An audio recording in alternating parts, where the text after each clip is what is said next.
Chapter 1. The God-Slaying Sword. Shameless. Shameless Tang San. Can you possibly be more shameless?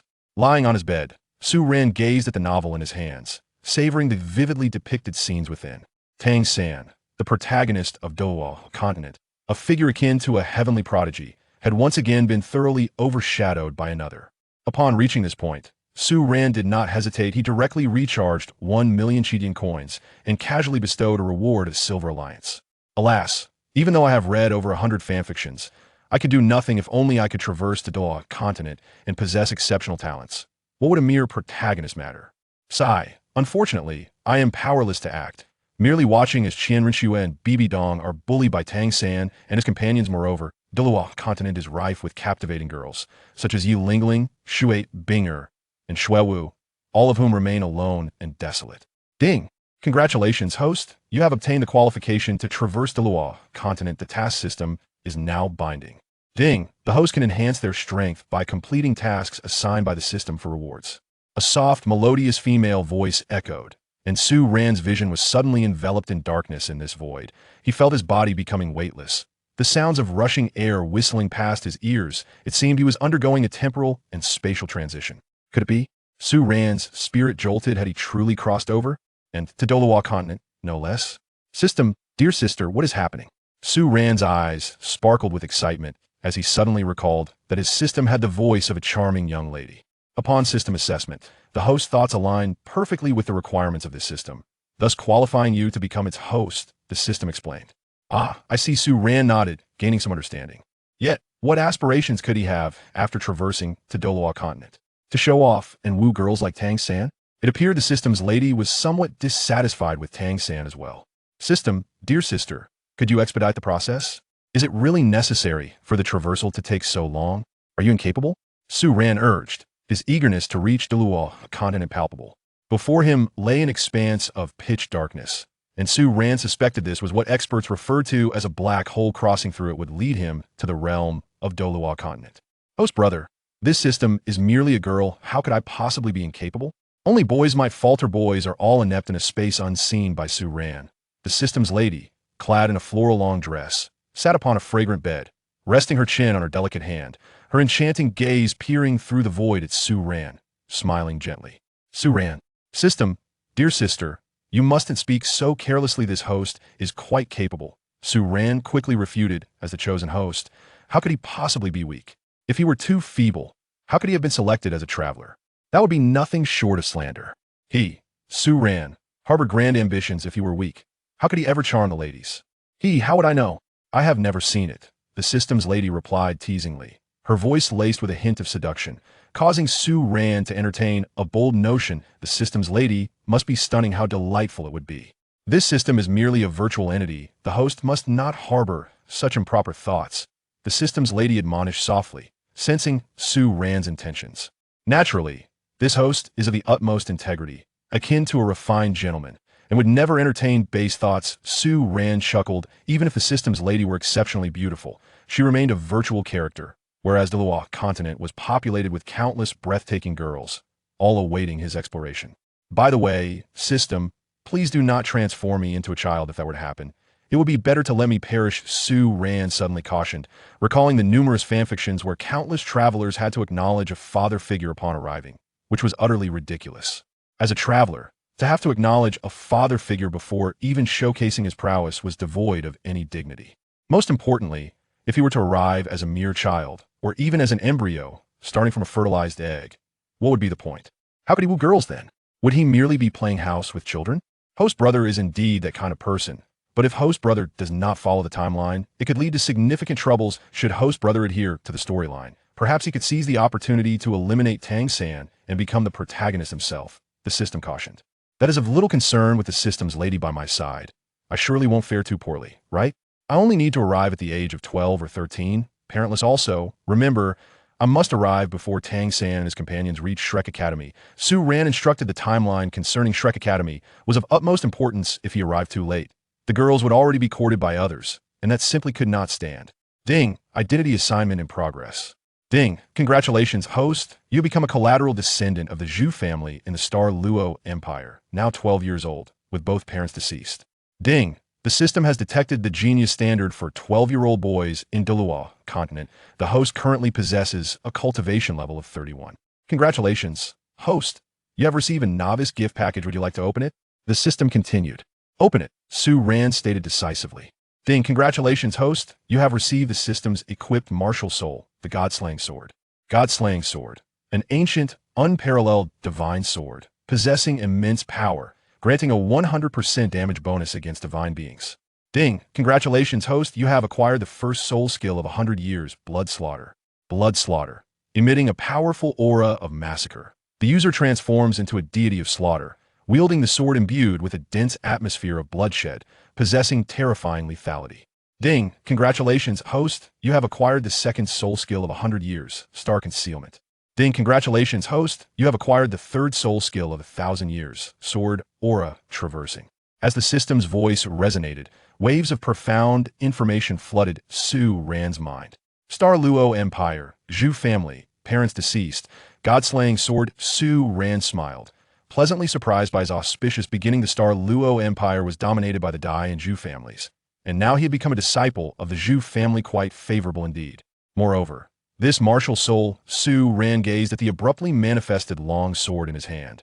Momentarily taken aback, the God-slaying sword measured 3 feet in length, its scabbard adorned with intricate, esoteric runes beyond Su Ran's comprehension. Upon drawing the sword, a flash of cold light invigorated Su Ran's spirit. All information regarding this sword surged into his consciousness. Vaguely, Su Ran seemed to glimpse a figure clad in black robes, wielding the God-slaying sword with each swing. Numerous foes fell. Those adversaries bore 10 soul rings, each a divine being, yet their lives appeared so fragile beneath the God-slaying sword, easily crushed. After a long while, Su Ran emerged from that memory projection, gripping the inky black God-slaying sword. Unable to suppress his excitement, his palm rested on the sword's body, which resonated with a series of thunderous roars, as if recognizing its master. Su Ran sheathed the God-slaying sword, regaining his focus, and stepped outside. The God-slaying sword was not only his martial soul, but also a divine artifact. Even without releasing his martial soul, he could carry it with him at all times. Swords differ from other martial souls. As a swordsman, the sword must remain ever present. Ding, task issued. Please showcase your talents at the Zhu family gathering in 3 days and secure the family head's approval for a marriage proposal. Becoming Zhu Zhuqing's fiancé. Task reward: 100 skill points. Note: skill points can be used to upgrade soul ring ages or for lottery draws. Chapter 2. The treasure girl Zhu Zhuqing. Become Zhu Zhuqing's fiancé? Su Ran was taken aback, not expecting his first task to be this among the female protagonists of the Shrek 7. Zhu Zhuqing was renowned for her stunning figure. Naturally, Su Ran was drawn to such a woman. He was honest about his intentions. There's no man who does not appreciate a well-endowed girl if there's one. Either they are pretending to be virtuous or they are impotent beyond that. There are no other possibilities. First, let me access the system panel. Su Ran pondered for a moment. Before speaking, he needed to familiarize himself with the system. Soon, a mystical projection appeared in Su Ran's mind. Host: Su Ran. Age: 12. Martial soul: God-slaying sword. Skill points: none. Cultivation level: 31, upgradable in the future. Bloodline: none. Harem: none, to be acquired later. Task: showcase your talents at the Zhu family gathering in 3 days and secure the family head's approval for a marriage proposal. Becoming Zhu Zhuqing's fiancé. Zhu Zhuqing, the second young lady of the Zhu family, was breathtakingly beautiful, yet all Zhu family disciples knew of her engagement to Dai Mu Bai, daring not to cross any boundaries. However, as a transmigrator, Su Ran had no intention of adhering to such constraints. With his current cultivation level, a 12-year-old soul master, he would be considered an unparalleled genius within the Zhu family.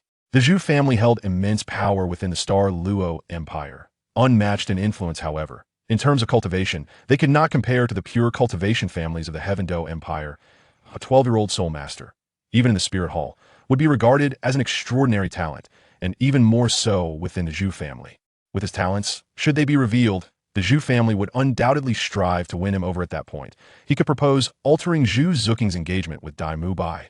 Though Dai Mu Bai was a prince, he was a useless prince with no hope of ascending the throne. Su Ran could easily intercept that engagement. Subsequently, he could attend Shrek Academy with Zhu Qing, flaunting their affection before Dai Mu Bai. Such an exceptional girl as Zhu Qing deserves my protection above all others. No one else can suffice, Su Ran remarked with a smile, contemplating the manner in which he might approach Zhu Qing. Should he adopt a more ostentatious demeanor, or should he remain understated? The Zhu family had not produced a title de Douluo for centuries if he were to reveal his innate talents. The family head might not oppose his union with Zhu Zhuqing, however. He still needed to capture Zhu Qing's heart if she were unwilling.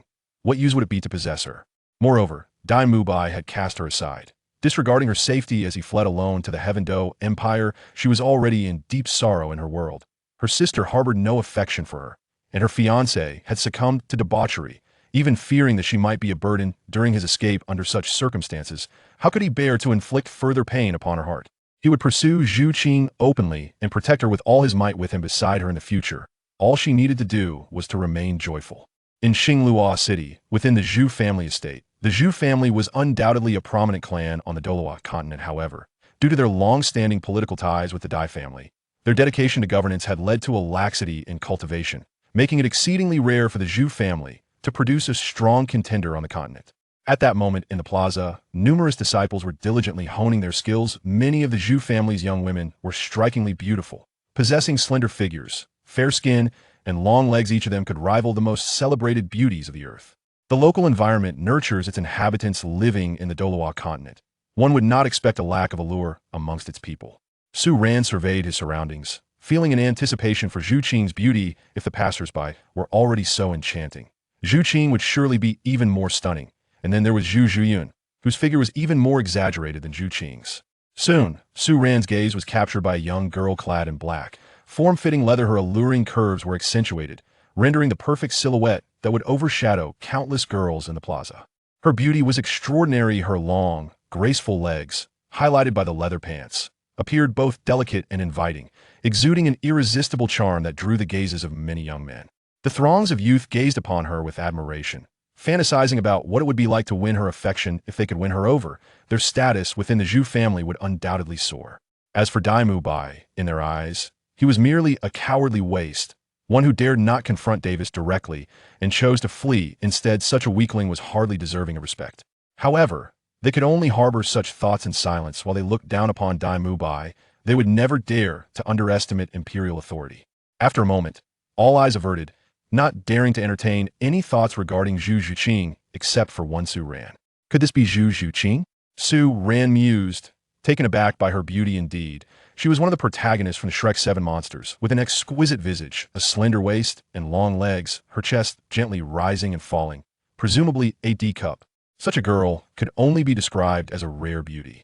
After a few glances, Su Ran averted his gaze, aware that Zhu Zhuqing despised lecherous individuals. He could not afford to leave a negative impression on her.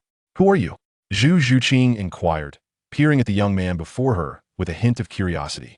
"Greetings, I am Su Ran, a distant disciple of the Zhu family. I have been training outside, and this is my first return to the clan," Su Ran replied, stepping closer to Zhu Zhuqing, his voice gentle and accompanied by a warm smile. Exuding the demeanor of a gentleman as he drew near, he caught a faint, pleasant fragrance unique to Zhu Zhuqing, a warm, delightful scent. "Oh," Zhu Zhuqing's cold gaze flickered towards Su Ran, her demeanor indifferent as she nodded slightly, as he was merely an ordinary disciple of the Zhu family. She paid him little heed yet. She extended her hand out of courtesy. "Best of luck, the family meeting is just around the corner, and I look forward to your performance," Su Ran encouraged, gently taking her hand, feeling a soft sensation. "You too. Good luck," Zhu Zhuqing replied, her beautiful eyes studying Su Ran with a hint of seriousness, sensing an unusual sentiment emanating from him. However, did he not know her identity? She was already betrothed, and so many disciples of the Zhu family dared not harbor any feelings for her. Yet here he was, gazing at her so unabashedly. Chapter 3. Zhu Zhuqing, a beautiful girl. Zhu Zhuqing felt a mere flicker of curiosity. Within the Zhu family, and even in Xingluo City, many admired her, but upon learning of her status, they kept their distance, afraid of misinterpretations by Davis and his associates, and the trouble that might follow. The same applied within the Zhu family. Few dared to approach her closely. Su Ran's willingness to seek her out only piqued her interest. Zhu Zhuqing found a quiet corner in the plaza to sit, her rounded legs crossed, the leather pants tightening further. Her beautiful eyes gazed ahead, her delicate features tinged with a hint of melancholy. Many Zhu family disciples were engaged in sparring, for a soul master could only truly grow stronger through combat. Yet she was Zhu Zhuqing. Even in her training, she remained solitary. No one dared to challenge her, fearing the wrath of the prince and the young lady. There existed a long-standing tradition between the Zhu and Dai families. Marital unions were arranged, and the younger generations competed, with the most outstanding pair inheriting the throne. While the unsuccessful faced dire consequences, everyone believed that Davis and Zhu Zhuqing would inevitably ascend as the future emperor and empress of the Xinhua Empire as their rivals. Mu Bai and Zhu Zhuqing were naturally not well regarded. Su Ran observed the girl before him, unable to suppress a pang of sympathy. He recalled that in the original tale, Zhu Zhuqing had always been reclusive, disinclined to speak. Perhaps such a disposition had been cultivated in an environment like this. It was not that she did not wish to be cheerful like Xiao Wu and Ning Rongrong. Rather, in the Zhu family, she lacked anyone brave enough to converse with her. Madisitere, Su Ran approached Zhu Zhuqing's side. Sure, Zhu Zhuqing replied, momentarily taken aback to see Su Ran. She nodded before lapsing into silence. Su Ran too remained quiet, sitting beside Zhu Zhuqing, the gentle breeze carrying her unique fragrance into his senses. He couldn't help but glance at the stunning girl beside him. Zhu Zhuqing's figure was remarkable. Even as a young woman, her proportions rivaled that of fully grown women. "Aren't you afraid of me? You dare to sit so close?" Zhu Zhuqing asked curiously. Su Ran clearly knew her identity, yet he still chose to be near her, unafraid of scorn from her sister or potential retaliation from Davis' entourage. "Fear not, for the second young lady is so enchanting that many would long to be in her proximity. What is there to be afraid of?" Su Ran remarked, inhaling the unique fragrance that enveloped Zhu Zhuqing, as a radiant smile graced his face. "You are well aware that I do not mean it in that sense. If my sister, along with the crown prince, were to discover how close we have become, you would find yourself adversely affected. There are many who might take action against you," Zhu Zhuqing stated, a faint blush adorning her delicate features, though her heart fluttered with a touch of joy. Every girl relishes being complimented on her beauty, and she is no exception. Yet, within the Zhu family, due to her status, no one dares utter such words. They merely regard her with lascivious glances, which she finds distasteful. "I am unafraid. No matter how formidable the crown prince may be, I shall not cower." Su Ran shook his head. Once his true strength is revealed, Davis may even seek to ally with him. Should he and Zhu Zhuqing unite, it could lead to a significant decline in Mu Bai's reputation, much to Davis's delight as the beneficiary of such a turn of events. Davis aspires to inherit the throne, naturally setting his sights on undermining Mu Bai. Furthermore, in his pursuit of Zhu Zhuqing, Mu Bai stands as the greatest obstacle. For the time being, he shares a common adversary with Davis, Mu Bai. Hence, he will maintain amicable relations with Davis, although this may change in the future, for Zhu Zhuqing is equally beautiful, possessing a curvaceous figure even more voluptuous than Zhuqing's. Moreover, he understands that Zhu Zhuqing does not genuinely wish to isolate Zhu Zhuqing. Her actions stem from a desire to protect her, hoping that Zhu Zhuqing will recognize the difficulties and voluntarily withdraw from the Star Luo Empire, ensuring that even if Davis ascends the throne, he will not act against her. "What are you pondering? Are you frightened?"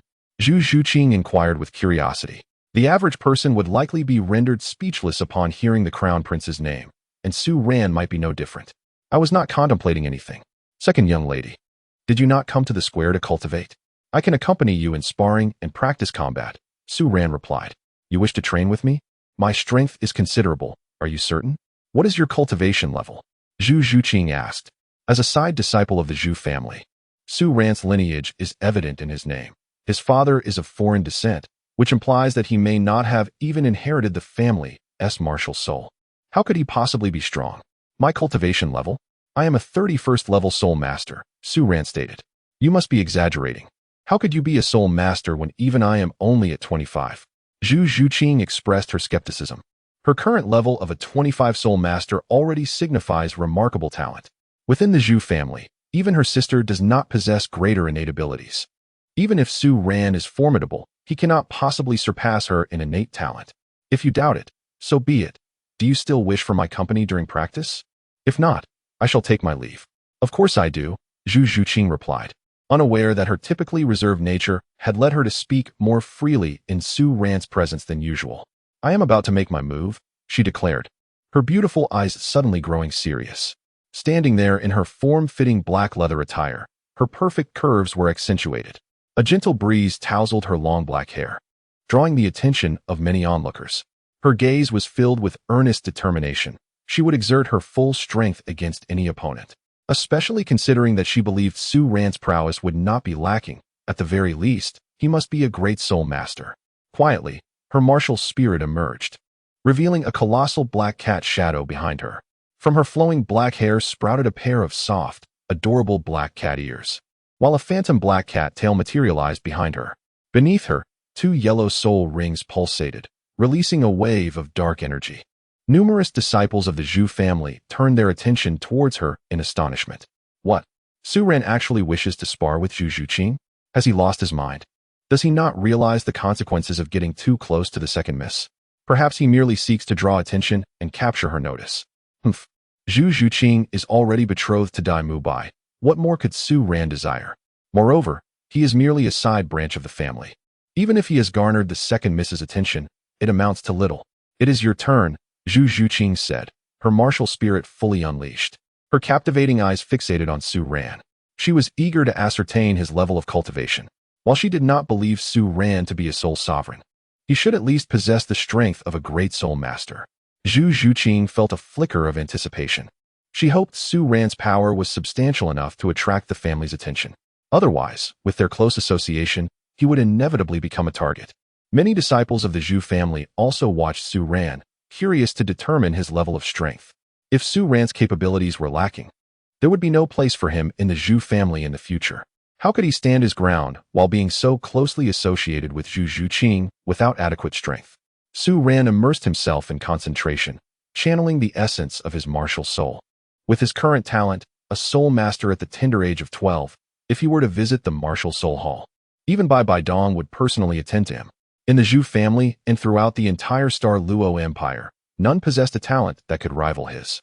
Furthermore, with the aid of a system, his innate abilities would undoubtedly grow even stronger in the future. Under the gaze of all, a black longsword materialized in Su Ran's hand. The sword measured 3 feet in length, its blade a pure, obsidian hue, seemingly imbued with boundless mysteries. The instant he grasped the longsword, a transformation swept over Su Ran's demeanor. His gaze sharpened, as if he himself were a blade, emanating an aura of invincibility. Everyone stared in astonishment at Su Ran, who, with the longsword in hand, exuded a unique charisma that stirred their very souls. Zhu Zhuqing's eyes widened in awe as she gazed at Su Ran's figure, captivated. What is Su Ran's cultivation level? It is now quite evident. The 2 yellow and 1 purple soul rings are manifesting around him. Su Ran, indeed, possesses the cultivation of a soul sovereign. Many disciples gazed upon Su Ran, their expressions shifting instantaneously. Although they were unaware of his exact age, it was evident that he was quite youthful. At most, he could not be more than 15 years old. And to attain the rank of a soul sovereign at such a tender age signifies that he is a prodigious soul master. Such exceptional talent heralds a future replete with opportunities. The prospects of his future are beyond imagination. If they could forge a close association with Su Ran, they would undoubtedly reap numerous benefits in the years to come. Many young women regarded Su Ran with eyes brimming with affection, some even casting flirtatious glances his way. A talent of his caliber would undoubtedly ascend to a position of great esteem within their families. If they could cultivate a significant relationship with Su Ran, perhaps even becoming his partner, they could potentially spare themselves decades of struggle. Is he truly a soul sovereign? Zhu Zhuqing mused, unable to contain her astonishment. The impact Su Ran had on her was profound, for she had observed him closely, and he appeared to be of similar age, perhaps only a year or 2 her senior. Achieving the rank of soul sovereign at such an age is indeed remarkable. Su Ran's talent surpassed even hers. This made her feel a blush creeping onto her face for her previous words. I have already declared that I am a soul master. Even if I deceive others, I would never deceive you, Su Ran said with a smile, observing the girl before him who was lost in her own thoughts, her face still tinged with red. Humph. The flush on Zhu Zhuqing's face faded slightly. She refrained from saying more and, with a sudden burst of speed, charged directly towards Su Ran. As an agility-focused soul master, her speed reached its zenith, resembling a fleeting shadow as she launched her assault on Su Ran. Her fingers curled, and her slender nails glimmered with a chilling light. With her current soul power at the 25th level, Zhu Zhuqing was not weak among the younger generation of the Zhu family, and in the eyes of others, her speed was considered formidable. However, to Su Ran, her velocity appeared excruciatingly slow. Su Ran remained stationary, his feet shifting slightly as he tilted his body, raising the sword sheath before him. At that moment, Zhu Zhuqing's sharp claws grazed the obsidian surface of the sheath, producing a hissing sound as 5 white marks were etched into it by her fingertips. The sheath itself remained unscathed, for it was merely the result of Zhu Zhuqing's nails scraping against it. When the target of her assault suddenly evaded, Zhu Zhuqing's delicate face altered slightly, and she attempted to pivot and resume her attack on Su Ran. However, in her fluster, inertia caused her to tumble forward. "Be careful," Su Ran said, extending his arms to catch her. Countless onlookers, witnessing this scene, were rendered speechless in astonishment. They were filled with envy, for Su Ran had managed to embrace the stunning Zhu Zhuqing. Simultaneously, thoughts drifted to another figure, Mu Bai. It was rumored that Mu Bai had fled to the Heaven Do Empire. One could only imagine his feelings upon discovering that Zhu Zhuqing was held in another man's arms. Many contemplated this, unable to suppress their anticipation. They had long harbored discontent towards Mu Bai. The long-standing matrimonial ties between the Dai and Zhu families had fostered resentment among the Zhu clan, as their finest women had all been wed into the Dai family, leaving none behind. Such a situation was understandably infuriating. As the saying goes, the fertile water does not flow into the fields of outsiders. For generations, the Zhu family's prosperity had been siphoned off into the Dai family's domain. Though tolerable for a year or two, the cumulative resentment among the Zhu disciples had grown over the years. They were well aware of the relationship between the Zhu and Dai families, recognizing that the martial soul fusion technique made such unions advantageous, and they rarely broached the topic of marriage. Yet, Mu Bai, a cowardly and inept individual, had incited their ire by fleeing quietly, leaving Zhu Zhuqing to bear the pressure from both families alone in the Star Luo Empire. In the eyes of many, this was the most disgraceful of acts. Regardless of Mu Bai's strength, it was his abandonment of his fiancée and his cowardice that truly drew their scorn. Such actions marked him as nothing more than a waste. Discontent brewed among countless Zhu disciples. Why should such a waste be permitted to wed one of their exemplary women? Was it merely because the Dai family held royal status? Mu Bai was nothing but a joke, especially when compared to Su Ran.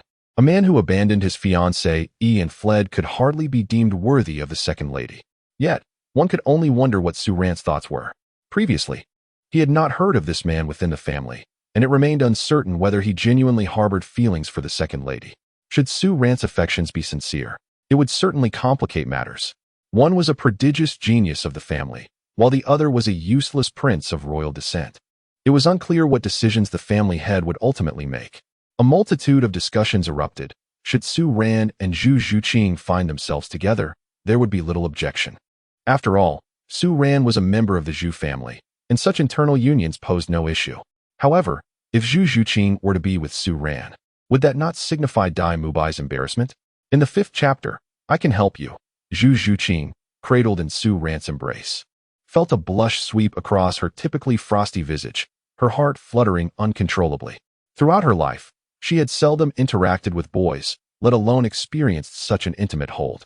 "You should let go," she insisted, pushing against Su Ran's chest with delicate force.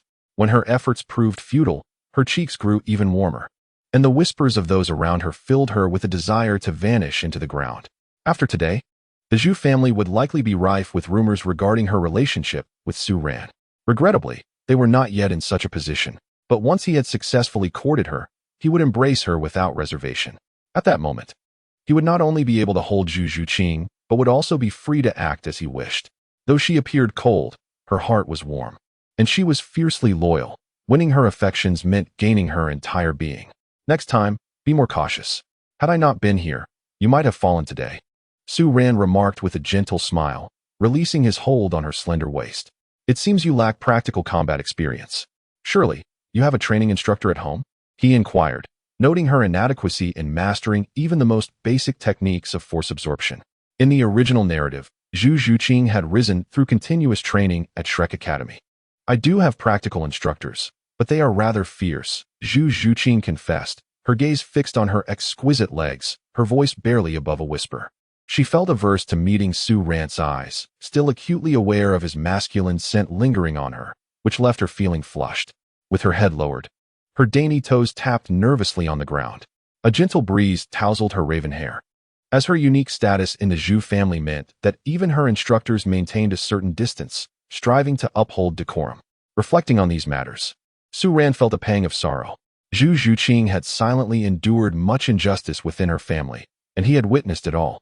In the bustling square, where many were engaged in rigorous training, Zhu Zhuqing had stood alone. Had he not arrived, she would have borne even greater burdens.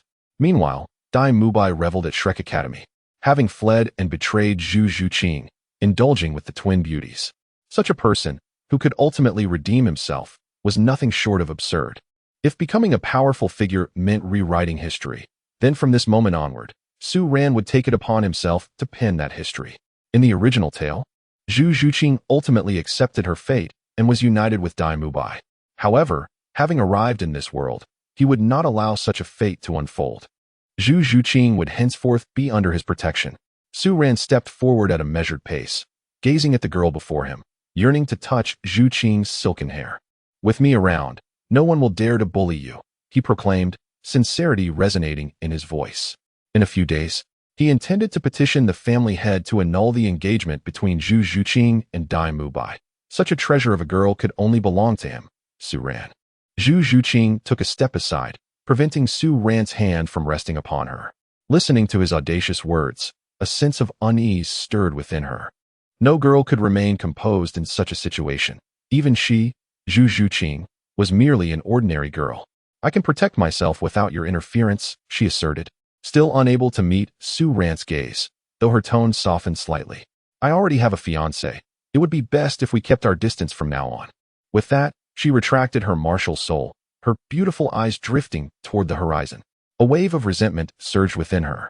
Why was she bound by an engagement from the moment of her birth? Other girls had the freedom to choose those they cherished, yet she did not.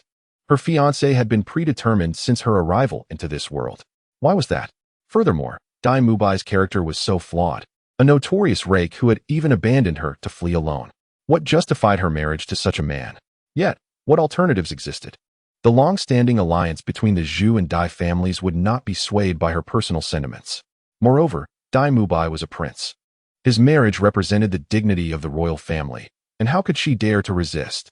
"I can assist you," Su Ran spoke softly, his eyes fixed on Zhu Zhuqing, overwhelmed by a profound desire to protect her. He understood that this girl before him bore too much on her own. "My affairs are none of your concern. Do not seek me out in the future. I have my own practical instructor and do not require your companionship for training," Zhu Zhuqing replied, a glimmer of moisture appearing in her eyes. Her fate had long been sealed, with no room for alteration. She sensed Su Ran's possible affections for her, but she would not accept them, nor would she drag him into her predicament. Su Ran remained oblivious to the intricate relationship between the Dai and Zhu families, and she was yet to comprehend the dangers that might ensnare her should she become embroiled in their affairs. She would not permit herself to become a burden to others. Over the years, even her sister, who had always shown her care, had grown distant, like a lone drinker savoring water. She alone understood the injustices she endured within her family. No one was there to converse with her, let alone to lend an empathetic ear. However, things had improved, for Su Ran was now by her side. The knowledge that someone still cared for her sufficed. Everything else paled in comparison, and she would not allow Su Ran's feelings for her to deepen. Such restraint was essential for safeguarding his well-being. Let today's sparring session conclude here.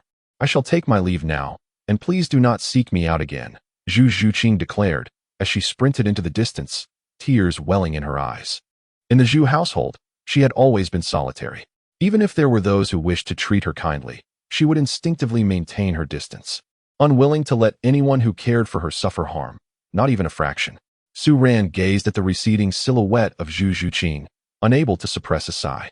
He understood that Zhu Zhuqing's heart was currently in turmoil, making it impossible for her to accept him at this moment. However, he had not anticipated that he would pursue her so swiftly. Time stretched infinitely ahead, and he believed that eventually, Zhu Zhuqing would belong to him. As he watched her gradually fade into the distance, Su Ran resolutely turned away from the square. He realized that only by genuinely demonstrating his strength and proving his ability to protect her would Zhu Zhuqing cease to reject him. It was only then that she might be willing to draw closer to him. Chapter 6. Su Ran, the unparalleled genius. Not long after Su Ran's departure, the head of the Zhu family, Zhu Hao, along with the 3 esteemed elders, hurriedly arrived at the plaza. Their gazes were imbued with urgency and a hint of excitement. They had received news that a prodigy had emerged within the Zhu family, one whose extraordinary talent had already transcended the realm of Soul Master. Naturally, the individual they sought was Su Ran. Upon hearing the reports from their subordinates, they rushed over, only to find that they had arrived too late. Su Ran had already departed, leaving behind a throng of Zhu family disciples who continued to engage in animated discussions. As Zhu Zhuqing listened to the myriad voices of discourse surrounding him, he could not help but furrow his brow in concern. Su Ran is a prodigy who, at a tender age, has already surpassed the rank of Soul Master. Such talent is undoubtedly a coveted asset within the Zhu family. With a little cultivation, they could indeed witness the emergence of another Soul Douluo among their ranks. However, it is disconcerting that Su Ran harbors inappropriate intentions towards his daughter. This situation breeds dissatisfaction. Regardless of his exceptional gifts, no talent should jeopardize the long-standing friendship between the Dai and Zhu families. For generations, these two families have intertwined through marriage, and even as the head of the Zhu family, he cannot alter this bond, let alone a mere disciple.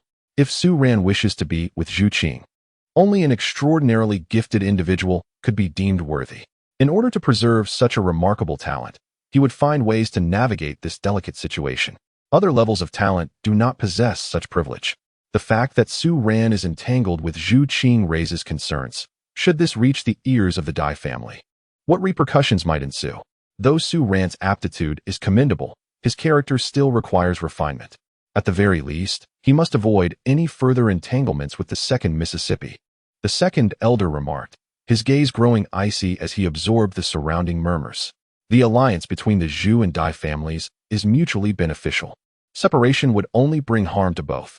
Their union is fortified by their unique martial soul fusion techniques, which can only be harnessed through their collaboration, allowing them to secure a place on the continent. Despite the harshness of their matrimonial customs, which may even lead to fraternal strife, there is no fault in this practice. It is the only means to nurture the most exceptional descendants. The enduring prosperity of the Zhu and Dai families is contingent upon adherence to this age-old decree, one that no individual, including the elders themselves, may contravene. Alas, Zhu Zhuqing, the third elder, could not suppress a sigh, feeling a pang of sympathy for Zhu Qing's potential fate. Yet, regardless of his reluctance, rules are immutable. They can only be altered by the emergence of an unparalleled genius or formidable warrior. However, such prodigies have eluded the Zhu family for an exceedingly long time. Their ancestors, once titled Soul Douluos, co-founded the Star Luo Empire alongside the Dai family. Since that time, the Zhu family has struggled to produce any formidable figures.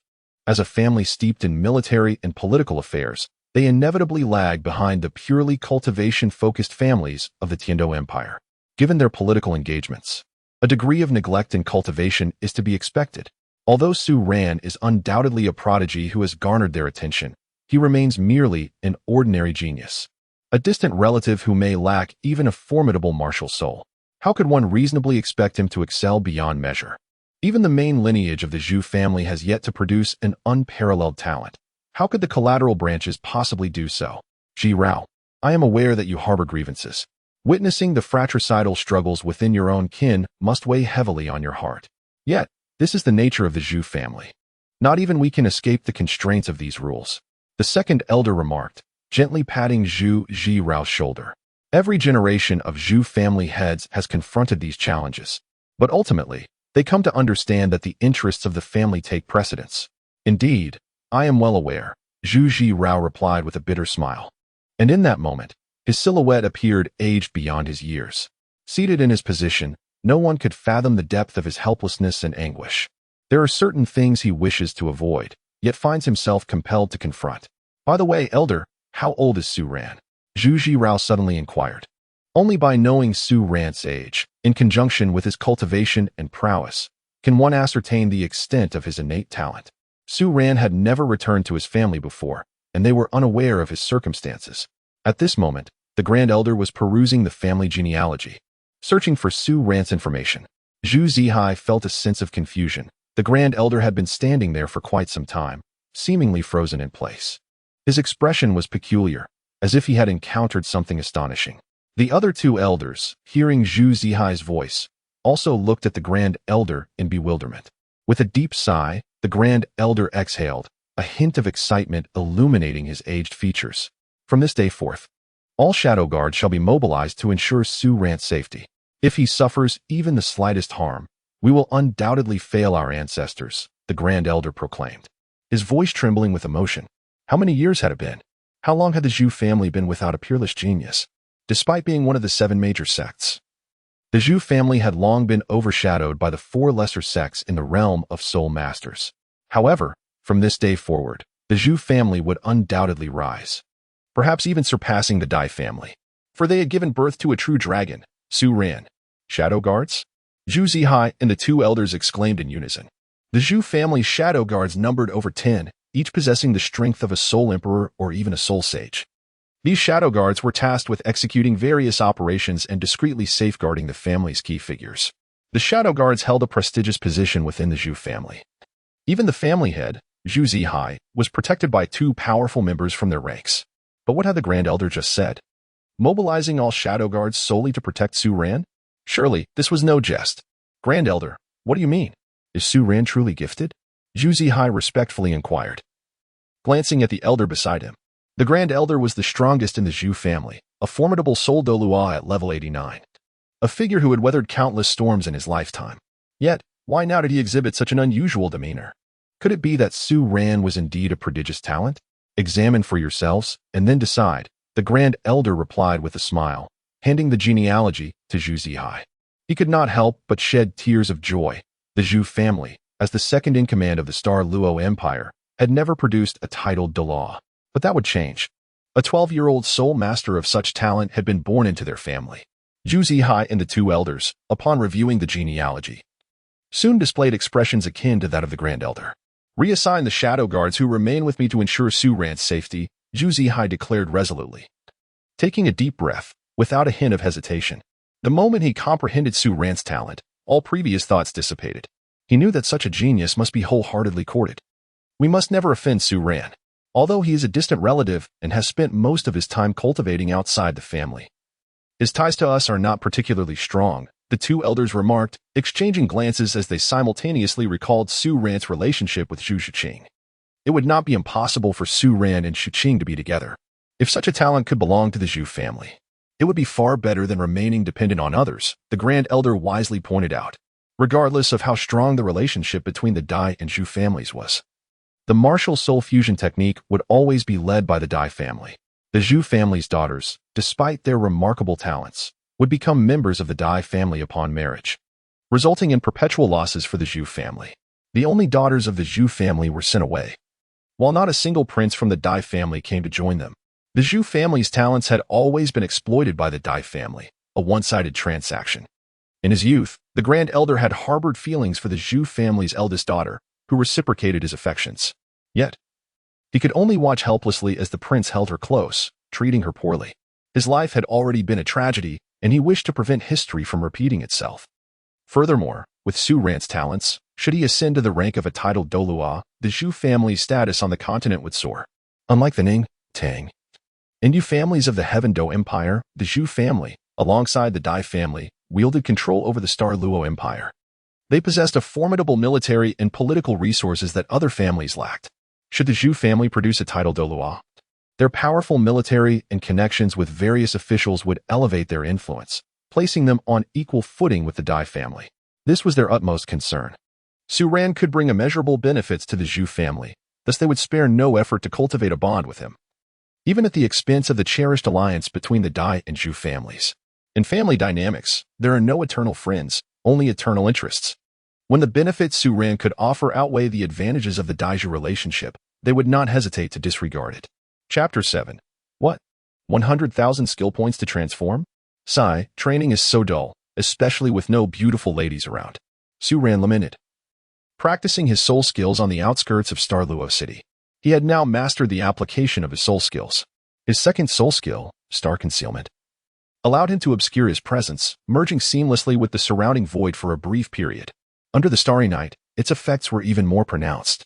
His martial soul was inherently powerful, and with such a concealing skill, he could strike without being detected. When combined with his first soul skill, Su Ran believed even a soul master would struggle to contend with him. After all, if your opponent suddenly vanished, only to reappear with a devastating strike, few would possess the reflexes to respond. His third soul skill, Sword Chi, unleashed a torrent of sword energy across a wide area, serving as a formidable area of effect attack. Su Ran, having thoroughly explored his soul skills, began to feel a tinge of boredom. He was not fond of violence. His purpose in this realm was to pursue numerous beautiful girls and lead a blissful life. Host brother, you can pursue Zhu Zhuqing now. With your talents, the Zhu family will surely strive to fulfill any request you make, the system chimed in. What requests? Su Ran's eyes sparkled as he feigned ignorance. Humph, shameless host. Still pretending, the system's voice teased, her cheeks slightly flushed, unaware of the deeper nuances. As a system, her primary duty was to cater to the host's desires, allowing him the freedom to indulge in his passions within this new world. By the way, host, why didn't you seize the moment to seek out Zhu Zhuqing? The system inquired, detecting a shift in her feelings towards him. Although merely a system, she found herself perplexed by human emotions. You wouldn't understand. I want to give Zhuqing some space. Distance creates beauty, you know? If I leave, it will stir her emotions, Su Ran replied with a smile. If we were together constantly, we would lose appreciation for each other. If I stay away too long, feelings may fade. A state of ebb and flow is what keeps desire alive. How impressive, host. The system responded with a bright smile, not fully comprehending but sensing an aura of wisdom. By the way, can you take on human form? Su Ran asked, a meaningful smile gracing his lips. Curiosity piqued about the system's intelligence. Her melodic voice suggested that if she took on a human form, she might resemble a stunning beauty, at least fair-skinned, graceful, and long-legged. Certainly. But it requires 10,000 skill points to reveal my face and 100,000 to assume human form, the system explained. My existence is to serve you. And in human form, I could assist you even better. Moreover, my strength would provide you protection. The system's voice carried a hint of allure as she envisioned herself in a light blue floral dress, twirling before a mirror, reveling in her beauty. That's rather expensive. Just to see your face costs 10,000 skill points? How outrageous. Su Ran exclaimed, suddenly aware of his own lack of resources. Completing tasks would only yield a mere 100 skill points. 100,000 skill points is exorbitant. Even if I wished to see you in human form, it would be a challenge. Do not be disheartened, host. As long as you focus on completing tasks, you will accumulate skill points swiftly, the system reassured him. Perhaps I shall refrain from that for now and instead accumulate skill points for my soul skills. I should prioritize raising the age of my soul rings. If necessary, I can opt for a lottery. Skill points are hard-earned and should not be squandered, Su Ran said with a sly grin. He pondered what the system might look like, deciding that it was best to wait.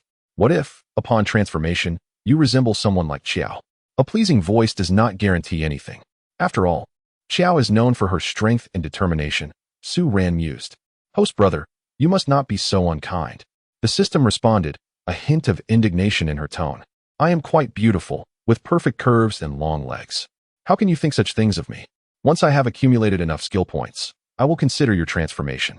My current strength is too low, Su Ran replied, recognizing that transforming the system could provide him with a formidable ally, should he gather sufficient points. Enough of this chatter. It is time to seek out Zhuqing. After pursuing her, I must also go see Xiao Wu. Xiao Wu is also a wonderful girl, and if I manage to win her over, it might trouble Tang San, he reflected as dusk fell. At this moment, Zhu Zhuqing sat alone atop a smooth boulder on the back mountain, relishing the tranquility around her. The sounds of insects chirping and the gentle breeze were her only companions. Dressed in a black, gauzy skirt, her lustrous black hair flowed gracefully in the wind as she hugged her knees, absorbing the serenity of the night. For as long as she could remember, she had found solace in this spot, appreciating the night sky alone. While the darkness enveloped her and solitude surrounded her, she felt content knowing that someone cared for her. However, she resolved to sever ties with Su Ran, ensuring that he would not suffer because of her. His extraordinary talents far surpassed hers, and his future was bright. She could not be a burden. Zhu Zhuqing's beautiful eyes turned towards the sky, where the moonlight illuminated the night with its silvery glow. As she gazed at the moon, a sense of determination washed over her, mingled with an undeniable sense of melancholy. She longed to experience the joys of an ordinary girl, yet she recognized that selfishness was not in her nature. As Zhu Zhuqing prepared to seek out Mu Bai, she resolved that if he remained unchanged, she would embark on her journey alone. After all, her departure from this world would not disrupt the status quo. This way, her sister could reign peacefully as the Empress of the Star Luo Empire, free from concerns of unexpected events.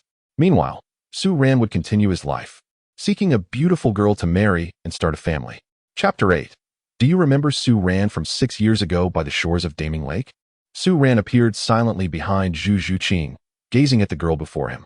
At that moment, the luminous moonlight bathed her in a silvery glow, enhancing her already fair complexion with a delicate radiance.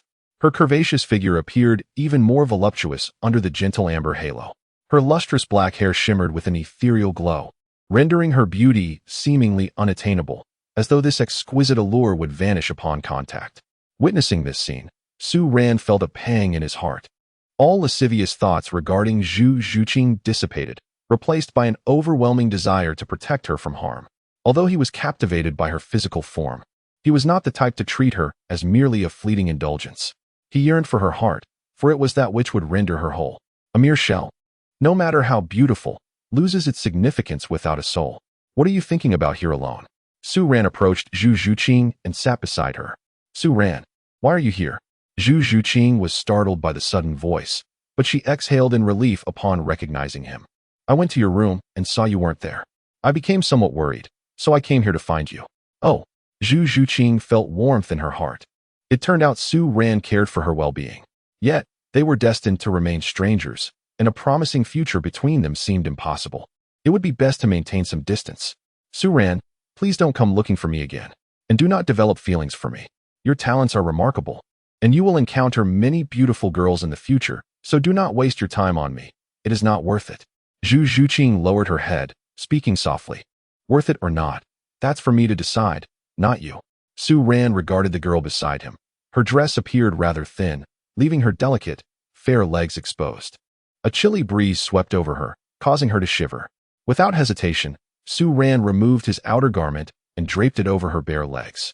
From now on, you must not wear skirts at night. If you do, they should be long ones. The weather is too cold, and you might fall ill. Oh. Zhu Zhuqing's cheeks flushed crimson, her delicate hands fidgeting together, feeling somewhat at a loss. She had seldom experienced such concern from others, especially from a male, which made her feel a shade embarrassed. She wished to retort, questioning why she should heed him when he was not someone significant in her life.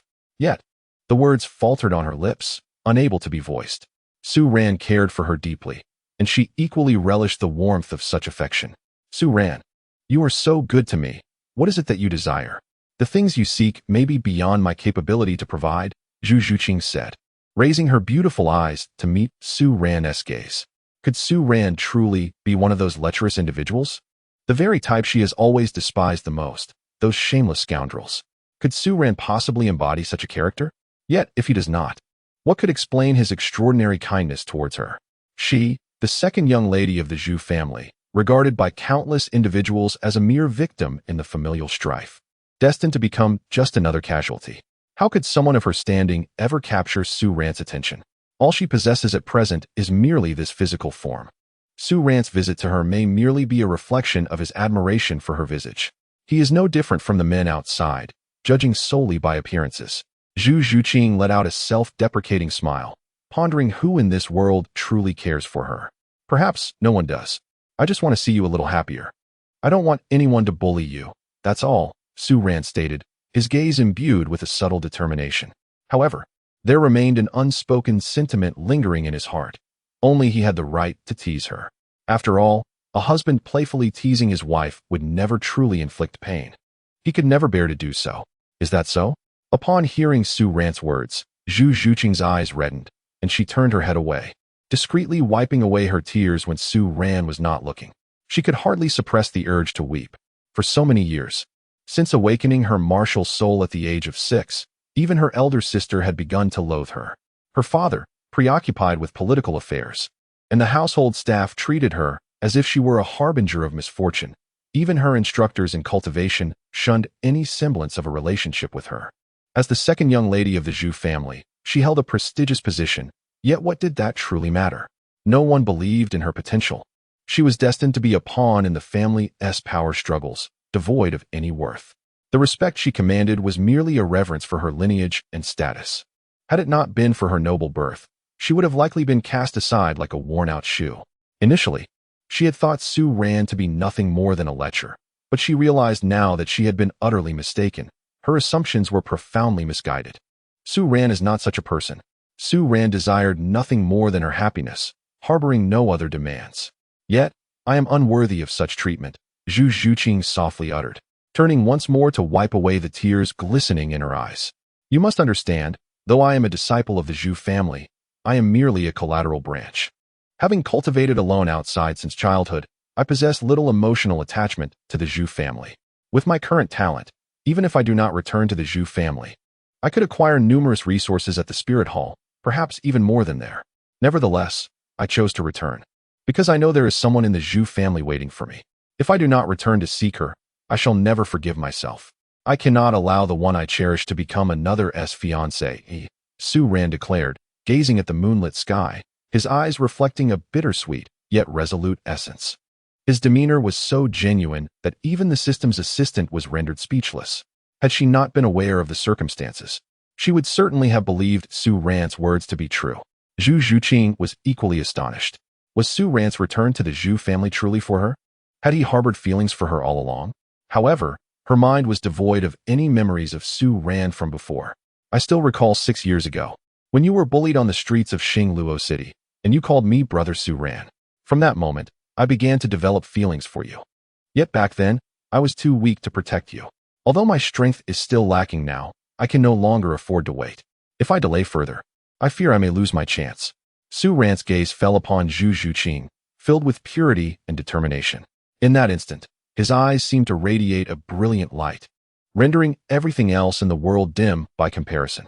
At that moment, only Zhuqing existed in his eyes. Zhu Zhuqing was breathtakingly beautiful, with a graceful figure, skin as fair as snow, and long, elegant legs. To win the heart of such a girl would render one's life complete. Moreover, after winning Zhuqing's affection, he could flaunt it before Mu Bai.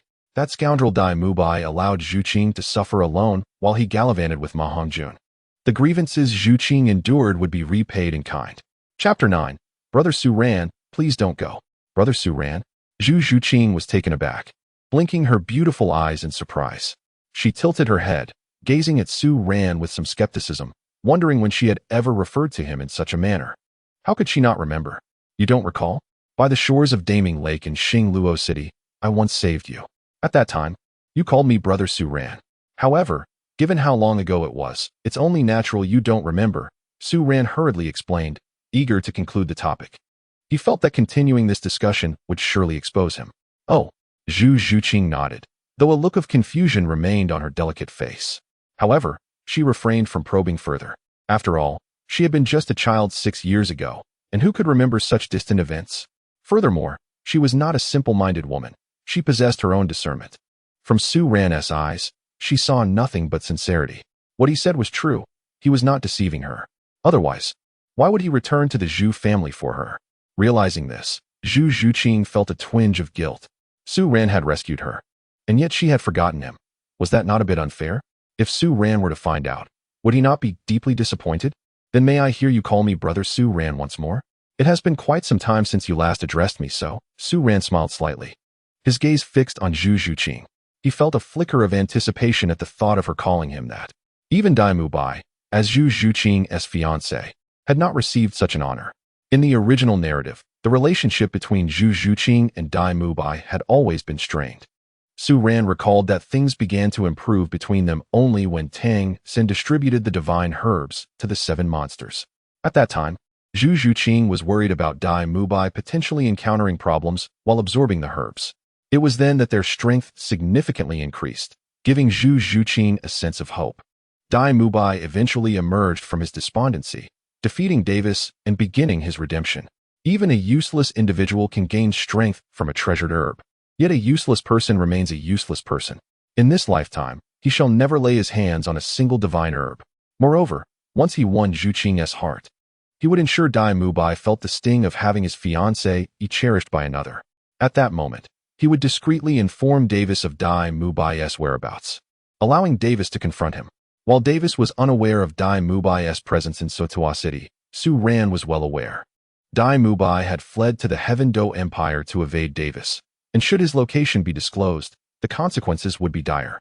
Brother Su Ran. Zhu Zhuqing gazed into Su Ran's unabashed eyes, lowering her head slightly, her cherry lips parting as she spoke.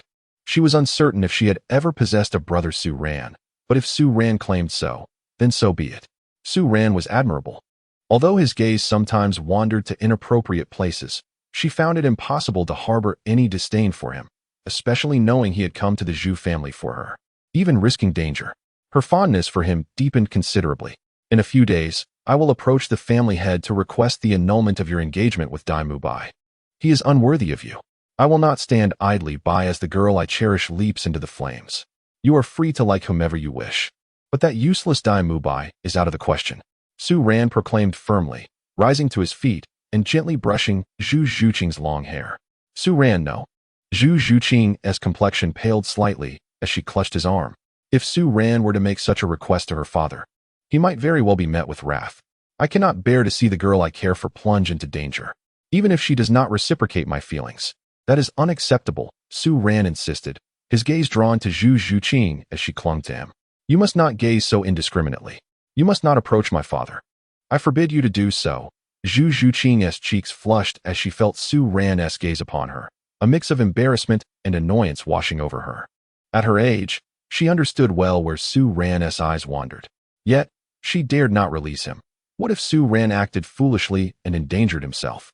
What if her father and the elders discovered Su Ran's feelings for her? She could hardly fathom the repercussions, knowing they would be severe. Zhu Zhuqing felt a surge of worry as she clung tightly to Su Ran, her form pressing against his arm, igniting a spark of desire within him. However, Su Ran was acutely aware that in the original tale, Xiao Wu's legs were the most exquisite. Yet, courting Xiao Wu would be no easy endeavor. Zhuqing was somewhat easier to pursue, given her disdain for Mu Bai, while Xiao Wu had Tang San by her side.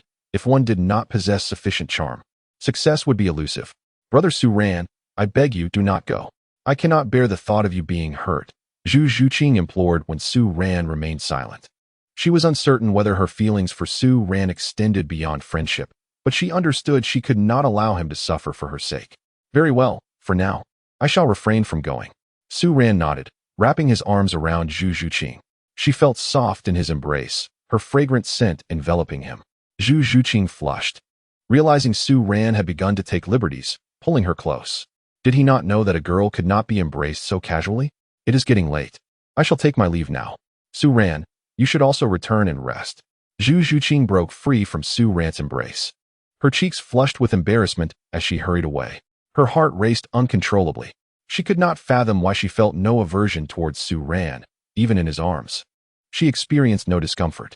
Clutched in her hands was Su Ran's garment, the very piece he had draped over her legs moments ago, holding the fabric close to her chest. The scent imbued with his essence filled her nostrils, quickening her heartbeat further. With long strides, she dashed towards her chamber, only finding solace when Su Ran was no longer within her sight. Chapter 10. No one but Su Ran Zhuzi, the patriarch of the Zhu family, along with 3 elders, arrived early at the grand hall, their minds seemingly elsewhere. Although family gatherings were significant events, their thoughts were not focused on the proceedings at hand. The Zhu family was not lacking in soul emperors or soul saints. It was individuals like Su Ran, who held the promise of ascending to the rank of titled Douluo, who truly captured their attention. On this day, the family assembly warranted their interest solely due to Su Ran's presence. At merely 12 years of age, possessing a remarkable 31st rank as a soul master, such prodigious talent had not graced the Star Luo Empire in centuries. The manifestation of such a genius within the Zhu family was a sign of divine favor upon them. In the grand hall, Zhu Zhuqing stood resplendent in a long black gown adorned with golden patterns, accentuating her voluptuous figure. Her long legs made her stand out like a crane among chickens. Countless gazes were drawn to her, filled with awe, resignation, and sighs. Zhu Zhuqing's talent surpassed that of her elder sister, Zhu Zhuqing. Yet her betrothed was deemed a useless coward, sealing her fate. History often foretells the tragic fate of beauties, barring unforeseen circumstances. Zhu Zhuqing was destined to wither away in mere years. The stares of those around her were disregarded. She had grown accustomed to the scrutiny over the years. The opinions of others held no significance for her. She lived solely for herself. Her enchanting eyes scanned the surroundings in search of Su Ran's figure. After a considerable time, disappointment washed over her. Since that fateful night, she had not laid eyes on him again. It was as though he had evaporated from the world. And now even the family gathering bore no trace of his presence. Su Ran felt a pang of disappointment towards her, yet considering their respective statuses, how could they possibly be together? Even if she harbored feelings for him, what difference would it make? Did they possess the strength to defy the royal family? She wished to spare Su Ran from her troubles, but as he walked away, a twinge of heartache pierced her. Was Su Ran truly leaving? Would he ever return? A sense of unease enveloped her heart. Although their encounters were scarce, it was undeniable that Su Ran had etched an indelible mark upon her soul. Zhu Zhuqing, I have arrived late. Upon entering the grand hall, Su Ran's gaze fell upon Zhu Zhuqing. Today, she was undeniably enchanting. Clad in a flowing gown that revealed a glimpse of her porcelain legs, drawing the attention of countless admirers. It was the day of the family assembly, and he had to persuade the patriarch, Zhu Zihua, to annul the engagement between Zhu Zhuqing and Mu Bai. Only then could he seize the opportunity to make his own proposition. With his talents, perhaps Zhu Zihua would consider betrothing Zhu Qing to him. Su Ran, you have finally come. I thought you might skip the family assembly today. Zhu Zhuqing lifted her head abruptly, her heart brimming with uncontainable joy upon hearing Su Ran's voice. Observing his visage, she exhaled in relief, realizing that her previous worries were unfounded. How could Su Ran, such a kind soul, possibly harbor ill feelings towards her? I have washed your clothes, Zhu Zhuqing stated, stepping forward to present the garments she had cradled in her arms. Thank you, Zhuqing. You are truly remarkable. Any fortunate soul who marries you will be blessed, Su Ran replied with a smile as he accepted the clothing. He couldn't help but wonder if, should they become a couple, her prowess would only flourish further. Zhuqing was the type of girl who thrived in the shadows, dutiful and nurturing. Do not speak nonsense, Zhu Zhuqing retorted, her cheeks flushing as she playfully punched Su Ran, though the gesture lacked any real force, resembling more a child's playful antics. This side of Zhuqing left the onlookers astonished. Who is this person? Why is he so close to the second young miss? They murmured among themselves, noting that she had just been holding his clothing. Did this imply something more? A daring speculation began to ripple through the gathered disciples. Was it possible that Su Ran and Zhu Zhuqing had crossed a line? Their imaginations ran wild. Simultaneously, a sense of dissatisfaction brewed within them. Who was Su Ran? A name they had never heard before, yet he dared to be so intimate with Zhu Zhuqing, who seemed to harbor a fondness for him. I am Zhu Ling, a level 28 soul master, here to seek guidance, declared a youth clad in black attire as he strode confidently towards Su Ran, his tone dripping with disdain. Even if he could not win Zhu Zhuqing's heart, he could not allow her to be pursued by another man. With a beauty and talent such as hers, how could Su Ran, a mere nobody, compare? Zhu Ling's proclamation captured the attention of the assembly, including Zhu Zihua and 3 elders, who regarded the unfolding scene with intrigue, eager to assess Su Ran's abilities. A 12-year-old soul ancestor, he was indeed progressing rapidly in his cultivation. But what of his actual strength? Is that all you have? You hardly seem a match for me. Su Ran replied coolly, unfazed by Zhu Ling's bravado. The arrogance of the young man was unbecoming. It was pitiful to see someone so insecure that they would envy another's connection with a woman. How arrogant.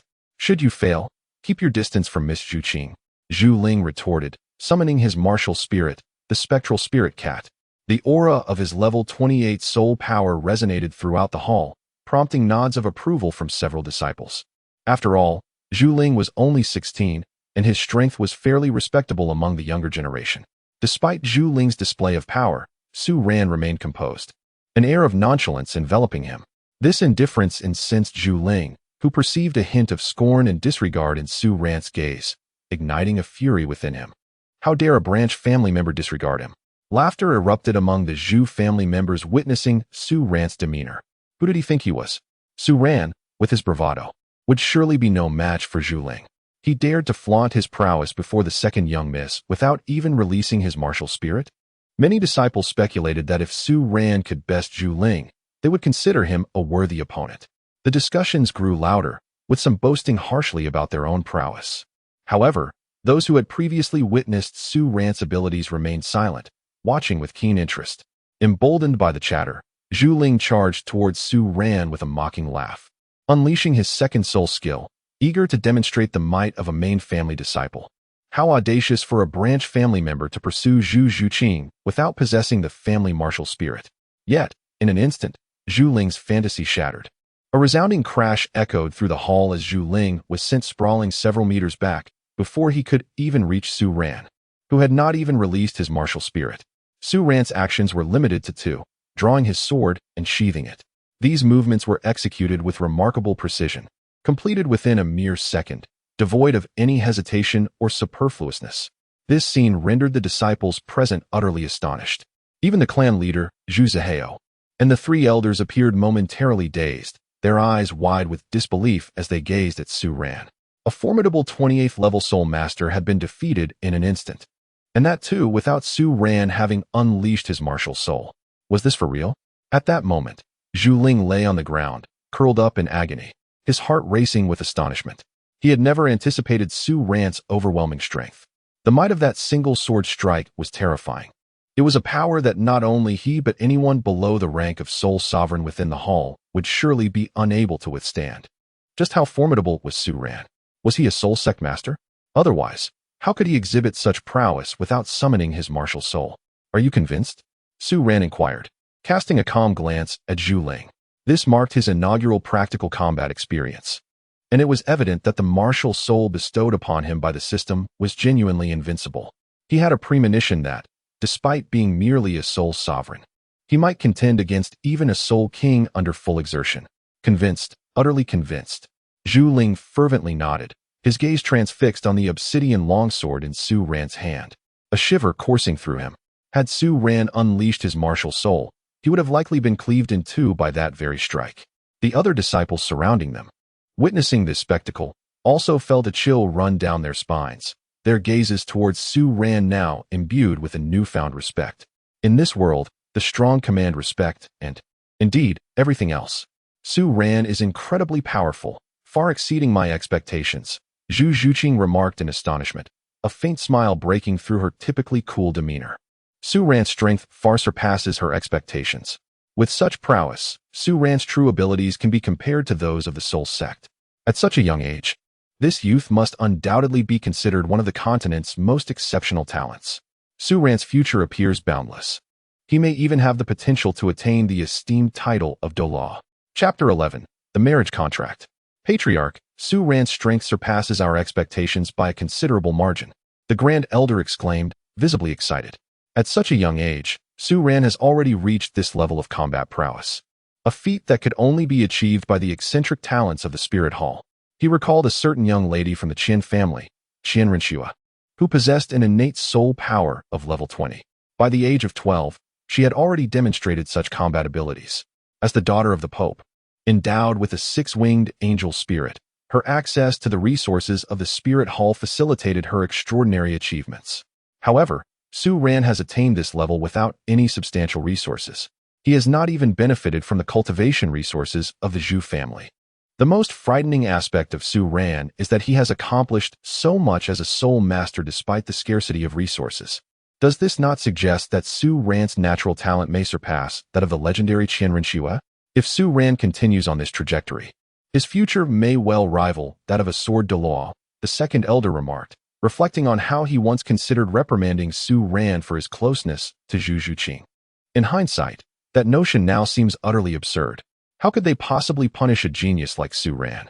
Su Ran is merely a collateral descendant of the Zhu family. Even if he chooses to disavow his affiliation with them, it is entirely permissible, for he bears the surname Su. The Zhu family should now be grateful that there exists a connection between Su Ran and Zhu Zhuqing.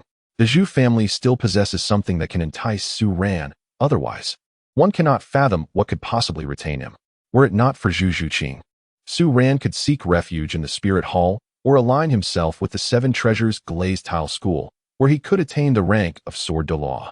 Why then would he linger within the Zhu family? Pride, you have given birth to a remarkable daughter, the Grand Elder remarked, patting Zhu Zihai on the shoulder with a meaningful expression. At this moment, their course of action is abundantly clear.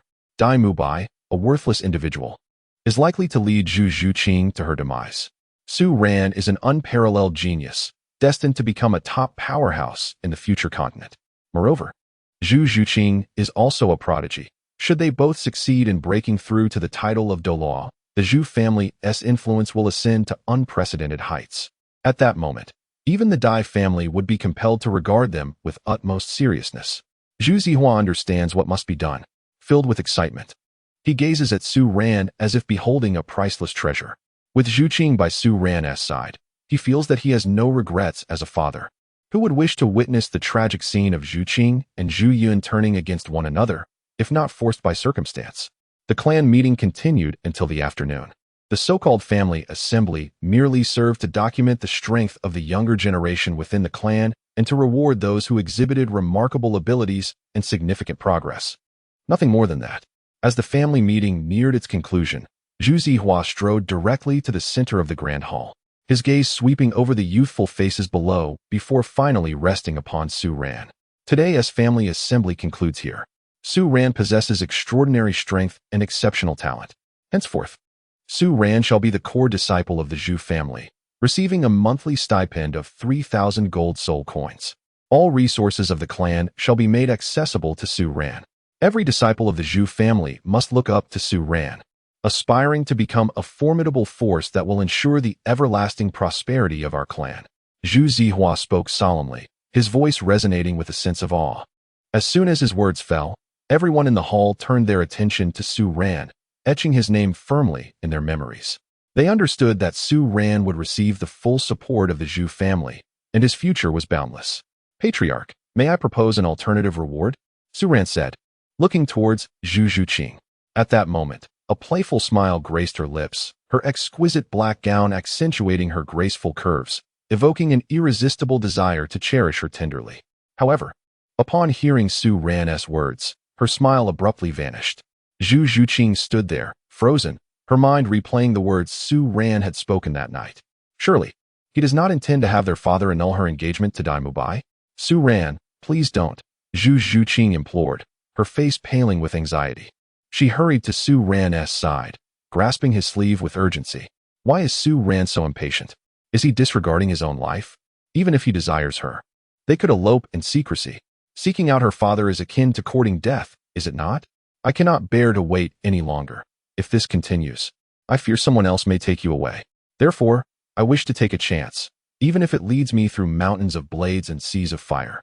Su Ran declared, leaving many onlookers astonished. What is happening? Could it be that Su Ran and Zhu Zhuqing truly share a romantic connection? Perhaps they have already crossed that threshold. Yet, Su Ran's audacity is remarkable. Zhu Zhuqing is destined to wed into the royal family. Has he truly dared to pursue Zhu Zhuqing? Isn't this tantamount to placing a green hat upon Mu Bai and bringing shame upon the royal family? Nonetheless, they could not help but admire Su Ran's courage. To die beneath the peony flower is to be a dashing ghost indeed. Zhu Zhuqing possesses a splendid figure and her beauty is nothing short of breathtaking. For Su Ran to win her affection is certainly no small feat. Even if the royal family were to seek retribution, to spend a night in the company of such a beauty and enjoy Zhu Zhuqing's service would be worth any price. They couldn't help but appraise Zhu Zhuqing's figure, lean where it ought to be lean, curvy where it should be curvy. Such a stunning young lady is truly a treasure. At that moment, they felt a pang of regret for not having considered this sooner. To earn the affection of such a beauty, even facing execution by the royal family would be worth it. Feeling the gazes of those around her, Zhu Zhuqing's face flushed with embarrassment. This rascal Su Ran had once again caused misunderstandings about their relationship. However, she had no time to dwell on this now. She knew that if Su Ran continued speaking, he would surely face severe punishment. The union of the Dai and Zhu families had always been regarded as paramount by their clans. Should Su Ran attempt to disrupt it, her father and the elders would undoubtedly be enraged. Su Ran, come with us. Zhuqing, you too, Zhu Zhuqing instructed, his satisfaction evident as he gazed at Su Ran. He sensed that Su Ran's feelings for Zhuqing were genuine. Su Ran's character far surpassed that of Mu Bai.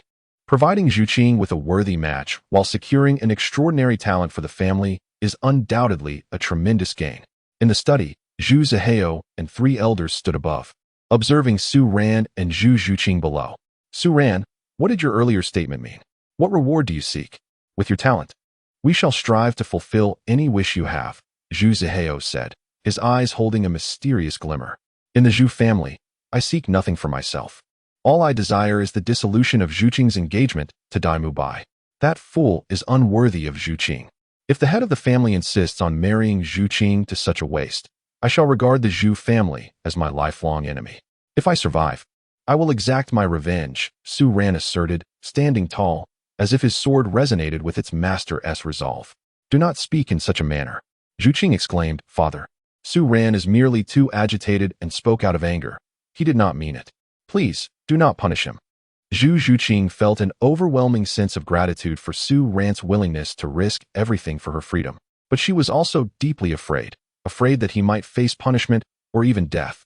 Unbeknownst to her, Su Ran had already carved out an important place in her heart. She could not bear the thought of him suffering due to her. With gritted teeth, she stood there, her eyes shimmering with unshed tears. If her father intended to punish Su Ran, she would stand by him, no matter the consequences. Through life and death, she would accompany Su Ran. Zhu Zhuqing, be honest, what do you feel for Su Ran? Zhu Zhuqing inquired, a smile gracing his face as he perceived Zhu Zhuqing's burgeoning affection for Su Ran. Both are prodigies. Together, they are a match made in heaven. I like Su Ran, Zhu Zhuqing murmured softly, her beautiful eyes fixed on Su Ran, filled with determination. If punishment was to be their fate, then they would endure it together. If her father's punishment were severe, she would take the blame. Claiming she had seduced Su Ran, she was unafraid of being labeled a shameless woman. As long as Su Ran remained safe, that was all that mattered. Very well. Zhu Zhuqing nodded. From this day forth, the Zhu family no longer acknowledges the engagement between Mu Bai and Zhu Zhuqing. Henceforth, Zhu Zhuqing's only betrothed shall be Su Ran. Zhu Zhuqing proclaimed without hesitation. He understood the significance of having a talent like Su Ran within the Zhu family. The benefits he could bring far surpassed those of Mu Bai. Zhu Zhuqing stared blankly at her father, her dark eyes wide with astonishment. When did her father become so progressive? Moreover, she was now betrothed to Su Ran? What was happening? Zhu Zhuqing's cheeks flushed crimson as she struggled to comprehend the situation. Were they not supposed to face punishment together? She would not have declared her feelings for Su Ran otherwise.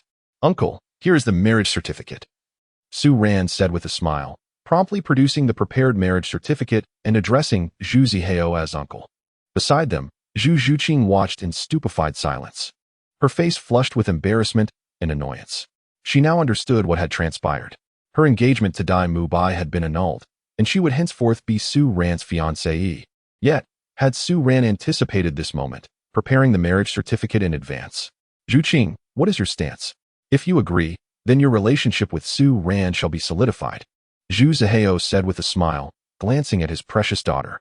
Zhu Zhuqing replied softly, her chest rising and falling slightly, too shy to meet his gaze. At that moment, she could not dare to refuse. If she did not agree, she would be forced to marry Mu Bai. Upon reflection, she would much rather wed Su Ran, whose character was leagues above that of Mu Bai. After Zhu Zhuqing handed the marriage certificate to Su Ran, feeling the intensity of Su Ran's gaze, Zhu Zhuqing felt a wave of embarrassment wash over her. Father, I must take my leave, Zhu Zhuqing said quietly, bowing slightly before hastily departing the scene. Uncle, I shall also take my leave, Su Ran said, maintaining proper decorum. Very well. You young people may do as you wish. But remember that Zhu Zhuqing has been somewhat frail since childhood, Zhu Zhuqing reminded, recalling his own youthful escapades. In his youth, he had not needed to rely on goji berries to maintain his vitality. Enough of that. The more I speak, the more it brings tears. Understood. Su Ran nodded in agreement, quickly pursuing Zhu Zhuqing. Are you upset? Su Ran approached, taking Zhu Zhuqing's hand. Humph. Shameless Su Ran, you deceived me, Zhu Zhuqing huffed. Pulling her hand away, her face flushed as she glared at him. She suspected Su Ran had known all along that her father would acquiesce to his request, causing her unnecessary worry. What else could I do? The marriage certificate is signed, Su Ran replied with a grin, holding the freshly signed document. With the marriage certificate in his possession, Zhu Zhuqing was unequivocally his, and no one could alter that. In the Douluo Continent, a marriage certificate serves as a crucial testament. With the certificate in hand, everything is immutable. Even Mu Bai, who had no marriage certificate with Zhu Zhuqing, could not contest this. The unions between the Dai and Zhu families had been established through generations of goodwill, based solely on verbal agreements. However, with the emperor's decree, no one had dared to voice dissent. Yet, Su Ran, being a bold newcomer, was undeterred. With audacity, the impossible could become reality. Su Ran's grand ambition upon arriving at the Douluo Continent was to court the most beautiful women, indulge in the finest spirits, and roam with the wildest dogs. How shameless! Zhu Zhuqing tilted her head, casting a furtive glance at the contents of the engagement, and then felt too embarrassed to utter another word. Would she truly become Su Ran's fiancée from this moment onward? How did Su Ran manage to accomplish this? How could his father consent to Su Ran's request and directly marry her off? She was entirely unprepared for such an outcome. How did you achieve this? Zhu Zhuqing inquired softly, her beautiful eyes reflecting a hint of curiosity. It's a secret. Let me embrace my fiancé first, Su Ran replied with a smile, tucking away the marriage contract. With this contract in hand, he could proudly showcase it to Dai Mu Bai upon their arrival at Shrek Academy. No way, I won't embrace you, Zhu Zhuqing retorted, her fair cheeks flushed. She delicately stepped back, her graceful legs moving a few paces away, evading him entirely. Su Ran, with his shameless antics, had set her heart in turmoil for so long. She certainly wouldn't indulge him with an embrace. Wow, and I'm already your fiancé, yet you refuse to embrace me. I must be the most unfortunate fiancé in the world. My fiancée is so beautiful, and I cannot even hold her. What a predicament. Su Ran lamented with a playful grin. He understood that he needed to give Zhu Qing some time to adjust, once she embraced her new identity. Surely his fiancée would be more than willing to be held whenever he desired. Regardless, I must take my leave for now. I shall see you tomorrow, Zhu Zhuqing said, her face still crimson, as she swiftly took flight, a hint of joy illuminating her features. The marriage contract held greater significance than a mere verbal agreement. In the Douluo Continent, once the marriage contract was established, it signified that her relationship with Su Ran could never be altered. What Su Ran was entirely unaware of was that even in the Douluo Continent, the importance of a marriage contract was unprecedented. Once the contract was secured, even in the event of his demise, Zhu Zhuqing, as a woman, would remain bound and would not marry another, though she appeared unassuming. Zhu Zhuqing held a traditional reverence for her chastity. By agreeing to the marriage contract, she signified her willingness to entrust Su Ran with everything, including her very essence. Chapter 12. The Qilin bloodline, transforming into a divine beast Ding. Congratulations to the host for completing the task and unlocking the identity. Zhu Zhuqing's fiancé. You have acquired 100 skill points. These skill points can be utilized to upgrade the years of soul rings or for a lottery draw. Of course, they can also be saved for this system's transformation, the system announced in a sweet voice. Save them? Absolutely not. I would rather perish than do so. Su Ran shook his head. After much effort, he had finally earned 100 skill points, yet the system demanded a staggering 100,000 for its transformation. He was not foolish. The crux of the matter was that this was akin to saving money. If not spent, the value would only depreciate. Once his strength increased, he would be able to complete subsequent tasks, and at that time, wouldn't the skill points soar? Once my power grows, I shall store more with the system. Su Ran added. He felt it prudent to flatter the system, fearing it might hinder his progress. Women, after all, can hold grudges, and a female system might be no different. System, how many years can 100 skill points extend the soul ring? Su Ran inquired, curious about the prospect of continuously accomplishing tasks and potentially achieving tens of thousands of years. If everyone could reach 1,000,000 years, wouldn't he be capable of challenging the divine realm? However, how many skill points would be required for such feats? It seemed he would need to toil like a beast, completing tasks day in and day out. One skill point can extend a soul ring's years by 10. Your current 200-year soul rings are respectively 300 and 500 years. Would you like to enhance their years? Perhaps not. What about a lottery? Su Ran asked, still yearning to tempt fate. The lottery was divided into 3 tiers, silver, gold, and diamond, requiring 10, 100, and 1,000 points for each draw, respectively. As this is your first lottery, dear host, you may use 100 points for a golden 10 consecutive draws, the system sweetly announced, eager to delight him with some benefits. After all, the system existed to serve its host. Yet, it had yet to take form and could only offer limited services. Once it materialized, it would be able to provide even more. Very well, I choose to participate in the lottery. Su Ran felt a surge of excitement, hopeful that the golden 10 consecutive draws would yield something valuable. Congratulations, host. You have received a pair of autumn pants from Aunt Wang. Su Ran's expression darkened as he listened to the system's prompt, his hands pressed against his forehead in disbelief. Surely, the system's assistant could not be under the impression that his physique was lacking. He was in excellent health. What use could he possibly have for such a feature? This had to be a jest. And what was that about Aunt Wang's thermal underwear? Did she think he was the sort to have peculiar reactions to mere clothing? Even if he were such a person, he would prefer something celestial, like Chang'e or Nuwa. But a middle-aged woman? Was she truly jesting?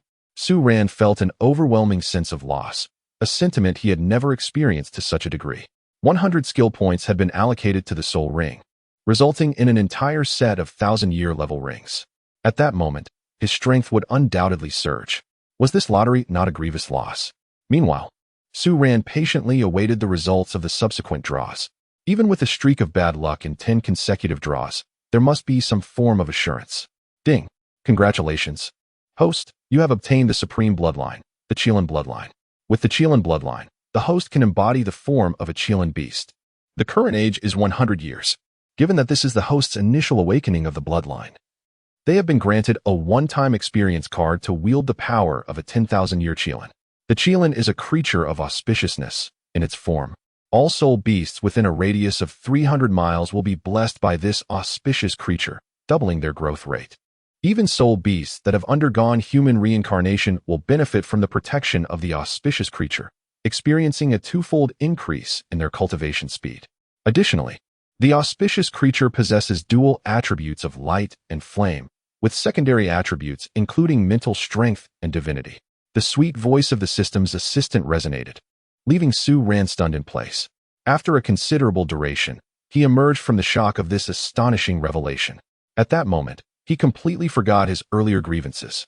To his astonishment, he had acquired the Qilin bloodline and could transform into a Qilin. Goodness! Would he now be able to switch seamlessly between human and soul beast forms? Su Ran pondered in astonishment over these thoughts. From henceforth, he would not merely be a human. He would also embody a soul beast, and moreover, a divine beast. The growth rate of all soul beasts would be doubled. Without a second thought, he could envision himself in the extreme north or the Stardew Forest. Surely, he would be revered like an emperor. At that time, wooing the enchanting beauties of the soul beast realm would be an effortless endeavor. Su Ran seamlessly transformed into the Qilin form, swiftly morphing under a mysterious energy into a golden soul beast measuring over 1 meter in length. This magnificent creature was cloaked in resplendent golden fur, its visage a harmonious amalgamation of a lion's head, deer antlers, tiger eyes, the body of a moose, and dragon scales, with a tail reminiscent of a dragon's, adorned with dense golden fluff. An ethereal golden light radiated from its entire being, and wisps of illusory golden clouds enveloped its paws. In this Qilin incarnation, Su Ran was imbued with boundless power. With a gentle clawing motion, he effortlessly felled a great tree, although only possessing a century of cultivation. His strength was already comparable to a typical soul beast of 4,000 to 5,000 years. As Su Ran embraced his beastly form, far away in the starry forest, another golden creature cast its gaze in his direction. Slightly larger than Su Ran's Qilin form, this soul beast shared a similar appearance, but its imposing head bore 3 eyes. At that moment, it felt a tingling sensation in the crimson pupil that stood out prominently on its forehead. Awoo, the golden creature joyfully leaped by a verdant lakeside. Its majestic head held high as it called out repeatedly. It was filled with astonishment, yet even more so with exhilaration. In each generation, only one auspicious beast could emerge. But now it sensed the presence of another alongside itself. What is it, auspicious beast? A woman clad in an elegant palace gown, possessing an exquisite countenance and flowing azure hair cascading over her shoulders, displayed a hint of confusion on her serene face. Sister Baiji, I sense the aura of a kindred spirit. Though its presence is faint, it also emanates a unique power of destiny, akin to my own, the golden creature excitedly exclaimed, bounding to the woman's side. What? Are you saying there exists another auspicious beast? Baiji's tranquil expression transformed into one of shock. The powers of auspicious beasts were immensely formidable, capable of doubling the growth rate of surrounding soul beasts. Most importantly, this enhancement was cumulative, allowing only one auspicious beast to exist in any given era. With the emergence of an auspicious beast in the starry forest, the overall cultivation speed of soul beasts would be multiplied. If another were to appear, the implications would be staggering. The potential for exponential growth, 1 becoming 2, then 2 becoming 4, was an allure no soul beast could withstand. I must urgently inform Dtion. The emergence of a second auspicious beast carries unparalleled significance for the soul beast race. Baiji's delicate hand caressed her chest as her ethereal form transformed into a streak of luminescence, darting towards the heart of the lake. Unbeknownst to Su Ran, who had returned to the Zhu family after a brief experience of the Qilin's power. Events in the Starry Forest unfolded without his awareness. The Star Luo Empire was home to numerous formidable beings, and should they discover his peculiarities, he feared he would be subjected to dissection and study. In the meantime, the system's voice resounded once more. Ding, main quest issued. Please proceed to Nodding City. Disrupt the relationship between Tang San and Xiao Wu, inciting animosity between them. Additionally, you must adorn Tang San with this green hat, which has the capacity to absorb his fortune, leading him to a series of misfortunes. Ding. Given the depth of feelings between Xiao Wu and Tang San, fulfilling this task will prove challenging. Successful completion will yield 500 skill points. To court Xiao Wu?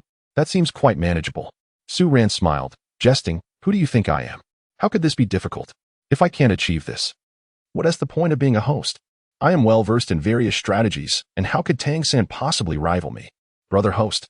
Xiao Wu has great faith in Tang San. It would be quite challenging to disrupt their bond, the system sister reminded him.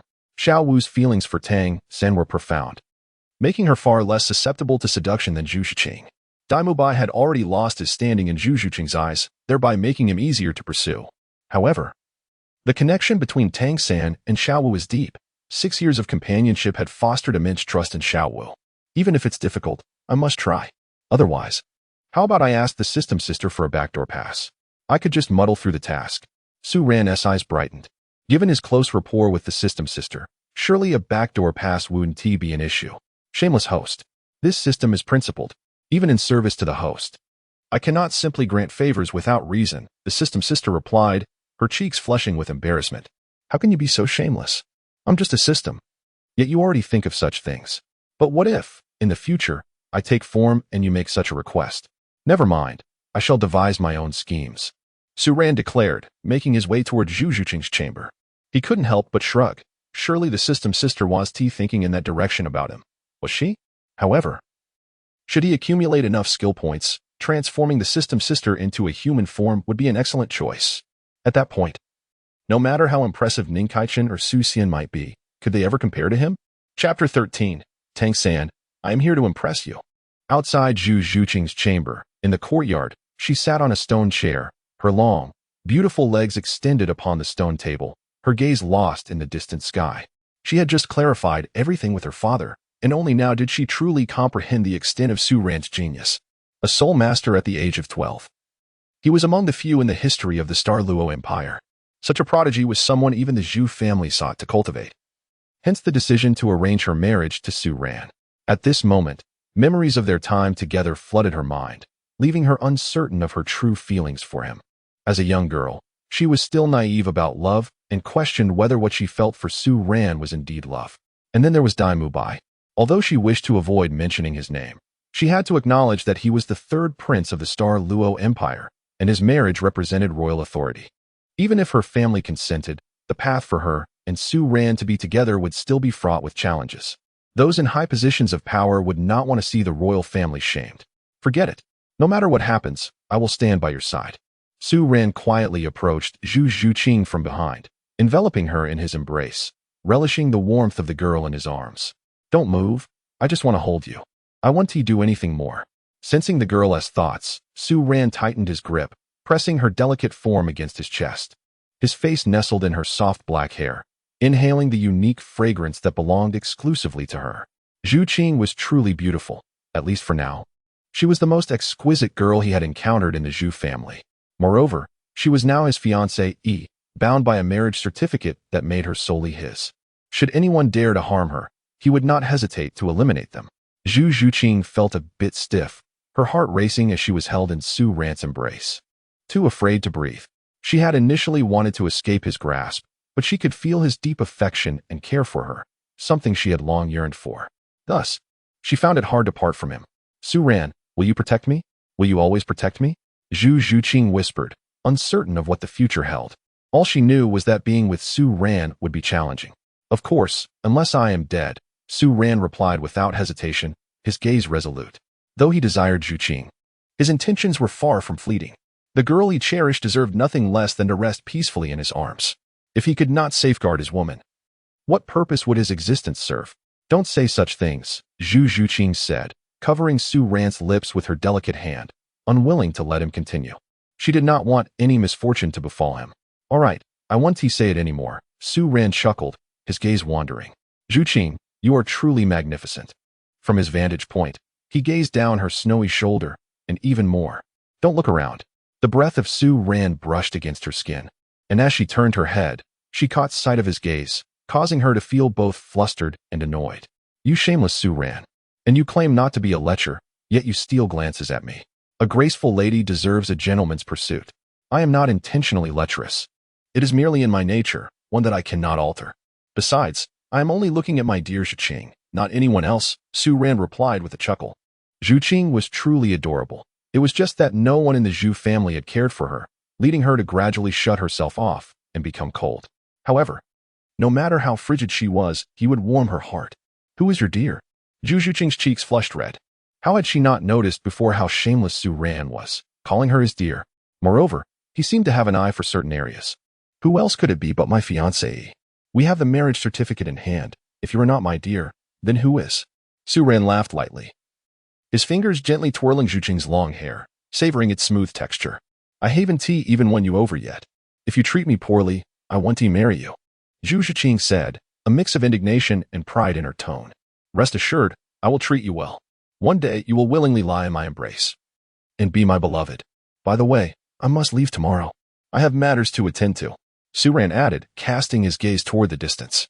Nodding City lay far within the Heavendo Empire, and he needed to set off early. When will you return? Zhu Zhuqing asked anxiously, feeling a pang of grievance. She had just signed the marriage contract, and now Su Ran was leaving. They had yet to truly converse. She knew nothing of his depth, nor he of hers. Was it truly necessary to rush off? As soon as I can. When I return, I will take you away from this place. We will go to the Heavendo Empire. I fear the royal family may discover our relationship and act against us. Su Ran gently tousled Zhu Zhuqing's hair. In a few months, it would be time for Shrek Academy's enrollment, and he planned to showcase his prowess against Mu Bai. All right, I will wait for your return. Zhu Zhuqing nodded, her eyes sparkling with anticipation. She too longed to venture beyond. Then I shall take my leave. Su Ran smiled, embracing Zhu Zhuqing once more before turning to depart. He was now on a mission to rescue the misguided maiden, Xiao Wu. Currently, she had yet to see through Tang San's hypocritical faade. Tang San prided himself on righteousness, claiming to eradicate the Wuhuan Hall and destroy the Slaughter City. Yet, it was all merely for personal vengeance. He had gained benefits from the Slaughter City and the god of Slaughter's domain, only to then destroy it. Even the legacy of the Shura god vanished without a trace. The phrase pick up the bowl to eat, put down the bowl to curse epitomized his actions. He has remained solitary as the god of Shura in the divine realm for tens of thousands of years, showing no inclination to relinquish his position. It is likely that he has destroyed the very legacy he inherited, leaving no room for abdication, although he obliterated the Spirit Hall. He has not aided the Soul Masters in establishing a beneficial organization. Countless ordinary Soul Masters remain unable to awaken their martial spirits. During the era of the Supreme Tang sect, the talented Huayu Hao had to venture alone into the extreme north to acquire his soul rings. One of the 7 monsters, Jiang Nanan, was willing to sell herself for a mere 10 gold soul coins to obtain a Xian Shui Dan.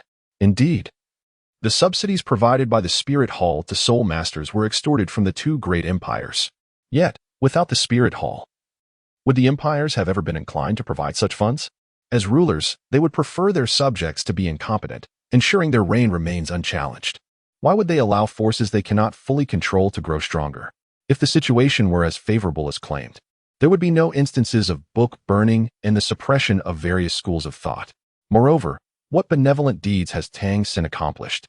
The calamity that befell the continent during the era of the Supreme Tang sect is inextricably linked to him. With the destruction of the Spirit Hall, the legacies of countless families, along with the divine positions of both the Angel God and the Rakshasa God, have been irrevocably lost. The absence of the Rakshasa God leaves the malevolent Soul Masters without a leader. Furthermore, the severing of the inheritance of the 6-winged angels, embodying the attributes of light, holiness, and fire, has deprived the evil Soul Masters of a formidable nemesis. He, who prides himself on justice, has become the greatest villain of Douluo Star. The divine edict forbidding easy descent to the mortal realm means little to him. He has sent his daughter down, followed by his grandson, and every 10,000 years. As Douluo Star regains its vitality, he dispatches his descendants to reap the benefits. Such a person, who self-righteously claims to be just, is no different in Su Ran's eyes than a deceitful villain. He even pretends to act only when his allies are in peril. When Xiao Wu finds herself in danger, his power surges dramatically, allowing him to emerge victorious and win her affection.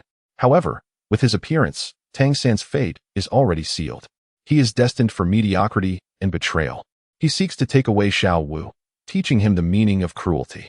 Naturally, after claiming her, he will flaunt it in front of him, making him acutely aware of the agony of seeing the girl he cherishes in another's embrace.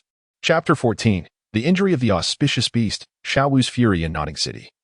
At the Notting Junior Soul Master Academy, a stunning young girl clad in a pink robe steps out of the academy.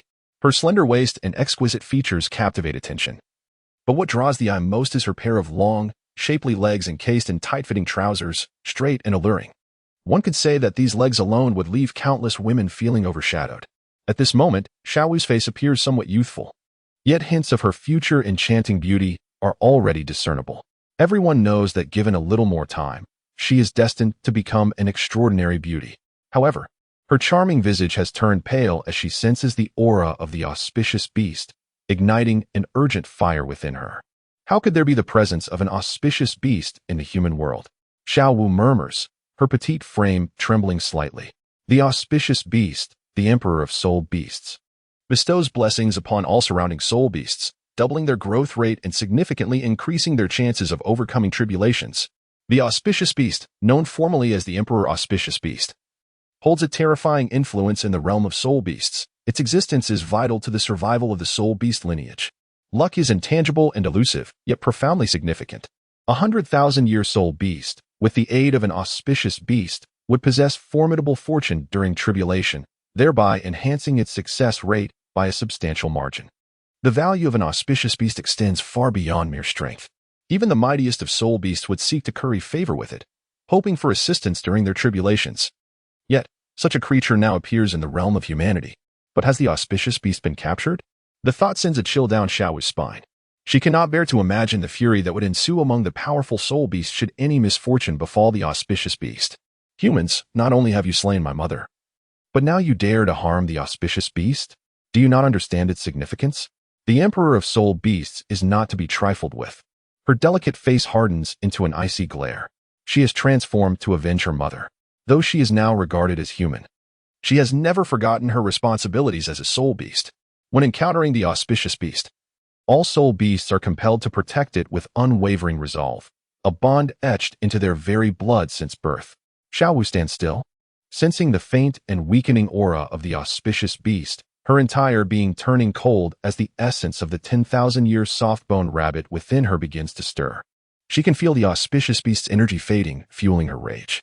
Not only she, but any sentient soul beast would feel wrath upon sensing the peril of the auspicious beast. Xiao Wu, what troubles you? Tang San, noting her distress, inquires with concern. This is the first time he has seen Xiao Wu display such a countenance, prompting his worry. Brother, I'm fine. You should return.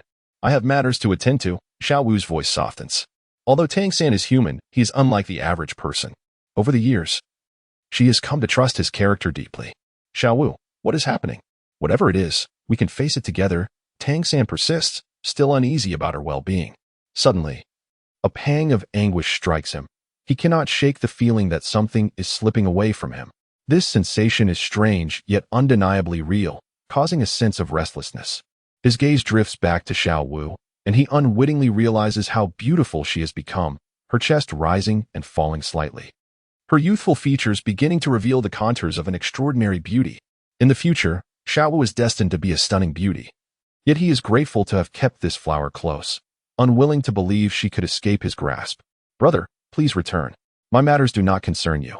Xiao Wu, in a state of urgency, pushes Tang San aside and hastens away. Tang San feels a pang in his heart. In the past, Xiao Wu would always consult him before making decisions, never departing without a word. What has changed? Does she hold someone else in greater regard than him? He walks slowly back to the dormitory, uncertain of what has come over him today.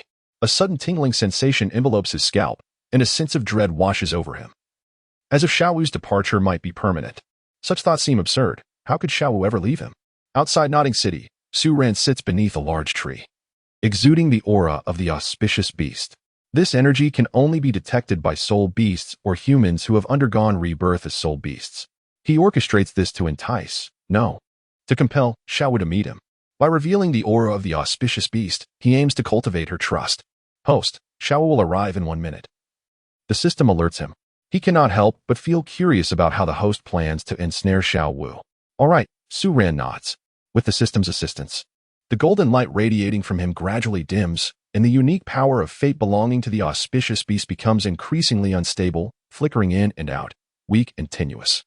Su Ran bore numerous delicate wounds across his body. Though shallow, they were strikingly ghastly. The wounds used a substance reminiscent of tomato juice, appearing all too lifelike. Devoid of any semblance of artifice, the spirit beast, Xiao Wu, raced desperately, her graceful figure unleashing an unprecedented swiftness. In her luminous, yet dimmed eyes, there lay a sorrowful reflection. As a soul beast, witnessing the peril of the spirit beast was a profoundly tragic experience. She was oblivious to the torment the spirit beast was enduring and had never contemplated whether her own strength could rescue it if calamity befell. All she understood was that every soul beast, irrespective of their might, must shield the spirit beast from harm, even if her mother, a Ro, were present. Their feeble powers would compel them to protect the spirit beast with all their might. Had humanity not taken the lives of countless soul beasts? Must they now target the spirit beast? Should misfortune truly befall the spirit beast, prepare to face the wrath of the Douluo forest.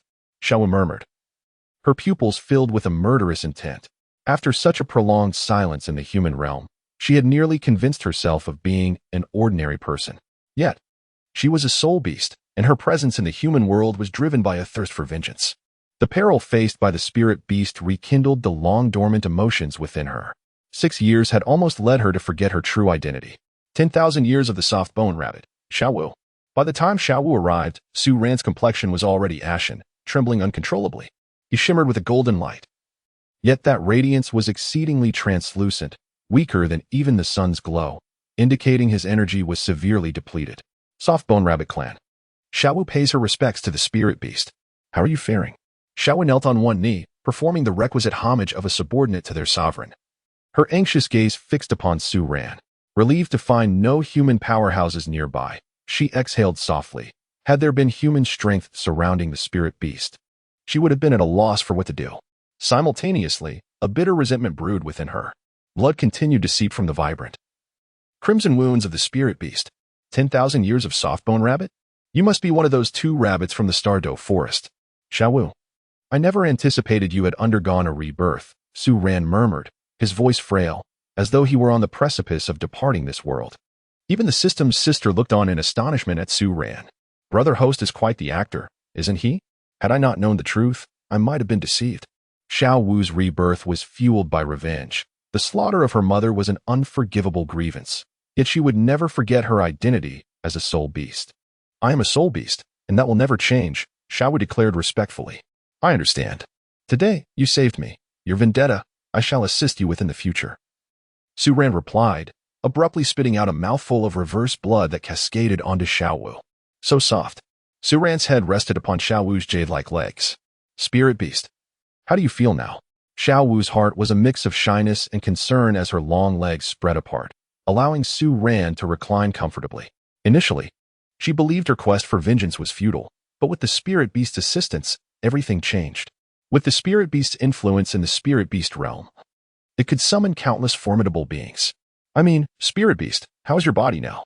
Xiao Wu's delicate face flushed as she realized the spirit beast was not gravely injured, which eased her worries, only to notice that it had unknowingly lain on her legs for some time. When did this happen? She was completely unaware. In her earlier panic, she had only been concerned for the spirit beast's safety and had not noticed their newfound intimacy. Her slender body quivered slightly, and a faint blush tinged her skin. She wanted to shift her legs away but feared displeasing the spirit beast, which had just promised to aid her in her revenge. She could not risk causing even a hint of dissatisfaction. In every gathering of spirit beasts, wherever the spirit beast appeared, it would receive treatment akin to that of an empire. Not only legs, but even the most coveted of desires would be granted should the spirit beast wish for them. No subordinate could refuse. Other spirit beasts, no matter how powerful, would not earn genuine respect from others, yet the spirit beast could bring benefits to all. This is why even a newly born spirit beast, lacking in strength, would still ascend to the status of a king among spirit beasts. Chapter 15. The Underbelly. Xiao Wu's worldview shattered for a long while. Su Ran lay on Xiao Wu's long legs, recovering his strength, breathing in the fragrant aroma emanating from her. He felt immensely content. Of course, there was also a faint salty tang, perhaps from her earlier haste and exertion. It could not be anything else. Xiao Wu was pure and innocent, incapable of harboring ulterior motives. Shameless host, always taking advantage of Xiao Wu, the system grumbled. Watching Su Ran bask in the comfort of her legs, unable to hide its jealousy. The host is so wicked. Despite being uninjured, he pretends to be gravely weakened. Is lying on Xiao Wu's legs under the sun truly so pleasant? Xiao Wu is not even as beautiful as I am. How could it be comfortable? Isn't it necessary to feign injury? Otherwise, how can I gain Xiao Wu's trust? How else can I showcase Tang San? Su Ran denied the accusation. Was he that sort of person? He was not a lecherous man. Humph, what a shameless individual, the system retorted, somewhat displeased. Then I shall not lie here any longer. I need to go and impress Tang San, Su Ran declared, suddenly opening his eyes, a glimmer of brilliance flashing within them, and his aura surged once more, as if he had regained his strength. Spirit Beast, you are awake? Xiao Wu inquired, her beautiful eyes showing a hint of embarrassment and anger. The Spirit Beast had been lying on her for quite a while, causing her legs to go numb. Yes, I have recovered some strength. We must leave this place quickly. That title Douluo may still be searching for me, and it is not safe to remain here, Su Ran replied, his expression grave. A title Douluo? Is there one nearby? Xiao Wu's heart raced at his words. She was a 10,000-year-old spirit beast. A title Douluo could easily see through her true identity. The title Douluo's strength is formidable. I am no match for him. He resides in a village nearby, from which I barely escaped, Su Ran stated, his face reflecting seriousness. Fortunately, Tang San had a somewhat advantageous father. Otherwise, tracking down Xiao Wu would be quite challenging. A title Douluo lives nearby. Xiao Wu's complexion changed dramatically, and a question arose in her mind. If a title Douluo truly existed, why had he not killed her? That title Douluo has already filled his soul rings and bones. Killing you would yield him no benefit. I believe he has been observing you all these years, waiting for the right moment to strike and claim your soul rings and bones, Su Ran elucidated. How could this be? Xiao Wu's face turned pale, her body trembling. She had thought that coming to such a remote place like Notting City would keep her hidden from powerful beings. Yet even here, a title Douluo existed. She did not doubt Su Ran's words. As a spirit beast, he could not deceive her in this regard. Furthermore, the spirit beast had encountered danger here, which was evidence enough of a title Douluo's presence nearby. Spirit beast, when will he make his move against me? Xiao Wu's voice quivered slightly, her eyes reddening. She did not fear death. If she did, she would not have transformed into a human. What she feared was dying a mundane death, leaving her unable to avenge her mother. If she perished, no one would seek retribution for her mother's great grievance. Spirit beast, I implore you, guide me on the right path. I cannot die. If I do, I cannot avenge my mother, Xiao Wu pleaded, bending her legs and kneeling before Su Ran. Her delicate forehead touched the ground, her youthful, yet round posterior raised high. Why did she kneel so suddenly? And in such a position? This could lead to misunderstandings. Do not kneel. I have promised to help you. You saved me, and I shall assist you in resolving these troubles, Su Ran said, pulling Xiao Wu up from the ground. He smiled, knowing full well how to create a rift between her and Tang San. Once their relationship fractured, he could claim Xiao Wu for himself. As a spirit beast, the king of spirit beasts, what was wrong with taking a concubine? Who would dare to object? That title Douluo is named Tang Hao, a peerless powerhouse from the Haotian school. He offended the Spirit Hall and has since been living in seclusion in Holy Soul Village outside Notting City, Su Ran explained with a smile. Tang Hao?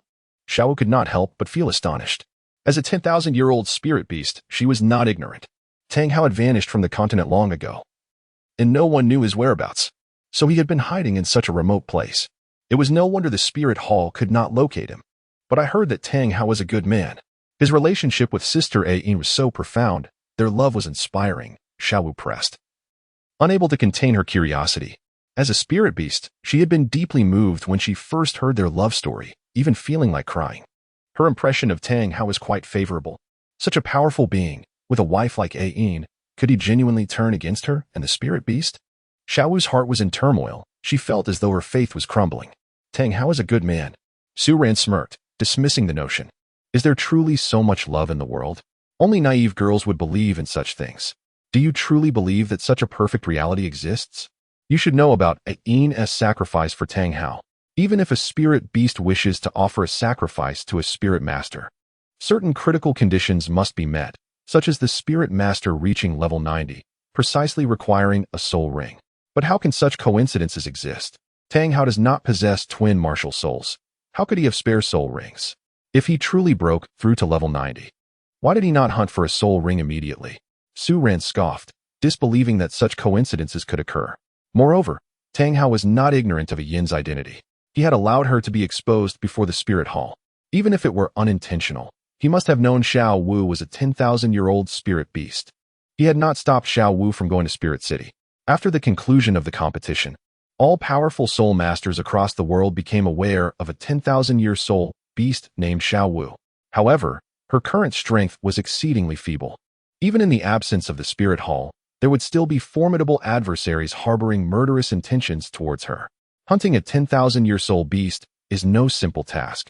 Yet a soul master at the soul zone or soul king level could easily extinguish her life.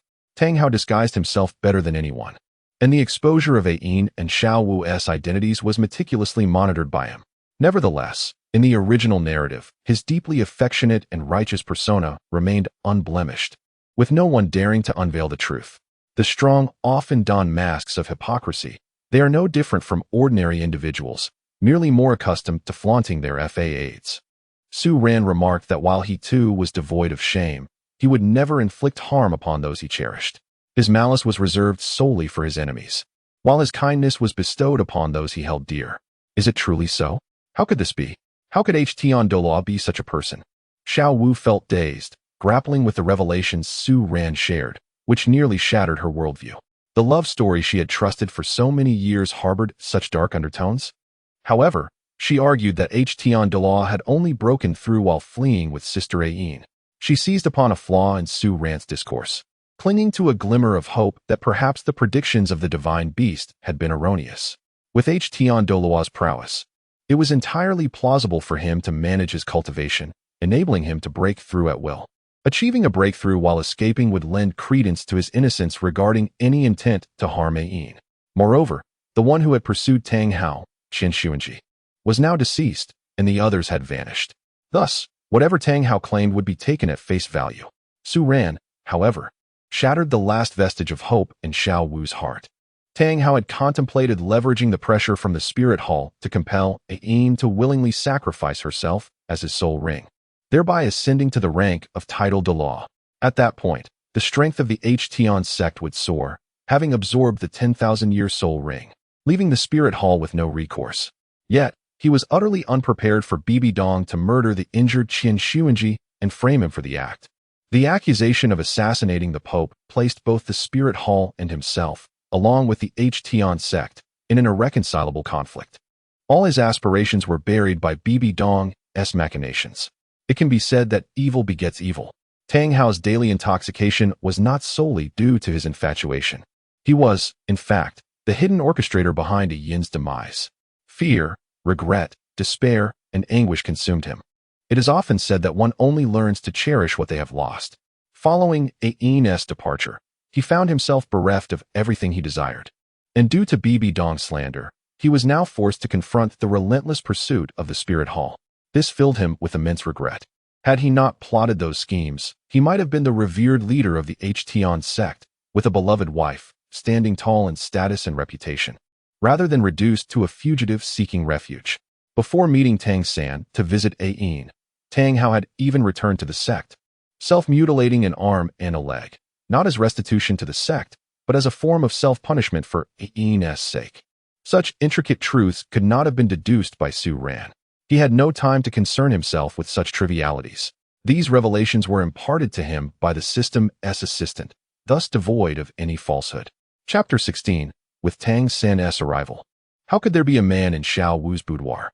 So, Douluo is indeed such a person. Sister Ain misjudged him, foolishly sacrificing her life.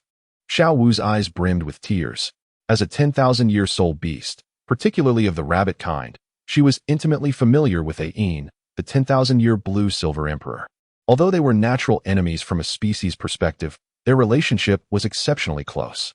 During their time in the Stardo forest, She often sought out Sister Ain for companionship. How naive she had been to believe that Ain had found a worthy abode. In the end, Tang Hao had taken both a Yin soul ring and her heart. His cruelty was surpassing, more despicable than those mere humans who hunted soul beasts. If Ain were to learn that the man she loved had always sought to exploit her soul ring, and that her emotions and sacrifices had been meticulously calculated, even her gentle nature would likely be driven to madness. No woman could endure the reality of being manipulated by her beloved. Great divine beast, must humans and soul beasts coexist in such a manner? Xiao Wu raised her beautiful eyes to Su Ran, her jade-like cheeks tinged with bitterness. Upon discovering that Sister Ain had fallen in love with a human, and that their love story was so tragic, she had once entertained beautiful fantasies in her heart. She envisioned that after avenging her grievances, she too could be with her brother, living a life akin to that of a pair of lovebirds, envious of none but each other. Yet now, someone was revealing to her that this was all a grand deception and conspiracy, and she found herself utterly incapable of rebuttal. Was all of this merely coincidence? How could the world contain such fortuitous events? She felt lost, adrift in confusion. From now on, you may simply call me Brother Su Ran. My current name is Su Ran, he stated.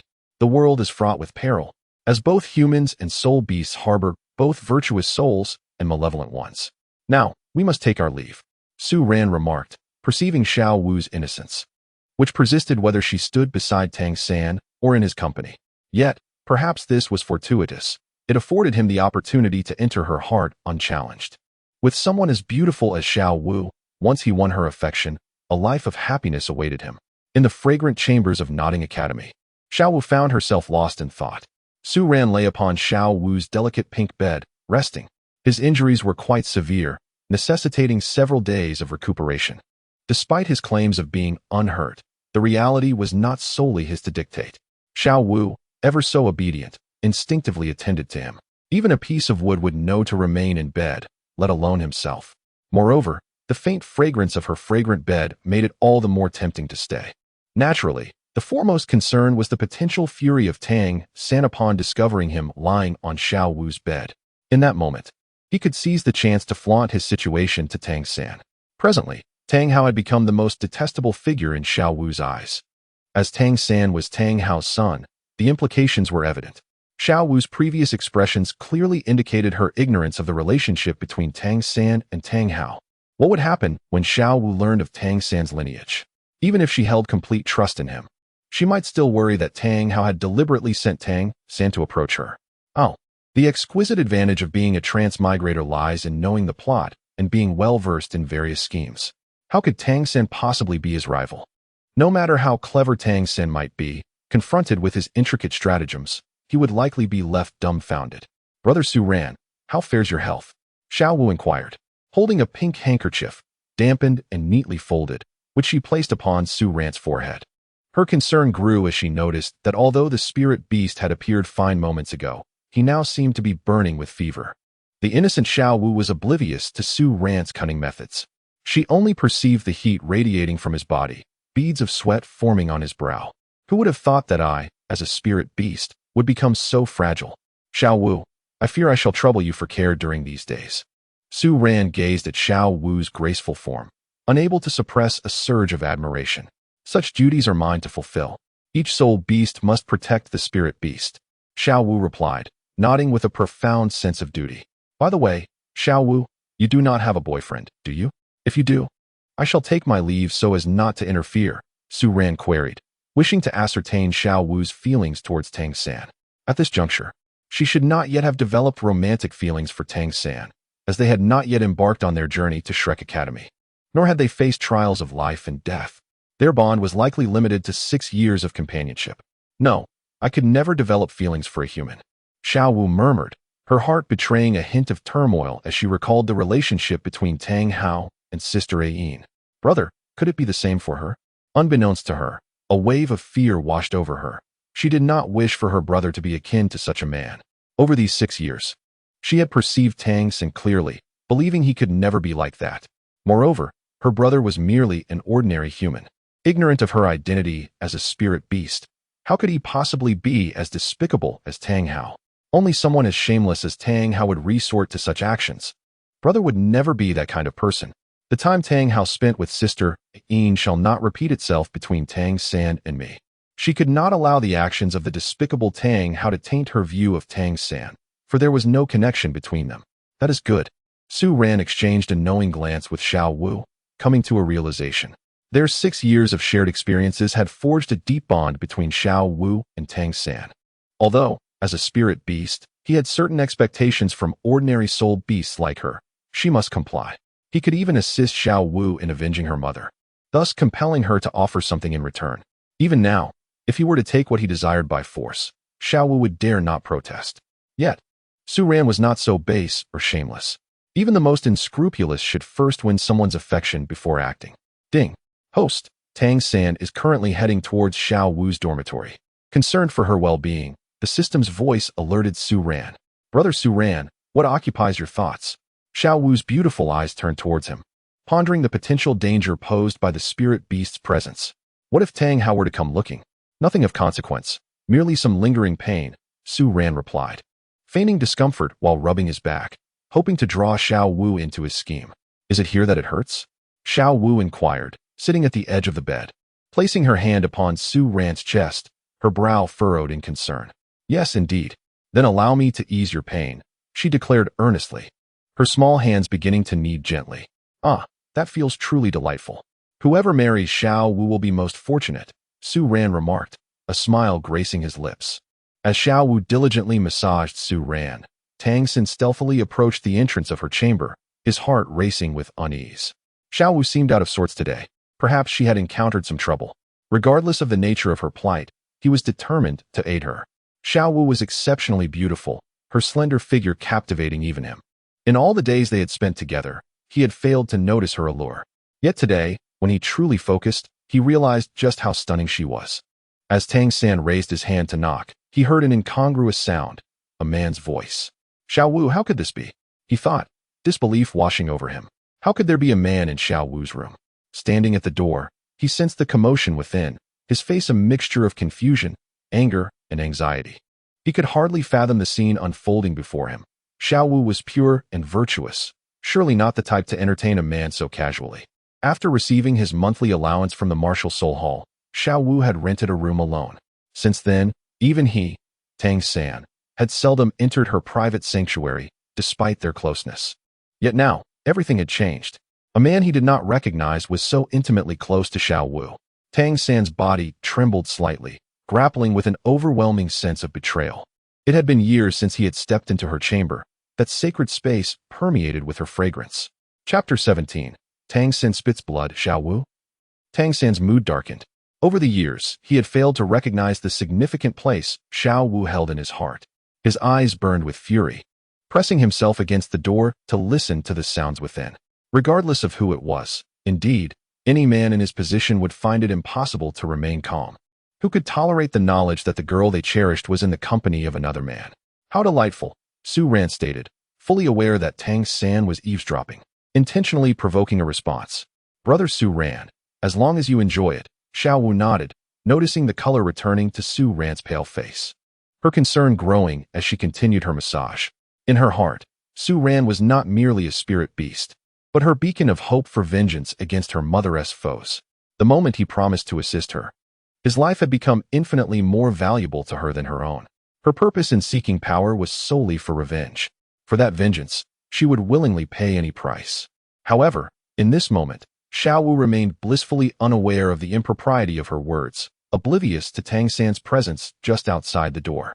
Most importantly, Su Ran's myriad schemes were far too intricate for her to decipher. No, Xiao Wu, this cannot be. Tang San felt as though he might vomit blood, grappling with the implications of what he had just overheard. Comfortable? In what context could a man and woman find comfort together? Tang San's mind was blank. It was unfathomable that Xiao Wu had forged such a bond with another man. Her urgent departure today suggested she was seeking out that very man. A sense of discomfort washed over him, and he felt on the verge of tears.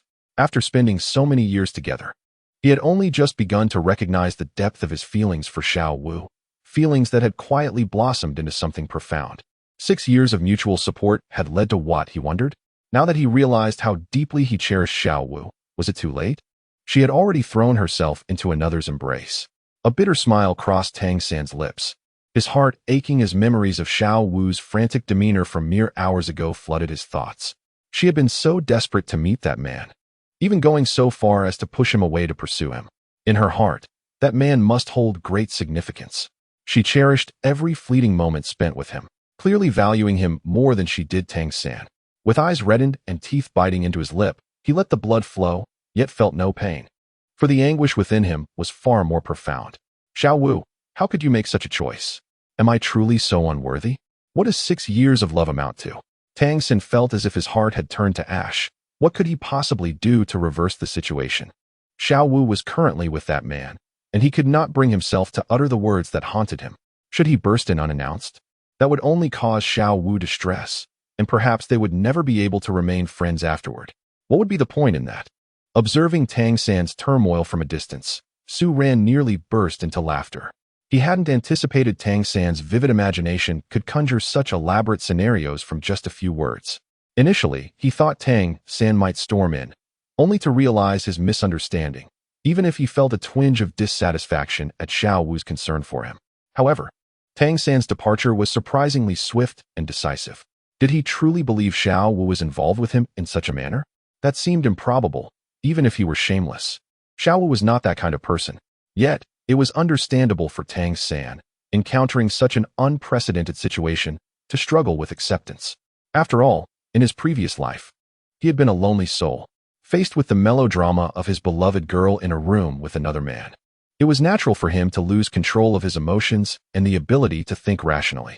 However, given Tang San's intelligence, he would likely come to his senses soon. Yet, Su Ran had no intention of letting Tang San off the hook so easily. He planned to deepen the misunderstanding, ensuring that by the time Tang San realized the truth, Xiao Wu would already belong to him. Xiao Wu, do you have any classmates with the surname Tang?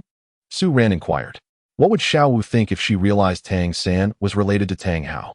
In Nodding City, Tang Hao has probably been keeping an eye on you. If I am not mistaken, there is indeed a classmate with the surname Tang, a descendant of Tang Hao. Tang Hao has refrained from acting against you, likely intending for his descendant to eliminate you and claim your soul ring and soul bone. Upon hearing the name Tang, Xiao Wu's expression shifted dramatically, her hands stilled at Su Ran's touch. She stood there, stunned, grappling with disbelief. Wasn't Tang San a Tang? Could he be the son of the Haoyan Douluo? His martial spirit was blue silvergrass. Could it have been inherited from Sister Ayin? A shiver ran through her as Su Ran's insinuations solidified her suspicions. In a place like Nodding City, how could there be anyone with innate full soul power? If he were not Tang Hao's son, how could he possess blue silvergrass and innate full soul power simultaneously? Was it possible he had approached her with ulterior motives? Had Tang Hao discerned her spirit beast lineage and sent Tang San to befriend her, waiting until he grew strong enough to eliminate her? A chill enveloped Xiao Wu, her face paling. She stood frozen, as if struck by a revelation. No, it couldn't be true. He was not that kind of person. If he had indeed come for her soul ring and soul bone, how could it feel so real? The performance was so convincing. Could he truly be that adept at acting? Sitting at the edge of her bed, she murmured to herself, her delicate form seeming fragile enough to be swept away by a mere breeze. What is it? Su Ran grasped Xiao Wu's hand, feeling a pang of sympathy. He did not wish to see her in distress, yet this was a trial she had to endure. Otherwise, those around her, such as De Ming and Air Ming, might become mere tools for Tang San to gain power. Tang San, a figure steeped in righteousness, much like his father, targeting those close to him. Eventually, both father and son would earn the title of romantic scoundrels. In all honesty, even the likes of Xiao could not compare to Tang San in this regard. If Xiao allowed Sun or Qilin to perish before him only to seek vengeance, perhaps he could maintain his facade? Yet when did maintaining an image involve sacrificing a beloved? How tragically absurd. However, since he had arrived in the Douluo Continent, he would not hesitate to showcase Tang San's shortcomings. He intended to demonstrate just how inept Tang San truly was. Divine beast, master of fate. Here, I possess a hat of destiny, brimming with boundless fortune. Place it upon his head, if it shines. It signifies that everything he has said and done previously was a facade. Su Ran remarked as a green hat materialized upon his head. What fate awaits Tang San? Is there any need to elaborate? A fate marked by green, a fate of mediocrity. In Chapter 18, Tang San coughed up blood. Is this a gift for me? The hat of destiny? Xiao Wu stared blankly at the hat in Su Ran's hand. Despite her vast experience spanning 100,000 years, she found herself utterly unable to discern the material of the hat. Even her spiritual energy, attempting to sense its nature, was completely thwarted. The hat was extraordinarily mysterious, seemingly capable of obstructing all forms of inquiry. Xiao Wu recalled her mother mentioning that auspicious beasts emerged in harmony with the world's fortune, wielding the power of destiny, directly influencing the rise and fall of the Soul Beast clan. Evidently, this hat of destiny was also a manifestation of such auspicious power. Brother Su Ran, do you already know? Xiao Wu could not suppress a bitter smile. She had yet to reveal anything about Tang San to Su Ran, yet he appeared to be aware. Well, it's hard not to know when my little Wu's thoughts are so transparent, so innocent. She remains oblivious to the manipulations of others. Your sister, Ayin, serves as a cautionary tale, Su Ran said, his hand gently stroking Xiao Wu's soft, flowing hair. Xiao Wu had her hair styled in a scorpion braid, and Su Ran knew that if she were to let her hair down, it would be her most enchanting moment. Her most beautiful features were her legs and flowing hair. When he truly won her heart, he would have the privilege of seeing her hair cascade freely and resting upon her lovely legs, savoring their shared world. Brother Su Ran, Xiao Wu's heart tightened with trepidation. She feared to imagine what sorrow would engulf her if Tang San were indeed that kind of person. From the moment she entered Nodding City, she had already been ensnared in a web of deceit. Tang San's interest in her stemmed from her soul bone. His father, the Hao Douluo, was precisely that sort of man, having brought ruin upon Sister Ayin. He had taught Tang San to engage in such treachery, and it seemed second nature to him. Tang Hao had easily exploited emotions to acquire Sister Ayin's soul ring. Now, was he instructing his son to do the same? Such speculations in her heart nearly equated to undeniable truth. Yet, she was too terrified to contemplate it further. They had been together for 6 years. Could Tang San truly be so despicable? She could not discern it. Was it possible that, as Su Ran suggested, her innocence was the issue? If you still doubt your thoughts, simply place the hat upon his head. In due time, everything will be revealed. Should he harbor ulterior motives, the hat of destiny will radiate a dazzling green light, Su Ran stated, placing the hat of destiny into Xiao Wu's hands. The hat bore profound significance. Should Xiao Wu personally crown Tang San, it would enhance the sense of ritual. Of course, any ability to ascertain whether Tang San was deceiving Xiao Wu was merely a fabrication aimed at fracturing the bond between them. Once the hat was donned, even the most harmonious of feelings would inevitably develop fissures. Su Ran is currently envisioning the expression that Tang San will wear at that moment: despair or regret. After a moment's hesitation, Xiao Wu ultimately takes the fate hat into her hands. She desperately wishes to trust Tang San, yet she finds herself unable to do so. His father, Tang Hao, was responsible for the death of Sister Ayin and even sought to harm the spirit beasts. As Tang Hao's child, how could she convince herself to place her trust in him?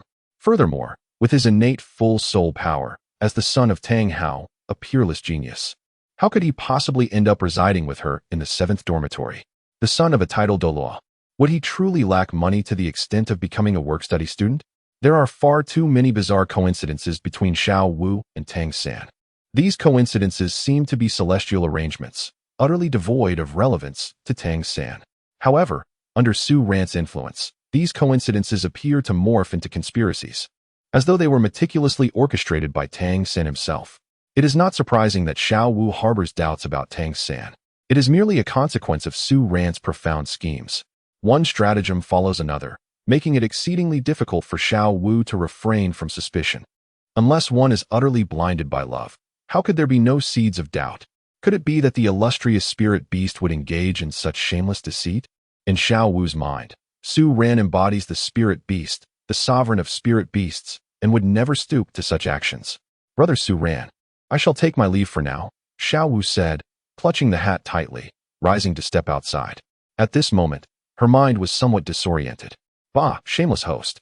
With too many tricks up your sleeve. The system smiled coyly, acknowledging the host's remarkable ability to compel Xiao Wu to present the hat to Tang San. Wouldn't that infuriate him? Men are only loved when they possess a hint of wickedness, Su Ran chuckled. After all, his purpose in coming to Douluo Continent was to pursue beautiful women, and beyond that, to challenge Tang San. Tang San shrinks back in the presence of the powerful, yet refrains from provoking the weak, a true mediocrity. Once he becomes strong, He continues to flaunt himself before Zhu Zhuqing. Without their pirate crew, the 7 of them would have long since been devoured by spirit beasts.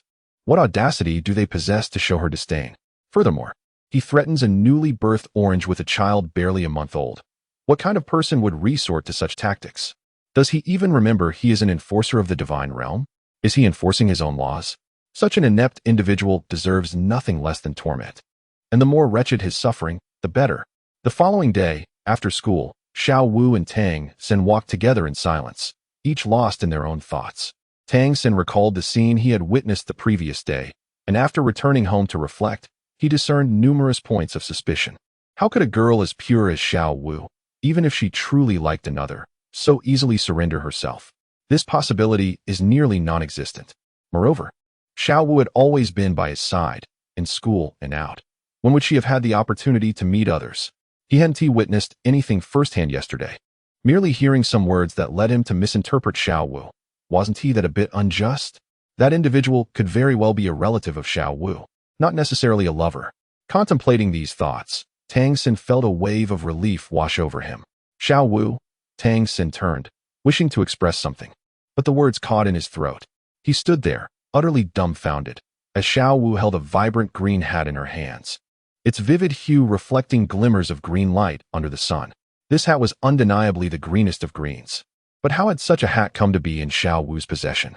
A jolt of unease surged through Tang San, and his body involuntarily trembled as an ominous premonition gripped his heart. Brother, how long have we known each other? Xiao Wu tilted her head, gazing at the man before her with a somewhat dazed expression. 6 years, Tang San replied, his gaze still fixated on the hat in Xiao Wu's hands. Indeed, 6 years.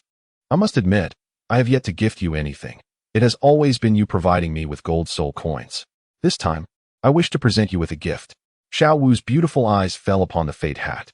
Su Ran had mentioned that the more potent the aura of fate, the deeper the green hue would become. The power of fate is unfathomable, a forbidden strength. If Tang San were to wear it, his destiny would undoubtedly change.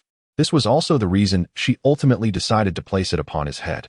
The fate hat could not only reveal whether Tang San harbored ill intentions towards her, but could also assist him in averting calamity. Is this a gift for me? Tang San trembled all over, unable to believe his ears. Xiao Wu was actually gifting him a green hat. What could this possibly signify? Did she intend to humiliate him? Tang San stumbled backward a few steps, glancing between the glaringly green hat and Xiao Wu's delicate visage, before collapsing to the ground. Chapter 19. Your father is Tang Hao, is he not? Tang San's heart was shattered, his fists clenched tightly, his long nails digging into his palm. Brother, this hat is called the Fate Hat. Wearing it will enhance your fortune, Xiao Wu stated, holding the green hat as she observed Tang San's reaction, her heart sinking. Did he realize that this hat could see through his thoughts, hence his intense reaction? Was Su Ran's assertion truly valid? Had he intentionally drawn close to her? If he were utterly oblivious, how could he reveal such a countenance upon seeing the hat? It was evident he was aware of much more, including the hat's significance. A whirlwind of questions surged through Xiao Wu's mind, sending chills down her spine. Observing Tang San's response, an icy dread enveloped her, causing her to shudder involuntarily. She dared not contemplate. Until the final outcome was revealed, she would not allow her thoughts to wander in that direction. The Fate Hat? No, this is green. A green hat. Tang San shook his head vehemently. Whether in his past life or this one, a green hat carried a singular connotation. Xiao Wu was now presenting him with a green hat. Was she mocking him? Just yesterday, she had been with another man, and now she was gifting him a green hat. A public humiliation. Even if he were emotionally oblivious, Tang San could not help but feel the weight of this indignity. His dignity had been trampled. Xiao Wu was truly such a person? How had he failed to recognize it before? Behind his back, she sought the company of other men, betrayed him, and now offered him a green hat. How could such individuals exist in the world? This is indeed a green hat. The deeper the green, the stronger the power of fate, Xiao Wu said, her heart breaking further. Brother, since you understand what green signifies, is this reaction merely an evasion of reality? No. Xiao Wu, you cannot do this. Tang San glared at Xiao Wu, nearly choking on his fury. He gazed at the green hat, his eyes narrowing with rage. Additionally, he was alarmed to discover that the closer the green hat drew to him, the more intense the green light became. The radiance was blinding, nearly searing his vision. The stronger the green light, the more potent the power of fate. A leisurely voice echoed as Su Ran approached Xiao Wu's side, his eyes fixed on Tang San, a subtle smile gracing his lips. "It's you?" Tang San's anger flared. He recognized Su Ran's voice, the same voice he had heard in Xiao Wu's chamber the previous day. "Did you instruct Xiao Wu to gift me this hat? What is your purpose in doing so?" Tang San glared at Su Ran, his body trembling violently. The man before him not only took Xiao Wu away, but also had the audacity to command her to bring him a green hat. What normal man could endure such indignity? Even Tang San, despite his composure, felt a profound sense of humiliation. He understood Xiao Wu's character. Even if she had developed feelings for another, she would never subject him to such treatment. It was evident that she had been seduced by this individual. "Why? All I desire is for you to keep your distance from Xiao Wu, to prevent her from suffering at your hands," Su Ran declared. As he wrapped his arm around Xiao Wu's delicate waist, his gaze fixed upon Tang San. "Harm Xiao Wu? How could I possibly do such a thing?" Tang San retorted angrily, his love for Xiao Wu far too deep to ever consider inflicting pain upon her. It dawned on him that this man was indeed attempting to take Xiao Wu from him. He even went so far as to sway Xiao Wu's trust against him. A pang of disappointment coursed through him. How could Xiao Wu doubt him? Yet, the predominant feeling was one of rage. The misunderstandings between him and Xiao Wu could eventually be clarified, but this man undoubtedly harbored ulterior motives toward her. To make matters worse, he shamelessly held Xiao Wu in his embrace. It was this man who sought to steal Xiao Wu away, to bring him shame. Should he succeed in taking her from him, it would be an unparalleled disgrace. Tang San's gaze turned to Su Ran, his anger igniting in an instant. Su Ran's arm was shamelessly wrapped around Xiao Wu's slender waist, his hand resting on her flat abdomen, devoid of any excess flesh. Even he had never dared to touch Xiao Wu. What sort of man was this to presume such familiarity? Startled by Su Ran's embrace, Xiao Wu quickly wriggled free from his grasp, still clutching the hat in her hand. "Su Ran Gu, please don't do this." She cast an apologetic glance at him, acutely aware of the preciousness of her identity as a spirit beast. In this vicinity, where titled Douluos roamed, he had taken the risk of exposing himself for her sake. If Tang San truly was the individual he appeared to be, wouldn't that place him in grave danger? He would once again be under the very scrutiny of the Haoyin de law. A wave of emotion washed over her. Su Ran genuinely cared for her, considering her well-being. Otherwise, why would he so recklessly remain in Nuoding City? Why would he dare to confront Tang San? "Su Ran Gu?" Hearing Xiao Wu's affectionate address, Tang San was momentarily struck dumb. His body stiffened, rooted in place, as his heart felt as though it were being sliced by a sharp blade, causing waves of anguish. Xiao Wu had never referred to him with such intimacy. She called this man before her brother. The implications were unmistakable. "Tang San, there's no need for you to pretend any longer. It has become utterly pointless. From the very beginning, your approach to Xiao Wu was driven by ulterior motives. You knew of her identity, which is precisely why you acted thus. Even now, you continue to feign innocence. I must admit, your act is remarkably convincing," Su Ran remarked, a smile gracing his lips. At this juncture, Tang San found himself irreparably entangled in this web of deception.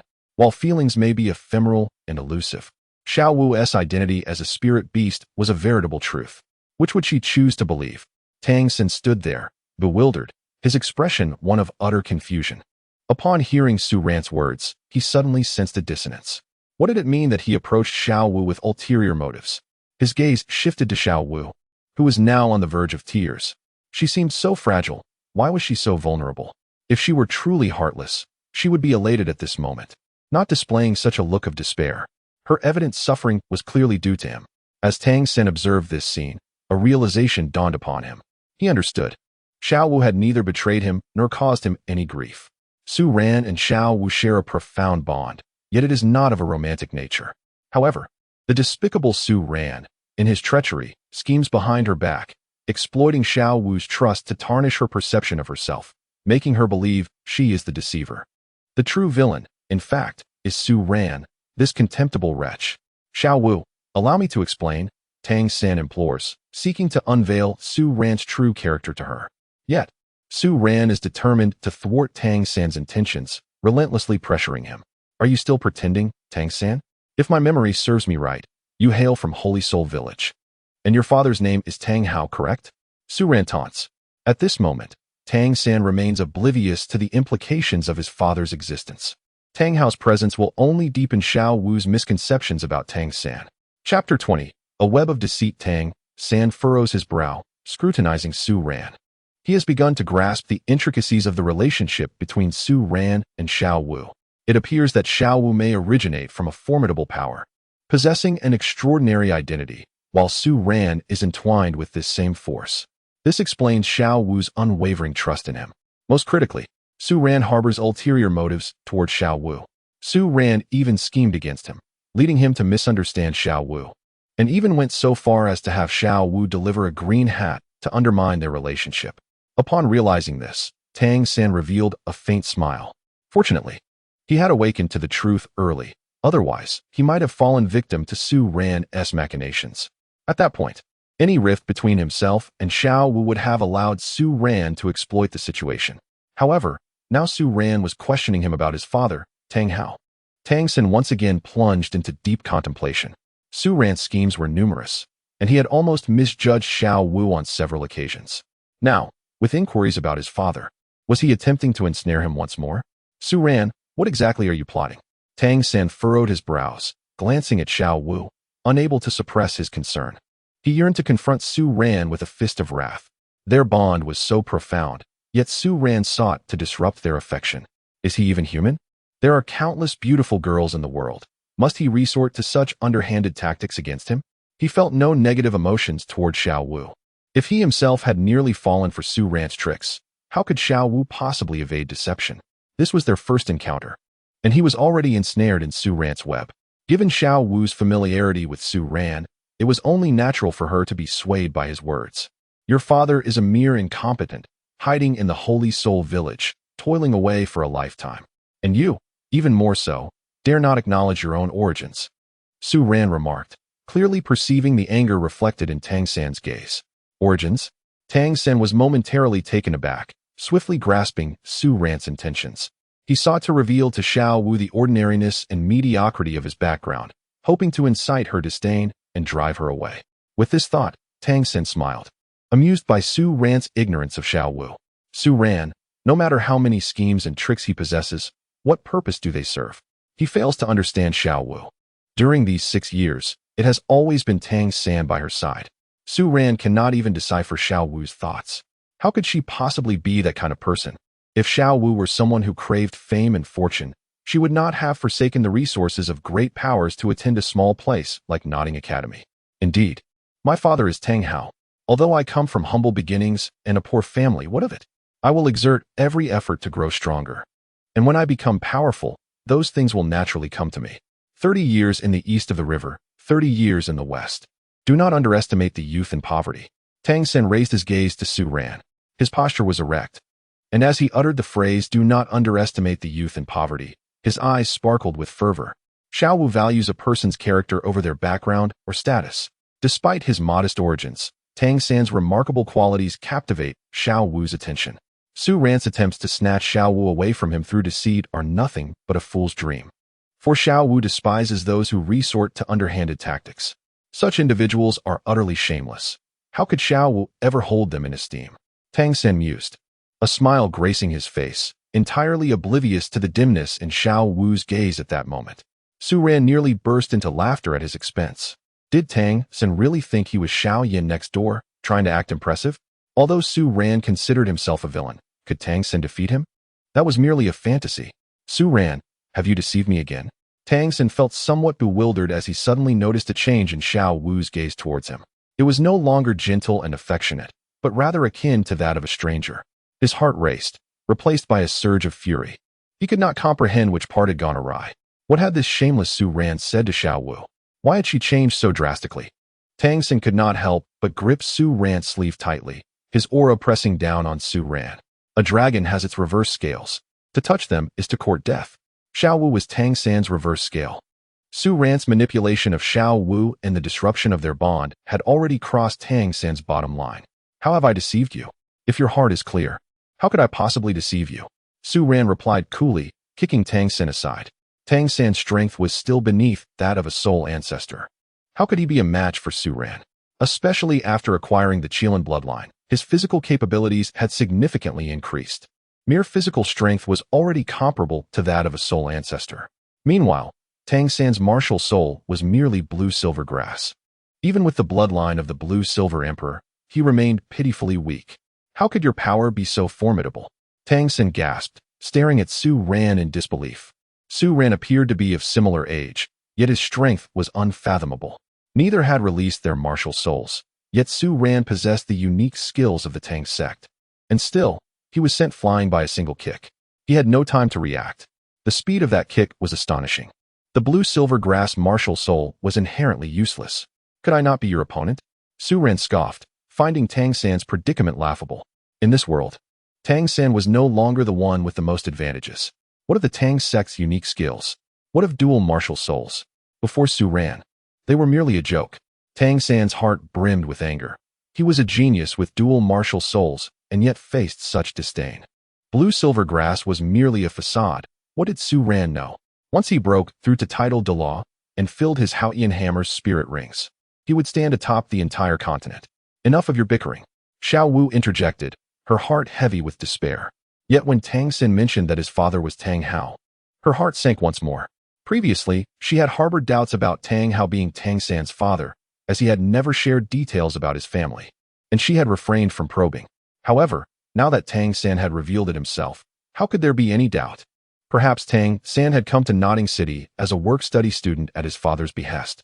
To possess a title Douluo as a father, yet choose to be a work-study student. How generous of him. For the sake of her soul, rings, and bones, Tang San was indeed willing to sacrifice so much. He forsook wealth and comfort to masquerade as a penniless student, even arriving at Notting Academy dressed in tattered clothes to lower her guard. Tang Hao and Tang San had truly plotted well. Yet, what could possibly be more valuable than 100,000-year soul ring and soul bone? Tang San was already a genius. If he were to kill her and seize her soul ring and bones, his future strength would be unimaginable. Brother, this is the last time I shall call you that. If you truly have a clear conscience, wear this hat. Otherwise, let us sever ties now. Xiao Wu took a deep breath. Her beautiful eyes now icy as they regarded Tang San. Chapter 21. Tang San's exploding mental state. Inability to explain Xiao Wu. What is wrong? Xiao Wu. Tang San's heart ached at the sight of her exquisite visage. At that moment, the golden sunlight cascaded down, illuminating Xiao Wu's delicate form, rendering her even more enchanting, as though she had stepped out of a painting. Yet, this stunning Xiao Wu wished to sever their relationship. How could he bear such pain? The 6 years spent with Xiao Wu at Notting Academy were the happiest moments of his 2 lifetimes. In his previous life, as a disciple of the Tang sect, he solely focused on studying hidden weapons and the Tang sect's unique skills. That life was painfully monotonous. After his reincarnation, he endured a meager existence with his alcoholic father, struggling to survive. At merely 3 or 4 years old, he had to wash clothes and cook for himself. He had thought his life would continue in such a dull manner until he met Xiao Wu at Notting Academy. Xiao Wu was the most beautiful girl there. Her skin radiant and fair, adorned with a long scorpion braid, and her sparkling eyes resembled exquisite gems. From that moment, Xiao Wu invaded his heart. In both lifetimes, Xiao Wu was the first and only girl by his side. Once, when he heard her call him brother, he felt an overwhelming desire to protect her. He even entertained a bold thought, having heard Wang Sheng and the others say that siblings without blood ties are not necessarily just siblings. They could share a deeper relationship. If Xiao Wu's way of addressing him evolved from brother to older brother, their bond could become even closer. At that time, he could not help but give Wang Sheng a beating. Although his face displayed no emotion, his heart brimmed with joy. Xiao Wu had now grown up. Her chest gently rose and fell, and her figure had matured alluringly. Occasionally, he could not resist stealing glances at her. Merely observing her form was a delight. Yet, now Xiao Wu sought to sever their bond. How could he accept this? Xiao Wu, what did I do wrong? I can change, Tang San implored, taking a deep breath. He resolved to do everything in his power to restore his image in Xiao Wu's heart. With an upright character, he feared no shadows. He refused to believe that a mere outsider's slander could tarnish their relationship. Change. Some things cannot be altered. Besides, the one who should change is not you, but me. From your perspective, everything you have done over the years is without fault, Xiao Wu replied, tears tracing her lovely cheeks. Indeed, she was a soul beast. If 100,000-year soul beast took shape, then Tang San, no matter how he schemed to stay by her side, and seize her life, would it truly be wrong? The act of humans slaying soul beasts is, without a doubt, a natural order of existence. The beast of auspice speaks the truth. Such actions cannot merely be defined by right or wrong. One is a soul beast, the other a human. From Tang San's perspective, his actions are justified. Yet, why does she feel such profound heartbreak? Despite knowing the outcome, she remains unwilling to accept it. Why must Tang San be the son of that demon, Tang Hao? Had he not been, perhaps she would have continued to believe in him unwaveringly. Xiao Wu, please do not cry. What have I done? Tell me, and I shall amend my ways. I will comply with any request you make, Tang San implored, still bewildered by the notion that he had erred. Why was Xiao Wu so sorrowful? He questioned himself, convinced he had not acted in a manner that could harm her. He wished only to protect her. How could he ever cause her pain? Do you still refuse to acknowledge the truth? If you truly wish to clear your name, don the hat of fate. Only then will everything be revealed. Should I have misjudged you, I will offer my apologies. Xiao Wu inhaled deeply, stifling the tears that brimmed in her eyes. She cradled the hat of fate in her hands, her delicate face betraying a glimmer of reverence and hope. She yearned for Tang San to place the green hat upon his head. If he could wear the hat of fate, all would become clear, for it is capable of discerning all truths. Su Ran once stated that if the hat of destiny shone green upon Tang San's head, it would signify that he had been deceiving her all along. Su Ran, a divine beast and the emperor of soul beasts, spoke with an authority that could not be questioned. A divine beast could not possibly mislead her in this regard. Little Wu, this is not merely a hat of destiny. It is a green hat, and a rather large one at that. The closer it came to him, the greener it appeared, now transformed into a blackish-green hue. It could not be any greener. Tang San shuddered, gazing at the green hat with profound dread. He refused to believe it was a hat of destiny. This was a scheme devised by Su Ran to ensnare him. To have Little Wu personally place this green hat upon him was a cruel insult indeed.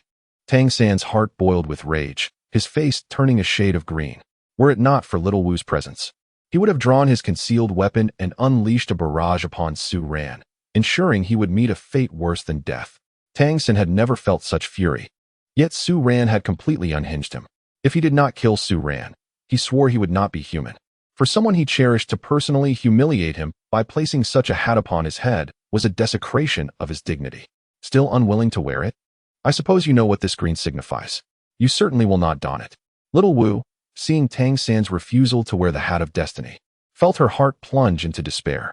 In her eyes, Tang San must have understood the hat's implications and was merely evading it out of fear of exposure. Yet, did he truly think she was so foolish? The signs were glaringly evident. Did Tang San believe she was as naive as to fall for the same trick that had claimed her sister, Ain? With Ain as a cautionary tale, how could she possibly be so gullible? If she were to trust Tang San, she might end up like Ain, sacrificed without understanding. Moreover, her belief in Tang San could potentially lead to the sacrifice of Deming and Heir Ming as well. Even if her innocence led her to trust him, the divine beast beside her would never deceive her as Tang San had. The divine beast would alert her, ensuring that she would not fall for Tang San's deceit. I will wear it. Tang San's voice trembled.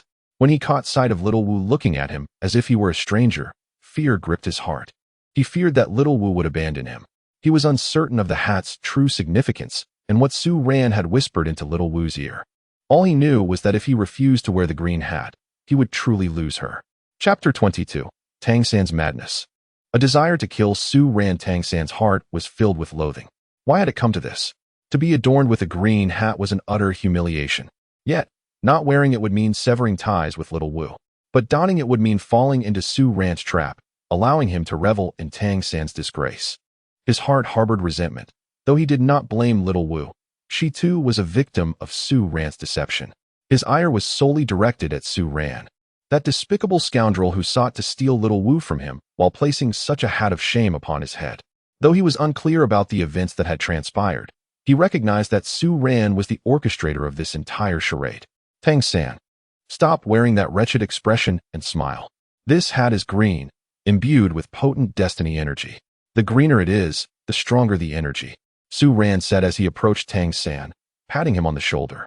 He could not comprehend why Tang San appeared so distressed. To live life fully, one must embrace a bit of green. This treasure, rich in destiny energy, is not something just anyone can possess. In time, This hat will protect you from calamities. Su Ran continued. If the Hat of Destiny were to rest upon Tang San's head, his mission would be fulfilled, and he would earn 500 skill points. Most importantly, he would have humiliated Tang San. Once the hat was placed upon Tang San's head, it could not be removed. It was crafted from a special energy produced by the system, impervious to external forces. Su Ran, your treachery knows no bounds. The humiliation you have inflicted upon me today will be repaid in kind. Tang San's complexion was ashen, his gaze fixated on the hat that drew ever closer to him. A chill running down his spine. Suddenly, he felt a pang of fear. This green hat was not as innocuous as it seemed. Little Wu, too, felt a twinge of anxiety, holding her breath. She hoped the Hat of Destiny would not emit light, that all preceding events were mere coincidences. If that were true, she and Tang San could reconcile, and she would forget this day entirely.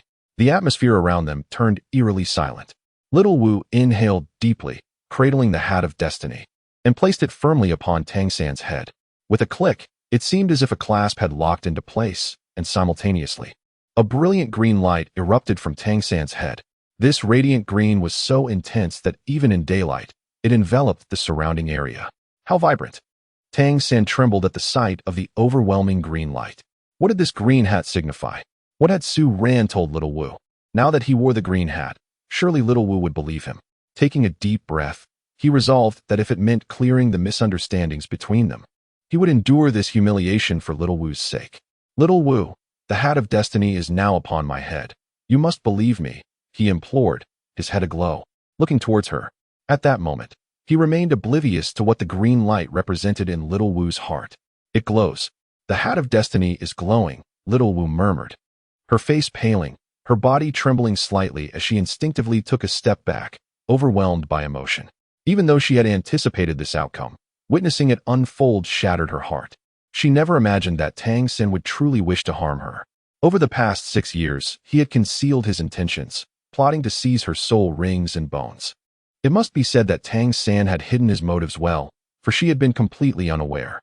Had it not been for the divine beast's intervention, awakening her, she would still be novelly following Tang San. If he were to follow in his father Tang Hao's footsteps, taking her soul rings and bones, she would remain oblivious to the fact that it was Tang San who had orchestrated her demise. To perish as Ayin did, in ignorance, would be a tragedy beyond measure. Tang San, we shall have no more ties between us. You walk your sunlit path, and I shall traverse my solitary bridge. Little Wu's voice was devoid of emotion as she gently closed her eyes, tears streaming down her cheeks. In that moment, she found Tang San to be somewhat laughable. He knew precisely what the Hat of Destiny signified, yet he feigned ignorance when exposed. Tang San was quite the actor. Yet, if his performance had not been so convincing, she would not have been ensnared to such a degree over the years. Little Wu, I have donned the Hat of Destiny. What is the matter with you? Tang San shouted desperately at Little Wu, his composure fracturing. He felt utterly broken.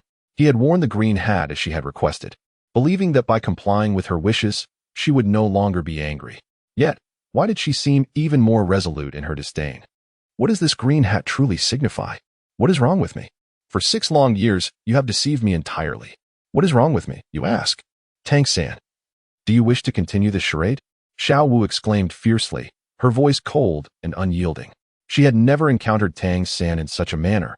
For 6 years, he had treated her as if she were his sister. What did he consider her to be? Just like livestock kept in captivity? Was the plan to kill her once he possessed the strength to bear the weight of 100,000-year soul ring? Xiao Wu, I did not. Su Ran, despicable and shameless. What have you done to provoke me? What have you said to Xiao Wu? Did you ensnare her with your deceitful words? Tang San shouted in a frenzy. Bloodshot eyes ablaze with fury, he charged towards Su Ran, unleashing his martial soul, the thick vines of blue-silver grass lunging towards Su Ran's neck. Xiao Wu's heartless demeanor had completely shattered his reason. A severe ache twisted within him. He now understood that the only way to reclaim the gentle, exquisite Xiao Wu was to eliminate Su Ran. Su Ran had polluted Xiao Wu's mind. With him around, no matter how well Tang San performed, Xiao Wu would never trust him again. The murderous intent coursed through Tang San, rendering him oblivious to the need to utilize his soul skills. He approached Su Ran in a primal manner. Chapter 23. Tang San's mental collapse. Before Tang San could reach Su Ran, Xiao Wu had already turned against him. Her long scorpion-tailed braid coiled tightly around his neck, while her slender leg delivered a powerful kick to his abdomen, sending him crashing to the ground. Tang San, are you enraged out of shame? Upon realizing the ultimate outcome, Xiao Wu abandoned any remaining hopes regarding Tang San. The truth spoke volumes, and there was little for him to defend. A haunting crimson glimmer flickered in her beautiful eyes as the bloodline hidden within her stirred. She was 100,000-year soul beast. No matter how innocent, she was still a rabbit that had lived for 100 millennia. Deceived by Tang San for so long, how could she not feel wrath for misplacing her affections? Xiao Wu, you would dare to strike me? Tang San lay on the ground, clutching his belly, the intense pain contorting his features. Yet, the deeper pain resided within his heart. Xiao Wu, everything is orchestrated by Su Ran. He has been manipulating us. Before Su Ran approached you, how profound was our bond? We trained together in harmony. But from the moment Su Ran arrived, everything changed. He is a demon, a devil. Do not believe a single word he says. Tang San spoke urgently, his words tumbling over one another. In just a day or two, Su Ran had bewitched Xiao Wu to such an extent. What would happen next, he dared not imagine. Would Xiao Wu come to regard him as an enemy? The thought of the once pure and beautiful Xiao Wu, now treating him with such indifference, caused his heart to ache. He even saw a profound animosity reflected in her gaze. Xiao Wu, do you now consider him an enemy? Tang San, how typical of you to turn the tables. Xiao Wu trembled with rage at Tang San's words. She could hardly comprehend how such a shameless individual could exist in the world. Tang San was well aware of the implications of the fateful hat. Donning it and emitting a green light spoke volumes. Yet, he still attempted to cast aspersions on the auspicious beast. What of the auspicious beast's status? Born of good fortune, it was a treasure among soul beasts. Even if Su Ran possessed only a year of cultivation, he remained a supreme being in the realm of soul beasts. The auspicious beast could enhance the growth rates of soul beasts, and its destiny power could aid them in transcending tribulations. Such prowess compelled all formidable soul beasts to curry favor with the auspicious beast, lest they show any disrespect. With such status, would the auspicious beast deceive her? What could it possibly covet from her? Even her beauty, should the auspicious beast desire it, how could she possibly resist? If it wished her harm, would it not be a trivial endeavor? When a ruler demands the death of a minister, the minister has no choice but to comply. Just a single call from the auspicious beast would summon countless soul beasts to slay her. It is laughable that Tang San remained oblivious to Su Ran's true identity and continued to slander him. However, it was understandable. Even Tang Hao likely did not know the identity of the auspicious beast. How could Tang San possibly be aware? Su Ran, let us depart. Xiao Wu ignored Tang San, grasping Su Ran's hand and striding away. The sight of Tang San now filled her with revulsion. Yet, she could do nothing to him. Behind Tang San stood the formidable Hao Douluo, whose strength was beyond their reckoning. Xiao Wu, do not leave, do not follow him. Tang San cried out in despair, rushing towards Su Ran and Xiao Wu. At that moment, he felt no hatred towards Xiao Wu. Instead, he harbored a sense of pity for her. It was Su Ran's treachery that incited his wrath. If Xiao Wu remained by Tang San's side, how much suffering would she endure? Begone. Su Ran replied with a calm smile, effortlessly sending the already flustered Tang San flying with a single kick. He regarded Tang San as somewhat amusing. No matter how shameless Su Ran might be, he would never sacrifice Xiao Wu, nor would he allow her only friends, De Ming and Heir Ming, to be sacrificed. What could Tang San offer to Xiao Wu? Remaining by his side, she would only endure various injustices. Su Ran gazed at Tang San's verdant crown, finding it somewhat amusing. What expression would Tang San wear upon discovering that the green hat perched upon his head was utterly unremovable?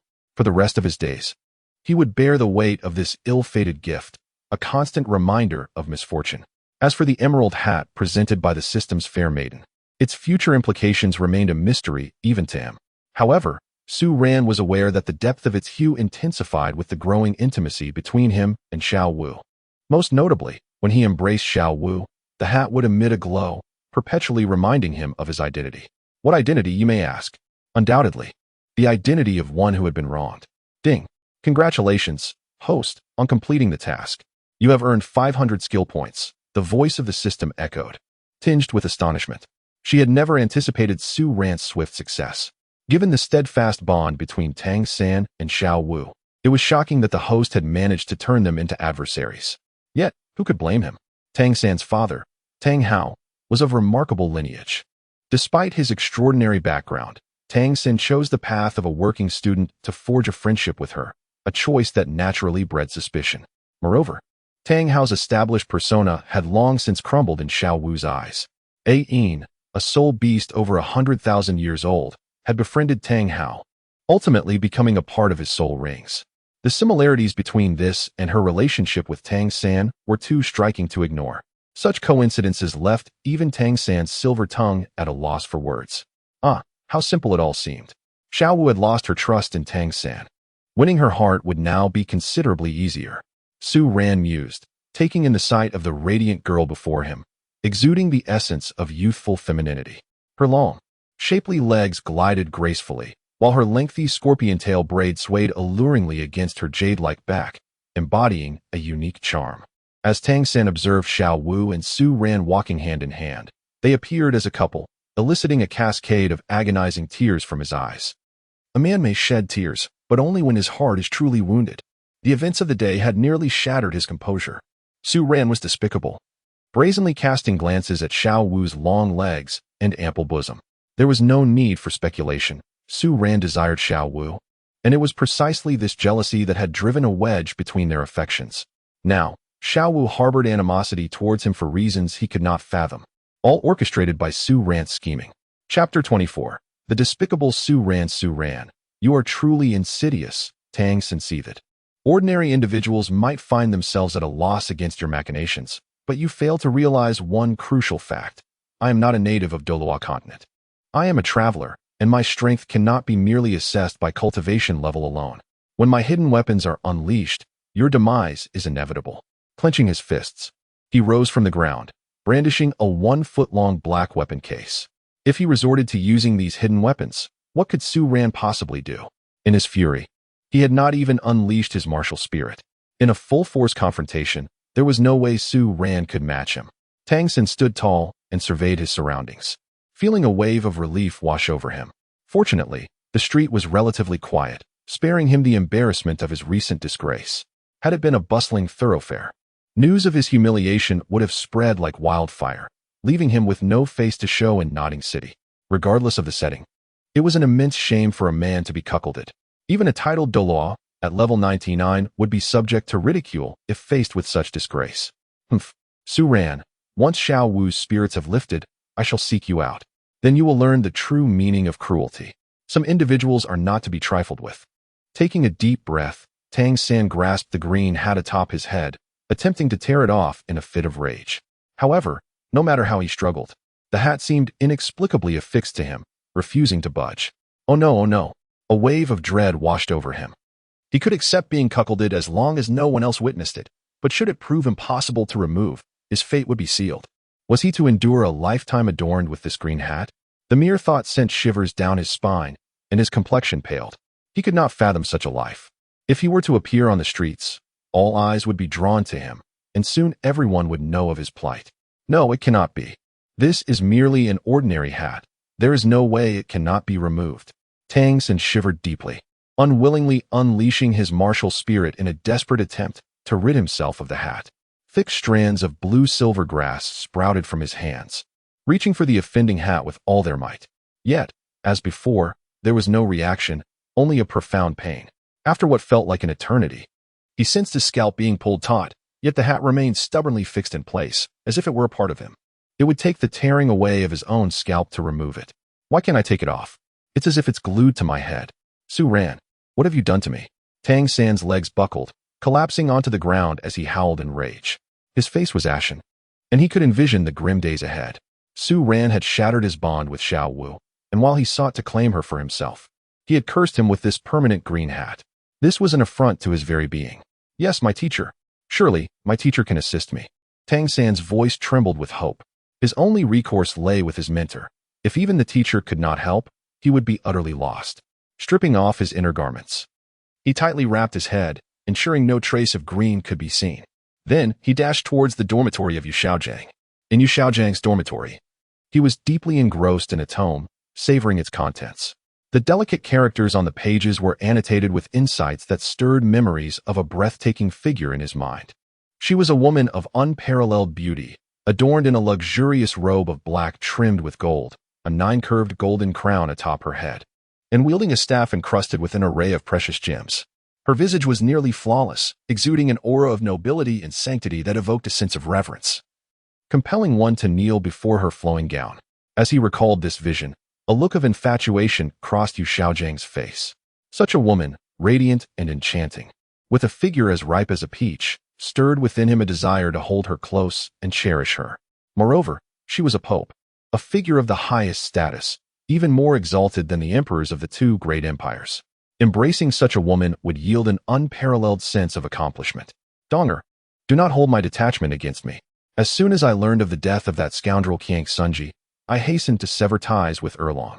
These years, I have not seen her, all to convey my feelings to you. If that old fool Qin Daolu were to perish, I would seek you out, murmured Xiao Gang, a smile gracing his lips. Years ago, he believed he had lost all chance with Bibi Dong and, in a bid to gain control of the Golden Iron Triangle, had turned to his cousin, Lu Erlong. Yet, he never anticipated that Qian Xuanji would meet his demise so swiftly, granting him another opportunity, one he would not squander with Lu Erlong. Although Erlong was undeniably beautiful, rivaling Bibi Dong in appearance, the latter held the title of Pope. A man who became the Pope commanded reverence across the land. Who would dare to label him a failure? At that time, everyone would bow before him. However, Qin Daolu was still alive, and approaching Bibi Dong would be tantamount to courting disaster. He resolved to wait until Bibi Dong ascended to level 99, at which point he could pursue her safely. The image of Lu Erlong surfaced in his mind. He had not seen her in years. After all this time, the once stunning beauty would surely have blossomed into a more alluring and mature figure. Alas, her status paled in comparison to that of Bibi Dong. But such matters could be contemplated later. If his protege, Tang San, proved to be exceptionally gifted and became the strongest in the continent, as his mentor, he would finally shed the label of a failure. Tang San and Bibi Dong harbored enmity, and at that juncture, Bibi Dong might very well meet her end. In such a scenario, he could unite with Lu Erlong and raise Tang San properly. Xiao Gang whispered to himself, a sense of pride swelling within him. Tang San, with his twin martial souls, possessed the potential to become the greatest. This was his greatest anticipation. After all, nurturing a powerful individual would signify that he truly was the foremost theorist. Yet, it was regrettable that the exquisite Bibi Dong might meet her demise at the hands of Tang San. He had never truly possessed Bibi Dong. If she were to die, he would feel a pang of sorrow. Bibi Dong, too, wielded twin martial souls and was the Pope of the Spirit Hall. She would undoubtedly take action against Tang Hao and Tang San in the future. However, regardless of who emerged victorious, he would not suffer loss. For now, neither Bibi Dong nor Lu Erlong had made their intentions clear. No matter what unfolded in the future, he would still be the victor. In the future, whether your mentor will be Lu Erlong or Bibi Dong depends on you, Tang San, he mused, eagerly anticipating Tang San's growth. Such strength would bring him a sense of achievement. Merely being the husband of the Pope would likely invite whispers of him living off her success, a title he found rather unflattering. Chapter 25. This hat is a priceless treasure. Bang. Bang. Bang. The urgent knocking at the door interrupted Xiao Gang's reverie. Abruptly pulled from his daydream, annoyance flickered across his face. He had just been lost in thoughts of frolicking with Donger and Lu Erlong, only to be disturbed. Taking a deep breath, he closed the tome, masking his dark expression, and called out, "Who is it?" "Teacher, it's me, Tang San," came the anxious reply, accompanied by frantic knocking. He felt as if he had been branded with a permanent mark of shame, a burden too heavy for his usually composed demeanor. Now, all his hopes rested entirely on his teacher, Xiao Gang. If his teacher could not help him remove this green hat, he would be left with no face to show in the world. "Tang San, what happened?" Xiao Gang inquired as he opened the door, revealing Tang San with his head wrapped in a cloth resembling a grandmother's headscarf. Tang San stood bare-chested, his hands clutching the cloth atop his head, his peculiar demeanor startling Xiao Gang. "Tang San, what is this? Why are you wearing that?" Xiao Gang asked, a mix of confusion and concern etched on his face. He understood Tang San's character well. He would never display such distress unless faced with an exceptionally daunting problem. Typically, Tang San resolved issues independently before seeking his counsel. Clearly, Tang San had encountered a particularly troublesome situation, one related to his head. "Teacher, I've been wronged. I truly have." Tang San trembled as he spoke, peeling back the cloth to reveal the green hat beneath. "Tang San, what on earth is this?" Yu Xiaojing blinked, momentarily at a loss. He recognized the hat was quite attractive, yet he could not fathom its implications. Teacher, listen to me. This is a hat of destiny. No, it is merely a green hat. Regardless of whether it is called a hat of destiny or possesses any formidable powers, it is undeniably a green hat. Tang San declared solemnly, utterly unconcerned with its potential benefits. All he knew was that the mere sight of it filled him with vexation. This hat was a humiliation bestowed upon him by Su Ran. If he were to wear such a scornful item constantly, even if no one saw it, no one misunderstood it, he would still drive himself mad. A glance in the mirror was all it took for him to see the truth. He was indeed wearing a green hat. So, Yu Xiaojing remained perplexed. Unable to resist, he reached out to touch the hat on Tang San's head. Noting its remarkably soft texture, crafted from superior materials. It was no wonder he was unfamiliar with such things. He had devoted himself entirely to theoretical study, oblivious to the world outside. Teacher, don't you see? Can you not discern what this hat signifies? Tang San inhaled deeply, gazing intently at Yu Xiaojing. Is it possible that even your intellect cannot comprehend its meaning? I see it indeed. The quality is quite good, and the style is decent as well. Next time, be sure to purchase one for me too, Yu Xiaojing replied. He felt the hat's material was extraordinary, superior to any fabric he had encountered before. Far surpassing even the finest spirit beast pelts. Not about the style. It's that the hat cannot be removed. Tang San felt his heart sink. While he understood his teacher meant no offense, his pride had taken a blow. It cannot be removed? At that moment, Yu Xiaojing's expression turned grave as he scrutinized the hat atop Tang San's head. He grasped the brim firmly, exerting all his might to yank it off. However, to his astonishment, the hat refused to budge. After a long struggle, Yu Xiaojing resorted to various methods, even attempting to cut it with scissors, yet the hat remained obstinate. This bizarre headgear left even Yu Xiaojing at a loss. There are no records regarding hats in the texts. What should I do? Yu Xiaojing muttered softly. He was well versed in various texts and knowledgeable about spirit masters, yet when it came to matters beyond the written word, he felt utterly clueless. Teacher, what did you say? Tang San could not help but inquire, having missed Yu Xiaojing's murmurs. This hat is exceedingly strange. It seems to be firmly affixed to your head. Ordinary methods are unlikely to remove it, and even scissors cannot cut it. For now, we may have no choice but to resort to that method, Yu Xiaojing replied, shaking his head as he turned to retrieve a large hammer from the inner room. The hammer, forged from fine iron, appeared modest in size, but weighed at least several dozen pounds. Teacher, what are you planning to do? Tang San gasped as he beheld the hammer. A chill running down his spine. Could it be that his teacher intended to smash the hat to pieces? This may be the only feasible solution, Yu Xiaojing stated gravely. He had just observed that while the hat felt soft to the touch, it would harden upon impact. His earlier attempts with scissors had proven futile for this very reason. Then, teacher, proceed. Tang San gritted his teeth, resolutely affirming his stance. Tang San, bear with the pain. Gathering all his soul power within his mind, he diminished the impact of the hammer upon himself, as Yu Xiaojing instructed. Tang San, resolute and unwavering, unleashed his martial soul, concentrating all his soul energy at his head. His expression was one of determination. Even if he were to sustain a concussion, shattering this hat would be worth the risk. He yearned to rid himself of this hat, not wishing to wear it for a moment longer. With a resounding thud, the enormous hammer struck Tang San's head.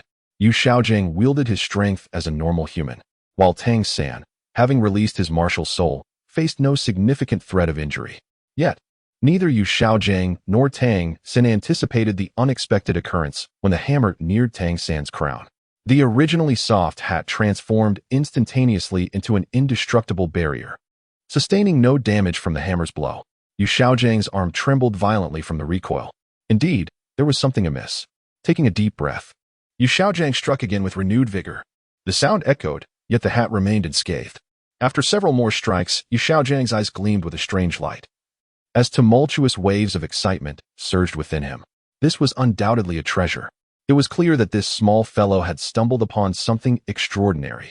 He had observed closely, noting how the formidable hammer left no mark upon the hat, yet tiny iron shavings scattered from the hammer itself, attesting to the hat's formidable defense, stronger than fine iron. Such a treasure, if Tang San could wear it consistently, would open up numerous possibilities for his future. The head is inherently a vulnerable area. Possessing such a powerful defensive artifact would significantly enhance Tang San's prospects in battle. Prior to employing the Haotian hammer martial soul, His primary offensive method had been the blue-silver grass. As a control-type soul master, the demands on mental fortitude are immense. The mind is the linchpin for a control-type soul master leading a decisive victory. Now that Tang San's head was protected by this hat, it could only serve to bolster his abilities. Xiao Gang pondered these thoughts, contemplating whether the hat held special significance for Tang San, but ultimately deemed it unnecessary to delve into. As Tang San's teacher, it sufficed for him to recognize the hat's extraordinary strength. Should Tang San successfully navigate his developmental phase and emerge as a formidable powerhouse, he would bask in unparalleled glory. Whether this champion wore a green hat atop his head was of little concern. After all, it was not he who would don it. "Teacher, what are you thinking?" Tang San inquired, sensing an unusual intensity in his teacher's gaze, as though he were scrutinizing a priceless artifact. Yet it was merely a hat, albeit one rich with symbolic meaning. Since this ordinary hammer cannot penetrate the hat, why not try using your second martial soul? It is impervious and possesses destructive power beyond that of any ordinary object, Xiao Gang suggested, his eyes glimmering with anticipation. If even the Haoyan hammer could not breach this hat, it would indeed signify its status as a priceless treasure. "Ah, I have my second martial soul." Tang San's eyes sparkled anew. Although he was unaware of its name, he recognized its exceptional nature. At that moment, he remained oblivious to the fact that his father was the Haoyan Douluo, nor did he realize that his second martial soul was indeed the Haoyan hammer. However, he could infer the remarkable speed and potency with which his soul power was consumed by both martial souls, concluding that his second martial soul was extraordinarily powerful. At least within the confines of Nuoding Academy, he had yet to encounter a weapon martial soul that surpassed his own. With such a mighty martial soul, he was determined to strike the hat, believing it would surely yield to his efforts. Withdrawing his blue-silver grass martial soul, he summoned a hammer with a subtle wave of energy. It was a pitch-black hammer, approximately half a foot in length, with a cylindrical head resembling a diminutive version of a forging hammer. Yet, upon its dark surface shimmered a unique radiance, and a faint pattern spiraled around the cylindrical head. This was Tang San's Haoyan hammer. As he channeled his soul power into the hammer, a deep black light emanated from it, enveloping the room in an oppressive atmosphere. Truly, the Haoyan hammer deserved its title as the premier weapon martial soul. Without any added soul rings, it exuded such formidable prowess. When Tang San eventually transcended to the soul sage level and began to affix soul rings to it, how fearsome it would become. Though Bibi Dong also possessed twin martial souls, both being Spider Empress, their powers could not complement one another. In contrast, Tang San wielded one offensive and one control-type martial soul. At the same level, he could easily suppress Bibi Dong. Xiao Gang murmured softly, gazing at Tang San as one would at a treasured artifact. Should Tang San triumph over Bibi Dong, it was conceivable that her dominant nature would compel her to confront him fiercely, ultimately leading to her demise. The thought of Bibi Dong being vanquished by Tang San stirred a mix of pity and excitement within Xiao Gang. He was torn, for both were dear to him. However, the outcome would depend on their performances. After all, if Tang San proved slightly more capable, he would seek to cultivate him alongside Erlong, who was equally enchanting. Besides, if Tang San could render Bibi Dong's powers obsolete, how delightful it would be to have the noble and serene pontiff, now a mere mortal, remain by his side. Her powers rendered useless, they might find themselves even more devoted to one another. Imagining the once magnificent Bibi Dong, now fallen from grace, serving him entirely, evoked a peculiar thrill within him. Should that time come, she would be a mere concubine, albeit breathtakingly beautiful. If he were to establish a harem, Bibi Dong and Lu Erlong would both be his women. After all, Lu Erlong loved him deeply, and despite knowing they were cousins, her affection had not waned. Thus, finding a reason to embrace a harem seemed justifiable. Love, after all, requires sacrifice. If she could not accept his desires, what claim did she have to love? For many years, he had endured humiliation without indulging in carnal pleasures. Once Tang San matured, he too wished to relish the joys of manhood. "Teacher, what are you mumbling about?" Tang San suddenly asked, sensing that his teacher might possess knowledge regarding the origin of his martial soul, which would explain his peculiar expression. "Nothing. Just try striking with your second martial soul," Xiao Gang replied, redirecting his focus back to Tang San with eager anticipation. "All right," Tang San affirmed, dismissing all else.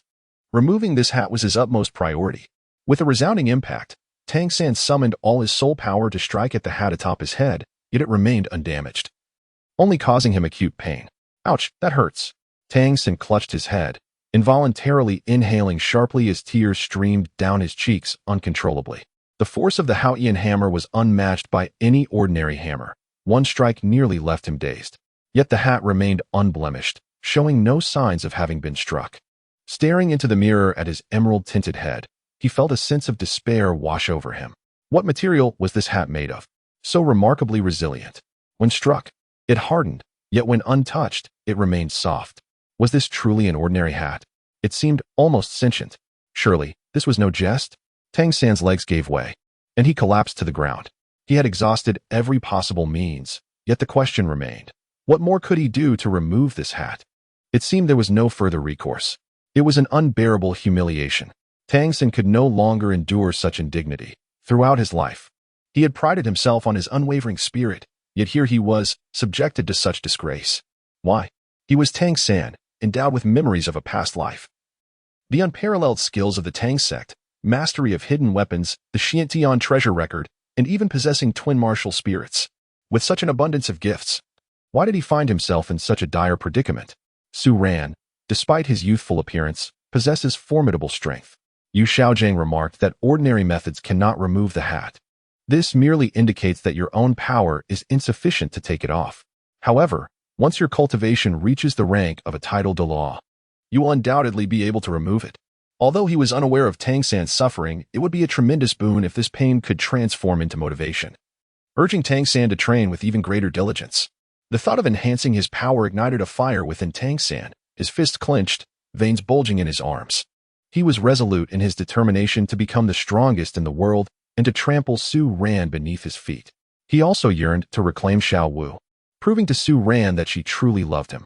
Furthermore, one must consider the duality of circumstances. Though the hat cannot be removed, could this not also be viewed as a blessing? Such an indestructible artifact, if we cannot breach its defenses, then neither can anyone else. In future battles, it shall serve as your ultimate protection. Xiao Gang's eyes gleamed with insight. As a master of theory, his intellect allowed him to see through the hat's true nature. Beneath the soul sect, none could hope to penetrate its defenses. Teacher, you are right. If I cannot breach the hat's defenses, neither can anyone else, Tang San replied, his gaze turning cold and ruthless. He had already devised a plan to deal with Su Ran.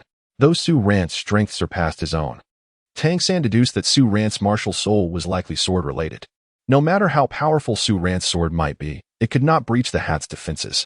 In that moment, he would need only to guard against his vulnerabilities, making combat significantly easier. Teacher, I must take my leave. Tang San respectfully bowed to Xiao Gang before striding away, a fleeting glimmer of murderous intent flashing in his eyes. His singular desire was to eliminate Su Ran, who had stolen his beloved and humiliated him with the hat. Chapter 27. Comforting Xiao Wu. Tang San. Is this truly who you are? Lurking by my side merely to acquire my spirit ring? Xiao Wu mused, her heart heavy with resentment. The son of a titled Douluo, adorned with noble lineage, yet he feigned such pitifulness, his clothes patched and worn. How adeptly he had played the part. Yet, it made sense. Without this charade, how could he have positioned himself as a work-study student? He had anticipated that I would arrive in the human realm destitute, waiting in the dormitory for me. This was all a deception. Your father employed the same tactics to bring about the demise of Sister Ayin, and now you seek to ensnare me in your web. As she murmured her grievances, tears streamed down her cheeks, and she ran away into the distance, her heart gradually shattering. The greatest sorrow lies in a heart that has died. At that moment, her feelings for Tang San had perished. Despite being a 100,000-year spirit beast, a girl is inherently vulnerable in matters of the heart. No girl could withstand such a blow. The one who had been by her side for 6 years had only been kind to her in a bid to bind her to him. Waiting for the moment, he could claim her spirit ring and spirit bone.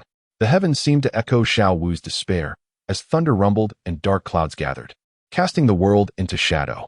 In an instant, torrential rain poured down, each droplet drenching her attire. The chilly wind cut through her, yet she felt no coldness. The agony within her heart eclipsed all else. She wandered aimlessly, oblivious to her destination, consumed by the pain that rendered her existence unbearable. Memories of her 6 years with Tang San flooded her mind. Once warm moments now felt like daggers, revealing the truth of Tang San's feigned affection. As the rain soaked her, her dress clung to her form, accentuating her delicate silhouette. Gazing up at the oppressive sky, she felt utterly alone in the vastness of the world. She had come to the human realm, believing she had found friends akin to Deming and Erming. How naive she was. Did she truly believe she could find kin among humans? Even if such a connection existed, would they remain untainted by greed upon discovering her identity as a 100,000-year spirit beast? Do not walk further. Return with me, Su Ren interjected, his black cloak billowing as he held a single umbrella, blocking her path. Su Ren, you came, Xiao Wu replied, tears spilling uncontrollably from her eyes. She felt a surge of vulnerability. If not for Su Ren, she might have endured even more deceit at the hands of the despicable Tang San, who had betrayed her trust. Yet, she found solace in Su Ren's presence, for he would never deceive her. In a world where betrayal lurked around every corner, the auspicious beast would remain steadfast. Do not cry. He is not worth your tears, Su Ren said, draping his coat over her shivering form. However, Su Ren was no shameless scoundrel. He would never allow her to suffer harm for the sake of fulfilling his desires. The deluge was merciless, and Xiao Wu's frail body could scarcely endure such punishment. She was no longer the formidable 100,000-year soft-boned rabbit. She was merely an ordinary human girl. After her rebirth, she bore no distinction from humanity. Yet, why should she bear the weight of her past? Should her identity be exposed, countless powerful beings would covet her life. A 100,000-year spirit beast was a treasure, and one that had transformed would undoubtedly incite a frenzy across the continent. In the past, Sister Ain had faced relentless pursuit from Qian Xuanji and his legion of strong warriors, all because she was a 100,000-year spirit beast reborn. Even a pope would find it challenging to possess such a creature, for they were immensely powerful, boasting formidable combat abilities. Most importantly, such beings had the capability to protect themselves, opting to self-destruct rather than allow their spirit bones to fall into human hands. Thus, hunting a 100,000-year spirit beast was a nearly impossible task. Even the mightiest title Douluo could not guarantee success. In contrast, a reborn 100,000-year spirit beast was no different from a human, rendering their extermination far too simple. Each one in the human realm would evoke jealousy and greed from all. Xiao Wu herself was akin to a treasure. Should other powerful spirit masters discover her true identity, they would stop at nothing to eliminate her. Yet, Tang Hao was well aware of these dangers, yet he did nothing to prevent Xiao Wu from venturing towards the spirit hall. Perhaps Tang San had no intention of killing her, but Tang Hao certainly wished to orchestrate a scene where Xiao Wu would be sacrificed for Tang San. He had employed similar methods against Ain. If he could betray his beloved, what would prevent him from doing the same to Xiao Wu? Xiao Wu's beautiful eyes were crimson, shimmering with tears that dampened her long hair, while raindrops cascaded down her strands. In that moment, a blend of rain and tears rendered Xiao Wu utterly fragile, aggrieved, and fearful, despite being a soul beast for 100,000 years. Under the protection of her mother and the two Daming, she had lived a carefree life in the Stardow forest. Little did she know the myriad of complexities that the human world harbored. Witnessing Xiao Wu's deep sorrow, Su Ren felt a pang of compassion in his heart. He could not bear to see her in such a state of distress. Yet, without this, would they truly part ways? When one fails to sever ties, chaos ensues. How much suffering had Xiao Wu endured alongside Tang San? She had sacrificed herself, and so too had Daming and Erming. Nevertheless, he vowed to safeguard her in the future. As a divine beast, with his current stature, commanding 100,000 years of soul beasts to protect Xiao Wu would pose no challenge. Su Ren gazed at Xiao Wu, letting out a sigh as he gently caressed her rain-soaked long hair, cradling her delicate and graceful figure in his embrace. Chapter 28. Consumed by Fury. Release my precious Xiao Wu. Held in Su Ren's arms, a captivating masculine fragrance enveloped Xiao Wu, causing her petite form to tremble slightly. Yet she did not push him away. Su Ren is now the only person she can trust. If he were to vanish, she would be at a loss as to whom else she could confide in. In this vast world, only Su Ren would never deceive her. She harbors no faith in anyone else, not even the entirety of Nodding Academy. Tang San, with whom she had shared a bond for 6 years, had proven to be false. How could she dare to hope that anything else could be genuine? The wind howled fiercely, and the torrential rain poured down. The gusts whipped around them, while the raindrops cascaded upon the two. Su Ren decided to close the umbrella in his hand, freeing his arms to hold Xiao Wu tightly, striving to envelop her in warmth. If you find it unbearable, you may cry it all out. With me by your side, no one will dare to bully you, he whispered, gently patting her back as if soothing a child. Xiao remained silent, burying her head in Su Ran's embrace, softly sobbing. For reasons unknown, she found his presence extraordinarily comforting. As she inhaled his scent, her pent-up grievances surged forth. Tang San, who had lived with her for 6 years, had deceived her with malicious intent. Yet here was Su Ran, who had known her for only a few days, treating her with such kindness. This stark contrast between the two was undeniable. In her mind, 2 figures emerged. One was Tang San, the other Su Ran. Tang San, a master of deceit, was laughably theatrical, while Su Ran, as a divine beast, radiated righteousness, with a humble disposition devoid of arrogance. The disparity between them was strikingly clear. Without comparison, one cannot discern harm. It was only through this juxtaposition that she realized Tang San's hypocrisy and the genuine goodness of Su Ran. Although Su Ran's injuries had nearly healed, he did not abandon her to flee alone. Instead, he sought to assist her in awakening to the truth, intending to escape together. How could she betray someone who would risk their own life for her? Su Ran, I am truly sorry. I have failed in my duty as a soul beast to protect the divine beast, and I have inadvertently caused you to expose yourself to so many eyes. Even missing the best chance to escape, Xiao expressed, overwhelmed with guilt and remorse. Her heart ached painfully, realizing that for someone as despicable as Tang San, she had led both herself and Su Ran into a dire predicament. What if Tang San informed Tang Hao of her and Su Ran's whereabouts? What would happen if Tang Hao discovered she had seen through their schemes? They would both be in grave danger. It is all right. As long as you recognize the true villain, that is enough. Tang San has always been deceiving you. Understanding this is the first step. As for the rest, I will handle it. My strength is not insignificant, Su Ran reassured her with a hint of sarcasm. Sensing Tang San's presence, he tightened his hold on Xiao. Knowing that Tang San could not simply take advantage of her. Tang San, my dear Xiao, he thought, well aware of her character. Seeing the heavy rain, Tang San came with an umbrella to find her, but was taken aback by the sight before him. In that moment, Xiao Wu's clothes clung closely to her fair skin. Draped in a black coat, yet her alluring form remained unmistakably outlined. This version of Xiao Wu, even more delicate than the vibrant girl she once was, seemed to draw countless gazes. Yet, this exquisite Xiao Wu was now cradled in Su Ran's arms. Beastly Su Ran, release Xiao Wu. Let her go? Tang San bellowed, standing in the street, furious that he had yet to even touch her. How dare Su Ran, a despicable wretch, seize her away? Su Ran had no right to hold such a beautiful girl in his embrace. Tang San felt as if he might spit blood at that moment. Su Ran's hands appeared blindingly offensive to him. Xiao Wu, so beautiful with her gentle rise and fall, though still a girl, resembled a flower poised to blossom. This budding quality, intertwined with her stunningly delicate features, made her exceptionally captivating. Ding! The system detected the host being insulted to protect the host's flawless image. Tang San's words were directly muted by the system, given the delicate emotional state between the host and the female lead Xiao Wu. She would not hear Tang San's derogatory remarks. The system's sweet voice nearly made Su Ran chuckle. So, that's why Tang San seemed so odd, gesticulating wildly without reason. His words were silenced by the system.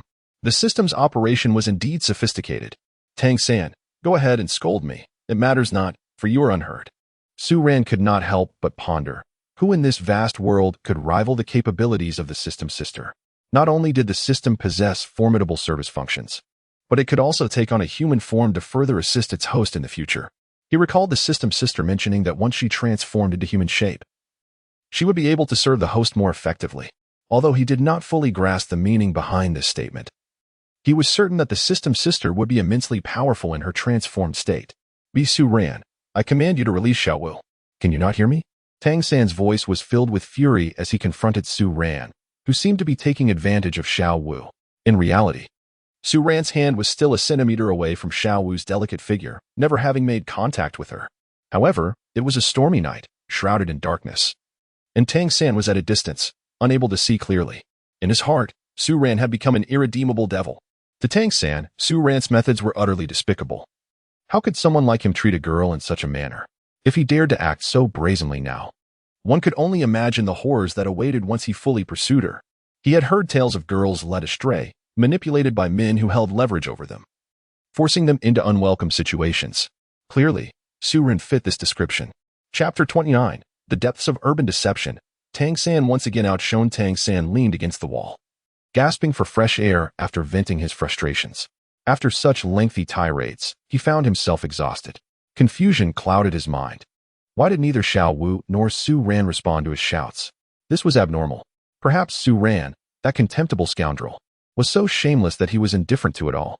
Yet, Xiao Wu was not the type to tolerate such behavior, given her current attitude towards Su Ran. If she were aware that he was berating him, she would undoubtedly be furious, not so composed as she appeared. What had gone wrong? Had Su Ran employed some sort of sorcery to render Xiao Wu deaf to his words? The thought left Tang San speechless with rage. Su Ran was indeed despicable. If Xiao Wu could not hear his explanations, how would he ever clarify matters with her in the future? Meeting her alone to explain was a chance Su Ran would never allow him to have. Su Ran, you are truly vile, preventing my voice from reaching Xiao Wu's ears. Tang San spat, blood rising in his throat. Suddenly, he lifted his gaze and noticed Su Ran's scornful glance directed at him, as if mocking him. Look, your woman is now in my embrace, and in the future, she will turn against you, becoming your foe. Ah, Su Ran, I shall end your life.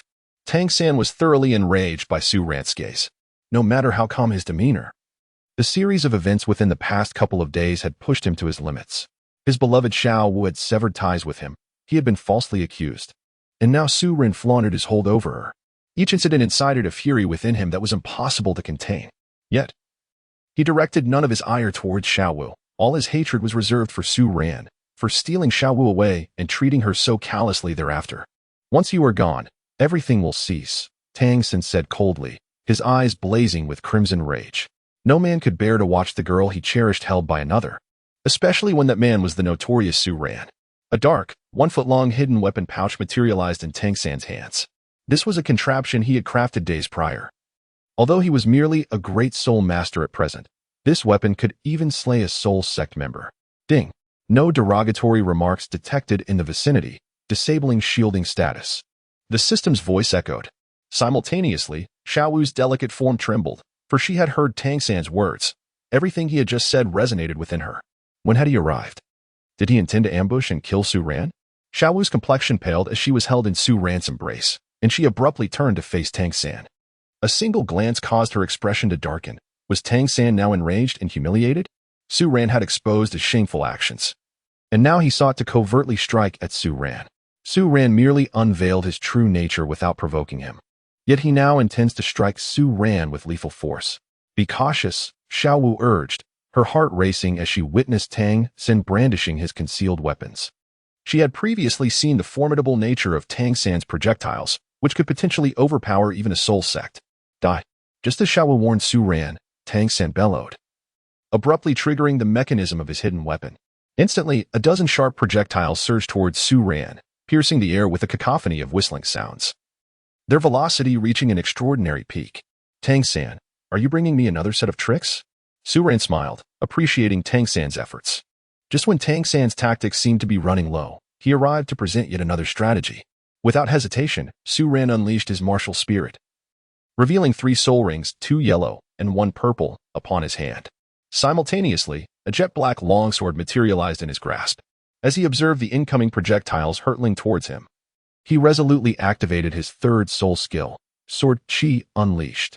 Firmly gripping the hilt, Su Ran began to wield the sword in the air, and within a mere instant, a flurry of sword Qi manifested, precisely striking towards the incoming projectiles.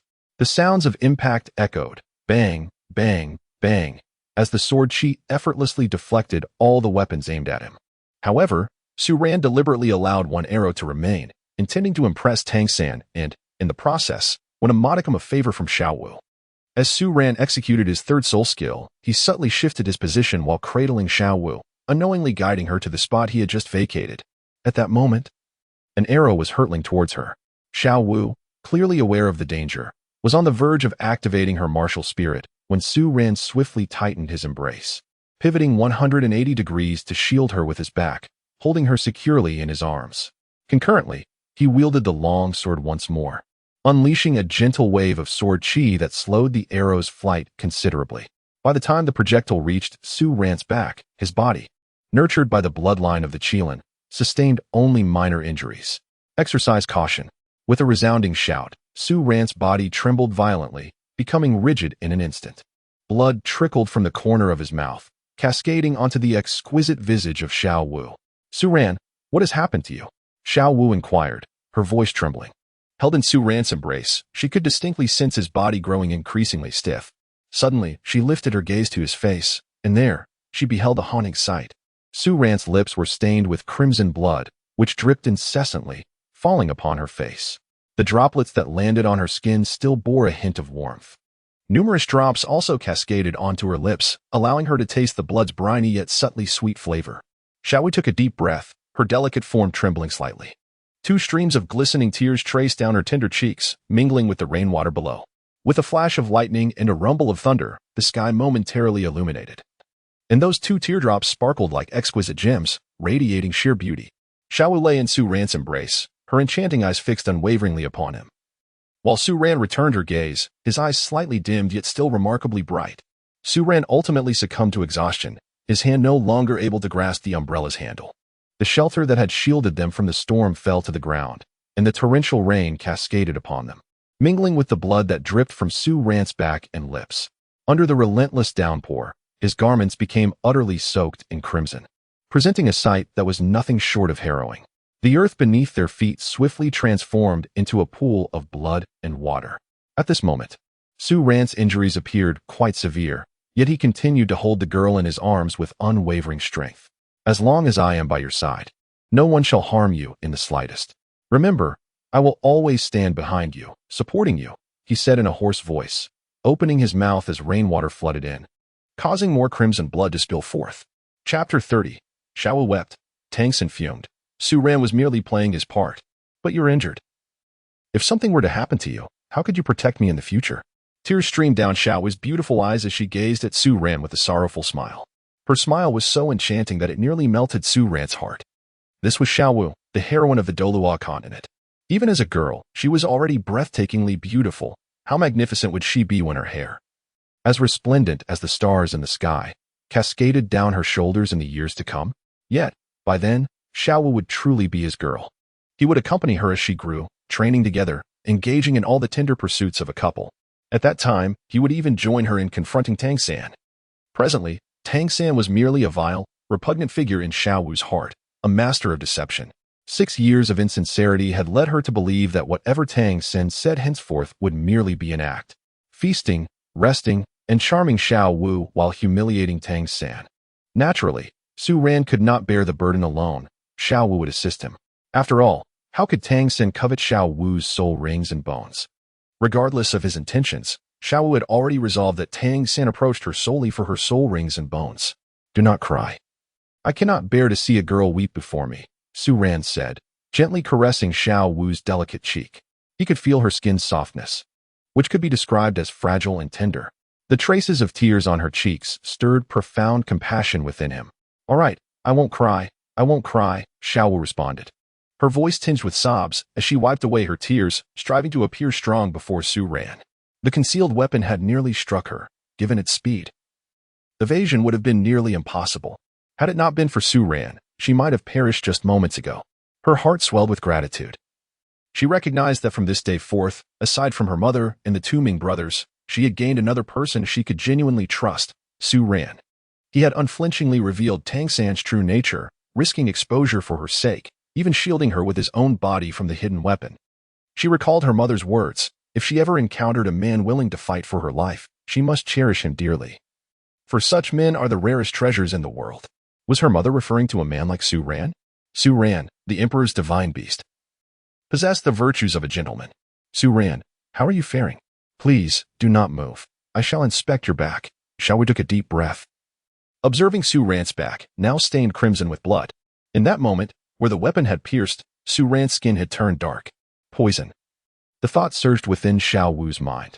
Su Ran's current condition is evidently the result of a potent poison, one of exceptionally fierce toxicity.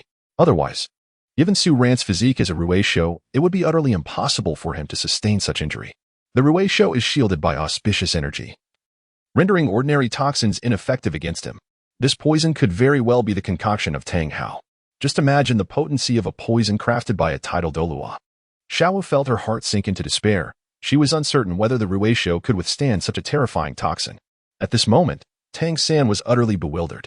Observing Su Ran's state, he was drenched in cold sweat. He had just perceived the overwhelming strength of Su Ran, effortlessly deflecting his hidden weapons. Not a single one of the 12 projectiles managed to breach Su Ran's defenses. Even he could not help but feel alarmed. Su Ran's prowess was beyond his current capabilities. Yet, the way Su Ran performed was astonishing. He had clearly seen that Su Ran had deliberately allowed the hidden weapon to pierce his own body. Su Ran had even utilized sword energy to diminish the speed of the projectile, a display of resilience that seemed beyond belief. Su Ran was clearly acting. Upon seeing the seemingly endless stream of blood on the ground, Tang San found it quite exaggerated. Seriously? How could a human possibly have so much blood? It was utterly implausible. Moreover, where would a mere student like him acquire such potent poison? The vast dark stain behind him only reinforced his suspicions. Realizing this, Tang San understood that Su Ran was once again putting on a performance. Su Ran, you are playing me. Tang San's anger surged as he finally grasped Su Ran's intentions. He aimed to fabricate a scenario where it appeared that Tang San wanted to harm Xiao Wu, thus positioning himself as the gallant hero. Furthermore, Su Ran even slandered him by claiming he used poison. If Xiao believed this, her affection for Su Ran would soar, while Tang San's image in her eyes would plummet. His hidden weapons had all been directed at Su Ran. He had never intended to harm Xiao Wu. Yet, Su Ran's machinations made it seem as if he was the aggressor. This was a grave injustice. Initially, Tang San had intended to mock Su Ran for the absurdity of his act, but now, having unraveled Su Ran's motives, he was left utterly bewildered. Who am I? Where am I? What am I doing? Questions swirled in Tang San's mind. He knew he had to expose Su Ran's true intentions quickly. He could not allow him to succeed in his ruse, for otherwise, his reputation in Xiao Wu's eyes would be irrevocably tarnished. Xiao Wu lifted her gaze and cast a cold, unfeeling glance at Tang San from a distance. She merely glanced at him before averting her eyes. Having extinguished any lingering feelings for him, all she knew was that Tang San had just attempted to kill her. It was only due to Su Ran's unexpected intervention that he had been injured. What could Tang San possibly say now? He had just tried to harm her. And now he feigned weakness, as if Su Ran were the true villain. How ludicrous. The one who attacked was Tang San. The one pretending to be weak was also Tang San, while he accused others of acting. She felt an intense hatred for him. He had deceived her for 6 years and now sought to eliminate both her and Su Ran. Su Ran, how are you holding up? Can you expel the poison? Xiao Wu whispered, her fingers brushing against the wound on Su Ran's back, which was quite alarming, although the injury was not deep. The poison was formidable. After all, this toxin had been given to Tang San by the title Douluo Tang Hao.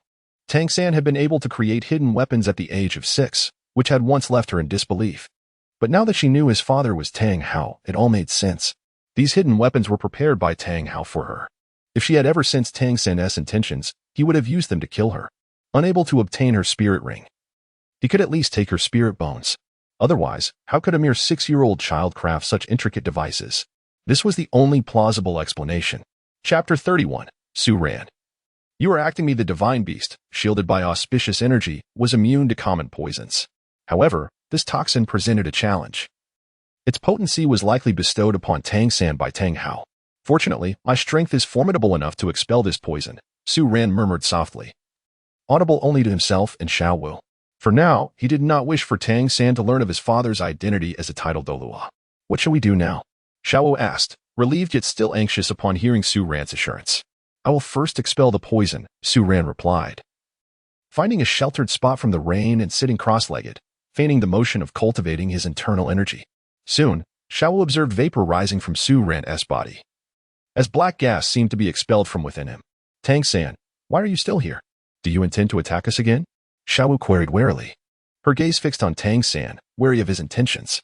Just moments ago, Tang San had stealthily used hidden weapons, nearly costing both her and Su Ran their lives. She could not afford to underestimate him, otherwise she would not know how she might perish.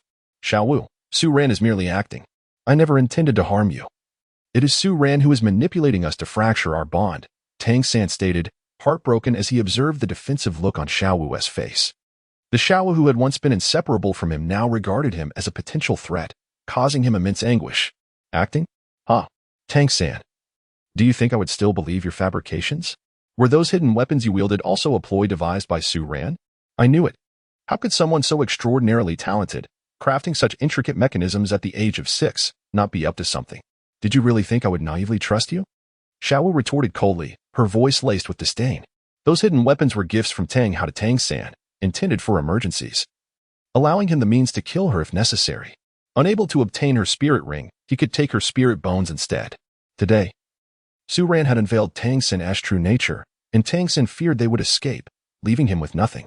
Thus, he sought to eliminate both her and the divine beast to seize their spirit bones. Everything Tang San orchestrated seemed flawless, yet to Xiao Wu, his every action appeared glaringly transparent. Kill you? No, no, Xiao Wu, you must understand my feelings for you. I have treated you with nothing but kindness. How could I ever wish to harm you? My only desire is to eliminate Su Ran. Ever since his arrival, he has relentlessly shattered our bond. My feelings for you have always been genuine. It is Su Ran who is the despicable villain. Tang San exclaimed hurriedly, advancing toward Xiao Wu. It is unacceptable for you to speak of Su Ran in such a manner. You are the one who is despicable, and yet you cast blame upon Su Ran.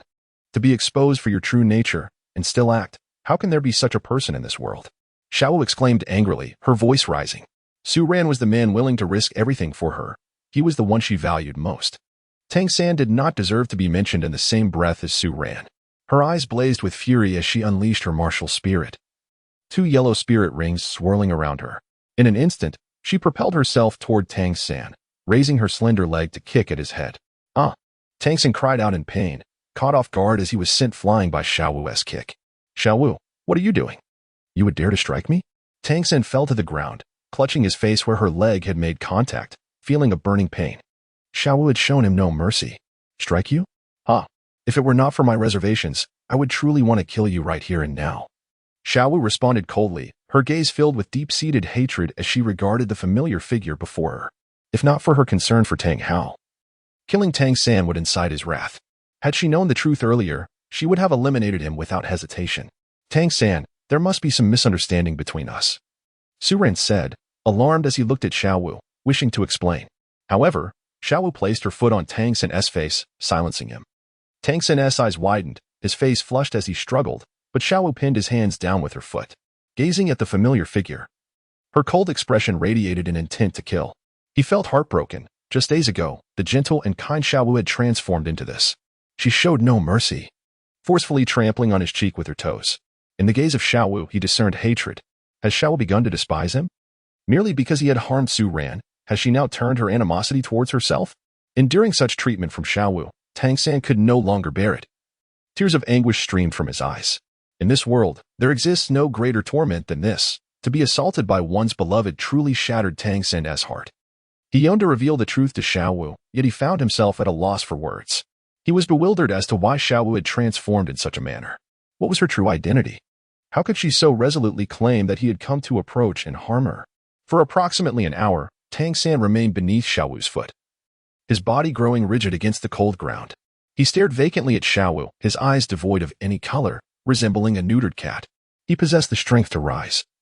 His abilities were not inferior to Xiao Wu's.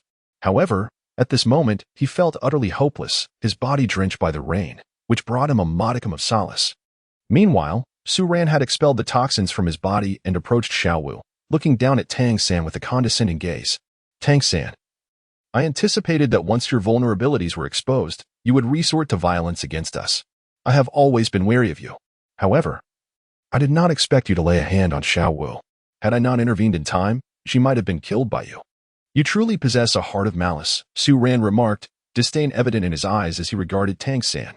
Upon seeing Su Ran approach, Tang San's face, once ashen with despair, flushed crimson in an instant. His body began to thrash wildly, desperate to rise from the ground and confront Su Ran. Su Ran was exceedingly despicable. It was he who, through deception, fabricated the illusion of wanting to harm Xiao Wu. The hidden weapon was initially aimed at Su Ran, but as he shifted his position while holding Xiao Wu, it inadvertently targeted her instead. Chapter 32, Departure. What's the matter, Tang San? Are you once again filled with rage? Contemplating using hidden weapons against Xiao Wu and me? Su Ran remarked as he noticed Tang San nearly breaking free from Xiao Wu's grasp. With a decisive movement, he pressed his foot firmly against Tang San's neck. The neck, one of the most vulnerable areas of the human body, houses vital organs such as the trachea. With such pressure applied, Tang San dared not move. Yet, his eyes were icy, brimming with an intense crimson malice. Tang San, do not presume that our concern for those behind you will deter us from taking action. Should you dare to employ hidden weapons against me or Su Ran again, I shall not hesitate to end your life, Xiao Wu declared coldly, sensing the palpable murderous intent emanating from Tang San. However, she refrained from killing him for the time being. Should Tang San perish, the title Douluo would undoubtedly be enraged, and even if they could not be found, he would disseminate information throughout the human realm about their transformation into 10,000-year soul beasts. Such a scenario would likely attract the covetous gaze of the spirit hall, placing them in grave peril. If Tang San remained alive, the title Douluo would be less inclined to broadcast their whereabouts should he wish to procure their soul rings and bones. Enough, Xiao Wu. This charade can come to an end. It is not worth our time to dwell on someone like Tang San. My wounds have nearly healed. We must depart now. Nuading City is far too perilous, Su Ran stated, wrapping his arms around Xiao Wu, displaying affection before Tang San. Startled by Su Ran's sudden gesture, Xiao Wu's cheeks flushed a soft pink. Yet, recalling how Su Ran had bravely shielded her from the hidden weapon moments ago, her beautiful eyes filled with warmth. Her mother had once said that when one encounters a boy willing to risk his life for you, one must cherish him dearly. Now, having found such a person, who was also the imperial beast, she felt a sense of destiny in their meeting. If her mother could witness this moment from beyond, she would surely be comforted. Their encounter in the human world with the imperial beast seemed to be a decree from the heavens. Su Ran may very well be the fated one for her. Otherwise, how could they possibly cross paths in this vast human world? Tang San, trampled beneath the feet of Xiao Wu and Su Ran, watched as they embraced each other, exchanging tender glances, and could no longer contain his fury, spitting out a mouthful of blood. However, with Xiao Wu's foot pressing firmly on his lips, the blood could only trickle down the corner of his mouth. Witnessing this scene, Tang San's heart, already wounded, turned cold and unfeeling, his pallid face gazing skyward. A deep hatred surged within him. Having spent so much time with Xiao Wu, he could naturally discern that she had begun to harbor feelings for Su Ran. Though these feelings were not yet intense, in the future, with Su Ran's cunning ways, would he not have her completely under his control? Su Ran, despicable and shameless, possessed a silver tongue capable of filling Xiao Wu's heart to the brim. What would Su Ran do to Xiao Wu then? Su Ran was nothing but a lecher, and the way he gazed at Xiao Wu made that abundantly clear. At that time, Su Ran's lasciviousness might even compel Xiao Wu to remain by his side day and night, and she could very well conceive his child. All of this should have belonged to him. Xiao Wu was so breathtakingly beautiful. Although he seldom spoke of it, he was still a normal man. How could he possibly harbor no thoughts at all while such a stunning beauty was constantly by his side? Once upon a time, he even fantasized that once Xiao Wu grew up, they could be together. Having been together since childhood, their proximity should have facilitated their bond. Moreover, Xiao Wu called him brother, and there was no blood relation to hinder their affection from blossoming. Yet, all of this shattered like a mirage upon contact. The beautiful Xiao Wu would no longer have any connection with him. She would become Su Ran's woman. System, may I directly eliminate Tang San now? Su Ran could not suppress his inquiry to the system. While he relished the pleasure of showcasing Tang San's plight, he felt that it might be safer to simply kill him. After all, Tang San possessed formidable talent and strength. Along with hidden weapons and the unparalleled techniques of the Tang sect, should he grow stronger in the future, he would become a formidable adversary. Although Su Ran was not particularly afraid of any threat Tang San posed to him, he could not dismiss the possibility that Tang San might harm those close to him. A cornered dog will bite, let alone Tang San. That is not advisable. Tang San is linked to many subsequent tasks for the host. It is recommended that the host complete these tasks before eliminating him. If the primary antagonist, Tang San, were to perish, the host would face numerous arduous missions to earn skill points, the system cautioned, dispelling Su Ran's intent to swiftly deal with Tang San. Then let it be. Su Ran sighed, shaking his head. If Tang San could continue providing him with skill points, why not benefit from it? Furthermore, in the future, if he were to flaunt his affection with Xiao Wu, it would be even more gratifying with Tang San watching from the sidelines. Xiao Wu, let us depart. Su Ran declared, forcefully kicking Tang San at the neck, rendering him unconscious. With Xiao Wu and Tang San at odds, there was no time to linger. Tang Hao would not let her escape easily. Initially, he had intended to visit Xiao Gang, but upon reflection, there would be ample time for that. With Tang San suffering such indignities and Xiao Wu choosing to follow him, remaining in Nodding City would be tantamount to courting death. He possessed a 10,000-year Qilin experience card, allowing him to face Tang Hao without fear, but Xiao Wu did not share that luxury. Where shall we go? Xiao Wu inquired, her gaze fixed on Su Ran. Since unmasking Tang San's true nature, an unsettling fear had taken root in her heart. If even Tang San, who had always been by her side, harbored ulterior motives, she found it difficult to trust anyone else among humanity. In this world, she could only place her faith in Su Ran. Su Ran is a mythical creature, and he would never deceive her, nor would he ever wish her harm. Even if there came a day when Su Ran did mislead her, it would undoubtedly be for her own benefit, to lead her to a place more suited to their needs. You are about to graduate from Nodding Academy. Just in time to attend the Advanced Soul Master Academy, Su Ran remarked, as he naturally intended to take Xiao to Shrek Academy.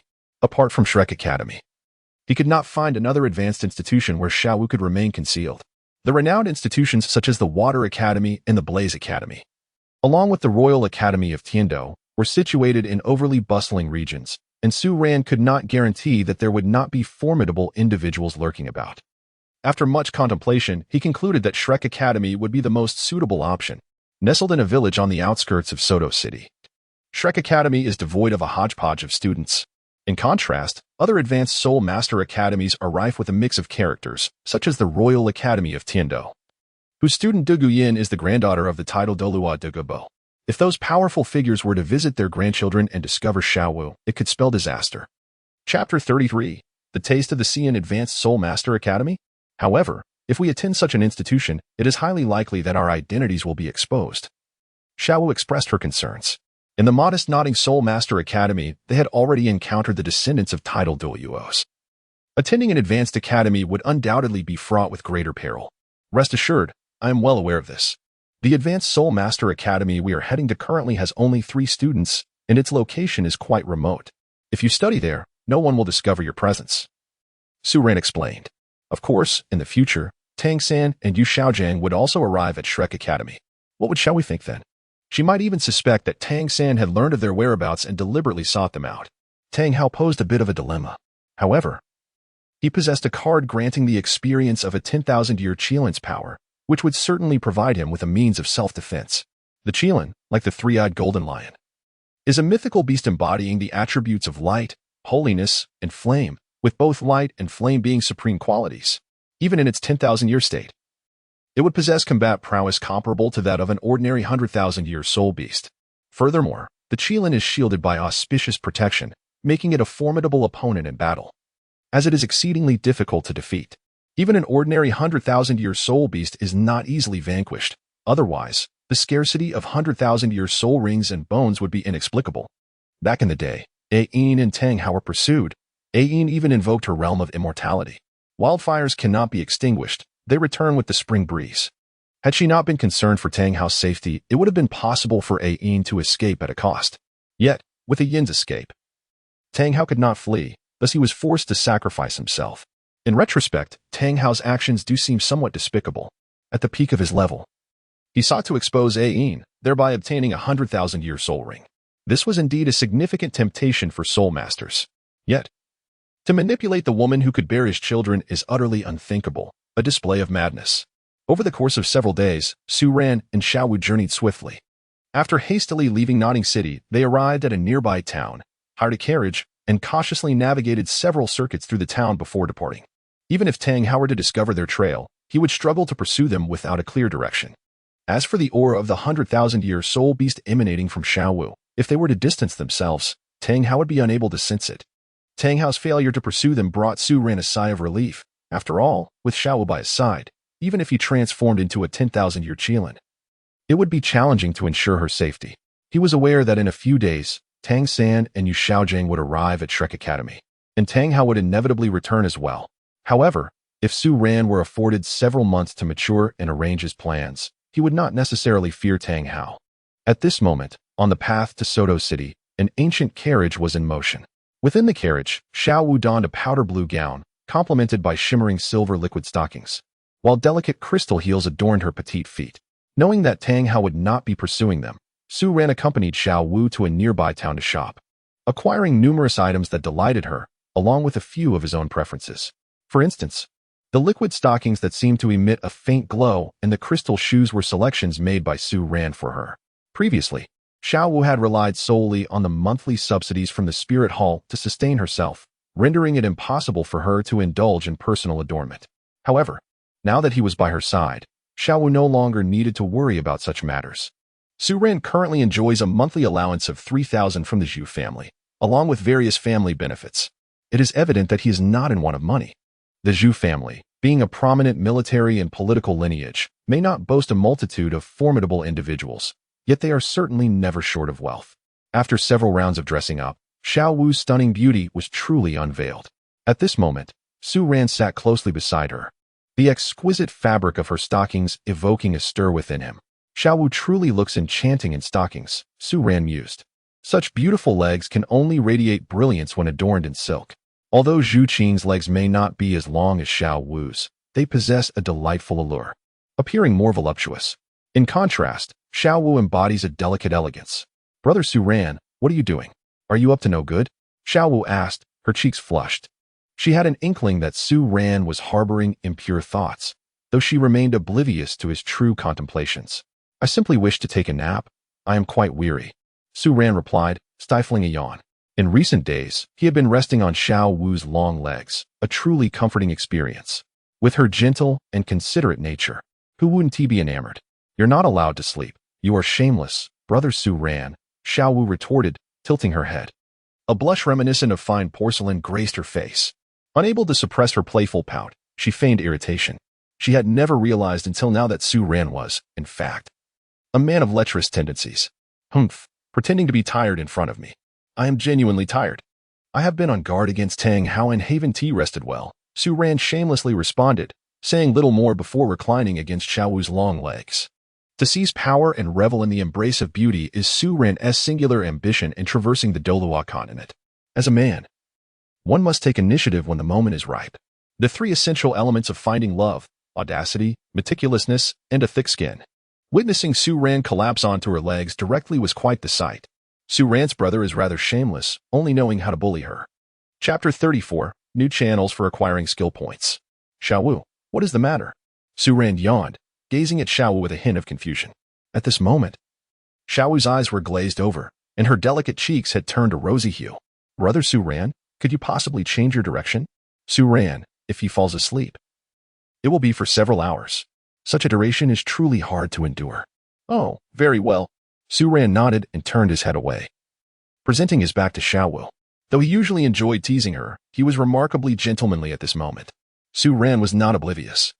If he dared to say anything now, Xiao Wu would undoubtedly refrain from such intimacy in the future. Moreover, it would impact their relationship. Occasionally, a little teasing could bring them closer, but excess could directly affect their bond. Seeing Su Ran turn away, the blush on Xiao Wu's face lingered. Hey, Su Ran. Did you just learn something? Xiao Wu asked, poking his back with her slender finger, unable to suppress her worry. Learn what? I'm about to sleep. Remember to wake me up when we reach Soto City. Su Ran feigned ignorance, even yawning before drifting off. Oh. Xiao Wu pouted, her expression glum. She was not a child anymore. She understood that Su Ran was considering her feelings and chose not to say anything. She was no longer a child.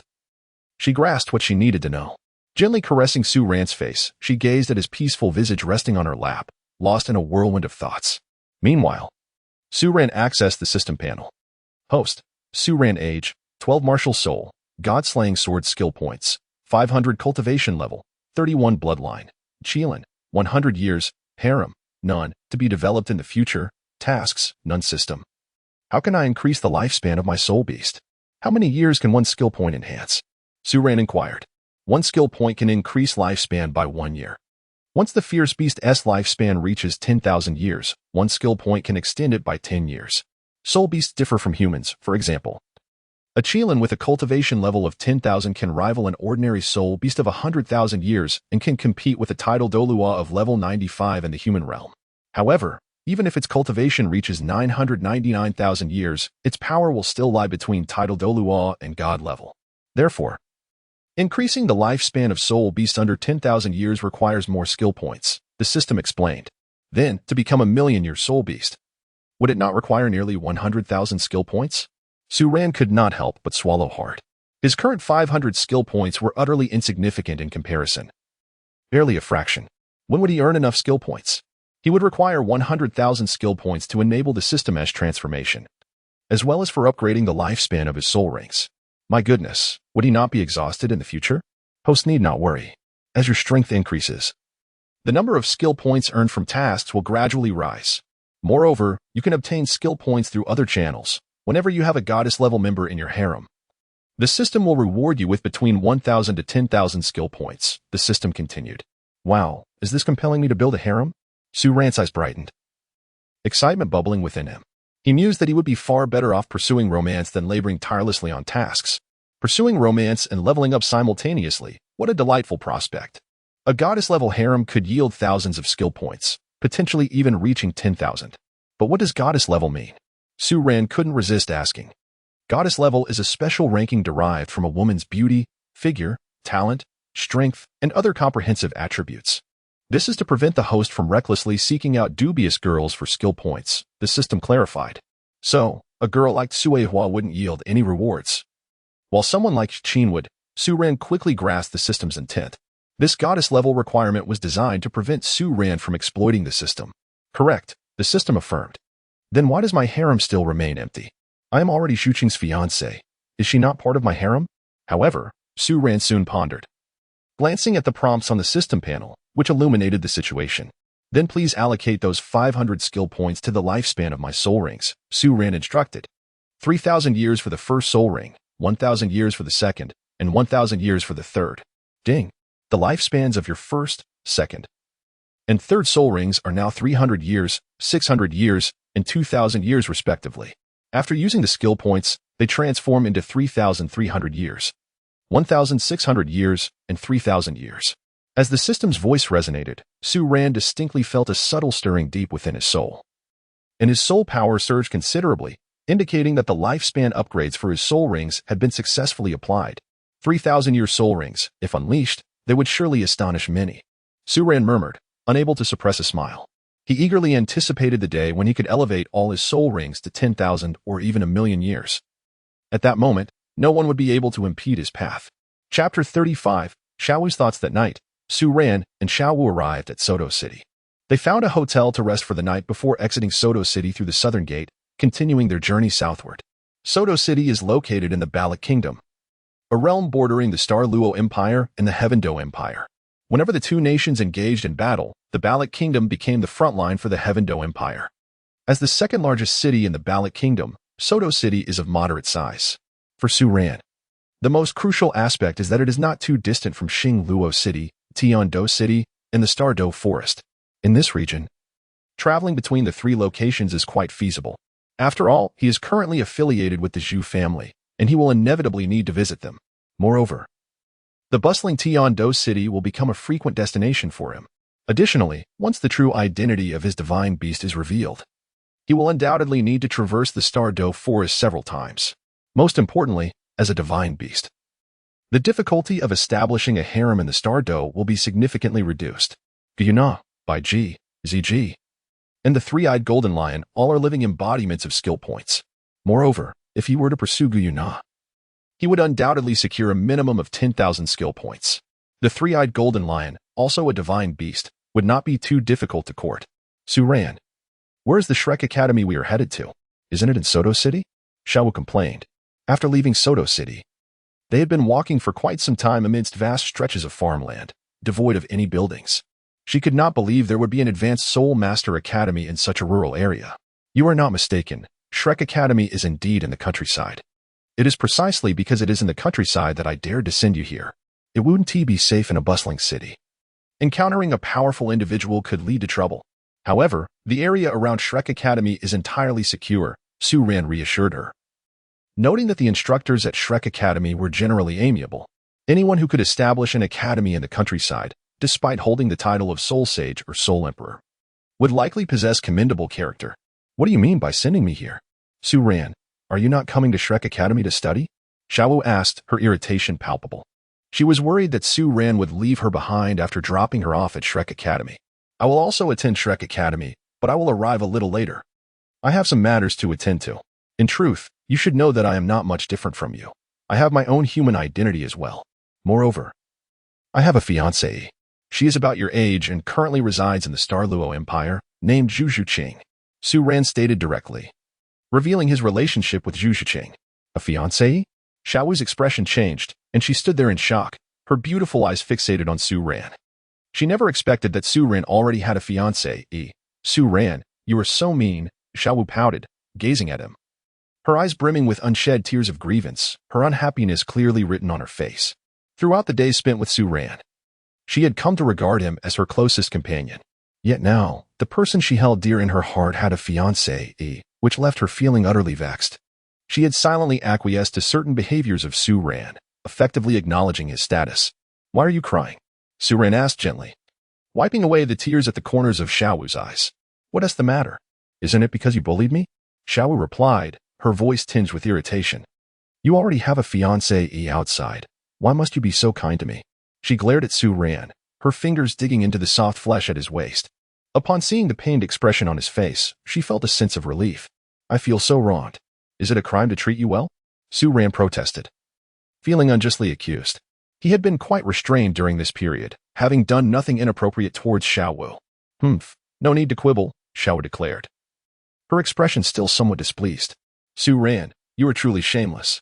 You already have a fiancé, yet remain so lecherous, having touched me while pretending to be innocent."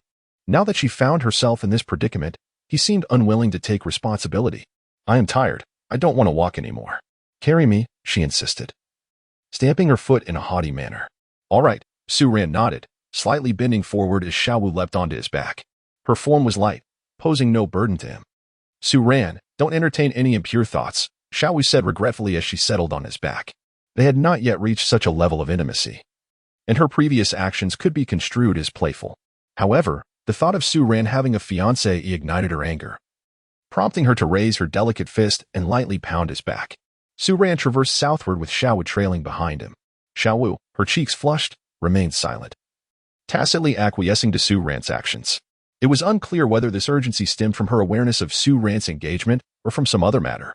Unbeknownst to her, Su Ran had already secured a significant place in her heart.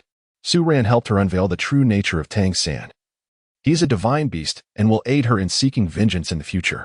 From both an emotional and rational perspective, Su Ran is currently the most significant person in Xiaowu's life. Following the dissolution of her relationship with Tang San, Su Ran became the sole emotional anchor that filled the void left by Tang San in her heart. Moreover, Su Ran embodies a perfection in Xiaowu's eyes that far surpasses Tang San's. Being a fellow spirit beast, he can also assist her in avenging her mother. Thus, under the influence of various factors, Su Ran has undeniably emerged as Xiaowu's only trusted and relied upon individual in the realm of humanity. It is precisely due to these influences that the bond between Xiaowu and Su Ran is evolving at an astonishing pace. Although there has yet to be any substantial change, they have only known each other for a few days. When Tang San returns to Shrek Academy, it is likely that everything will be settled definitively. By that time, Xiao will wholeheartedly cherish Su Ran. Any efforts Tang San makes to win Xiaowu back will be in vain. With Su Ran's interference, Xiaowu has already developed a shadow of doubt regarding Tang San. When Tang San arrives at Shrek Academy, Xiaowu may remain vigilant, suspecting that he is deliberately pursuing them to monitor their actions, potentially seeking to seize their soul rings and soul bones. This is the unfortunate reality of Tang San's situation. No matter what he does, Xiaowu will always perceive the worst. Chapter 36. The Shameless Thoughts of Mu Bai. Finally, we have arrived. Su Ran gazed at the distant village, unable to suppress a sigh. In recent days, he had journeyed from Star Luo City to Nodding City, and then from Nodding City to Soto City. Although he spent the majority of this time in a carriage, he could not help but feel a sense of fatigue. After escorting Xiaowu to Soto City, he would need to return to Star Luo City to meet Zhu Zhuqing. The burdens of man. It is not just during such times that a man feels weary. The weight of responsibility is a constant. Most often, it is the man who bears the load, while the woman rests, making it inevitable that he feels exhausted. "Dear Brother Su Ran, surely you jest." Xiaowu, perched on Su Ran's back, raised her head to peer at the small village in the distance, which appeared to consist of merely 100 households or so, not particularly large for a village. Is there truly a prestigious Soul Master Academy within? Shrek Academy is indeed rather dilapidated. However, the strength of its instructors is formidable. Even the weakest among them possesses the capabilities of a Soul Emperor, alongside 3 Soul Saints. Su Ran elucidated. Such strength. Why then would they establish an academy in such a remote location? Xiaowu inquired, her curiosity piqued. In such a desolate place, no sensible person would choose to enroll, and were it not for Su Ran, she would never consider visiting such an academy. Shrek Academy has stringent admission standards. Even in a bustling city, it would hold little significance to become a student at Shrek Academy. One must be under 13 years of age and possess a spirit power exceeding level 20. Few can meet such criteria. Is it truly so severe? Are they attempting to cultivate monsters? Even those with such extraordinary talent would likely choose to develop within the Spirit Hall, Xiao Wu remarked. Acknowledging the undeniable power of the Spirit Hall, which reigns supreme over all Spirit Master sects and academies. That place is the sanctum for Spirit Masters. Although she harbors grievances against the Spirit Hall, she must accept this reality. Shrek Academy boasts a motto, better to be lacking than excessive. The instructors at Shrek Academy are driven by the aspiration to transform it into an institution that nurtures prodigies. Su Ran stated while making his way toward the village. It was the height of the farming season, and the village lay in tranquil silence. Su Ran and Xiao Wu, adorned in splendid attire, presented an extraordinary sight. The young man, with his chiseled features and piercing gaze, wielded a long sword, exuding an air of nobility. The young woman, strikingly beautiful in a powder blue embroidered gown, radiated charm. Their presence captivated the attention of many onlookers. Some farmers shook their heads, lamenting the foolishness of these naive youths who had fallen into the trap of this dubious academy. However, they refrained from voicing their thoughts, as the students of Shrek Academy brought them profit through their accommodations and meals. "Wow, what a stunning girl!" exclaimed a voice from behind. Tiyus approached Su Ran and Xiao Wu. The boy on the left was plump and sturdy, with short hair and small eyes. His chubby cheeks accentuated by two wispy mustaches that seemed to have just emerged. The boy on the right had flowing golden locks and eyes that sparkled with an uncanny allure, fixated on Xiao Wu as if she were prey. Xiao Wu, already captivating in her natural beauty, had been further enhanced by Su Ran's careful grooming. Her silky black hair was styled into neat braids cascading down past her calves, while her gown accentuated her developing figure, cinched at the waist with a pink belt that highlighted her delicate curves, making her enviable to many women despite her modest bust. The two youths were Ma Hongjun and Mu Bai, returning from the Seoul Arena in Soto City. "Hello, beautiful. I presume you are here to enroll in Shrek Academy?" "I am Mu Bai, a senior from the academy," he said, his gaze lingering on Xiao Wu, stirring something within him. Despite her still maturing physique, he recognized the allure that such a woman possessed, especially with her lively and charming demeanor. Her beauty rivaled that of his fiancée, Zhu Zhuqing, who, while exquisite, often treated him with disdain, as if he owed her something. Mu Bai could not help but harbor some resentment towards Zhu Zhuqing. As his fiancée, she should understand the dynamics of their relationship, yet she often failed to support him as a dutiful partner. If Zhu Zhuqing were present, he would never dare to express such thoughts, for her beauty and figure were flawless, and he did not wish to jeopardize their relationship, no matter her attitude. She remained his fiancée, and their engagement could not be easily dissolved. He believed that one day, she would willingly be his. Xiao Wu regarded Mu Bai coldly, a flicker of disdain in her eyes as she suppressed her irritation and nodded slightly. "Allow me to escort you to the academy. Though today is not an official admission day, with our influence, you can still enter if you meet the criteria," Mu Bai offered, reaching out to grasp Xiao Wu's hand. Unable to suppress a smirk. However, the notion that entering Shrek Academy was simple was a misconception. The academy, reputed for only accepting monsters, attracted many rebellious scions from affluent families. Yet few ever passed the rigorous assessments. It was clear that this beautiful girl would face the same fate. Mu Bai had concocted a plan to win her heart, intending to leverage his ability to assist her admission, followed by a few dinners to secure her affection. Such sheltered young ladies were easily swayed. If she failed the tests, it would be ideal, as they could part ways amicably after a brief dalliance, sparing him the responsibility should she succeed. A sudden, sharp pain jolted Mu Bai from his reverie as Su Ran gripped his hand tightly, causing him to gasp in agony. Su Ran's physique had significantly improved after acquiring the Qilin bloodline, and though his human form lacked the beastly prowess, his strength had escalated considerably, rivaling that of a Soul Emperor. "Ding. Congratulations, host. Task triggered. Teach Mu Bai a lesson. Skill points will be awarded based on the extent of fear instilled, ranging from 100 to 200, announced the system, prompting a smile from Su Ran. He had intended to confront Mu Bai, and the timing was fortuitous. "Let go. Is that innate divine strength? Release me," Mu Bai exclaimed, experiencing a wave of panic as he struggled to free his hand, only to find Su Ran's grip unwavering. The young man before him, seemingly younger, could not possibly surpass him in strength. After all, he was a prodigy with the White Tiger martial soul, the most talented disciple of the Dai family. Others, like Oscar and Ma Hongjun, paled in comparison. Oscar, a food-type soul master, lacked combat prowess, while Ma Hongjuan's deficiencies were even more pronounced. Neither could hope to rival him, as he deemed himself the apex of talent. Yet, despite his confidence, Mu Bai recognized that many peers could rival him. However, he dismissed Su Ran as a mere youth, whose strength far exceeded expectations. "Release me at once," Mu Bai demanded, his muscles twitching in pain. If Su Ran continued to disregard him, he would unleash his martial soul, proving his superiority. "Very well," Su Ran conceded, loosening his grip. Mu Bai stumbled backward, landing unceremoniously on the ground. Seeing this, Xiao Wu stifled a laugh, her disdain for Mu Bai evident. "Do you dare mock me?" Mu Bai rose, brushing off the dirt, his fury igniting as he glared at Su Ran. Since his arrival at Shrek Academy, Mu Bai had never experienced such humiliation. With his remarkable talent, he had always commanded respect within the academy and had attracted numerous beautiful women in Soto City. As the third prince of the Star Luo Empire, he had never endured such mockery. He could discern that Su Ran had purposely released his grip at that moment, seeking to embarrass him. "Mock me? What of it? My woman is not someone you can touch," Su Ran stated coldly, casting a casual glance at Mu Bai. Mu Bai, indeed shameless, immediately attempted to flirt with Xiao Wu, seemingly oblivious to his own fiancée's presence. How could he not safeguard his betrothed yet still desire to pursue Xiao Wu? What a farce! Upon hearing Su Ran's words, Xiao Wu's cheeks flushed slightly, though she couldn't help but feel a flicker of happiness. Was she truly considered his woman in Su Ran's heart? Yet, he was already engaged. Did he wish to have both? How mischievous! Xiao Wu pouted, looking at Su Ran, and felt a pang of anger at the thought of his existing fiancée. How could he claim her as his woman while being so lecherous? However, she never voiced these thoughts. In the spirit beast realm, polygamy among males was commonplace. She was merely a tad jealous. "Your woman? Humph. What does that matter? Since time immemorial, beauty has been matched with heroes. How can a weakling ever be worthy of a beauty?"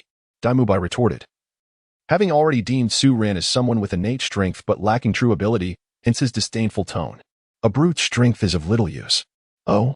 Su Ran raised an eyebrow, surprised by Mu Bai's audacity. He had never encountered such a brazen individual before. After just suffering a setback at Su Ran's hands, he now dared to act so arrogantly. Did he truly believe he was the only genius in this world? If he were genuinely talented, he would confront Davis directly. What a fool! Mu Bai had already lost his fiancée to him. He was hardly a threat. Yet, Su Ran chose not to reveal his connection to Zhu Zhuqing to Mu Bai just yet, preferring to showcase their relationship when they arrived together at Shrek Academy. "Humph.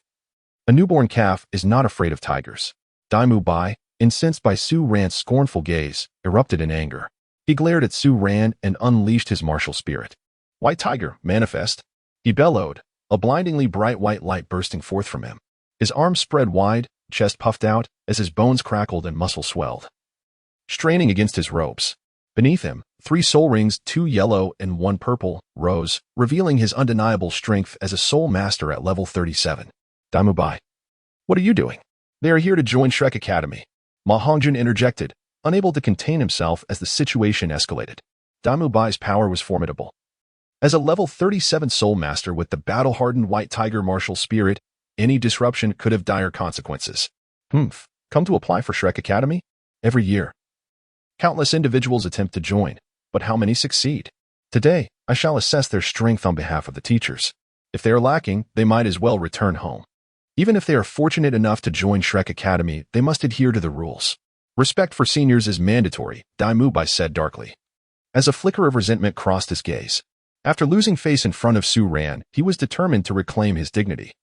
He would not allow anyone to perceive him as easy to bully. Ma Hongjun glanced between Mu Bai, Su Ran, and Xiao Wu, opting not to speak further, and hurried towards the academy. Despite his flirtatious nature, he had not reached such reckless extremes. If the teachers were to discover that he and Mu Bai were obstructing newcomers, it would spell trouble for him. Mu Bai, you wait, Ma Hongjun called back. But he was ignored as he dashed into the academy, aware that provoking trouble was not in his best interest. Mu Bai seemed to enjoy a certain leniency from the teachers, who often turned a blind eye to his escapades in Soto City. However, that was not the case for him. He feared the consequences of any wrongdoing. Franda, his mentor, was kind but would not hesitate to reprimand him for missteps. Most importantly, he sensed that the 2 newcomers possessed formidable strength. He had an inkling they could pass the academy's assessment. As the saying goes, those in the fray are often blinded, while onlookers see clearly. He noted how calm Su Ran appeared when they had engaged in a contest of strength, while Mu Bai struggled to break free. That individual had intentionally humiliated Mu Bai, indicating he was no ordinary opponent. If they had come to Shrek Academy seeking fame, they would surely understand that only geniuses were accepted. Mu Bai, as a student of Shrek, undoubtedly had talent and strength. To dare challenge him in such circumstances suggested that they were not to be trifled with. Thus, Ma Hongjun chose to distance himself from Mu Bai, knowing that provoking the wrong individuals could complicate his life at the academy. Although he often appeared foolish, he was astute beneath the surface. Scoundrel! Mu Bai could not suppress his anger, recalling how he had just introduced Ma Hongjun to the twin sisters, only for him to abandon the situation. Humph! Do not think that the arrival of the principal will save you. I shall deal with you before he arrives. Mu Bai declared, his gaze fixed arrogantly on Su Ran. In this remote location, he held little belief that any true genius would appear. As the prince of the Star Luo Empire, though currently in hiding at Shrek Academy, he still bore the pride of royalty. And you, as a woman, should be wary of whom you align with. A poor choice could haunt you for a lifetime, Mu Bai said coldly to Xiao Wu. Although she was beautiful, she lacked awareness of the situation. Her earlier laughter had wounded his pride, leaving him feeling insulted. He possessed both outward charm and inner strength, a combination of talent and capability. Wherever he went, he was surrounded by countless admirers. Yet this girl appeared utterly unappreciative.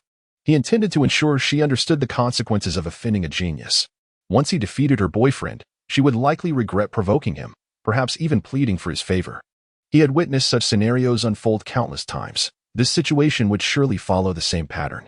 To fight or not to fight, such empty words, Xiao remarked with a smirk. Viewing Mu Bai as a source of amusement, she had never encountered someone who could predict the outcome before a confrontation even began. What was Mu Bai's level 37 soul power in the presence of Su Ran? As a spirit beast, despite having taken on a human form, her power was formidable. The soft-bone rabbit was not considered a powerful spirit beast in its category, yet she possessed abilities beyond mere luck. A millennium-old spirit beast strength rivaled that of an ordinary 10,000-year spirit beast. How could Su Ran's power be underestimated? Very well, I shall defeat him to prove my point. Mu Bai, possessing the white tiger as his martial soul, stands at the esteemed rank of Soul Master, level 37. He earnestly invites guidance. With his martial soul and rank declared, he gazes at Su Ran with keen interest. Upon witnessing this, Su Ran no longer hesitated. He tightened his grip on the god-slaying sword, and a chilling aura of murderous intent enveloped his gaze. 3 purple soul rings began to ascend beneath him. The moment his martial soul was unleashed, a torrent of soul power surged forth, enhancing the formidable presence of the god-slaying sword. Although Su Ran could wield the sword like an ordinary object in everyday life, he could not truly unleash its full potential or utilize soul skills without the activation of his martial soul. Without this release, the god-slaying sword remained merely an exceptionally sharp weapon. Nonetheless, Su Ran kept it close, for he sensed an almost sentient connection with the sword, as if it were becoming increasingly attuned to him. Su Ran, martial soul, god-slaying sword, 32 level soul master. Please instruct me, Su Ran stated. Having recently achieved a breakthrough to level 32 in his cultivation, Su Ran unleashed his martial soul, and upon witnessing it, Xiao Wu was momentarily taken aback. Previously, Su Ran's soul ring configuration consisted merely of the standard 2 yellow and 1 purple. Now, however, all of them had transformed into Millennium soul rings. Moreover, the age of these soul rings was notably impressive. Although the richness of the purple was not exceedingly profound, it was certainly far from shallow. Is Su Ran truly a prodigy? Is this the terrifying nature of the auspicious beast? Xiao pondered in astonishment. She had only heard of the auspicious beast through legends and was unaware of its other capabilities. However, she understood that to be revered as the emperor of soul beasts. The prowess of the auspicious beast was undoubtedly extraordinary, far beyond mere auspicious appearances. Mu Bai, equally astounded, found himself at a loss for words. He had initially thought that Su Ran was merely gifted with innate strength, never anticipating that he was, in fact, a prodigy. The configuration of 3 purple soul rings was nothing short of astonishing. Throughout history, a soul master possessing a standard soul ring configuration was already considered a genius. Yet, a soul master with a configuration surpassing the standard was deemed a prodigy. But even a prodigy could not achieve such a feat. The first soul ring being a millennium, was that not terrifying? Was it possible that Su Ran could absorb a soul ring generated by a millennium-old soul beast at merely level 10? How was this accomplished? How did you manage this? He couldn't help but exclaim, his gaze towards Su Ran brimming with trepidation. I am not only endowed with innate strength, my physical resilience is inherently formidable. A mere millennium soul ring is trivial, Su Ran replied. Hearing this, a shadow of gloom passed over Mu Bai's face. He recognized that Su Ran was mocking his earlier comment regarding his innate strength, and he felt a surge of irritation. Even if you are a prodigy, what of it? My soul power is 2 levels higher than yours. I can still crush you, Mu Bai retorted coldly. A sinister light flickering in his eyes as he unleashed a torrent of soul power, charging towards Su Ran. Chapter 39, Mu Bai Seeks Mercy. Mu Bai was acutely aware of Su Ran's formidable strength, thus, he immediately unleashed his third soul skill. The purple halo beneath him shimmered, and his aura intensified. Reinvigorated by the surging soul power coursing through him, Mu Bai's confidence was rekindled. As a prince, he had always been self-assured. He swiftly advanced towards Su Ran, his powerful tiger claws adorned with gleaming silver blades. Mu Bai roared, launching his claws towards Su Ran's head. In stark contrast to Mu Bai's flamboyant movements, Su Ran remained remarkably composed. Gripping the pitch-black scabbard with his left hand, he slowly grasped the hilt with his right. A hint of derision gracing his features. Bloodslaughter, Su Ran uttered softly as he withdrew the god-slaying sword from its inky scabbard.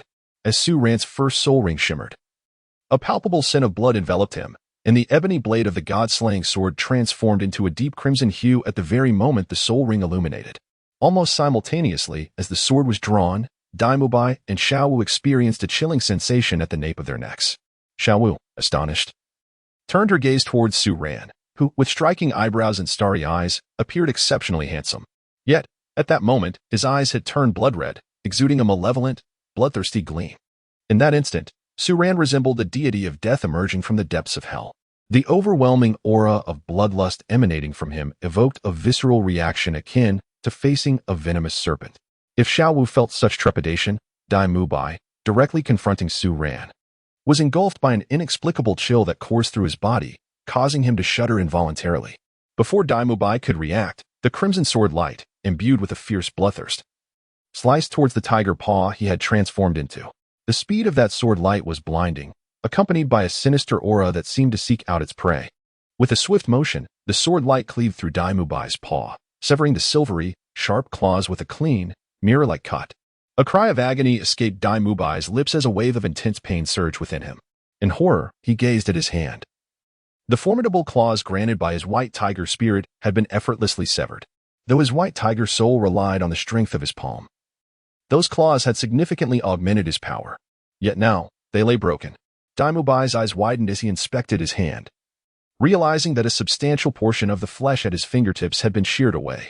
The gaping wound was further tormented by a residual bloodthirsty sword aura, mercilessly ravaging his flesh and tissue as if salt were being poured into his wounds, amplifying his torment.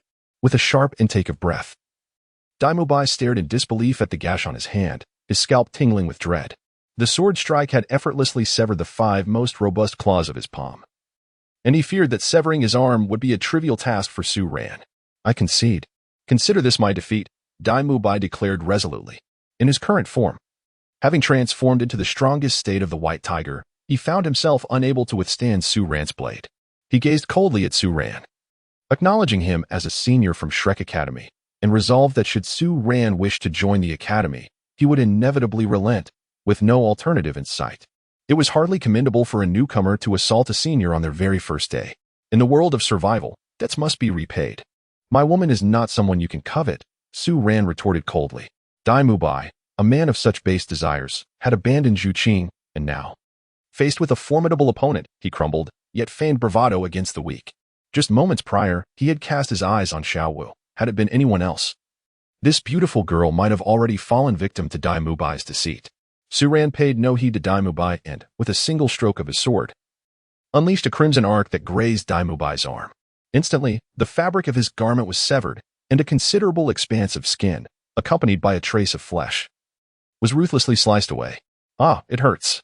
Mu Bai could not suppress a cry of agony, staring in shock at Su Ran. He had never anticipated such a lack of decorum from Su Ran. Even after conceding defeat, Su Ran continued to assault him with such ferocity. Accustomed to wielding power and influence, he remained oblivious to the fact that he was the one who had first attempted to provoke Su Ran's woman and had initiated the confrontation by summoning his spirit to teach Su Ran a lesson. He believed that a mere admission of defeat would grant him safe passage, but Su Ran had no intention of letting him off the hook. Had he offended anyone other than Su Ran today, perhaps they would have chosen to relent. After all, carelessly inciting the wrath of a genius soul master possessing a top-tier offensive spirit was rather ill-advised.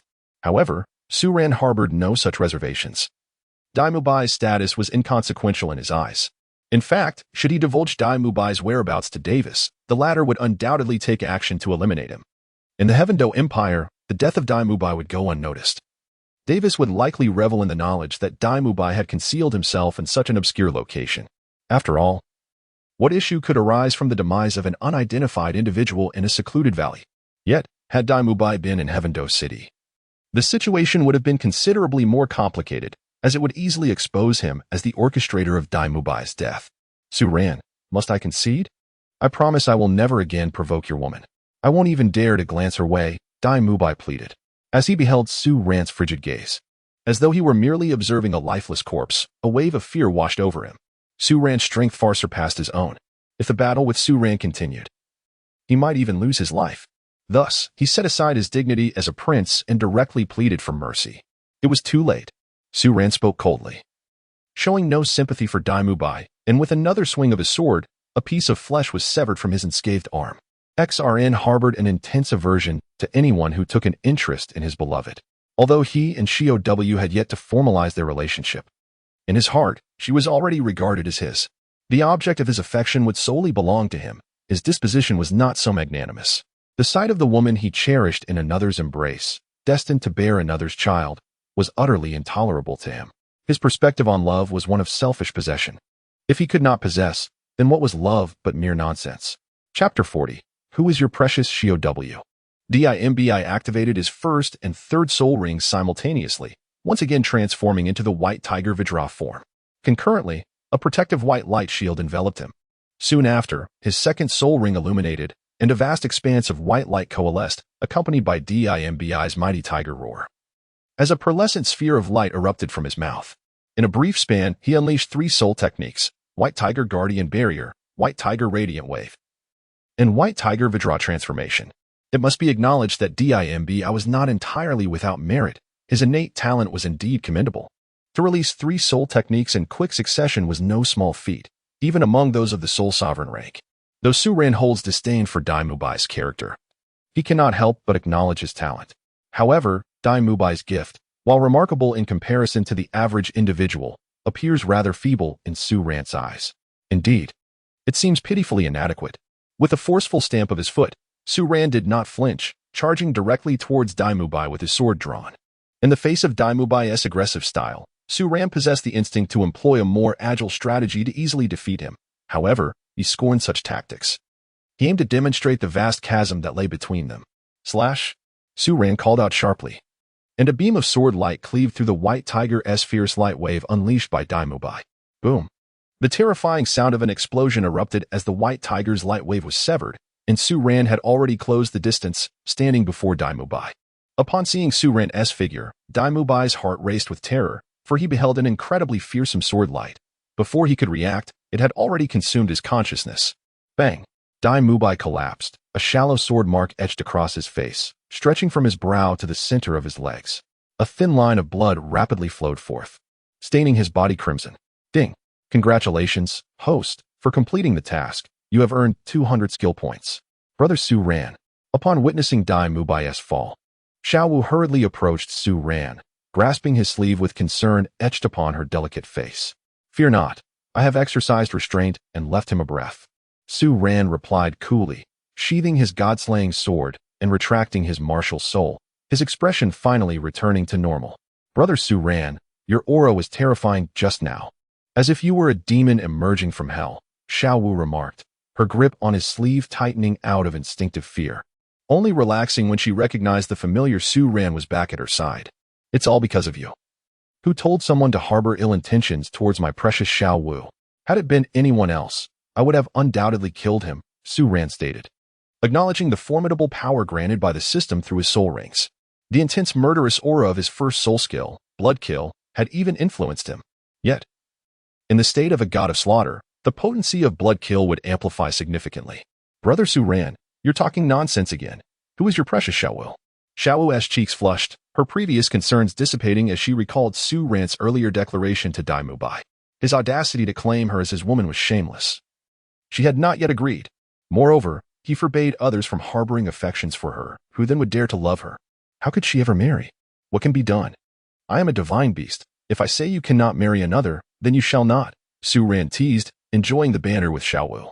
Brother Su Ran, you are too wicked. If you forbid me from marrying, what will I do in the future?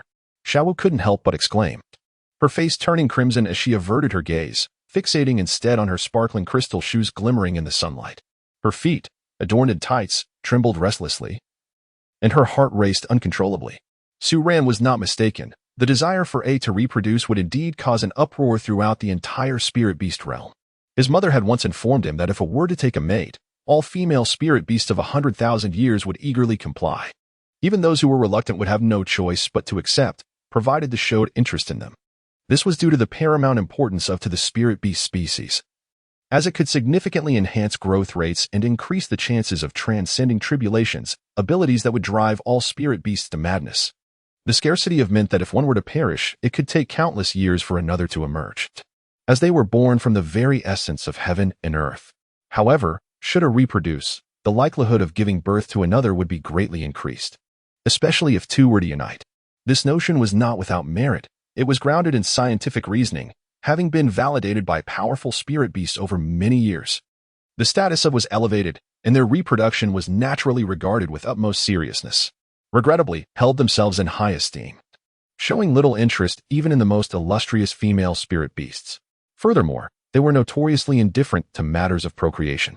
Even if ferocious beasts attempted to manipulate the situation, they would not dare to coerce, for they were the kings of spirit beasts, and disrespect towards it could invoke ominous signs. Therefore, if Su Ran desired her, even if she were to refuse, the entire spirit beast clan would compel her to acquiesce. After all, showing interest in such matters was a rare occurrence, and any misstep in their reproduction was simply unacceptable. Rest assured, even if you do find someone you truly care for in the future, as long as he is of good character, I shall not oppose your union, Su Ran remarked, his hand instinctively encircling Xiao Wu's delicate waist, inhaling the fragrant aroma that emanated from her. Of course, while he spoke thus, should such a scenario arise, Su Ran would undoubtedly take drastic measures against that individual. Brother Su Ran, I won't fall for anyone else. However, I do require some time, Xiao Wu confessed. Her gaze lowered as she felt the tender caress of Su Ran's hand upon her. Strangely, she did not resist. In her heart, she harbored a certain fondness for Su Ran. Setting aside other considerations, both she and Su Ran were spirit beasts who had undergone the process of reincarnation, fostering a unique bond between them. All that she had previously kept hidden could now be shared with Su Ran.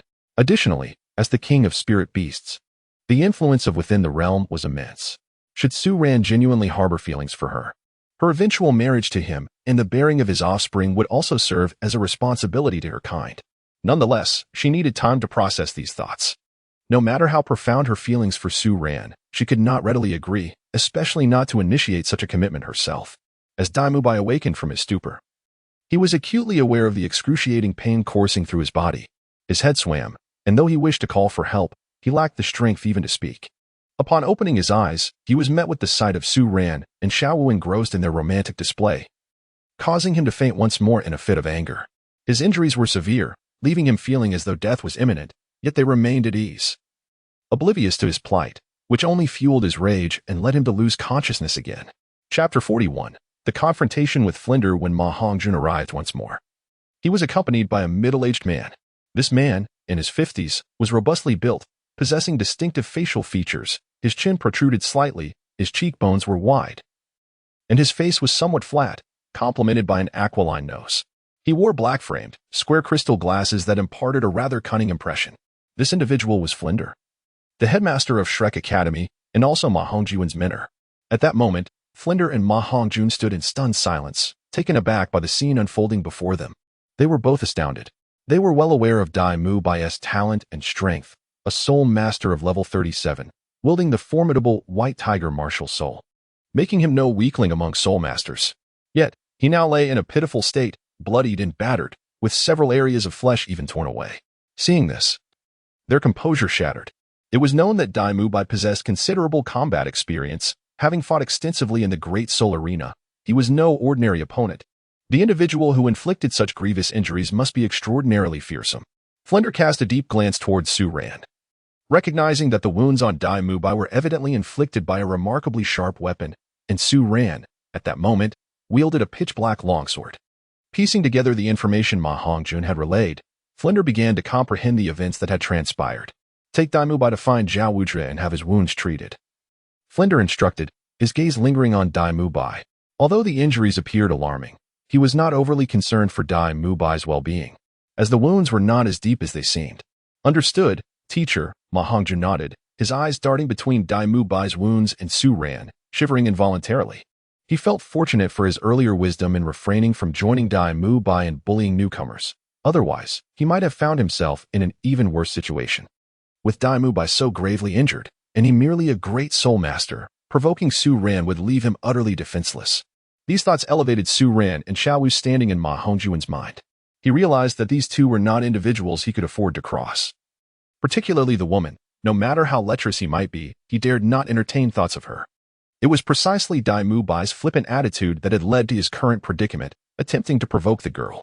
With that, Ma Hongjun hoisted Mu Bai onto his back and hurried away, eager to ensure his friend's safety before returning to witness the unfolding drama.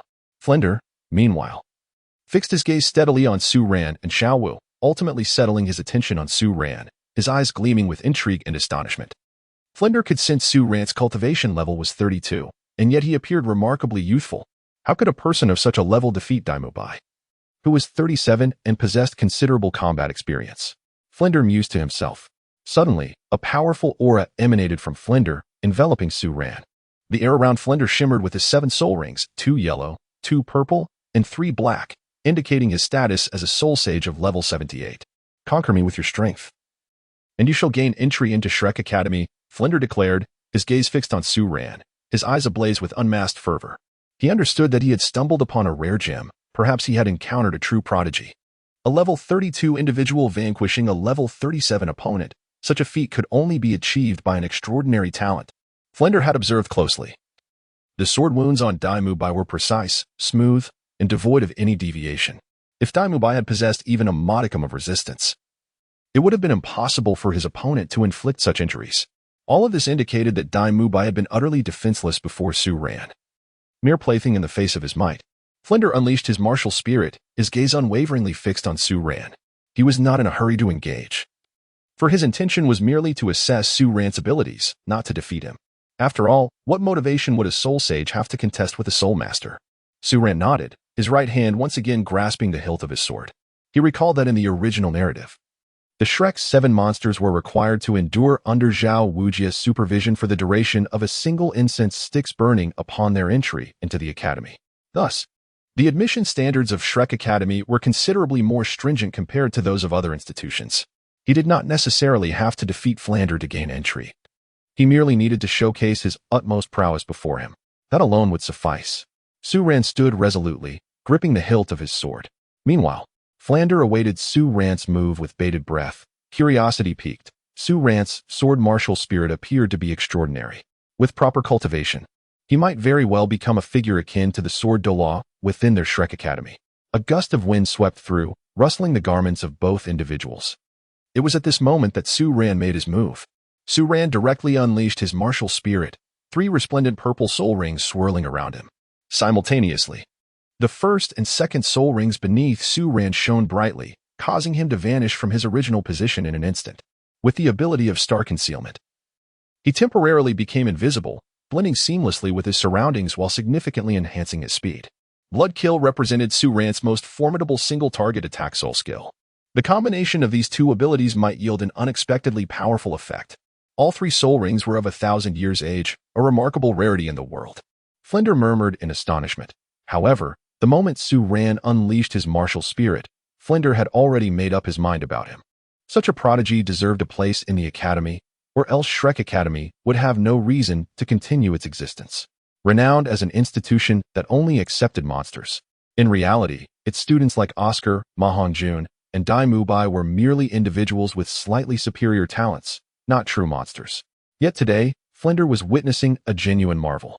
The first soul ring was indeed 1,000 years old. Was this not a monster? At the age of 6 or 7, a soul master at level 10 could absorb a 1,000-year soul ring? Flinder observed closely, realizing that this first soul ring was over 3,000 years old. A soul ring of just over 1,000 years does not possess such a profound hue of purple. Flinder, momentarily lost in thought, was jolted back to reality by a chilling sensation. Su Ran had already launched an attack.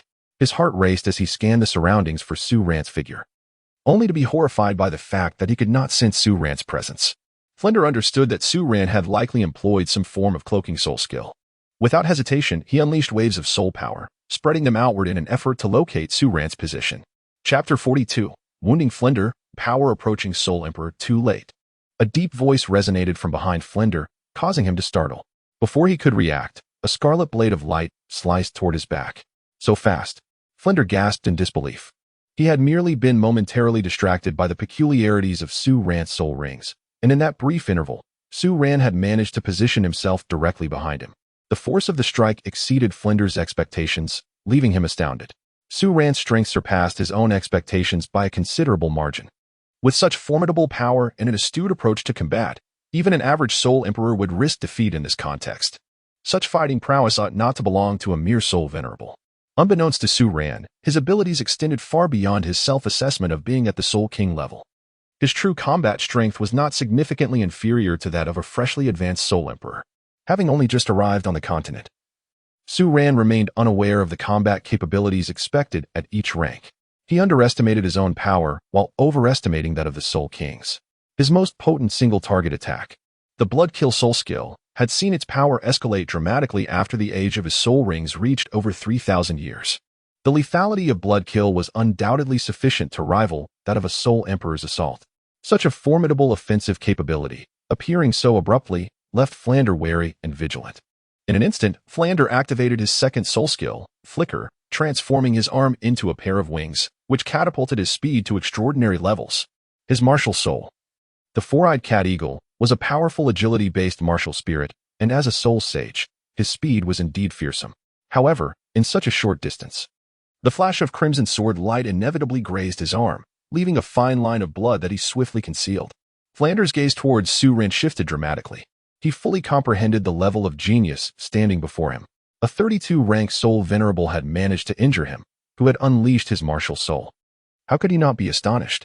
If this were to be shared with Zhao Wudra and the others, they would undoubtedly find it hard to believe that a soul venerable possessed such terrifying strength.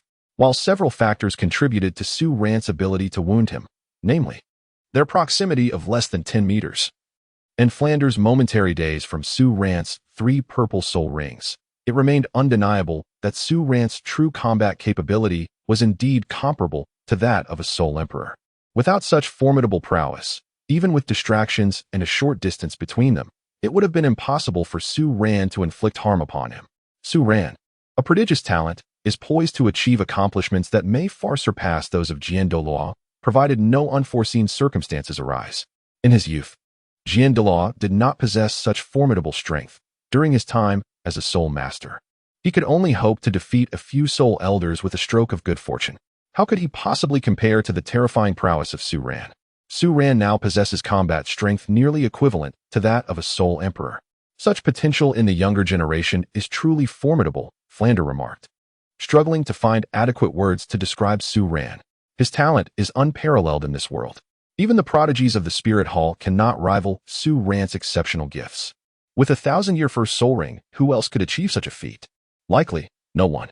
At least, he had never encountered anyone other than Su Ran who could boast a first soul ring of 1,000 years. Director Flinder, have we passed the test? Su Ran asked with a smile, sheathing his god-slaying sword. At this moment, he gained a deeper understanding of his own strength. You have indeed passed. Your power can now be compared to that of a soul emperor. If you were to fail, then our Shrek Academy might as well cease to exist, Flinder replied. His gaze once again ignited with fervor as he grasped Su Ran's arm to assess his bone age. At 12 years old, your physical prowess is astonishing. Nearly on par with that of an ordinary soul emperor, he murmured, unable to hide his astonishment. He had assumed Su Ran's strength was on par with Mu Bai's age, only to discover he was merely 12. To possess such formidable power at this age, the term prodigy hardly suffices. After Flanders spoke, he turned his attention to Xiao Wu, who readily extended her arm for examination. 12 years old, 20th rank Great Soul Master, Flanders confirmed after his assessment. You need not undergo any further evaluations. You are now direct students of Shrek Academy.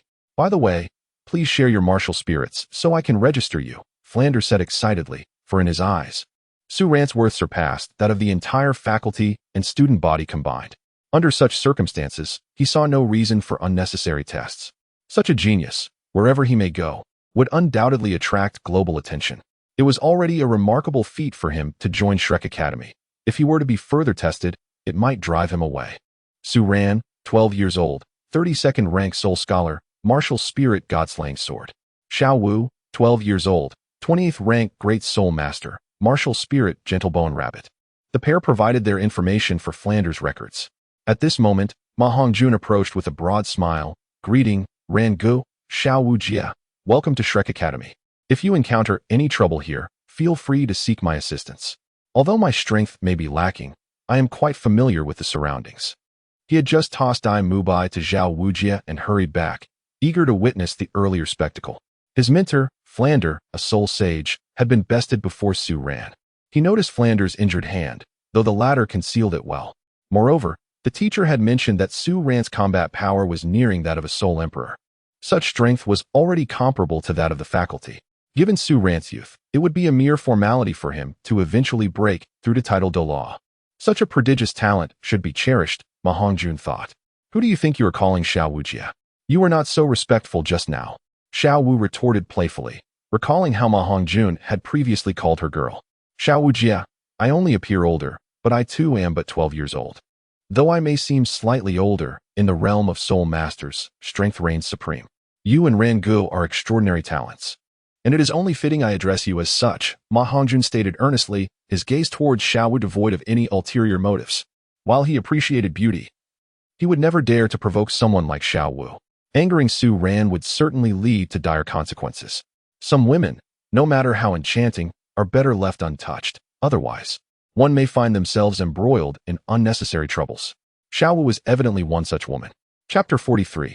Su Ran's Family God-Slaying Sword. Flanders recorded the information while rummaging through his mind for any details regarding this martial spirit, only to be met with disappointment as he found none. Yet, merely hearing the name of this martial spirit hinted at its extraordinary nature. Su Ran's God-Slaying Sword must be of the same caliber as the Seven-Killing Sword, if not superior. Su Ran, it appears there is no prominent family by the name of Su in the Douluo Continent, Flanders pondered. There are many incredible things in this world. My martial spirit is hardly significant, and I am but a disciple of the Zhu family. Although I have entered Shrek Academy, I must request a 2-month leave from you, Director Flanders, Su Ran stated, directly revealing his identity. The Zhu family of the Xinglua Empire? Flanders was taken aback. The Zhu family was indeed a powerful lineage, holding considerable influence in both military and political spheres within the Xinglua Empire. Their comprehensive strength rivaled that of the top 3 sections. However, what astonished him was not this fact, but rather the implication that Mu Bai, the prince of the Xinglua Empire with the White Tiger martial spirit, must already be acquainted with Su Ran. This indicated that a prior enmity existed between Mu Bai and Su Ran. The severe injuries Mu Bai had sustained at Su Ran's hands were clearly intentional. Flanders began to consider the implications. Should any animosity exist between Su Ran and Mu Bai, he would certainly protect Su Ran. There was no other reason than that Su Ran was the key to Shrek Academy's ascendance. While Mu Bai possessed exceptional talent, his character was deeply flawed, and his hedonistic lifestyle was well known. In the past, Flanders had refrained from expressing discontent in order to court the talented youth. But should Mu Bai's behavior negatively impact Su Ran, his leniency would surely wane. Su Ran is a true prodigy. In his presence, the talents of Oscar, Ma Hongjun, and Mu Bai appear utterly mundane. I can grant you a 2-month leave. You may return to school once your affairs are settled, Flanders nodded. Aware that the scions of prominent families often have numerous trivial matters to attend to, especially a genius like Su Ran, who is likely regarded as a treasure within the Zhu family. Beside them, Xiao Wu listened to their conversation, her heart tightening with unease. Su Ran held a significant place in her heart, and the thought of his impending departure for such an extended period made her feel reluctant to let go. Must you leave for so long? She pouted, wrapping her arms around his, her voice soft and tender. I can't say for certain how long it will be. Perhaps I shall return sooner than expected. I merely sought a bit of extra time from the dean, just in case, Su Ran replied with a smile, affectionately ruffling Xiao Wu's lustrous hair, which exuded a delicate fragrance. Humph, then I shall only allow you a month, Xiao Wu huffed, scrunching her petite nose as she playfully pinched Su Ran's waist, evidently feeling a twinge of jealousy at the thought of Su Ran's fiancé in the Star Luo Empire. She was unwilling to grant him too much time to grow closer to her rival. What could transpire between a man and a woman in 2 months? It was hard to fathom, and she feared that anything could happen during that span. Very well, I shall depart tomorrow. Today, I wish to spend the day with you. So you won't miss me too much in my absence, Su Ran stated. Who wants you to accompany me? And I certainly won't miss you, Xiao Wu retorted, though she stubbornly clung to his arm. Rest assured, Brother Ran, I will take good care of sister-in-law, Ma Hongjun interjected, eager to earn Su Ran's favor. Su Ran frowned slightly, sensing a hint of ambiguity in Ma Hongjun's words. Realizing he may have misspoken, Ma Hongjun hastily clarified, Brother Ran, that is not what I meant. What I meant to say is that whatever needs Sister Wu has, I will ensure they are met. Hearing Ma Hongjun's words, Su Ran's expression darkened further, while Flander looked on in exasperation at Ma Hongjun's clumsiness. This fellow was typically sharp-witted, yet stumbled at crucial moments. Brother Ran, what I mean is that I am well acquainted with Shrek Academy in Soto City. If Sister Wu encounters any troubles, she can always seek me out. I will do my utmost to assist her, Ma Hongjun proclaimed earnestly, his face betraying his nervousness. Xiao Wu, hearing Ma Hongjun refer to her as sister, felt her cheeks flush crimson with embarrassment. Meanwhile, Su Ran frowned at the notion of entrusting Xiao Wu to him. Although Ma Hongjun was generally decent, he was not the sort of person Su Ran wished to leave Xiao Wu with. This rascal often frequents establishments of ill repute. Would that not lead Xiao Wu astray? Su Ran thought. No need. Xiao Wu can take care of herself, he firmly refused. Dean, I will take Xiao Wu with me now.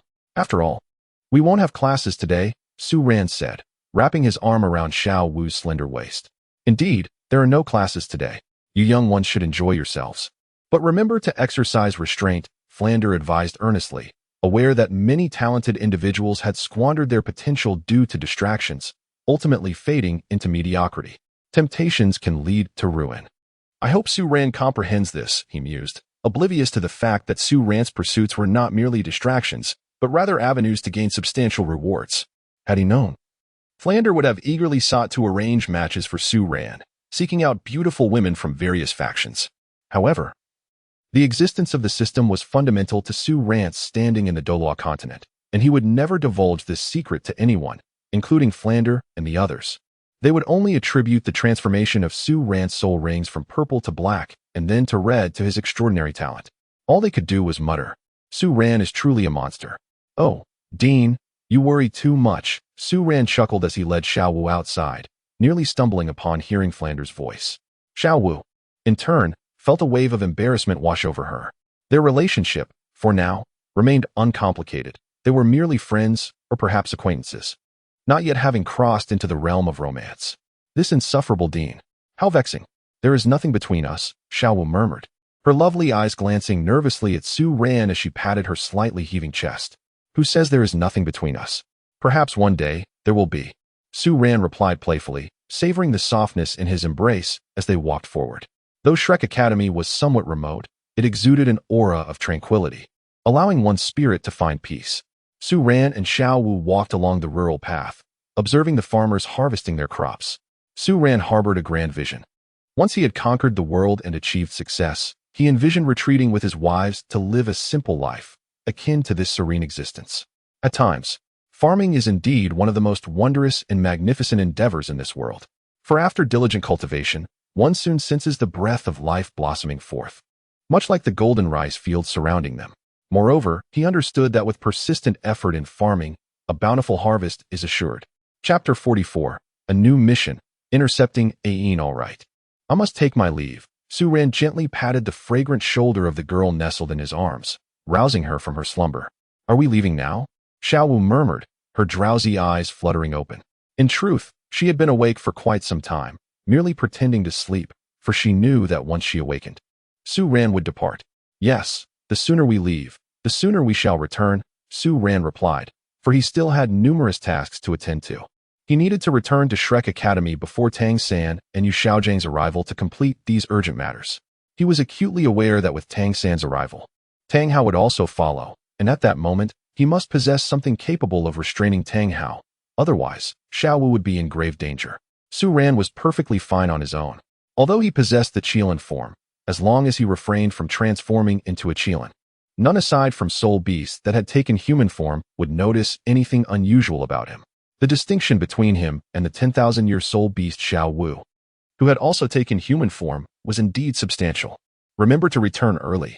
If you don't come back, I shall harbor resentment towards you, Xiao Wu stated firmly. Her apprehension about Su Ran's potential departure weighing heavily on her. Rest assured, I will seek you out within a month or two. As for you, once I leave, do not dress too attractively. Only I should be privy to your appearance in a skirt, Su Ran said with a slight smile, his tone possessive. Naturally, he wished to keep his girl to himself, reveling in his selfishness. Xiao Wu lightly bit her lip, initially feeling that Su Ran's request was rather shameless, especially since they were not yet in a romantic relationship.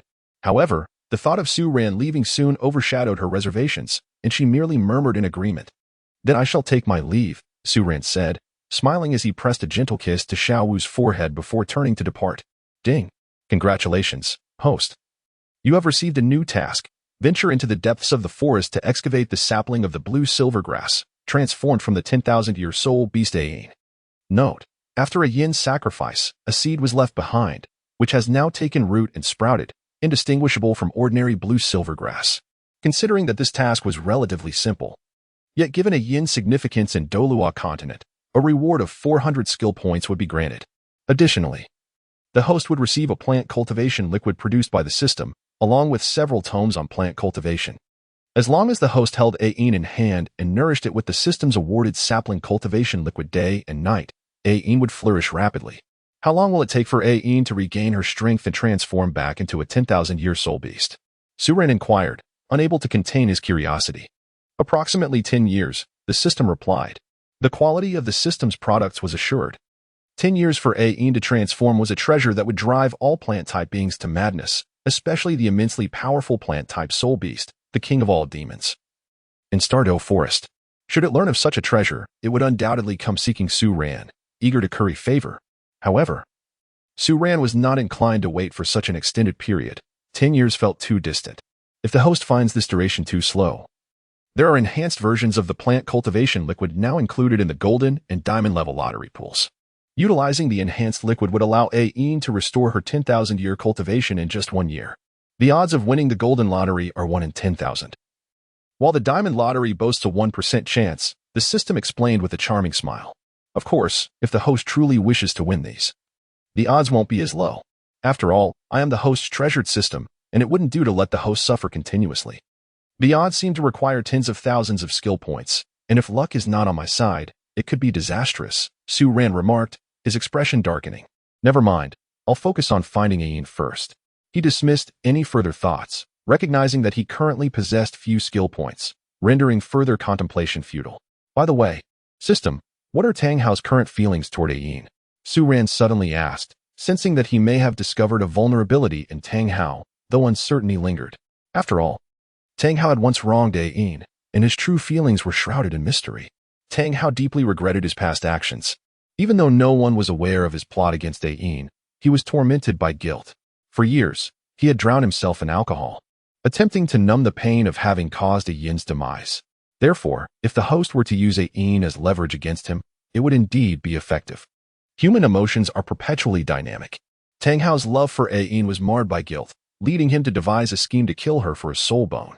However, the ensuing chaos made him a target of the Haotian clan and the Spirit Hall, and Ayin's death had opened his eyes to the harsh realities of power. The nature of Tang Hao's feelings for Ayin remains ambiguous, even to me as the system. On one hand, he loved her deeply and wished for her revival. On the other hand, he had left her in a damp cave devoid of sunlight, allowing fate to dictate her survival. Thus, Tang Hao's feelings toward Ayin are steeped in complexity. He harbors both love and fear, with regret twisting his heart. The reason he does not keep Ayin close is that seeing her would only remind him of his guilt, leading to haunting nightmares. His decision to plant Ayin in the cave was, in part, an attempt to let her wither, wishing to erase the past. Ain remains a haunting specter in Tang Hao's heart, eliciting a myriad of emotions that skew his psyche. Nevertheless, the host can indeed use Ain to threaten Tang Hao. That is reassuring. If that is the case, Tang Hao is not a concern, Su Ran nodded, his expression growing cold. The adage goes, a day as husband and wife brings 100 days of affection. Tang Hao's actions could only be described as brutish. After Yin's death, he had the audacity to plant her in a dark, damp cave. What was he intending? Did he wish for fate to decide Yin's life or death? Such a person is utterly detestable. No matter how much Su Ran tormented him, it could never compensate for the harm he inflicted upon Ain. Once he excavates Ain, he would orchestrate a way for Tang Hao to confess the truth of his past actions. What would Ain think then? Would she ever forgive Tang Hao for his heinous deeds? Even if Tang Hao genuinely repented, would Ain believe him? Having been deceived once, Ain would not fall for the same trick again. Tang Hao, the illustrious Hao Yin Douluo, master of the secret method of detonating spirit rings, held a formidable reputation in the realm of Douluo. Yet, in my hands, he would stir no tempest. At this moment, Su Ran was already weaving a grand plan, ensuring that Tang Hao would unwittingly walk into his carefully laid trap. Yin's fate was firmly in his grasp. Even if Tang Hao recognized it as a scheme, he would likely still succumb. Tang Hao owed Ain a life, and Su Ran would reclaim that life on her behalf. New Year greetings, Chapter 45. Mu Bai smiled. Su Ran was a disciple of the Zhu family. Shrek Academy, student dormitory area. Are you saying Su Ran hails from the Zhu family of the Star Luo Empire? Mu Bai, his body wrapped in bandages, struggled to ignore the pain and sat up from his bed, astonished as he turned to Ma Hongjun. He had never imagined that Su Ran was one of the Zhu family. Since Su Ran hails from the Zhu family, he must certainly be aware of Mu Bai's true identity. The reason Su Ran acted so harshly towards him stems from a pre-existing dissatisfaction.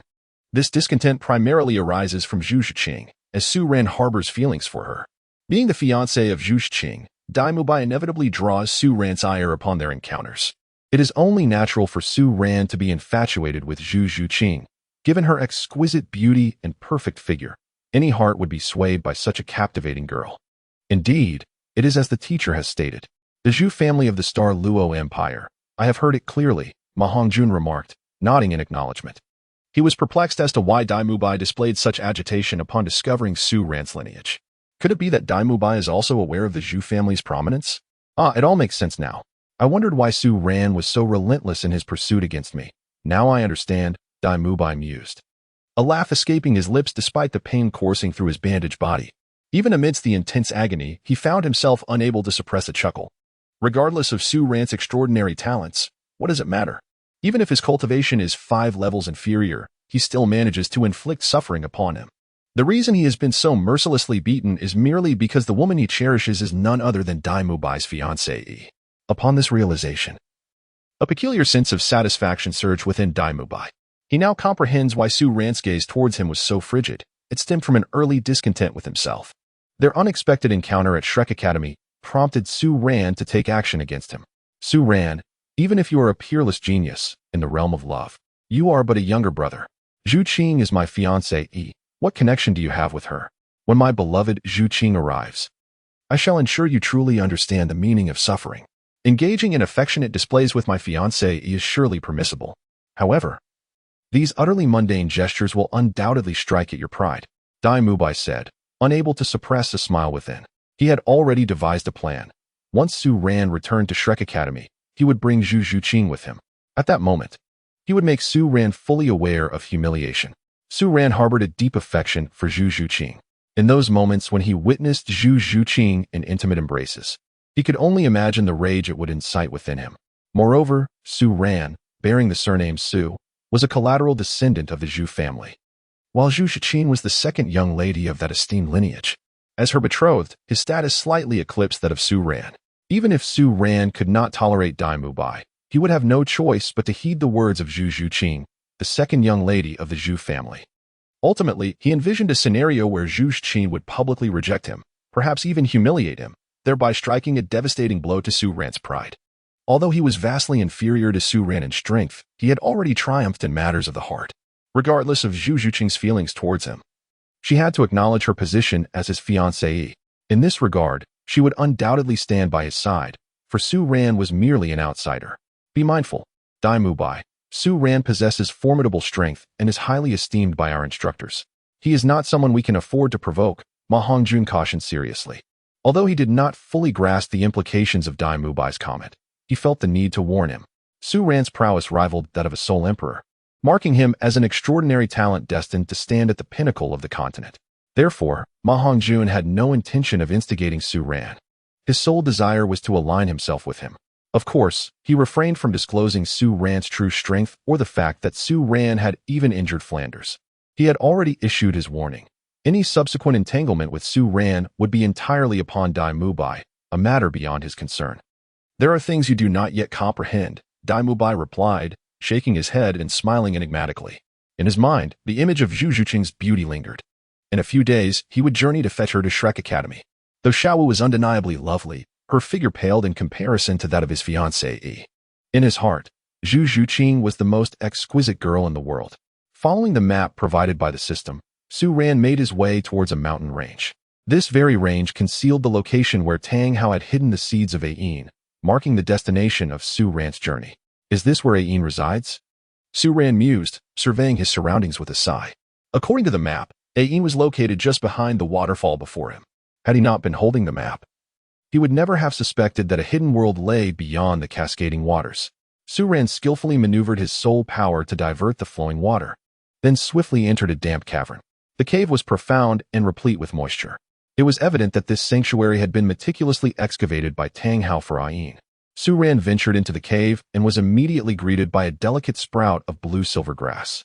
With utmost care, Su Ran extracted the blue-silver grass from the ground. Suddenly, the voice of the system resonated. Ding. Congratulations, host, for completing the task. Ding. Congratulations, host, for acquiring 400 skill points and several plant cultivation liquids. Su Ran carefully transplanted the blue-silver grass into a pot he had prepared long ago. Then extracted a few drops of the plant-nurturing liquid rewarded by the system and dripped it onto the grass. Instantly, the slender stems and leaves of the blue-silver grass trembled slightly, and the foliage became even more vibrant. Witnessing this scene, Su Ran could not help but smile. With Ain in his hands, he felt no concern that Tang Hao could stir up any trouble. Most importantly, Ain was extraordinarily beautiful. As the saying goes, a spirit beast transformed after 100,000 years must be a stunning beauty. As the 100,000-year blue-silver emperor, Ain was far from being ordinary. Her beauty was hardly inferior to that of Xiao Wu.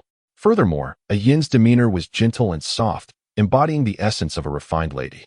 Once he revealed Tang Hao's true nature before Ain, would it not mean an addition to his harem? He pondered how many skill points would be required to obtain that enhanced plant-nurturing liquid. If he failed to win Ain's affection, would it not be a tremendous loss? Host brother, can you refrain from daydreaming about expanding your harem every day? Having too many is not beneficial. Have you not heard the old saying?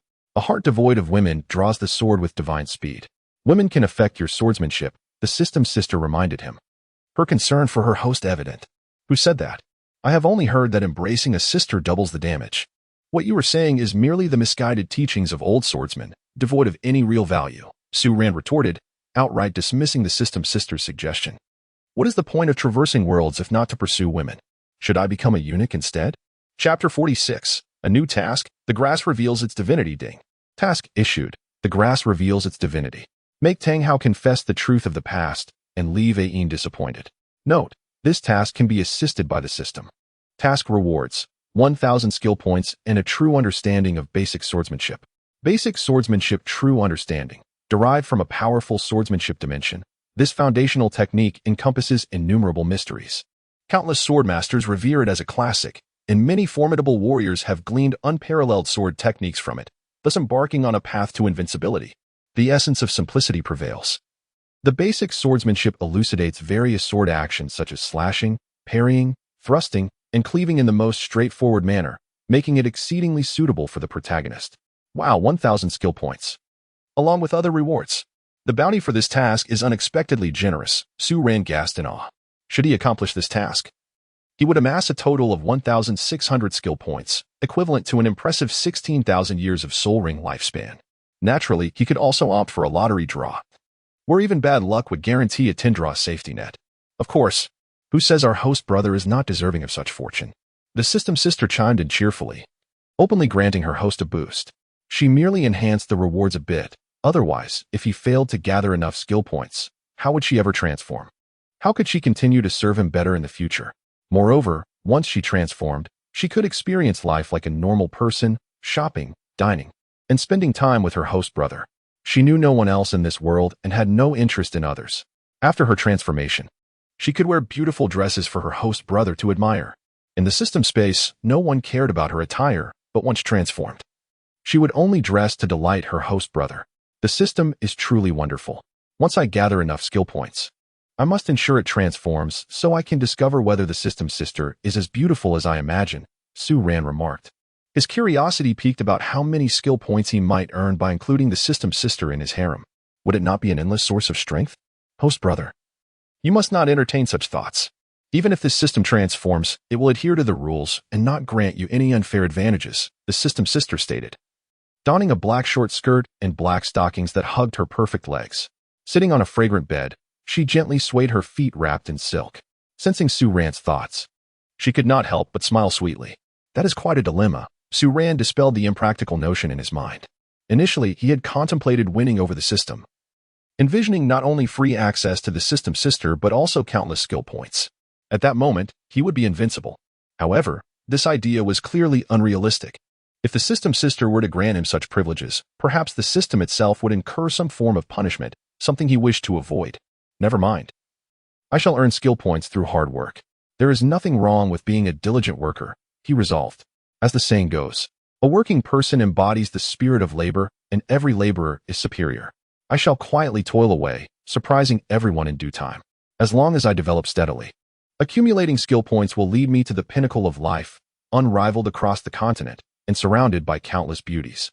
Following the guidance of the system, Su Ran discovered the restrictions imposed by Tang Hao on the blue-silver grass transformed by Ain. Given that Ain was in the wild, she was susceptible to encounters with herbivorous soul beasts such as the soft-bone rabbit. And Tang Hao's restrictions served to shield her from the threats posed by ordinary soul beasts. With a concentrated effort, Su Ran directed his soul power onto a blade of grass belonging to Ain, and in an instant, the constraints set by Tang Hao were obliterated. Simultaneously, Su Ran located a patch of blue-silver grass that had been ravaged by insects, leaving only the roots and stems. He proceeded to transplant it there and artificially aged the surrounding environment, ensuring that even if Tang Hao were to return, he would notice nothing amiss. With everything in place, it was merely a matter of awaiting Tang Hao's arrival.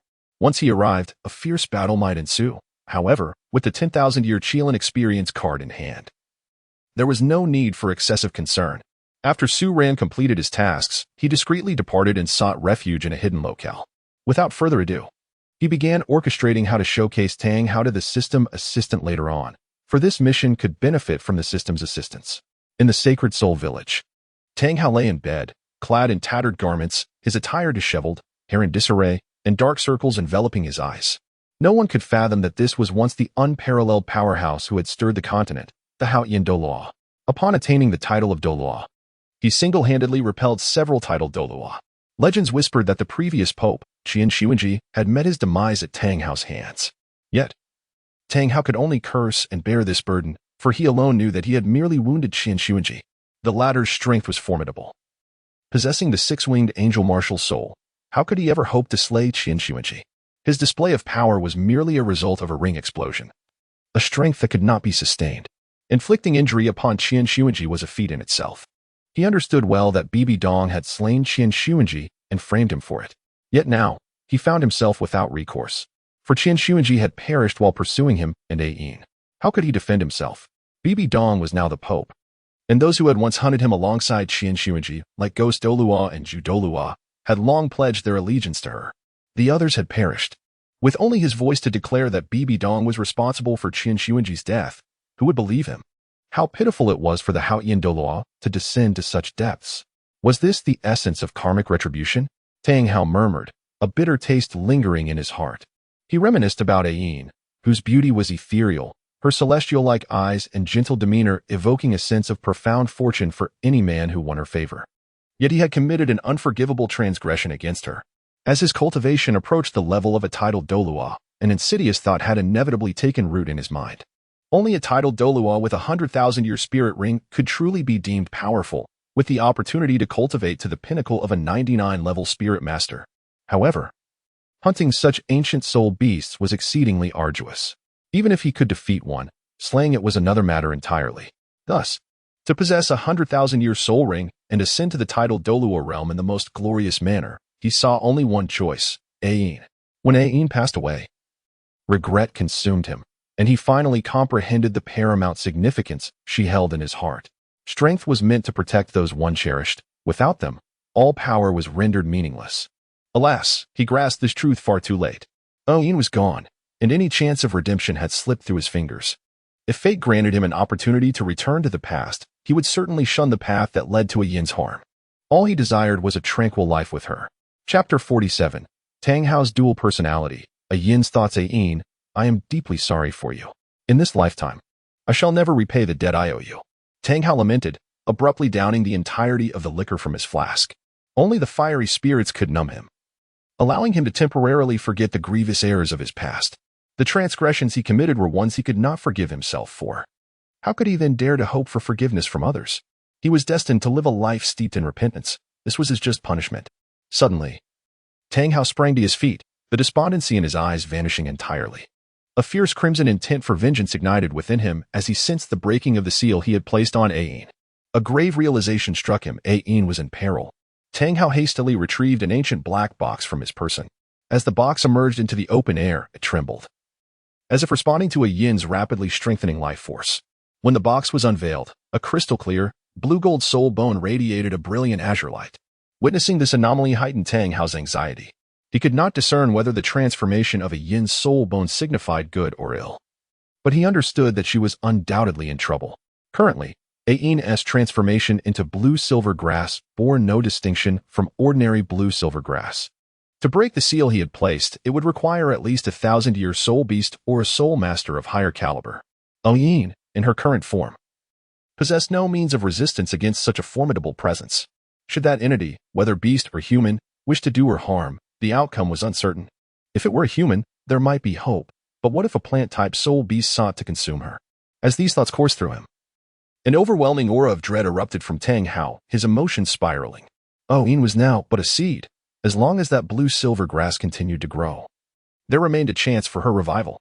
However, if this last remnant of blue-silver grass were to face misfortune, hope for Ayin would be extinguished forever.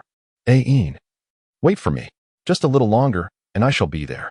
Tang Hao's voice trembled as he summoned all his soul power and dashed into the distance. A deep-seated hatred simmered within him, not directed at others, but at himself. He loathed that he had not only brought about Ayin's demise, but had also reduced himself, the rightful leader of the Haotian sect, to this state. He despised his inability to protect even the last seed of Ayin's essence. He truly abhorred himself.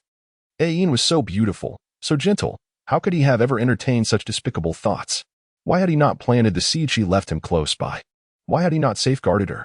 In this moment, as he sensed Ayin's peril, he realized the absurdity of his own existence, the insignificance of his power. A dignified Haotian Douluo had become nothing more than a beast that had brought ruin to his beloved. Tang Hao could not suppress the urge to clutch his chest, for if that last remnant of Ayin were to encounter misfortune, he could scarcely fathom the depth of his self-loathing. Yet, amidst this turmoil, he felt an inexplicable sense of release. Years ago, he had planted Ayin in a cave, damp, dark, and devoid of light, surrounded by stone walls, so she could thrive or perish on her own. If Ayin were to truly die, he would find liberation. All that had transpired would vanish into oblivion.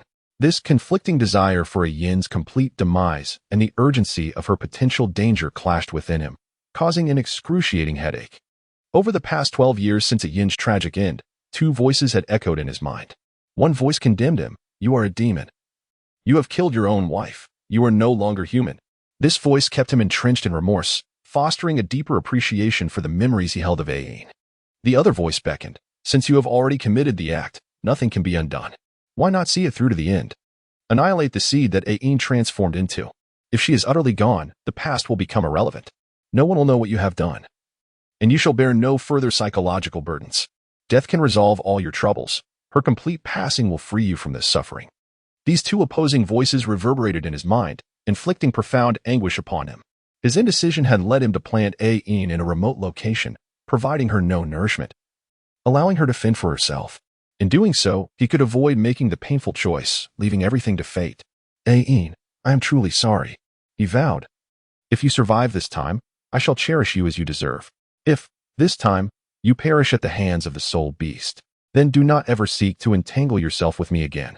Spare me, and also spare yourself, Tang Hao murmured softly. He once more left the choice to the heavens.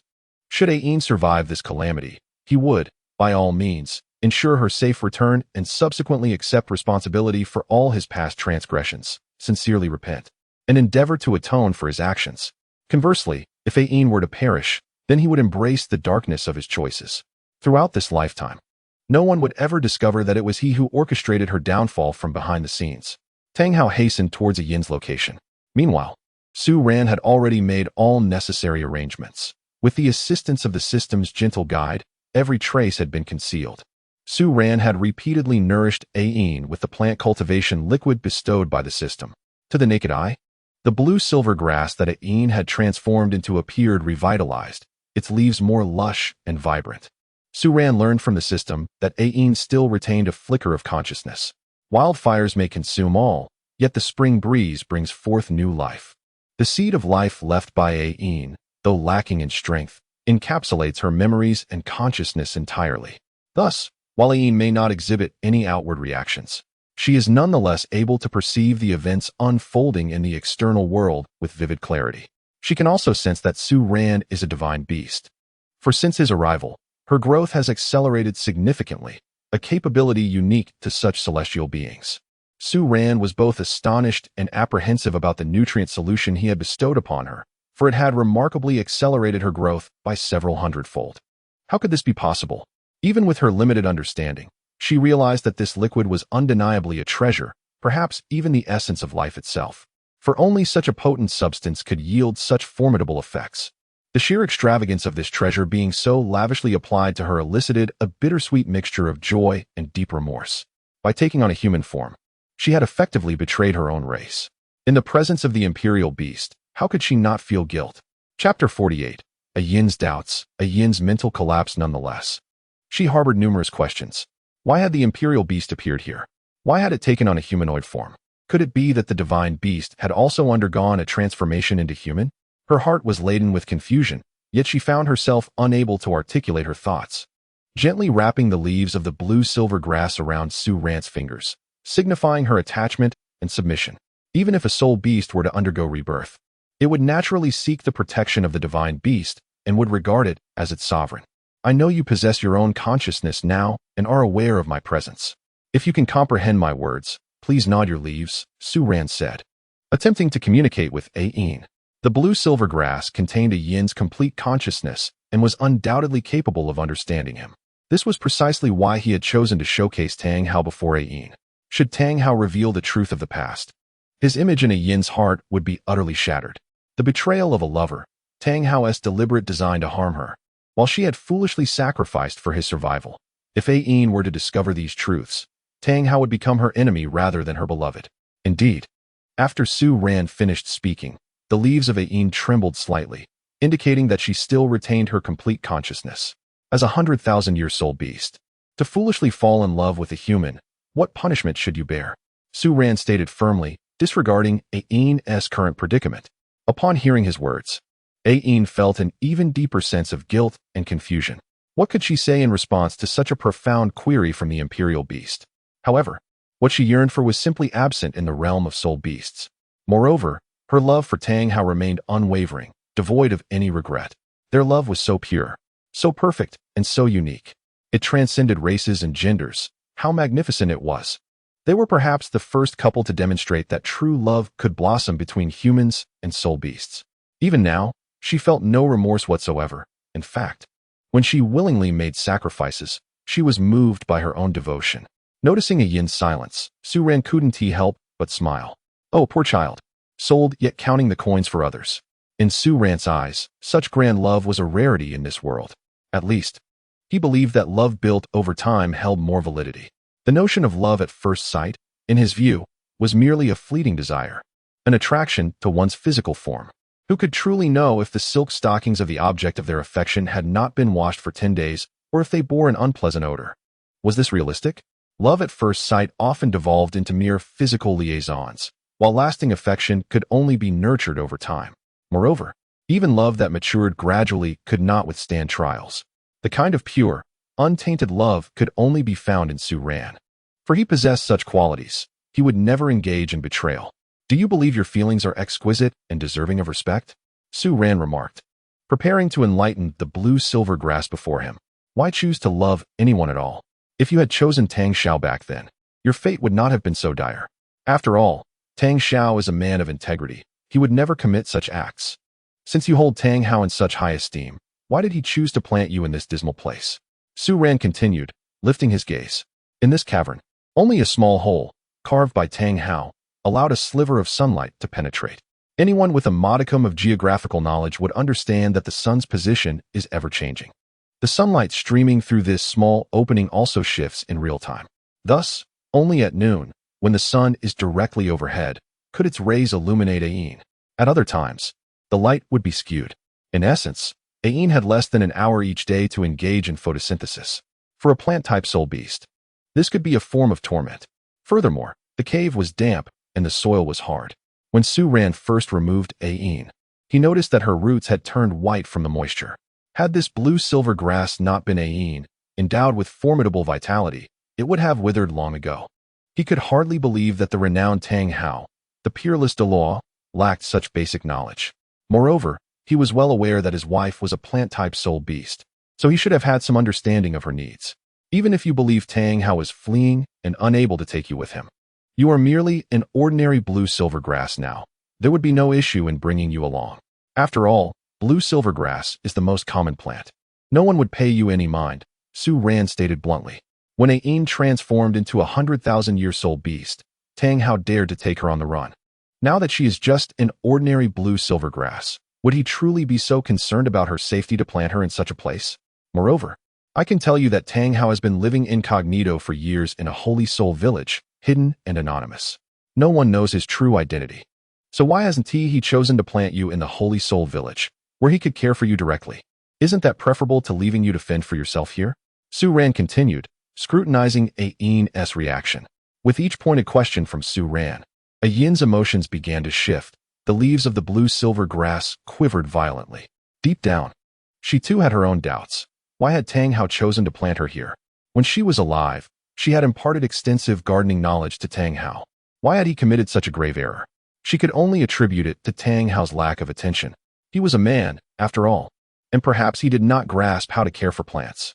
Yet, why had he rarely come to see her over the years? In fact, he had hardly ever visited. Why was that? If Tang Hao truly loved her, would he not come to see her even once? What was he truly trying to achieve? She had always assumed that Tang Hao was on the run and had not visited her out of fear of being exposed. Yet, now that he had settled into a stable life, why had he not come to see her? Could it be that Tang Hao was indeed that kind of person? Ain felt a flicker of doubt, accompanied by fear. She dreaded the possibility that Su Ran's words held truth, for that would be too tragic. However, Ain was merely momentarily swayed by Su Ran's rhetoric. Soon her heart steadied. She trusted Tang Hao, and more importantly, she believed in their love. Tang Hao must have his own reasons. I know you won't believe me. Once I bring Tang Hao here, all will be revealed. You will understand what kind of person he truly is, Su Ran said, shaking his head. A woman who believes in love often lacks discernment. They could scarcely believe what they saw or felt, placing their faith instead in the ephemeral notion of love. Such women left Su Ran at a loss for words. Those who believe in love are treasures, yet alas, they have loved the wrong individuals. Tang San, Tang Hao, and Xiao Gang are mere hypocrites, each one a master of deceitful personas. When one strips away their facade of falseness, one discovers that Tang San is a shameless scoundrel, quick to eat without gratitude and even quicker to curse. Tang Hao is a beast that exploits his wife and daughter-in-law. Xiao Gang, a duplicitous figure, plays both sides between Bibi Dong, Tang San, and Lu Erlong. The despicable hold sway in this world, while the noble are but footnotes in the annals of history. This world has always been absurd. Chapter 49. The tragic death of Ain and Tang Hao's reaction at this moment. Tang Hao ventured into the forest where Ain was planted, shedding all inhibitions. He unleashed his martial spirit and raced forward with alarming speed. His heart was a tempest of anxiety. For 6 years, he had remained by Tang San's side, never straying from the Holy Soul Village. This was his first visit to Ain since her sacrifice. He felt a tumult of shame, fear, and an insidious thrill at the prospect of liberation from his emotional shackles. How he longed to escape that tormenting bond. He could no longer endure the nightmare that haunted him daily, filled with trepidation. This time, whether Ain lived or died, he was determined to put an end to it all. He would seek atonement or continue down the path of error. The heavens would decide his fate. Ain. Let us come to a conclusion, good or ill, Tang Hao said softly, weary of the burdens he had borne for far too long. With that, he stepped into the cave. Upon entering the chamber he had carved, Tang Hao was struck dumb. In the center lay a small mound of earth, atop which rested a solitary blue-silver grass. It was only blue-silver because Tang Hao recognized it as Ain. To an untrained eye, its nature would remain undetectable. The grass had been stripped of all but a 3-centimeter stem, riddled with countless insect holes. Ants swarmed over the remnants, voraciously devouring what little remained. Witnessing this scene rendered Tang Hao utterly stunned. A profound pain welled within him. No matter what thoughts had plagued him before, he could not accept the sight of his beloved wife being consumed by countless ants, reduced to a mere stem. His deep affection for Ain had made the pain of her loss unbearable. It was this very anguish that had driven him to wish for her demise, to let her fade away. Kneeling before her, he murmured, Ain, I am so sorry. I truly am. The mound resembled a grave, entombing Ain within.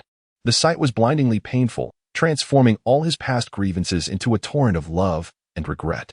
Why had he not kept Ain close? Why had he not tended to her, removing weeds, fertilizing, and protecting her? Did he not realize how difficult it was for a mere plant to survive? Why had he forsaken her for so long? Was it to care for Xiao San? But Xiao San had always been so understanding. She hardly needed his care. He had merely feared confronting Ain, for she embodied his nightmares. His guilt had kept him from visiting her, resulting in her current state. He had initially placed restrictions on her to shield her from pests, never dreaming it would lead to such devastation. Now, stripped bare and ravaged, Ain lay before him, and he felt a heavy weight lift from his heart. Yet, the pain remained. He lamented his greed. Recalling how had he waited for Ain to become a titled Douluo, her essence would have faded from detection. Why had he pursued such ambition? To absorb a 100,000-year soul ring and attain the strength of a titled Douluo, was it truly that vital? As he pulled the decimated stem from the ground, he sighed at the sight of Ain's ruined form. Memories of her perfect figure flooded his mind, stirring deep emotions. Had it not been for that incident, she might have been pregnant with their second child now. He gently caressed the damaged stem, recalling her slender waist, feeling a moment of bittersweet satisfaction. Ain, regardless of my past transgressions, let this be the end. I shall remain your husband, the Haotian Douluo, and I will not marry another. In my heart, you will forever be my wife. With tears long dried, he bowed deeply before her mound, striking his forehead against the ground until the skin broke. Only then did he rise, his heart turning cold with the yin's tragic demise. He tossed the last remnant of the grass into the mound, and the ants swarmed once more, consuming the final vestige of Ain. As he watched the last trace vanish, a hollow sensation enveloped him. Yet a sense of relief washed over him as well. Sometimes, one cannot reclaim what is lost. Knowing the path ahead is fraught with error, one must nonetheless tread forward. Ain, our child, Tang San, is a prodigy, inheriting both our martial spirits, blue-silver grass and Haotian hammer. Once he absorbs the soul bones you left behind, he may attain the blue-silver emperor martial spirit. Moreover, he is accompanied by a 100,000-year transformed soul beast. Though it seems this beast has sensed my presence, it cannot alter the inevitable outcome. Once he absorbs her soul ring and bones, Xiao San will become an unparalleled powerhouse. Tang Hao spoke with a detached demeanor, acknowledging that some events inevitably lead to others. He and Xiao was shared no bond. Orchestrating her sacrifice for Xiao San was a mere possibility. However, it appears that the 100,000-year rabbit has sensed something, which may lead to complications in the future. Tang Hao turned to leave, but as he did so, his expression changed drastically, turning an ashen white. In Chapter 50, titled A Yin Soul, Tang Hao was struck with terror. Before him stood an ethereal figure of exquisite beauty, a woman with a gentle countenance, adorned in a flowing blue and gold gown, exuding a regal elegance. Her features were otherworldly, with a pair of azure eyes that sparkled like flawless blue crystals. She floated gracefully in the air, an enchanting fragrance surrounding her, her complexion a flawless porcelain white. Breathtakingly beautiful, her delicate feet, bare and tender, seemed to defy gravity as she hovered effortlessly. When Su Ran beheld the visage of Ain as simulated by the system, his heart stirred involuntarily. Even Xiao Wu and Zhu Zhuqing paled in comparison to the fully matured Ain, whose perfect curves, exquisite features, and skin reminiscent of the finest jade left Su Ran utterly entranced. It was no wonder that both Tang Hao and Tang Xiao were enamored with her. She was indeed a vision of unparalleled beauty. No 100,000-year spirit beast had ever transformed into an unattractive form, although Su Ran was unaware of the trials they underwent to achieve their transformation.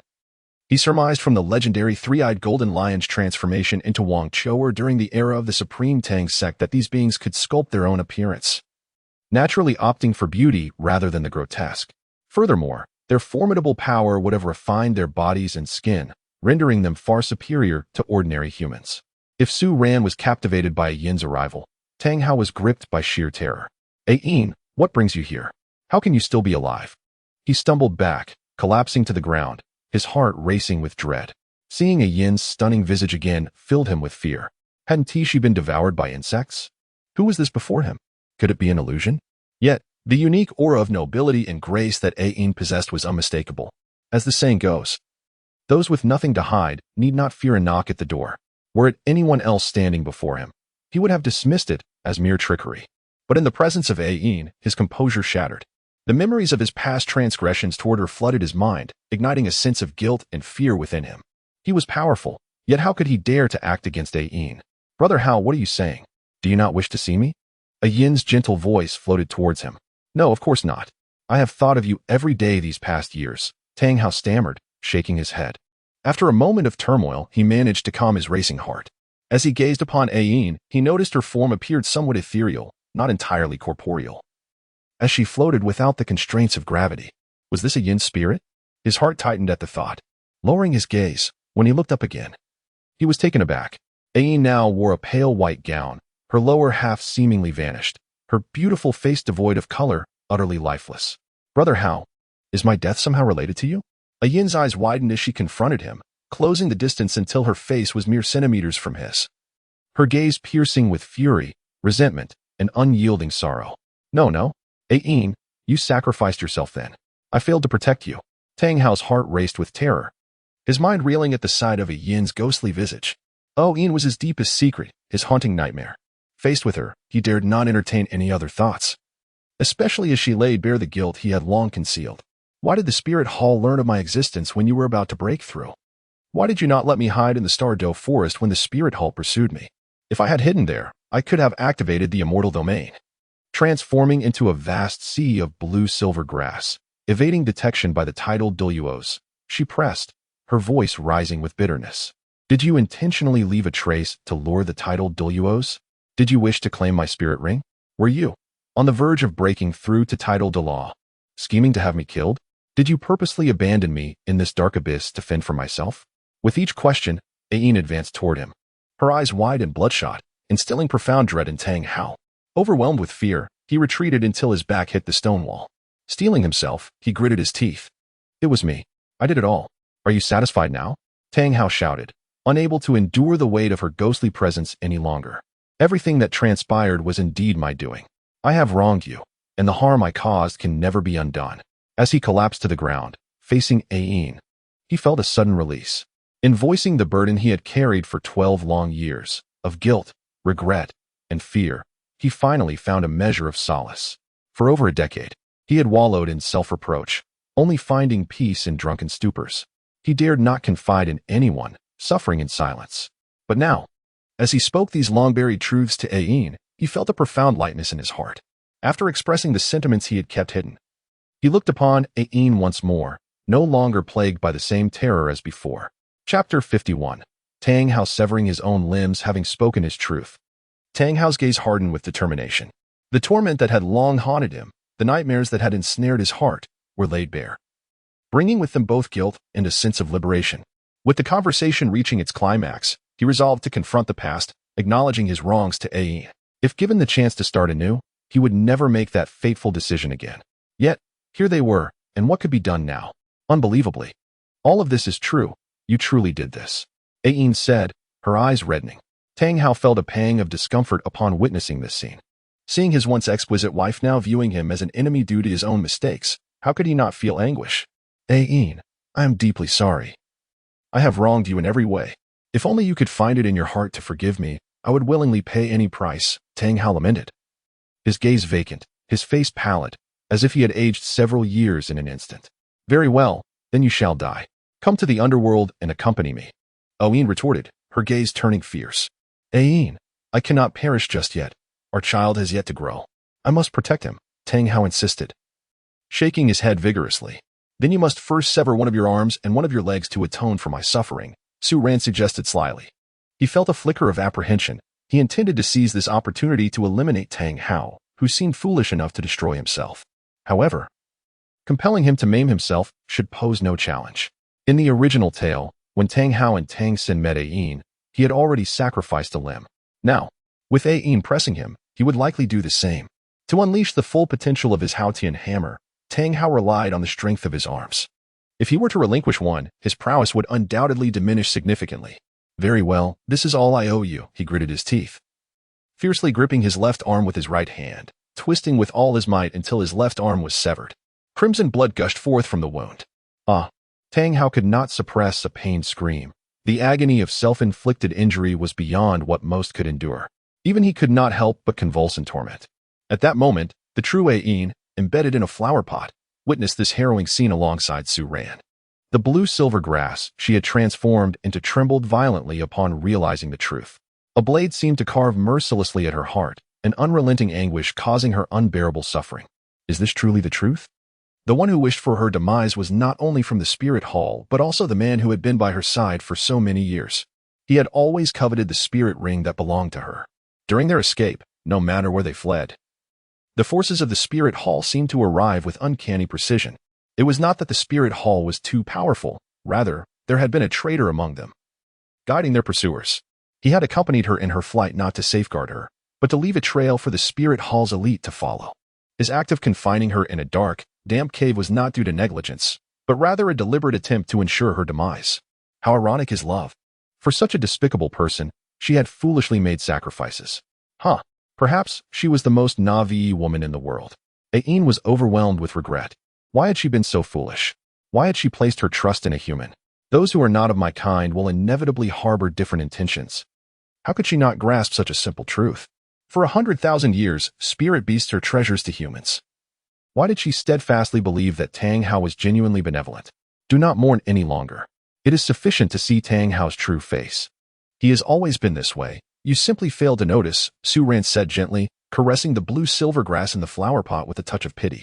Tang Hao, having caused a yin's demise, later stood idly by as Xiao transformed into a 100,000-year spirit beast and offered herself to the spirit hall without interference. Fortunately, Xiao had already severed ties with Tang San, thus avoiding the grim fate of being sacrificed alongside the others. Yet, Ain had been reduced to this state. Without Tang Hao, she would need tens of thousands, perhaps even 100,000 years, to restore herself. For Ain, who had once transformed into a human and lived among them, 100,000 years was a terrifying prospect. Each day spent immobilized in this state would be excruciating for her, as she still retained awareness. Other weaker plant-type spirit beasts, though unable to move, lacked consciousness and thought. Thus they did not suffer. Yet, when Ain yearned to glimpse the outside world, she discovered her inability to move. What a tragic fate. Su Ran felt a pang of sorrow. In the world of Douluo Continent, Ain was undoubtedly the most pitiable of women. She selflessly dedicated her love, willingly transforming into the most fragile of plants, slowly nurturing her growth. Such a woman, who could fail to cherish her? Who could possibly resist her allure? However, now that Ain has come to grasp the true nature of Tang Hao, their relationship will henceforth be one of enmity, devoid of love. Their future is destined to be one of adversaries. As the imperial beast, he shall earn a yin's heart. Su Ran's fingers glimmered with a radiant golden hue as they gently rested upon Ain, soothing her tumultuous emotions of excitement and sorrow. The aura of the auspicious beast naturally evoked a sense of familiarity among all soul beasts, and Ain was no exception.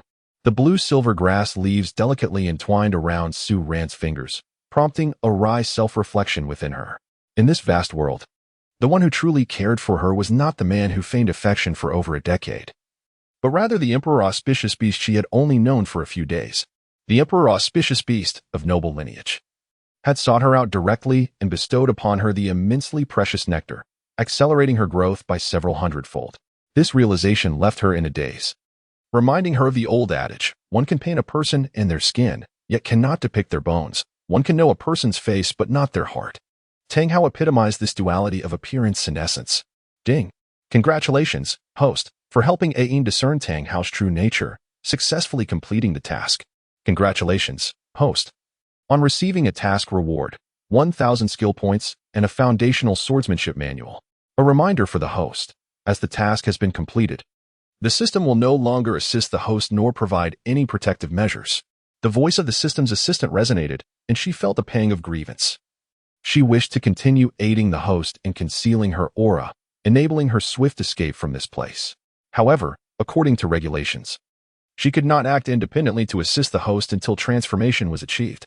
Her earlier intervention had been permissible only because the task allowed for system assistance. With the task now completed, she could no longer offer support to the host. What? So soon? Tang Hao had yet to sever that leg. Without severing it, victory was not assured. Su Ran couldn't help but change her expression, turning her gaze towards Tang Hao's position. At that moment, the system's simulation of Ain had vanished with the completion of the task. Su Ran could not help but feel a sense of disappointment. If only he had a little more time, allowing Tang Hao to sever his own thigh, he would undoubtedly have seized the opportunity to eliminate him. However, now that the leg remained intact, complications arose. If he failed to kill Tang Hao, uncertainty loomed ominously in the future. Chapter 52. Hammering Tang Hao at this moment. Overwhelmed by guilt, Tang Hao had already torn off his left arm. He forcefully bound the severed shoulder with his outer clothing to prevent himself from bleeding to death. After dressing the wound on his left shoulder, he prepared to chop off his left leg, intending to repay Ain with his left arm and right leg. Suddenly, a jolt of realization struck him. Something felt amiss. He abruptly lifted his head, scanning the surroundings, only to discover that Ain had vanished without a trace. The stone chamber was devoid of any presence. Where could Ain possibly be? With Yin's disappearance, the fog of confusion that had enveloped his mind dissipated, leaving a stark clarity in its wake. He gazed at his own severed arm, the sharp pain emanating from the stump contorting his expression. A sense of unease began to grip him. He recalled that he had sensed Yin's peril when the restrictions he placed on her were broken. Such a breach could hardly be the work of a mere swarm of ants, even if someone had destroyed the seals and departed. How could Ain have been so swiftly consumed by insects? Could it be that everything that transpired was orchestrated by someone with malicious intent, aimed at ensnaring him through Ain? Yet, the bond he shared with Ain was meticulously concealed. How could anyone possibly know of it? Moreover, the secluded location of Ain made it inconceivable for anyone to discover her. A chilling dread enveloped Tang Hao, an icy wave sweeping through him. The thought of someone uncovering his treachery against Ain, a person who nearly used her to end his life, sent shivers down his spine. Even if he had not been foolish enough to take his own life, losing his leg and arm would render him as vulnerable as a fish on a chopping board, ripe for slaughter. Now, with one arm rendered useless, his strength would undoubtedly diminish significantly. Who could be behind this? Anger surged within Tang Hao at the thought of being toyed with as a titled Douluo. As the youngest titled Douluo on the continent, he harbored a sense of pride. Yet, moments ago, he had revealed such a fragile side of himself, even kneeling in submission. How could he endure such humiliation? His spiritual energy extended outward, detecting Su Ran's presence. Upon noticing this, Su Ran stepped forward, confronting Tang Hao directly. The sight of Tang Hao, now missing an arm, did not instill fear in him. Who are you? Why do you wish to harm me? Tang Hao exclaimed in fury, and upon realizing Su Ran's only qualification was that of a soul master, his rage intensified. How could he, a dignified Douluo of the Haoyan lineage, be bullied by a mere soul master? I wish to harm you? You, who could heartlessly kill your own wife, have the audacity to speak to me in such a manner? A prestigious Douluo, renowned far and wide, yet behind the Fade. You engage in treacherous deeds that betray your own kin. It is truly shameful, Su Ran replied coldly, glancing disdainfully at Tang Hao's severed arm lying on the ground. If Tang Hao's actions were to be revealed, he would undoubtedly face the scorn of the entire continent. In the Douluo Continent, anyone could covet the soul rings belonging to Ain, but Tang Hao alone was unworthy. A man capable of such betrayal against his own kin could hardly be deemed virtuous. Furthermore, Su Ran was aware that Tang Hao's father, the previous sect master of the Haoyan school, perished from the rage ignited by Tang Hao's actions concerning Ain. Tang Hao had single-handedly caused his father's demise, killed his wife, and his son had been cared for by Tang San, having never known a full meal. His sect had been pressured by the spirit hall to the point of severing all ties with subordinate clans, retreating into isolation. Su Ran could not fathom how someone like him could still maintain a semblance of innocence. You brought your father to his knees, caused your wife's death, neglected your child, and brought your sect to the brink of destruction. If I were you, Tang Hao, I would have long since succumbed to shame and sought to end my own life. Yet here you are, scurrying about like a rat, Su Ran coldly observed, his gaze unwavering. You speak nonsense. I am not to blame. I did not kill my father, I did not. Tang Hao cried out in anger, his eyes bloodshot. He had never contemplated that his actions could lead to his father's demise. It had never crossed his mind. Tang Hao's body trembled as he struggled to process the weight of Su Ran's words. The pain from severing his own arm paled in comparison to the piercing anguish each of Su Ran's remarks inflicted upon his heart.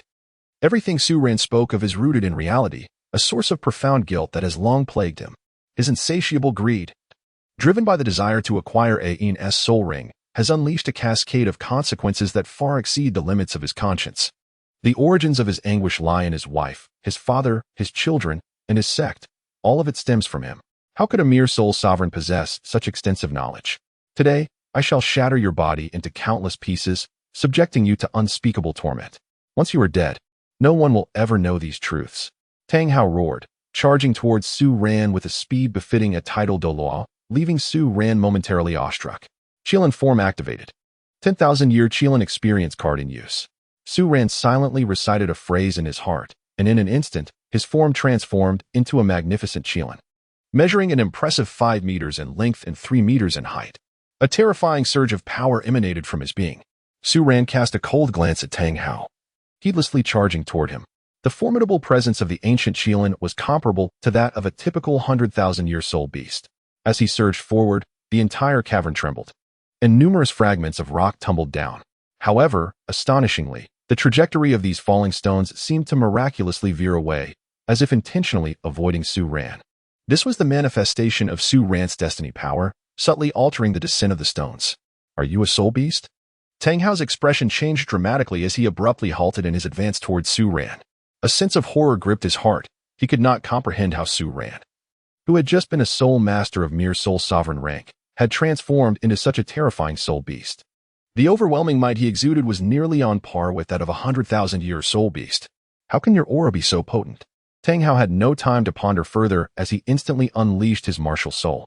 Seizing the moment of vulnerability, Su Ran erupted with terrifying speed, his colossal beastly paw aiming directly at Tang Hao before he could unleash his soul skills. Chapter 53. Tang Hao's Fury and Su Ran's Shameless Intentions. This is bad. Tang Hao's complexion shifted slightly as the fourth soul ring on his body illuminated, and the Haotian hammer in his hand suddenly transformed into a deep obsidian hue, positioning itself defensively before him. Bang! Su Ran's Qilin beast struck the Haotian hammer, producing a resounding roar. The Haotian hammer, which Tang Hao held defensively against his chest, trembled incessantly, causing blood to seep from the wounds on his body, waves of pain crashing over his heart. At that moment, fissures erupted around them, spreading outward like a spider's web as the shockwaves reverberated through the cavern, causing debris to rain down and the entire mountain to tremble. What a formidable soul beast! Tang Hao was overcome with terror at the sheer might of this golden creature before him. Although the beast was not particularly large, measuring only 5 meters in length, its strength was astonishing, rivaling that of even the most powerful 10,000-year-old soul beasts.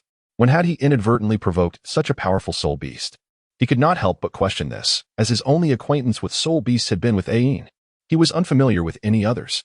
It was evident that this soul beast possessed an extraordinary lineage, likely ranking among the most formidable of its kind. What was happening? Moreover, this soul beast had just taken on a human form. How had it suddenly transformed into a beast? He began to form hypotheses, suspecting that Ain and that human were merely illusions conjured by this enigmatic soul beast, which was its true form. Perhaps this beast had a profound connection with Ain, prompting it to confront him. As he dodged Su Ran's attacks, Tang Hao calmly inquired, "What is your relationship with Ain? Are you both 10,000-year soul beasts?" He suspected a deep bond between the creature before him and Ain. Otherwise, how could an outsider possess such knowledge? Our relationship? I was unaware before, but now? Ain is my woman, Su Ran replied, a hint of a smile gracing his lips. After this ordeal, Ain would harbor no feelings for Tang Hao, allowing him, as the auspicious beast, to pursue her. He was curious to see Tang Hao's reaction at that time. You speak nonsense. Upon hearing Su Ran's words, Tang Hao's fury ignited. He swung the Haotian hammer, hammering it down upon Su Ran with relentless determination. Even with one arm severed, Tang Hao's strength remained formidable. For he was the man who could charge into the spirit hall and confront the likes of Bibi Dong, Ghost Douluo, and Zhu Zhuqing. His power was undoubtedly terrifying. Su Ran was acutely aware that he could not vanquish Tang Hao today. After all, Tang Hao wielded the secret techniques of the explosive ring and the chaotic hammer. And even if Su Ran were to sever an arm, he would not possess the power to defeat him at this juncture. This was merely a 10,000-year experience card of a Qilin, not yet formidable enough for such an endeavor. The mythical beasts of 10,000 years could rival soul beasts of 100,000 years due to the inherent suppression of higher bloodline soul beasts over those of lower bloodlines. However, this principle did not extend to human soul masters. Do you truly believe that Ain will trust you again in the future? Su Ran remarked, unable to contain himself as he observed the fury etched across Tang Hao's face. To be frank, Ain witnessed everything today. Your every action was under her scrutiny. What do you mean? Ain is dead, is she not? Even if she were alive, would that not send a chill down Tang Hao's spine? Tang Hao retorted, Ain not only lives, but thrives. Moreover, you are likely unaware that the blue-silver grass transformed from Ain contains all of her consciousness and wisdom. Ain can perceive the happenings of the outside world. She simply cannot articulate them as a plant. Su Ran explained, producing a flower pot from his hand, revealing the true form of Ain, a vibrant blue-silver grass. This is Ain. This is truly Ain. Tang Hao's countenance shifted dramatically. A profound chill gripped his heart, for Ain possessed awareness, which meant she was cognizant of the fact that he was the one who had orchestrated her demise. You beast, how dare you mock me so? Tang Hao seethed, trembling with rage. What had initially seemed inconsequential was now a web of his own misinterpretations. How could there possibly be ghosts in this world? This soul beast had exploited his vulnerabilities, compelling him to divulge everything. And he had even been frightened into self-mutilation by the illusion of Ain. In his lifetime, he had never suffered such a significant humiliation. Now, he found himself the target of mockery by a mere soul beast. In several millennia, when Ain regains her strength and becomes a 100,000-year soul beast, I shall protect her, Su Ran stated, having returned Ain to the unique storage space of his system. His gaze betrayed a hint of derision. Ain is such a beauty. Tang Hao does not appreciate her, having harmed her so grievously. However, I am different. I shall care for her, cherish her, and love her. He continued, contemplating how, as an imperial mythical beast, he could easily maintain a harem. Utilizing the nurturing elixirs from the system, he would facilitate a yin's growth into a 100,000-year soul beast, a process akin to the complete reconstruction of her being. Ain would remain untouched, untainted. Su Ran felt a sense of gratitude towards Tang Hao. Although he had harmed Ain, he would ultimately return to him a wholly pure and pristine Ain. Furthermore, this Ain would harbor animosity towards Tang Hao, regarding him as her lifelong adversary. I shall kill you, beast. Tang Hao's fury erupted at Su Ran's words. At that moment, he was genuinely incensed. No man could endure such an affront. Despite his past transgressions against Ain, she remained his woman in his eyes. Yet now, this soul beast held her in its grasp, threatening to claim her for itself in the future. What man could accept such humiliation? Certainly not Tang Hao. Regardless of the issues between him and Ain, they were personal matters. The soul beast before him was overtly intent on pursuing Ain. In several millennia, as a soul beast, she would undoubtedly still exist, while he would fade into dust. What would transpire between Ain and this soul beast? The mere thought ignited an inferno of rage within him. Even if Ain bore offspring with the soul beast, he would be unable to witness it. This very realization fueled his anger, for he knew that the soul beast harbored intentions towards Ain. Otherwise, it would not expend such effort to confront him and unmask his true nature. Having spoken such words, the soul beast would undoubtedly act upon them. The vision of his exquisite, flawless Ain lying in the embrace of this vile soul beast filled him with profound revulsion. Chapter 54. Tang Hao, are you incapable? Despite Su Ran's assertion that these events would transpire in several millennia, it was a notion he could not accept. The prospect of betrayal, even if it were a distant future, was unbearable. Unbeknownst to Tang Hao, however, was the fact that with Su Ran's capabilities, Ain would reemerge as a 100,000-year soul beast in less than a decade. Of course, by then, when he encountered Ain once more, she would have become Su Ran's woman. In that moment, regardless of his regrets, it would be too late. He would witness Ain in Su Ran's embrace, and she would regard him as her most despised foe. At that juncture, when Ain turned against him, he would finally comprehend the magnitude of his loss. To be seen as her lifelong enemy, the object of her disdain, while the world mocked his treatment of Ain, he would be left scurrying like a rat, seeking refuge from the scorn. Tang Hao, your strength is commendable. Were you at your peak, I might not stand a chance against you. However, in your current state, your strength is scarcely half of what it once was. To think you could kill me is exceedingly naive, Su Ran declared, unreservedly clashing with Tang Hao's Haotian hammer. In this confrontation, it was Tang Hao who would bear the brunt of the consequences. Each collision resulted in fresh wounds, and blood flowed profusely from the severed arm. Su Ran eagerly wished that Tang Hao would confront him several more times. Perhaps, in doing so, Tang Hao would succumb to excessive blood loss. Upon hearing this, Tang Hao's expression darkened considerably. The soul beast before him possessed remarkable intelligence, far surpassing that of an ordinary 10,000-year soul beast. It audaciously targeted his severed arm, demonstrating an utter lack of decency. Could it not allow his wound to scab over before attacking? Your strength is formidable, yet I am not to be underestimated. I, the Haotian Douluo, am far beyond the comparison with any ordinary title Douluo. With a mighty roar, Tang Hao ignited all 9 of his spirit rings, unleashing a terrifying aura. The explosion ring, a closely guarded secret of the Haotian sect, once propelled Tang Hao's power to unprecedented heights, injuring the ghost Douluo, the chrysanthemum Douluo, and keying Sunji in the process before he made his escape. After invoking the explosion ring, Tang Hao's strength surged immensely. Should he employ this secret technique, Su Ran would struggle to contain him.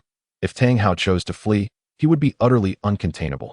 Though the strength of the auspicious beast was considerable, it was still merely at the 10,000-year level. Achieving the ideal of vanquishing Tang Hao was an impossibility, and he himself could even be in peril. After all, the experience card had a time limit. Should he revert to being a normal person, what could he achieve? Were it not for Tang Chen's relentless pressure? Today, I shall ensure your demise, leaving you with no place to rest, teaching you the consequences of your arrogance. Tang Hao's 5 spirit rings erupted simultaneously, their power converging upon the Haotian hammer.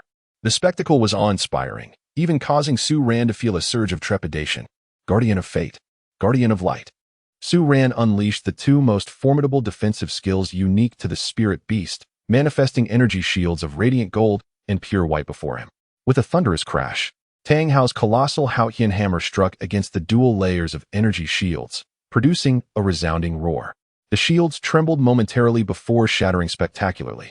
Meanwhile, Tang Hao felt an excruciating pain as the recoil from the hammer sent tremors through his muscles and organs.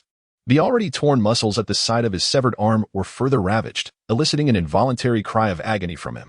Gasping, Tang Hao stared at the deepening wound on his severed arm, a chill creeping over him.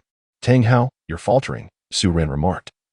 Equally dazed by the impact of the Haotian hammer, his body swaying as he struggled to maintain composure, yet he managed to exude an air of nonchalance.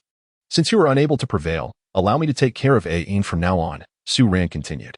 Tang Hao was seething with fury, his lungs nearly bursting from rage. His entire body trembled, his face turning an ashen hue. What does a man truly care about? His own capabilities.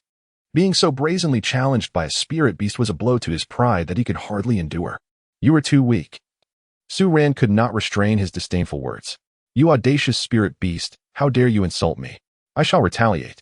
Tang Hao roared, unleashing the remaining 4 soul rings, 3 black and 1 red, in an explosive display of terrifying power. This surge was indeed twice as potent as before. For each of those soul rings possessed a lifespan exceeding 40,000 years, the last one being an invaluable 100,000-year soul ring from Ain. Is that all you can muster? Su Ran raised an eyebrow, swiftly retreating to prepare for a hasty escape. Confronting the explosive fury of Tang Hao was not a venture he wished to undertake. He knew he could not vanquish Tang Hao today, but Ain would surely deal with him in the future. However, before departing, he decided to leave a parting gift. Su Ran's massive paw, imbued with terrifying strength, struck the mountainside, causing the entire peak to tremble ominously as if on the verge of collapse. In an instant, Su Ran transformed into a streak of golden light, racing down the long corridor. Once outside, he launched another ferocious punch at the mountainside, causing the entire peak to crumble. Damn it, spirit beast! I shall not let you escape. Once my strength is restored, I will hunt you down, flay your skin, and show you what true cruelty entails. Tang Hao's anguished voice echoed, quickly swallowed by the falling debris. System, is Tang Hao gravely injured? Su Ran inquired, unable to suppress his curiosity. Not severely. Due to the recent explosion of his rings, the immense power coursing through him mitigates the threat from the collapsing mountain. Moreover, it is crucial to note that your experience card is nearing expiration. You have only 2 minutes remaining, the system gently reminded him. Is it running out so soon? Su Ran was taken aback, glancing at the system's timer indicating the limited duration of the experience card, which allowed him to harness the power of a 10,000-year Qilin for only 10 minutes. The experience card is intended for a brief trial of that strength. Akin to trying on clothing, it cannot grant you permanent possession of such power, the system explained with an enchanting smile. I must flee at once. Su Ran dared not hesitate, sprinting towards the exit with all his might. Simultaneously, he called upon his luck to attract nearby spirit beasts. This forest harbored no formidable foes, the strongest being merely 10,000-year beasts. However, they would suffice to provide him with a moment's respite. Chapter 55. Su Ran's intentions. Not long after Su Ran departed, Tang Hao emerged from the collapsed pile of stones. At this moment, he was in tatters, his body riddled with numerous wounds, and waves of pain surged through him, inciting a profound anger. As the Hao in Douluo, it was intolerable for him to be so ruthlessly bullied. Moreover, Ain had been abducted, and given the vile nature of that soul beast, he could only dread what might befall her. At this juncture, the after effects of the explosion began to manifest, causing excruciating pain in his meridians. Following the explosion, it would take several months for the soul rings to reassemble, meaning he would be unable to utilize his soul skills for the next 2 months. Although he could still employ secret techniques like the chaotic cloak hammer, possessing strength comparable to a tidal Douluo, he had no desire to pursue further at this moment. The power of that soul beast was formidable under his current condition. He was no match for it. Cunning beast, once I regain my strength, even if you hide in the Stardoe forest, I shall find you. The thought of Ain being under someone else's control, especially with that person harboring ulterior motives, stirred a tempest of fury within him. Regardless of their past grievances or conflicts, he could not abide by his woman having any ties to another. This was a matter of a man's dignity. As his wife, Ain belonged to him, in life or death. After leaving the forest, Su Ran sought a nearby place to stay. Tang Hao likely still believed him to be a soul beast, incapable of perceiving him as human, and thus would not pursue him. However, should their paths cross, it would be a troublesome encounter. Thus, Su Ran resolved to linger for a few days, waiting for Tang Hao to venture far before returning to the Star Luo Empire. What a handsome fellow, Su Ran mused as he took a hot shower at the hotel, donning a white bathrobe and admiring his reflection in the mirror. He couldn't help but feel a twinge of narcissism. Indeed, he had not paid much attention before, but the body arranged for him by the system was quite remarkable. Sharp eyebrows, bright eyes, exuding an extraordinary aura, and boasting an impressive 8-pack. Regardless of gender, it was evident that he was a person of exceptional character, a true gentleman. Host brother, how self-absorbed, remarked the system. The system's sister, blushing at the sight of Su Ran's exposed physique, averted her gaze in modesty. As a system, she had only interacted with the host and had seen only his body, which left her feeling somewhat flustered. After all, she was still a girl.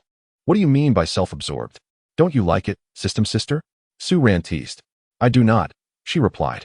With your looks, perhaps today you can remain indifferent, and tomorrow you might resist, but I do not believe you can hold out indefinitely. Su Ran chuckled, lifting his bathrobe to admire his perfect form more closely. Ah, host brother, you're being lewd. I won't talk to you anymore. In the system space, upon Su Ran's action, the system sister squealed, instinctively covering her eyes, too bashful to look further. Suddenly, Su Ran felt quite embarrassed. I just took a shower. You might have seen everything, he exclaimed, realizing the implications. Rest assured, host. This system possesses integrity. I will never look at things I shouldn't see. I am simply not interested, the system sister reassured him, her blush fading slightly as she composed herself. She could not help but pout. As a principled system, she would naturally adhere to her ethical guidelines. Su Ran then opened the system panel. Host, Su Ran age, 12 years soul weapon, God-slaying sword skill points, 1600 cultivation level, 32 bloodline, Qilin, 100 years, harem, none, will develop over time, task, none let us initiate a tenfold golden draw. Su Ran stated. Gazing at the substantial skill points, he initially contemplated extending his Qilin form's duration to over 1,000 years, at which point his power would likely rival that of a typical spirit beast with a lifespan of 20 to 30,000 years. However, for now, he felt no need to flaunt his strength at the spirit beast habitat, even if he ventured into the Stardoe forest. The distinction between a century and a millennium was negligible, as no one would dare challenge him. The golden tenfold draw would consume 1,000 skill points, leaving him with 600 post-draw, as the system solemnly indicated. Ding! Congratulations, host. You have drawn 10 skill points. Ding. Congratulations, host. You have obtained an extraordinary cooking pot which enhances appetite when used. Ding. Congratulations, host. You have acquired an accessory, the Heart of the Illusory Sea. A mysterious necklace designed for women. It enhances beauty and increases soul power cultivation speed by 30%. Ding. Congratulations, host. You have received a 10,000-year soul ring duration enhancement card. Using this card will increase the duration of any soul ring by 10,000 years. Upon hearing the system's notifications, Su Ran exhaled in relief, though not overwhelmingly surprised. Nonetheless, it was certainly preferable to directly spending his skill points on soul rings. Additionally, the necklace that could amplify cultivation speed was an excellent gift for Zhu Zhuqing. It was indeed a worthy acquisition. A 30% increase in cultivation speed could be deemed a top-tier treasure, as such items were scarcely found on the continent. He decided to apply the Soul Ring Duration Enhancement card to his third Soul Ring. Ding. Enhancement successful. The duration of the third Soul Ring is now 13,000 years. As the system's voice resonated, Su Ran felt a surge of power coursing through his body. Beneath him, 2 purple and 1 black soul rings shimmered with radiant light in the room.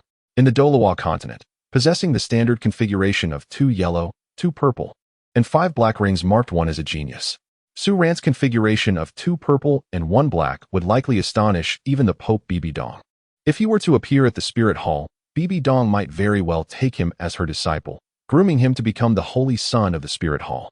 However, he had no intention of visiting the Spirit Hall at present, as he dreaded the prospect of being confined in a small dark room. Moreover, he would be powerless to act, and any attempt to express affection toward Bibi Dong might result in a severe beating. Being bested by a woman would be quite humiliating. It would be far more prudent to pursue Qianrenxue instead.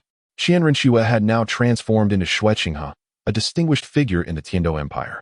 As a core disciple of the Zhu family, an influential clan in the Xinglua Empire, cultivating a relationship with Qianrenxue under this identity would be exceedingly advantageous. They might even foster diplomatic ties between their two nations, allowing for deeper exchanges. At that time, they could refer to each other as brothers, and Su Ran could enjoy some benefits, leaving Qianrenxue helplessly enamored. Presently, she was disguised as a male, and interactions between two males were hardly inappropriate.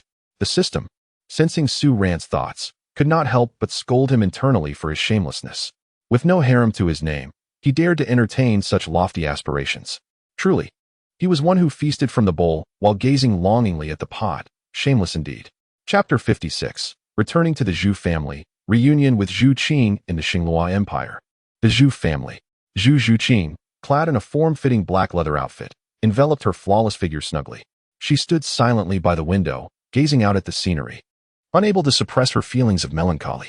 Su Ran had been gone for 2 weeks, and worry crept into her mind about whether he might be in danger. Despite Su Ran's formidable strength, it was primarily effective against their younger generation. Even if he were a prodigious talent, he still fell short compared to the older generation of powerhouses. The elders were significantly older, and even those with mediocre talents boasted considerable strength due to the accumulation of time. Su Ran possesses remarkable talent, yet it is likely that many formidable individuals will take notice of him. After all, a genius emerging from one's own family poses a potential threat to others in the future, particularly if the Dai family becomes aware of Su Ran's exceptional abilities. They may resort to sending assassins to eliminate him. Shameless Su Ran, if you don't return soon, I shall cease to acknowledge you, Zhu Zhuqing remarked, her usually composed visage betraying a hint of concern. She rested her chin on her hands upon the windowsill, gazing into the distance, her mind consumed with thoughts of Su Ran. His arrival had profoundly transformed her life. Not only had she become Su Ran's fiancée, but more importantly, her relationship with her family had begun to improve. Recently, she had come to understand from her father that her sister did not intend to isolate her. Rather, it was a protective measure. Her sister wished for her to leave the Star Luo Empire alongside Dai Mu Bai, thus preventing any future conflict between the sisters. Ironically, she had always believed her sister harbored dislike for her. The engagement with Su Ran had severed any ties with Dai Mu Bai, and her bond with her sister seemed to have reverted to their childhood closeness. No longer did they need to wear cold expressions toward each other, for even sisters should be able to share their hearts openly. Henceforth, there would be no more sibling rivalry. All of this was thanks to Su Ran. Su Ran, do you know how happy I am right now? I haven't felt this joy in 6 years. My sister and I have returned to our former selves. Moreover, My family has begun to value me, Zhu Zhuqing murmured softly. I wish to spend more time with my beloved Zhuqing, and now that I've settled my affairs, I have come to find you. A gentle voice resonated from behind Zhu Zhuqing. Su Ran enveloped her in his embrace. After such a prolonged absence, he had missed her dearly. After all, Zhu Zhuqing was now his fiancée, while his connections with Xiao Wu and Yin were not yet substantial. Ah! Zhu Zhuqing gasped, startled by Su Ran's sudden appearance. Upon realizing it was him, she felt a mix of shyness and joy, embarrassed by his affectionate embrace. Yet elated that he had finally returned after such a long time, her feminine modesty urged her to break free. But the longing after days apart made her reluctant to do so. Seizing the moment of her surprise, Su Ran settled comfortably on the chaise lounge by the window, drawing Zhu Zhuqing onto his lap. Su Ran, what are you doing? Zhu Zhuqing's cheeks flushed, her beautiful eyes gazing at him as she spoke softly. I am embracing my fiancée. What else would I be doing? Su Ran replied, unable to suppress a chuckle at her bashful demeanor. Zhu Zhuqing was exceedingly reserved in this regard. Her outwardly frigid demeanor was merely a protective facade. Oh, Zhu Zhuqing murmured, nodding slightly, the realization of their engagement dawning upon her. Thus, it was only natural for them to share such intimacy. However, after years of solitude, she lacked experience in social interactions and was utterly inexperienced in matters of the heart. She questioned what a fiancé was expected to do. If Su Ran were to voice certain desires, should she acquiesce? But perhaps such matters were too hasty. Their relationship had not yet reached that level. Yet Su Ran's flirtatious nature left her wondering what would happen if she rejected him. Zhu Zhuqing's mind began to swirl with thoughts.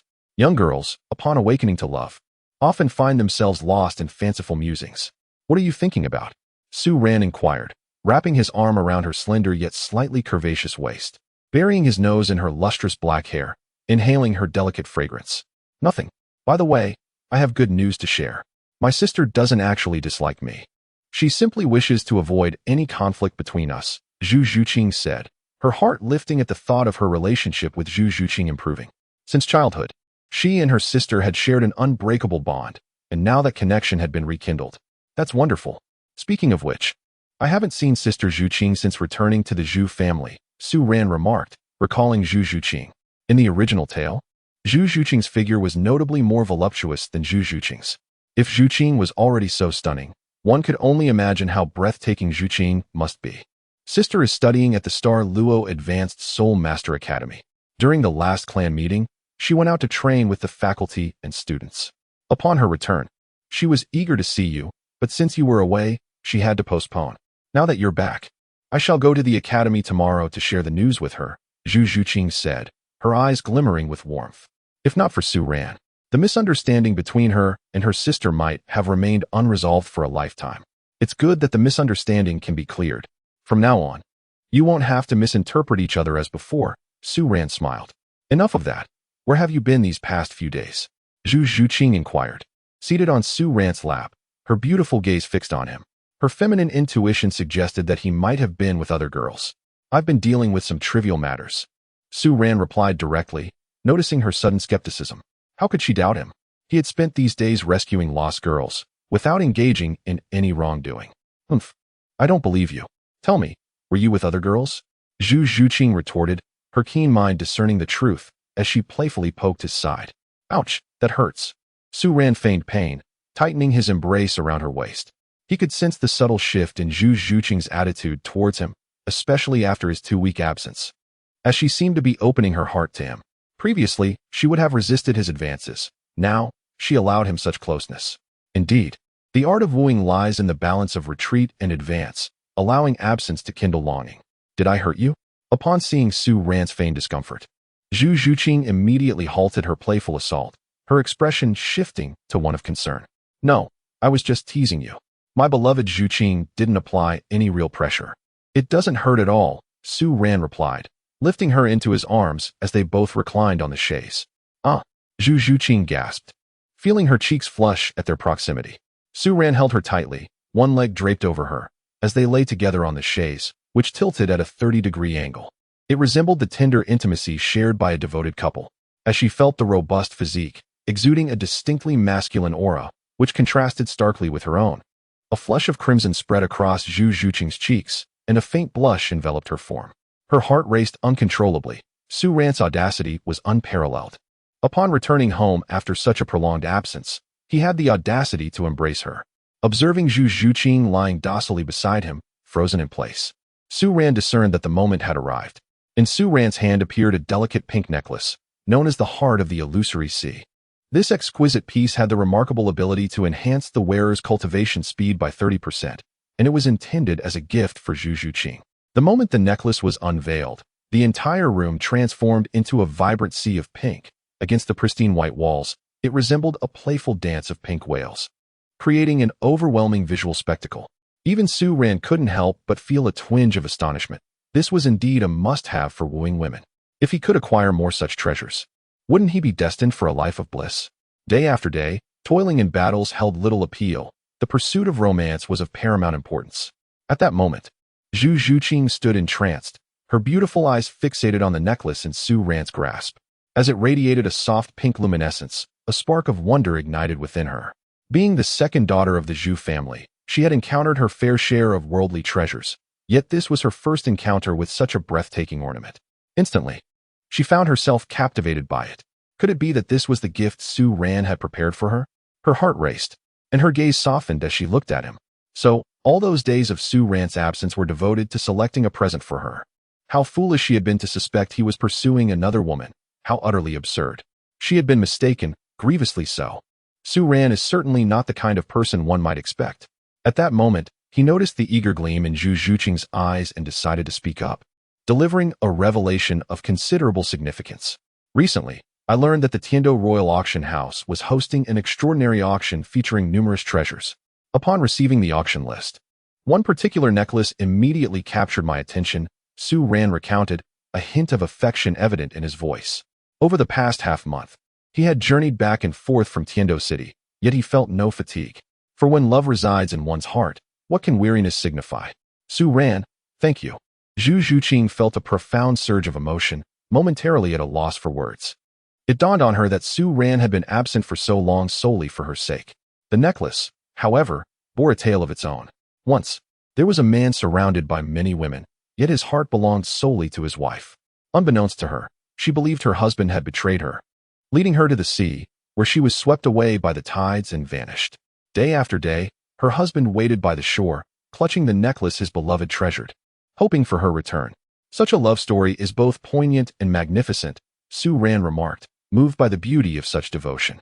Amidst the deep woods, one might see a deer, in the azure sea, a whale, and upon awakening from dreams, I wish to see you, Zhuqing. This necklace is for you. With the hope that you will always be the first I encounter in my dreams, Su Ran expressed. His gaze filled with deep affection as he gently placed the necklace around Zhu Zhuqing's fair neck. His eyes inadvertently wandered downward along her graceful neck, captivated by her beauty. Zhu Zhuqing's cheeks flushed crimson, her enchanting eyes shimmering like gentle waves, filled with tender emotion. She felt immensely touched. The journey from Xinglua City to Tiando City was indeed long, the capitals of two great empires separated by considerable distance. Yet Su Ran had resolutely made the trip, spending over half a month returning. She imagined he must have endured hardships along the way. However, an odd sensation tugged at her regarding the story he shared, as if it held a deeper meaning. Yet, lost in her emotions, she had no inclination to ponder further. All she felt was the beauty of the necklace and gratitude for Su Ran's actions. How much is this necklace? Zhu Zhuqing inquired softly. Not expensive. Merely 300 gold soul coins, Su Ran replied, shaking his head. Really? Zhu Zhuqing exclaimed, unable to contain her tears. Just as she believed it to be an ordinary yet exquisite necklace, she found herself gravely mistaken once more. She felt a surge of soul power, visibly absorbing the elemental energies of the air at an unprecedented pace, significantly faster than usual. It seemed to enhance her cultivation speed by at least 30%. Could this necklace truly be an ordinary piece? Was it genuinely attainable for just 300 gold soul coins? Surely, it would be worth far more. Perhaps even 300,000 coins. Su Ran was again deceiving her, fearing that she would worry. However, deep down, she understood the immense value of such a treasure, which could easily fetch at least 30 million gold soul coins. In Chapter 58, Zhu Zhuqing's Inner Thoughts. Tell me honestly, does this necklace have any other functions? Zhu Zhuqing's voice was both questioning and playful. At this moment, she felt a twinge of anxiety. If the enhancement to her cultivation speed could be sustained, it would undoubtedly be worth 30 million gold soul coins. If anything, it could only be more valuable, never less. A 30% increase in cultivation speed was immensely significant for top-tier geniuses. They could ascend to higher realms in less time, opening up greater possibilities for their futures. The affluent forces backing these geniuses would spare no expense for their advancement, as gold soul coins were mere numbers to them. It was the geniuses and powerful beings that determined the prosperity of a faction. The wearer permanently enjoys a 30% increase in cultivation speed, and in addition, it enhances beauty, Su Ran stated directly. Zhu Zhuqing could feel these effects herself.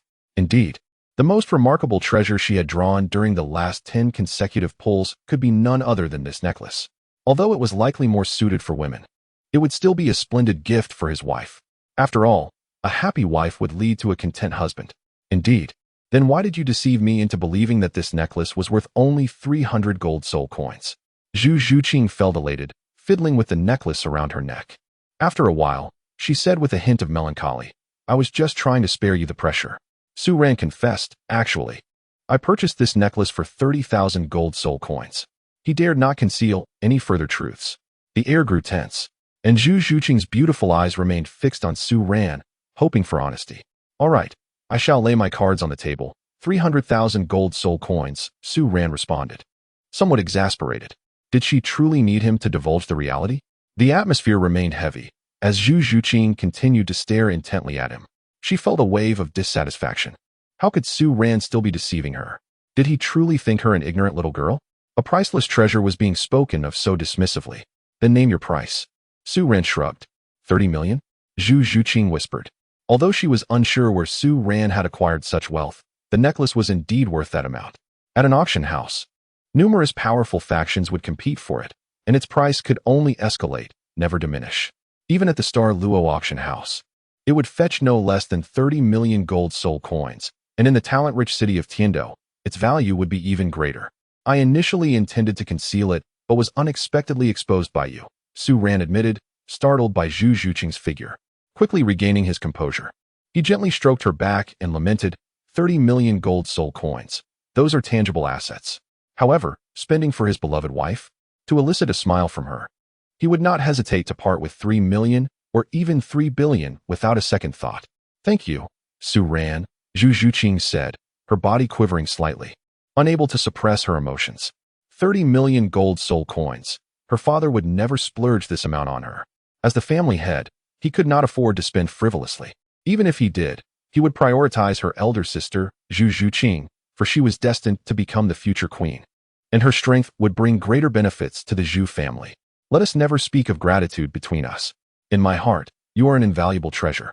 Not just 30 million, but even 3 billion would be inconsequential as long as you remain happy, Su Ran declared, wrapping his arm around Zhu Zhuqing's waist, drawing her close.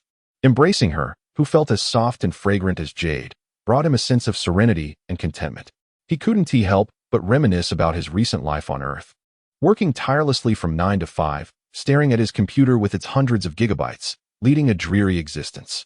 To think that now he could hold such a beautiful maiden in his arms, such was the whim of fate. Having arrived in this world, he vowed not to leave any regrets. All the things he had longed to do yet must now be accomplished. Zhu Zhuqing nodded gently, curling up like a kitten in Su Ran's embrace. She felt a surge of emotion, realizing that she would have a boy worth cherishing in her life.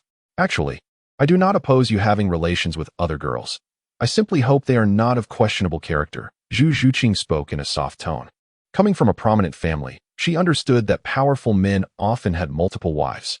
Even her father, Zhu Zihai, had numerous consorts, all for the sake of the family's legacy. The royal family was even more demanding, requiring a multitude of heirs from the same father. As a young lady from the Zhu family, Zhu Zhuqing could not be overly disdainful of such customs, having witnessed them often. What truly vexed her was the thought of her fiancé frequenting brothels and seeking out unwholesome women. If he were to pursue such women, what would that say about him? Furthermore, such indiscretions could lead to disease, as many families had been destroyed by contagion. Rest assured, I will not, Su Ran replied, his gaze toward Zhu Zhuqing filled with tenderness. Even if he were to be a rogue, he would never seek out such women. He already had a fiancée. How could he lower himself to such standards? Unlike Mu Bai, who was foolish, he could now embrace Zhu Zhuqing closely, and in the future, he could indulge without concern. He had anticipated Zhu Zhuqing's open-mindedness. He had assumed that once they entered Shrek Academy, chaos might ensue. However, it seemed her greatest concern was whether he would betray her or seek out unworthy women. Fortunately, Su Ran was not that type of person. Even concerning Xiao Wu, Su Ran intended to be forthright, for he knew that Zhu Zhuqing's perceptive nature would make it more troublesome should he conceal it. As the current situation stood, he held the upper hand. If Zhu Zhuqing discovered it later, it would surely lead to a rift. Actually, Zhuqing, I lived outside for 12 years before returning to the Zhu family. During that time, I met a girl, Su Ran said, feeling a pang of hesitation. He thought it wise to tread carefully. Mentioning Xiao Wu, whom he had known before establishing his relationship with Zhu Zhuqing, should not be problematic, right?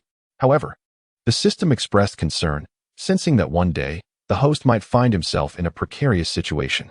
Chapter 59. Su Ran, do you have time tonight? Zhu Zhuqing furrowed her delicate brows, unable to suppress a pout, though she refrained from voicing her thoughts. She knew Su Ran's shameless nature well. It was improbable that she was the only girl in his life. Su Ran, a paragon of excellence and a prodigious talent, would undoubtedly attract the affections of many young women, even without actively pursuing them. Moreover, his rather unabashed and flirtatious nature only amplifies this allure. What is her name? Xiao Wu, the dancer, Su Ran replied directly. In a few days, he and Zhuqing would be heading to Shrek Academy, and concealing it would serve no purpose. Rather, it might foster discontent in Zhu Zhuqing. Thus, it was far better to be forthright. After all, in any relationship, transparency is paramount. One must shed all pretenses, allowing genuine feelings to be laid bare before one's beloved. Only in such honesty can a relationship endure the test of time. I knew it. Zhu Zhuqing retorted with a disapproving glance at Su Ran, her slender fingers once again pinching his waist. This time, even if Su Ran cried out in pain, it would be of no use. Hiss. Su Ran inhaled sharply, feigning discomfort. Zhu Zhuqing, seeing this, let out a petulant huff, though her grip unconsciously eased. She was not truly angry. She simply wished to assert her stance. Otherwise, with Su Ran's penchant for attracting attention from the opposite sex, there would inevitably be many women in his life. She did not mind him having a few close female friends, for she understood his nature. He would always have such companions. However, she also believed in setting boundaries. Her age, strength, and martial spirit, Zhu Zhuqing regarded Su Ran with a discerning gaze. 12 years old. Level 28, soft-bone rabbit. I am a few months your senior. Su Ran offered an awkward smile, well aware that women often speak in jest. Just moments ago, she had mentioned the possibility of a harem, yet upon hearing of another female acquaintance, she became instantly incensed. Being a man is exhausting, especially for someone like Su Ran, who must cultivate strength through such means. Level 28 already, Zhu Zhuqing furrowed her brow, feeling a twinge of discontent. Though she understood Su Ran was not involved with the kind of woman she feared, his remarkable talent, surpassing even her own, was disheartening. You should leave. It's unwise to linger in my room. Others might misconstrue the situation. After a moment of contemplation, she cast a glance at Su Ran, breaking free from his embrace and attempting to usher him out. What of it if I wish to visit my fiancée? Who would dare to misinterpret that? Su Ran chuckled, feeling reluctant to depart, primarily because being close to Zhuqing was immensely comforting. That is not permissible. I shall not grant you such liberties. Zhu Zhuqing asserted, pouting her crimson lips. How could she not perceive his thoughts? Initially, she had contemplated how Su Ran toiled and spent extravagantly on a valuable necklace for her, pondering what she might do to lift his spirits. Yet now, it seemed he should not harbor such thoughts, at least not for the time being. His future conduct would dictate otherwise. Very well, I shall take my leave then. Su Ran acquiesced, bemused by the fickleness of women. Just a moment ago, she had displayed such gentleness, and now she sought to expel him. Had he known, he would have waited until he had embraced her long enough before broaching the subject of Xiao Wu. I will be visiting Douluo Academy to see my sister later. If she discovers you have mistreated me, I wonder how she will deal with you, Zhu Zhuqing declared, shaking her delicate fist in a playful tone. With that, she swiftly shut the door behind him. Su Ran gazed at the tightly shut door of Zhu Zhuqing, a faint smile gracing his lips. The relationship between him and Zhuqing had progressed remarkably swiftly. More importantly, he had discerned her level of tolerance regarding his intentions of taking multiple partners, which brought him a sense of reassurance. In the original narrative, Mu Bai had callously abandoned her to indulge in frivolous pursuits, even expressing his desires toward Xiao Wu and Ning Rongrong. Such behavior was indeed repugnant. In contrast, Su Ran's approach to courting multiple partners was earnest. He did not exploit the affections of young women only to discard them like Mu Bai did. Just as in the case of the twin bystanders, who were left unattended after Mu Bai grew weary of them. This irresponsibility, treating young women as mere playthings, was the very source of Zhu Zhuqing's profound disdain. It was not only Zhu Zhuqing. Any noble lady would harbor aversion towards such conduct.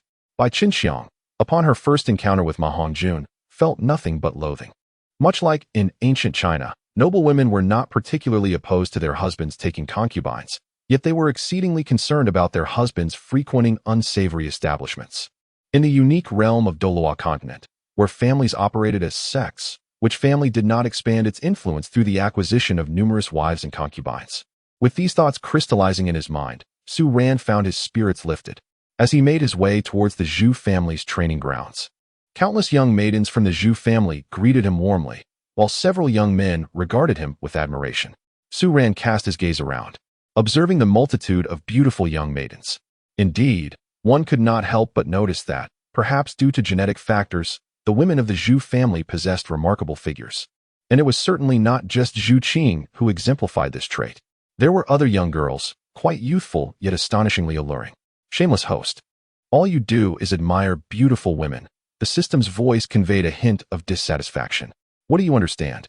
This is merely for my own amusement. Besides, I am only looking, not acting, Su Ran replied, shaking his head. Despite his esteemed reputation within the Zhu family, he knew that revealing his intentions would promptly attract numerous young girls to his bed. Yet, Su Ran was no lecher. He sought only the two most beautiful flowers of the Zhu family, and the rest could remain for his clan brothers. As the saying goes, a rabbit does not eat the grass near its burrow. One should not solely exploit their own family's resources. If he were to pursue the girls of the Zhu family while his clan brothers were left with nothing, it would indeed be rather unfortunate for them. After all, if the Dai family were to court the beauties of the Zhu family, Su Ran would also desire them, which would be quite tragic. However, Su Ran was not that sort of person. He merely sought to claim those who were on the verge of being taken by the Dai family. He indulged in the feast, yet made sure to leave some broth for his brothers. What Su Ran did not realize was that when he achieved renown across the continent, all the beautiful maidens would rather remain solitary than surrender their bodies to anyone else. For Su Ran had already etched a profound impact upon their hearts. Even in their dreams, the mere thought of Su Ran brought them immense joy. Senior Su Ran, may I inquire if you have a moment? I have some questions regarding my cultivation. A young girl approached Su Ran, clad in a black short skirt and black stockings, her features strikingly exquisite. Su Ran was momentarily taken aback, gazing at the young girl's bashful demeanor, momentarily lost in thought. Ah, what is this? With the arrival of the girl in black stockings, many of the young ladies from the Zhu family, who considered themselves quite attractive, gathered around. Brother Su Ran, I have a question I would like to ask you. Would you mind assessing the depth of my abilities? Brother Su Ran, might you be free this evening? A group of youthful maidens encircled Su Ran, chattering excitedly. They bore expressions of shyness and a hint of anxiety, yet they understood that their happiness must be fought for. Su Ran, a prodigy destined for greatness, was bound to leave a mark on the entire continent. Naturally, they wished to vie for the chance to become his partner. Meanwhile, Su Ran appeared utterly bewildered. In the Douluo Continent, family is akin to sect. Their calling him brother was not particularly unusual, yet he was hardly acquainted with them. And what was this softness? Please do not crowd me. It is quite overwhelming. Chapter 60, A Lesson for Zhu Zhuqing. Ahem. Everyone, please be quiet. Su Ran cleared his throat a few times, surrounded by the young ladies, inhaling the fragrance that wafted from them, yet he maintained his composure amidst such distractions. Su Ran is not a man of ordinary disposition. Though he possesses a certain allure, it is accompanied by a refined aesthetic sensibility. It is inconceivable that he would take an interest in a mere passerby. If anyone has questions, feel free to present them one at a time, and I shall endeavor to provide answers, albeit my time has been limited of late. Thus I can only assist you here. Su Ran declared with unwavering confidence. Although the group of young women surrounding him were undeniably beautiful and appeared predatory, upon hearing his words, their gazes dimmed somewhat, yet it was evident that their interest in Su Ran intensified. They recognized that he was not a lecherous scoundrel. In this world, such a man is indeed rare. Coming from esteemed families, They had witnessed women being auctioned off as mere playthings in the marketplace. It is precisely because of their experiences that Su Ran's demeanor struck a chord with them. Initially, they approached him due to his prodigious talent, but now, it was his rare and noble qualities that captivated them deeply. After a considerable duration, Su Ran patiently addressed each of their inquiries. Very well, everyone may disperse now. I shall return to assist you further when time permits, he said kindly, and with the reluctant gazes of the young women following him, he exited the square. Su Ran exited the Zhu residence and meandered through the starry city. As evening descended, he gradually made his way back to his quarters. A notification chimed. Congratulations, host. You have received a task to teach Zhu Zhuqing a lesson and leave a profound impact on her. Task reward, 500 skill points. A hint. Zhu Zhuqing is currently hiding in the host's room and has realized that the host has other women apart from Zhu Zhuqing. She is preparing to catch him off guard for a reckoning. She dares to teach me a lesson? Su Ran paused, glancing towards the enveloping darkness of his room.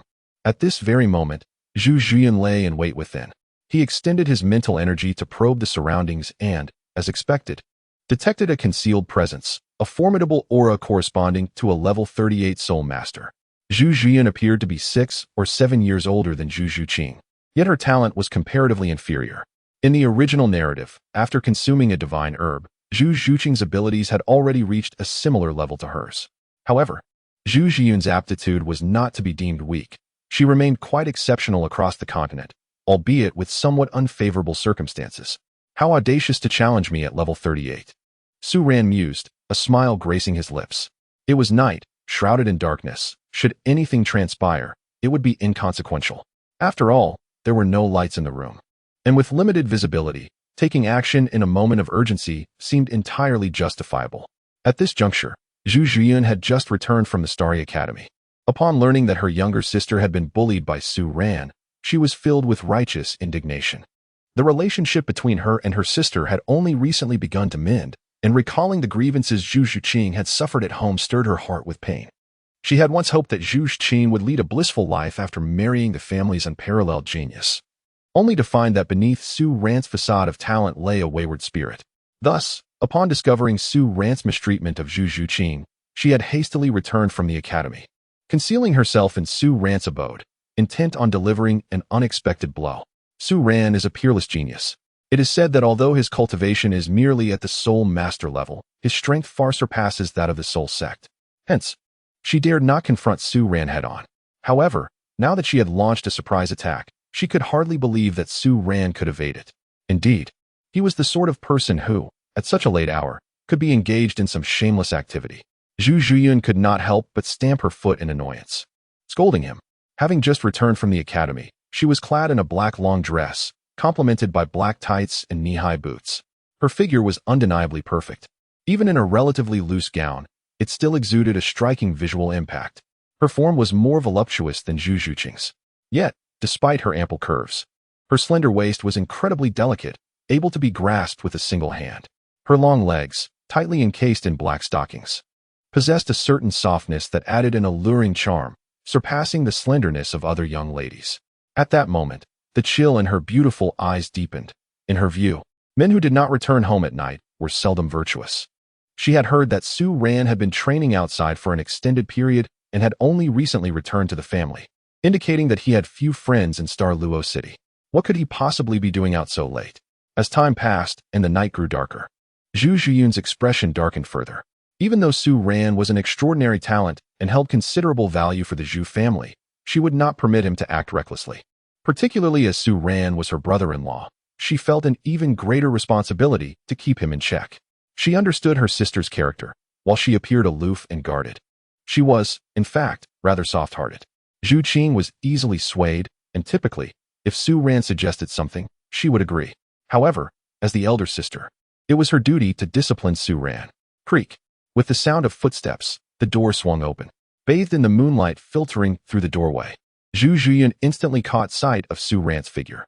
Su Ran's sudden appearance caught Zhu Zhuqing off guard. When had he returned? She had not sensed his presence at all.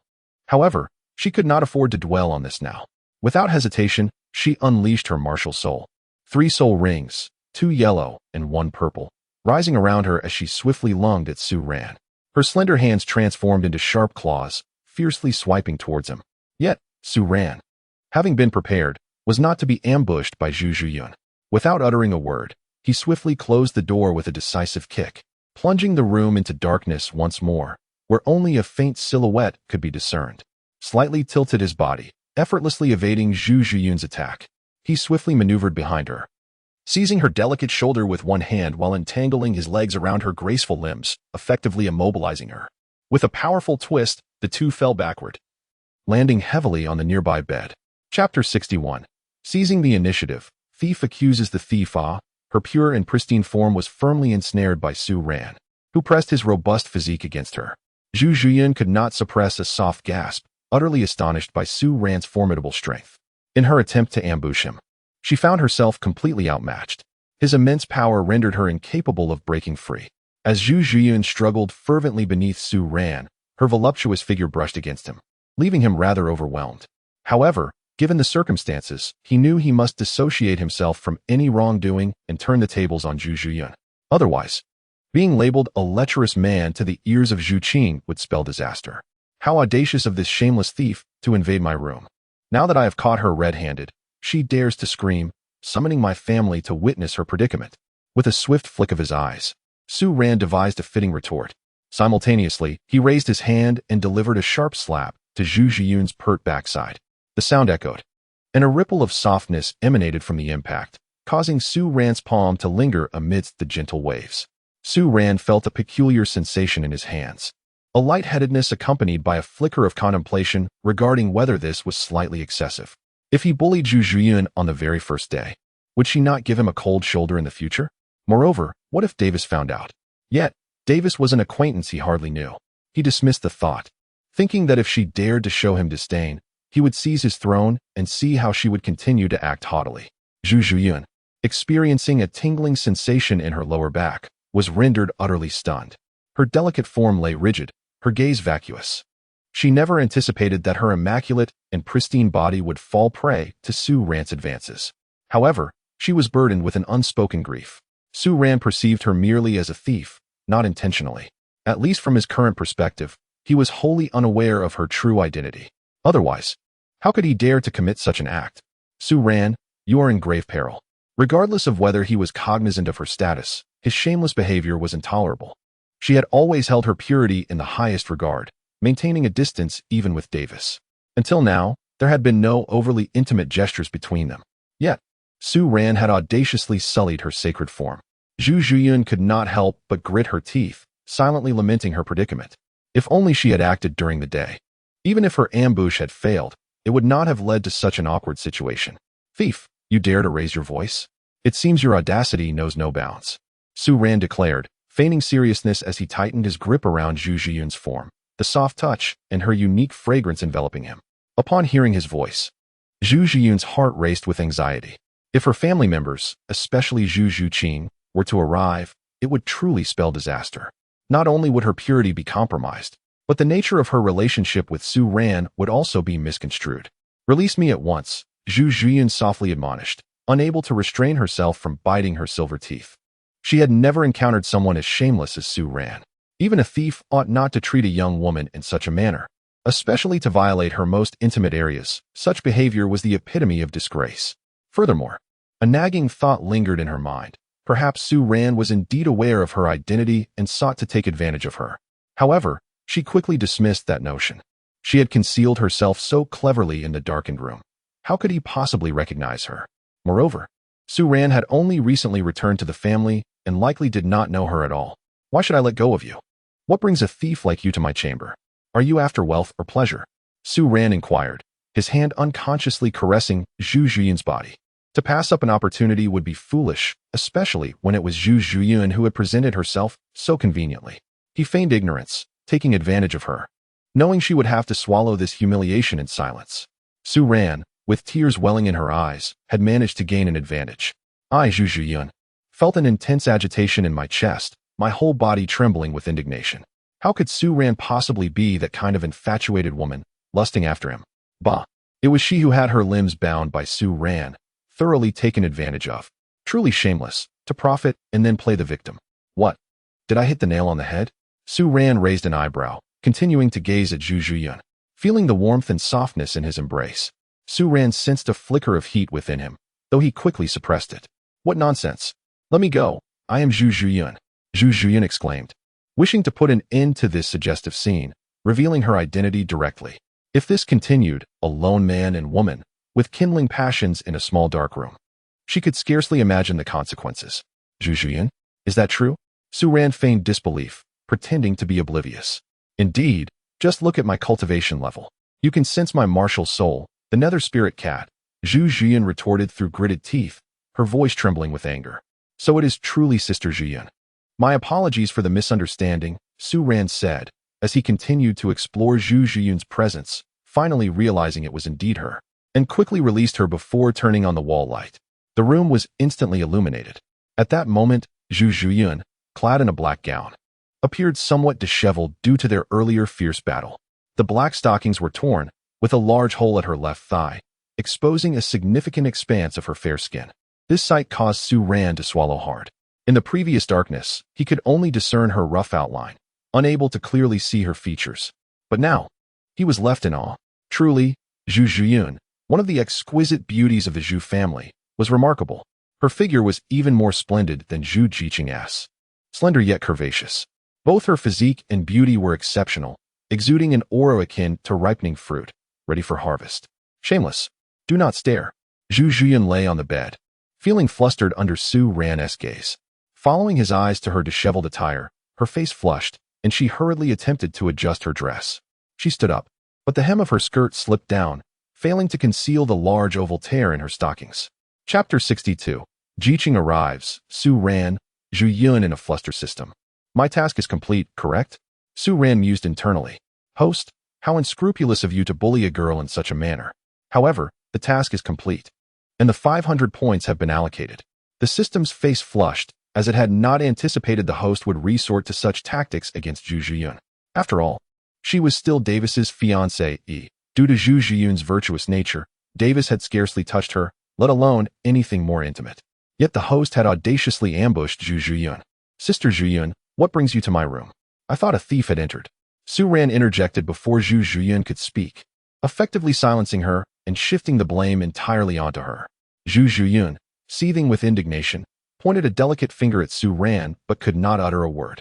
Did she look like a thief? And would a thief possess such formidable strength? Truly, to take advantage and then feign innocence. Were it not for Su Ran being the most outstanding genius of the family and Zhu Zhuqing's fiancée, she would have shown him that she was not to be trifled with. Though her combat prowess was lacking, her endurance would far surpass Su Ran's. I came to assess your strength. The family speaks highly of your talents, and I was curious, Zhu Zhuqing declared, resolutely avoiding the truth of her intentions. Otherwise, she would not only fail to find trouble for him, but also end up humiliated. Oh, is that so? Su Ran nodded, choosing not to expose Zhu Zhuqing's pretense. Well, I shall take my leave now. Tomorrow, let us gather at Xinglua Academy with me, Davis, you, and Zhu Zhuqing. Zhu Zhuqing said, sensing the atmosphere had become too suggestive, and hastily turned to leave. However, just as she was about to open the door, a melodious voice halted her in her tracks. Su Ran, are you asleep? Under the serene night sky, Zhu Zhuqing's voice rang clear, causing both Zhu Zhuqing and Su Ran to change their expressions abruptly. At this moment, Su Ran was utterly bewildered. How could Zhu Qing arrive so unexpectedly? At any other time, he would have welcomed her with open arms. However, Zhu Zhuqing was present at this moment. While that would ordinarily not pose a problem, one glance at Zhu Zhuqing revealed a disheveled appearance. Her hair was in disarray, her black dress was riddled with wrinkles, and her stockings bore unsightly tears. How on earth could he explain this? If Zhu Qing were to witness this scene, it would surely lead to wild speculation. This was a predicament indeed. Su Ran felt a pang of regret. Why had he provoked his sister-in-law for no reason? There would surely be other opportunities in the future. If Zhu Zhuqing were to witness this scene now, the burgeoning affection between them would undoubtedly come to an abrupt halt. At that moment, Zhu Zhuqing stood frozen in shock, unable to move. She had never anticipated that events would unfold in such a manner.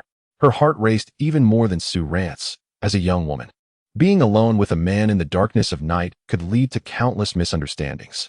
Although Zhu Qing might not necessarily misconstrue the situation, one could never be too careful. Perhaps it would be best to assume that Zhu Qing would not misunderstand after all. After some reflection, Su Ran resolved to be forthright. Upon hearing Su Ran's words, Zhu Zhuqing grew anxious, stamping her feet in distress as a faint blush crept up her neck. In a hushed tone, she said, "How do we explain this? A man and a woman alone in a room, and with me in such disarray, it would be strange if Zhuqing didn't harbor doubts. Even if she trusts that nothing untoward is happening, as your fiancé, she would still feel some discontent." Zhu Zhuqing felt a sense of urgency. Her relationship with Zhuqing had only just begun to thaw, and if this misunderstanding were to reignite tensions, it would create complications. She understood well the nature of a woman's jealousy. Though it may not be vocalized, it often lingers in the heart.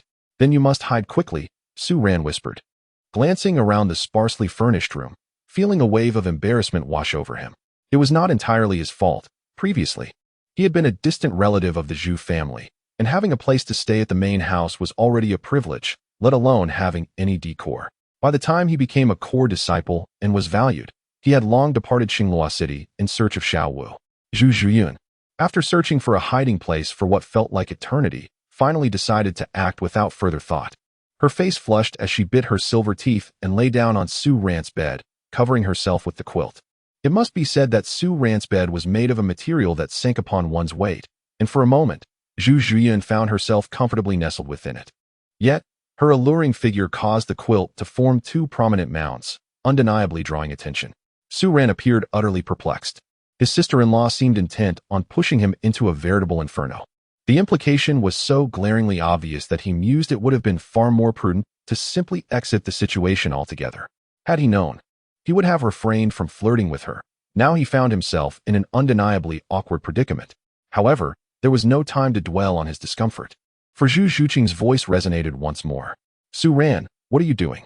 You've been silent for quite some time. You're not engaging in any nefarious activities, are you?"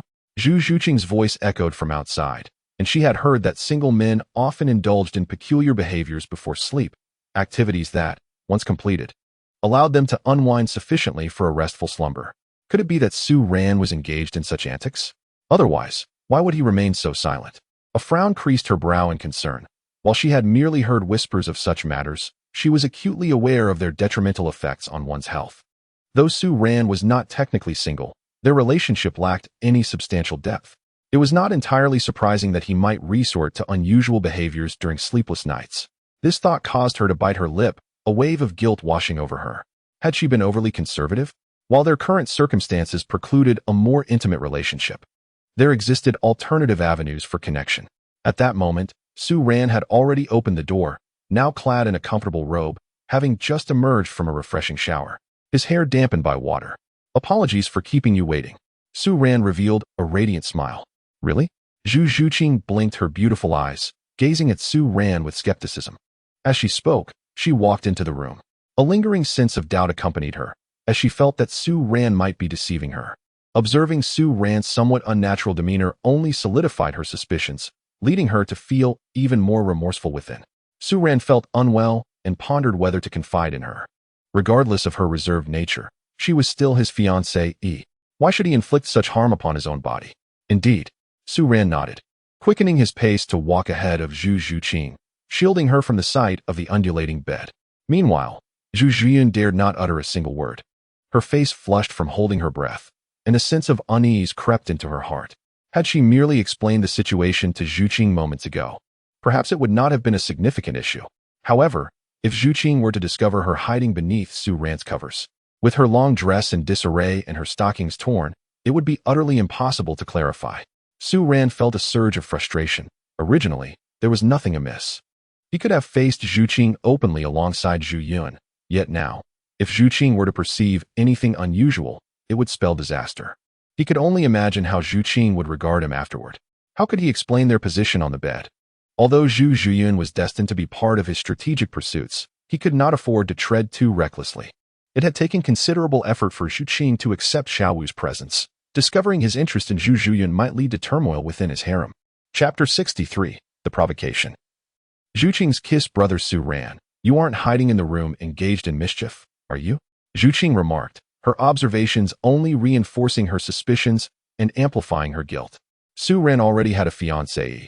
How could he live a life akin to those unencumbered bachelors outside? though she did not comprehend the nature of that experience. She was aware it was detrimental to one's health. As she spoke, Zhu Zhuqing moved further into the room. Su Ran cast a furtive glance towards the bed, where a conspicuous mound was evident beneath the covers. This was undoubtedly problematic. If Zhu Zhuqing were to lift the blanket and discover Zhu Yun reclining on his bed, what then? The prospect of establishing a harem with Zhu Zhuqing would be indefinitely postponed. Meanwhile, Zhu Yun was paralyzed with fear, her heart racing uncontrollably, causing her chest to heave violently. At that moment, she found herself feeling an unexpected discontent with her physique. Perspiration glistened on her skin as she nestled within Su Ran's covers, overwhelmed by his distinct masculine scent, which stirred her emotions into turmoil. Regardless of whether Zhu Zhuqing noticed anything amiss, her innocence was irrevocably compromised. She had never anticipated that her previously unblemished reputation would lead her to this entanglement with Su Ran. Just as Zhu Yun was lost in her chaotic thoughts, an imposing male figure suddenly crashed onto her, burrowing into the same blanket. A more potent wave of masculinity enveloped her, and she felt utterly doomed. It was as though a heavy stone pressed down upon her, making it difficult to breathe, compounded by the overwhelming scent that invaded her nostrils. Zhu Yun couldn't suppress her urge to curse. She had never endured such indignity in her life. Desperately, she pinched Su Ran's thigh, hoping to alleviate her discomfort. Su Ran, in turn, felt helpless. Had he not leapt in, the pronounced bulge on the bed would have raised Zhu Qing's suspicions immediately. What could he possibly do then? Su Ran slowly leaned back, allowing Zhu Zhiyun's exquisite visage to rest beneath him. His back pressed firmly against the delicate contours of her face, and the unique scent that belonged to him only heightened her anxiety. The modesty inherent to her femininity urged her to push Su Ran away. This position felt undeniably intimate. Yet, she recognized that if they were discovered in the same bed by Zhu Zhuqing, no words could salvage the situation. Once they had shared such proximity, all explanations would be rendered futile. Thus, she could only pray that Zhu Zhuqing would remain oblivious to their unusual circumstances. At that moment, Zhu Zhuqing was surveying Su Ran's room, her gaze lingering on his slightly anxious expression, further solidifying her suspicions. Guilt washed over her. She felt like an irresponsible fiancée. Cough. Zhu Qing, could you turn off the light?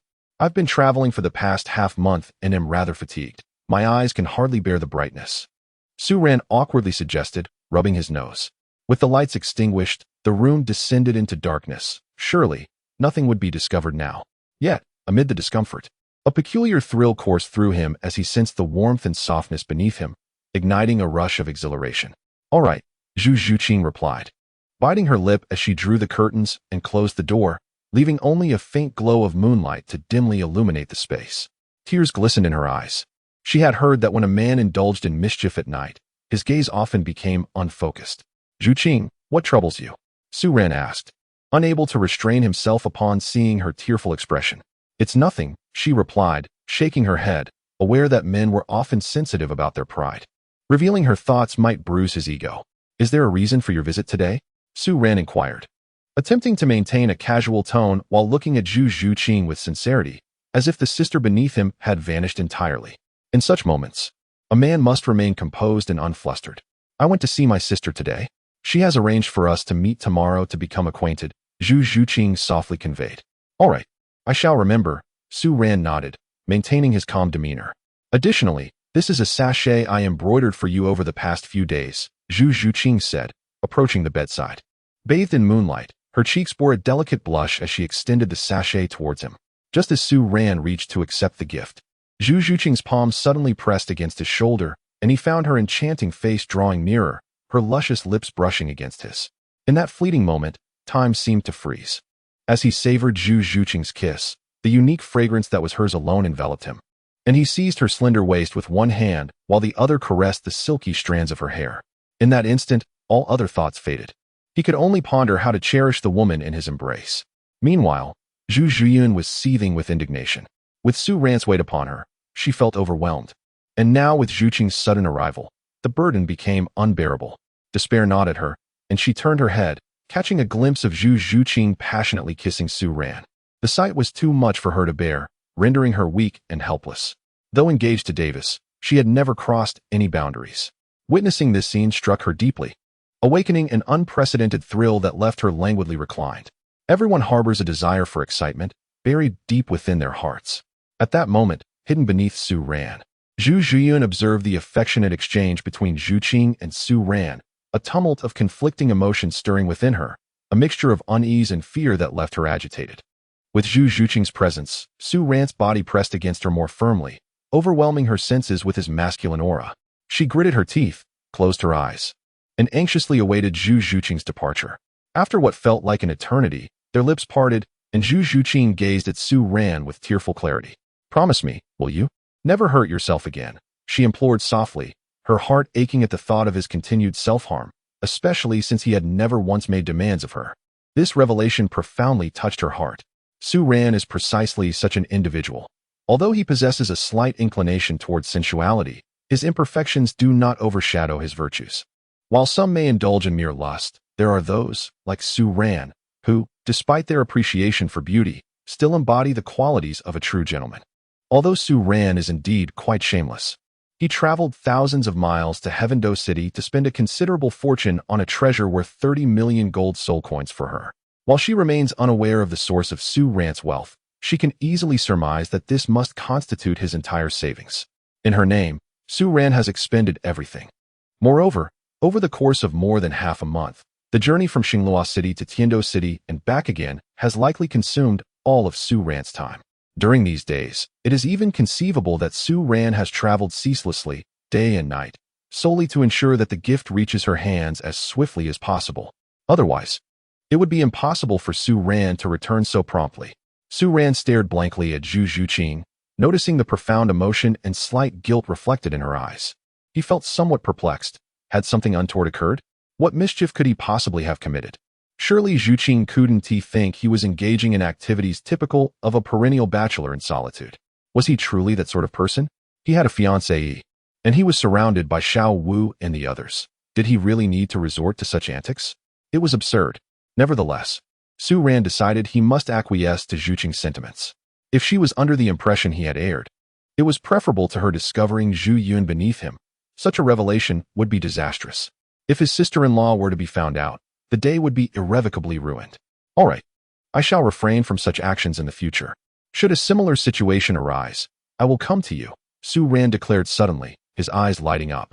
Yes, from now on we shall be lovers, and we must address any issues together, Zhu Zhuqing replied, her cheeks tinged with a delicate blush. Indeed, I have reflected upon it. We are destined to be eternal lovers. Resolving our matters together in the same space is the correct approach to problem-solving, Su Ran beamed, admiring the exquisite form of his beautiful wife, his heart fluttering. Good, Zhu Zhuqing mused, sensing a hint of disquiet in Su Ran's demeanor, yet finding his reasoning compelling. A relationship necessitated honesty, free from any concealments. If Su Ran faced difficulties, she would lend her assistance with her own hands. I must take my leave now. Tomorrow we shall visit my sister, Zhu Zhuqing stated, casting Su Ran a lingering glance before departing, closing the door behind her. She discerned something amiss in Su Ran's expression, an air of awkwardness lingering. It was merely his pride at play. Young men often wish to present their formidable sides. Being caught in wrongdoing would naturally evoke embarrassment. At that moment, Su Ran was enveloped in a whirlwind of emotions. Although Zhuqing's assumptions had rendered him somewhat awkward, he was predominantly filled with unexpected joy. As the saying goes, a blessing in disguise. Zhuqing's willingness to assist him in such matters hinted at what lay ahead. A burgeoning harem was not far off. Shortly after Zhu Zhuqing had left, Su Ran, realizing she had truly gone, sprang from the bed to allow Zhu Yun some fresh air. Phew, phew. Zhu Yun abruptly threw off the covers that had shrouded her, revealing her flawless physique. At this moment, she was already drenched in perspiration, her black dress clinging to her form, accentuating her stunning figure, evoking an irresistible allure. Zhu Yun gasped for fresh air, her chest rising and falling dramatically, her rounded legs bent as she lay on Su Ran's bed. Moments prior, she had nearly suffocated. The proximity of Zhuqing and Su Ran's kiss had left her breathless. She had been too fearful to draw a deep breath, as Su Ran's weight had firmly pressed down upon her, rendering her incapable of inhaling freely. Cough, cough.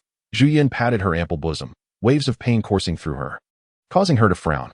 Of course, with Su Ran seated nearby and Zhuqing leaping onto him, the weight was unbearable for her. I apologize. I was concerned Zhuqing might discover you. After all, you know your own body. The high-rising covers were an obvious giveaway. Su Ran chuckled awkwardly, scratching his nose. Truth be told, Had Zhu Yun not harbored reservations, he would have been forthright with Zhu Qing, and none of this would have transpired. Yet, that scene had undeniably been thrilling. Zhu Yun beneath him while Zhu Qing kissed him. The exhilarating and pleasurable sensations made it hard for Su Ran to resist. Oh, Zhu Qing and Zhu Yun were undoubtedly the two most beautiful and perilous blossoms of the Zhu family. Both were connected to the royal family. Zhu Qing was fortunate. Mu Bai was a mere fool, far removed at Shrek Academy, oblivious to his ties with her. However, Davis was a force to be reckoned with. In the original tale, had Tang San and the others not acted so recklessly, Mu Bai would have been utterly dominated by Davis.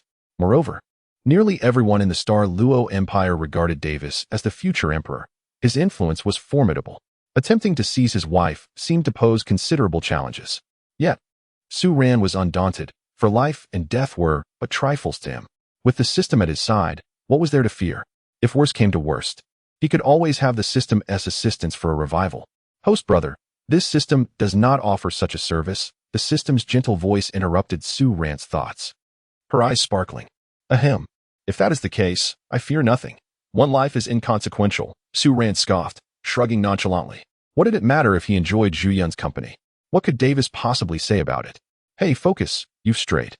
Zhu Yun had just stood to adjust her dress when Su Ran couldn't help but glance at her bosom, commenting on the asymmetry of her appearance.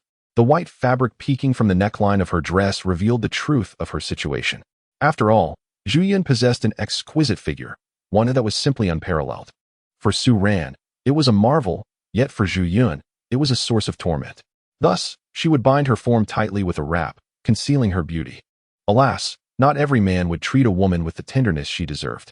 Some would use base language to tarnish her self-esteem upon witnessing her figure. Su Ran had witnessed such cruelty far too often. Chapter 65. The unashamed Su Ran, uttering bold claims. What has gone awry? Zhu Yun frowned, glancing at Su Ran, puzzled. Yet, following Su Ran's gaze, she quickly realized her own predicament. Her cheeks flushed crimson. The revelation of her secret left her feeling both embarrassed and furious. Turn around. Zhu Yun playfully scolded, vexed at Su Ran's audacity to gawk even at this moment. Oh, Su Ran shrugged, closing his eyes and turning away. I believe it is unnecessary to confine yourself. It is detrimental to both you and it, Su Ran gently advised, feeling a pang of sympathy. Even bound, her figure was stunning. One could only imagine the effect were she to release herself from such constraints.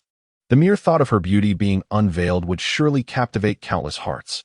Mind your own business, Zhu Yun retorted, a hint of frustration in her tone, as she adjusted her wrap while casting a complex glance in Su Ran's direction. The pain from her chest, a result of her earlier exertions, reminded her of the intimate moments shared with Su Ran, moments that even couples rarely experienced. All right, Zhu Yun finally managed to compose herself, turning to face Su Ran. Exasperation and amusement mingled in her expression. She had not anticipated Su Ran to be so genuinely modest, avoiding even a glance in her direction. Her physique and beauty were renowned throughout the Star Luo Empire. As one of the Zhu family's most distinguished talents and the future consort, she naturally attracted considerable attention. Her beauty was deserving of the accolades she received.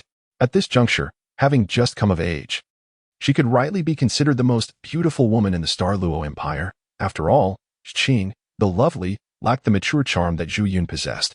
Given time, Zhu Qing would undoubtedly surpass Zhu Yun in beauty, as her complexion would become exquisitely smooth. However, one's figure may not surpass that of Zhu Yun. In Su Ran's eyes, Zhu Yun currently embodies the epitome of a voluptuous physique. Any additional fullness would detract from her allure. Zhu Yun's figure is perfectly poised at this exquisite balance, eliciting applause from onlookers.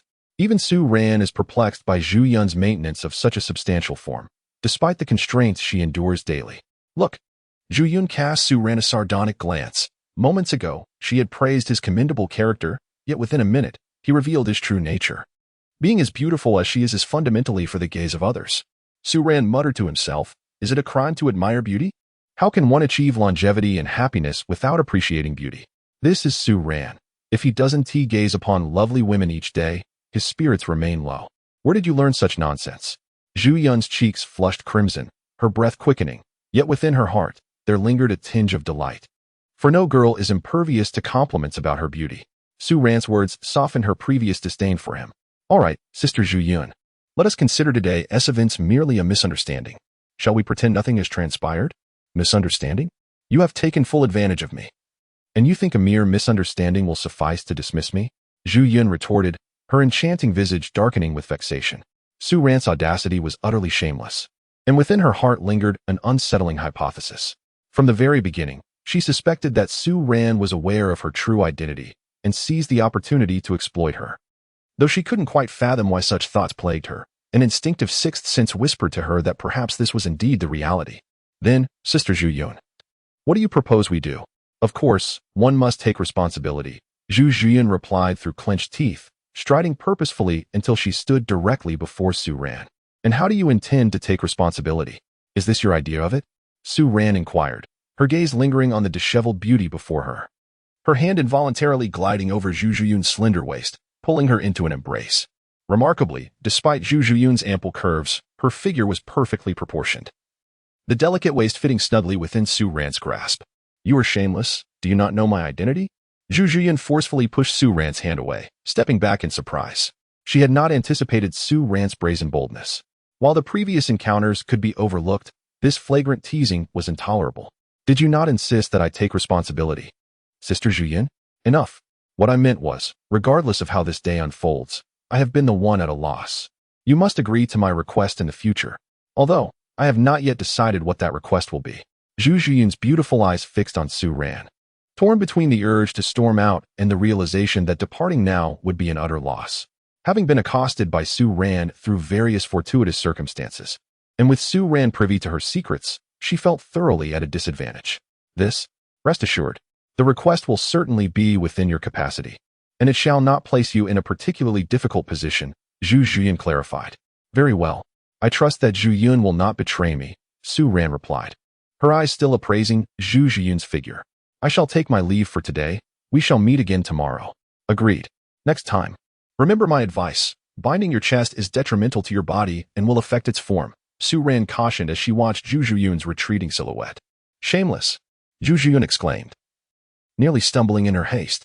She dared not linger any longer, quickly making her exit, her demeanor resembling one in flight. The events of the day had profoundly unsettled Zhu Zhuqing's emotions. Although she was betrothed to Davis, this was her first instance of such intimate contact with a man. Su Ran's firm hold on her body had engendered a mix of exhilaration and shame that continued to envelop her, leaving her heart in turmoil. She recognized that today's occurrences would likely remain etched in her memory for a long time to come. Simultaneously, she sensed that Su Ran's feelings towards her were perhaps more complex than she had initially presumed. Su Ran's shamelessness was unparalleled, surpassing even the most disgraceful men she had encountered. While others only dared to steal glances at her, Su Ran audaciously dared to act upon his desires. As Zhu Zhuqing contemplated these thoughts, her heart raced uncontrollably. Strangely, she found herself devoid of any feelings of revulsion towards Su Ran's actions. Instead, an inexplicable sensation stirred within her, causing his image to repeatedly surface in her mind. Her enchanting eyes fixated on her own voluptuous figure, and she couldn't help but become slightly entranced. Su Ran's words continued to echo in her mind. In the past, she always felt that her figure was excessively voluptuous, a quality that often filled her with shame and unease. Since the onset of her physical development, she had tightly constrained her body. Yet Su Ran's remarks have begun to sow seeds of doubt within her. Su Ran had a fondness for such a physique, Zhu Zhuqing pondered. Chapter 66, Another Lottery. Su Ran's shortcomings. He had reached level 33. Upon awakening, Su Ran discovered that his cultivation had indeed advanced by another level, evidently due to the double training speed from holding his sister in his arms. Now, he had accumulated 1,100 points. Su Ran recalled that after the last lottery, he had 600 skill points remaining, and yesterday he had earned an additional 500, bringing his total to 1,100. Let us draw a golden 10 consecutive draws, Su Ran declared, as he had always struggled to save skill points. Although he yearned to experience the wonders of a diamond lottery, which promised even greater rewards, accumulating 10,000 skill points was a daunting task. When the time came to establish a harem, if the skill point rewards were substantial, he could muster the determination to save for a diamond 10 consecutive draws. Congratulations, host. You have obtained. Once again, the customary procedure unfolded, causing Su Ran's expression to darken. He felt an urge to vomit blood as he couldn't comprehend why. Despite being a divine beast with auspicious energy surrounding him, he could not draw anything of value. Host brother, your fortune has no effect on the system. The system's gentle voice chimed in, as the system girl blinked her sparkling eyes innocently. Very well, let us just read the guaranteed reward. Su Ran replied with a hint of resignation. Congratulations, host, you have achieved mastery in the arts of music, chess, calligraphy, and painting. Upon hearing this, Su Ran immediately felt an influx of unfamiliar knowledge within him. Various chess strategies, musical scores, and techniques of writing and painting flooded his mind. What use are these things? Su Ran's face darkened. Anything that did not enhance his strength was, in his view, merely ornamental. In the world of Douluo Continent, strength reigned supreme, leaving no room for artistic pursuits. Host brother, are you foolish? Mastering the art of charming women is essential for establishing a harem, the system explained, emphasizing the importance of such skills. Oh, I see. But I still feel at a loss. Can I return this and try again? Su Ran nodded, yet felt he had been cheated, contemplating ways to extract compensation from the system. That is not possible. Once a draw is made, returns are not allowed. The system girl replied innocently. Then, won't you offer me some compensation? Perhaps let me see a photo of you? An anonymous one would suffice. Su Ran suggested, reasoning that if seeing her face required 10,000 skill points, he could forego that. Very well. Within the system's space, the system girl mischievously blinked and then sent Su Ran a picture of herself clad in a thick cotton coat, her face obscured. What can be disowned from this? Do you have a cooler picture? Su Ran was baffled, and upon his request, the system girl sent him another photo, this time of her standing by the sea in a short-sleeved shirt, her back to the camera. Though her face was hidden, the slender, fair arms that peeked out suggested that the system girl possessed a fine figure. Yet, he wondered if she was merely a back-view beauty. Su Ran felt a sense of helplessness. It was futile to glean any insights from a mere silhouette photograph. Moreover, his legs were obscured by rocks, rendering them invisible. He pondered whether the system could also venture to the seaside. Although he was uncertain about the system's condition, it seemed to have always resided within its own spatial realm. Indeed, the scenes conjured by the system's space were nothing short of enchanting. The system could manifest magma, volcanoes, forests, and a plethora of other landscapes. Albeit these representations differed from their tangible counterparts. The system, sounding a note of melancholy, spoke softly. Do not worry. I shall accumulate skill points swiftly so that you may soon take form, Su Ran promised, sensing the system's current sentiment. Very well, I shall await your progress. The system replied, her beautiful eyes gazing at Su Ran, gradually softening with warmth. After completing the lottery, Su Ran engaged in pleasant conversation with the system before embarking on his morning routine. Upon exiting, he found Zhu Zhuqing waiting for him just outside the door. Today, she adorned herself in a sleek black knee-length dress, complemented by black stockings and a pair of thigh-high-heeled boots. With the added height of the heels, Zhu Zhuqing matched Su Ran in stature, despite his young age of 12. Do you find me beautiful? She asked, her cheeks flushing as Su Ran's gaze fell upon her. Though she felt a twinge of shyness, the presence of someone she admired compelled her to subtly accentuate her figure. While Zhu Zhuqing held confidence in her beauty and physique, she couldn't escape moments of self-doubt in the presence of her beloved. Today, she would meet her sister and Davis, and the thought of being outshone, even by her sister, was intolerable. Hence, she had risen early, indulged in a bath infused with flower petals, and meticulously applied a light touch of makeup while selecting a fitted outfit. Her early arrival bore the unmistakable intent of seeking validation from her cherished one. You look stunning, and you smell delightful, Su Ran remarked with a smile. Stepping closer to embrace Zhu Zhuqing's slender waist, inhaling the intoxicating blend of floral and her unique fragrance, Zhu Zhuqing had grown accustomed to Su Ran's unrestrained gestures.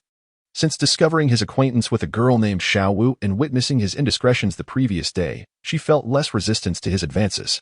Upon returning home, she had come to a startling realization: the physiological differences between boys and girls were substantial. Due to their heightened vitality, boys possessed far greater needs in certain aspects.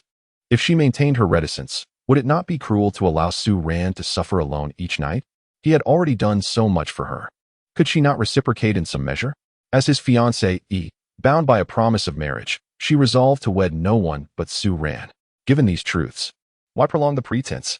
If Su Ran continued to inflict harm upon himself, by the time she was truly ready to embrace their union, he might be beyond recovery. Su Ran and Zhu Zhuqing stroll hand in hand along the bustling streets of Xinglua City, a striking couple that elicits admiration from countless onlookers. Unbeknownst to Su Ran, however, are the complexities of Zhu Zhuqing's feelings. Had he been aware, he might have found himself torn between joy and confusion. The fact that Zhu Zhuqing is willing to open her heart to him and engage in genuine honesty is undoubtedly a blessing. Yet, the misunderstanding surrounding his noble and grand gentlemanly image, which he misconstrues, is something he would prefer to avoid. Little does Su Ran realize that this misunderstanding will ultimately forge a closer bond between him and Zhu Zhuqing, fostering a deeper intimacy. In the past, Su Ran's lofty status and unparalleled talents painted an almost ethereal perfection, leading Zhu Zhuqing to perceive him as an unattainable dream, fragile and easily shattered. However, this incident has illuminated the truth that Su Ran is not flawless, that he shares the same vulnerabilities as ordinary people. This revelation will undoubtedly ease Zhu Zhuqing's heart and amplify her affection for him. Indeed, no person is without flaws, and gold cannot be entirely pure. An individual devoid of any imperfections can evoke fear. It is the seemingly perfect person who possesses minor shortcomings that is truly endearing. In Su Ran's case, his singular flaw lies in his lecherous tendencies. Chapter 67, Davis laughed. Mu Bai is truly unfortunate. The Xinghua Advanced Soul Master Academy, much like the Tiando Royal Academy, is propelled by royal influence. This prestigious institution is recognized as an elite academy for the nobility, albeit with a more progressive stance, allowing even commoners with exceptional talent to gain admission. Unfortunately, the soul master resources of the Xinghua Empire are significantly inferior to those of the Tiando Empire. Powerful soul masters predominantly hail from renowned families in the Tiando Empire, such as the Tang, Ning, and Yu families, among others. The Xinghua Empire does boast formidable families, including the Dai and Zhu families, along with the reclusive Su family. The Su family's inherited martial spirit, the Star Crown, is a potent auxiliary spirit, possessing not only support capabilities but also commendable combat prowess. In the original narrative, following the Great War initiated by the Spirit Hall to unify the continent, the Su family seized control of the Xinghua Empire. Consequently, they dominated for millennia, maintaining their rule even during the era of the peerless Tang sect. At this moment, in a private chamber outside the Xinghua Academy, Davis, Zhu Zhuqing, and Su Zhan, a direct descendant of the Su family, are gathered. Davis and Zhu Zhuqing occupy the upper seats, maintaining a respectful distance, indicative of their courteous relationship. Su Zhan sits to the left. Zhuqing, how well do you know Su Ran? You should have seen him upon your return to the family yesterday, Davis inquires, his gaze fixed on the striking Zhu Zhuqing, who, adorned in a purple gown, appears more enchanting than ever, her figure even more voluptuous than before, captivating his attention. That scoundrel Su Ran is nothing but a shameless lecher. Zhu Zhuqing replies, unable to suppress her irritation at the mere mention of his name, her chest still aching from the previous day's encounter. Today, she has a shoot binding her chest. However, as soon as the words escape her lips, the atmosphere in the room grows palpably awkward, the air seeming to crystallize in tension. Davis, bewildered, contemplates Zhu Zhuqing's comment, sensing something amiss. Could it be that Su Ran has done something to her? The thought sends a wave of unease across Davis's face as he scrutinizes the beautiful Zhu Zhuqing, wondering if her newfound allure is a result of Su Ran's influence. Zhu Zhuqing, sensing the shift, quickly retorts, what are you implying? Do you envision me as that kind of person? Maintaining her composure, she gazes coldly at Davis. That shameless rascal Su Ran, as Zhuqing's fiancé, fled after signing the engagement, all while keeping other women. How can you argue he is not a lecherous scoundrel? Not only is he shamelessly lustful, but he is also irresponsible, she declares, having prepared her defense. Upon hearing her words, both Davis and Su Zhan's concerns dissipate. Davis exhales in relief. His earlier fears of being betrayed are allayed. After all, Zhu Zhuqing is known for her virtue, keeping a respectable distance even from her fiancé. He has yet to share an intimate moment with her, so how could Su Ran possibly do so? It is simply inconceivable. Men are often like this, Davis chuckles lightly, gaining insight into Su Ran. A mix of amusement and admiration bubbles within him. Not only is Su Ran immensely talented, but he has also managed to capture his brother's fiancée, while simultaneously charming other women behind the scenes. Such audacity is indeed commendable. If Su Ran could be brought under one's wing, not only could he cast Mu Bai into the abyss, but once he ascended to power, he would have an additional trump card at his disposal. After all, given Su Ran's prodigious talent, it would be no arduous task for him to eventually break through to the rank of title Douluo. As for Su Ran's appropriation of Mu Bai's betrothed, what concern is it of his? It is Mu Bai who has been wronged, not Su Ran. In fact, Mu Bai's misfortune brings Su Ran joy. A prince who has been cuckolded could never hope to inherit the throne, as it would tarnish the royal family's reputation. Of course, there exists another possibility. If all the royal princes were similarly compromised, then one would have to choose from among them. However, such a scenario seems implausible. Davis is certainly not the kind of coward that Mu Bai is. Mu Bai himself has abandoned his fiancée without a second thought. Who can be blamed for that? Zhu Yun's bond with Su Ran is profound, making such a possibility utterly unfathomable. Is there anything extraordinary about Su Ran? Davis inquired further.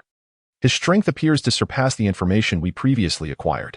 It is highly likely that he has exceeded the Spirit Master rank and reached the Spirit King level. Zhu Zhuqing recalled. Oh? Davis expressed surprise. Yesterday, I intended to teach him a lesson to relieve Zhu Qing's grievances, yet he defeated me without even revealing his martial soul. What? Zhu Yun, is that truly the case? Davis looked at Zhu Zhuqing in disbelief. She is already at the 38th level. How could she be defeated by Su Ran, who had not even released his martial soul? At 12 years old, with the top-tier sword martial soul and the combat prowess of a Soul King, Davis murmured. Could it be that 12-year-old Su Ran is already comparable to a Soul King? That is simply terrifying. This astonishing talent felt almost surreal to him. Such a gift is indeed alarming. It is no wonder that the Duke wishes to betroth Miss Zhu Qing to him. The potential benefits to the family once such a genius matures are beyond imagination.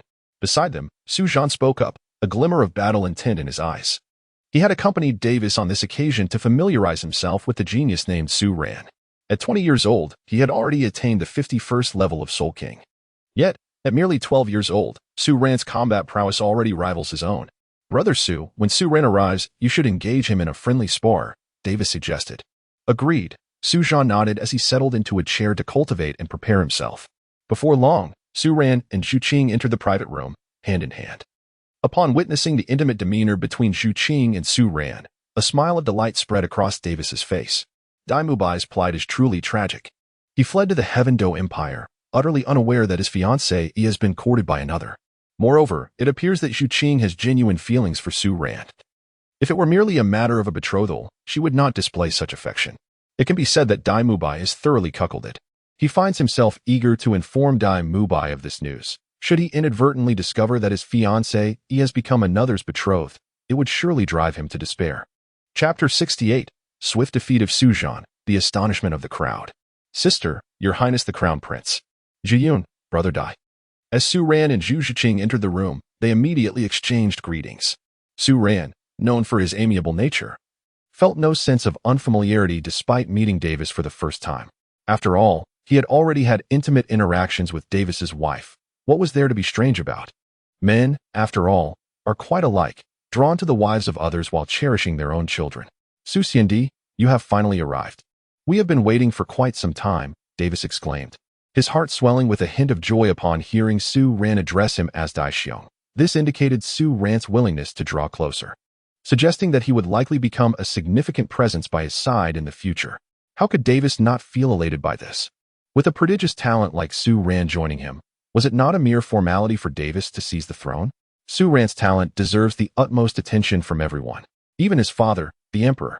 Should Su Ran choose to assist the royal family, the marriage of Zhu Zhuqing to him would pose no issue. Clinging stubbornly to traditions only invites ruin.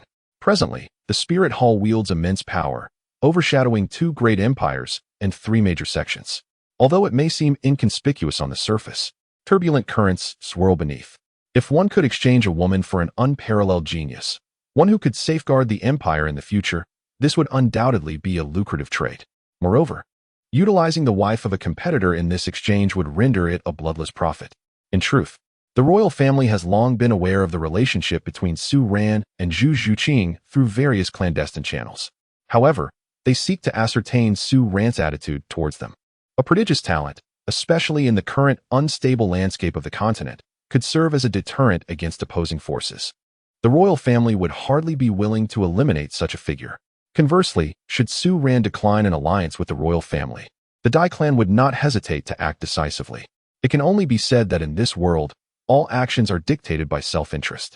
Brother Dai, you are too courteous to have arrived so early to await Zhu Qing and me. I cannot accept such a grand gesture, Su Ran remarked with a smile, glancing at Davis, who had recently broken through to the spirit's sovereign realm, displaying commendable prowess. Simultaneously, Su Ran took note of another figure in the room, a man clad in black. with dark hair and striking features, who stood as Su Ran entered. Upon Su Ran's arrival, this individual regarded him with a flicker of combat intent. Brother Dai? And who might this be? Su Ran inquired. Oh, this is Su Zhan, the current young master of the Su family from the Star Crown sect. Ever since he heard us discuss your extraordinary talent, he has been eager to meet you. Today, he has taken this opportunity to gather the young geniuses of our Star Luo Empire, Davis replied diplomatically. Yet he had unmistakably laid bare Su Zhan's intention to spar with Su Ran. I am Su Zhan, a level 51 Spirit King. I have heard of your unparalleled talent and formidable strength, Su Ran, and thus wish to witness it firsthand, Su Zhan declared, approaching Su Ran with cupped fists, respectfully performing the customary gesture of challenge between spirit masters. The Su family? Su Ran raised an eyebrow. The Su family's standing cannot be compared to the Zhu family. Yet their martial spirits are not inferior to those of the Zhu or Dai clans. I am Su Ran, a level 33 spirit master, wielding the god-slaying sword. Please, take the lead, Su Zhan. Very well, I shall not hold back. Su Zhan nodded, immediately unleashing his martial spirit, 5 soul rings, 2 yellow, 2 purple, and 1 black, dazzling in brilliance. 3rd soul skill, Star Radiance. 5th soul skill, Star Ray. As he spoke, beams emanated from his azure crystal-like Star Crown martial spirit. 1 blue ray enhanced his own abilities, while the other red rays surged towards Su Ran. The Star Crown martial spirit primarily boosts combat power. And while it falls short compared to the comprehensive enhancement of the 7 treasures glazed tile pagoda, the innate combat prowess of such a support-type spirit master is nonetheless formidable. After unleashing his soul skills, Su Zhan focused entirely on Su Ran, who simultaneously released his martial spirit. With 2 purple and 1 black soul rings swirling into the air, they shone brilliantly, leaving the 4 observers, including Zhu Zhuqing and Zhu Zhuqing, momentarily speechless. Under their watchful gaze, Su Ran's 3rd soul ring erupted in an endless black radiance. In that instant, Su Ran unsheathed his sword, unleashing a torrent of sword energy that obliterated all the rays directed at him. I concede. Su Ran's voice echoed in Su Zhan's ears, marking the conclusion of the duel. As a combat-oriented support spirit master, you must not err in this manner. On the battlefield, regardless of the circumstances, one must never lose focus. Today's match is merely a spar. However, the battlefield entails life and death stakes. Su Zhan's awareness was jolted back to reality by Su Ran's words, and he was struck by the realization that Su Ran's blade was now poised against his throat. Sunlight streamed through the window, glinting off the edge of Su Ran's sword, casting a chilling light. A wave of dread surged through Su Zhan's heart. When did Su Ran charge over? His speed was astonishing, surpassing even that of the most agile attack-type soul masters. He had merely been momentarily distracted, and in that fleeting instant, he was defeated. Meanwhile, Zhu Zhuqing and Davis, who were spectating, were rendered speechless by the sheer shock. Su Zhan was a prodigy at the Star Luo Academy, his talents subtly eclipsing theirs, yet such a genius could not withstand even a second in Su Ran's presence. Su Zhan, a level 51 Soul King, was vanquished in an instant. Moreover, how could Su Ran's soul ring configuration be so impressive? 2,000-year rings and 1 10,000-year ring. Surely, this could not be a jest? Davis felt a surge of frustration. Once again, Su Ran's talent opened his eyes to new horizons. Simultaneously, he felt a swell of excitement. If he could recruit such a talent, his prestige within the Star Luo Empire would ascend to unimaginable heights. To have a genius by his side would surely mark him as a capable prince. With Su Ran standing with him, he not only had a chance to ascend to the throne, but might also elevate the Star Luo Empire to unprecedented prosperity. Such an honor would be extraordinary. In that moment of witnessing Su Ran's talent, Davis resolved that if Su Ran was willing to befriend him, he would certainly persuade the royal family to refrain from taking action against him. Although Su Ran bolstered the Zhu family's strength, he could not threaten the standing of the Davis royal family, which was rooted in their dominance in martial soul fusion techniques. The union of the Davis and Zhu families would yield mutual benefits, while division would only bring harm. However, should they truly execute Su Ran, they would undoubtedly face backlash from the Zhu family. Davis had made up his mind. He would even advocate for his father to approve of Su Ran being with Zhu Zhuqing. After all, what did it matter if Davis Mu Bai, a worthless individual, was cuckolded? It was not his loss. Chapter 69. Zhu Yun must truly understand Su Ran at that moment. All of Davis's attention was fixated on Su Ran. oblivious to the unusual glimmer in the beautiful eyes of his fiancée, Zhu Zhuqing. Within her gaze lay a hint of tenderness. Since ancient times, beautiful women have been drawn to the strong, a timeless truth. The unique physiological traits of women often render them more vulnerable, lacking a sense of security. Despite their fierce demeanor, even the most formidable women harbor a softer side. Their need for security can only be assuaged by those who are powerful. Of course, Zhu Zhuqing was not a materialistic person. However, Su Ran was the first to have touched her intimately. That night, he had explored every inch of her being, leaving her both infuriated and with a burgeoning, inexplicable affection for him. Women have always placed great importance on their chastity. Being touched can either provoke outrage or kindle affection. Clearly, Su Ran belonged to the latter category. The bond between Zhu Zhuqing and Davis was not particularly deep. Everyone cherishes freedom, and no one relishes a predetermined marriage. Zhu Zhuqing was no exception. Had it been otherwise, she would not have staunchly guarded her chastity, allowing Davis to come no closer. This inclination could be attributed to her own habits and her desire for purity. Yet, such habits pale in comparison to true affection. Rules are established for those one does not care for. Zhu Zhuqing concealed her feelings well. The fleeting tenderness in her gaze vanished in an instant, skillfully masked. No one in the room detected her unusual demeanor. Meanwhile, Zhu Zhuqing's heart was also fixated on Su Ran, oblivious to her sister's subtle shifts in expression. Thank you, brother Su Ran, for enlightening me. From this day forth, I shall not repeat such mistakes, Su Zhan expressed gratefully, looking at Su Ran. Although he had been defeated, he felt no shame. Instead, he was appreciative of Su Ran's guidance. Su Ran was indeed correct. Had he been on the battlefield today, he would have perished without even comprehending how it happened. This thought instilled a sense of admiration in Su Zhan, for not every adversary would kindly offer such a reminder. However, it was also true that Su Ran could effortlessly defeat him at this moment, and in the future, he would likely be left far behind. As Su Ran would never consider him a rival, he could only gaze up at him until he became invisible. This was the essence of Su Ran's innate talent, 2 purple and 1 black, far surpassing the standard configuration of soul rings on the Douluo Continent. A genius of this caliber was unparalleled across the entire continent. Even the Spirit Hall lacked such a formidable prodigy. Su Zhan could not fathom how far Su Ran might go in the future, yet he had a premonition that upon Su Ran's ascension, the entire continent would tremble in response. Perhaps, in time, Su Ran would reach the pinnacle of the continent. Su Ran nodded, and the sound of the Divine Slayer sword being sheathed echoed softly. This sound brought him a sense of enjoyment. It has often been said that swords embody a man's romance, and for Su Ran, this sentiment held true. Each time he drew or sheathed his sword, his appreciation for this truth deepened. The sword in his hand was far more than a mere tool. For a swordsman, the sword is life itself. This was a profound realization Su Ran gleaned from the foundational swordsmanship manual provided by the system.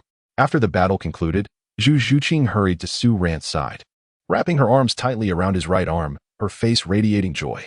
Her fiancé was a prodigious talent, only a few months her senior. Yet his strength eclipsed that of a Soul King. With a single strike, he shattered a Soul King's most powerful soul skill, and with the second, he had pressed against his vital point, swiftly defeating Su Zhan.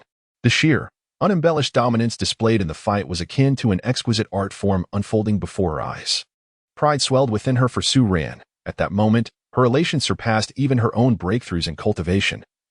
For he was her fiancé, the most exceptional genius in the world, with a future that knew no bounds. Zhu Zhuqing gazed at Su Ran with eyes like gentle spring waters, clutching his arm to her chest, her cheeks tinged with a soft blush, a hint of shyness washing over her. Yet, the memory of Su Ran's previous intentions to harm himself liberated her heart completely. She was Su Ran's fiancée, destined to be his wife, belonging to him in life and in death, with no possibility of loving another. Therefore, if Su Ran desired something, she would gladly relinquish it, as his happiness was all that mattered. No matter the time, you shall always be my one and only, Su Ran gently remarked, ruffling Zhu Zhuqing's lustrous black hair. This scene did not go unnoticed by Zhu Zhuqing, who felt a twinge of envy for her sister. Qilin would soon be free to explore her love. And although Su Ran had his vices, he treated her sister with kindness. He had even gifted her a treasure worth 30 million gold soul coins without hesitation. If he were not so infatuated, he would be the type adored by women across the land. All right. This is not the place for you two to indulge in sweet nothings, Zhu Zhuqing interjected, interrupting the pair. Su Zhan, sensing the atmosphere, prepared to take his leave. Your Highness the Crown Prince, Brother Su Ran, and Miss Zhu Yun and Miss Zhuqing, I shall take my leave now. I hope to converse again in the future. Su Zhan said, making his exit. The room was left with Su Ran, Davis, and the Zhu sisters. Davis gestured for Su Ran to sit beside him, while the Zhu sisters occupied the other side. Brother Su, you have truly opened my eyes today, with your soul master cultivation. You managed to best Su Zhan without him even having a chance to retaliate. Su Zhan has always held himself in high regard. Yet today he met his match in you. With your talent, it is likely you will reach at least level 95 and beyond, Davis praised. You're too kind, Brother Davis. There are always those stronger than oneself. In this vast world, I am merely an ordinary traveler, Su Ran replied, adopting an air of nonchalance. Haha. Not many possess such humility as you, Brother Su, Davis thought, feeling a pang of irritation. If Su Ran was not exceptional, then what did that make his own talent? I have come today not just to forge a friendship with you, but to request your assistance in a significant matter, as I compete with Mu Bai for the throne. Your support would greatly enhance my chances. I would like to invite you to be my right-hand man, and in return, I will advocate for you before my father. Your relationship with Qilin would face no obstacles, Davis stated earnestly, his gaze fixed on Su Ran, holding out a dark token that symbolized their potential alliance. Since the Crown Prince has proposed such an arrangement, I shall respectfully accept, Su Ran replied, taking the token from Davis's hand. He had long harbored this intention, to utilize Davis's influence to mitigate the royal family's dissatisfaction regarding his union with Zhuqing. Additionally, it would afford him greater opportunities to be near Zhu Zhuqing. Being Davis's advisor would allow him to visit Zhu Zhuqing's quarters frequently. Wonderful. You and Zhuqing can now be together without reservation. I will shield you from any troubles that arise. Here is a gold card containing 10 million gold soul coins, usable throughout the continent. Please accept it for any unforeseen circumstances, Davis exclaimed, cheerfully placing the card into Su Ran's hands, unable to suppress a smile. Mu Bai was a fool. Not only could he not secure the throne, but his fiancée he had also strayed. Most amusingly, he was using Mu Bai's fiancée to win over an unparalleled genius. It was a deal too good to be true. He couldn't help but chuckle at the thought of how Mu Bai would feel if he knew his fiancée had been directly offered to Su Ran. After the banquet, Su Ran and Zhu Zhuqing departed, leaving Davis and Zhu Zhuqing alone in the room. Zhu Yun, for the next week or two, stay at home. Keep an eye on Su Ran, and most importantly, discern his character. A genius of his caliber must be understood thoroughly, and only you, as the eldest lady of the Zhu family and Su Ran's sister-in-law, have the opportunity to draw closer to him. Once you have a comprehensive understanding of Su Ran, I will be able to truly grasp his potential, Davis instructed. In the chamber, Davis gazed at his enchanting fiancée, her alluring figure captivating him entirely. Under the sunlight, Zhu Zhuqing's beauty was striking, leaving Davis in awe. What is it? Why are you so quiet? He asked with a smile, observing Zhu Zhuqing, who was not only stunning but also destined to be a wise partner, ready to support him as the future queen of the Star Luo Empire. With the bond shared between Zhu Zhuqing and Zhu Zhuqing, she could better approach Su Ran, fully aware of his background. Although he is Zhu Zhuqing's fiancé, he is nonetheless the crown prince. As a royal, even Zhu Zhuqing cannot be entirely candid with him, how much less so an outsider. In the coming days, I shall return to the Zhu family and endeavor to engage more with Su Ran. Such a prodigy as Su Ran, if harnessed to your advantage, could solidify your status beyond challenge, Zhu Zhuqing declared, a peculiar expression gracing her features. Upon realizing the faint stirrings of affection she harbored for Su Ran, she instinctively wished to retreat, desiring to avoid any profound exchanges with him. She understood all too well Su Ran's exceptional qualities. Should she delve too deeply into his essence, there was a high likelihood she would succumb to love for him. Yet, Davis urged her to return to the Zhu family and foster greater communication with Su Ran, leaving her at a loss for words. It was difficult for her to dismiss Davis's counsel. If she overtly displayed a fervent desire to evade Su Ran, it might lead Davis to misconstrue her relationship with him. Such a misunderstanding would be detrimental to both her and Su Ran. I appreciate your efforts during these days. A talent like Su Ran is bound to venture into the Spirit Master stronghold of the Heavendo Empire. His recent departure from Xinglua City towards the Heavendo Empire only reaffirms this. Thus, we must solidify our bond with Su Ran before he departs. As the Crown Prince, Su Ran may harbor some reservations towards me, a consequence of my noble status. However, your relationship with Zhu Zhuqing is strong enough to forge a profound friendship with him, Davis remarked, gazing fondly at the enchanting figure before him. Zhu Zhuqing was perfection incarnate. Yet she was excessively reserved, not permitting even a touch. But perhaps this was for the best. If she remained untouchable, others would not dare to approach her. On the day he ascends to the throne, Zhu Zhuqing would become his crown princess, presenting herself to him in all her purity. At that moment, he would savor the beauty of Zhu Zhuqing. Su Ran and Zhu Zhuqing stroll through the bustling streets of the Star Luo Empire, their spirits high, clutching a golden soul coin card bestowed by Davis. With financial concerns rendered irrelevant, they are free to indulge in their desires. Su Ran, you are truly wonderful, Zhu Zhuqing murmurs, nestled within his embrace. Adorned in a new dress he has just purchased for her, her heart brimming with joy. Ever since Su Ran's arrival, she has been liberated from her worries. He has shouldered all burdens, allowing her to simply close her eyes and trust that he will manage everything with ease. What troubles you? Su Ran gently touzles Zhu Zhuqing's long hair, unable to suppress a smile as he senses her affection. From now on, she can rest in his arms, secure in the knowledge that he will protect her from any adversities that may arise. A man's duty is to shield his loved ones from hardship. Yet, as of now, he has neither children nor a wife. They have yet to reach that stage, so perhaps it is premature to consider her his wife. By the way, Su Ran, can you play the piano? You even went and bought such items, Zhu Zhuqing inquires, her eyes sparkling as she gazes at him. The arts of music and etiquette are typically the pursuits of noble offspring lacking the aptitude for cultivation. With such remarkable talent, Su Ran surely has little time to dabble in these matters. Could it be that he possesses considerable skill in this area as well? Zhu Zhuqing gazed at Su Ran with anticipation. After all, every woman desires her partner to be flawless, and Zhu Zhuqing is no exception. Of course, I will play it for you shortly, Su Ran replied, embracing the lovely figure in his arms as they made their way towards the Zhu residence. As Su Ran and Zhu Zhuqing arrived home, they were greeted by the butler and escorted to a spacious and elegant villa. The villa was adorned with picturesque mountains and clear waters, accompanied by the melodious songs of birds and the fragrant blooms of flowers, along with 3 or 4 guest rooms. Su Ran and Zhu Zhuqing strolled into a serene pavilion in the secluded courtyard. Su Ran placed the harp he had just purchased upon the stone table, and with a delicate flick of his fingers across the strings, a series of clear, yet slightly melancholic notes emerged. Zhu Zhuqing stood transfixed, her beautiful eyes captivated by Su Ran. The harp, an instrument of elegance, resonated with a grace that Su Ran, typically reserved, seldom displayed. His handsome visage, characterized by arched brows and starry eyes, at that moment, evoked the image of a celestial being descended to earth.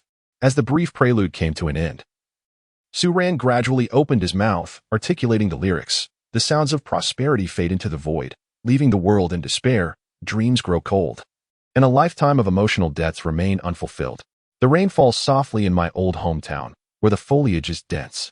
I have heard that you still guard the lonely city.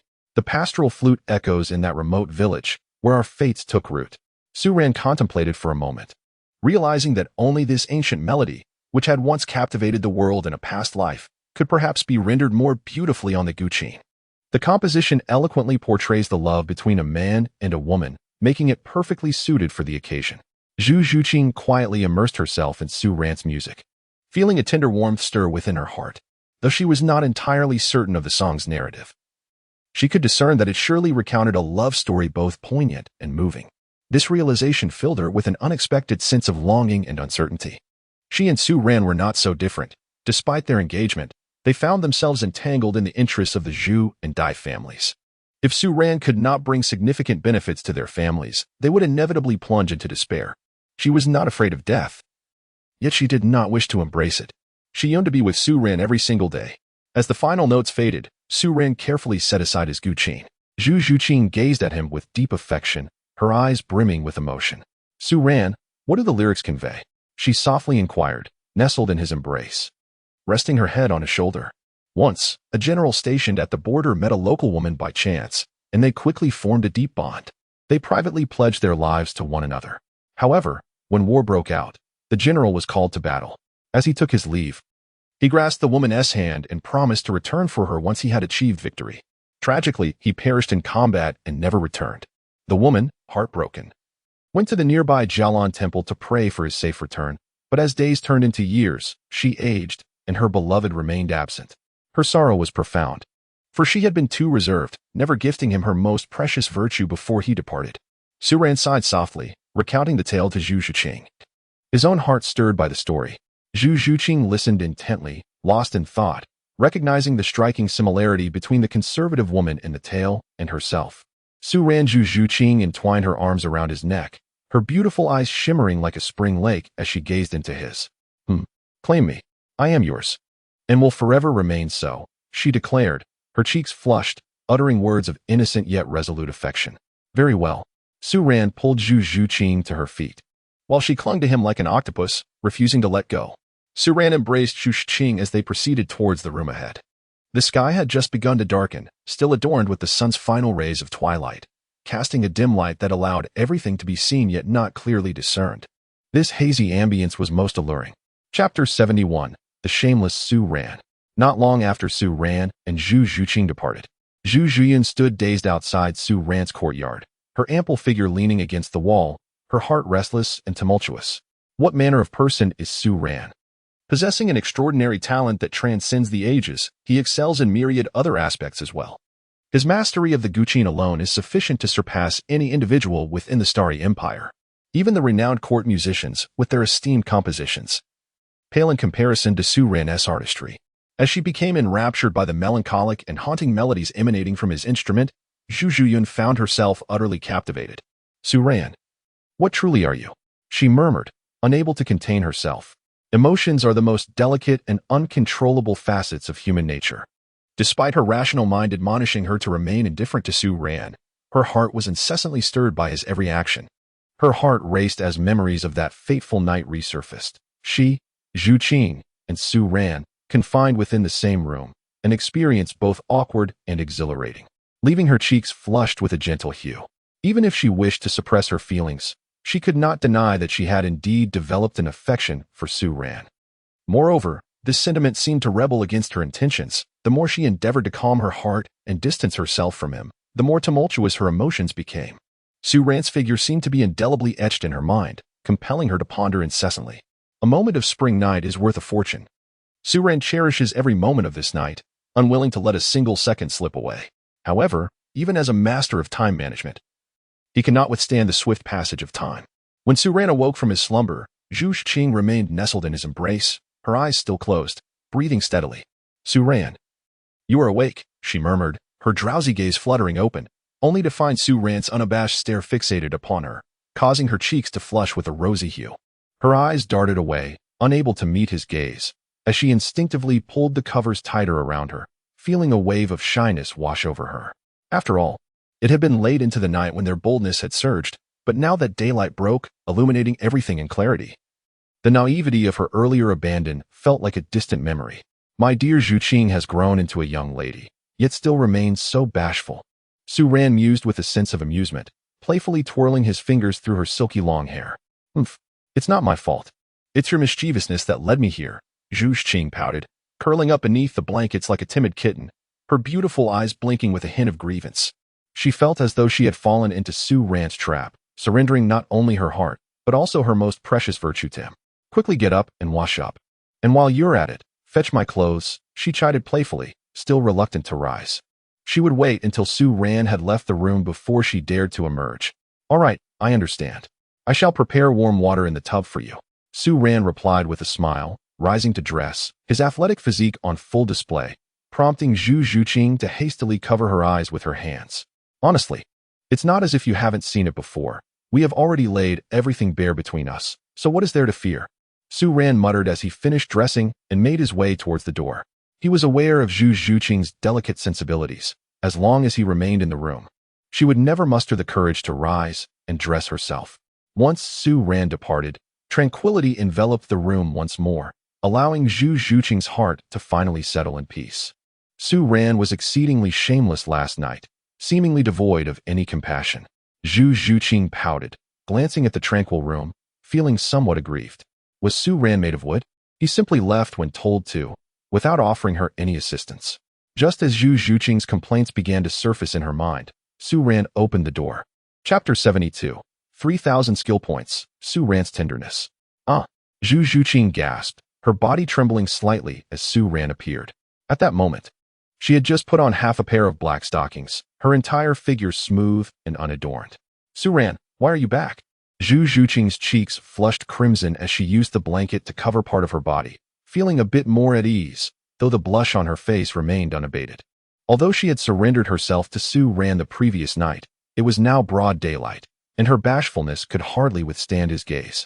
"Would you have risen today if I hadn't come?" Su Ran replied with a hint of helplessness, a twinge of sympathy in his heart.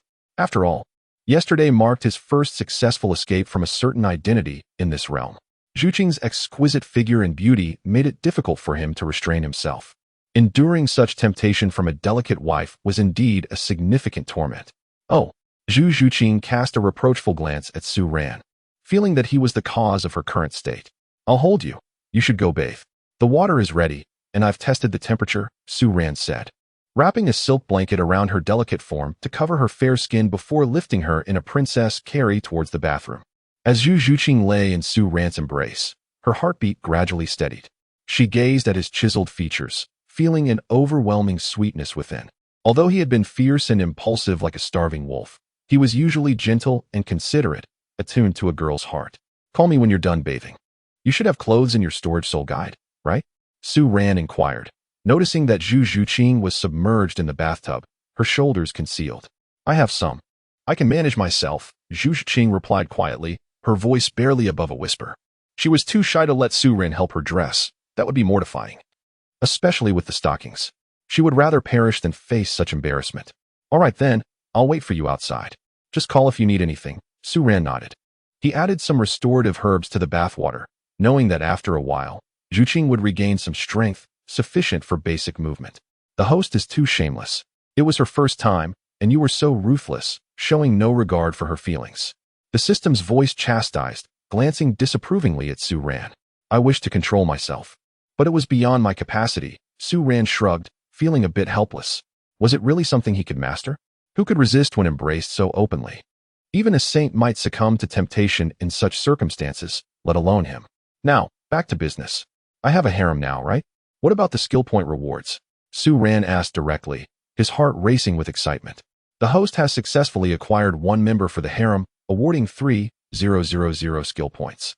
The total skill points now amount to 3,100, the system replied. "Goodness, does that mean I can potentially possess 3 10,000-year soul rings?" Su Ran exclaimed, exhilarated. He had toiled tirelessly on a mission without earning so many skill points, yet merely acquiring a harem granted him such a fortune. This further solidified Su Ran's resolve to steadfastly pursue a harem, believing it would lead him to the pinnacle of existence, transforming him into an unparalleled powerhouse. How can one grow stronger without a harem? How can one maintain joy without it? Will the host allocate skill points towards soul rings? No. I think I shall reserve them for now. Su Ran shook his head, dismissing the notion. Allocating skill points towards soul rings appeared to be of insufficient value at this moment. Even possessing 3 10,000-year soul rings would only elevate him to the rank of a soul master, which was hardly impressive. Moreover, flaunting 3 black rings would draw excessive attention, potentially alerting the spirit hall to his talent. Thus, he resolved to accumulate more skill points to enhance his Qilin form's duration. He aimed to elevate his soul beast form to the 10,000-year level, granting him greater confidence against formidable foes like Tidal Douluo. Yet, he found himself lacking in skill points. To elevate his soul beast form, he estimated needing nearly 10,000 points, not to mention extracting the enhanced plant nurturing liquid for Ayin. Otherwise, she might take ages to transform again. Suddenly, Zhu Zhongyun's voluptuous and enchanting figure flashed in Su Ran's mind, igniting bold thoughts. Just then, Zhu Zhuqing emerged from the bathroom, draped in a loose black gown that enveloped her figure entirely. She walked with a slight limp, one hand resting against the wall for support. "Zhuqing, why didn't you call for me? Why venture out alone?" Su Ran exclaimed, rushing to assist her. "Stupid Su Ran. Now everyone will see me in this state." Zhu Zhuqing lightly punched Su Ran's chest, though her strength was minimal, resembling more of a playful gesture. "What is there to fear? We haven't committed any wrongdoing. Besides, your father consented as long as we were cautious and didn't cause any fatalities." Su Ran chuckled. To be honest, he too wished to avoid any tragic outcomes. After all, he couldn't flirt in front of his own children. That would be rather inappropriate. Thus, Su Ran had resolved not to have children until he had fully indulged himself. Then why did Zhu Zhuqing blush yesterday, but falter when trying to ask more? Wasn't it supposed to be an auspicious day? Su Ran smiled, tousling Zhu Zhuqing's hair, aware of her unspoken question. "Oh, Zhu Zhuqing nodded, understanding and choosing not to press further. As Su ran and Zhu Zhuqing stepped outside, the butler had been waiting for quite some time. Upon seeing Zhu Zhuqing's unsteady gait, he comprehended much of the situation. Miss Zhuqing, young Master Su ran. The Duke requests your presence after you wake, the butler remarked with a knowing smile, inwardly praising Su ran's vitality and prowess. Zhu Zhuqing felt a bit embarrassed upon encountering the butler, as being caught in such circumstances was rather uncomfortable for a young lady. Su ran, however, remained unfazed.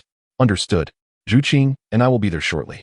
Upon receiving Su ran's response, the butler promptly resumed his duties elsewhere. Su ran felt that walking slowly while supporting Zhuqing was tedious, and he was pained by the occasional grimaces she displayed.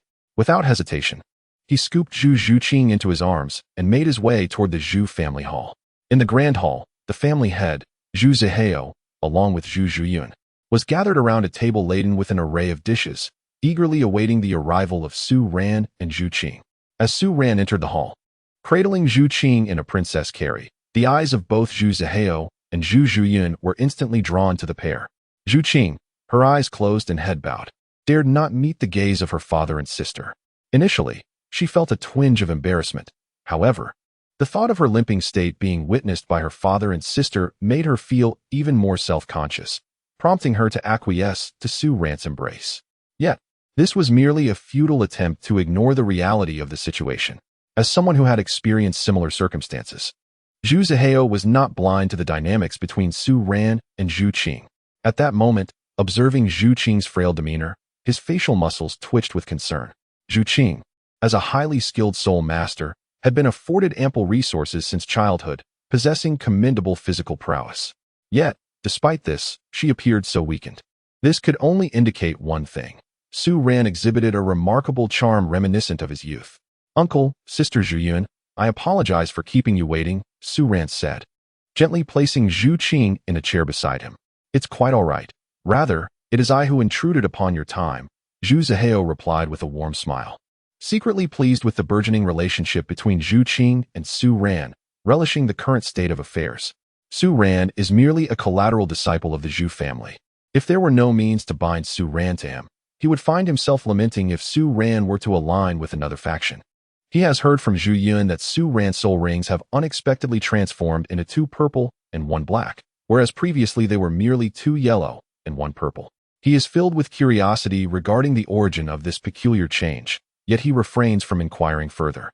Su ran possesses remarkable talent, and he naturally will not interfere with Su ran's cultivation, as doing so might provoke his resentment. What he desires is for Su ran to grow stronger and stronger, the better.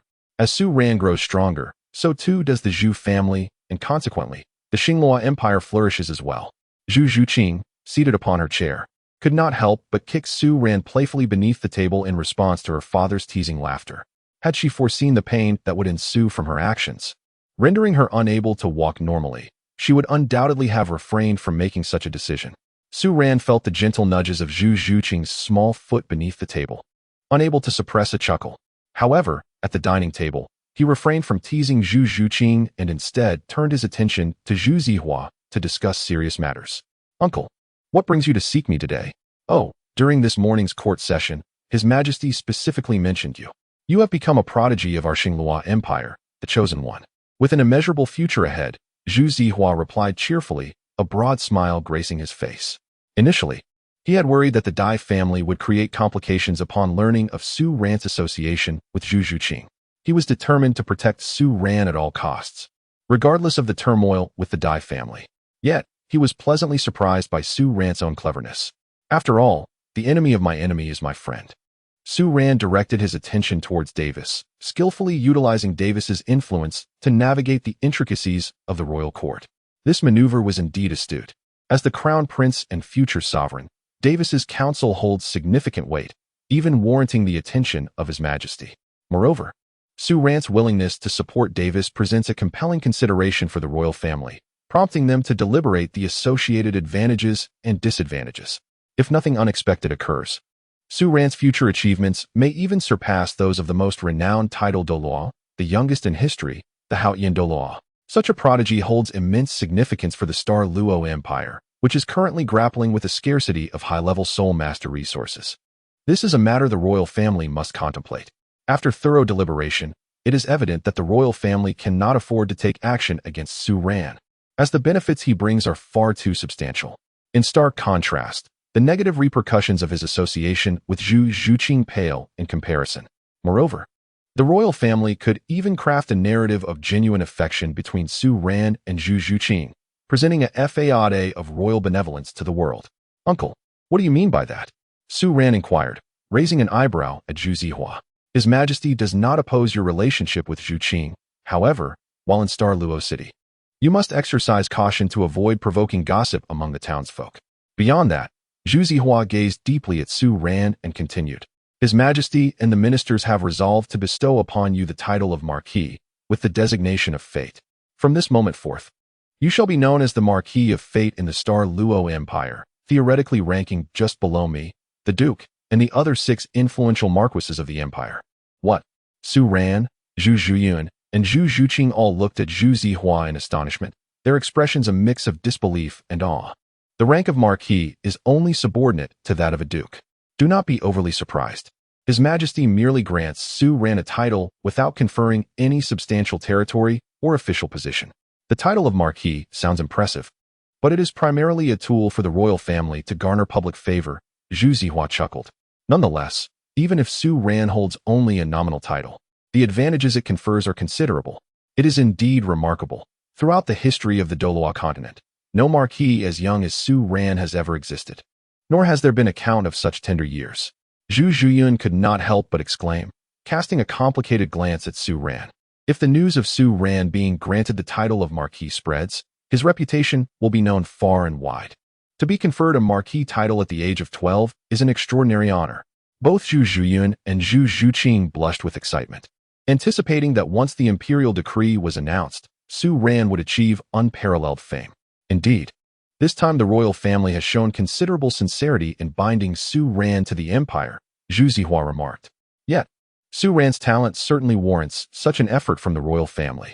With a soul ring configuration of 2 purple and 1 black, and the combat prowess to defeat a soul king in an instant, Su Ran's talents are truly astonishing.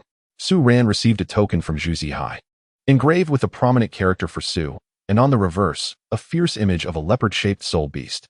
This beastly token symbolized the title of Marquis. The Marquis of Destiny? Su Ran held the token, admiring it thoughtfully before placing it into his storage soul guide.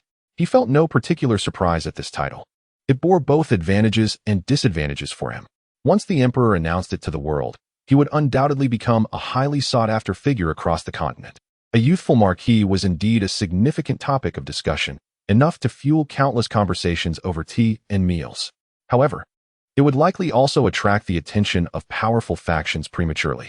Yet, the benefits seemed to outweigh the drawbacks.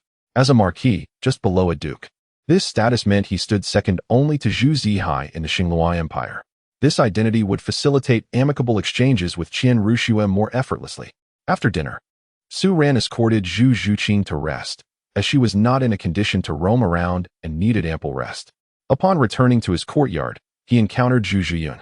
"Congratulations, the youngest Marquis in the history of the Xinglua Empire," she said softly, approaching him in a flowing black dress that accentuated her ample figure. Her beautiful eyes held a hint of intrigue. A youthful Marquis was an immense honor, not only in the Xinglua Empire, but across the entire continent. Such an occurrence was unparalleled. Before him stood this legendary Marquis. Although he held no official position, this title was sufficient to instill pride in Su Ran. "Zhuqing, you jest, it's merely a title devoid of substance. Moreover, I have never held much interest in such matters," Su Ran replied with a smile.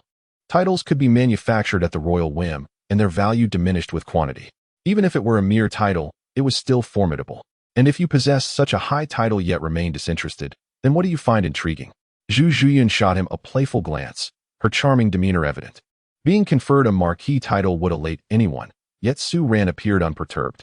She realized her attitude towards him was notably warmer than that towards Davis, with whom she maintained a respectful distance, never having been this close. "In the Xinglua Empire, the only ones I regard highly are Zhuqing and..." Su Ran paused, leaving his statement incomplete, sparking Zhu Zhuqing's curiosity. Who was the other? Her heart raced, and as she met his gaze, a sense of panic washed over her. What did Su Ran mean? Could it be her? Her cheeks flushed as she sensed his audacious and domineering gaze, igniting a flurry of emotions within her. The curiosity he stirred was met with frustration as she wished he would clarify, fearing the implications if it were indeed her. She was Zhu Zhuqing's elder sister. Despite not sharing the same mother, their bond was profound. What would Zhu Zhuqing think if she learned of Su Ran's feelings? Furthermore, she was Davis's fiancée, the most favored prince, unlike the insignificant Prince Mu Bai, who had fled without a trace. Her future held the promise of becoming the revered queen, and if she dared to entertain any relationship with Su Ran, no matter his genius level, it would spell disaster. Zhu Yun, what are you pondering? Su Ran asked, noticing her face turning crimson and the mix of fear and anticipation in her expression. Unable to suppress a smile, he stepped closer, his hand resting on her alluring figure. Su Ran, what are you doing? Are you out of your mind? Zhu Zhuqing gasped, suddenly aware of his hand pressing against her back. She quickly scanned the surroundings, relieved to find no one else present, though her anxiety lingered. Am I mad? No. If I saw you with another man, showered with affection, that would drive me to madness, Su Ran declared, wrapping his arm around her waist and drawing her into his embrace, their bodies intertwining. His gaze locked onto hers. Filled with longing, Zhu Zhuqing's figure was unparalleled, a rare beauty that few could rival. Even Zhu Zhuqing might not achieve such grace. After all, physical attributes were largely dictated by genetics, with a touch of fate. Zhu Zhuqing was a child of destiny, blessed with an enchanting figure, a delicate waist, and long, shapely legs that enhanced her allure. Such a physique was exceedingly rare. Su Ran, what are you doing? Do you not understand our circumstances? Zhu Zhuqing's eyes darted away as a sweet sensation washed over her, mingled with the panic and apprehension that reason instilled. Her status diverged from Zhu Zhuqing's. She could never enjoy the same freedom. Status? What does it matter? I am indifferent, Su Ran replied, pulling her towards a nearby chaise, where he pressed a heavy kiss on her lips. Zhu Zhuqing found herself pinned against the chaise, her delicate fists pounding against his chest. Yet she lacked the strength to push him away. Gradually, her resistance waned, surrendering to his kiss. In that moment, the shackles binding her heart began to loosen. She might be Davis's fiancée and the future queen of the Qinglua Empire, but she harbored no affection for Davis. She abhorred the prospect of an arranged marriage and a life confined within the palace walls. Such an existence, even if it were to last, would be a sorrowful one. What worth was longevity without the fulfillment of one's desires? Her heart longed for Su Ran, for a prodigious youth like him who had earned the title of Marquis. After a prolonged kiss, they parted, their eyes meeting in silent understanding. Zhu Zhuqing quickly turned her head, flustered. Zhu Yun, I cherish you. I desire you, Su Ran confessed, supporting himself on the chaise while gazing at the enchanting figure before him. Zhu Zhuqing's heart raced at his assertive tone and actions. She looked into his earnest and resolute face, warmth flooding her cheeks. In that instant, she lost herself, responding almost unconsciously. From this moment, Zhu Yun shall be mine, Su Ran proclaimed, taking her into his arms once more. Embracing her soft form, he reveled in the intoxicating fragrance that enveloped her, igniting a profound yearning within him. Su Ran, are we truly able to sustain this relationship? Zhu Zhuqing mused, concerned about the potential ramifications if their bond reached the ears of the royal family. Let us keep our relationship a secret from others, shall we? Before outsiders, we maintained our distance as we always had. However, if it were just the two of us in private, what would you wish to do? As long as it is within reason, I would be willing to acquiesce. Zhu Zhuqing's pleading gaze was fixed on Su Ran. Should their relationship be revealed, it would send shockwaves throughout the empire. She was unconcerned about the potential tarnishing of her reputation or the scorn she might face as a woman of ill repute. All she knew was that if their secret came to light, Su Ran would become the target of relentless pursuit from the royal family. Chapter 75. Spending time with Zhu Zhuqing, several little garments for the time being. We shall maintain our previous arrangement, and I shall not place you in a difficult position. Su Ran nodded. He was acutely aware of the tempest that would ensue if their affair were to be exposed. The engagement of the Grand Prince's fiancée, who might one day ascend as empress, with him would undoubtedly stir a great uproar throughout the Qinglua Empire. It would indeed be a disgrace for the royal family. Nevertheless, I must compensate you. Su Ran gazed at Zhu Zhuqing, who nestled in his embrace. You are quite wicked, Zhu Zhuqing playfully chided him, casting a flirtatious glance. It was evident that concealing their relationship would benefit him as well, yet he had the audacity to seek recompense. Despite this, she found herself utterly defenseless against his request. In a swift motion, Zhu Zhuqing pecked Su Ran's cheek like a little bird, only to retreat immediately. "Now, you must be satisfied," she declared, lightly striking his chest with her delicate fists. At that moment, she finally understood why Zhu Zhuqing had fallen for Su Ran so swiftly, even surrendering her most precious self to him. Although Su Ran is shameless and lecherous, he possesses an acute understanding of a girl's heart. He can evoke a girl's emotions without inciting annoyance. Rather, being in his company brings a sense of comfort and ease. Furthermore, Su Ran's shamelessness adds an air of irreverence to his character, as the mischievous smile adorning his handsome face elicits both exasperation and amusement. Contented, Su Ran nodded, resting his nose against Zhu Zhuqing's elegantly coiled hair, inhaling the fragrant essence that belonged to her. He recognized that maintaining such a relationship with Zhu Zhuqing was no small feat. Although he yearned to advance their connection, he understood that the time was not yet ripe.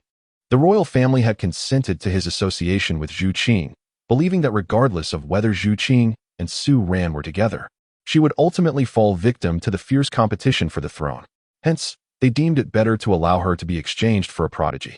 Zhu Yun, however, was a different matter.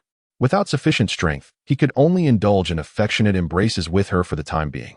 Should he take away her virginity and the royal family discern any hints, Zhu Yun would be left in dire straits. He could leave with Zhu Zhuqing without a second thought, but Zhu Yun would never abandon her family. After all, if his actions brought shame upon her clan, she would never forsake her kin. "Su Ran, when will you and Zhu Zhuqing depart?" Zhu Zhuqing suddenly inquired, nestled in Su Ran's embrace. She was aware that he and Zhu Zhuqing would eventually leave the Xinglua Empire. The emperor's temper was capricious. Their presence here posed an imminent danger should the royal family grow dissatisfied. Moreover, with Su Ran's talents, he would find better prospects in the Tiando Empire. "Perhaps in a week," Su Ran replied. While he wished to remain by Zhu Zhuqing's side, he realized that lingering in the Xinglua Empire might expose their situation. Departing sooner would be prudent. Additionally, Tang San and Xiao Gang were likely to arrive at Shrek Academy soon, and he needed to showcase them. Especially Xiao Gang, who, despite lacking ability, had proclaimed the slogan that there are no useless martial souls, only useless soul masters. Wasn't that a contradiction? He had yet to accept a disciple with a poor martial soul to substantiate his theory. After all, this so-called master might very well be akin to Master Ma Baohua, as they both bore the title of master. "Then, Su Ran, before you leave for so long, could you play a piece for me? You sang for Zhu Zhuqing yesterday," Zhu Zhuqing said, a fleeting shadow of disappointment crossing her face, before recalling the melody she had heard outside the courtyard the previous day. "Of course. Just lie still in my arms, and I shall play for you," Su Ran responded, feeling a twinge of sorrow at the impending farewell. Knowing he had stirred her emotions yet was about to depart, he resolved to fulfill any request Zhu Zhuqing made, provided it was within his capacity. After all, this was a trivial matter.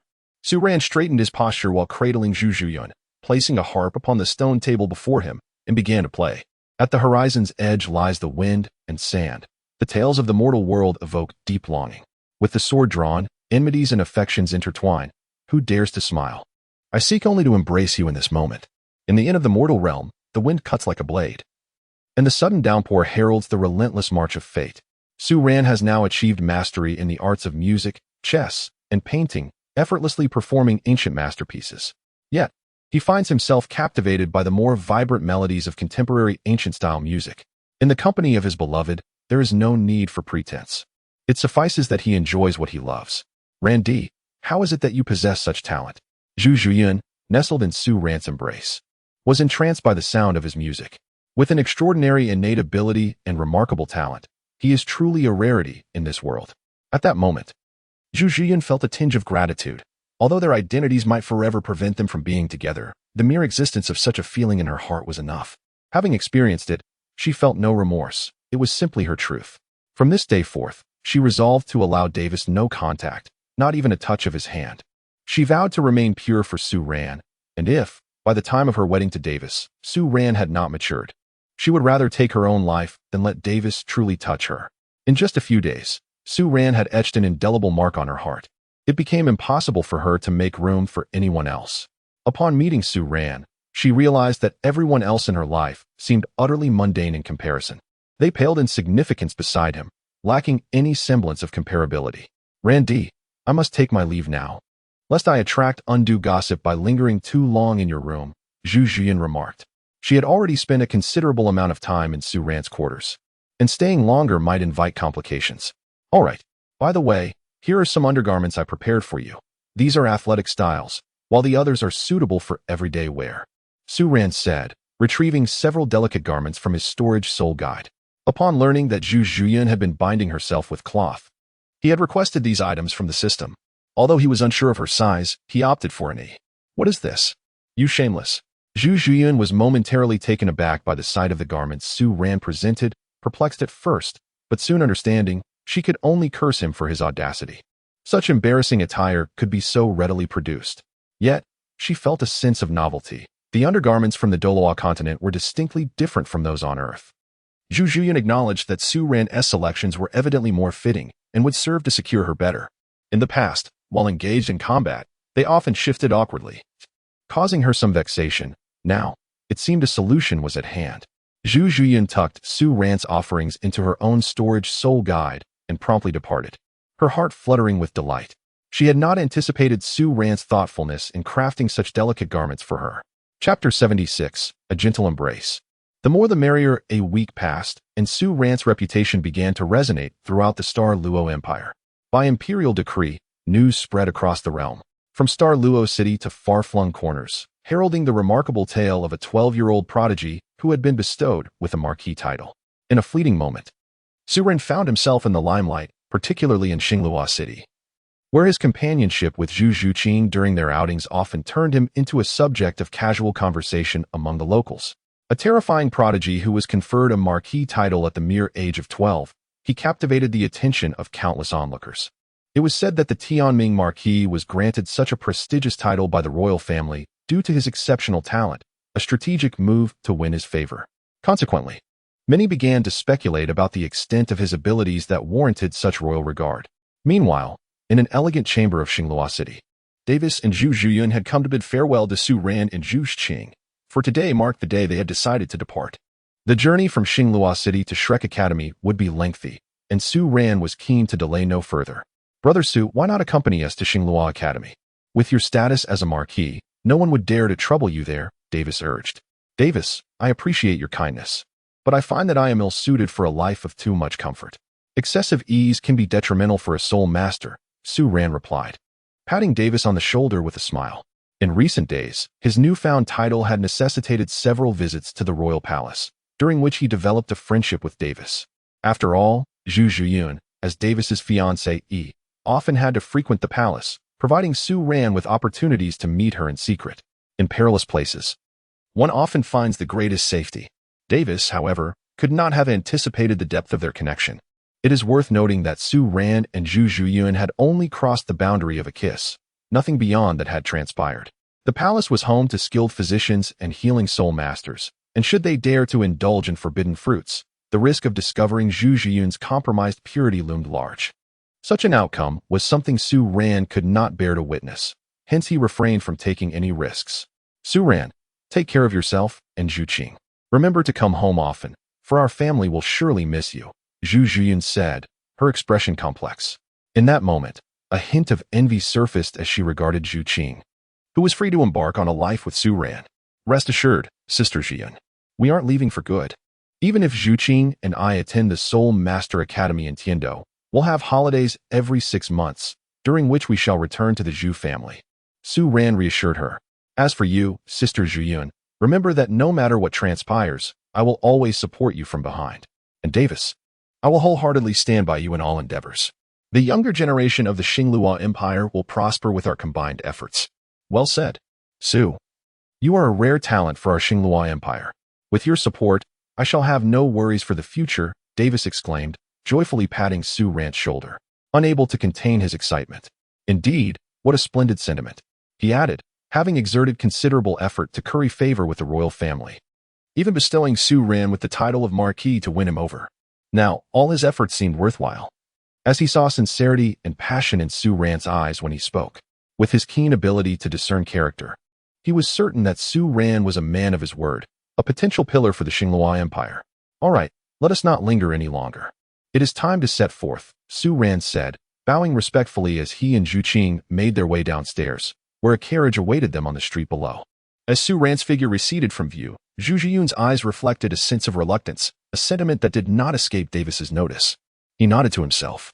Realizing that Zhu Yun had indeed forged a profound friendship with Su Ran over the past few days. Su Ran possesses a genuine character, as evidenced by his audacity to disregard royal authority in pursuit of Zhu Zhuqing. When dealing with a person like Su Ran, should he perceive any ulterior motives, he would never wholeheartedly pledge his allegiance. Only sincere emotions can truly bind Su Ran. This is precisely the scenario that Davis yearns to witness. The bond between Zhu Zhiyun and Su Ran has already grown close, now that they have established a friendship. As long as they do not overly burden Su Ran in the future, he will undoubtedly be of service to them. Zhiyun, I appreciate your efforts during this time, Davis remarked, gazing at the exquisite figure before him. His Zhu Yun is indeed breathtaking.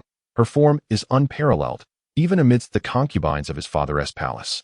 None can rival her beauty. Zhu Yun is truly a gem among women, a celestial beauty. Today, I feel somewhat fatigued. I shall return home to rest, Zhu Zhuqing replied, wishing to avoid further conversation with Davis, offering a reason to depart. With Su Ran gone, a sense of emptiness enveloped her. She had long considered herself Su Ran's woman and was naturally reluctant to remain in Davis's company.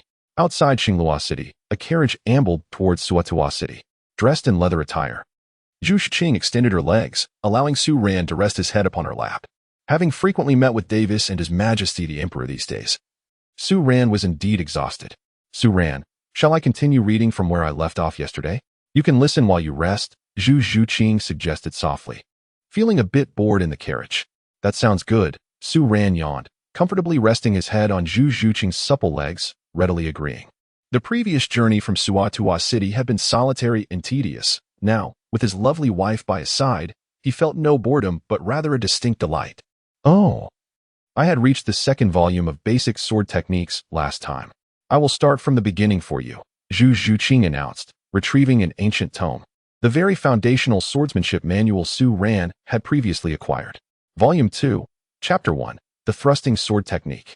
Zhu Zhuqing read each word clearly, transforming what would normally be dull and tedious text into something enchanting with her melodious voice. What a delightful experience, Su Ran mused, realizing why some claim that a tender haven is a hero's grave. Day after day, he is consumed by thoughts of cultivation. Yet, it is fortunate that his romantic pursuits serve to strengthen him.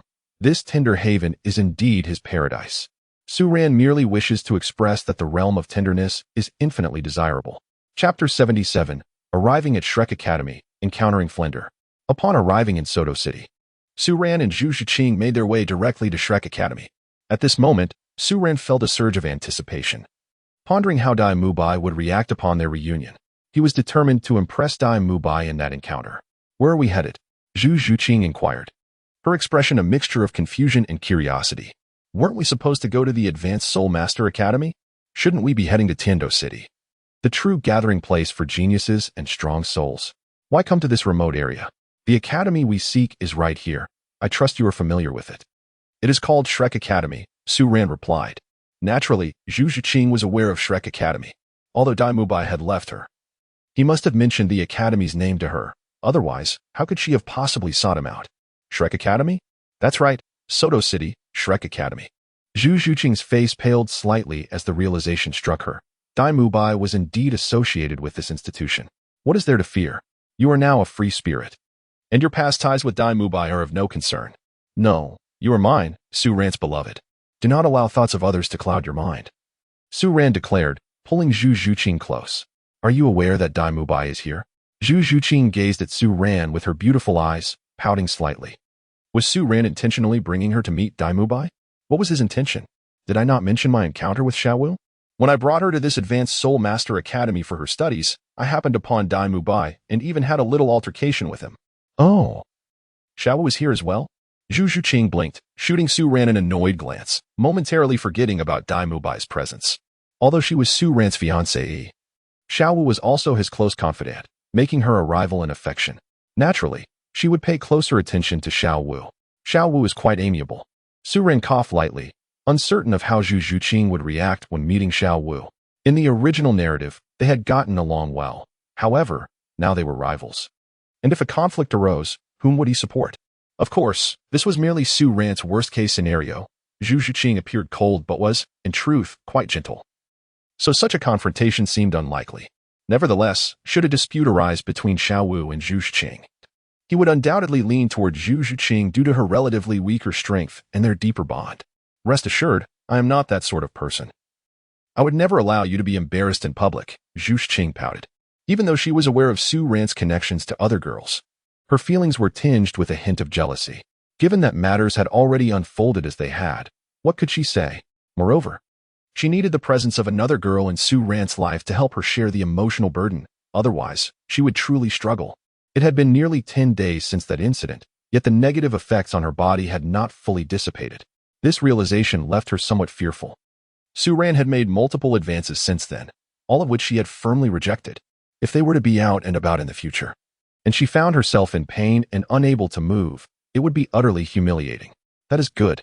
I would love for you both to become good sisters. Supporting one another in the academy, Su Ran sighed in relief, observing Zhu Zhuqing's expression and sensing her resistance toward Xiao Wu was not overly strong. In that case, once Zhu Zhuqing and Xiao Wu became familiar with one another, there should be no issues.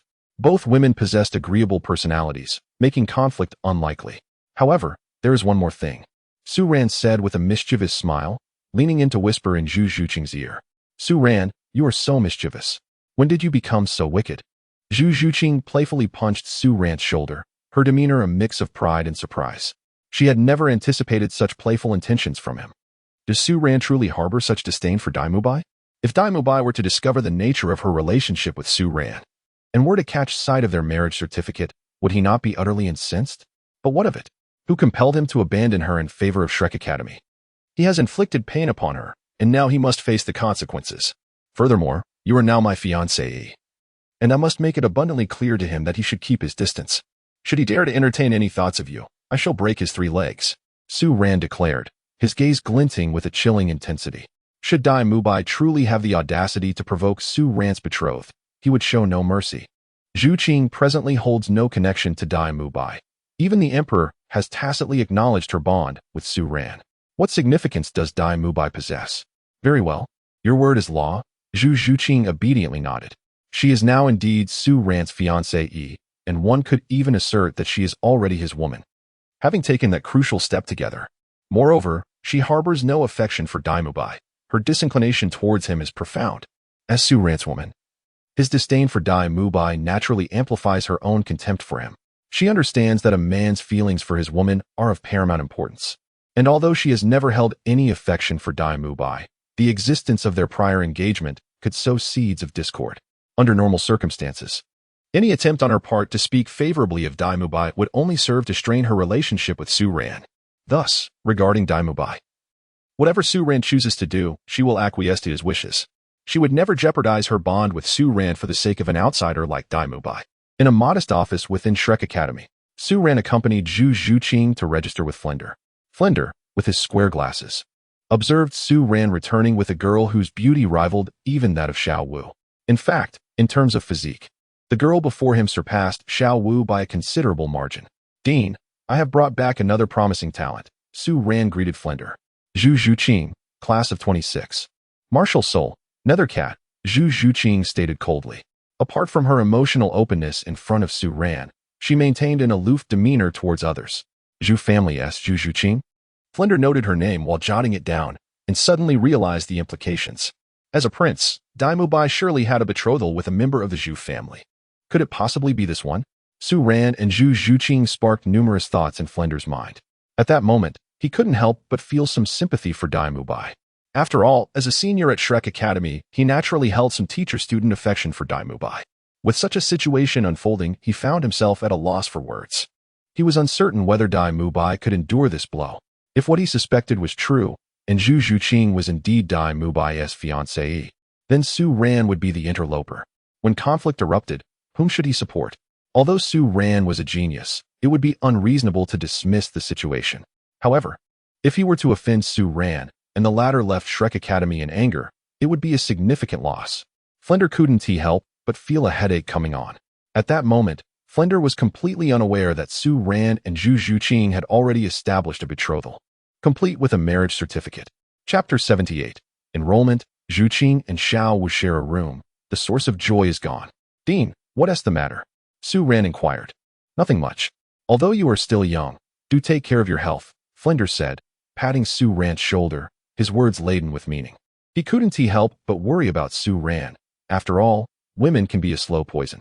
The tender embrace can be a hero-esque grave, claiming many talented youths. Which left Flinders deeply concerned for Su Ran. Su Ran is undoubtedly a treasure of Shrek Academy. Such a prodigious talent must be safeguarded. For I hope he does not encounter any misfortunes. I certainly do not wish for him to become a fallen genius under the Academy's tutelage. Rest assured, Dean, I am well aware of my responsibilities. Moreover, I have recently advanced a level in my soul power. I am now a 33rd rank soul master. My cultivation shall not falter, Su Ran declared. Flander, who has remained a lifelong bachelor, likely knows little of the wonders of companionship.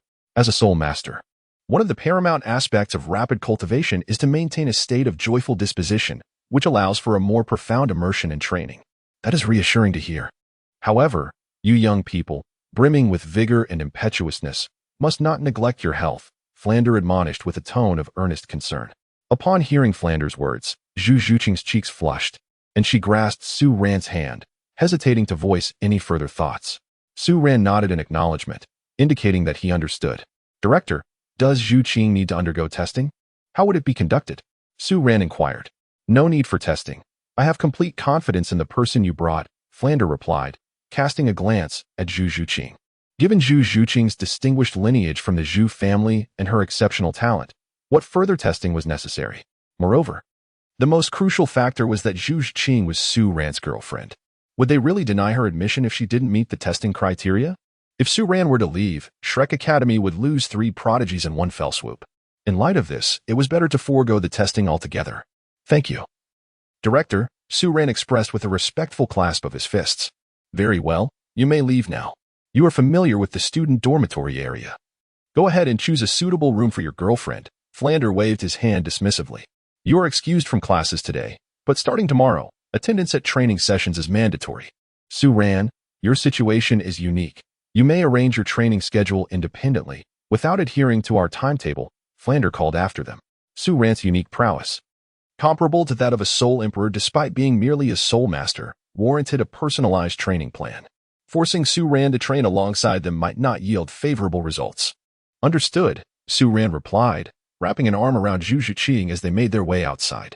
Currently, Shrek Academy has 6 students, including us, Mu Bai, Ma Hongjun, Oscar, Xiao Wu, and ourselves. Su Ran provided Zhu Zhuqing with an overview of Shrek Academy's current situation, noting that Tang San and Ning Rongrong had yet to arrive. Where does Xiao Wu reside? I wish to stay with her. Zhu Zhuqing nodded, her gaze fixed intently on Su Ran. Her desire to live with Xiao Wu stemmed from 2 reasons. Firstly, to foster camaraderie since they would soon be allies, and she hoped for a harmonious relationship between them. Secondly, sharing accommodations with Xiao Wu would deter Su Ran from seeking her or Xiao Wu for assistance in alleviating his grievances. After all, she harbored some trepidation. The promised relief was, in reality, excruciatingly painful, and she was no longer inclined to trust Su Ran. However, this desire was merely Zhu Zhuqing's unilateral wish. Once she grew closer to Xiao Wu and they shared a dormitory, her intentions might become more far-fetched. At that point, she would likely yearn to move out and live alone, just like Ning Rongrong, as the situation would be too absurd and utterly embarrassing. Living with Xiao Wu? I'm concerned you two might end up in a quarrel. Su Ran raised an eyebrow, somewhat helpless. He genuinely wished to find Zhu Zhuqing a more secluded place to aid her training, which would also allow him to visit her conveniently. If Qing and Xiao Wu were to reside together, would that not deprive him of his joyful companionship? Of course, it could also lead to even greater joy. However, the outcome remained uncertain. Who could predict whether Xiao Wu and Zhu Zhuqing would be amenable to such arrangements? Shameless. Do not entertain such lewd thoughts. Zhu Zhuqing discerned the meaning behind Su Ran's gaze and exclaimed playfully. Su Ran was utterly shameless, perpetually preoccupied with such matters. Yet, this only reinforced her conviction that she must find a roommate. She could not allow Su Ran to have his way so easily. Su Ran's audacity was truly remarkable. He frequently approached her with various demands, which she resolutely rejected. Very well, but you must compensate me for this. Otherwise, I would be at a disadvantage, Su Ran said. wrapping his arms around Zhu Zhuqing's slender waist, unable to suppress his cheekiness. "Fine," Zhu Zhuqing replied, casting a disapproving glance at Su Ran, with a hint of exasperation. She nodded in agreement. She had already made up her mind. Their academic pursuits should take precedence, and despite Su Ran's boundless energy, he needed to exercise restraint. Although she was engaged to Su Ran and bore the responsibilities that came with it, she could not allow his training to be hindered. "I'll take you to find Xiao Wu," Su Ran declared, grasping Zhu Zhuqing's hand and leading her forward. To be honest, he had missed Xiao Wu during these past few days. Xiao Wu, with her long legs, embodied the charm of a girl blossoming into womanhood. While Zhu Zhuqing possessed a voluptuous beauty, their contrasting attributes were perfectly complementary. At that moment, Xiao Wu was in her dormitory, meditating in a cross-legged position. Clad in a pink athletic outfit that accentuated her slender figure, she exuded a unique beauty without being revealing. Since Su Ran's departure, she had dedicated herself to rigorous training, having already surpassed the 29th level and nearing the 30th. If she did not immerse herself in her cultivation, thoughts of Su Ran would overwhelm her. Although he had promised to return, she couldn't shake the feeling of loneliness and emptiness that lingered in her heart. "Su Ran, when will you come back?" Xiao Wu pondered, completing her final cycle of soul power and opening her expressive eyes. She truly missed Su Ran, for only in his presence did she find solace. Chapter 79. Mu Bai smiled. "His fiancée, he had come to visit. Who is it?" Xiao Wu inquired, glancing outside. Her dormitory was quite distant from the boys' quarters, and typically, no one ventured to her side. "It's me, who else could it be?" Su Ran responded with a smile. Hearing Xiao Wu's voice again after such a long separation filled him with joy. "Su Ran, you've returned?" Xiao Wu exclaimed, her excitement palpable as she leaped from her bed and rushed to open the door barefoot. However, upon opening the door, her expression changed dramatically. She noticed a stunningly beautiful girl beside Su Ran, whose demeanor was cool and composed. Though their appearances were comparable, the other girl's figure was undeniably more alluring, showcasing the beautiful curves of femininity that even Xiao Wu, as a girl herself, couldn't help but admire. As Xiao Wu scrutinized Zhu Zhuqing, the latter was equally appraising her. Xiao Wu's neatly braided hair cascaded down to her calves, and her pink athletic wear hugged her petite frame. Although her figure lacked fullness, her slender waist and long legs were enough to make many girls envious. The two women exchanged no words, each captivated by the other's beauty, both with a glimmer of astonishment in their gazes. In that moment, Zhu Zhuqing comprehended why Su Ran was drawn to Xiao Wu, despite her youthful figure. Xiao Wu was indeed a beauty, and given a few more years, she would undoubtedly blossom into an enchanting presence. "Hello, I am Zhu Zhuqing, Su Ran's fiancée." Zhu Zhuqing introduced herself, extending her hand in friendship while subtly asserting her status as the primary partner. No matter how broad-minded she was about Su Ran's interactions with other women, she would never allow anyone to usurp her place in his heart. "Oh, so you are Zhu Zhuqing," Xiao Wu replied, her initial anger dissipating quickly. "I am Xiao Wu, Xiao as in dance." After Su Ran had mentioned he would bring his fiancée during his last visit, Xiao Wu quickly accepted this new reality. However, upon hearing Zhu Zhuqing's declaration, she couldn't help but feel a pang of jealousy. Zhu Zhuqing was Su Ran's fiancée. What did that make her? What was her relationship with Su Ran now? Nevertheless, this fleeting emotion was swiftly quelled. After all, Zhu Zhuqing was indeed Su Ran's fiancée, and Xiao Wu was merely the third party, with no claim to any elevated status. "You two can chat for a while. Zhuqing and I will head to Soto City to see if there's anything else we need to buy," Su Ran suggested, preparing to leave. It was only natural that the two girls, having just met, would need time to familiarize themselves with one another, and he felt it unnecessary to linger. "Hee, you needn't worry. I'll accompany Zhuqing on our shopping spree. We've been busy participating in the soul fighting competition in Soto City and haven't had much time for classes." Xiao Wu chimed in, nodding as she linked arms with Zhu Zhuqing. Although they had just met, they seemed to have formed an instant camaraderie. Of course, Su Ran could still detect the awkwardness and tension in their expressions, given that they had only just become acquainted. It would take a few days for their reservations to fade. Living in the same space would surely facilitate their bond. "Buy whatever you like. This gold soul coin card is a gift from me." Su Ran generously pressed the card, which Davis had given him, into Zhu Zhuqing's embrace, inadvertently savoring the softness of her form, prompting an irritated glare from Zhu Zhuqing in response. Even in Xiao Wu's presence, Su Ran remained oblivious to the need for decorum. Meanwhile, in Mu Bai's dormitory, he shared a spacious room with the chubby boy. Upon hearing Ma Hongjuan's words, he couldn't help but feel a surge of excitement. Beside Su Ran stood a girl clad in a form-fitting black outfit, her figure voluptuous. What could this imply? His fiancée, he had arrived. Before departing from Xinglua City, he had informed Zhu Zhuqing of his intention to attend Shrek Academy. Was Zhu Zhuqing here to seek him out? Mu Bai felt a surge of amusement. He found Su Ran somewhat amusing. His precious fiancée, Zhu Zhuqing, had come to find him, yet Su Ran acted as a guardian, escorting Zhu Zhuqing to him. This scene elicited an involuntary chuckle from him. After all, what a genius Su Ran was. Such brilliance, yet in matters of the heart, he appeared quite inept. Observing the woman he cherished seeking out her betrothed, while he, out of concern for her safety, had to personally accompany her to Shrek Academy, one could only imagine the torment and helplessness Su Ran must be feeling. Ah, Su Ran, you are still not my equal. No matter how enchanting Xiao Wu may be, she pales in comparison to my Zhuqing. Though Xiao Wu possesses long legs, Zhuqing's figure remains unattainable for her. At such a young age, Zhuqing already boasts a figure that commands admiration, Mu Bai murmured, his heart brimming with excitement. It had been a while since he had seen Zhuqing, and now that she had taken the initiative to find him, he was determined to make a lasting impression. To outshine Su Ran, he vowed to refrain from visiting those places with Ma Hongjun for the time being. Even the alluring twin beauties could not entice him anymore.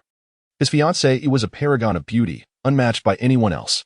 Those women could not even compare to a single hair of his fiancée Mu Bai. I advise you not to provoke Su Ran any further. You are no match for him, Ma Hongjun cautioned, perplexed by Mu Bai's antics. The stunning girl had entered arm in arm with Su Ran, suggesting a close relationship between them. Was Mu Bai contemplating pursuing Su Ran's girlfriend once more?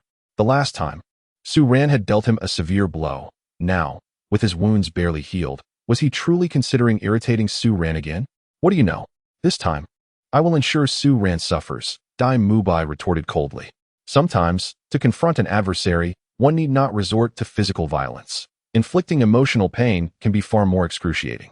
This time, he intended to demonstrate to Su Ran the true agony of having one's dignity brutally trampled. After all, Su Ran belonged to the Zhu family, and Zhu Zhuqing was his betrothed. How dare Su Ran develop feelings for someone he should not? The last time Su Ran had inflicted numerous wounds upon his body. This time he would carve scars into Su Ran's heart.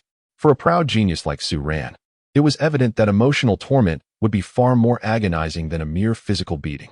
Mu Bai, I believe you may have misunderstood. There are matters I must clarify, Ma Hongjun said gravely. However, Mu Bai dismissed him, firmly believing there was no misunderstanding regarding Zhu Zhuqing being his fiancée. Here's the key to the room at the Rose Hotel. You may now go and enjoy the company of the twins. Please do not disturb me, and refrain from spreading rumors about my past escapades, Mu Bai declared generously, causing Ma Hongjun to feel a pang of envy. Mu Bai had always cherished the twin beauties, and now he was handing them over to him so readily. Very well, Mu Bai. I wish you luck. I shall return to my training, Ma Hongjun said, patting Mu Bai on the shoulder before taking the key and departing. If Mu Bai was intent on courting danger, so be it. He had initially considered informing Mu Bai about the girl's connection to Su Ran, but now he had entirely dismissed the thought. He was tempted, truly tempted. None in the brothels could rival the beauty of the twins. After Ma Hongjuan's departure, Mu Bai hurried to find Zhu Zhuqing, only to discover that she and Xiao Wu had already left, arm in arm. However, he did spot Su Ran. At that moment, Su Ran stood alone. The wind ruffling his hair, from Su Ran's silhouette, he perceived an indescribable sense of loneliness and solitude. He could even discern that Su Ran's mood was less than favorable. Chapter 8. Mu Bai takes the initiative to show goodwill. Su Xiong, why do you appear so glum all by yourself? Mu Bai inquired with a smile as he approached Su Ran, feigning camaraderie as if they were longtime friends. In Mu Bai's eyes, Su Ran stood there in solitude, gazing into the distance, exuding an air of desolation. He understood that this melancholy stemmed from him, for he was Zhu Zhuqing's betrothed. With Zhuqing present, Su Ran could only observe her from afar, which was undoubtedly the source of his internal strife. Mu Bai, what brings you here? Su Ran raised an eyebrow, regarding the seemingly jubilant Mu Bai with confusion. He was taken aback, uncertain why Mu Bai appeared so cheerful, especially considering his fiancée had seemingly abandoned him. Su Ran could only acknowledge that this was indeed a remarkable individual. However, adhering to the principle of not striking a smiling face, he could hardly voice his discontent as Mu Bai approached him with an amiable demeanor. He was curious to discern what Mu Bai intended to convey. Su, I must admit that I was at fault in our previous encounter. Perhaps we can consider it a case of misunderstanding rather than animosity. By the way, Sue, I can't help but notice that you seem somewhat troubled. Is it not a tad lonely to be here alone? Mu Bai observed Su Ran with a knowing smile, his amusement growing as he watched Su Ran feign cheerfulness in their conversation. Is Su Ran feeling dejected? He finds a certain charm in Su Ran's melancholic expression. Zhu Zhuqing is his fiancée, and this time she has come to seek him out, with Su Ran having specially accompanied her. It is no wonder that Su Ran is in a state of discontent. He can almost envision a scene. Zhu Zhuqing desperately yearning to attend Shrek Academy to be with her fiancé, while Su Ran attempts to thwart her at every turn. Ultimately, he succumbs to Zhu Qing's unwavering resolve and is compelled to accompany her to Shrek Academy. This is indeed the tragic irony of Su Ran's situation. Why must he harbor feelings for the fiancé of Mu Bai? Now, he surely experiences the pangs of heartache. Su Ran was momentarily taken aback, gazing at Mu Bai, who was engrossed in his own musings, unsure of how to respond. His melancholy stemmed from the fact that Zhu Zhuqing and Xiao Wu were cohabitating, which diminished his opportunities for meaningful interaction with Zhu Zhuqing. Could it be that Mu Bai believed Zhu Zhuqing had come seeking him? Yet, that notion seemed far-fetched, as she had indeed approached him merely to bid farewell, albeit with entirely different implications. Sue, heed my advice. When it is time to let go, one must do so. As human beings, who among us has not faced adversity? We must confront these challenges with courage. A man must endure, no matter the circumstances, Mu Bai articulated, his gaze lingering on the unresponsive Su Ran, a flicker of concern crossing his features. At present, without having taken any action, Su Ran was already enveloped in despondency, which pained him. What would his expression be when, in the future, he witnessed the bond between Zhu Zhuqing and himself growing warmer as they embraced one another? Given that they would be attending the same academy, their paths would inevitably cross frequently. If he were to see them in affectionate displays, would that not infuriate Su Ran? Moreover, the prospect of wielding their martial soul fusion technique together was tantalizing. Imagine the closeness required to execute such a feat. The thought of Zhu Qing's alluring figure, her shapely form, and the intimacy of their connection would surely provoke Su Ran to the brink of exasperation. Indeed, you speak the truth. A man must withstand everything. Su Ran retorted with a sidelong glance at Mu Bai before departing. He had grasped the underlying message from Mu Bai, who likely still entertained misconceptions about the nature of Zhu Qing's intentions. In his attempt to feign camaraderie, Mu Bai was, in essence, concealing a dagger beneath his smile. Su Ran could only manage a wry smile, remaining silent. At that moment, Mu Bai was perhaps oblivious to the true dynamics of Zhu Qing's relationship with him. Tonight, Zhu Zhuqing had promised to uplift his spirits, and he clung to that promise with hope. Su Ran could only describe Mu Bai with the word speechless. Lacking capability, he should refrain from imitating others' pretentiousness, as the sting of being publicly humiliated would render one utterly despondent. However, at that moment, Mu Bai remained oblivious to Su Ran's disdain. Upon seeing Su Ran depart, he mistakenly believed he had struck a nerve, which only heightened his excitement.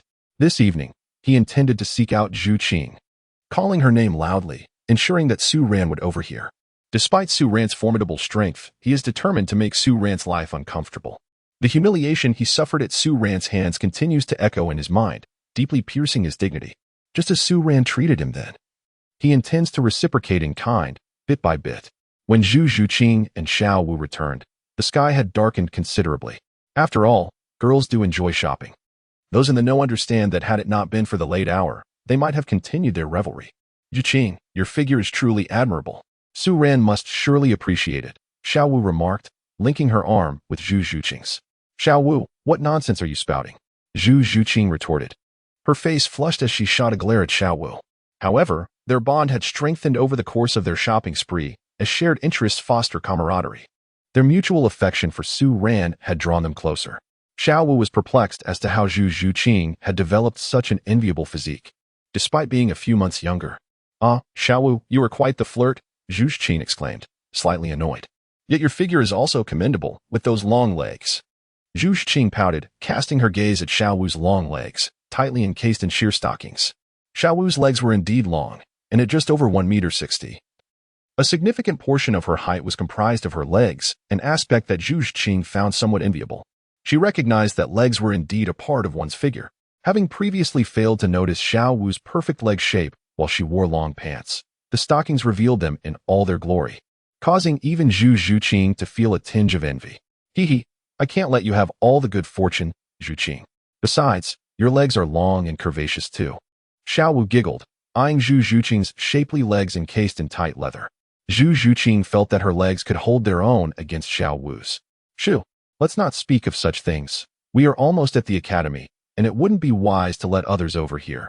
Zhu Zhuqing interrupted their private conversation, as such intimate discussions should remain confidential. When Zhu Zhuqing and Xiao Wu returned to their dormitory, they found Su Ran leaning against a large tree outside. A strand of blue-silver grass clutched between his lips, exuding an air of nonchalance. Today, when Zhuqing requested to stay with Xiao Wu, they had come to an understanding. And Su Ran had no intention of missing out on this opportunity. After all, Zhuqing had turned him down several times recently, and he could not allow her to back out now. As an engaged partner, he felt it necessary to consider the physical limitations of the girls. Yet there were times when he had to assert himself. Su Ran, what brings you here? Xiao Wu asked, surprised to see him at their dormitory entrance. I have some matters to discuss with Zhuqing. I will bring her back to you tomorrow morning, Su Ran replied, casting a knowing smile at Zhu Zhuqing, who was holding hands with Xiao Wu. Xiao Wu nodded understandingly, glancing between Zhu Zhuqing and Su Ran, suddenly realizing the depth of their relationship. She had not anticipated that Zhuqing and Su Ran had progressed to such an intimate level, especially considering that Zhuqing was younger than her by a few months. Amidst her surprise, a pang of disappointment struck her heart. Zhuqing, already Su Ran's fiancée, now seemed to occupy a position of greater importance in his eyes. This realization made her anxious. If Su Ran had taken such steps with Zhuqing, when would he return to seek her out? If he did come for her, should she acquiesce? Thoughts began to swirl in Xiao Wu's mind. Zhu Zhuqing, feeling a mix of embarrassment and anger, glared at Su Ran. How could he speak so shamelessly in front of Xiao Wu? You two should attend to your matters, Xiao Wu said, nudging Zhu Zhuqing towards Su Ran before retreating into her room. In that moment, she felt a bittersweet ache. Zhu Zhuqing watched Xiao Wu walk away before gently kicking Su Ran. Now you've revealed everything to Xiao Wu, she chastised, feeling a mix of shame and indignation. To her, such matters were deeply personal, and she felt embarrassed that even Xiao Wu was now aware of them. What's there to fear? She's not an outsider. Su Ran replied with a grin. If he didn't let slip a hint, how could he stir Xiao Wu's emotions? After all, how long would it take him to win her over otherwise? With only about a week until Tang San and Xiao Gang arrived at Trek Academy, and with the possibility of Tang Hao showing up, he anticipated potential complications. Failing to capture Xiao Wu's affections could pose a significant challenge. For she was the heroine of Douluo Continent. Gaining her favor would yield numerous skill points, enhancing his strength to counter Tang Hao. However, he considered the necessity of spending those skill points wisely, hoping to draw something advantageous, as he had already exhausted his previous experience card. These fleeting thoughts whirled through Su Ran's mind, but he ultimately dismissed them. With a striking beauty by his side, he resolved not to dwell on anything else. Su Ran effortlessly lifted Zhu Zhuqing in a princess carry, making his way toward his dormitory. Not long after Su Ran and Zhu Zhuqing departed, Mu Bai arrived. He had already inquired and learned that Zhu Zhuqing was currently residing with Xiao Wu. In his hands, he held a bouquet of flowers, featuring 99 roses at its center. Su Ran, oh Su Ran, just wait until Zhuqing and I have completely resolved our past grievances. You will see how I show off. At that time, with Zhuqing employing the martial soul fusion technique alongside me daily, it will surely leave you in awe, Mu Bai declared. Standing at the entrance of Xiao Wu's dormitory as he called out Zhu Zhuqing's name, he maintained a distance of over 3 meters from the dormitory. Fully aware of the need to avoid offending Xiao Wu, Su Ran's strength was formidable, and he did not wish to provide Su Ran with any justification for hostility. After all, Su Ran was likely quite displeased with him. Should he find a suitable reason, he would undoubtedly deliver a severe beating. Mu Bai called out for a while, until Xiao Wu, growing impatient, opened the door. Mu Bai, are you seeking death? Xiao Wu exclaimed, hands on her hips, clearly irritated. I am here to find Zhuqing. Mu Bai replied, concealing the flowers behind his back. Zhuqing is not here, Xiao Wu remarked disdainfully, promptly shutting the door. Zhuqing is not here? Mu Bai observed Xiao Wu's expression, sensing her honesty. He glanced around the dimly lit surroundings of the dormitory area, aside from their and Oscar's dormitory. Only one room was illuminated. It seems I made a mistake, he mused, scratching his nose in embarrassment, yet feeling a surge of excitement. He had initially thought Zhu Zhuqing was living with Xiao Wu. Given Xiao Wu's animosity towards him, she would surely speak ill of him to Zhu Zhuqing. However, if Zhu Zhuqing had her own room, that would be preferable. At that moment, due to his heightened emotions, Mu Bai was oblivious to a critical detail. In the dormitory area, there was merely one room lit, and Xiao Wu was alone in her dormitory. By this deduction, did it not imply that two individuals were missing? Where is Su Ran gone? At this moment, the oblivious Mu Bai had no inkling that Su Ran was engaged in an exhilarating endeavor with the enchanting Zhu Zhuqing. Inside Su Ran's dormitory, he was fervently kissing Zhu Zhuqing, having pushed her down, preparing for further intimacy when Mu Bai's voice boomed from outside the door. Zhu Zhuqing. Are you there? His voice was exuberantly loud, and a smile graced his face. He was aware that Su Ran resided in a room within this dormitory area. His volume was deliberately high to proclaim to Su Ran. He, Mu Bai, the betrothed of Zhu Zhuqing, had come seeking her in this dark night. Such a night, accompanied by such a proclamation, was enough to rob Su Ran of sleep. Zhu Zhuqing's demeanor towards him had always been rather frosty, bordering on frigid. Yet, Su Ran was oblivious to this. The resonance of Mu Bai's voice was sufficient to stir his imagination. Once Su Ran's mind began to wander, Mu Bai's objective would be fulfilled. He yearned to witness Su Ran's vexation, to see his expression of wanting to strike him yet feeling powerless. The betrothal between him and Zhu Zhuqing was an insurmountable barrier for Su Ran. Hearing Mu Bai's voice, both Su Ran and Zhu Zhuqing were taken aback. Su Ran silently cursed under his breath, wishing to rush out and confront the audacious Mu Bai. How could he be so inconsiderate? Just when he was about to make his move, Mu Bai had to interrupt. Dismissing the fool, Su Ran murmured, looking at the exquisite figure beneath him, and leaned in for another kiss. However, Mu Bai's voice persisted, calling out Zhu Zhuqing's name with unyielding fervor. The silence from within the room did not deter him. After all, Zhu Zhuqing had always been cold towards him, so her lack of response was to be expected. Yet, Su Ran's temper flared. How could Mu Bai continue to shout outside, disrupting his moment? Chapter 82, Mu Bai. I successfully showed off to Su Ran. This fool must have lost his mind, Su Ran muttered under his breath. Mu Bai, instead of seeking trouble with him, had come looking for a fight? Su Ran. Stop it, there are people outside. Zhu Zhuqing's cheeks flushed crimson, her delicate hands pushing against Su Ran's chest in an attempt to separate them, awakening to Mu Bai's voice. She felt an overwhelming sense of embarrassment, her previous intentions entirely forgotten. Though she held no affection for Mu Bai, he was still her former fiancé, and his loud proclamations outside made it impossible for her to entertain any other thoughts, even if it were someone else. Such boisterousness would extinguish any desires in such a situation. You must not go out to see him. Su Ran frowned, holding Zhu Zhuqing tightly in his embrace, savoring the softness and fragrance of her body, which slightly improved his mood. If it weren't for his concern for Zhu Zhuqing's reputation, he would have already stormed out to thrash Mu Bai. How dare he shout her name in front of his dormitory? Was he courting death? Though he had not sought confrontation with Mu Bai, it appeared that Mu Bai had come to provoke him. Yet, despite his simmering anger, Su Ran had to suppress it. If the commotion escalated, everyone would learn of his and Zhu Zhuqing's relationship, which would not bode well for her. After all, Zhu Zhuqing was still quite young, and exposing such matters now would be inappropriate. Only Xiao Wu was truly aware of the substantial relationship he had with Zhu Zhuqing. Xiao Wu, being his woman, shared a harmonious bond with Zhu Zhuqing, and her knowledge was inconsequential. However, others were a different story. At this moment, Su Ran resolved that he would have to give Mu Bai a sound thrashing the next day. All right, Zhu Zhuqing pouted, observing the frowning Su Ran, and couldn't help but let out a soft giggle. Su Ran had always exuded calmness, handling every situation with an air of control. It was the first time she had witnessed him flustered. Zhuqing, are you there? Mu Bai called repeatedly, but Zhu Zhuqing remained silent, causing him to grow increasingly anxious. Did Zhu Zhuqing truly despise him so much? After shouting for so long, could she not even respond? A shadow crossed Mu Bai's eyes. If it weren't a vex Su Ran, he would not have so shamelessly sought Zhu Zhuqing. She was his betrothed. If he truly wished, he could do as he pleased. Yet, he quickly suppressed that emotion. If he soured his relationship with Zhu Zhuqing, Su Ran would undoubtedly take action, and that would thwart his plans to showcase his superiority. He needed to genuinely win Zhu Zhuqing's heart. Then, when Su Ran attempted to confront him, Zhu Zhuqing would intervene, leaving Su Ran powerless. Mu Bai, what are you doing? Have you lost your mind? Zhu Zhuqing's voice was frigid, tinged with annoyance. Even though she had no ties to Su Ran, Mu Bai had no right to stand outside a girl's room and shout. I merely came to see you since I knew you were at the academy. You must be tired from your journey from Xinglua City, Mu Bai said.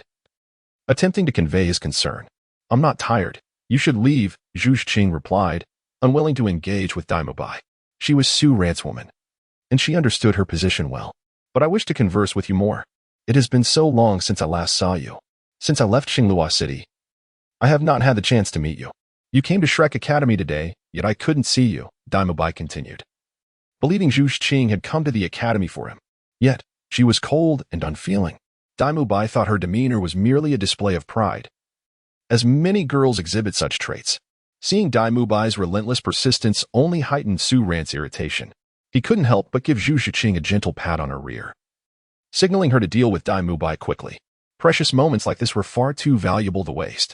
Suddenly assaulted by Su Ran's unexpected gesture, Zhu Zhuqing gasped, feeling a wave of heat rush through her. Zhuqing, what happened? Mu Bai's heart skipped a beat. That alluring voice was undeniably provocative. He was no stranger to such sounds. What could that possibly mean? A wave of panic surged through him. However, once he recalled Zhu Zhuqing's character and temperament, he calmed himself. His fiancée, Zhu Zhuqing, was so cold and indifferent to everyone. How could she possibly engage in such behavior? Zhu Zhuqing must simply be feeling unwell, nothing more. Mu Bai reassured himself. Though a sense of unease lingered. For reasons unknown, his heart raced, as though something significant was about to transpire.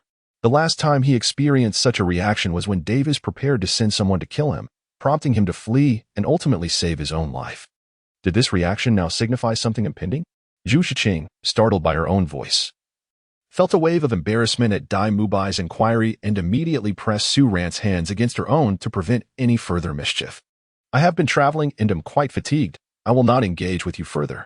I am turning off the lights to sleep, Zhu Zhuqing declared, extinguishing the bedside lamp entirely, thus dispelling Mu Bai's lingering thoughts of further pursuit. Upon witnessing Zhu Zhuqing's decisive action of turning off the light, Mu Bai ceased his entanglement. After all, he had accomplished his objective. He had successfully showcased his prowess before Su Ran. Su Ran must have already heard that he sought out Zhuqing on this pitch-black night, a thought that alone is enough to cause him distress. Yet, this realization brings him immense satisfaction. As long as Su Ran indulges, he feels exhilarated. Although Zhu Zhuqing remains as cold as ever, perhaps even colder, he is confident that he will eventually win her heart completely. With his adeptness in matters of romance, pursuing a woman is hardly a daunting task. After all, this woman is his fiancée. With earnest effort, he can surely have Zhu Zhuqing, who is still inexperienced in love, completely under his control. However, he is somewhat perplexed by the sudden reaction his body experienced moments ago. Mu Bai, equally baffled, turned to glance at the now darkened room after the lights were extinguished. After pondering for a while, he found himself unable to comprehend it and slowly departed. Once Mu Bai had left, Su Ran could no longer contain himself. Chapter 83, The Lottery, Terrifying Buff Enhancement at Dawn. When the roosters in the village began to crow, Zhu Zhuqing awoke. Today marked her first day attending Shrek Academy, and she certainly did not wish to arrive late, leaving a poor impression on her teachers and peers. Now that she is Su Ran's fiancée, she must uphold his honor in public. Zhu Zhuqing rose and retrieved a clean set of black athletic attire from her storage soul guide. Sitting on the edge of her bed, she quickly donned the clothing. The elegance of her every movement was akin to art, captivating Su Ran. The moments when a beauty dresses and undresses are undeniably the most exquisite, with the allure of partial concealment evoking a sense of tranquility. What are you staring at? Zhu Zhuqing turned to see Su Ran awake and playfully chided him. I was merely admiring my fiancée. Is that not permissible? It's not as if I have never seen it before. Some individuals may appear as black cats, yet secretly embody the spirit of a white tiger. Su Ran murmured softly. If you speak any more nonsense, I shall ignore you, Zhu Zhuqing replied, her cheeks flushed with embarrassment and annoyance. Hearing Su Ran's shameless remarks, she shot him a disapproving glance, her morning allure unmistakable. Zhu Zhuqing decided to cease her conversation with Su Ran, given his lecherous nature. Any discussion would only lead to her disadvantage. After tidying up her almost ruined attire from the previous day, she turned and headed towards the dormitory she shared with Xiao. Unlike Su Ran, who had received special permission from Dean Flinder to forego training and classes alongside them, he could sleep as long as he pleased. However, Zhu Zhuqing also realized that today did not seem to be as painful as last time. It appeared that her previous discomfort was merely a result of her initial experiences. Of course, the most significant factor was Su Ran's desire to spare Zhu Zhuqing any embarrassment in front of others today. Life truly is comfortable. Su Ran stretched lazily before retreating back into the quilt. the spot recently occupied by Zhu Zhuqing still imbued with a lingering warmth and a faint, fragrant aroma. Su Ran lingered in slumber for a while longer before finally rising. After completing his morning rituals, he turned his attention to the lottery of skill points. Initially, he had intended to conserve his skill points for something significant. However, time was not on his side. He could not afford to wait until he accumulated 10,000 skill points. Thus, he resolved to test his luck in hopes of drawing something that could contend with Tang Hao. He had nearly overlooked the threat posed by Tang Hao, especially considering that he might soon arrive at Shrek Academy. Therefore, he could not afford to hoard his skill points any longer. He murmured a wish for a fortunate draw, knowing that failing to obtain something valuable would compel him to devise alternative strategies. After all, he had an array of methods at his disposal. Yet, employing those methods could lead to complications and potentially disrupt the entire narrative's progression. The system lottery commenced, 3,000 skill points for 3 golden level draws. Please reveal the finest reward from each round directly, and compile a list of the remaining rewards in the system's inventory, he instructed. The best reward from the first lottery round was an enhanced mastery of the arts, encompassing music, chess, calligraphy, and painting. Under this enhanced mastery, all who heard the host play or witnessed his artistic endeavors would gain insight. Soul masters below the rank of soul sage would experience an unconditional elevation in their soul power by 1 level upon hearing the host's music. Those ranked below title Douluo would find opportunities to discover their breakthrough moments, while those below divine rank might delve deeper into their domains or even grasp new ones. Furthermore, all levels of soul masters who engaged with the host's art would have the chance to enter a state of sudden enlightenment. It is noteworthy that each soul master could receive this reward from the host a maximum of 3 times. Additionally, the host had the option to blacklist individuals he disliked, preventing them from reaping any benefits from his talents and potentially even causing their cultivation to regress. The second round's premier reward was a 1-day experience card for a 95th level title Douluo. The third round yielded the superior reward of allowing the host to increase the age of any soul ring by 3,000 years. The sweet voice of the system lady filled Su Ran with elation. The experience card for a 95th level title Douluo addressed his most pressing concerns. Should Tang Hao dare to approach, he would undoubtedly face a severe beating. Moreover, it seemed that the buffs he possessed had also intensified. The Spirit Beast buff enhanced the cultivation speed of soul beasts and increased the likelihood of breakthroughs. Now, with the addition of the arts buff, the potential for sudden enlightenment was simply extraordinary. Crucially, this buff was effective even against titled Douluos, who could withstand such an advantage. It is no exaggeration to assert that with such capabilities, he would thrive even within the Spirit Hall. After all, domains were of paramount importance to titled Douluos. And in the later stages of cultivation, victory hinged upon one's domain. The realms of Qilin, Blue Silver, God of Slaughter, Rakshasa, and Angel were all at his disposal to help others comprehend their domains, elevating his status to extraordinary heights. Had he previously ventured into the Spirit Hall, he might have been subjected to dissection for research.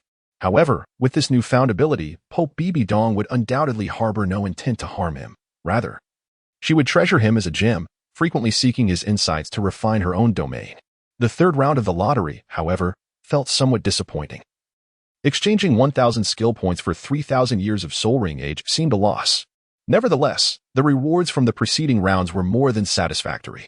Let us allocate the 3,000 years to the first soul ring, Su Ran declared, as his combat relied primarily on the first and third soul rings. A successful enhancement was confirmed. The host's 3 soul rings now had ages of 6,300 years, 1,600 years, and 13,000 years, respectively. Upon completing the lottery, Su Ran encountered Xiao and Zhu Zhuqing, who were on their way to class. Though they had risen early, the girls took their time. As is customary, Su Ran, did you sleep well last night? Xiao greeted him, noting the faint fatigue on Zhu Zhuqing's usually serene face. She remained blissfully unaware of the complexities of feelings between the sexes or the dynamics of male and female relationships, having spent over a decade in her current form. With an extended period of purity before that, her understanding of such matters was limited. It was indeed a restful sleep, Su Ran replied, drawing closer to Xiao and casually wrapping an arm around her slender waist, expressing his thoughts candidly, as he admired her long legs, elegantly clad in white trousers. A bold idea began to take shape in his mind. Xiao and Zhu Zhuqing were distinctly different types, while Zhu Zhuqing exuded a voluptuous allure. Xiao's delicate figure sparked an irresistible charm. Chapter 84. A severe beating for Mu Bai. Mind your manners in the future, what are you staring at? Xiao. Feeling a chill from Su Ran's gaze, lowered her head, glancing at Zhu Zhuqing, who remained unresponsive. Why don't you call me Brother Su Ran like before? I still wish to hear it, Su Ran remarked. Recalling how Xiao Wu and Zhu Zhuqing had affectionately addressed him as brother, it had a sweetness to it that was now somewhat absent, as they simply referred to him by his name, creating a sense of intimacy. Humph, no way, Xiao Wu pouted, asserting that she wouldn't be so familiar as to call him that when even Zhu Zhuqing refrained from doing so. After all, such a title felt a tad too sentimental. I knew it. Living together, you two won't turn out well, Su Ran sighed, finding their choice of address somewhat exasperating. Yet, he resigned himself to the fact that they could call him whatever they pleased. When night fell, he mused, they would still heed his wishes. Rango. As Su Ran and the two girls arrived at the playground, Ma Hongjun and Oscar greeted him. Ma Hongjun was already well acquainted with Su Ran, while Oscar, meeting him for the first time, appeared slightly reserved. After all, he had heard from Ma Hongjun about Su Ran's prodigious talent, possessing combat capabilities that rivaled those of a Soul Emperor, which was nothing short of terrifying. Moreover, Su Ran had previously delivered a severe beating to Mu Bai, who had spent half a month recuperating from the encounter, consuming various expensive supplements and medicines to recover. Otherwise, he might still be bedridden. With such an extraordinary genius as Su Ran, forging a positive relationship was paramount. Antagonism was unwise. Hello, everyone. It's a pleasure to meet you. I look forward to your guidance. Su Ran stepped forward and extended his hand to shake Oscar's, who was taken aback by the unexpected gesture. He had always presumed that a genius of Su Ran's caliber would be exceedingly proud and arrogant. To his surprise, Su Ran appeared utterly unpretentious. Mu Bai, observing Ma Hongjun and Oscar fawning over Su Ran like sycophants, felt a twinge of displeasure. Su Ran's arrival had overshadowed him, seizing the spotlight that rightfully belonged to him. Previously, at Shrek Academy, Oscar and Ma Hongjun had followed his lead. However, his gaze was drawn to Zhu Zhuqing, and just as he prepared to approach her, a swift iron fist struck his face with astonishing speed. Ah! Mu Bai screamed, his body hurtling backward. Yet Su Ran was faster still. He kicked Mu Bai back into the air just as he was about to land. Thud! Mu Bai's formidable frame collided with the ground, producing a resounding thump. Witnessing this, both Ma Hongjun and Oscar were left in a state of shock, their scalps prickling with unease, as Su Ran's power seemed to have intensified beyond measure. To subdue Mu Bai was a mere trifle for him. If Su Ran were to direct his prowess toward them, the outcome would be even more dire. At that moment, Oscar, a support-type soul master with a frail physique, shuddered at the sight of such brutality. Mu Bai, being a battle-type soul master, was resilient. But Oscar felt that if subjected to similar treatment, his body might not withstand it. Both Xiao Wu and Zhu Zhuqing were equally astonished by Su Ran's unprovoked aggression towards Mu Bai. Yet, Zhu Zhuqing soon comprehended the reason behind Su Ran's actions. Had it not been for the special circumstances the previous night, he would have surely vented his wrath on Mu Bai then. Under such conditions, anyone would be irritable when interrupted. Ouch! It hurts so much.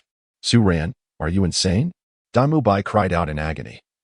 Caught completely off guard and unable to unleash his martial spirit, Su Ran's speed was overwhelming, and each kick landed on his joints, rendering him incapable of harnessing his soul power. At that moment, he finally grasped the meaning behind his body's prior reaction. Su Ran had undoubtedly spent a sleepless night in fury, which culminated in his sudden assault. Despite the torment, a flicker of satisfaction crossed Mu Bai's mind. Su Ran, even if you beat me to death, it cannot change the fact that Zhu Zhuqing is my fiancée. She belongs to me, and once I claim her, she will be part of the Zhu family. You, merely a distant relative of the Zhu clan, are insignificant. However, he dared not voice these thoughts, fearing that provoking Su Ran further would lead to even harsher punishment.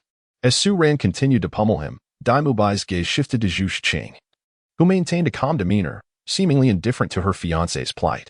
This absence of concern ignited a flame of fury within him. After all, he was her betrothed. How could she be so heartless?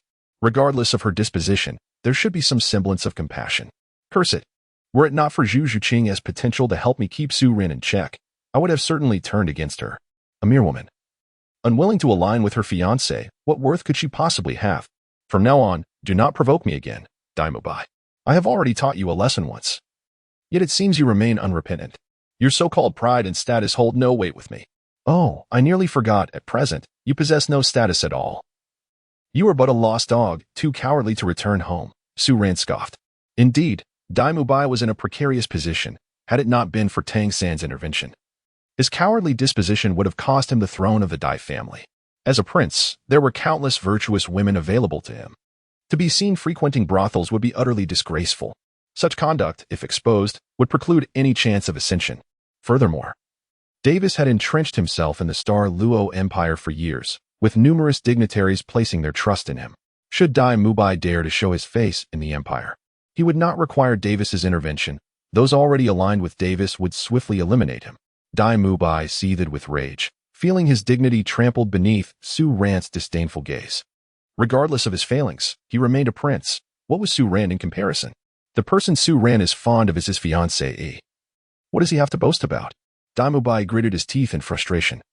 Yet the thought that Su Ran might have suffered even more than he did the previous night brought him some solace. After all, the anguish of the heart often eclipses that of the body. However, what Mu Bai remains unaware of is that Su Ran not only felt no pain yesterday but actually reveled in delight. After all, Zhu Zhuqing possesses a truly exquisite figure. Yet, such exquisite pleasure is one that only he can fully appreciate. Su Ran was merely angered by Mu Bai's interruption yesterday. Aside from that, his mood remained quite pleasant. Chapter 85. My Xiao is splendid, not at all sullied.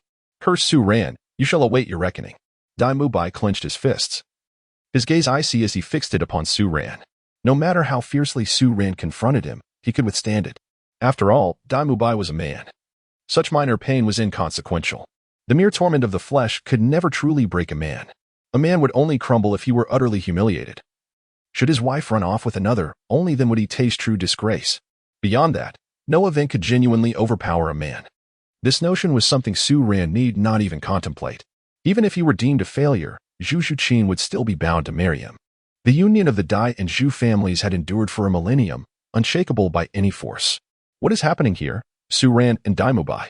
At that moment, a robust figure, approximately 6 feet tall, approached, astonished as he beheld Su Ran and the battered Mu Bai sprawled on the ground. This was, of course, Xiao Wujing. Xiao Wujing's eyes widened in disbelief as he glanced at Su Ran. Only the extraordinary genius Su Ran, who had taken a leave of absence shortly after enrolling, could so easily subdue Mu Bai. Teacher Xiao Wujing, Mu Bai and I are merely engaging in a friendly spar. Su Ran smiled as he helped Mu Bai to his feet, his gaze sharp and unyielding. Mu Bai felt a chill run down his spine under Su Ran's glare, which seemed to regard him as one might a corpse. Should he dare utter a word against Su Ran, he would undoubtedly face a far more severe response in private. Indeed, Teacher Xiao, we are just having some fun. Mu Bai managed a wry smile. Initially contemplating reporting the incident, he ultimately backed down. With a genius like Su Ran, no teacher would dare punish him, rendering any report utterly futile. Of course, it was not entirely without merit, should Su Ran commit a grievous offense. Flanders and the others would not hesitate to act. However, matters of brawling were hardly within their purview. Just having fun? Xiao Wujing surveyed the bruised and battered Mu Bai. Could such a state truly arise from mere play? Nonetheless, he chose not to delve deeper. Teacher Xiao, please continue with your class. I shall take my leave to practice. Su Ran bid farewell and departed.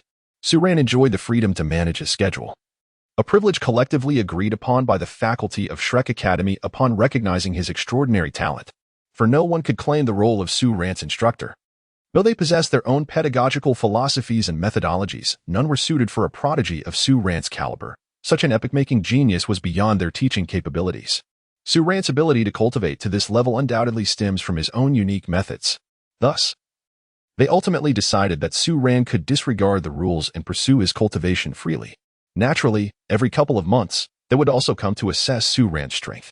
Su Ran possesses such remarkable cultivation, yet one cannot help but ponder what might transpire should he encounter temptations, such as the allure of a gentle embrace, potentially hindering his training. Well, you may go. Your time is yours to command, Xiao Wujing remarked, watching Su Ran depart. The teaching methods at Shrek Academy are relatively straightforward. Xiao Wujing imparted a brief lesson on soul master knowledge for merely 20 minutes before instructing the students to run laps around the academy. No amount of theoretical knowledge can surpass the benefits of practical application. The classes at Shrek Academy have always been uncomplicated, consisting either of training or participating in the Grand Soul Arena competitions in Soto City. After completing dozens of laps, both Xiao Wu and Zhu Zhuqing were drenched in sweat. Su Ran stood at the finish line, awaiting their arrival. Upon their completion, he presented them with 2 handkerchiefs and 2 bottles of water. Take a moment to rest before drinking, Su Ran advised, observing the allure that emanated from the two girls, their bodies glistening with sweat after vigorous exertion. One exuded the charm of a sweet, neighborly girl, adorably spirited. The other possessed a flawless physique, unintentionally radiating the essence of feminine allure. Zhu Zhuqing accepted the handkerchiefs from Su Ran, turning to wipe away some of the perspiration from her body, yet the lingering stickiness remained, causing her discomfort. "I shall take a shower first," she declared, making her way toward the dormitory. With only one bathroom available, Xiao had no choice but to wait until Zhuqing finished her bath. Allow yourself to cool down for a moment before showering. And do not resort to cold water merely for comfort, Su Ran called after Zhu Zhuqing. Understood, Zhu Zhuqing nodded, a hint of sweetness blooming in her heart. Now that they had arrived at Shrek Academy, there was no longer any need for pretense between her and Su Ran. Back in Xinglua City, they had to maintain a semblance of propriety for the royal family, which had imposed certain constraints upon their relationship, while they could be themselves at home. A level of restraint remained when in public. However, at Shrek Academy, that pressure dissipated entirely. Here, few were aware of their identities, and the only one who knew their origins was Mu Bai. Xiao Wu gulped down several mouthfuls of water, a twinge of envy directed towards Su Ran. Su Ran had been granted special permission to abstain from training and even attending classes, which naturally stirred feelings of envy within her. However, her innate talent was undeniably exceptional. Training alongside them held little significance. For those with lesser cultivation, running a few laps proved beneficial, yet for Su Ran, the impact was minimal. After all, she was a divine beast, inherently capable of transcending the established rules. As Xiao Wu finished her drink, Su Ran immediately enveloped her in an embrace. Xiao Wu, drenched in perspiration, her cheeks flushed, evoked an irresistible urge within Su Ran to take a bite. Su Ran, "No, I'm dirty," Xiao Wu murmured softly. Attempting to push Su Ran away, she felt her sweaty body was unkempt and wished to avoid leaving a negative impression on Su Ran. Yet, as a girl, Xiao Wu remained unaware that her current state, glistening with fragrant sweat, rendered her even more alluring than usual. "I am not afraid. My Xiao Wu is not dirty at all," Su Ran declared, one hand around Xiao Wu's slender waist while the other cradled the back of her head, pulling her in for a fervent kiss. At that moment, the salty tang of sweat mingled with the unique fragrance that emanated from Xiao Wu's breath, creating an irresistible allure. Seeing Su Ran embrace her sweat-soaked form without hesitation, Xiao Wu felt a tremor in her heart and slowly reciprocated the kiss. In recent days, ever since Zhu Zhuqing's arrival, she had been plagued by uncertainty, fearing that Su Ran's affection for her might wane. As a woman, she was acutely aware of the allure Zhu Zhuqing's physique held for men. Zhu Zhuqing's figure epitomized the preferences of most men, while Xiao Wu's own body was just beginning to develop.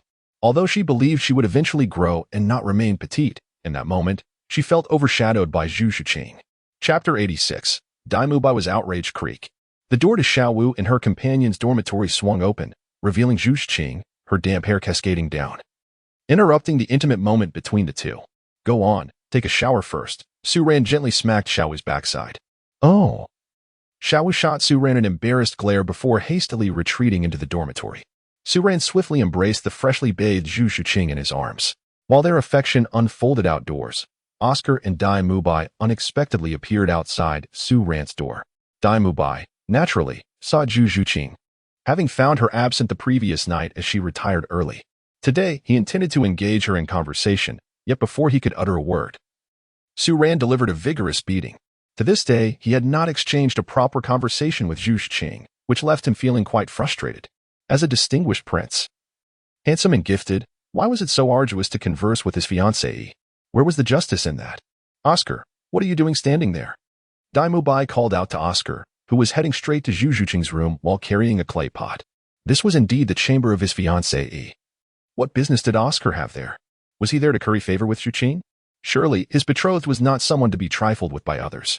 "Oh, Mu Bai. The dean asked me to prepare some sweet osmanthus, lotus seed, and goji berry porridge for Rango. With his exceptional talents, he must be exhausted from training today and needs nourishment," Oscar replied candidly. As a food-type soulmaster, his culinary skills were quite commendable. Hearing Oscar's words, Mu Bai could not help but scoff. Su Ran did not participate in the training, nor did he attend classes. Why, then, was he exhausted? Mu Bai couldn't help but curl his lip in disdain. Is there really such a vast disparity among those of Shrek Academy? As he pondered this, he noticed Oscar making his way directly to Zhu Zhuqing's room, and an unexpected jolt of lightning struck through his heart, akin to a thunderclap resounding within him. Mu Bai's mind buzzed as he realized that the situation was far from simple. It was perfectly acceptable for Oscar to bring porridge to Su Ran. However, the question remained, why was he heading to Zhu Zhuqing's chamber? A sense of foreboding filled Mu Bai's heart. Upon entering the room and finding it empty, Oscar placed the porridge on the table and stepped back outside, noticing Mu Bai not far off, a look of confusion crossing his face. "Ah, Mu Bai. What are you doing outside Rant's room?" Oscar inquired, bewildered. Boom. Oscar's words detonated in Mu Bai's heart like an explosive, piercing straight into his very core. In an instant, his face drained of color. At that moment, as Oscar spoke, it dawned on him. This was not Zhu Zhuqing's room. It was Su Ran's. Had Zhu Qing spent the night here with Su Ran? Moreover, he had heard an enchanting voice echoing through the night. He was utterly devastated. He had even called out to Zhu Qing from outside, while Su Ran was undoubtedly engaged in something with her. He had foolishly believed he was showcasing his prowess to Su Ran, when in reality, he had been thoroughly deceived the entire time. Mu Bai's complexion turned ghostly pale, and with his legs rendered powerless, he collapsed to the ground. No man could endure such a blow. "Su Ran, I swear I will kill you. How dare you, beast? Did you bring her to the academy solely to humiliate me?" Mu Bai roared, his fists pounding the earth with such force that the stones beneath him pierced his palms, yet he felt no pain. His fury eclipsed all awareness of physical suffering. His hatred for Su Ran had reached an unparalleled intensity. Su Ran has repeatedly resorted to violence against him and has even taken away his fiancée behind his back. Su Ran spent the night with Zhu Zhuqing last night. How long has it been since this occurred? He has been away from the Star Luo Empire for so long. Could it be that they have been together all this time? Mu Bai felt an overwhelming urge to spit blood. After all, she was his fiancée. How could he accept such a fact? Moreover, he was merely a wall away from Su Ran and Zhu Zhuqing. He foolishly called out Zhu Zhuqing's name to provoke Su Ran, while Su Ran was indulging in his fiancée's embrace. He could hardly bear it. This was an unbearable reality. Even with Mu Bai's strong mental fortitude, at this moment, he could not withstand it. Just a wall separated them, and Su Ran was inside, holding his fiancée, mocking him brazenly. "Ah, damn Su Ran, a mere side disciple of the Zhu family. What right do you have to treat me this way? The entire Star Luo Empire belongs to the Dai family. How dare you, a lowly commoner, insult me so? I, Mu Bai, vow to kill you if I do not become a man in this lifetime." Mu Bai roared, his voice thick with hatred. "And Zhu Zhuqing? How dare she seek another man behind his back? Did she not understand her own identity?" His voice was loud enough for both Zhu Zhuqing and Su Ran to hear. At this moment, Zhu Zhuqing lay in Su Ran's arms, frowning at the sound. She and Mu Bai were no longer connected, even Mu Bai's father. The current emperor of the Star Luo Empire had acknowledged her relationship with Su Ran. What was Mu Bai to her? Mu Bai, with his narrow-mindedness, was worlds apart from Su Ran. Even if their relationship could not be reversed, she would never marry Mu Bai. Ding. Congratulations, host. You have triggered a mission. Expose your relationship with Zhu Zhuqing in front of the entire school, humiliating Mu Bai. Mission reward, 500 skill points. Hearing the system's voice, Su Ran smiled, glancing at the girl in his arms. He said, "Soon, I will reveal the truth, letting everyone know who your true fiancé is. You have no connection to Mu Bai. If Mu Bai dares to make a fuss after seeing our marriage certificate, I will ensure he is left unable to care for himself." Zhu Zhuqing nodded, having long wished to sever ties with Mu Bai. She was now Su Ran's fiancée and wanted nothing to do with Mu Bai, not wanting him to spread their former relationship. Oscar observed Mu Bai, who lay on the ground like a madman, and opened his mouth but found no words. He gleaned much from Mu Bai's words, realizing that he was a prince of the Star Luo Empire. So, Mu Bai's identity was indeed extraordinary, a prince, a status of utmost supremacy. However, he still could not comprehend the relationship between Mu Bai, Su Ran, and Zhu Zhuqing.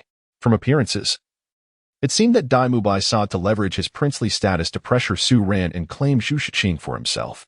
Of course, this was merely Oscar's speculation. He remained puzzled. Yet, considering Mu Bai's previous arrogance, it was the only reasonable explanation he could muster. "Mu Bai, I shall take my leave," Oscar said, departing. He had no desire to entangle himself in the feud between Mu Bai and Su Ran. He held favorable feelings towards Su Ran, as both he and Zhu Zhuqing seemed to possess admirable character. On the contrary, Mu Bai had previously been beaten by Su Ran for harassing Xiao Wu. Now, did he intend to target Su Ran's other woman, Zhu Zhuqing? Even with his princely status, he could not act with impunity. After Oscar left, Mu Bai continued to roar on the ground for a while before slowly rising. His gaze was now icy and ruthless. I will go find the dean to expose your disgraceful actions. Let us see if you still have the face to remain in the academy. Mu Bai walked away, his mind forming a plan to summon the entire faculty to adjudicate. At that time, even if Flander and the others were biased, they could not deny the truth. He had a marriage contract with Zhu Zhuqing, and he looked forward to seeing how Su Ran and Zhu Zhuqing would maintain their composure in the academy. As a woman, being so intimate with another man outside of her fiancé was laughable. He had previously thought Zhu Zhuqing to be a paragon of virtue, but now it seemed otherwise. She had given her purity to another instead of her fiancé. What kind of woman was she? Chapter 87. The Marriage Certificate Presented. Solid evidence of who Zhu Zhuqing's true fiancé is. In the Shrek Academy Hall, Flander and several other middle-aged teachers were feeling a headache. Flander, Zhao Wujie, Xiao Xiao, and Li Yusong had all been summoned by Mu Bai. As for the reason, Mu Bai sought their assistance in seeking justice.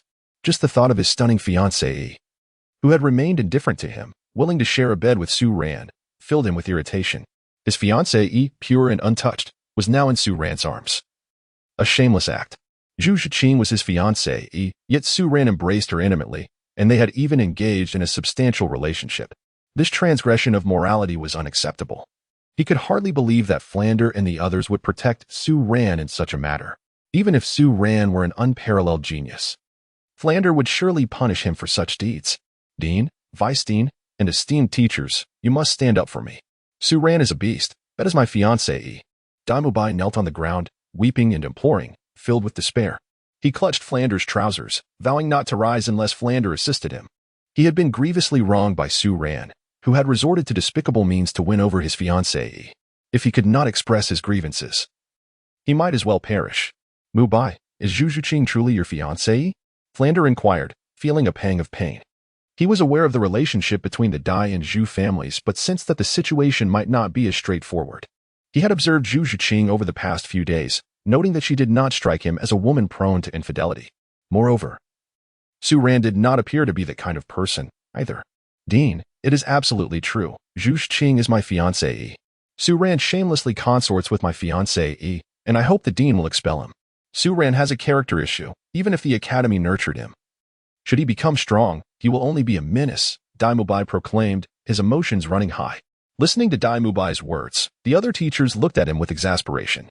They had not anticipated such a scandal involving Su Ran. Su Ran, a prodigious talent of unparalleled brilliance, is destined to ascend to the pinnacle of the continent. Such a youth is a rarity in this world. Whenever Su Ran gestures, countless women would flock to him, some even willing to lay upon his bed, eagerly awaiting his favor. This extraordinary genius would undoubtedly bring glory to Shrek Academy. However, in light of the recent events, what course of action should they take? The Academy's motto is unequivocal. For such a grave transgression, expulsion is imperative. Are they truly prepared to expel Su Ran? The teachers are filled with sorrow, after all. Su Ran is an extraordinary genius.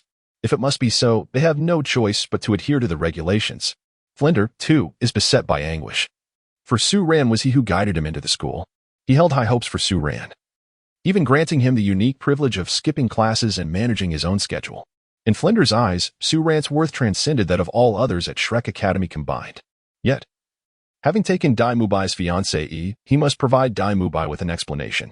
If a school cannot uphold fairness and justice, how can it thrive? Flinder. This seems rather inappropriate, Zhao Wujie interjected, reluctant to part with such talent. Su Ran is no ordinary genius, while one might dismiss an average student.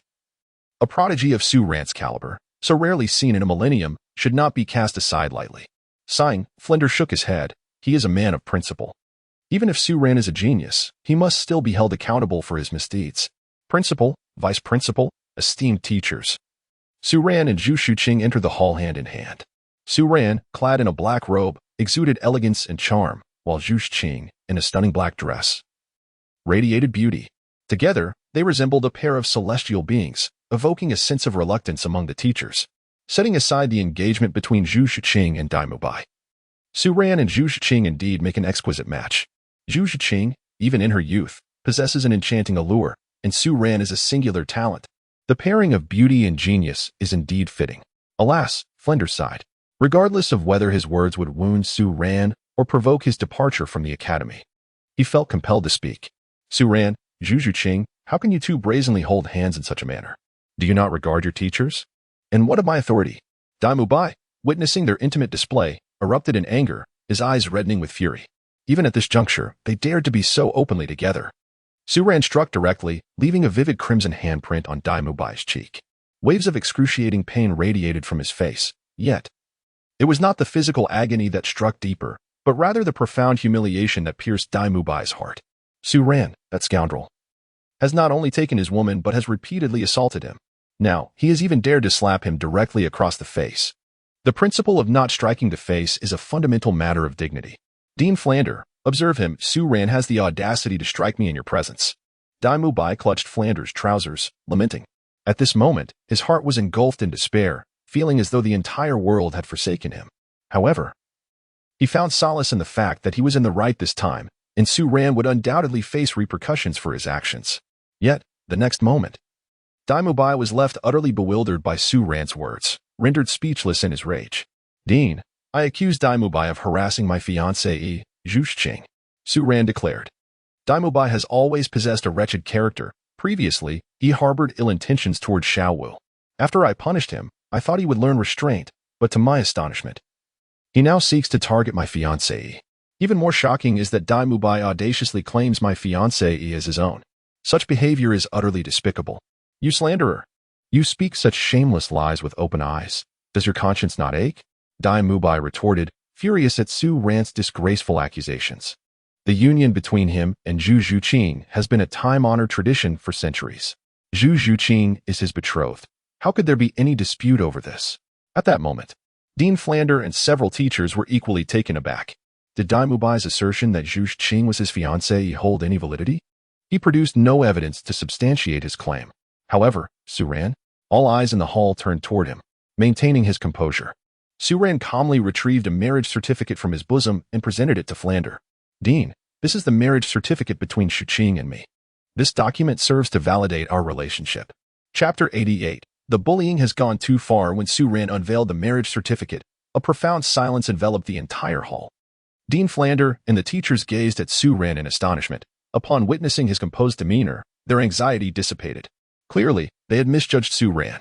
After all, how could a genius of his caliber engage in such dishonorable conduct? Su Ran is indeed a prodigious talent. What sort of woman could he not desire? In contrast, Mu Bai indulges in a hedonistic lifestyle in Soto City nearly every day, and he has a history of attempting to flirt with the newly enrolled female student, Xiao Wu, which ultimately failed.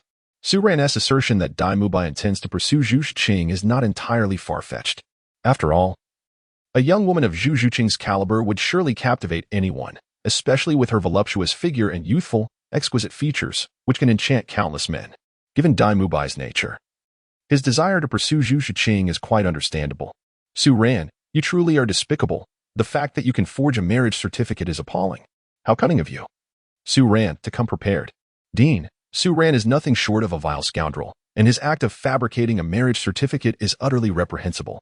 Zhu Zhuqing, witnessing this, found herself engulfed in fury as Mu Bai glared at Su Ran with bloodshot eyes, shouting in rage. With a swift motion, Su Ran delivered another slap, striking the unblemished side of Mu Bai's face, leaving a crimson imprint. Mu Bai let out a pained cry. Su Ran's physical strength was formidable. And that slap was no mere trifling matter. Su Ran, you dare strike me? You steal my fiancée and then assault me? Dean, you must intervene on my behalf. All of you teachers witness this. Su Ran has openly attacked me here, showing utter disrespect. Mu Bai bellowed, his hands clutching his face. His speech slightly slurred as his visage swelled from Su Ran's blows. Fearing further aggression from Su Ran, he sought refuge behind Flandre. However, he could hardly anticipate that another slap would come his way. This blow bore even greater force than Su Ran's, rendering Mu Bai momentarily dazed. The assailant was none other than Flandre himself. At this moment, Flandre could no longer contain his seething anger. He had nearly misjudged Su Ran. The document in question was indeed a legitimate marriage certificate between Su Ran and Zhu Zhuqing, complete with the name of Zhu's patriarch, Zhu Zihai, and the family seal, as well as a duke's seal. This certificate was as official as it could be.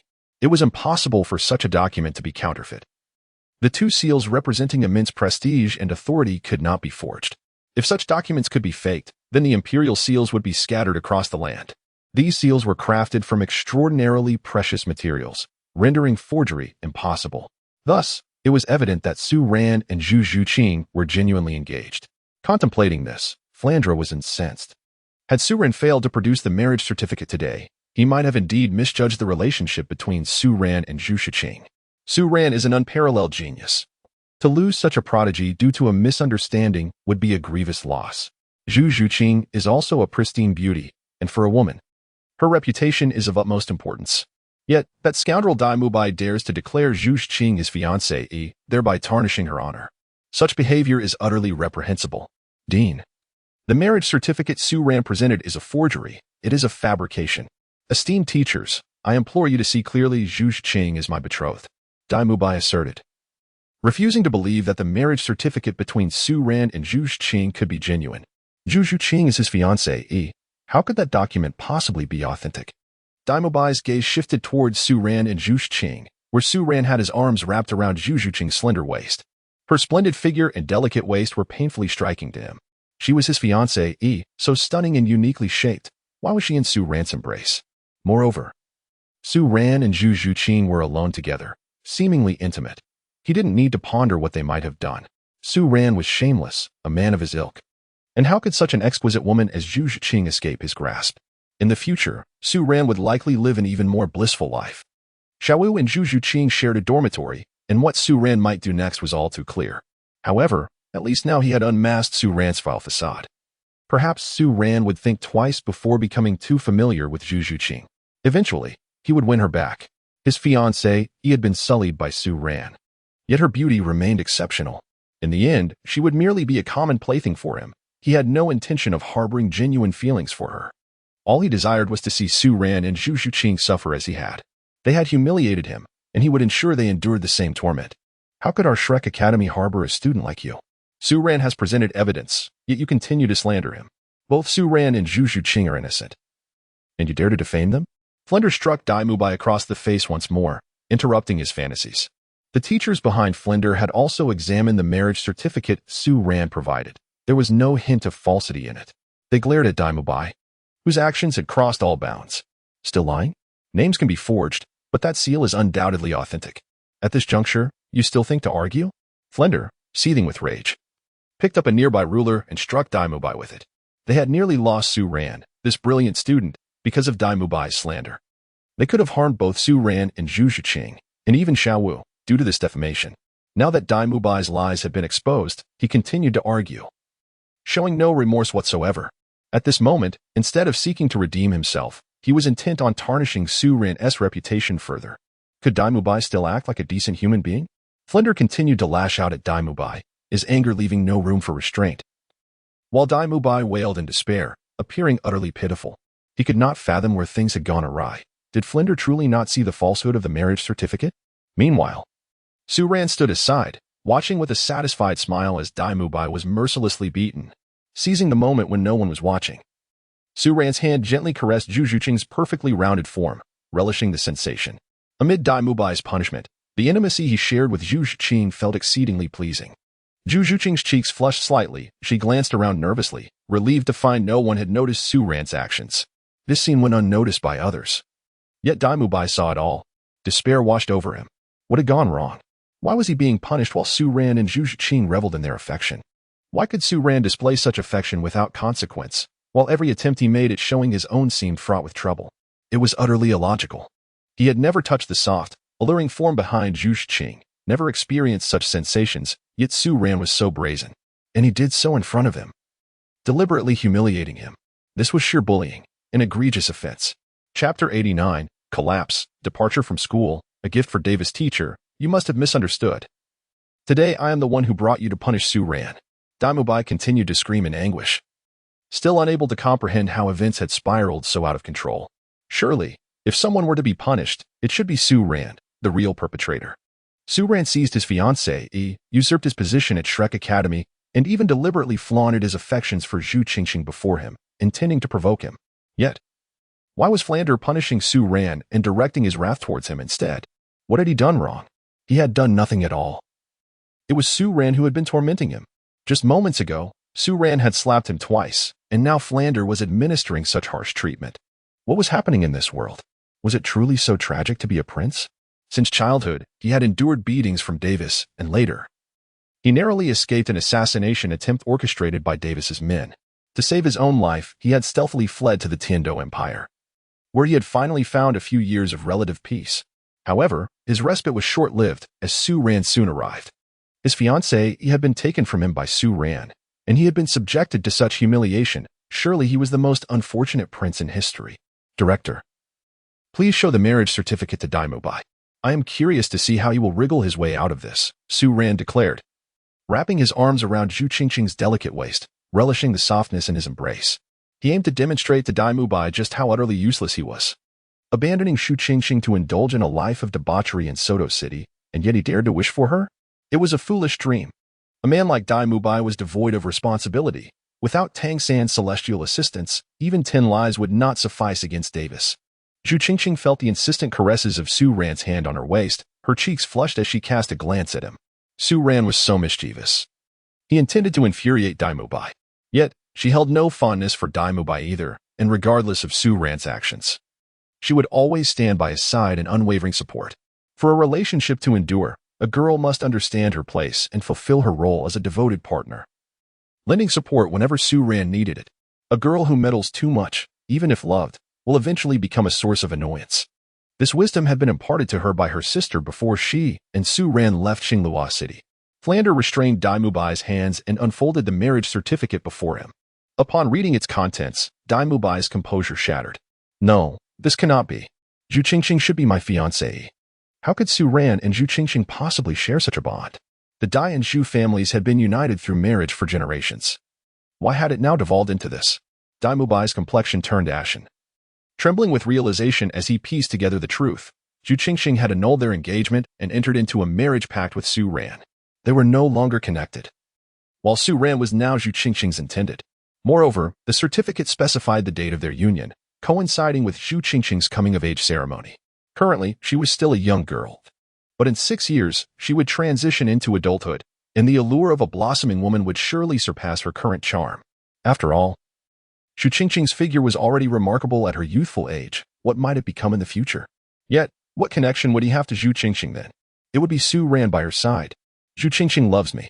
I am her fiancé, Su Ran provocatively stated, moving closer to Mu Bai. As of now, you and I share no ties. Please be mindful of your words in the future. Our union has received royal approval, Zhu Qing added, nestled in Su Ran's embrace. She wished to sever any connection with Mu Bai, especially on an emotional level. Her heart belonged solely to Su Ran, and she cherished this hard-won love. She did not desire any impurities or blemishes in their relationship. Thus, the realization dawned upon Mu Bai, his gaze turning icy. At that moment, he comprehended the full extent of the betrayal. The Zhu family had forsaken him, dissolving his engagement to Zhu Qing. The royal family had even consented to this. His father had agreed to his annulment and permitted his fiancée to be claimed by Su Ran. However, as he noticed the golden token in Su Ran's hand, the pieces fell into place. This was undoubtedly Davis's machination. As a prince cast aside, he would only be met with ridicule from the world, rendering his ascension to the throne impossible. It was Davis who had facilitated Su Ran's audacious theft of Zhu Qing. Clenching his fists, veins protruding from his arms, Mu Bai seethed. How dare Davis grant his fiancée to Su Ran? Such a treacherous move. Yet, Su Ran was not a pawn easily controlled by Davis. Davis's fiancée, Zhu Zhuqing, was Zhu Qing's elder sister, possessing a figure even more voluptuous and perfect than Zhu Qing's. Mu Bai could not fathom that Su Ran would remain unaffected. One day, Davis would come to regret his decision. So, you conspired together to humiliate me? Mu Bai spat. Humiliate me? And what of it? Mu Bai, the sensation of holding Zhu Qing's hand truly is delightful. I recall that you have yet to even touch her hand. Su Ran whispered into Mu Bai's ear, his voice barely audible. Even Mu Bai could only decipher his meaning through Su Ran's lip movements. Ah, Su Ran. I will end you. Mu Bai roared, unleashing a punch fueled by his spirit power towards Su Ran. In that moment, he disregarded whether he stood a chance against Su Ran. His dignity had been trampled. Even if he was no match for Su Ran, he felt compelled to retaliate. Su Ran and Davis are the lifelong adversaries of his existence. Su Ran's disdainful treatment of him, trampling on his dignity, made Su Ran even more despicable than Davis. At this point, he showed no signs of remorse. Witnessing Mu Bai suddenly attacking Su Ran, Zhao Wujie could no longer tolerate it. With the marriage contract in hand, what more did Mu Bai intend to do? Was he merely acting out of shame? The academy was certainly not a place where Mu Bai could engage in frivolous antics. Mu Bai, how dare you strike? Li Yusong was equally incensed, feeling emotions he hadn't experienced in decades. Mu Bai sought to usurp Su Ran's fiancée. And now that his misdeeds were laid bare, he still contemplated violence against Su Ran. The first genius of Shrek Academy was not someone Mu Bai could harm. Li Yusong unleashed his martial spirit, a dragon pattern staff, and with a swift motion, struck Mu Bai's arm with a golden rod. A searing pain coursed through Mu Bai's limb, sending his body hurtling backward. In that moment, despair enveloped Mu Bai's heart. He had suffered greatly at Su Ran's hands. Yet the teachers continued to side with Su Ran. How utterly absurd. Mu Bai, should you persist in your reckless behavior, I shall have no choice but to expel you from the academy, Flander admonished, exasperated by Mu Bai's antics. Just because someone's girlfriend was beautiful, did that give him the right to harass her? Repeatedly tormenting Su Ran's girlfriend warranted his retaliation. If it had been someone with a more volatile temperament, Mu Bai would likely be lying incapacitated in bed right now. Even now, Mu Bai exhibited no remorse, which only fueled Flander's anger. Despite Mu Bai's special status, if he committed wrongs, Flander would not hesitate to expel him. Ah, Shrek Academy, a place of principle indeed. Perhaps it is best that I take my leave. Mu Bai scoffed. I am a prince of the Star Luo Empire, of noble lineage. What punishment can you possibly impose upon me? The humiliation I endured today shall not be forgotten. He cast a resentful glance at everyone in the hall before storming out. What a wretched creature. I shall teach him a lesson. Zhao Wujie fumed at Mu Bai's words, astonished at his audacity. How could a fallen prince presume to be anything? Let him go. His current state is, in part, our responsibility. We were too lenient when he was out gallivanting. His present condition is a consequence of our indulgence, Flander remarked. Shaking his head, he made no move to stop Mu Bai as he departed. A leopard cannot change its spots. Even if Mu Bai remained, with female students around, his lecherous nature could lead to unforeseen incidents. Meanwhile, Su Ran watched Mu Bai's retreating figure with a faint smile. It was time to let Davis deal with him. Mu Bai was not particularly strong.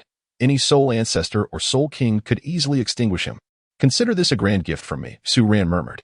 He had already pursued Zhu Zhuqing, so it was only fitting to offer Davis some form of compensation. And Mu Bai was that compensation. As long as he informed Davis of Mu Bai's whereabouts, the latter's survival was impossible. Chapter 90, Su Ran's terrifying buff. Su Ran watched with amusement as Mu Bai slowly walked away. Davis sought to exchange Mu Bai's fiancée for his assistance. He aimed to barter Mu Bai's life for Davis's fiancée. In truth, had Davis's wife possessed a less appealing visage, he might have considered forming a solid friendship with Davis. Yet, how could one overlook the allure of Zhu Zhuqing? Her figure, voluptuous to an extraordinary degree, is indeed a rarity in the world. With a silhouette that is both ample and yet delicately slender in other aspects, such a form is unlikely to be found a second time across the entire continent. Thus, he would naturally not relinquish his claim, innocent though a mere mortal may be. Possessing something of great value can indeed bring forth envy. Davis was merely a figure akin to Wu Daolong. Su Ran, Davis, and the royal family share no genuine affection. On the surface, they appear to treat him well, yet these favors stem solely from his own innate talent and prowess. Their intentions are merely to exploit him for greater benefit. Had his abilities been slightly inferior, the circumstances would likely have differed drastically. Thus, even if the royal family were to shower him with kindness now, he would remain skeptical of their sincerity. In the imperial family, even blood relatives may turn against one another. What can be expected of an outsider like him? It is inevitable that conflicts will arise between him and the royal family, leading to discontent. At that juncture, it is conceivable that not only would they covet Davis's wife, but they might also seek to usurp his throne. After all, with Zhu Yun maneuvering in the mix, such scenarios are not beyond possibility. How splendid it would be to be an emperor, establishing as many concubines as desired. An emperor's decree, after all, demands compliance, or one risks dire consequences. However, one must also recognize that daughters of powerful factions and saints will not heed his commands. If the imperial harem lacks beauty, it serves little purpose. Ding. Congratulations to the host for completing the task. Ding. Congratulations to the host for receiving 500 skill points. The host now possesses a total of 600 skill points.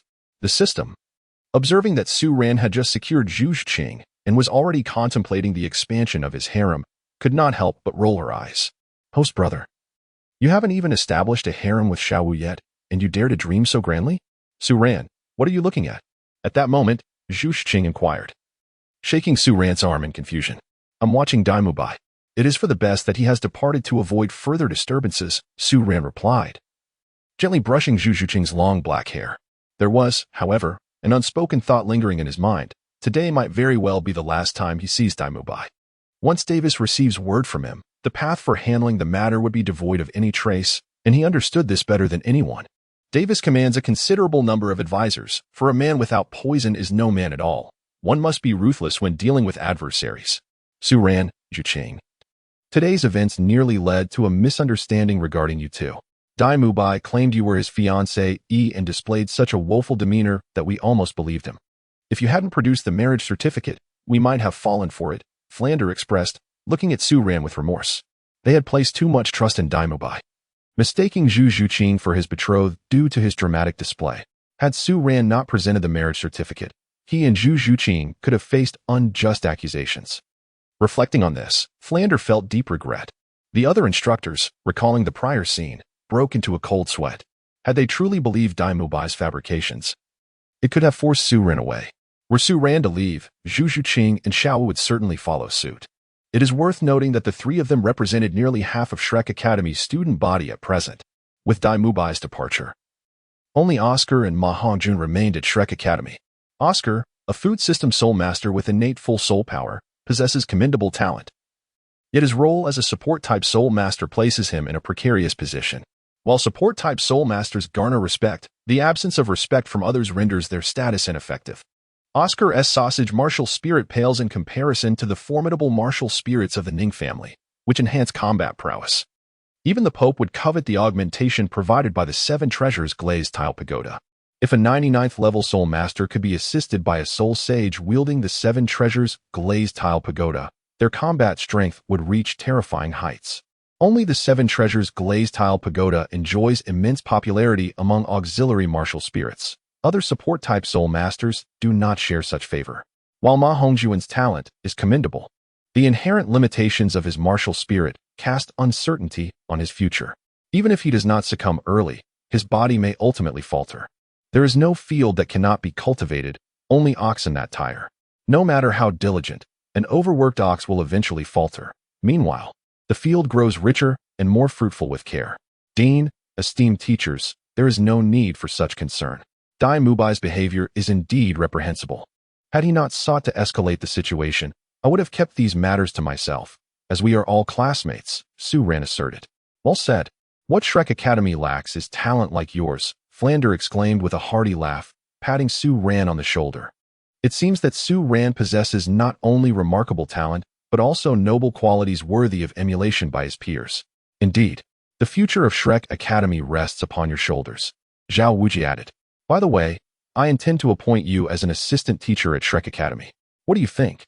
Of course, we might not be able to offer a lavish salary, Flander remarked cheerfully, a glimmer of intrigue flashing in his eyes. Su Ran's ascension to this level of cultivation is undoubtedly no mere coincidence.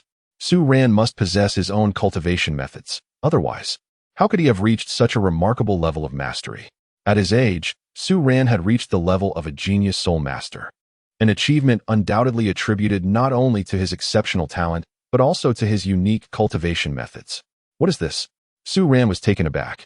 He hadn't expected Flinder to begin utilizing him for labor so soon. A class every week or 2 will suffice, of course, only if your schedule permits. Your current cultivation is of utmost importance, Flinder stated, as he would never allow Su Ran to neglect his primary pursuits to teach the students of Shrek Academy about soul master knowledge. All right, Su Ran nodded, accepting Flinder's request.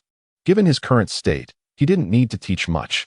Merely playing a tune, creating a painting, or writing a few characters would be sufficient for them to reap countless benefits. After all, Su Ran was currently infused with a powerful buff. Principal, Zhuqing and I will take our leave, Su Ran said, pulling Zhu Zhuqing to turn and walk away. Try to attend class tomorrow? Sure. Su Ran waved his hand dismissively. With such formidable buffs, did he even need to attend class? He could effortlessly help them break through their bottlenecks. Of course, Each individual could benefit from him a maximum of 3 times. At this moment, Su Ran remained blissfully unaware of the true extent of his abilities. Years later, his paintings would fetch astronomical prices at auctions, with countless titled Douluos eager to glean insights into the mysteries of the realms from his art. Some even derived greater affinities towards divine entities through comprehension gained from Su Ran's works. However, all of this was still far in the future. The next morning, Su Ran traveled to Soto City to send a letter to Davis regarding Mu Bai. As for how Davis would deal with Mu Bai, that was none of his concern. To Su Ran, Mu Bai was merely a stepping stone, an insignificant, powerless prince with a group of people wishing to end his life. Thus, he posed no threat to Su Ran. At least, in his view, Davis seemed to be the greater threat. After conveying the news about Mu Bai, Su Ran returned to the academy in the afternoon. Su Ran, what will you teach us today? Zhu Zhuqing and Xiao Wu each linked arms with him, eager to know. Flinder had mentioned that Su Ran would be instructing them in cultivation, which filled them with anticipation. Xiao Wu was aware of Su Ran's identity as a divine beast, and thus was not overly surprised by his talent. However, Zhu Zhuqing was unaware, in her eyes. Su Ran had always been unique. Naturally, she was excited at the prospect of him teaching them. You will find out soon enough, Su Ran yawned. Having grown accustomed to sleeping beside Zhu Qing, suddenly having to sleep alone had significantly affected his sleep quality. Did you not sleep well? Zhu Zhuqing asked, concern evident in her voice. What do you think? My wife isn't sleeping with me. How could I sleep well? Su Ran replied with a hint of irritation. Humph. I won't indulge you. If you can't sleep, let Xiao Wu keep you company. I won't be going, Zhu Zhuqing retorted, her cheeks flushing as she playfully pushed Xiao Wu away. Every time she spent a night with Su Ran, it took her a considerable time to fully recover. If she were to continue accompanying him, her body simply could not withstand it. She remembered the first time they were together. Her entire body had been sore, and she had to wear long pants for quite some time before daring to wear a skirt again. It had only gotten slightly better afterward, and it depended entirely on Su Ran's mood. Had she not been begging for mercy, he would not have known how much longer he could go on. Upon hearing Zhu Zhuqing's words, Xiao Wu's face turned crimson, and she discreetly glanced at Su Ran before quickly lowering her head. In the face of such matters, no matter the type of girl, a bit of shyness was inevitable. Oh, what does our dear Xiao Wu think? Su Ran turned to face her. Pursuing a girl required such tactics. What was that phrase again? Taking liberties. Seizing the opportunity to get closer. How could one establish a harem without a thick skin? You decide, Xiao Wu said in a barely audible voice, her cheeks burning. Su Ran had the audacity to pose such a question with Zhu Qing present. Very well. Tonight, I shall come find you after you freshen up, Su Ran whispered into Xiao Wu's ear, his breath sending shivers down her spine, turning her face a deeper shade of red, as if it could bleed. The tingling sensation in her earlobes spread throughout her body, leaving her feeling utterly flustered. Enough of that for now. You are now the teaching assistant. If what you present does not satisfy us, I shall not accept it. Xiao Wu quickly shifted the topic. Then you must prepare yourself. Today, I shall bring forth something exceptional, Su Ran replied with a smile. By the time they arrived at the square, Ma Hongjun and Oscar had been waiting for quite some time, along with several teachers from Shrek Academy. They were all eager to discover how this prodigious talent approached cultivation and what his methods entailed. Brother Ran, Ma Hongjun and Oscar greeted him, their excitement palpable. They could hardly contain their anticipation, knowing that any substantial information from such a remarkable genius would undoubtedly benefit them greatly. Please form a line. Su Ran instructed Zhu Zhuqing and Xiao Wu to join Oscar and the others in formation. As the teaching assistant, he could not take this lightly. Actually, I have little to teach you. You must comprehend it on your own. Whatever you can grasp will be your fortune, Su Ran declared. Yet, his words ignited the curiosity of all present. What exactly was Su Ran planning to do? Every teacher and student's gaze turned towards him as he made his way to the stone platform at the front of the training ground. At this moment, Su Ran stood atop the stone platform, his long sword pulsating with soul energy. Rays of sword light emanated forth, striking a stone wall before him and causing a cascade of debris to tumble to the ground. Su Ran stood motionless, casually wielding the long sword in his hand, as if it were a pen with which he painted his artistry. The elegance and grace with which he brandished the blade stirred deep emotions in all who beheld him. Xiao Wu and Zhu Zhuqing gazed at Su Ran with rapt fascination, for at that moment, his aura was truly unparalleled. Oscar and Ma Hongjun, too, could not help but be moved, even as men, who among them did not yearn for such unrestrained freedom. If this young man were to fail, it would be a travesty against nature itself, sighed Flander. Despite his vast experience, he had never encountered a man quite like Su Ran. He began to comprehend why prodigies like Zhu Zhuqing and Xiao Wu would choose to share a partner, preferring to remain by Su Ran's side. A man such as he could hardly be found a second time in this world. Su Ran is so extraordinarily gifted that other geniuses appear dim in his presence. It is no exaggeration to state that none of the talents of this era can claim supremacy before Su Ran. A hint of sword intent dances like 1,000 rivers, while his sleeves billow like white clouds against the distant peaks. The shadows of chivalry flicker, leaving one to ponder their whereabouts, as the jade palaces stand in silent solitude. As the last character on the wall was inscribed, a faint metallic sound of a sword being drawn seemed to resonate from that very wall. Su Ran sheathed his sword and leaped down. In that instant, the wall instantaneously cracked, fissures sprawling like a web. As they intertwined, the entire stone surface trembled slightly, and small fragments began to descend. At that moment, everyone beheld the content upon the wall. A striking row of characters emerged, as if birthed from the stone itself. The letters conveyed a vigorous power imbued with an ephemeral sword aura, captivating all who gazed upon them. As they savored the words and the poetry, those present found themselves entranced. They had not anticipated that Su Ran possessed such remarkable talent. While his aptitude in cultivation had already placed him at the pinnacle of the continent, it seemed his artistic brilliance surpassed even that. Su Ran, is he still an ordinary person? How is it that he seems to possess such an extensive array of knowledge? Moreover, his proficiency is remarkable. Flinder and others couldn't help but exclaim. Yet, what enlightenment could Su Ran possibly impart to them? Flinder pondered. He blinked, gazing at the inscriptions on the wall, and for some inexplicable reason, a sudden flash of inspiration illuminated his mind. Concepts that had previously eluded his understanding became crystal clear in that fleeting moment. Concurrently, the flow of his soul power accelerated dramatically, gaining momentum with each passing second. The cultivation bottleneck that had confined him for over a year suddenly felt trivial. At that moment, he was on the verge of a breakthrough. Old Zhao, protect me, Flinder bellowed, sensing that he had discovered the opportunity for advancement, ready to have Zhao Wujia safeguard him. However, when he turned to look at Zhao Wujia and the others, he was instantly taken aback. Chapter 92, A Collective Epiphany. Flinder's thoughts at that moment. Beside Flinder, Zhao Wujia had already closed his eyes, his soul power retracted, entering a mysterious state. The other teachers, Xiao Xinxiao and Li Yusong, were similarly engrossed in this state. As for Zhu Zhuqing, Xiao Wu, and the others, they had already assumed a meditative posture, their soul power surging, all displaying signs of impending breakthroughs. Clearly, everyone had derived immense benefits from the wall. Damn it, Flinder muttered under his breath. Just that brief moment of distraction had caused the speed of his soul power's operation to diminish significantly, and the breakthrough opportunity he had just glimpsed seemed to be slipping away. Realizing this, Flinder dared not lose focus any longer. He immediately settled into a cross-legged position, channeling his soul power to assault the cultivation bottleneck at level 79. Such opportunities for breakthrough were rare. He was unwilling to squander this fortuitous moment. In an instant, the playground fell into silence. Meanwhile, Su Ran left the playground with a hint of helplessness. He could not glean any insights from his own calligraphy and paintings. He was unable to partake in these enhancements. In truth, most auxiliary soul master supportive abilities could not be applied to themselves.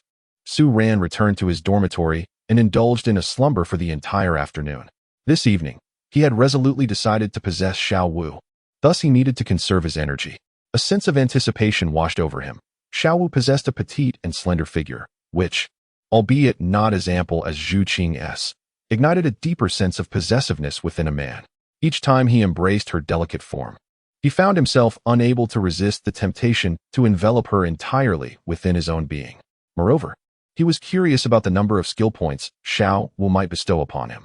His current situation was dire, with a meager total of 600 skill points. The slow accumulation of points through tasks was exasperating. He longed for the swiftness of a harem. Last time, Zhu Qing had granted him 3,000 skill points, and he hoped Xiao Wu would yield at least that much, if not more. In a few days, Ning Rongrong would also arrive, yet another opportunity for bounty. This promised to be a significant influx of skill points. However, Ning Rongrong's personality was rather tsundere. It was to be expected for a young lady from the Seven Treasure Glazed Tile School to possess certain quirks. Yet, did this not heighten the thrill? He had yet to tease a girl, and he imagined Ning Rongrong still possessed the type of temperament that could be brought to tears with a mere punch. The notion of training his future wife held a certain charm as well. Yet, Tang San and the inept Xiao Gang were also on their way. Following the narrative's trajectory, Tang San would arrive first, with Xiao Gang trailing behind. Regardless of the timing of Xiao Gang's arrival, a humiliating outcome was inevitable. He also intended to reveal Xiao Gang's true character to Bibi Dong and Lu Erlong. These two exquisite women were far too remarkable for Xiao Gang to deserve. Su Ran felt an undeniable intrigue towards such legendary beauties. Although he had yet to lay eyes upon them, he could vividly imagine the allure emanating from their voluptuous and mature forms. Su Ran contemplated these thoughts, stifling a yawn before succumbing to slumber. Meanwhile, the faculty and students of Shrek Academy remained in a state of profound enlightenment on the playground. After a considerable duration, Zhao Wujia was the first to awaken. Though his cultivation level had not undergone any changes, the insights he had gained far surpassed mere enhancement in power. His comprehension of his martial soul had deepened significantly. With this newfound familiarity and understanding of his martial soul, ascending to the rank of Soul Douluo would undoubtedly become a more attainable endeavor. Who exactly is Su Ran? This is truly terrifying, Zhao Wujia murmured, casting a glance around at the others, all of whom were similarly ensnared in the same state he had previously experienced. Could it be that everyone who gazes upon the inscriptions on the wall would succumb to such enlightenment? This is indeed alarming. Enlightenment, as it is said, is a phenomenon that occurs but once in a decade, and most soul masters may never experience it throughout their lives. In this state of enlightenment, one briefly enters a realm of clarity where all cultivation challenges are resolved in that fleeting moment. While this state may not guarantee immediate enhancement in cultivation levels, the years of training that follow such enlightenment would undoubtedly become significantly easier. The barriers that once seemed insurmountable would be readily overcome. Soon, Xiao Zhenseo, a food system soul sage, also emerged from his state of enlightenment, his face aglow with newfound vitality. He exchanged a knowing smile with Zhao Wujia, clearly having reaped considerable benefits as well. One after another, Li Yusong, Flinder, Oscar, and Ma Hongjun awakened from their reveries. At that moment, Ma Hongjun's cultivation surged past level 27, while Oscar ascended to level 29. Flinder's cultivation leaped by a level, reaching 79, placing him just a step away from becoming a Soul Douluo. Congratulations, Flinder. You are closer to becoming a Soul Douluo, someone remarked. But this breakthrough is nothing to scoff at. Just who is Su Ran? Flinder pondered aloud, for such an extraordinary ability was simply beyond comprehension. In that instant, he could no longer regard Su Ran as merely a junior, but rather as a peer, an equal in strength. Indeed, with such capabilities, should word of Su Ran's talents spread, he would undoubtedly attract the fervent attention of all major factions. Moreover, Xiao Wu and Zhu Zhuqing also possessed remarkable talents. If they were to catch the eye of powerful forces, it could lead to significant complications. If only the more amicable factions were involved, it would be manageable. Some factions, however, are not so accommodating. Zhao Wujia expressed his concerns. Innocent men often suffer for their possessions. Although Shrek Academy is home to exceptionally gifted individuals, we lack the means to protect them. Given Su Ran's extraordinary capabilities and revolutionary soul ring configuration, it is impossible for it not to cause a stir. Yes, I understand. I will devise a plan, Flinder nodded, fully aware of the implications. However, he had already formulated a strategy in his mind. Lanba Academy was meant for her. Having witnessed Su Ran and Zhu Zhuqing, as well as Xiao Wu, openly display their affection, the unmasked happiness had begun to test his patience. In the past, Shrek Academy had no female students, merely a congregation of monks, which allowed him to remain composed. But now, with Su Ran's arrival and the constant exhibition of affection, who could possibly endure such a situation? Shiran often finds himself embracing Zhu Qing and the others, sharing tender moments. Has he not harbored his own thoughts? Certainly. His interest does not lie with the likes of Xiao Wu and Zhu Qing. He has someone special in mind. However, in a few days, Xiao Gang and his disciples will be enrolling. Having already yielded to Xiao Gang once, must he do so again? Flander cannot help but feel a twinge of melancholy. Yet, Lu Erlong's affections lie with Xiao Gang. Flander cannot compel Erlong. A forcibly obtained fruit is seldom sweet. If Lu Erlong does not reciprocate his feelings, what purpose would their union serve? His desire is for Lu Erlong's happiness, for in her joy, he finds his own. Guard over Xiao Wu and Zhu Qing. Do not disturb their enlightenment, Flander said, burdened by his thoughts as he slowly walked away. Oscar and Ma Hongjun were perplexed by the sudden heaviness in Flander's demeanor, yet they refrained from inquiring further. Conversely, several teachers familiar with Flander understood the depth of his sentiments. Flander's philosophy of love is simple: if you thrive, so shall I. In contrast, Xiran believes that a fruit, though unripe, can still quench thirst. For him, the women he cannot possess are not to be claimed by others either. Should he be unable to win her heart, he will at least seek her body. He is not the type to remain unmoved while the woman he desires lies in another man's embrace. Time may cultivate affection, but Flander has yet to grasp this truth. Only after Xiran and Lu Erlong have developed a deep bond will he realize the folly of his previous beliefs. Of course, by then, he will sincerely wish them well.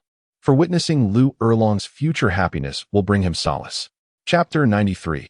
Xiao Wu's affection, adding to the harem once Flander departed. The other Shrek Academy faculty and students who had awakened from their moment of enlightenment maintained a respectful silence, their gazes fixed upon the words inscribed on the wall. The 24 characters, each powerful and vigorous, emanated an air of carefree audacity. To see the words is to glimpse the man. From these inscriptions, they gleaned insights into who Xiran truly is. However, after their initial understanding, they found that gazing upon the poem again yielded no further benefits in their cultivation. Clearly, such moments of enlightenment are a rare gift, bestowed only once to each individual. Xiran is truly remarkable. I felt as though my martial spirit had undergone a transformation. My control over flames has deepened considerably, Ma Hongjun murmured, feeling fortunate that he had chosen not to oppose Xiran. Otherwise, such fortune would not have been his to claim. This is merely the beginning. If Xiran's casual writings can provide them with such advantages, what more might he offer in the future? Indeed, Xiran is extraordinary, Oscar concurred wholeheartedly. Having gained profound insights into his sausage martial spirit and made significant progress in his cultivation, nearing the level of sole sovereign, he now holds Xiran in the highest esteem. Deciding to honor him as his superior, aspiring to be a loyal follower, basking in the glory of his achievements. Zhu Qing and Xiao Wu's moments of enlightenment lingered longer than those of the others, as Xiran's unique skills greatly enhanced the benefits for those in his harem. By the time Zhu Qing awakened, her cultivation had reached the pinnacle of level 27, just a step away from level 28. Additionally, her understanding of her martial spirit, the spectral cat, deepened significantly.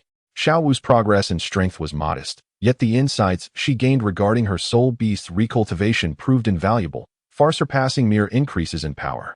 In truth, had Xiran played the lute, every faculty and student below the rank of Soul Saint at Shrek Academy would have surely advanced a level, with Flander and the others enjoying considerable gains as well.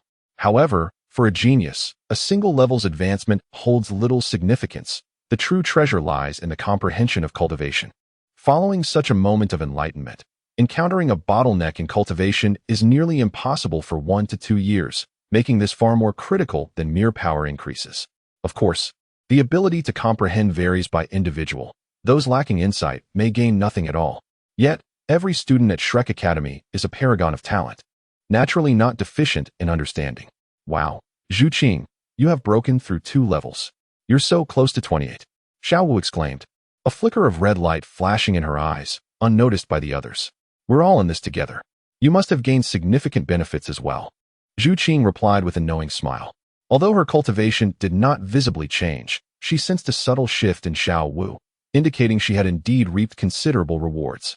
Yes, Xiao Wu nodded, linking her arm with Zhu Qing's. Suddenly, she recalled a promise made to Xiran for that evening. You should head back. You have matters to attend to tonight, Zhu Qing remarked, her gaze appraising Xiao Wu's figure. Tomorrow, she intended to inquire of Xiran whom he favored more. Since he had experienced it all, she was eager to hear his perspective. Should his answer displease her, she would ensure he knew the consequences. Su Ran remained oblivious to the fact that Zhu Qing was poised to inquire about his mortality. However, Su Ran was not without strategies to navigate such inquiries. He intended to provide a deliberately ambiguous response to deflect the question. Zhu Qing, please refrain from making baseless remarks, Xiao Wu whispered, casting a furtive glance around her surroundings. After uttering this, she acknowledged the teacher on the playground and left with a heavy heart. Upon returning to her dormitory, Xiao Wu immediately stepped into the bathroom to indulge in a warm bath. As she prepared to surrender herself to her beloved, she was exceedingly cautious, determined not to leave any unfavorable impressions in Su Ran's mind. Moreover, she felt a subtle rivalry brewing within her. Though she shared a close bond with Zhu Zhuqing, she was unwilling to be overshadowed by her. She vowed to present only her most exquisite self before Su Ran. After meticulous checks to ensure her body bore no blemishes, Xiao Wu donned a pink embroidered mid-length dress that grazed her knees, complemented by a pair of white thigh-high stockings. Standing before the expansive floor-length mirror at the bathroom door, she scrutinized her reflection for an extended moment. Observing the scorpion braid that gathered her long hair, she hesitated no longer. Her delicate fingers deftly unraveled the braid, and her cascading tresses fell like a waterfall, flowing down her back to the length of her calves. In that moment, Xiao Wu was a vision of beauty. The cascade of her hair softened her previous playfulness, replacing it with an enchanting grace that rendered her even more alluring. The image of Su Ran flashed in her mind, causing her cheeks to flush with warmth and her gaze to shimmer with tenderness. She recalled her mother's words, "Only when one encounters someone worthy of their utmost affection can they unveil their finest self." It was unmistakable. She had indeed found such a person. Su Ran, the imperial divine beast, would surely bring immense joy to her mother, even if she knew of her daughter's affection for the divine creature. When Xiao Wu knocked on Su Ran's dormitory door, Su Ran was instantly rendered speechless upon seeing her. The sight of Xiao Wu, exquisitely beautiful, was simply too perfect.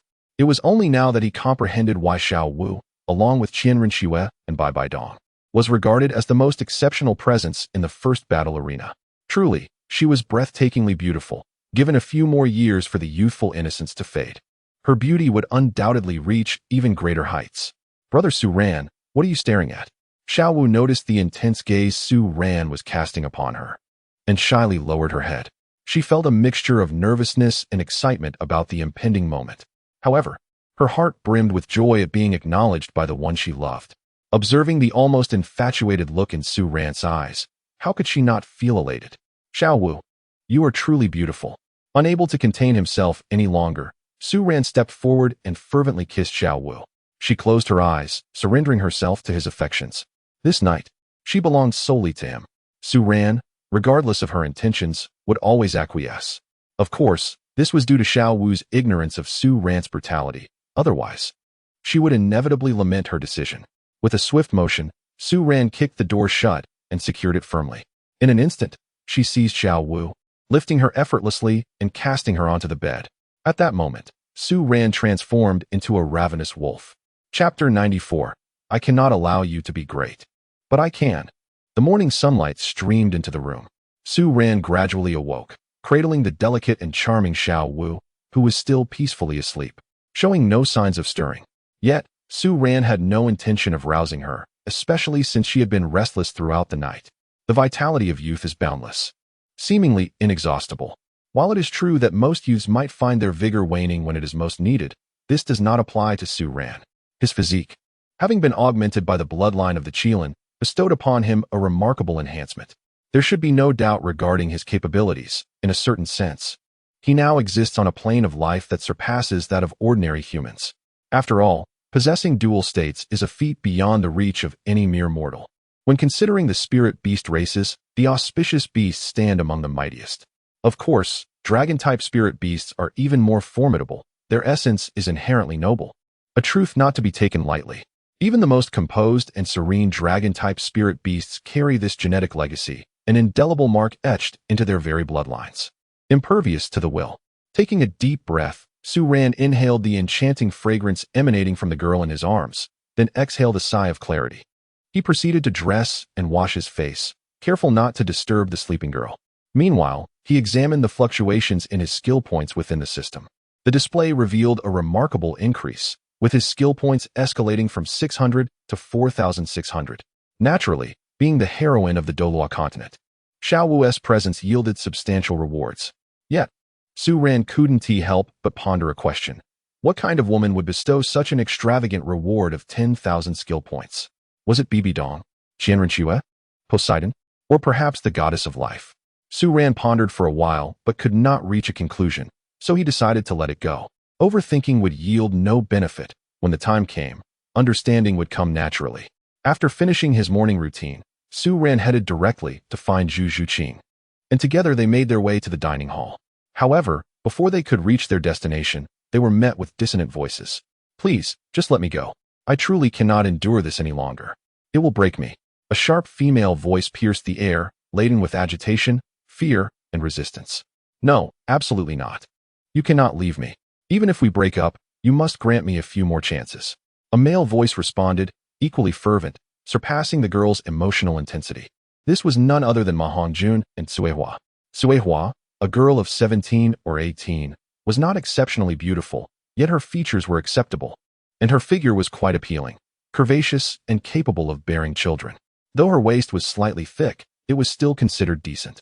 As a peasant girl, Suehua could not maintain herself like the pampered daughters of affluent families, but among the nearby villages, she could be regarded as the village belle. For Ma Hongjun, Suehua was indeed a commendable choice. Ma Hongjun, for all his faults, was still a decent fellow, slightly better than Mu Bai.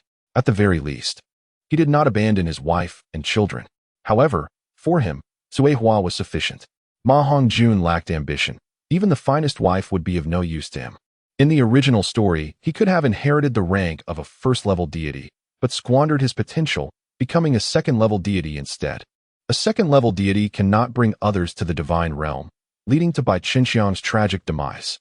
Throughout the saga in Douluo Continent, Ma Hongjun remained by Bai Qinxiang's side until her death before ascending to godhood.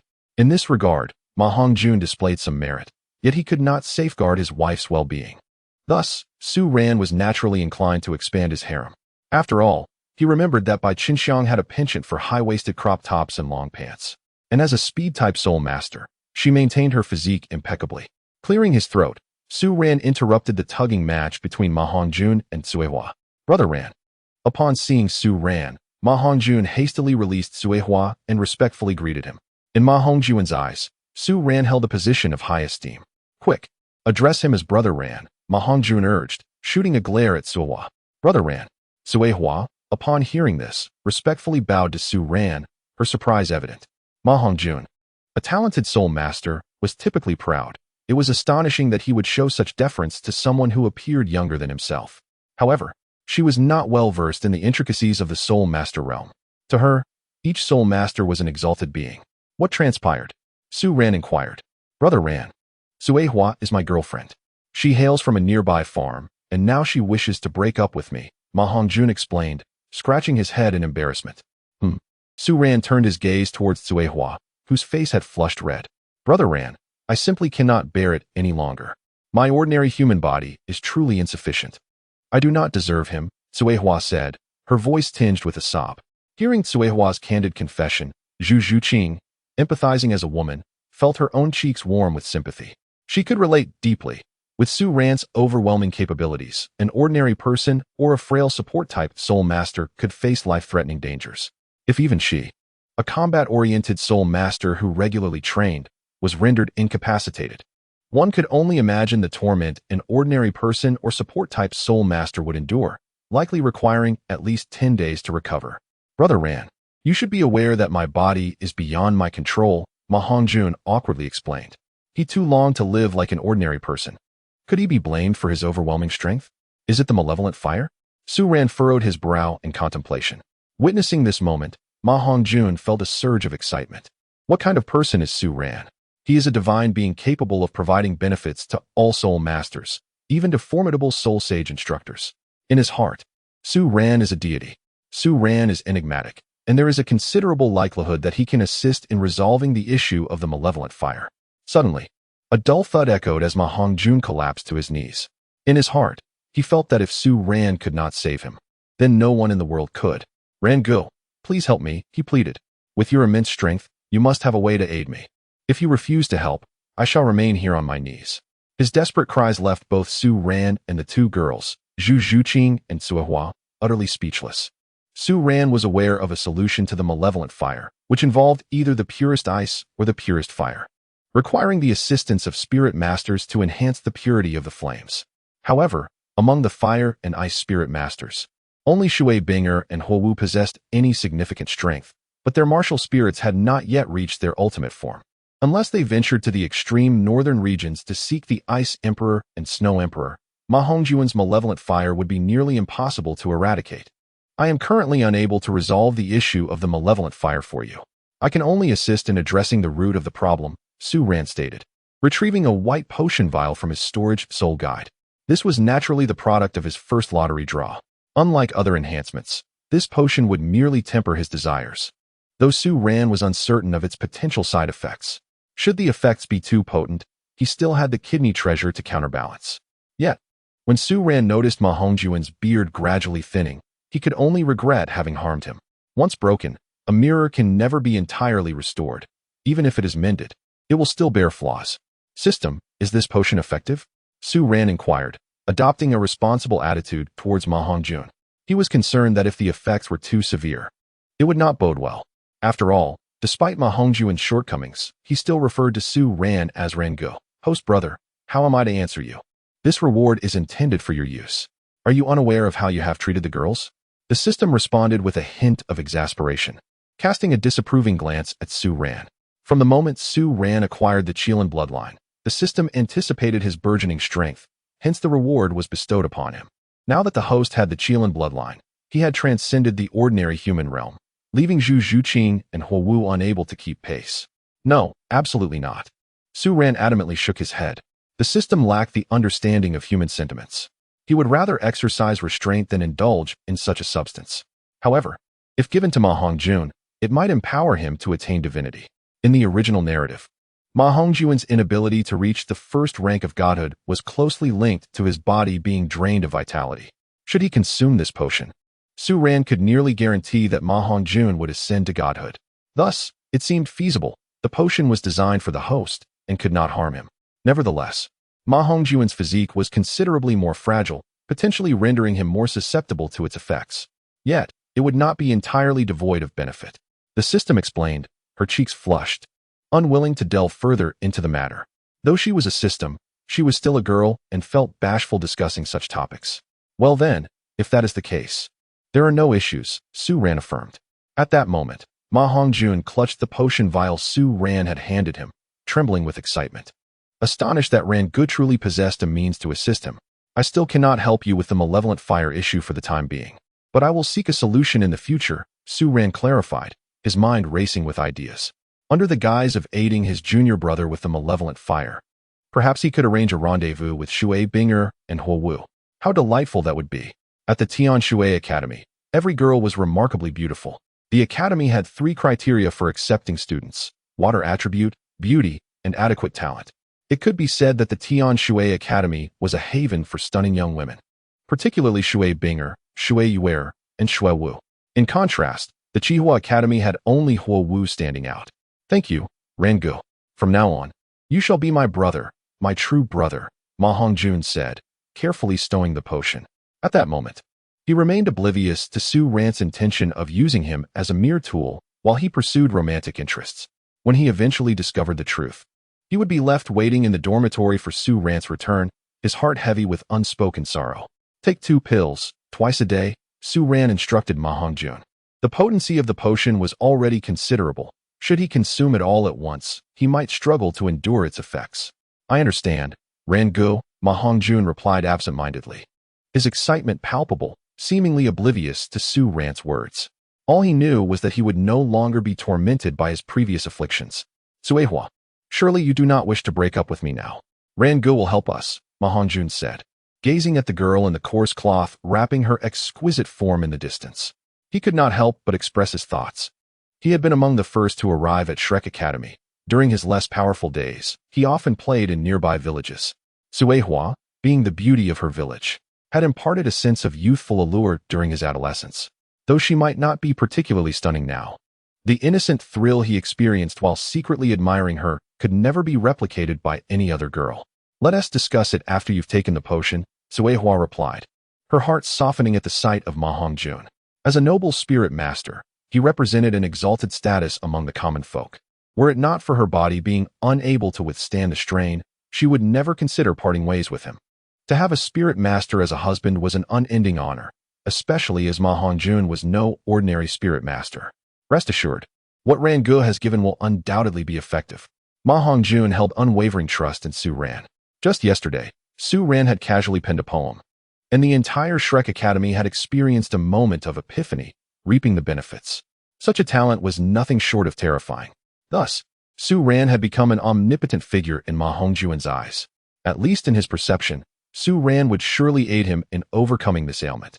Ran Gu, we will go and test the potion now, Ma Hongjun announced, bidding farewell to Su Ran as he took Zuohua by the hand and descended. Su Ran and Zhu Zhuqing wasted no time, swiftly finishing their meal in the cafeteria and requesting the kitchen staff to pack a portion of chicken soup and some vegetables. Upon returning to the dormitory, they found Xiao Wu awake, staring blankly at the ceiling while remaining sprawled on the bed. It was not that she did not wish to rise. Rather, she found herself utterly unable to do so.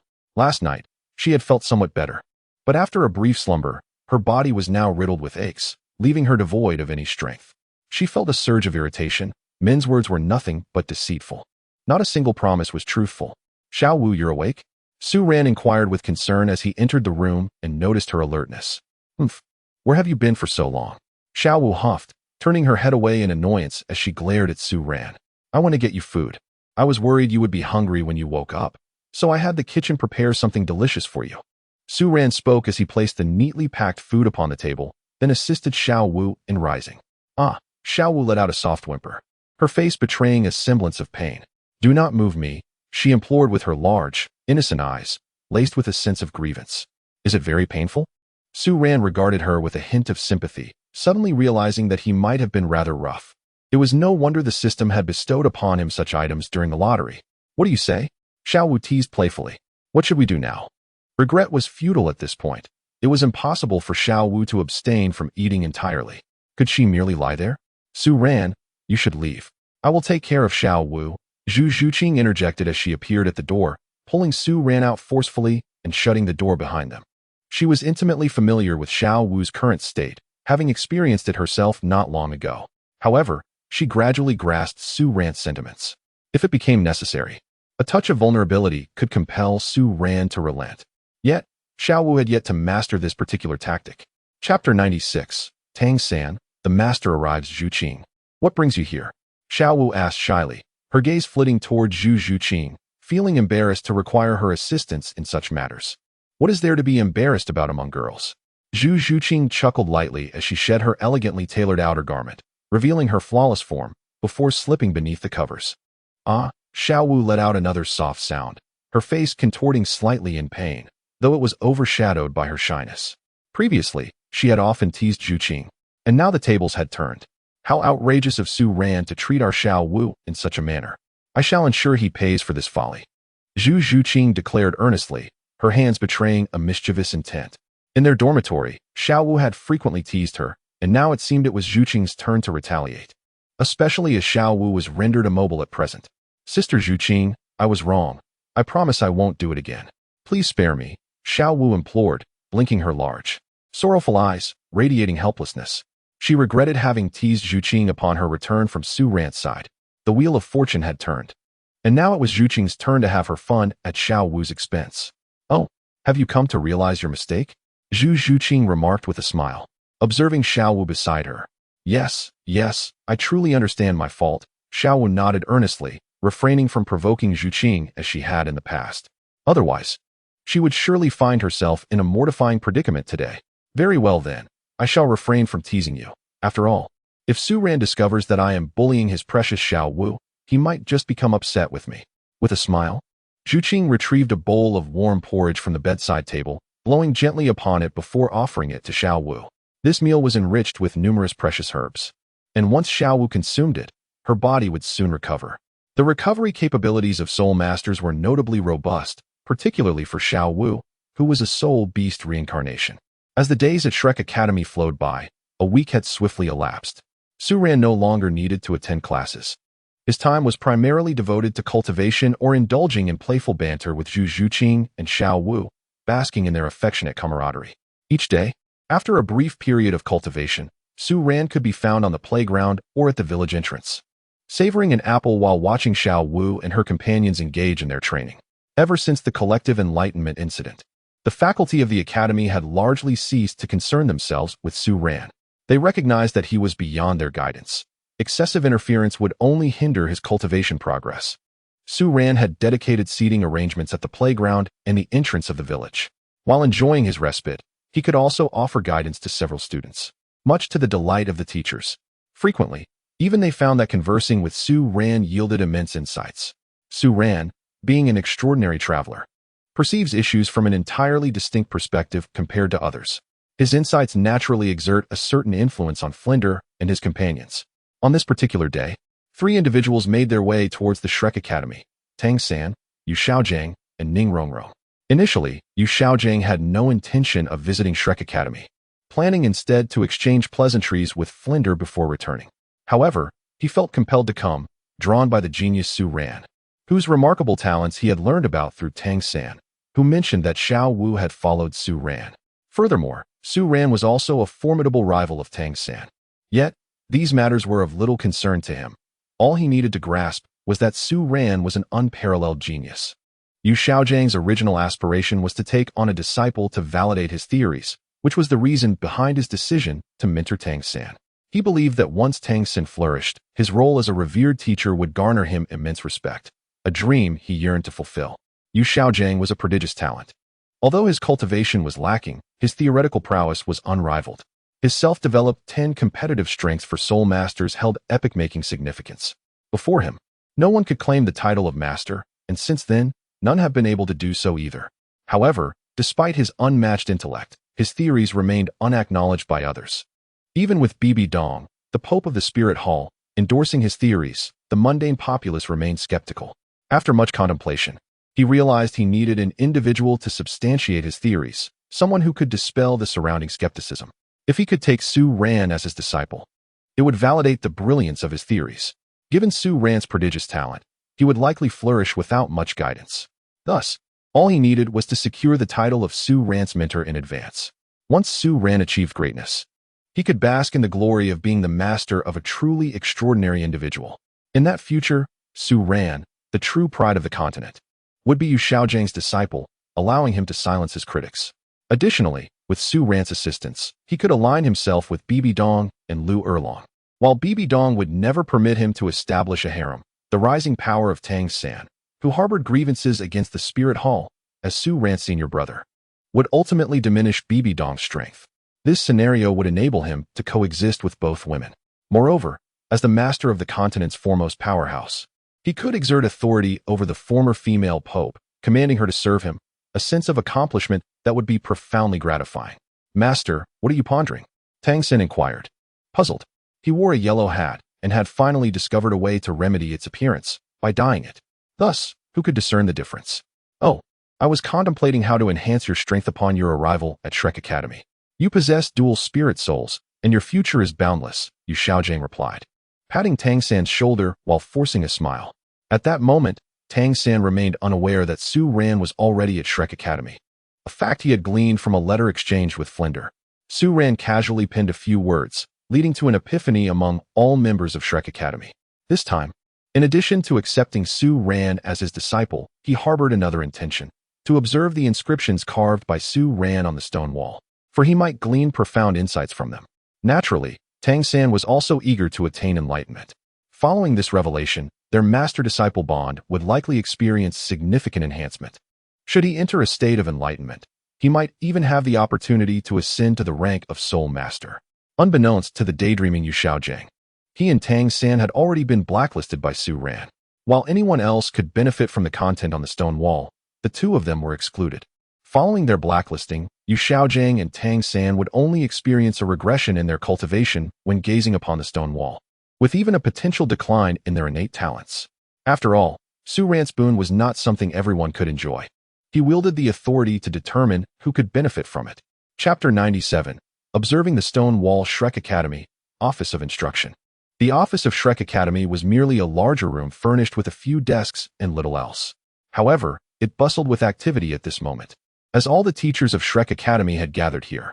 The occasion was significant, for Xiao Gang and Tang San were arriving, and a letter had arrived from the leader of the Seven Treasure Glazed Tile School, indicating that the esteemed young lady Ning Rongrong would also be visiting Shrek Academy. Thus, a sense of formality enveloped the gathering. "Dean, have I passed the test?" A soft, melodious voice rang out in the office, belonging to a young girl clad in a simple white dress. She had long hair cascading down to her waist and stood a bit shorter than Xiao Wu and Zhu Zhuqing. Her delicate skin betrayed her noble lineage, signaling her as a princess from a powerful faction. This young lady was none other than Ning Rongrong. Her visit to Shrek Academy was primarily due to its secluded nature, but what truly captivated her was the reputation of Shrek Academy as a school for monsters. Although Shrek Academy was not particularly renowned among the various academies, nor was it especially powerful, its distinctive style piqued the curiosity of the little witch, Ning Rongrong. If Shrek Academy was indeed a monster academy, it must surely harbor many extraordinary individuals. "You have passed, but our training at Shrek Academy is notoriously rigorous. Are you certain you can endure it? If not, you still have time to turn back now," Flinder said with a smile. "I am absolutely capable. Once I arrive, I shall not turn back," Ning Rongrong declared with her usual pride. How could she, the young lady of the seven-treasured glazed Hao school, fear training? Besides, she had yet to witness the so-called monsters of Shrek Academy. If Shrek Academy turned out to be devoid of extraordinary talents and merely a fade, she would not linger, even if Flinder and the others begged her to stay. She had come to compete with these so-called monsters. "Very well, when classes commence tomorrow, I shall arrange for a private instructor to oversee your training and cultivation," Flinder replied, his smile unwavering. He had already conceived the idea of having Su Ran train Ning Rongrong. Although Ning Fengji had sent him a letter permitting him to discipline Ning Rongrong, he felt it was somewhat unreliable. Having Su Ran supervise her training would not only provide her with guidance, but also protect him from potential repercussions from Ning Fengji, should he become overly concerned for her well-being. Moreover, Su Ran would likely welcome the opportunity to train with a beautiful young lady, as it would allow for more physical interaction. Perhaps he could even facilitate a budding romance for the seven-treasure glazed tile school. A private instructor? Ning Rongrong paused, momentarily taken aback. "Yes, to prevent you from slacking off during your training, I have arranged for someone specifically for this purpose. His name is Su Ran, and he is of similar age to you, being just a few months older. Yet, he has already attained the rank of 33rd level Soul Master," Flinder continued, further provoking Ning Rongrong's competitive spirit. He knew her pride would be ignited upon learning of Su Ran's achievements. Just a few months older and already a 33rd level Soul Master? He broke through to Soul Master at 12? Ning Rongrong was initially stunned, then could not help but inquire further. Despite her prestigious background, she had only reached the 26th level by now. The gap between the 26th and 33rd levels was considerable. She would need to reach at least 14 years of age to even have a chance at breaking through. "You will soon find out. For now, stand here for a moment while I take you to the stone wall to see if you can comprehend anything from it," Flinder cryptically stated. Ning Rongrong felt increasingly puzzled but complied, standing quietly to the side. However, she sensed that she was about to encounter a genuine prodigy, one who could be considered among the elite in the entire continent. Achieving a 33rd level at 12 years old was an astonishing rate of progression. Before long, Tang San and the master arrived. After exchanging pleasantries with Flinder and the other instructors of Shrek Academy, the master instructed Tang San to unleash his martial spirit. 29th level Soul Master. This revelation once again left Ning Rongrong astonished. However, she was not overly surprised, as Flinder had already mentioned that the most talented individual at Shrek Academy had reached the 33rd level. Following their discussions, Xiao Gang could hardly contain his eagerness to see the stone wall that Flinder had extolled so highly. "Let us go, Flinder, lead us to see it," he urged. Enlightenment could transport one into a state of clarity, where all problems might suddenly find resolution. His greatest hope was to discover a solution to his physical shortcomings through this experience. "All right, I shall guide you. Rongrong, come along as well. I must tell you all that each of us, including the instructors at Shrek Academy, has derived immense benefits from that stone wall. It was through enlightenment that I broke through to the 79th level. The younger students in our academy, with their remarkable talents and growth potential, have reaped even greater rewards than we seasoned veterans," Flinder recounted while leading the way. "Is that stone wall left by the Academy's greatest prodigy?" Ning Rongrong could not help but ask. A tempest of emotions surged within her. Did such extraordinary geniuses truly exist in this world? Could mere inscriptions yield enlightenment for countless individuals? She was filled with questions and a sense of disbelief. Yet, she knew that upon witnessing the stone wall, all her uncertainties would be dispelled. If she truly encountered such a genius, she would do anything to take him back to the seven-treasure glazed tile school.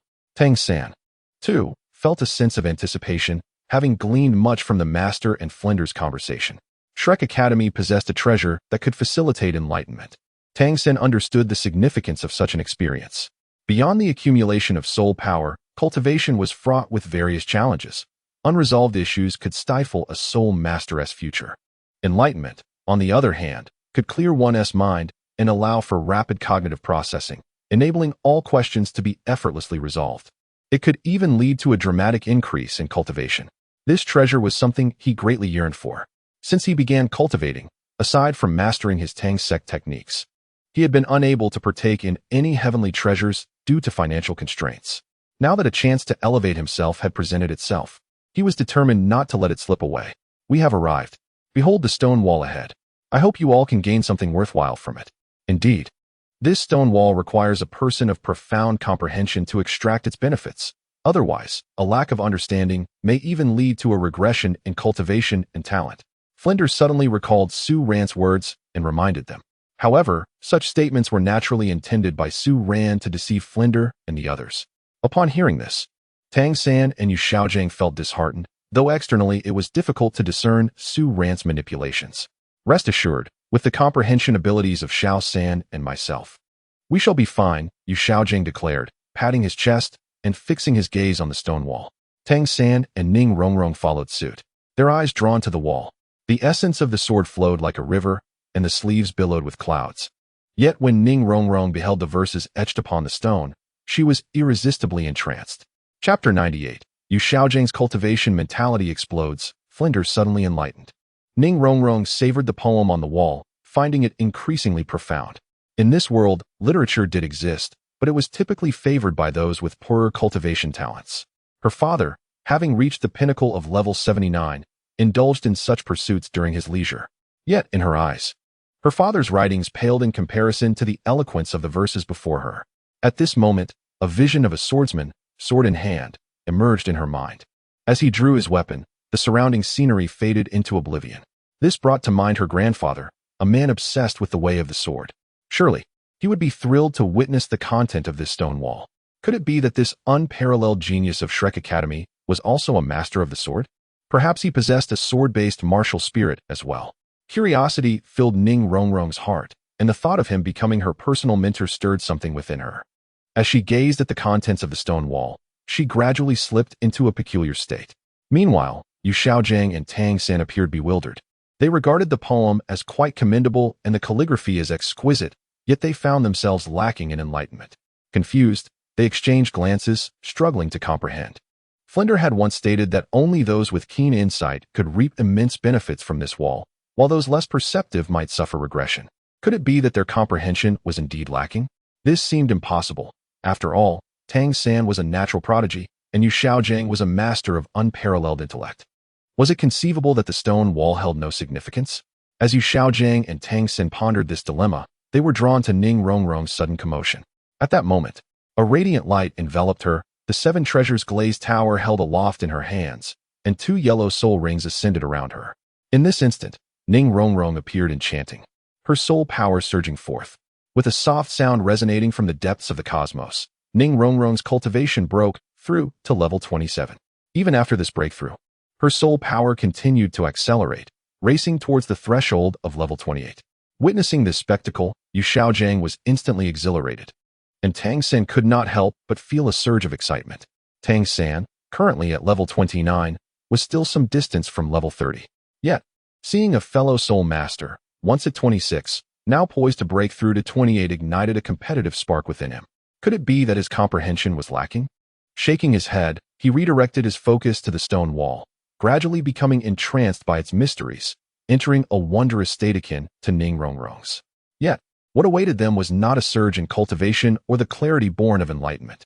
Instead, they found their soul power swiftly depleting, their cultivation diminishing. The onlookers were astounded, gazing in disbelief at the unfolding scene. Xiao Gang and Tang San's cultivation levels were visibly plummeting. Xiao Gang, originally at level 29, suddenly fell to level 28, and the decline continued unabated. Flinder and the others were left dumbfounded, their expressions a mix of shock and an almost uncontrollable urge to laugh. When Su Ran had warned them that those of lower comprehension would experience a decline in cultivation upon observing the stone wall, they had assumed he was jesting. The entire Shrek Academy had achieved enlightenment, with none experiencing regression. Could there truly be individuals with such poor insight? Had it not been for their consideration of Flinder's relationship with Xiao Gang, Zhao Wujia, and the others would have burst into laughter. They were only treating Xiao Gang with a degree of respect due to Flinder. In their eyes, Xiao Gang's theories seemed utterly ridiculous.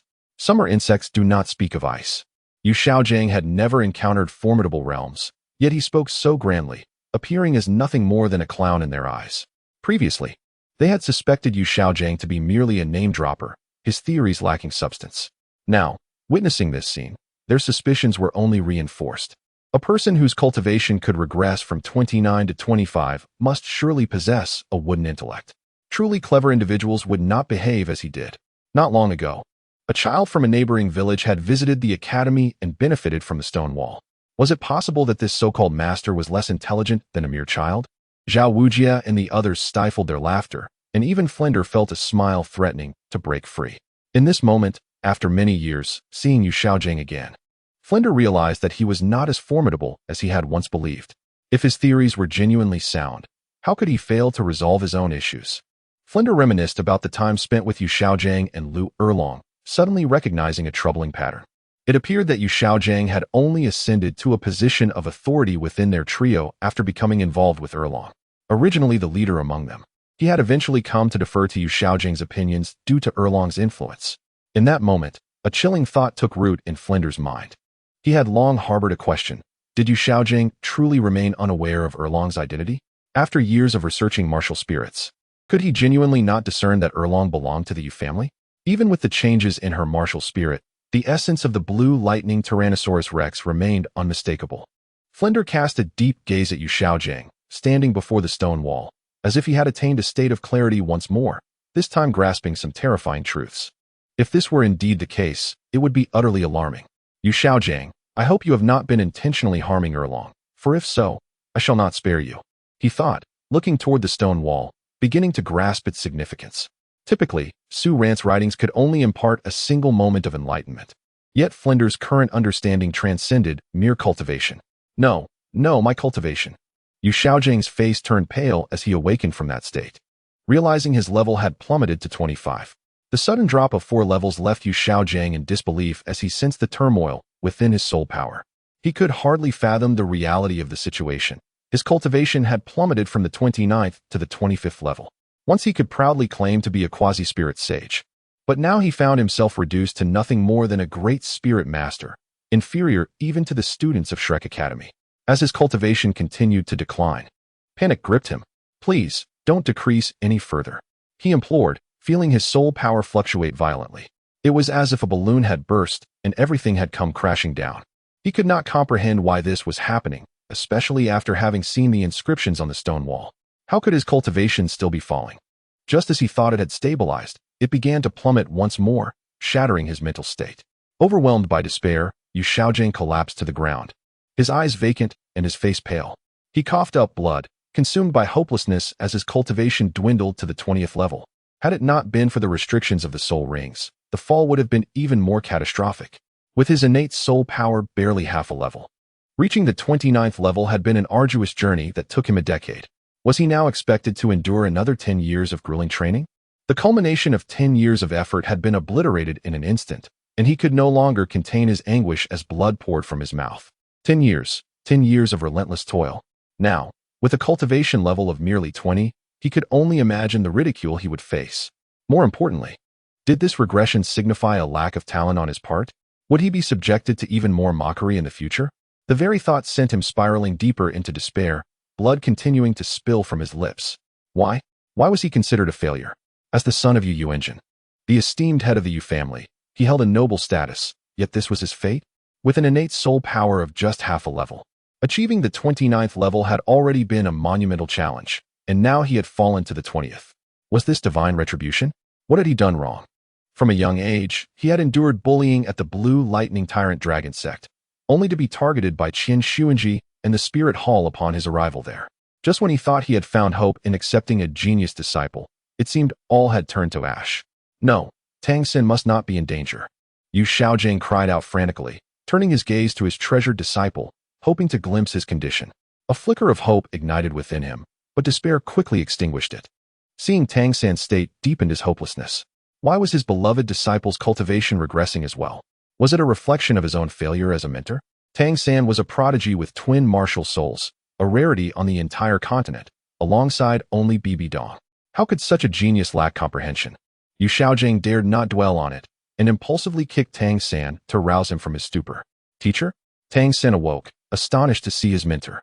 Unsure of the reason behind the kick, he had been on the brink of a breakthrough, sensing his cultivation rapidly approaching the 35th level. If not for the soul ring's constraints, he would have already surpassed that threshold. His comprehension was indeed exceptional. Even Ning Rongrong, another prodigy, could not compare. After all, he was a transmigrator. How could his understanding possibly be inferior to others? Your cultivation? Xiao Gang's heart sank as he gazed at Tang San. The regression of Tang San's cultivation caused him profound distress. While he could accept his own decline, Tang San's was another matter entirely. Tang San represented Xiao Gang's sole remaining hope. If Tang San failed to make a name for himself on the continent, how could Xiao Gang rise to prominence? If he were to ruin Tang San's potential, he would not only lose respect, but face derision from all sides. The notion of a twin martial soul prodigy wasted under his tutelage was a disgrace he could hardly bear. My cultivation, why has it diminished? Tang San staggered back, his face ashen. Hadn't he already possessed the essence of 35 levels of soul power? Now he found himself at a mere 25. Why was his power declining instead of growing? Could it be that he was not a genius, but rather a failure? How could that be? It was inconceivable that he was anything but extraordinary. Furious, he glared at the stone wall, convinced it must be flawed. Otherwise, how could his cultivation regress? Yet, why was Ning Rongrong able to break through? She had already reached the 28th level. Tang San couldn't believe it as he looked at the girl in white, struggling to accept that his talent and comprehension might be inferior to hers. At that moment, Ning Rongrong's cultivation had indeed surged to the 20th level. Born into the 7-treasure glazed tile school, she had been surrounded by rare resources throughout her life. In this moment of enlightenment, those energies were being unleashed, propelling her cultivation to new heights. The stark contrast between her rise and the declines of Tang San and Xiao Gang was almost unbearable, amplifying their sense of inadequacy. They could not only not accept their regression, but also the implication that their innate gifts paled in comparison to others. Teacher, my cultivation has dropped by 4 levels. Tang San's face reflected despair. Even if he aimed to advance from the 25th to the 29th level, it would require an entire year. For a genius, this setback would create an insurmountable gap with his peers. Once a standout among his contemporaries, he now felt diminished, unable to reconcile this new reality, especially with a powerful adversary looming. With his cultivation in decline, how could he confront Su Ran or reclaim Xiao Wu? The thought of Su Ran potentially holding Xiao Wu close filled him with unbearable anguish. Tang San, do not be disheartened. I understand your feelings, Xiao Gang consoled him, embracing his disciple. Look at my cultivation. It has fallen to the 20th level, a staggering 9 levels lower. Whether I can regain what I have lost remains uncertain. Just look at me, and you will realize that you are still fortunate. In that moment, Xiao Gang's heart was ablaze with resentment, feeling as if the heavens themselves conspired against them. Though he found himself in a dire situation, his teacher was in an even more lamentable state. In comparison, he felt a sense of solace. Concurrently, a tinge of sympathy for his teacher began to blossom within him. Previously, their relationship had merely been that of a typical student and mentor. However, it had evolved into a bond akin to friendship. They were now the only two capable of truly comprehending each other's feelings.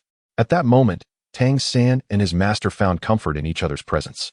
As a cool breeze swept by, accentuating the desolation of the scene. In Chapter 100, Tang San was incensed, realizing that it was Su Ran's mischief at play. At this juncture, Ning Rongrong had awakened from her epiphany, her cultivation level soaring to the 20th rank. Just an hour prior, she had been a 26th rank soul master. And now, in the span of a single hour, she had ascended 2 ranks. Such rapid advancement was astonishing. In the past, this would have represented the culmination of 6 months of training, yet today, she had accomplished it in just 1 hour. This meant that her progress equated to what she would typically achieve in half a year within the span of 60 minutes. Ning Rongrong's heart was filled with elation, and her curiosity about the mysterious prodigy grew even more intense. This individual could not merely be classified as a genius. They were truly extraordinary. Simultaneously, she noticed Tang San and Xiao Gang, her eyes widening in astonishment. Could it be that understanding the stone wall could result in such a significant regression in cultivation? The extent of their decline was staggering. She instinctively patted her chest, relieved that her fortune had not been so bleak. She had never been fond of training, and a regression in her own cultivation would have been an unbearable blow. Rong, come here. Well done, well done. Your comprehension is impressive. Flander called out to Ning Rong with a broad smile, gesturing for her to approach. As a sole master of the seven treasure glazed tile, she held a status that even a sole master of the soul sect could not rival. A sole master of the seven treasure glazed tile at the rank of soul sage held a status comparable to that of a titled Douluo. Presently, Ning Rong could enhance her teammate's speed and strength by 30%. Although she was at the 28th rank, her status was not inferior to that of a soul sect. In the original narrative, Flander's comparison of Ning Rong to Oscar, who possessed innate full soul power, was fundamentally flawed. An ordinary martial spirit, even with innate full soul power, could not compete with a soul master of the 8th rank possessing a powerful martial spirit. This was why Su Yuntao had dismissed Tang San upon discovering he wielded the blue-silver grass martial spirit. Unbeknownst to Su Yuntao, Tang San possessed twin martial spirits, and the blue-silver grass held the bloodline of the blue-silver emperor. Had it been an ordinary blue-silver grass, even innate full soul power would not have saved him. In the original story, Ning Rong ultimately ascended as the nine-color goddess with a secondary divine identity. However, due to the attributes of her martial spirit, which provided a 100% enhancement across all attributes, what god would not covet such a boon? Even the god of destruction, a deity of supreme rank, would find such an enhancement desirable. This was an achievement unattainable by any other auxiliary-type soul master.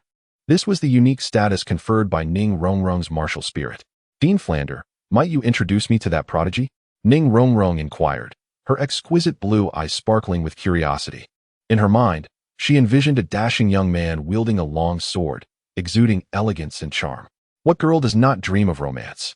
Especially one like Ning Rong, who had been pampered since childhood in the Seven Treasure glazed tile sect.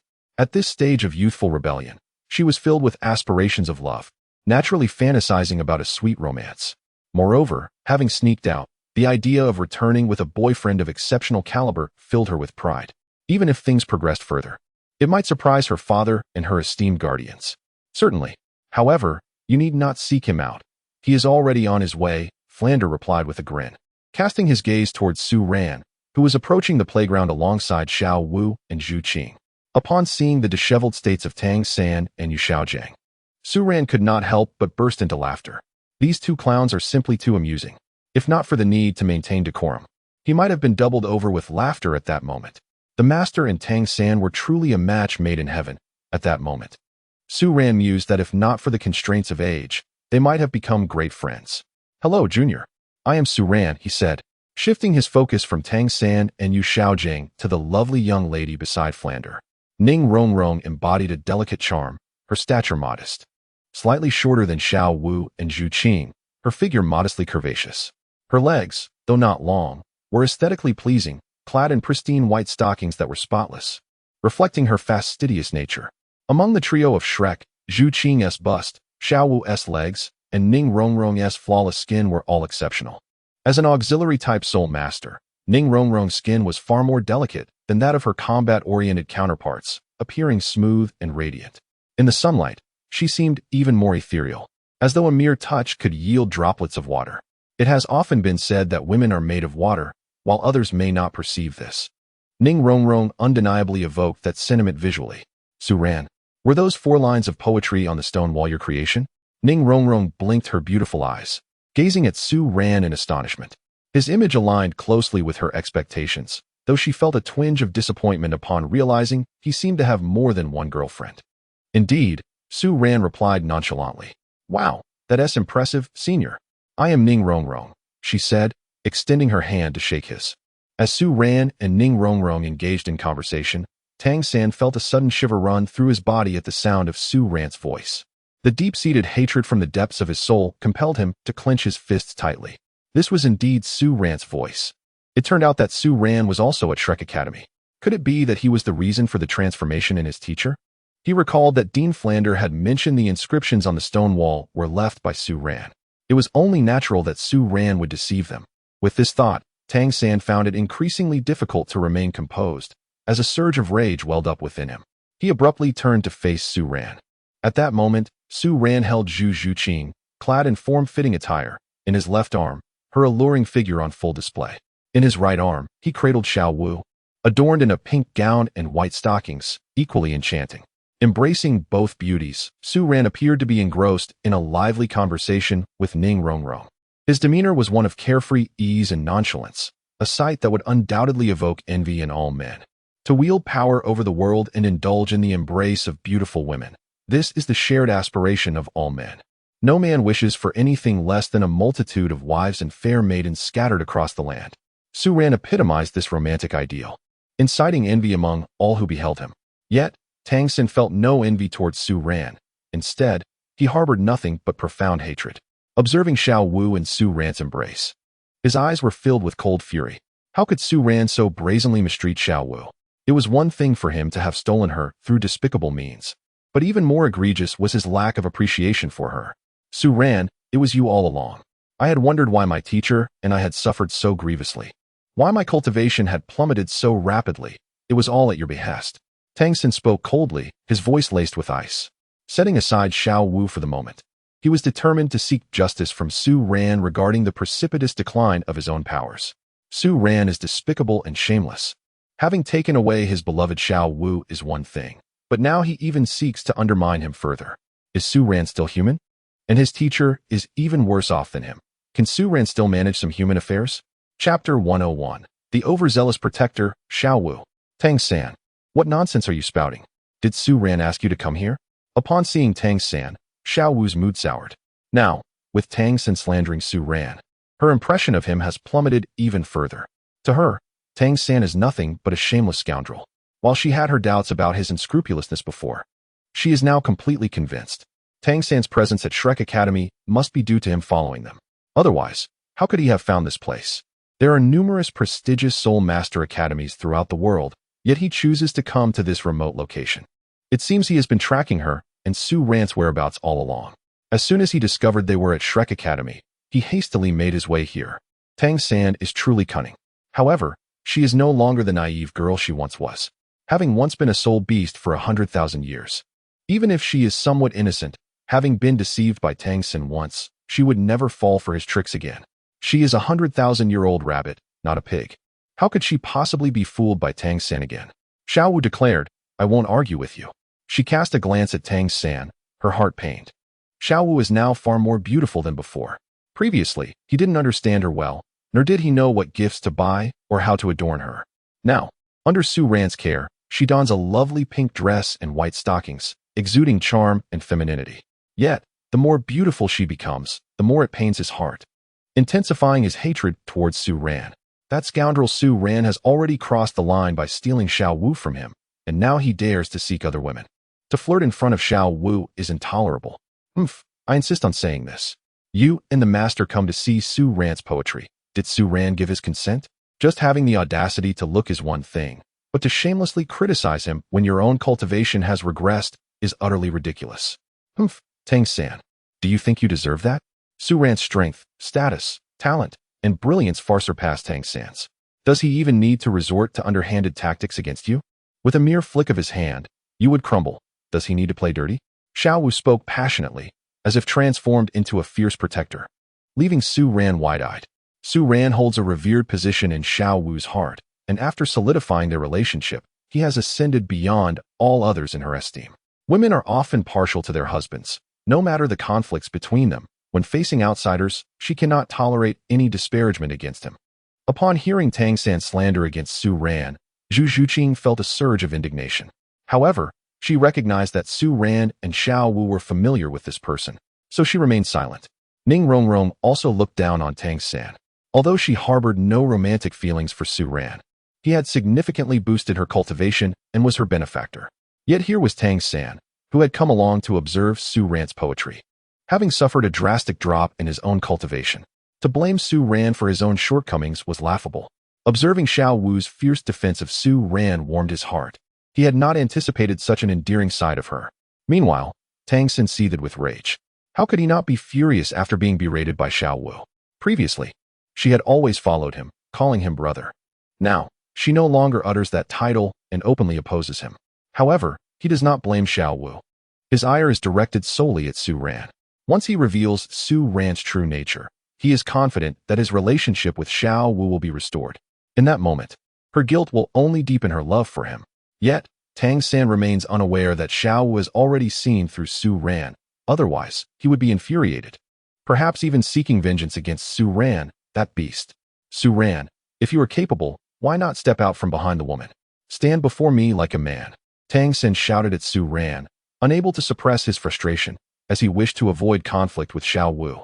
Oh, Junior, what brings you here? Su Ran smiled gently at Tang San and the master. Xiao Wu was merely exchanging barbs with him. If he stepped forward, Tang San would likely be unable to handle it. However, with so many witnesses present, he decided against confronting him today. Su Ran, is this your doing?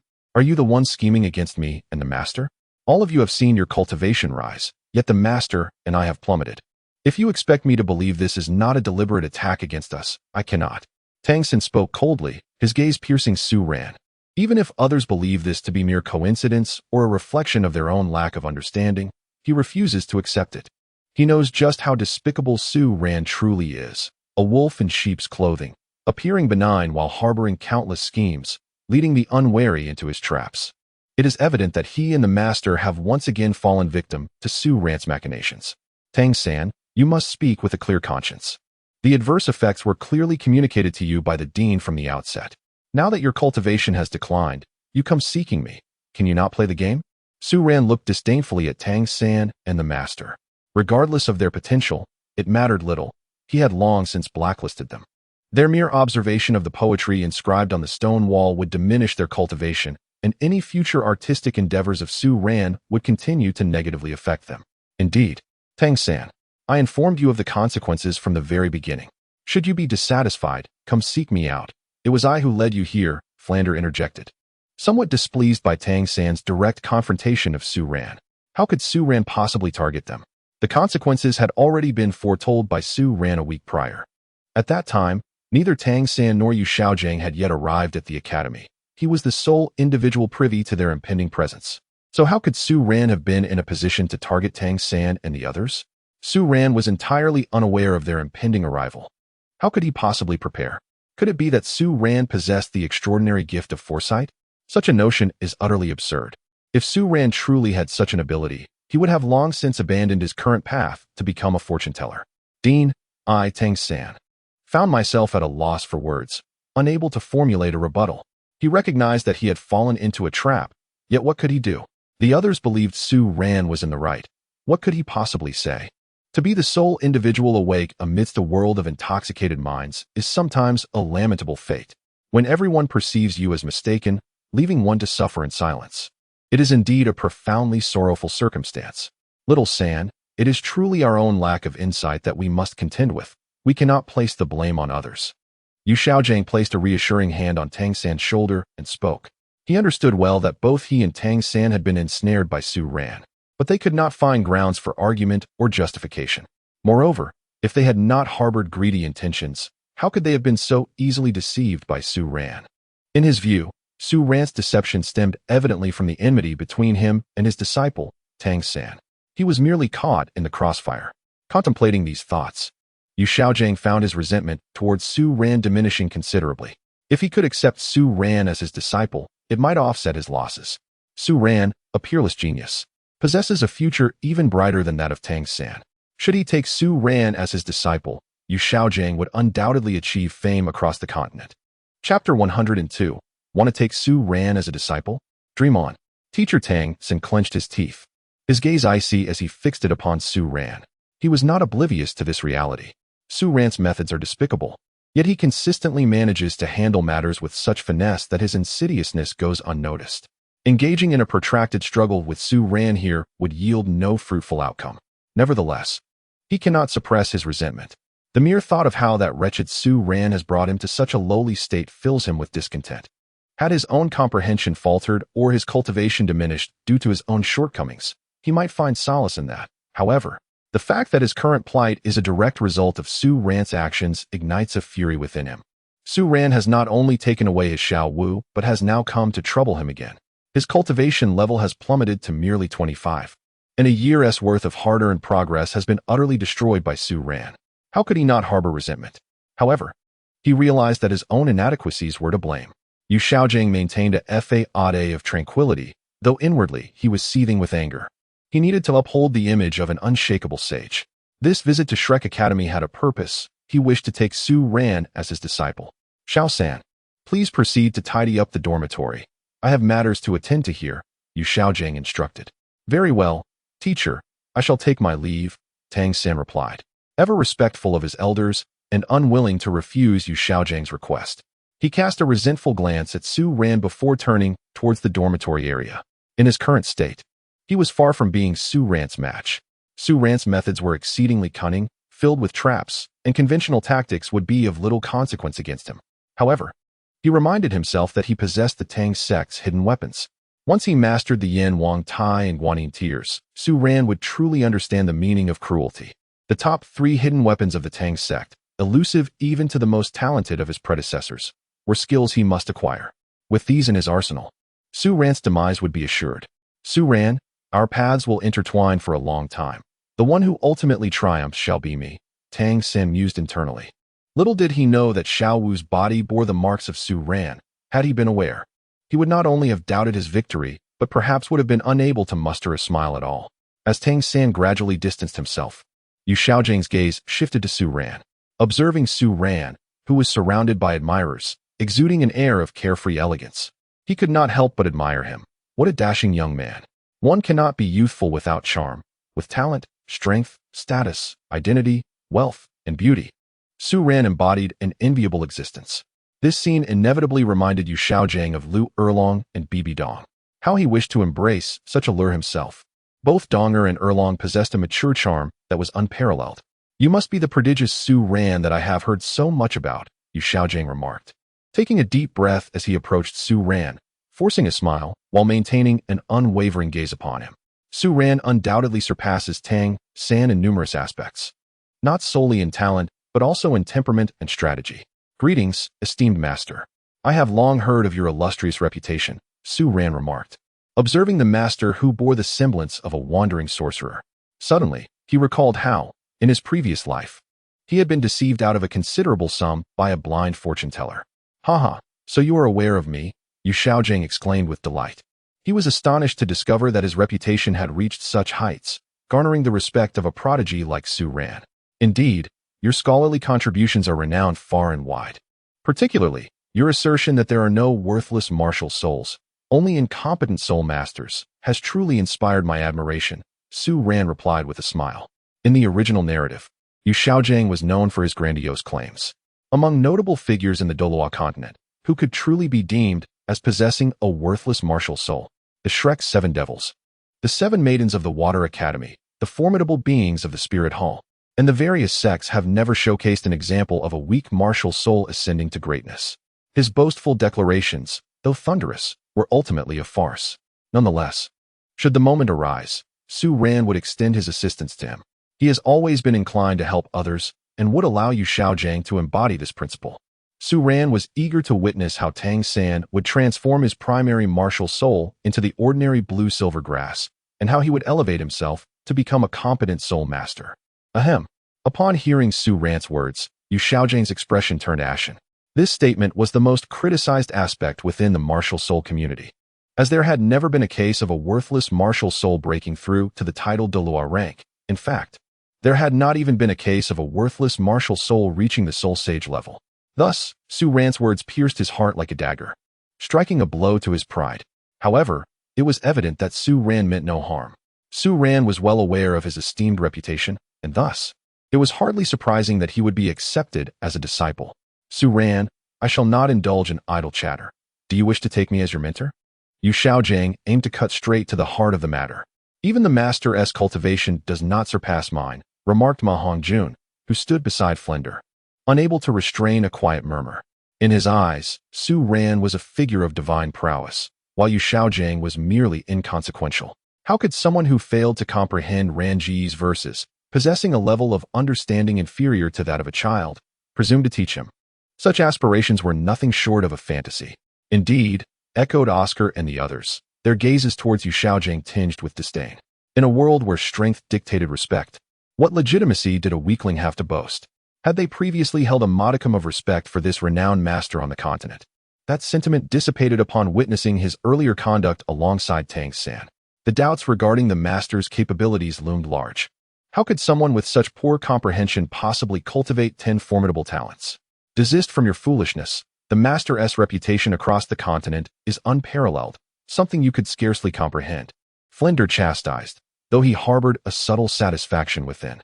He began to harbor suspicions about Xiao Gang, pondering whether the latter had deceived ere long over the years, causing her to squander over 2 decades of her youthful beauty, waiting for a mere mirage.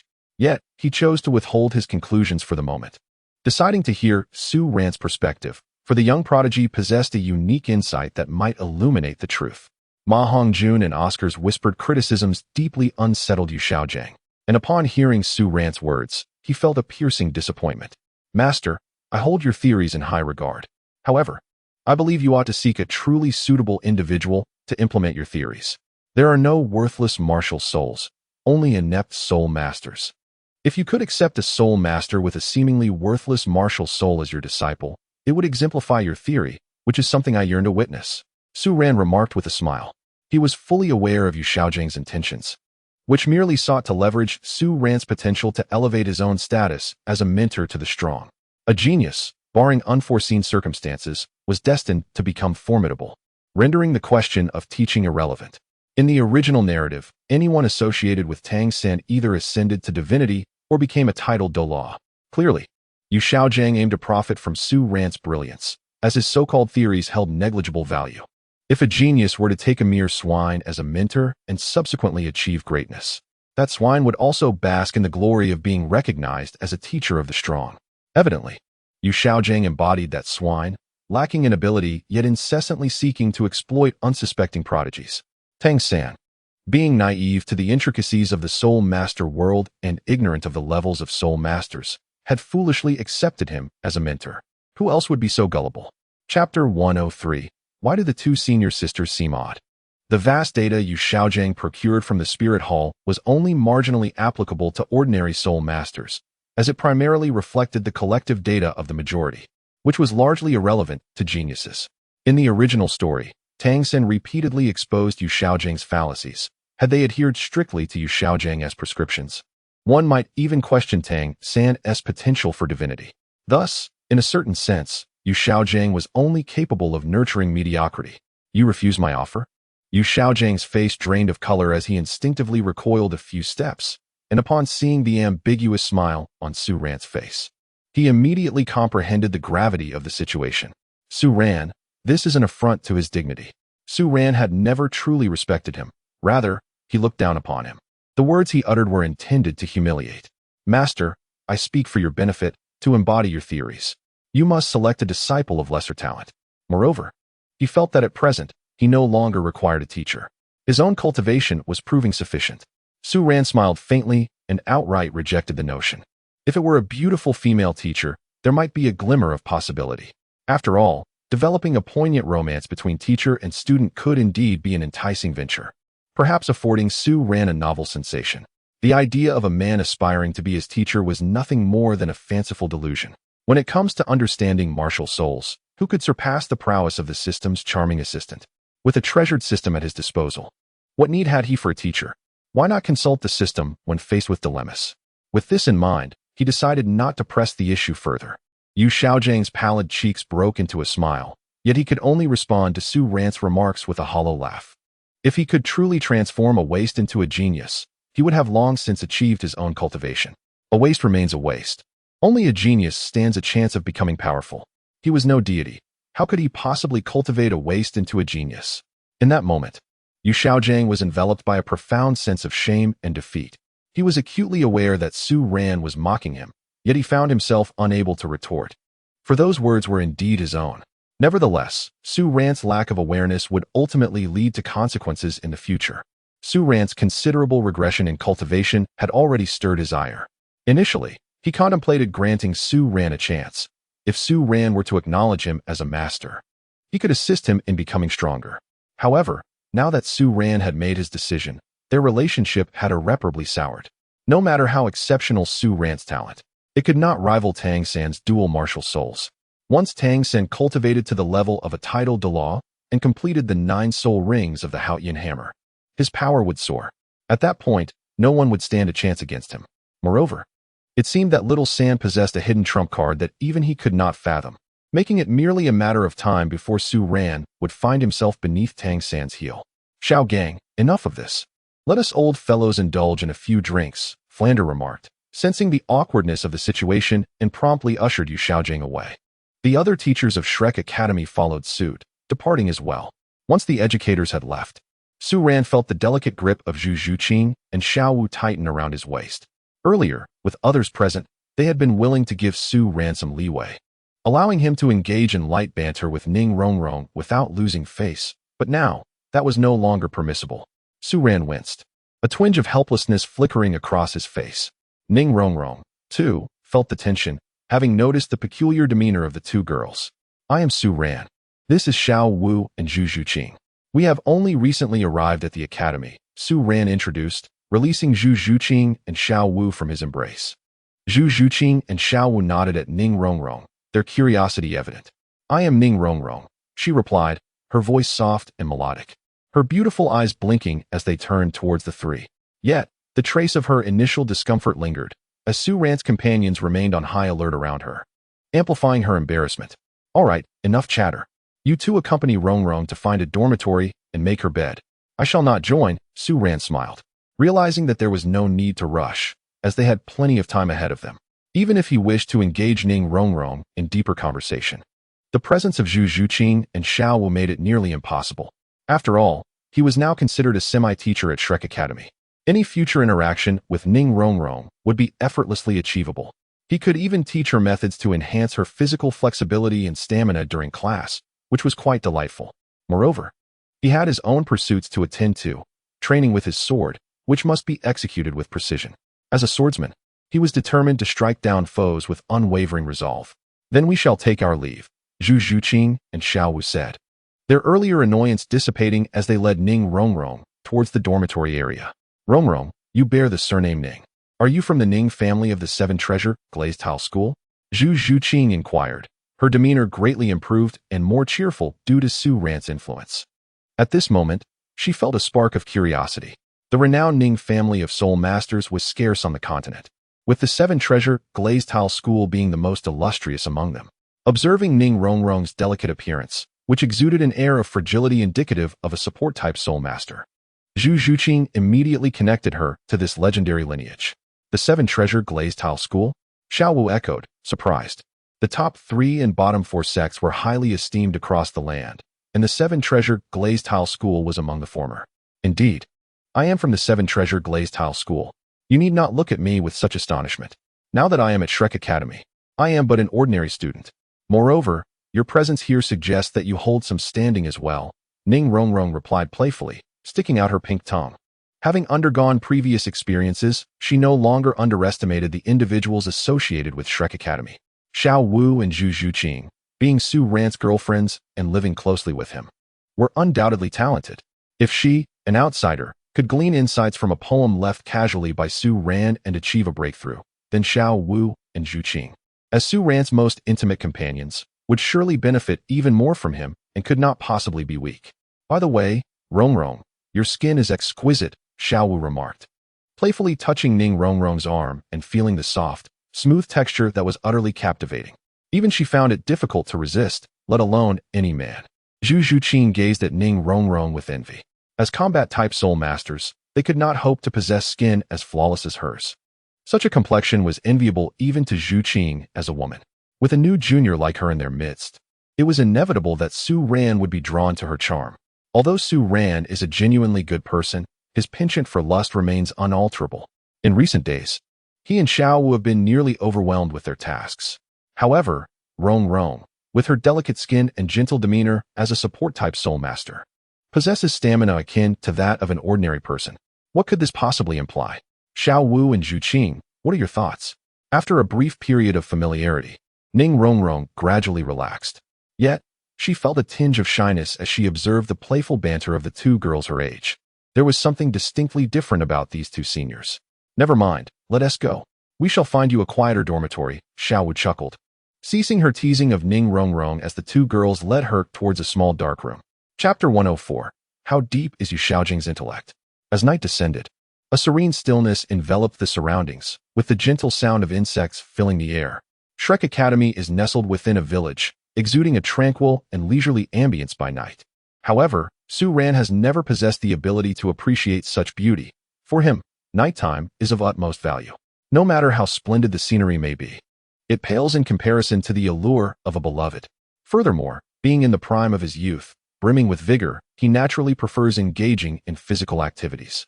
Yet tonight, he was summoned directly by Flender. Under the dim light, Flender and Su Ran sat across from each other.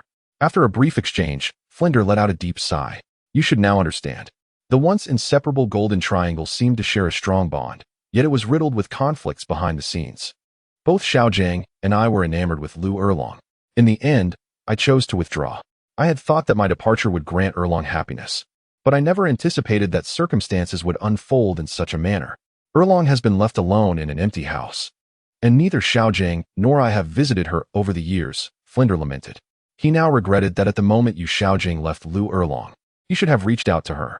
However, as a man who had failed in love, how could he dare to return? Erlong did not harbor feelings for him. Would his visit not only serve to complicate her emotions further? I understand.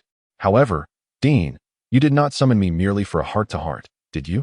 Su Ran smiled, fully aware of Flender's intentions. It all revolved around the matter of Lu Erlong and Yu Xiaojing. Don't play coy with me. Do you think I am unaware that you have been targeting Xiaojing today? Flender's expression turned serious.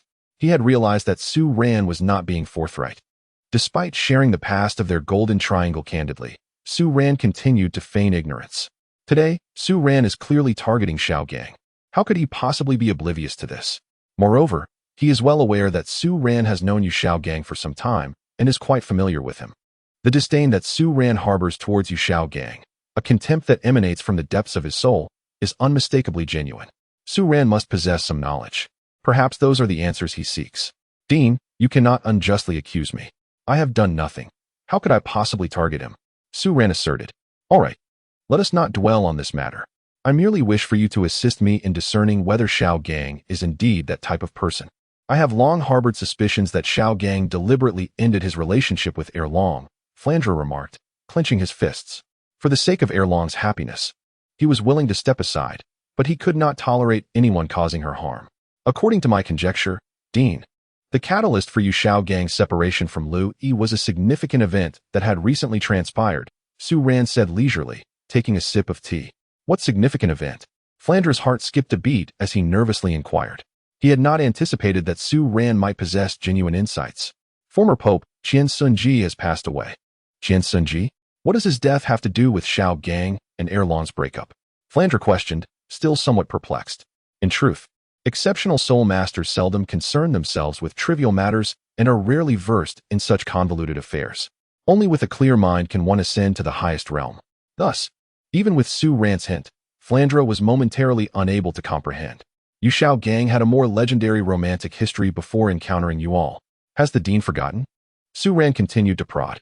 Are you implying that Xiao Gang's relationship with Bai Dong at the Spirit Hall? Flandre suddenly awakened, as if grasping something profoundly significant. His eyes widened in realization, and he could not help but feel a surge of terror at his own conjecture. Yu Xiao Gang was ridiculed during his youth at the Blue Lightning Tyrant Dragon sect, and in his pride, he left the sect for the Spirit Hall. There, he found the first woman capable of helping him reclaim his dignity, Bai Dong. In those days, Bai Dong was wholeheartedly devoted to Yu Xiao Gang. Yet he was subsequently driven away by Qian Sunji. Perhaps at that time, he could not even fathom the possibility of rekindling a relationship with Bai Dong, leading him to seek out a second woman who could assist him, Lu Yi. Lu Yi was a pivotal figure within the Golden Iron Triangle. Being with her would grant him a voice in its affairs. After all, did not the Dean also heed Lu Yi's counsel? Spoke slowly, and the astonishment on Flandre's face deepened. He sensed that deductions were increasingly approaching the truth. What could the truth of the matter be? Please continue, Flanders urged, taking a deep breath. Upon learning of Qianxuan's untimely demise, Xiao Gang was overjoyed, for with Qianxuan gone, he now had the opportunity to reunite with Bibidong. One was a pope, while the other was merely an ordinary member of the Spirit Hall fusion technique. It was evident which choice Xiao Gang would make. Hence, he ended his relationship with Aunt Lu. However, was it not the case that when Xiao Gang brought Erlong back to the family members coincidentally recognized her as his uncle's daughter? Furthermore, they had forcibly separated him from Erlong. Flanders muttered to himself, his expression somewhat sinister. He found it difficult to accept this reality. If this were indeed the case, how profound must Xiao Gang's scheming be? How heartbroken would Erlong be if she were to discover the true nature of Xiao Gang? Flanders shook his head in disbelief, unable to accept it. There was still a flaw in his reasoning. Dean Flanders, you are truly naive. What if Xiao Gang had known from the beginning that Lu Erlong was his cousin? Even if he did not realize she was his cousin, they were undeniably blood relatives. It is worth noting that he had spent some time in the Spirit Hall, where he had conducted extensive research on mutated spirits to resolve his own issues with his aberrant martial soul.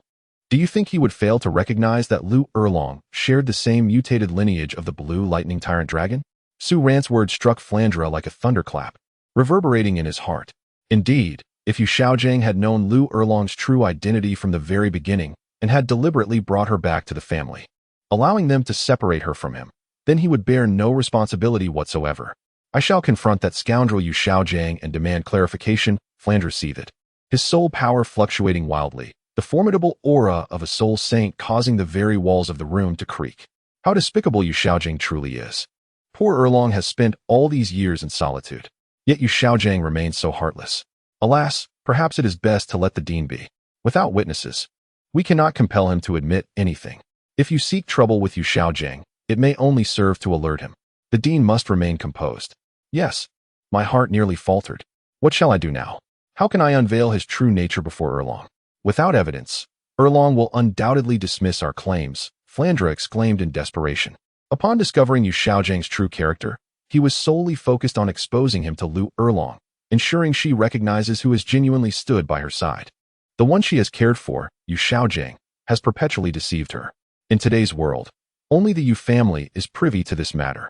When the time is ripe, we might pay them a visit. Perhaps then we can uncover the truth, Su Ran suggested, understanding these affairs well with the assistance of the system.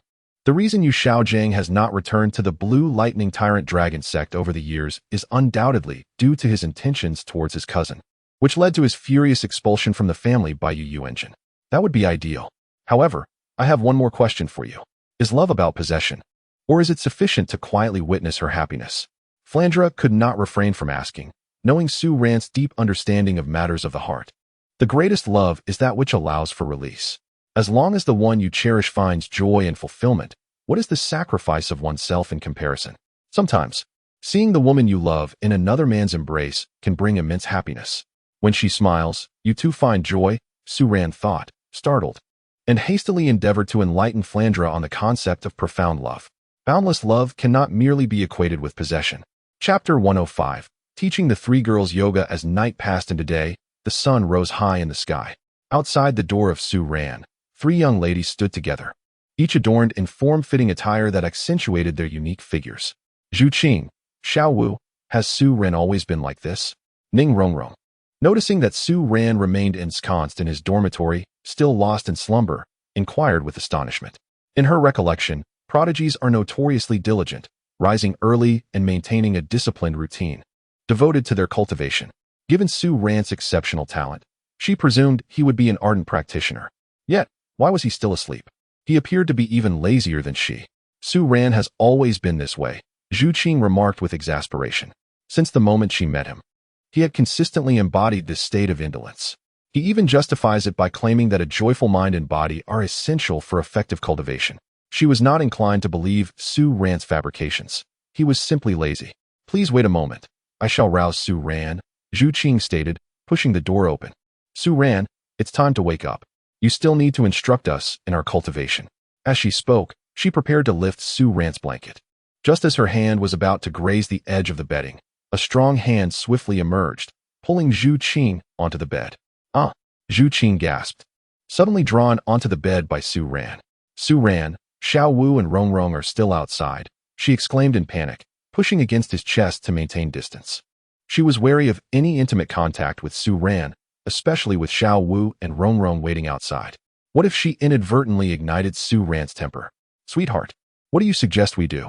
Su Ran inquired, his gaze sweeping over Zhu Zhuqing's perfectly contoured silhouette, then locking onto her eyes. The intensity of his stare was enough to melt her resolve. This gaze was all too familiar to Zhu Zhuqing. She couldn't help but shiver, avoiding Su Ran's eyes. And with a desperate plea, she implored, Su Ran, not now. This isn't the time. Tonight, you can do as you wish, all right? Very well. But let us agree on that. Su Ran took hold of Zhu Zhuqing's delicate hands that were pressed against his chest, then laid a fervent kiss upon her soft lips. He was well aware of propriety. Despite his desires, he would not act during daylight, although everything was visible in the light. Given the bashfulness of Zhu Zhuqing and her companions, they were not yet prepared for such encounters. By night, should Su Ran leave the lights on, they would fervently resist. Daylight was an entirely different matter. However, this was merely a form of self-deception.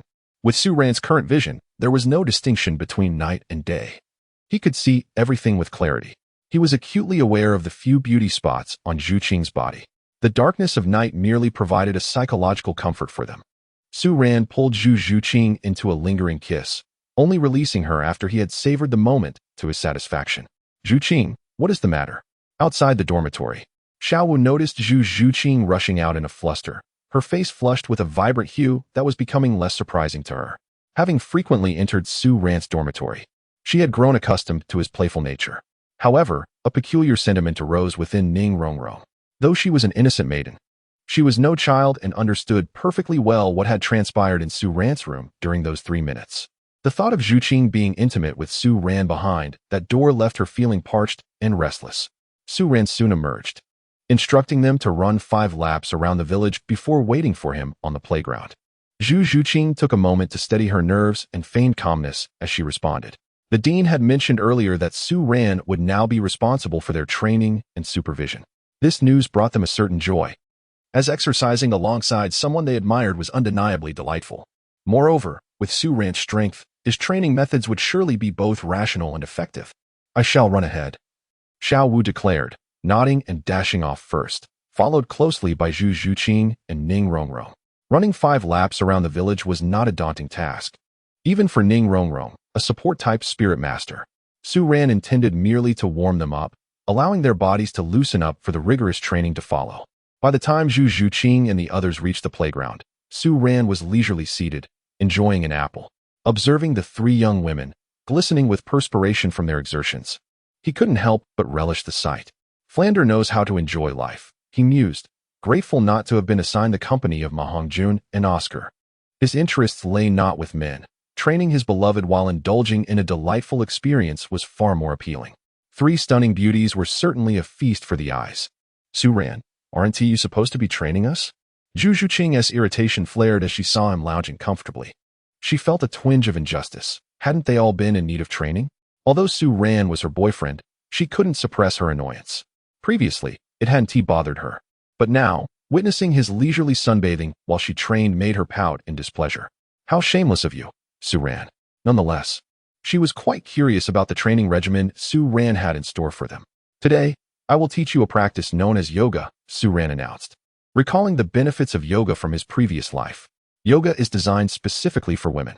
Consistent practice can detoxify, enhance your beauty, and sculpt your figures, allowing you to maintain a youthful appearance.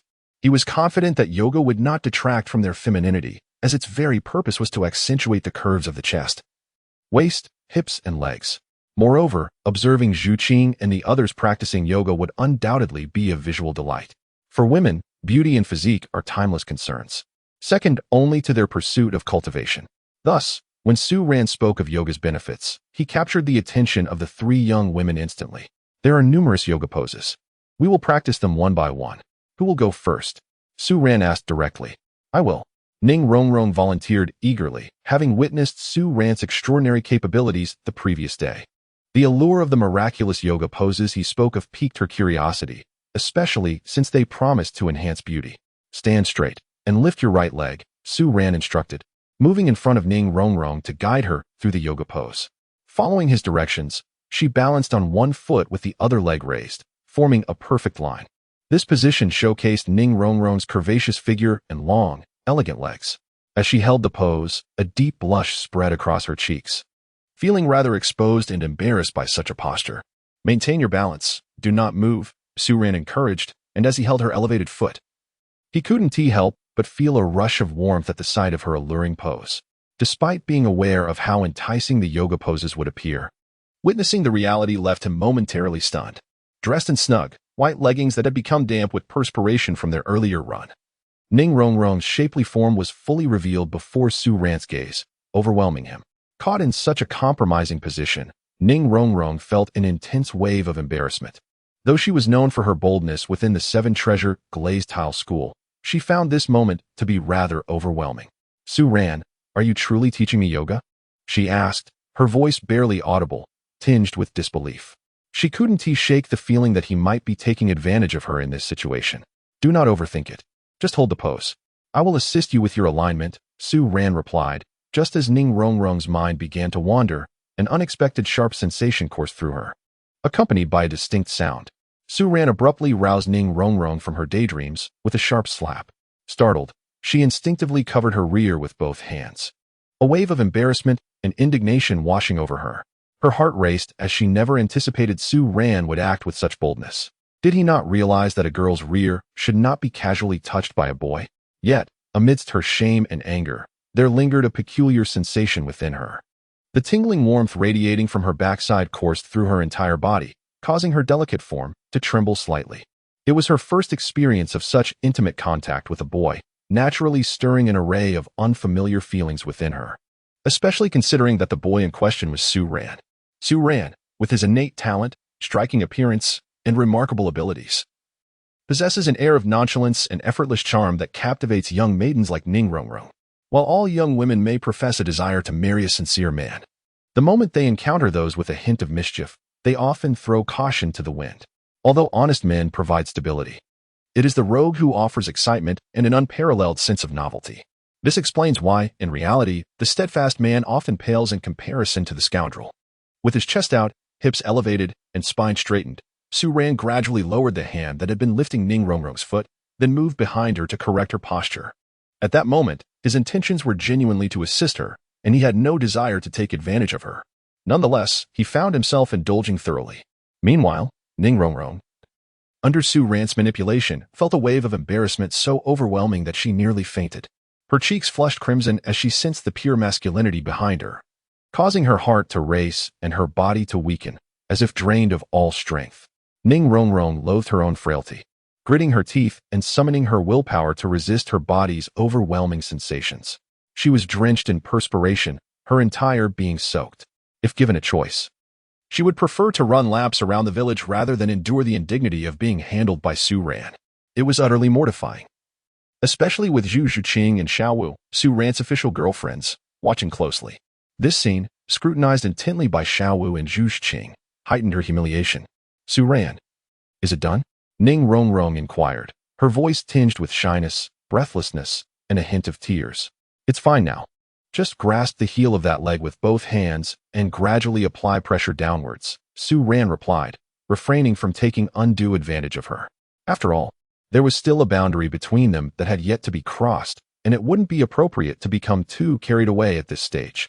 Nevertheless, Su Ran was already quite pleased. Indeed, Ning Rongrong's form was remarkably supple. In a word, he would describe her as soft. After all, Ning Rongrong was not a combat-oriented soul master and had not undergone the rigorous training that Xiao Wu and Zhu Zhuqing had. Her body resembled that of cotton candy, prompting Su Ran to indulge himself a little more than he should have. Under the guise of training, he unabashedly relished the moment. Observing Su Ran's thoughts, the system's sister could not help but think him shameless.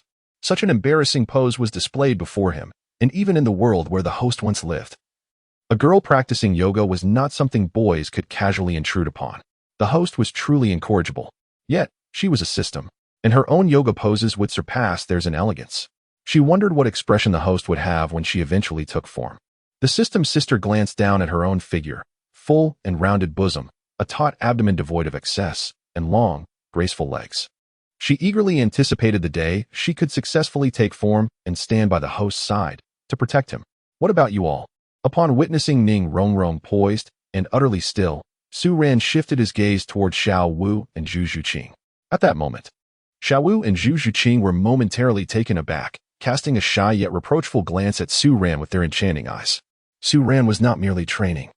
He was brazenly taking advantage of them. While they might accept it, as they were Su Ran's girlfriends, it was less acceptable for Ning Rongrong, who was not. At this moment, it was evident to them that Su Ran harbored certain feelings for Ning Rongrong. After all, Su Ran was quite the lecher. With Rongrong's beauty and delicate demeanor, it was hardly surprising that he would be captivated. Humph. Zhu Zhuqing let out a delicate huff as she found a clean patch of grass on the playground, not far from the two girls, and removed her petite shoes, mimicking Ning Rongrong's pose. However, Zhuqing's figure was strikingly alluring. Her long legs elevated, the perfectly rounded contours of her hips and bust accentuated by her fitted attire. For the time being, Zhuqing's physique was unmatched by either Ning Rongrong or Xiao Wu. The beauty of feminine curves was vividly displayed in her form. After striking this pose, Zhu Zhuqing realized the extent of Ning Rongrong's embarrassment at that moment. Even though she was accustomed to the gazes of boys, she couldn't help but feel a tinge of shyness. Shameless, lecherous. Xiao Wu noticed Su Ran's unwavering gaze fixed on Zhu Zhuqing and couldn't help but chide him playfully. She then followed suit, adopting a similar posture. Compared to Zhu Zhuqing and Ning Rongrong, Xiao Wu's pose appeared far more refined and flawless. Her legs spread wide, achieving an impressive angle close to 200 degrees. Her long, elegant legs arched, resembling a bow, with her innate flexibility as a soft-boned rabbit. Xiao Wu's agility was unmatched by the other two girls. Chapter 107. What is Su Ran doing? Tang San was infuriated. Su Ran reclined on a wicker chair, occasionally stealing glances at the three young women striking graceful poses. With their exquisite beauty, Su Ran found himself thoroughly enchanted. Meanwhile, Tang San approached the playground, his heart filled with concern for Xiao Wu. Su Ran, in his heart, was nothing more than a despicable and lecherous scoundrel. What good outcome could possibly arise from Xiao Wu falling into his hands? This morning, when Flander entrusted the training of Xiao Wu to Su Ran, a sense of unease crept over him. However, since he and Xiao Wu had no relationship at present, he could only watch helplessly as she succumbed to Su Ran's grasp. Throughout the morning, he was consumed by worries that Su Ran might exploit the guise of training to commit some disgraceful act against Xiao Wu. Thus, he resolved to keep a watchful eye on Su Ran. Su Ran, do not grow too complacent. Your meager level 4 cultivation will soon be surpassed by me. Moreover, I am already in the process of researching hidden weapons. With the financial support from my teacher, I will acquire many precious materials for crafting these weapons. Once I create formidable hidden weapons, you shall meet your demise. For now, Xiao Wu may be temporarily in your possession, but as long as she has not taken that final step with you, there is still room for redemption, Tang San murmured, his gaze chillingly resolute. That day, he had run 2 round trips from the academy to Soto City while burdened with weights.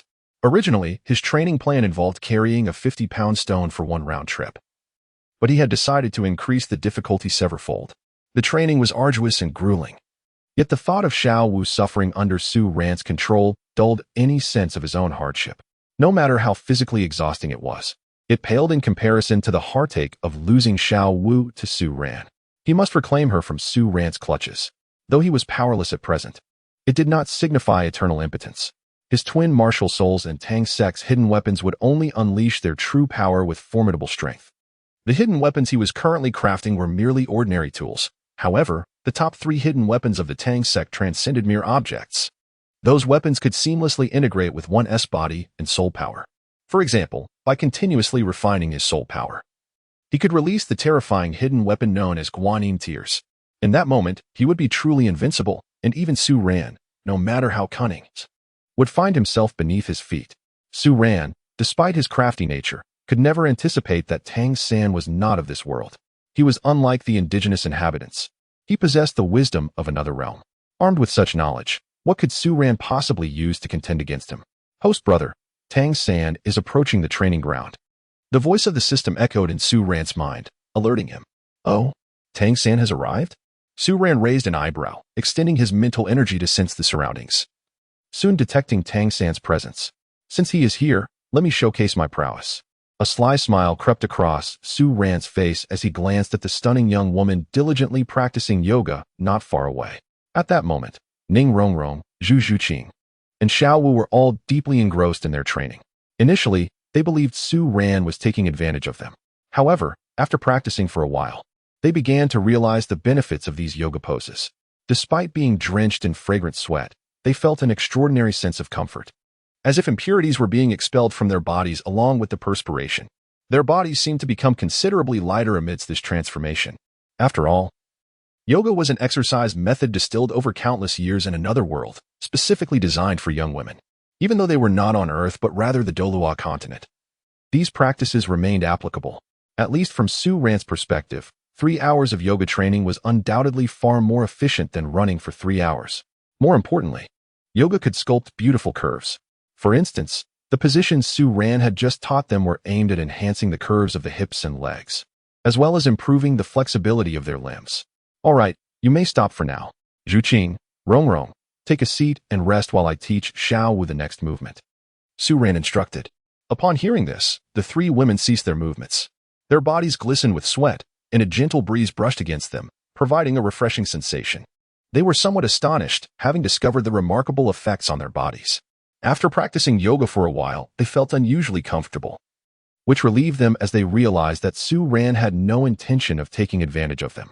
This yoga was indeed miraculous, despite being simple movements. It could effectively target numerous areas of the body, proving to be far more professional and effective than ordinary training.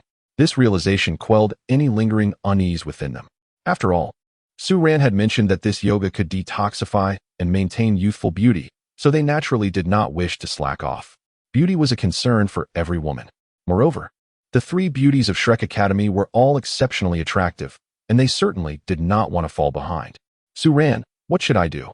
Xiao Wu asked, her large, dark eyes blinking with curiosity.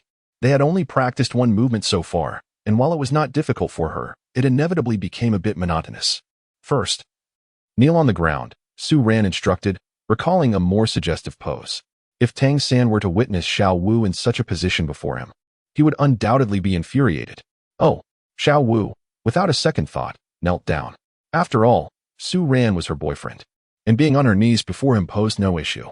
Now, tilt your head back. Place your hands on the ground. Yes, that's right, raise your waist. At that moment, under Zhu Ran's guidance, Xiao Wu knelt on the ground, her body forming a beautiful arc reminiscent of a half circle. The high-waisted, form-fitting outfit she wore slid up, revealing her smooth abdomen devoid of any excess flesh. Zhu Ran watched this scene unfold, unable to suppress his astonishment. Xiao Wu's flexibility was truly remarkable, and not just in an ordinary sense. Zhu Ran, is this correct? Xiao Wu asked shyly, her cheeks flushed as she met Zhu Ran's ardent gaze, feeling a mix of bashfulness and joy. To have one's beloved gaze upon them with such fervor is a form of happiness in itself. At that moment, Tang San, upon entering the training ground, chanced upon this scene. Xiao Wu knelt on the ground, her hands supporting her as her waist arched gracefully, perfectly showcasing her exquisite figure. The gentle rise and fall of her bosom and her slender, delicate waist were breathtakingly beautiful. However, this beauty was marred by the presence of another person, Zhu Ran. At that moment, Zhu Ran's right hand supported Xiao Wu's waist from below, while his left hand rested upon her slightly exposed abdomen. His gaze fell upon her, and it was evident that his hand had delved beneath the fabric of her tight-fitting outfit. Such a scene was rife with tantalizing implications. What is Zhu Ran's hand doing? No one knows. However, upon witnessing this scene, Tang San was utterly infuriated. Chapter 108. Stop. Release that girl. Observing this moment, Tang San felt as though he might vomit blood from his anger. What is Zhu Ran doing? Zhu Ran is indeed taking advantage of the pretense of training to make advances towards Xiao Wu. Moreover, Zhu Ran has compelled Xiao Wu to assume such an embarrassing posture. This stance is utterly humiliating, and it is certain that Xiao Wu has only adopted it under Zhu Ran's coercion. Zhu Ran is truly shameless. Zhu Ran's request for Xiao Wu to adopt such an enticing posture was already audacious, but his hand was even more audacious. What was he doing with that hand? Why did it venture into Xiao Wu's garment? Was Zhu Ran engaging in a caress once more? At this moment, under Tang San's watchful gaze, Zhu Ran's hand, which rested against Xiao Wu's abdomen, seemed to be moving erratically. Although Tang San could not discern the exact nature of the movement due to the distance, He remained uncertain if Su Ran was indeed doing something to her beneath her clothing. However, while he could not clearly see the hand above, he was acutely aware of the movements of Su Ran's hand below. Su Ran's hand, which was gently cradling Xiao Wu's slender waist, began to caress her smooth and supple back, descending lower, nearly grazing her pert form. At this sight, Tang San was seized by a surge of fury. His body quivered violently as he gasped for breath, his eyes burning with a crimson intensity akin to a dragon's flame. Xiao Wu, feeling both embarrassment and anger, shot Su Ran a reproachful glance, perplexed by his sudden boldness.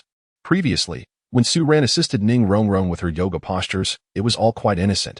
But now, he was utterly shameless, brazenly taking liberties with her. However, as her gaze swept around, it landed on Tang San, and she instantly grasped the reason behind Su Ran's actions. He intended to provoke Tang San. Throughout the past 6 years, she had been inseparable from Tang San at school. Though their relationship remained platonic, Su Ran could not help but feel a twinge of jealousy, which explained his current behavior. With this realization, a hint of sweetness blossomed in Xiao Wu's heart. Su Ran has always appeared indifferent towards everything. He casually tossed 1,000,000 gold soul coins to her and Zhu Zhuqing as if it were of no significance. Was this truly what Su Ran cared about? Suddenly, Xiao Wu recalled Mu Bai. Due to the relationship between Mu Bai and Zhu Zhuqing, Su Ran had always harbored some dissatisfaction. Having beaten Mu Bai several times and eventually expelling him from Shrek Academy, Su Ran harbors a deep disdain for Mu Bai. And it is likely that his feelings towards Tang San are even more intense. After all, Tang San's father, Tang Hao, once nearly caused him great harm. Thus, it is evident that Su Ran's aversion towards Tang San is profound. A flurry of thoughts raced through Xiao Wu's mind, and in an instant, she grasped Su Ran's implication. Regardless of Tang San's despicable nature, it bore no relevance to her. If Su Ran found pleasure in this animosity, then let it infuriate him. Darling Xiao Wu, you are truly remarkable, Su Ran remarked, observing her impeccable movements. Allow me to assist you. With a smile, he withdrew his hand from her garment and placed both hands gently on her slender waist, intending to help her rise. Xiao Wu obediently nodded, allowing Su Ran to embrace her waist. Just as she prepared to stand, her foot unexpectedly slipped, causing both her and Su Ran to tumble to the ground. In that instant, Xiao Wu's legs bent once more, and her entire body leaned backward, pulling Su Ran down upon her. "Ah!" Xiao Wu exclaimed, her thighs nearly folding into one another. This intricate posture was one that few girls in the world could achieve. However, Xiao Wu, having undergone the transformation of the soft bone rabbit for 100,000 years, possessed an extraordinary level of flexibility. Thus, even in this near-limitless position, she felt no discomfort whatsoever. Su Ran understood what Xiao Wu meant and, without hesitation, leaned in to kiss her delicate lips. To outsiders, this scene might appear to be mere happenstance. However, both Su Ran and Xiao Wu shared an unspoken understanding of the situation. Their intention was clear, to provoke Tang San. "My precious Xiao Wu, you are truly obedient," Su Ran murmured incoherently as he kissed her, uttering words that only she could comprehend. He was pleasantly surprised by Xiao Wu's enthusiastic participation. Yet, it was hardly unexpected. In Xiao Wu's eyes, Tang San's image had undoubtedly crumbled. To her, Tang San was merely a demon coveting her soul rings and soul bones. She believed that Tang San's visit to Shrek Academy was solely for her and Su Ran. Therefore, Xiao Wu was more than willing to cooperate in Su Ran's scheme to irritate Tang San. While she did not fully grasp why this would anger Tang San, she felt no desire to ponder it further. After all, Tang San was the sort of person who had approached her since the tender age of 6, already exhibiting profound cunning at such a young age. What was there to analyze about someone like him? All she needed to know was that Tang San was her adversary, while Su Ran was her beloved. Everything else was of no concern to her. No, it cannot be like this. My Xiao Wu. Tang San's eyes, devoid of life, fixated on the scene before him, his heart in utter turmoil. He had never shared any intimate moments with Xiao Wu. Their most significant interaction had merely been holding hands. And even then, she was just a little girl, not yet a young woman. Hand-holding had evoked no feelings. As Xiao Wu grew into a young lady, he had maintained a certain distance from her. After she moved out of the 7th dormitory, their hand-holding had become infrequent, let alone kissing. Yet, why was it that Su Ran could do what he had never attempted? Xiao Wu was meant to be his girlfriend. Without Su Ran, she would truly be his. Her slender waist, exquisite long legs, smooth back, and everything about her should belong to him. But what was Su Ran doing now? At that moment, Su Ran was pressing down on Xiao Wu, their lips locked in an embrace. "Stop," Let go of that girl. Tang San could no longer contain himself. He stepped forward, shouting in fury. His gaze was icy as it locked onto Su Ran, and he felt an overwhelming relief wash over him for having come to check on her. Otherwise, he could only imagine how Su Ran might have taken advantage of Xiao Wu. Thankfully, he had arrived just in time. Nothing had yet transpired. If he had been a moment later, that shameless scoundrel Su Ran would have surely taken Xiao Wu completely. However, since he was here, he would not allow anyone to harm her. Tang San clenched his fists tightly. Today, even if it meant his demise, he would protect Xiao Wu. His desires were modest. He only wished for a place in Xiao Wu's heart. If his reckless devotion could stir even the slightest ripple within her, that would suffice. That was all he sought. Chapter 109. If you lack strength, do not pretend to be impressive before me. Su Ran's gaze shifted to Tang San, a hint of disdain and contempt flickering in his eyes. Nevertheless, he lifted Xiao Wu off the ground, for she was truly captivating. And he did not wish for Tang San to witness too much. Su Ran's disdainful and contemptuous gaze provoked a fierce anger within Tang San, who glared at him with intensity. He began to suspect whether Su Ran was aware of his arrival and had deliberately put on a show for him. Regardless of Su Ran's intentions, he had thoroughly incensed Tang San. His Xiao Wu, that beautiful Xiao Wu, was being kissed and held down by Su Ran, an affront he could not tolerate. What brings you here, Tang San? Before Su Ran could respond, Xiao Wu's voice sliced through the tension, icy and filled with fury. Tang San had initially intended to seize her soul rings and soul bones, and now it seemed he had somehow discerned their whereabouts, pursuing them all the way to Shrek Academy. Did he truly refuse to relent? They had fled to Shrek Academy. Yet Tang San had audaciously followed. Tang San's obsession with her soul rings and soul bones was evident. She had yet to settle the score with him, and yet he dared to confront her directly. Perhaps his arrogance stemmed from the presence of his titled Douluo father, Tang Hao, who had accompanied him. Nonetheless, did that truly grant Tang San the confidence to believe he held the upper hand over both her and Su Ran? Su Ran is a mythical beast. Should any misfortune befall him, the ferocious creatures in the nearby soul beast gathering grounds will undoubtedly sense it. If Su Ran were to perish, they too would not escape unscathed. Xiao Wu, I do not seek to trouble you. Rather, I come to offer you a warning. Su Ran is but a brute, far from the ideal you envision. Observe how he lured you away only to pursue numerous other women. If his affections for you were genuine, would he truly behave in such a manner? Tang San, witnessing the fury and hatred in Xiao Wu's gaze directed at him, felt his heart shatter. In the month following Xiao Wu's departure from Nodding Academy, he attended classes and trained in solitude, during which time he comprehended the profound place Xiao Wu held in his heart. In 2 lifetimes, he had meticulously studied the Tang sect's ultimate techniques and hidden weapons. Xiao Wu was the first girl to enter his life. The moment she sweetly called him brother, he realized that she was a treasure he would protect at all costs, even unto death. As long as he exists, no one shall harm Xiao Wu, unless he himself has perished. Even if Xiao Wu does not reciprocate his feelings or wish to be with him, he will honor her wishes. However, he shall never permit her to be with Su Ran. Su Ran is despicable and shameless. He merely covets Xiao Wu's body and would never genuinely care for her. Xiao Wu, come back to me, please. Su Ran is nothing but a demon. Even though Tang San believes that Xiao Wu could never return to him before he eliminates Su Ran, he still yearns to try. For when he gazes upon Xiao Wu's exquisite visage, a ripple stirs within his heart. After a month apart, his longing for her has solidified into an unwavering obsession. In the face of this fixation, all rationality dissipates. All he desires is for Xiao Wu to be at his side. Without her, what does it matter if he stands atop the world? You're deluded. Do you think I would fall for your tricks again? And have you decided to adopt a sentimental persona now? How laughable. Furthermore, I will not permit you to insult Su Ran, nor will I tolerate any degradation of the bond between us. Xiao Wu declared furiously, advancing towards Tang San and delivering a fierce kick.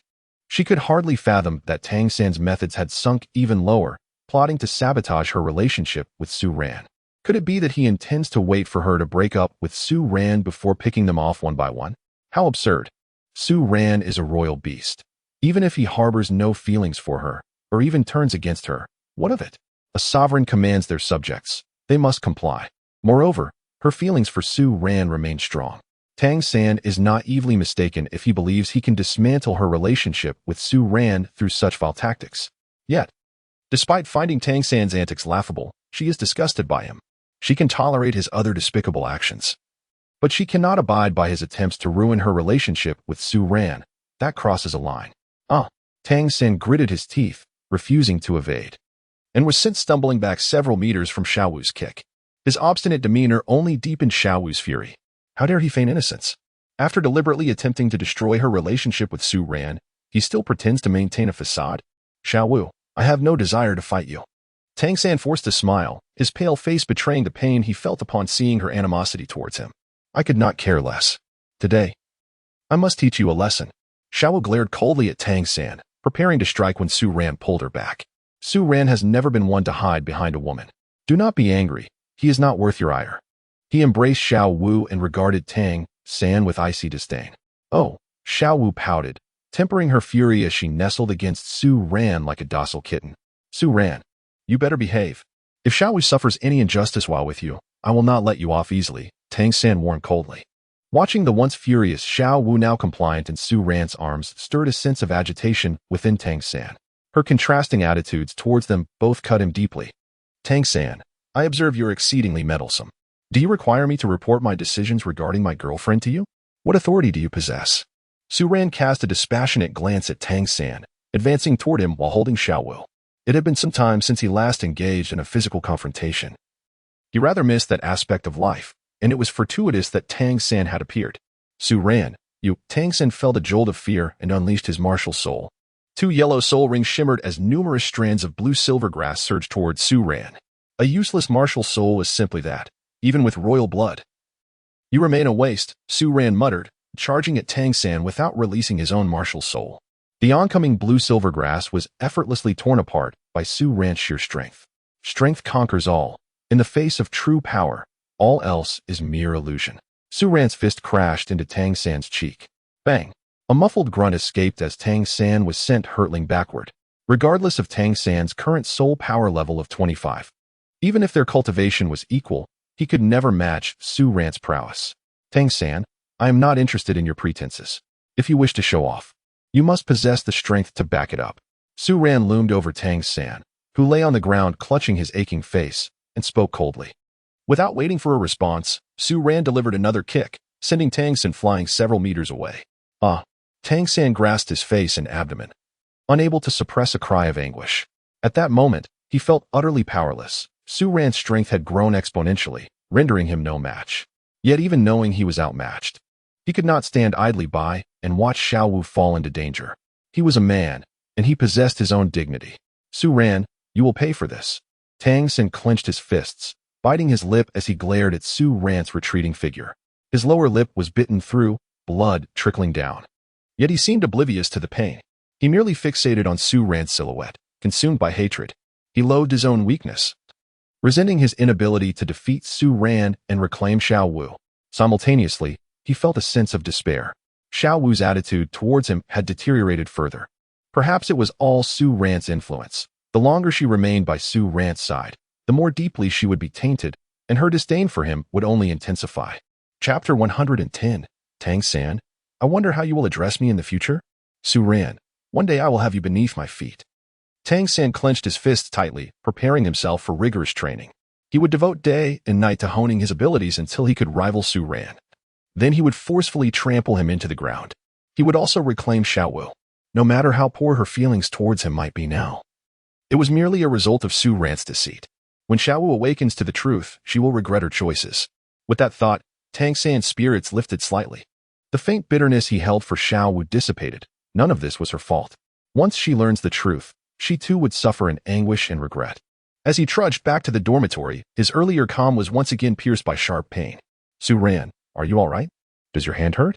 Xiao Wu lay nestled in Su Ran's embrace, her beautiful dark eyes blinking as she gently massaged his hand, the one that had just struck Tang San. Hearing Xiao Wu's words, Su Ran broke into a silly grin. Her ability to provoke was growing stronger. Meanwhile, Tang San stood there, dazed. He had just been struck, his face swollen. And yet Xiao Wu showed no concern for his pain, instead lavishing attention on Su Ran. The one who had been beaten was him. His cheek was bruised. Yet Xiao Wu remained indifferent to his suffering. Does it hurt? Of course, it hurts. Could you help me massage it? Su Ran chuckled, allowing Xiao Wu to cradle his hand. All right. Xiao Wu blinked playfully, a charming smile gracing her lips. After the two departed, Zhu Zhuqing and Ning Rongrong followed closely behind. Su Ran, what on earth is happening? Zhu Zhuqing could not contain her curiosity. Since the arrival of Master and Tang San, she had sensed a discord between Tang San and Su Ran, and her conviction had only grown stronger. Previously, Xiao Wu and Tang San had been studying at the Nodding Academy, and there was something about Xiao Wu that Tang San coveted, a quality that could significantly enhance his prowess. It was unexpected that Tang San had now followed them to Shrek Academy, clearly harboring some newfound intentions towards Xiao Wu, Su Ran explained. Indeed, Zhu Zhuqing, Rong, do not be deceived by his faade. I was once misled by him. Tang San is a master of deception. When he acts, he even convinces himself of his own victimhood. Do not fall prey to his tricks. Xiao Wu nodded in agreement, cautioning both Zhu Zhuqing and herself. If he dares to lay a hand on Xiao Wu again, I shall not hesitate to confront him, Zhu Zhuqing affirmed. Linking her arm with Xiao Wu's in a gesture of support, she had harbored a dislike for Tang San since witnessing his slander against Su Ran. And upon learning of his unsavory past, her animosity had only intensified. And I too. If he dares to bully Rong, I will ensure he pays dearly, Ning Rong declared, patting her slightly heaving chest with a bold conviction. She had come to regard Xiao Wu and Zhu Zhuqing as her dear sisters. After all, they were of similar age, and their exceptional talents and beauty naturally drew them together. However, Su Ran, your strength is formidable. Why not eliminate him directly? Ning Rong could not suppress her inquiry. Her gaze fixed upon Su Ran. Su Ran's talent is unparalleled, a sight seldom witnessed in her lifetime. With an innate soul power of level 9, she is already hailed as an extraordinary genius, a prodigy not seen in the Seven Treasures glazed tile school for a millennium. What then can be said of Su Ran's level of genius? A peerless anomaly? Tang San is not merely an ordinary individual. He is a soul master with twin martial souls, one of which is the Haotian hammer. His father, the Haotian Douluo, is a figure of immense renown across the continent. Su Ran elucidated this fact. Twin martial souls? Haotian Douluo? Upon hearing Su Ran's explanation, Zhu Zhuqing and Ning Rong were left astonished. They finally comprehended why Su Ran could tolerate Tang San's reckless behavior. It turns out his background is so formidable. Moreover, Tang San's talent is astonishingly high. Throughout the continent, only the current Pope, Bibi Dong, possesses twin martial souls. Historical records indicate that the number of twin martial soul masters is fewer than 5. And Tang San is one of them. Given this, doesn't that put you and Xiao Wu in grave danger? The Haotian Douluo is incredibly powerful. Even the former Pope perished at his hands, Zhu Zhuqing inquired, a hint of concern in her voice. She chose to overlook the fact that Tang San possesses twin martial souls, her focus solely on the Haotian Douluo's might. What if Tang San incited the Haotian Douluo to act against Su Ran? Ning Rong, upon hearing this, also felt a wave of worry wash over her. Strangely enough, the moment she realized Su Ran might be in peril, her heart tightened with anxiety. Do not fret for me. Even if the Haotian Douluo were to arrive, I would remain unscathed. I have a trump card. Should I deploy it, even a titled Douluo would find me a worthy adversary, Su Ran stated mysteriously, referring to the level 95 titled Douluo Strength Experience card. With that card, he could maintain the status of a titled Douluo for up to a day. He would not find himself in a similar predicament as before. What trump card? This time, even Xiao Wu could not suppress her curiosity. She understood that Su Ran, being a mythical beast, might differ from their ordinary spirit beast transformations, yet she could not fathom how Su Ran could contend with a titled Douluo. It's a secret, one that I cannot divulge at present. Now, you should hurry and take a bath. Su Ran chuckled softly, giving Xiao Wu a playful pat on her pert dairy, urging her, let's take our leave. Wait for us outside.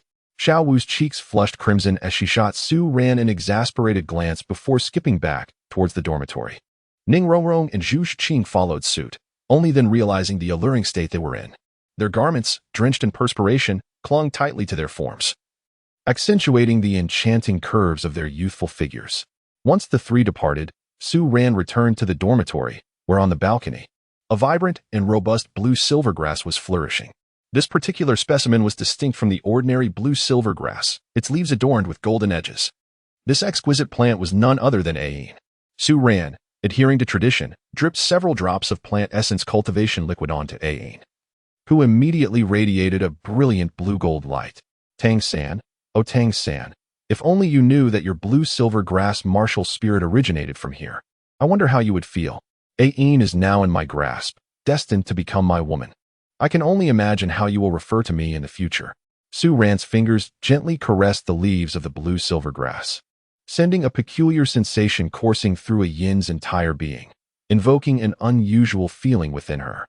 Even in her current botanical state, a yin retained her sensory capabilities, possessing not only acute touch but also remarkable vision.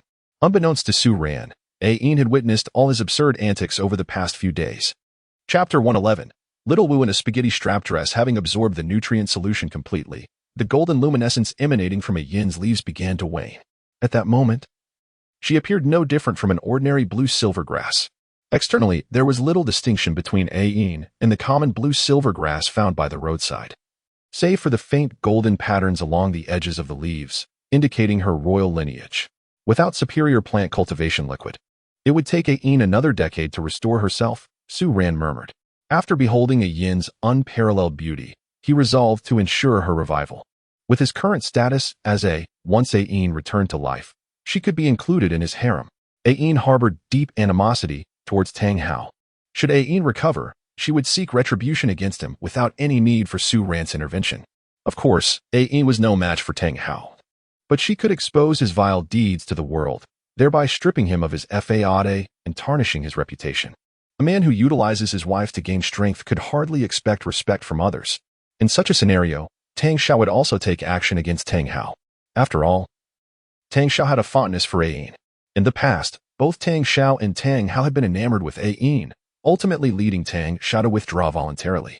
The dynamics between Tang Xiao, Tang Hao, and a yin were reminiscent of the relationships among Lu Erlong and her companions.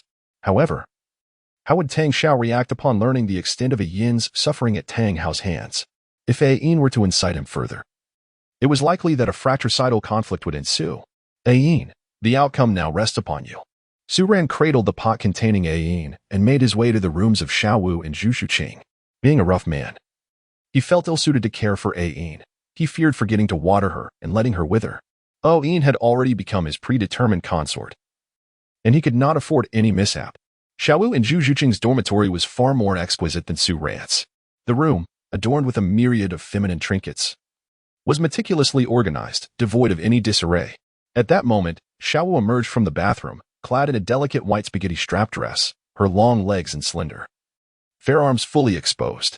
In her hand, she held a pink handkerchief, delicately drying her damp hair. Su Ran, you've arrived. Upon seeing Su Ran, Xiao Wu displayed no surprise, merely greeting him. After all, Su Ran frequented their dormitory, and while she had initially felt bashful, she had long since grown accustomed to his presence.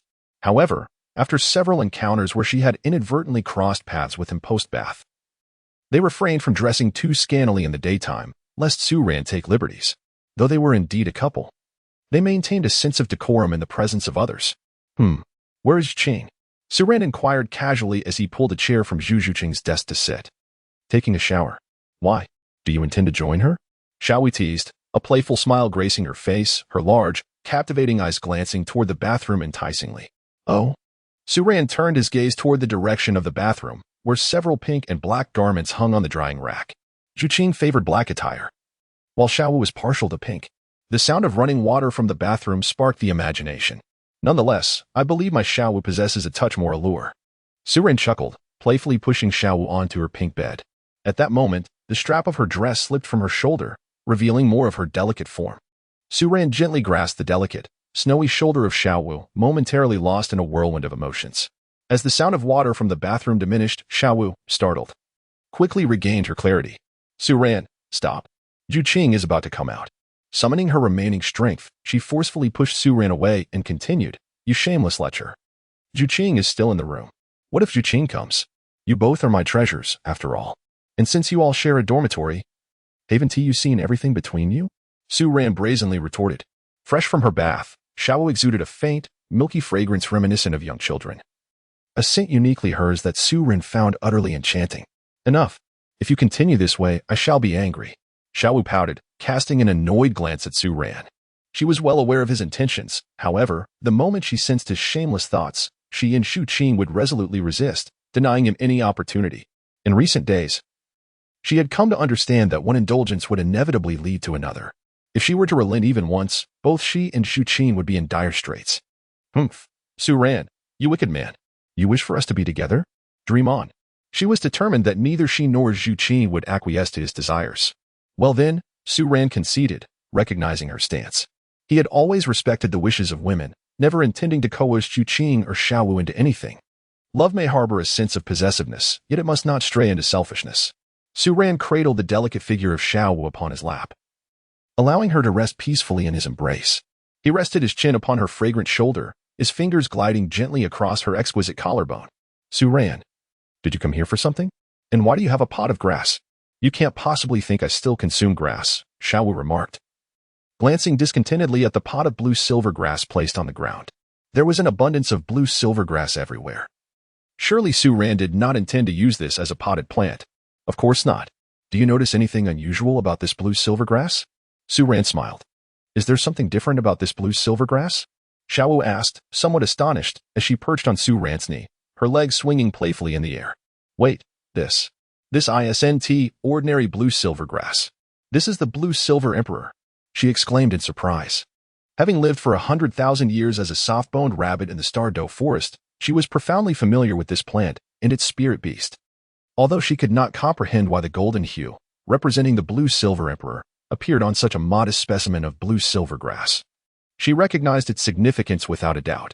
By the way, the blue-silver emperor, could it be Sister Ain? Xiao Wu trembled with excitement, her beautiful eyes fixed intently on Su Ran. Was it possible that Sister Ain had not perished? Despite being the most common plant on the continent, the blue-silver grass possesses a remarkably tenacious vitality. 100,000 years of the blue-silver emperor does not simply fade away, Su Ran chuckled, explaining to Xiao Wu. Is it truly Sister Ain? Xiao Wu was ecstatic, leaping off Su Ran's lap, her joy palpable. The soft-boned rabbit and the blue-silver grass were natural enemies. However, throughout the long years in the Douluo forest, she had developed a profound friendship with the blue-silver emperor, Ain. Yes, after Tang Hao harmed her, she was left to wither away in a dark cave, but I rescued her, Su Ran stated. The name Haotian Douluo ignited a frigid glint of vengeance in Xiao Wu's eyes, her black irises shimmering with a hint of crimson. Her hatred for Haotian Douluo and Tang San was only slightly less intense than for the figure from the Spirit Hall. If she were to rank her most despised individuals, the top spot would undeniably go to the Pope of the Spirit Hall, followed closely by Tang San and Tang Hao. Do not worry, I will be here for you. I shall assist you, Su Ran reassured her, holding her hand. He would not relent against a woman like Bibi Dong. Yet he firmly believed he could resurrect Xiao Wu's mother, Aro, resolving their conflicts in the process. Feeling Su Ran's presence, the deep-seated hatred within Xiao Wu began to dissipate. Su Ran, as the Emperor of Spirit Beasts, possessed the ability to assist her. She was convinced of his capability. The Spirit Beast King held an enigmatic power, and with him by her side, she was certain she would achieve her revenge. Sister Ain, do you still recognize me? Xiao Wu knelt down, gently caressing a yin's leaves, which affectionately curled around her fingers. It was evident that Ain sensed Xiao Wu's presence as well. Xiao Wu. Su Ran, who are you speaking with? Zhu Zhuqing emerged, clad in a black spaghetti strap dress that accentuated her figure. Her long hair was pulled back with a black ribbon, and she looked at Xiao Wu with curiosity. This is Sister Ain, Xiao Wu pouted, glancing at Su Ran for affirmation before addressing Zhu Zhuqing. Sister Ain? Who might that be? Zhu Zhuqing inquired, unable to suppress her curiosity. The name Ain felt vaguely familiar, though she could not recall where she had heard it. Yu Qing. Have you not heard? 12 years ago, 100,000-year spirit beast astonished the entire continent. In fact, the former pope of the Spirit Hall perished due to this very beast. Xiao Wu explained. 100,000-year spirit beast? You mean Haotian Douluo's wife, Ain? Zhu Zhuqing gasped. Indeed, this is Sister Ain, Xiao Wu confirmed with a nod. She then recounted the events of that year, leaving Zhu Zhuqing in stunned silence as she processed the revelation of the tragic love story entwined with a grand conspiracy. How does Xiao Wu know so much? Zhu Zhuqing pondered. Zhuqing, I, too, am a 100,000-year transformed spirit beast. Tang San was drawn to me because of my spirit rings and bones, which is why he came to Shrek Academy. This is also why Su Ran and I harbor such disdain for him, Xiao Wu continued. Is that so? Zhu Zhuqing stood there, momentarily lost in thought. After all, 100,000-year spirit beasts were legendary beings, and it was rare for anyone to encounter one in their lifetime, let alone a transformed one. To think that such an extraordinary existence was among her closest companions left her in awe. Zhuqing, you won't dislike me because of this, will you? Xiao Wu pouted, gazing at Zhu Zhuqing with an innocent expression. The glimmering eyes stirred Su Ran's heart, making him feel a pang of compassion. Despite knowing that Xiao Wu's display of vulnerability was one of her signature skills, He and Zhu Zhuqing always found it difficult to resist her charm. How could I? You are my dearest friend. We've lived together for so long, and we understand each other deeply. I could never dislike you because of your identity. If anything, I should be the one worried, Zhu Zhuqing replied playfully, squatting down to stroke Yin's leaves alongside Xiao Wu. Yin, in turn, affectionately curled her leaves around Zhu Zhuqing's fingers, recognizing her presence. Although Zhu Zhuqing and Yin were not particularly familiar, Yin had often seen her in Su Ran's dormitory, so there was no sense of estrangement. Zhuqing, you truly don't mind? Xiao Wu asked, her beautiful eyes searching Zhu Zhuqing's face for reassurance. Though they shared a close bond, a subtle barrier lingered between them since she learned of Tang San's true nature. Despite their sisterly camaraderie, she remained wary of the world. Mind what? We are all part of Su Ran's circle. What is there to mind? Zhu Zhuqing shrugged, dismissing Xiao Wu's concerns. Ever since Su Ran entered her life, he had become her most cherished possession, alongside her family and Xiao Wu. To her, Xiao Wu was treated as family, destined to share a life with Su Ran. While others might harbor greedy intentions upon discovering Xiao Wu was a 100,000-year spirit beast, Zhu Zhuqing felt no such inclinations.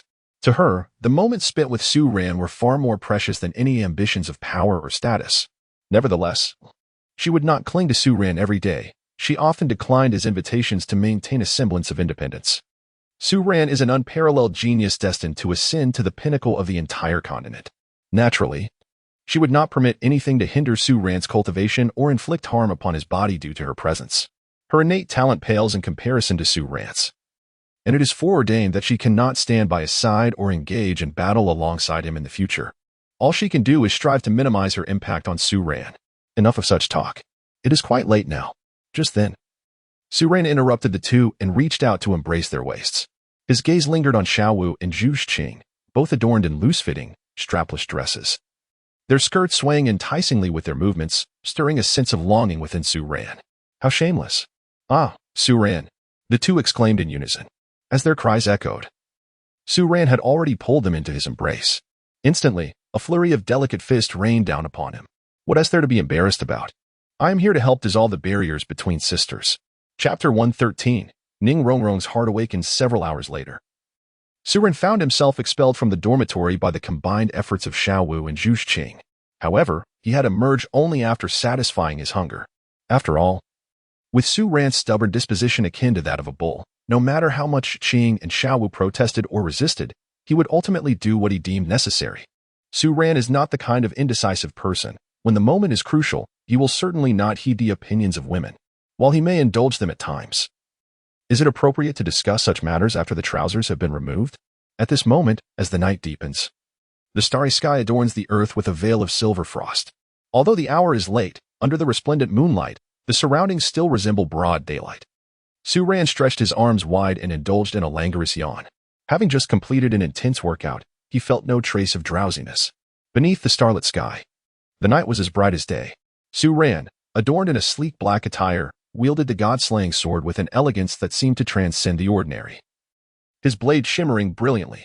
Perhaps it was an illusion, or perhaps the nocturnal ambience played tricks on the mind, but Su Ran exuded an air of solitary pride, akin to someone standing atop a lofty peak, gazing down upon the diminutive mountains below.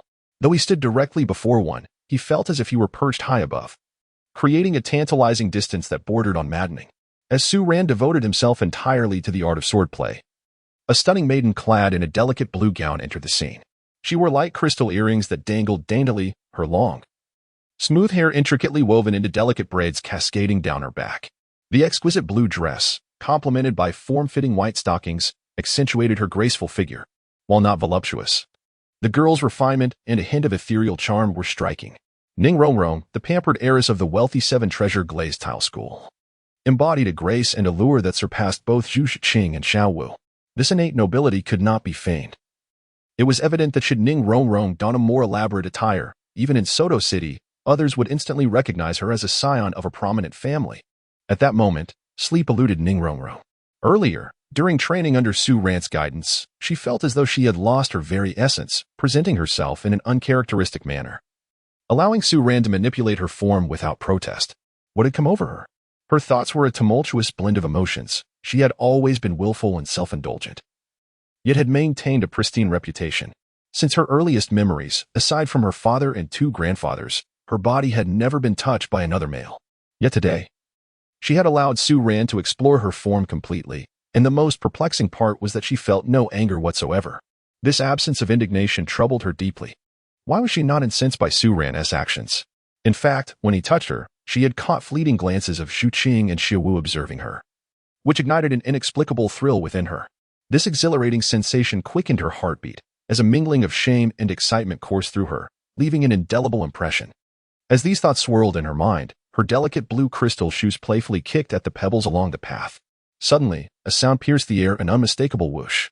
Ning Rongrong's eyes widened in surprise, drawn to the source of the sound. The night had deepened, and the chorus of crickets filled the air. Yet this particular sound was strikingly pronounced.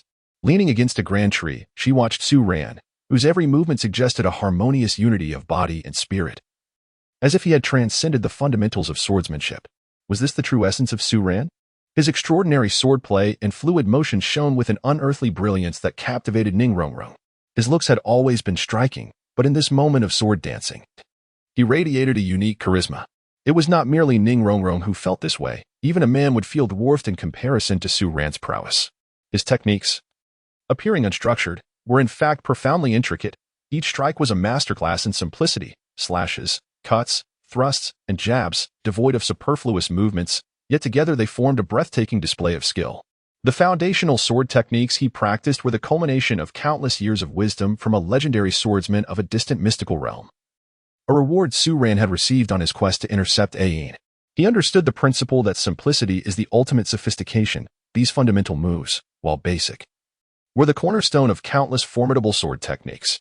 Mastery of these foundational skills equated to mastery of innumerable sword arts, a revelation imparted to him by the system's guidance. These techniques were akin to Su Ran's self-created soul abilities, allowing him to channel his soul power into the sword and unleash these refined strikes with formidable lethality. In Su Ran's view, with these skills, he could easily defeat any opponent below the Soul King rank without even needing to invoke his soul rings. Moments passed, and Su Ran's eyes sparkled like lightning as he leaped gracefully, his sword flashing through the air. A deep, 6-foot-long gash marred the surface of a nearby boulder, a testament to the devastating power of his strike. One could only imagine the fate of a person caught in its path. Even a Soul King would be cleaved in two by such a blow. Ning Rongrong stood transfixed, her gaze softening as she beheld this display. Could this be Su Ran's own soul skill? His prowess evoked memories of her grandfather, the Sword Elder, whose name resonated throughout the continent. The Sword Elder, wielding the 7-killing sword Martial Soul, commanded respect and was rivaled only by the famed Haotian hammer. If the Sword Elder were to discover a kindred spirit in Su Ran, a swordsman of equal caliber, he would surely be overjoyed, cherishing him dearly. She recalled how her grandfather had lamented the absence of a peer, someone with a sword martial soul as formidable as his own. He had often said that only those who reached the rank of title Douluo could truly understand certain concepts, though Su Ran had yet to attain that level. She saw in him the essence of her grandfather, and at times felt as though Su Ran grasped certain principles even more profoundly.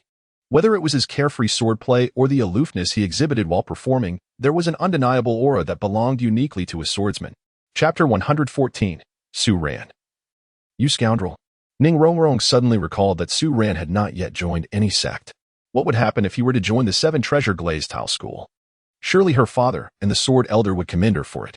Su Ran, such a prodigy, may one day surpass grandfather Jian in strength. The 7-treasure glazed tile sect serves as a support faction, with the 7-treasure glazed tile pagoda lacking offensive capabilities. They have always relied on attracting formidable soul masters to join their ranks in order to maintain the sect's power. Often, while the 7-treasure glazed tile sect appears prosperous, it faces numerous challenges behind the scenes. Currently, the 2 venerable guardians of the sect, Grandfather Jian and Grandfather Gu, though formidable, are the only title Douluo remaining. There are no other title Douluo or even soul masters above level 85 within the sect. Even she cannot deny that both Grandfather Jian and Grandfather Gu are aging and will eventually pass away. When that day comes, who will be left to protect the 7-treasure glazed tile sect? If the sect were to lose its title Douluo, it would find itself in a precarious situation, despite possessing their enviable supportive abilities. However, what if she could persuade Su Ran to join the sect? Su Ran's extraordinary talent is matched only by his formidable sword martial soul. What is most remarkable is his youth. Should he become a member of the 7-treasure glazed tile school, the sect is assured of tranquility for the next 2 centuries. Rongrong, what brings you here? Su Ran suddenly appeared behind Ning Rongrong. Observing her exquisitely refined attire, he couldn't help but admire her. This truly reflects Ning Rongrong's genuine allure. Previously, when she visited Shrek Academy, she donned a simple white dress. Now, adorned so elegantly, her innate nobility is strikingly evident. Ah, Su Ran? Ning Rongrong was startled by his sudden voice, her heart racing as she instinctively patted her slightly trembling chest. Her figure is commendable, not as exaggerated as Zhu Zhuqing's. Yet it boasts a size, comparable to that of her peers. Given her potential, it is likely she will not fall short of Zhu Zhuqing's physique in the future. While Zhu Zhuqing possesses an admirable figure, her family's genes dictate early maturity, so her growth will not expand significantly further. Conversely, Ning Rongrong is at a pivotal stage of development and will likely not be dwarfed by Zhu Zhuqing in time. In comparison, Xiaolu is genuinely flat. Her petite stature pales beside his. However, Xiaolu's long legs are undeniably attractive. Rongrong, are you out here in the dead of night merely to spy on me? Su Ran asked with a teasing smile, his hands resting against the great tree behind her, effectively cornering her. Ah, how could that be? I simply couldn't sleep and decided to take a stroll, Ning Rongrong stammered. Her face flushed as she gazed into the handsome visage of Su Ran, mere inches away. Her heart fluttering. The warm and humid breath of Su Ran brushed against her cheeks and neck, inducing a slight tickle. In that moment, she dared not meet Su Ran's gaze. Instead, she turned her head, revealing only her exquisitely delicate profile. Oh, is that so? Su Ran chuckled softly, gently grasping Ning Rongrong's fair chin, positioning her face to ensure her eyes met his. Su Ran's profound black eyes caused Ning Rongrong's delicate body to tremble slightly, enveloping her entire being in a blush. As the esteemed young lady of the Seven Treasure Glazed Tile School, she had never encountered a boy who dared to treat her in such a manner. Yet, Su Ran was no ordinary individual. He was a once-in-a-millennium prodigy of the Douluo Continent. Faced with someone of his caliber, Ning Rongrong felt no trace of resistance within her heart. Only the innocent shyness befitting a young woman. What is Su Ran intending to do? The night has deepened, and is he contemplating kissing her? Ning Rongrong's heart raced wildly. At this moment, everything around them seemed to fade into silence, leaving only the rhythmic sounds of their heartbeats and breaths. The surrounding stillness amplified the palpable tension between them. As she gazed at Su Ran's face drawing ever closer, Ning Rongrong felt her cheeks flush and instinctively closed her eyes, uncertain of her own feelings. She had never shared a kiss with anyone before and was unfamiliar with what it entailed. With her eyes shut, she anxiously awaited Su Ran's advance. Though she could not articulate the nature of her feelings for him, the thought of rejecting a kiss from such an extraordinary talent was inconceivable. She held her breath in anticipation. 1 second, 2 seconds, 3 seconds. Rongrong, what are you doing? You have a dried leaf caught in your hair. Let me help you remove it. Su Ran spoke, holding a withered leaf from an ancient tree. Upon hearing his words, Ning Rongrong opened her eyes. Gazing at Su Ran with a nonchalant demeanor, her delicate form trembling slightly, her heart a tumult of embarrassment and anger, feeling utterly humiliated. Had she truly misunderstood him? Had her sentiments been misplaced? Ning Rongrong bit her lip, her silver teeth sinking into her flesh, and in an instant, her beautiful eyes brimmed with tears. Moments later, the tears cascaded down, pattering softly to the ground. Su Ran, you scoundrel, she thought. Throughout her life, Ning Rongrong had never endured such indignity. Could it be that Su Ran was as dense as wood? Was her allure truly so negligible at that moment? Curse Su Ran, foul Su Ran. She was determined to inform her father, Sword Grandpa, and Bone Grandpa about how he had wronged her. He would be doomed then. Pouting her lips, she chose silence, allowing her tears to flow quietly. Her gaze remained fixated on Su Ran, as if he had committed some grave offense against her. Given Ning Rongrong's proud nature, being the subject of mockery would surely leave her feeling utterly humiliated. If it had been anyone else, her temper would have flared, but in the presence of Su Ran, she could not summon a single ill thought. Instead, she could only weep in solitude. Hey, is this really happening? Already crying? Su Ran remarked, a look of awkwardness crossing his face, realizing he may have crossed a line. All right, stop crying. I admit my fault, okay? Let me perform a magic trick for you. As a gesture of apology, Su Ran could not bear to see a girl in tears, especially when it came to Ning Rongrong, whose delicate demeanor masked a facade of strength. This sight tugged at Su Ran's heartstrings, compelling him to offer a sincere apology. Su Ran's words caught Ning Rongrong's attention, and she ceased her tears, though her body still trembled with a delicate vulnerability that elicited sympathy. What is magic? Ning Rongrong asked softly, her voice tinged with a hint of sobbing, and the tear-streaked beauty of her face evoked no ill thoughts. Magic is something you should watch closely. Su Ran cradled a withered old leaf in his hands. Under Ning Rongrong's watchful gaze, he gave it a gentle shake before abruptly releasing it. In that instant, Ning Rongrong was momentarily entranced. Hundreds of luminous fireflies emerged from Su Ran's palm, illuminating the surroundings with a newfound brilliance. The fireflies danced around them, gradually drifting towards the horizon. The beauty of that moment was simply breathtaking. Ning Rongrong stood in astonishment, extending her delicate arm as the fireflies softly settled upon her palm. Unable to contain herself, she cast a glance towards Su Ran, her watery eyes softening with tenderness. Chapter 115. What I desire is this. Hey, Su Ran. Where are you going? Ning Rongrong inquired after playing with the fireflies for a while, noticing Su Ran walking outside. She felt compelled to follow him. I'll accompany you. I can't sleep either, she added, hastening her steps to catch up with him, and soon they walked side by side. Su Ran, do you often practice at night? Ning Rongrong asked with curiosity. She had rarely seen him engage in training, and he often skipped the sessions arranged by their instructor, even taking time to train them instead. Previously, she had many questions about how someone so seemingly lazy could possess such high cultivation. Now, it dawned on her that Su Ran had been utilizing their sleeping hours to cultivate in secret. Su Ran is not lazy. It is merely that they have not recognized her diligent efforts. Su Ran had always utilized the time they spent sleeping to cultivate his skills. Perhaps this tranquil environment was indeed the most conducive for his practice. He raised an eyebrow, contemplating that typically at this hour, he would either be asleep beside Xiao Wu or with Zhu Zhuqing. This midnight sword practice marked a unique occurrence for him. Then, if I find myself unable to sleep in the future, may I come and watch you practice swordsmanship? Ning Rongrong inquired, her beautiful eyes shimmering with an unusual light. When Su Ran practiced, his movements were truly ethereal. No, he replied firmly. I prefer not to be disturbed while practicing. Consider today an exception. It shall not happen again. Su Ran dismissed the notion without a moment's hesitation. Typically, he was not one to exhibit such diligence. He merely practiced occasionally. This physical form was bestowed upon him by the system, endowed with exceptional innate qualities, allowing him to grasp many concepts with little effort. There was no necessity for arduous cultivation. As for training, his physique rendered ordinary exercises ineffective, if such practices were truly beneficial. Those formidable beasts would not remain in slumber for countless years. Sleeping continuously would surely weaken the body. Yet this is not the case. Soul beasts and humans possess inherently different constitutions. Am I not capable as well? Ning Rongrong felt a twinge of disappointment as she gazed at Su Ran's remarkably handsome visage illuminated by the moonlight, inexplicably compelled to inquire. However, as soon as the words left her lips, she regretted them.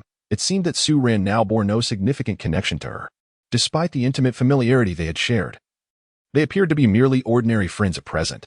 More precisely, Su Ran currently served as her teaching assistant, a figure akin to a mentor. Su Ran and she were merely friends and had a teacher-student relationship. Beyond that, there was nothing else. Wasn't her statement a bit too intimate? They were not lovers. No. Su Ran chuckled softly. Oh. Ning Rongrong pouted. If it's not possible, then so be it. By the way, Su Ran, have you joined a sect yet? Would you consider joining our Seven Treasures Glazed Tile School? Our sect is currently the most powerful among the three great sections. Moreover, the Seven Treasures Glazed Tile School is immensely wealthy, with business ventures in various locations. If you were to join us, you would never have to worry about cultivation resources. Additionally, there are titled Douluo experts who would assist you in acquiring spirit rings. Ning Rongrong proudly patted her chest. Since the closure of the Haotian sect and the gradual decline of the Blue Lightning Tyrant Dragon sect, the Seven Treasures Glazed Tile School has subtly begun to surpass the other two sects in strength.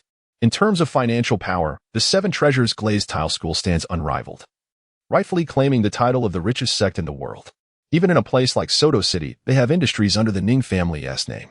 However, their family has so many enterprises that even she cannot keep track of which ones are located in Soto City.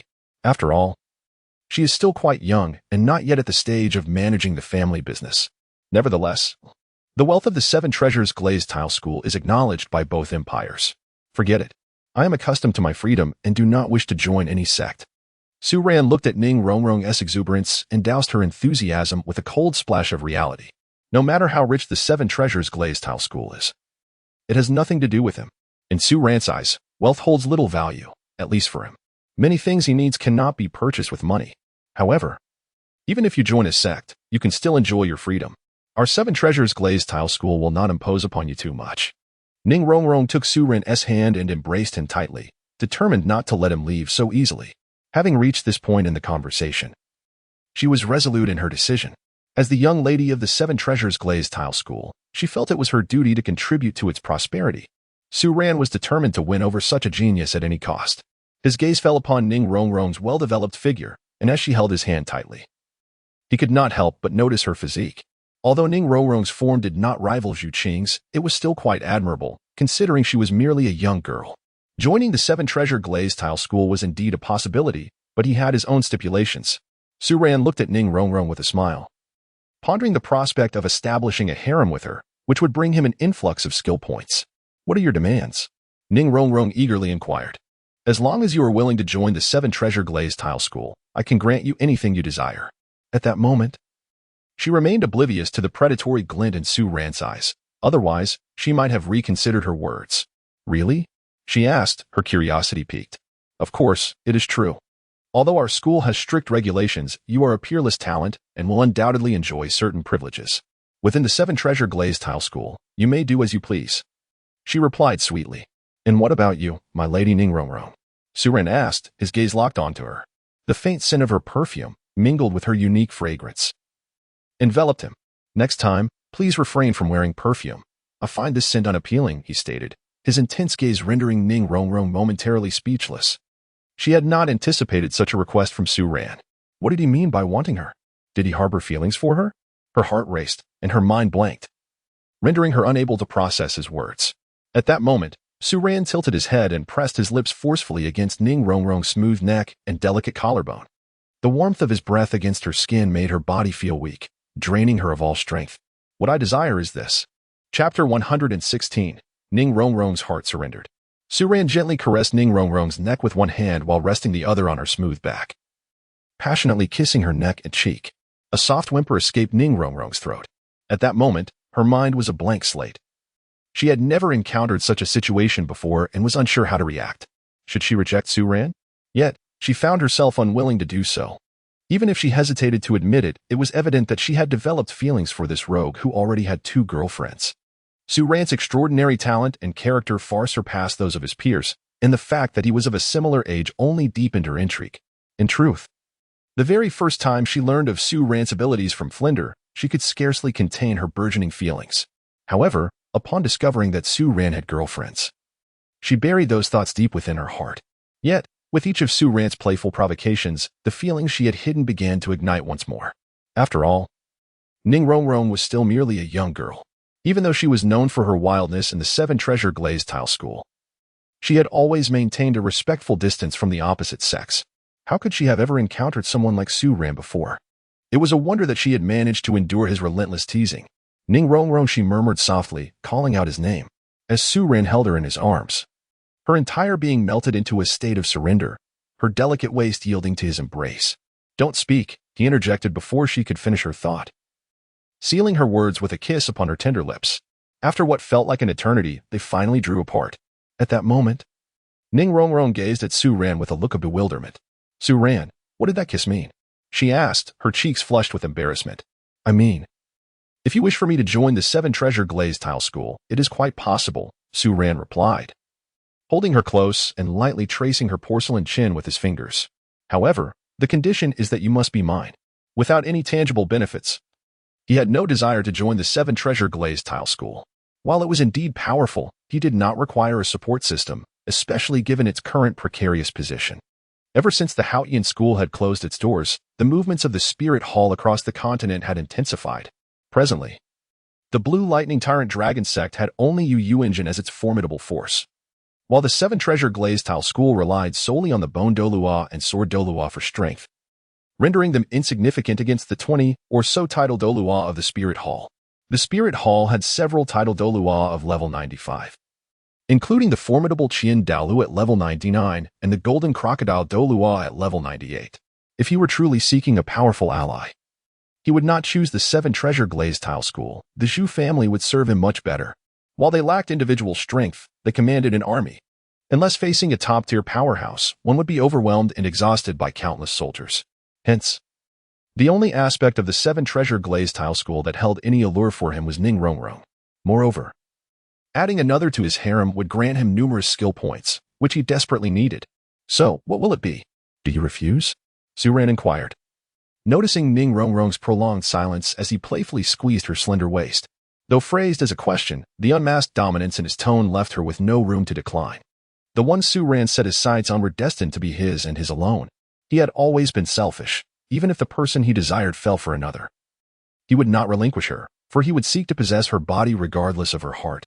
He was not the type to remain indifferent while the woman he coveted lay in another's embrace. He would employ every means necessary to attain what he desired. And if he could not possess her entirely, he would still keep her close. I refuse, Ning Rongrong declared, a mix of pride and anger coloring her response to Su Ran's unwavering tone.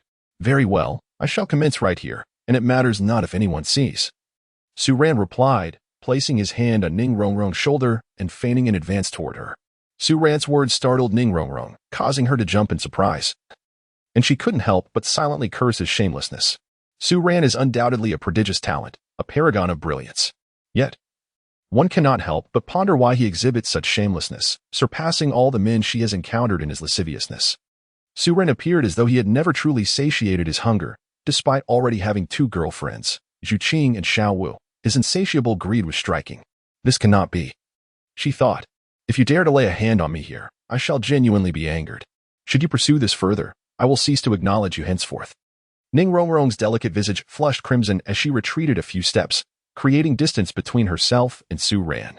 Observing the fervent gaze in his eyes, she felt a flicker of concern that he might indeed act upon his desires. After all, she still regarded herself as a pure maiden, unwilling to relinquish her innocence prematurely. Even to someone like Su Ran. Then, I shall comply, but I am not yet prepared for such a commitment, she confessed, casting a furtive glance at Su Ran before hastily lowering her head. Deep within her heart, she harbored a nascent affection for him, one that had long been suppressed. Now, with their feelings laid bare, a subtle thrill coursed through her, though the modesty typically found in young women forbade her from revealing this joy. What sort of preparation? Su Ran inquired, feigning a wooden demeanor while continuing to tease Ning Rongrong. What else could it be but that? She mumbled, her gaze averted, struggling to articulate her thoughts.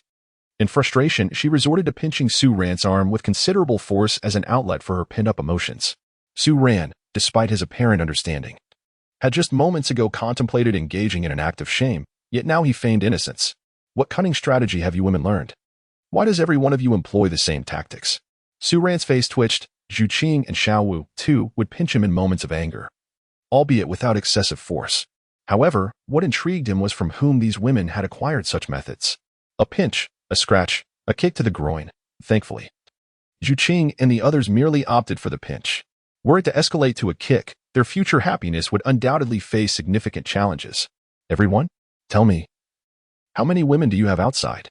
Ning Rongrong furrowed her brow, her beautiful eyes fixed on Su Ran, brimming with displeasure. Su Ran, the lecher, must have tormented many other beautiful girls outside of Zhu Zhuqing and Xiao Wu. Did he have other close female friends? None.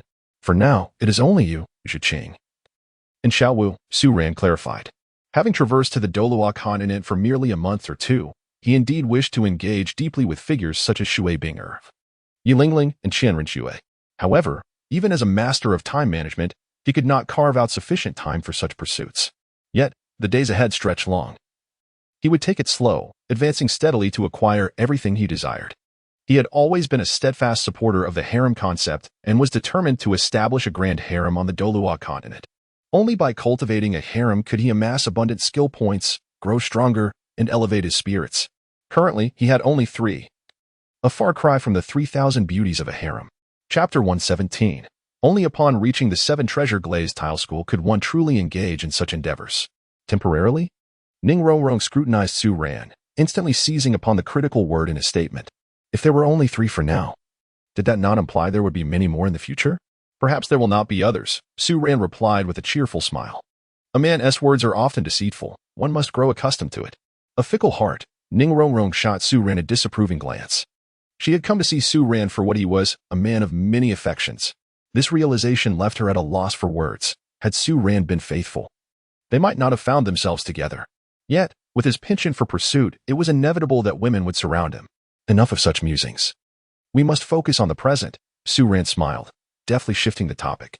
His ambition to build a harem would not deter him from pursuing other beautiful women. Sacrificing an entire forest for a single leaf was not his style. As adults, why complicate matters with endless choices? Naturally, he desired them all. Very well. When will you accompany me back to the Seven Treasure Glazed Tile School? If you wish to pursue that matter, you must first gain my father's approval. Otherwise, the consequences could be dire, Ning Rongrong added, ensuring clarity, for she knew Su Ran would not easily relent. Su Ran was truly terrifying. She feared that she might not be able to endure it. Why not wait until her belly swelled before returning? If the rice were already cooked, your family would no longer oppose us. Su Ran could not help but gaze at Ning Rongrong's well-developed figure. If they waited that long, he might not be able to restrain himself. He was not like Lu Xiaowei, capable of remaining unperturbed in the face of temptation. He was no saint. When the time came, he would partake. No, absolutely not. They would discuss it only after returning to the Seven Treasure Glazed Tile School, Ning Rongrong asserted. Although this was merely an excuse. For the moment, she and Su Ran had only just begun, and having never experienced such matters before, she naturally required time to adjust. Is that so? Perhaps they could revisit the matter when school is on break, or when Shrek Academy relocates to the Heavendo City. At that point, they would be able to visit the Seven Treasure Glazed Tile School frequently. The Seven Treasure City, where the school is located, is quite close to Heavendo City. Allowing them to see her father-in-law often, Su Ran chuckled. Ever since Flander uncovered Xiao Gang's true identity, he found himself increasingly yearning for Lu Erlong. Previously, out of respect for the feelings between Xiao Gang and Lu Erlong, he had refrained from seeking her out. However, now his feelings for Lu Erlong were filled solely with longing, sympathy, and compassion. Naturally, he could hardly wait to move the academy to Heavendo City. Su Ran estimated that they would soon make their way to Heavendo City within the next couple of months, merging with the Blue Tyrant Academy. This transition occurred significantly earlier than in the original narrative, where Shrek Academy relocated to Blue Tyrant Academy. Are we really moving Shrek Academy to Heavendo City? Ning Rongrong inquired, astonished. Heavendo City is a place where every inch is worth its weight in gold. Does Shrek Academy truly possess the financial means to establish a campus there? Some matters are not easily explained in a brief moment, Su Ran replied. However, we are not constructing a new academy in Heavendo City. Rather, we are merging with other academies. After the merger, Shrek Academy will still maintain a leading role. Oh. Ning Rongrong nodded, acknowledging his explanation. Although she felt a lingering sense of doubt, it was of little consequence. Initially, she sought to escape the comforts of her home, which led her to the remote Shrek Academy. Yet now, with Su Ran by her side, she found herself yearning to return. It was simply a desire to introduce Su Ran to her father and grandfathers, for she believed her chosen husband to be truly one of a kind. Su Ran possesses an unparalleled talent and remarkable abilities, and having such a boyfriend inevitably makes Ning Rongrong want to showcase him. Coming from a prominent family and being an auxiliary spirit master, it is a customary practice of the Seven Treasure Glazed Tile School for her to eventually marry a powerful soul master who is loyal to the sect, ensuring the school's prestige remains intact. Despite numerous suitors approaching the Seven Treasure Glazed Tile School, she has consistently dismissed them on the grounds of her youth. However, she is aware that if she reaches the age of 18 without finding a suitable partner, her father will undoubtedly select a husband for her. An auxiliary soul master must be paired with a formidable soul master to safeguard the Seven Treasure Glazed Tile School. Yet, at present, she finds herself free from such concerns. Su Ran's talent is unmatched. He is a soul sovereign at the tender age of 12, with his true strength likely even greater. She cannot fathom that anyone would find fault with such an extraordinary individual. Nonetheless, what if Zhu Zhuqing and Xiao Wu were to discover her relationship with Su Ran? Recently, Zhu Zhuqing and Xiao Wu have treated her exceptionally well. Would this mean she has taken their boyfriend? The thought caused Ning Rongrong's delicate face to crease with worry. What troubles you? Su Ran inquired, playfully running his finger across Ning Rongrong's smooth cheek. Her skin was as soft and tender as an infant's, prompting his admiration. I was pondering Zhu Zhuqing and Xiao Wu. What if they learn of our relationship? Ning Rongrong pouted, observing Su Ran's nonchalant demeanor, which irked her, prompting her to lightly kick him. Having finally encountered two contemporaneous friends, she was reluctant to let such matters create discord between them. Most importantly, she felt like the intruder in this situation, which made it difficult to justify her feelings. What can we do? Just tell them, Su Ran replied with a chuckle. Can we really keep this secret? However, Ning Rongrong remained conflicted, her face scrunched in distress as she gazed at Su Ran. But what if? Do not fret. Just take a rest now, and when you awaken tomorrow, everything will seem normal again. I will speak to Zhu Zhuqing and Xiao Wu about our situation. Su Ran reassured her, guiding her toward the dormitory. Zhu Zhuqing and Xiao Wu had always turned a blind eye to such matters. As long as he did not engage in overtly frivolous behavior, they would not intervene significantly. In fact, since Ning Rongrong's arrival at the academy, Zhu Zhuqing and Xiao Wu had subconsciously accepted her presence.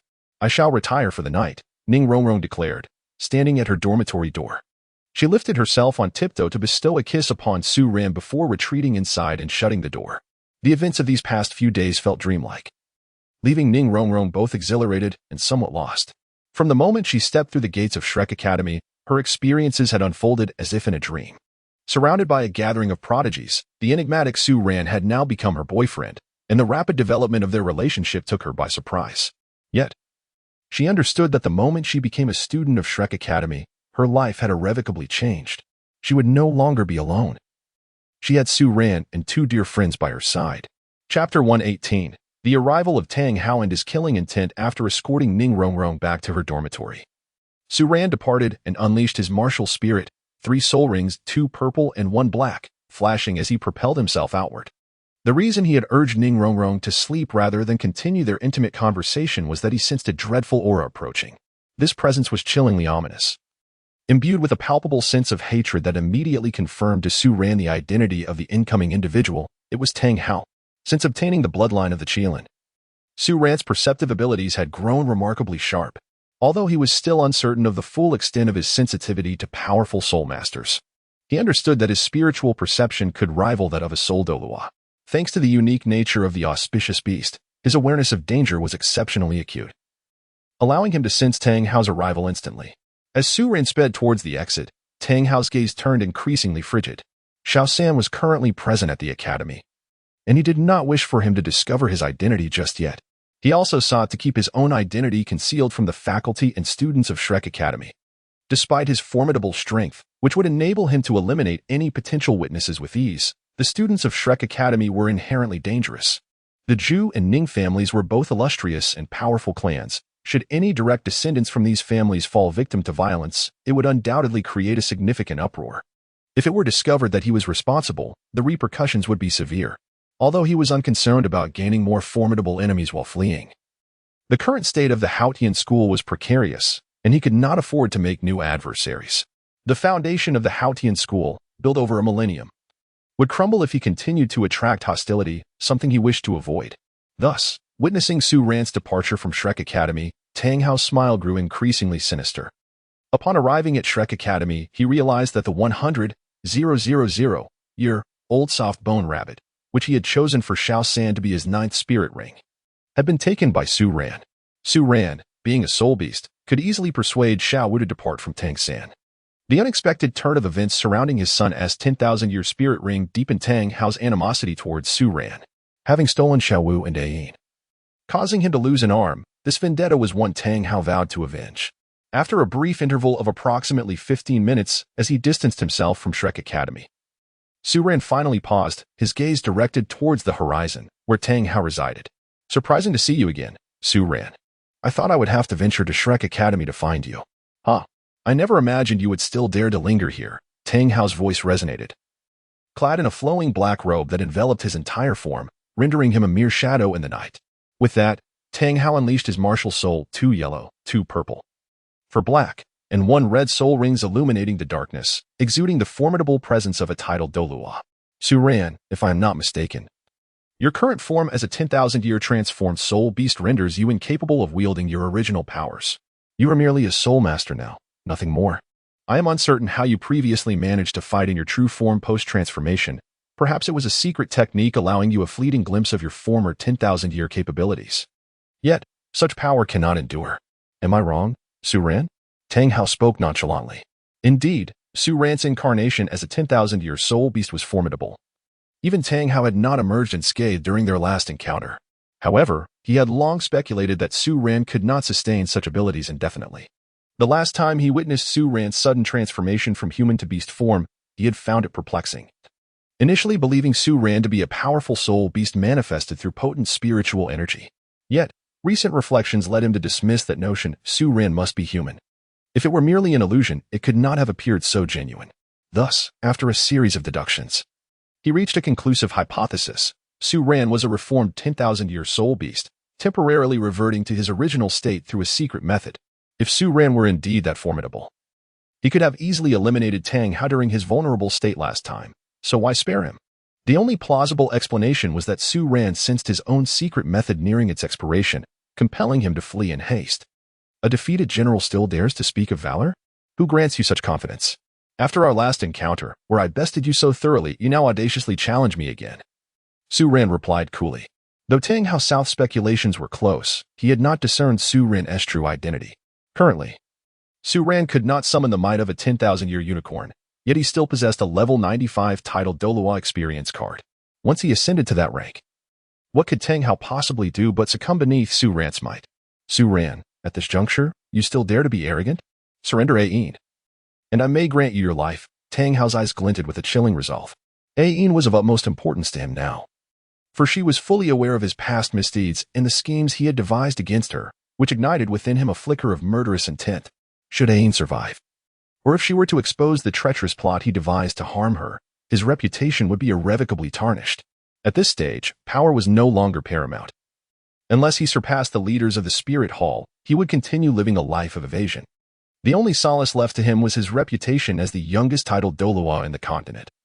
His love story with Ain being one of admiration and envy among countless souls. Despite many criticizing his connection with a soul beast, the prevailing sentiment was one of respect and adoration. The Pope of the Spirit Hall, an exalted figure wielding immense influence, was revered by countless followers. However, after his assassination of the Pope, he did not become a pariah, but rather gained respect due to his love story. Yet, it was evident that if the scandal of his treachery towards Ain were to surface, his once esteemed image would be reduced to one of ignominy. The man once revered would become a figure of disdain, leading him to a fate of utter ruin. Previously, he had hesitated to resolve to eliminate Ain, but now he recognized the necessity of both her demise and that of Su Ran. Su Ran and Ain have perished, yet he remains the exalted Haotian Douluo. His son, Tang San, is still capable of absorbing the 10,000-year spirit rings and spirit bones. In the future, as Tang San grows stronger, united with his son Xiao San, the Spirit Hall shall find itself powerless against them. Chapter 119, Level 95, Divine Aura, Disturbing Do You Na? Ding, congratulations to the host for triggering a mission. Ding. The host is required to sever one of Tang Hao's arms as compensation for Ain and reclaim a Yin's 10,000-year blue-silver emperor right leg bone from Tang Hao. Ding. The reward for this mission is 1,000 points. A gentle reminder, the host must refrain from directly killing Tang Hao, as in the future. The host will need to expose Tang Hao's misdeeds publicly and allow Ain to personally exact her vengeance upon him. Should he be killed now, Ain would be deprived of the chance to seek retribution. Moreover, Tang Hao possesses a wealth of skill points yet to be claimed. The system's charming voice smiled knowingly, expressing no concern for the host, but rather anxiety that Tang Hao might be swiftly eliminated by him. Although the experience card would only elevate the host's cultivation to level 95, the host wields the divine sword of slaughter. Upon reaching this level, his combat prowess would ascend to a terrifying degree. Even at level 95, renowned titled Douluos such as Qin Daolu, Poseidon, and Tang Chen, who have honed their spirit master abilities to the pinnacle of level 99, would still fall far short of Su Ran's capabilities. Su Ran's formidable martial soul was truly terrifying, capable of slaying gods upon reaching the rank of titled Douluo. Thus, this experience card representing a level 95 titled Douluo was, in essence, a ticket to divine strength. Su Ran nodded, having never intended to easily extinguish Tang Hao's life. For someone like Tang Hao, death would merely be a release. Su Ran aimed to keep Tang Hao alive, allowing him to witness the depths of hatred his former beloved, Ain, harbored against him. He wanted Tang Hao to behold the betrayal of his wife, the defection of his brethren, the disgrace he brought upon his sect, and the torment inflicted upon his son by Su Ran himself. This was the true retribution for Tang Hao. Once he had thoroughly enjoyed this spectacle, he could allow Ain to end Tang Hao's life at his leisure. After all, one must seek some amusement while traversing this world. He relished the sight of Tang San and Tang Hao, along with Xiao Gang, struggling against him, yearning to resist yet utterly powerless to do so. Su Ran, what are you contemplating? Are you not aware of your own predicament? Tang Hao's skin crawled under Su Ran's gaze, prompting him to speak. Was Su Ran's power not as feeble as he had presumed? Did he still possess hidden cards? Yet, what could a resurrected 10,000-year soul beast possibly conceal? Despite the loss of an arm, he was no longer in the injured state from before, having honed techniques to wield strength solely with his right arm for an entire month. He believed that he could face Su Ran's soul beast form without succumbing. But why did Su Ran now emanate such a formidable sense of danger? What was truly unfolding? Tang Hao pondered deeply, and after a moment's deliberation, he resolved that regardless of Su Ran's hidden strengths, he felt no fear. Su Ran, though powerful, was inconsequential in the face of his determination. With this thought, Tang Hao cast aside any hesitation, channeling all his soul pressure towards Su Ran. The formidable intensity of his soul pressure manifested almost tangibly, toppling trees within a 10-meter radius and uprooting the soft grass and shrubs. This mere soul pressure alone created an overwhelming spectacle. Tang Hao showcased what it meant to be a top-tier title Douluo, although his cultivation had yet to reach its zenith. His battle prowess was comparable to an ordinary title Douluo of the 97th rank, placing him among the elite of the continent. For Tang Hao, challenging those above his rank was a commonplace affair. Masquerading as a deity, I shall see what cards you truly hold. It is a pity to waste a 10,000-year soul ring today, but I shall claim your soul bone, he remarked coolly. A single 10,000-year soul bone was an invaluable treasure on the continent. Even the Pope of the Spirit Hall possessed few such soul bones, perhaps only one. Yet, Tang San was destined to wield 3 10,000-year soul bones and a 10,000-year soul ring. Furthermore, as a twin martial soul wielder, Tang San's future potential would soar to unfathomable heights. Indeed, he might even ascend to godhood. With twin martial souls and 3 10,000-year soul bones, should he venture into the city of slaughter, he could easily traverse the hell road to inherit the domain of the god of slaughter. As long as he passed the divine examination, he would become the sure god. The roles of hunter and prey occasionally shift. Those who perceive themselves as hunters may find themselves regarded as prey by others, Su Ran stated enigmatically. As his words fell, Su Ran's aura surged uncontrollably, eclipsing Tang Hao's presence in an instant. Su Ran's martial soul, the god-slaying sword, is of a super-divine level. Upon reaching the status of a title Douluo, Su Ran's aura ascended to the pinnacle of this world's soul masters. His cultivation at the level of a 95th rank title Douluo further elevated his presence to that of a first-level god. This is the essence of Su Ran's martial soul. The god-slaying sword is capable of slaying deities, and its attributes dictate that this martial soul far surpasses any other on the continent. In an instant, Su Ran's aura surged to divine levels, with his internal soul power resembling an infinite ocean, almost without end. At that moment, he could distinctly sense the magnitude of his current strength. This presence transcended all beings on Douluo Continent. Of course, the Silver Dragon King, Qilin, a formidable entity resting in the life lake of Stardo Forest, possesses power that undeniably eclipses Su Ran's, even with only half of the dragon god's strength. Qilin embodies the might of a divine king. However, to evade the scrutiny of the divine realm, she has dispersed much of her divine power, waiting in the life lake for the opportunity to emerge. At this moment, deep within the Silver Dragon Fortress, nearly 1,000 meters beneath the life lake, a stunning woman reclines on a silver-white bed, in deep meditation. This is Qilin, who, in her human form, boasts flowing silver hair. Not only smooth but possessing a quality reminiscent of glistening silver crystal. Her ethereal locks seem to sway without wind, complementing her exquisite features, a veritable masterpiece of creation. Below, her form is accentuated by an exaggeratedly pert bosom, while her waist is slender enough to be grasped by a single hand. Her nearly half-circular, smooth posterior is captivatingly rounded, paired with long, graceful legs that render one unable to avert their gaze. Each detail is meticulously crafted, embodying the pinnacle of divine artistry. At this moment, Qilin abruptly opens her violet eyes, lifting her head to reveal her exquisitely delicate visage. Her gaze pierces through the thick layers of water towards the distant horizon. In her breathtaking eyes, a terrifying silver light suddenly erupts, only to vanish in an instant. In that fleeting moment, she gleaned the answers she sought. Though not yet a deity, he possesses an aura akin to that of a first-level god. Furthermore, what connection does he share with the auspicious beast? Why did the aura of that auspicious beast emanate from him last time? Chapter 120, Anomaly in Stardo. Previously, when she sensed the presence of the auspicious beast, she had not paid it much mind. Although the auspicious beast is powerful, its unique aura of fortune is enigmatic and unpredictable, even affecting her, the Silver Dragon King. However, this influence is minimal and hardly significant. As a divine-level powerhouse, she is not comparable to ordinary soul beasts. Other soul beasts, even those of the same caliber as the Imperial Sky, are greatly influenced by the auspicious beast. This is a crucial reason why the 1,000-year auspicious beast in Stardo Forest enjoys such treatment. As an auspicious beast, the aura of fortune is paramount. Regarding strength, no auspicious beast has ever become a formidable soul beast. while auspicious beasts are born from the fortunes of heaven and earth, accelerating the cultivation of soul beasts and aiding their breakthroughs, their own advancements remain exceedingly difficult. After all, the fortune of a 1,000-year auspicious beast is already formidable. What then of a 10,000-year auspicious beast? Such a being would likely influence even divine-level soul beasts. Such an existence, with its bug-like capabilities, would naturally be unwelcome in today's world dominated by human deities.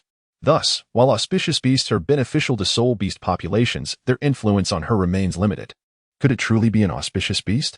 With such a powerful aura, how immense must their fortune be? Could this aura aid in my cultivation and healing? A cascade of questions flooded her mind, and a flicker of excitement crossed her exquisite countenance.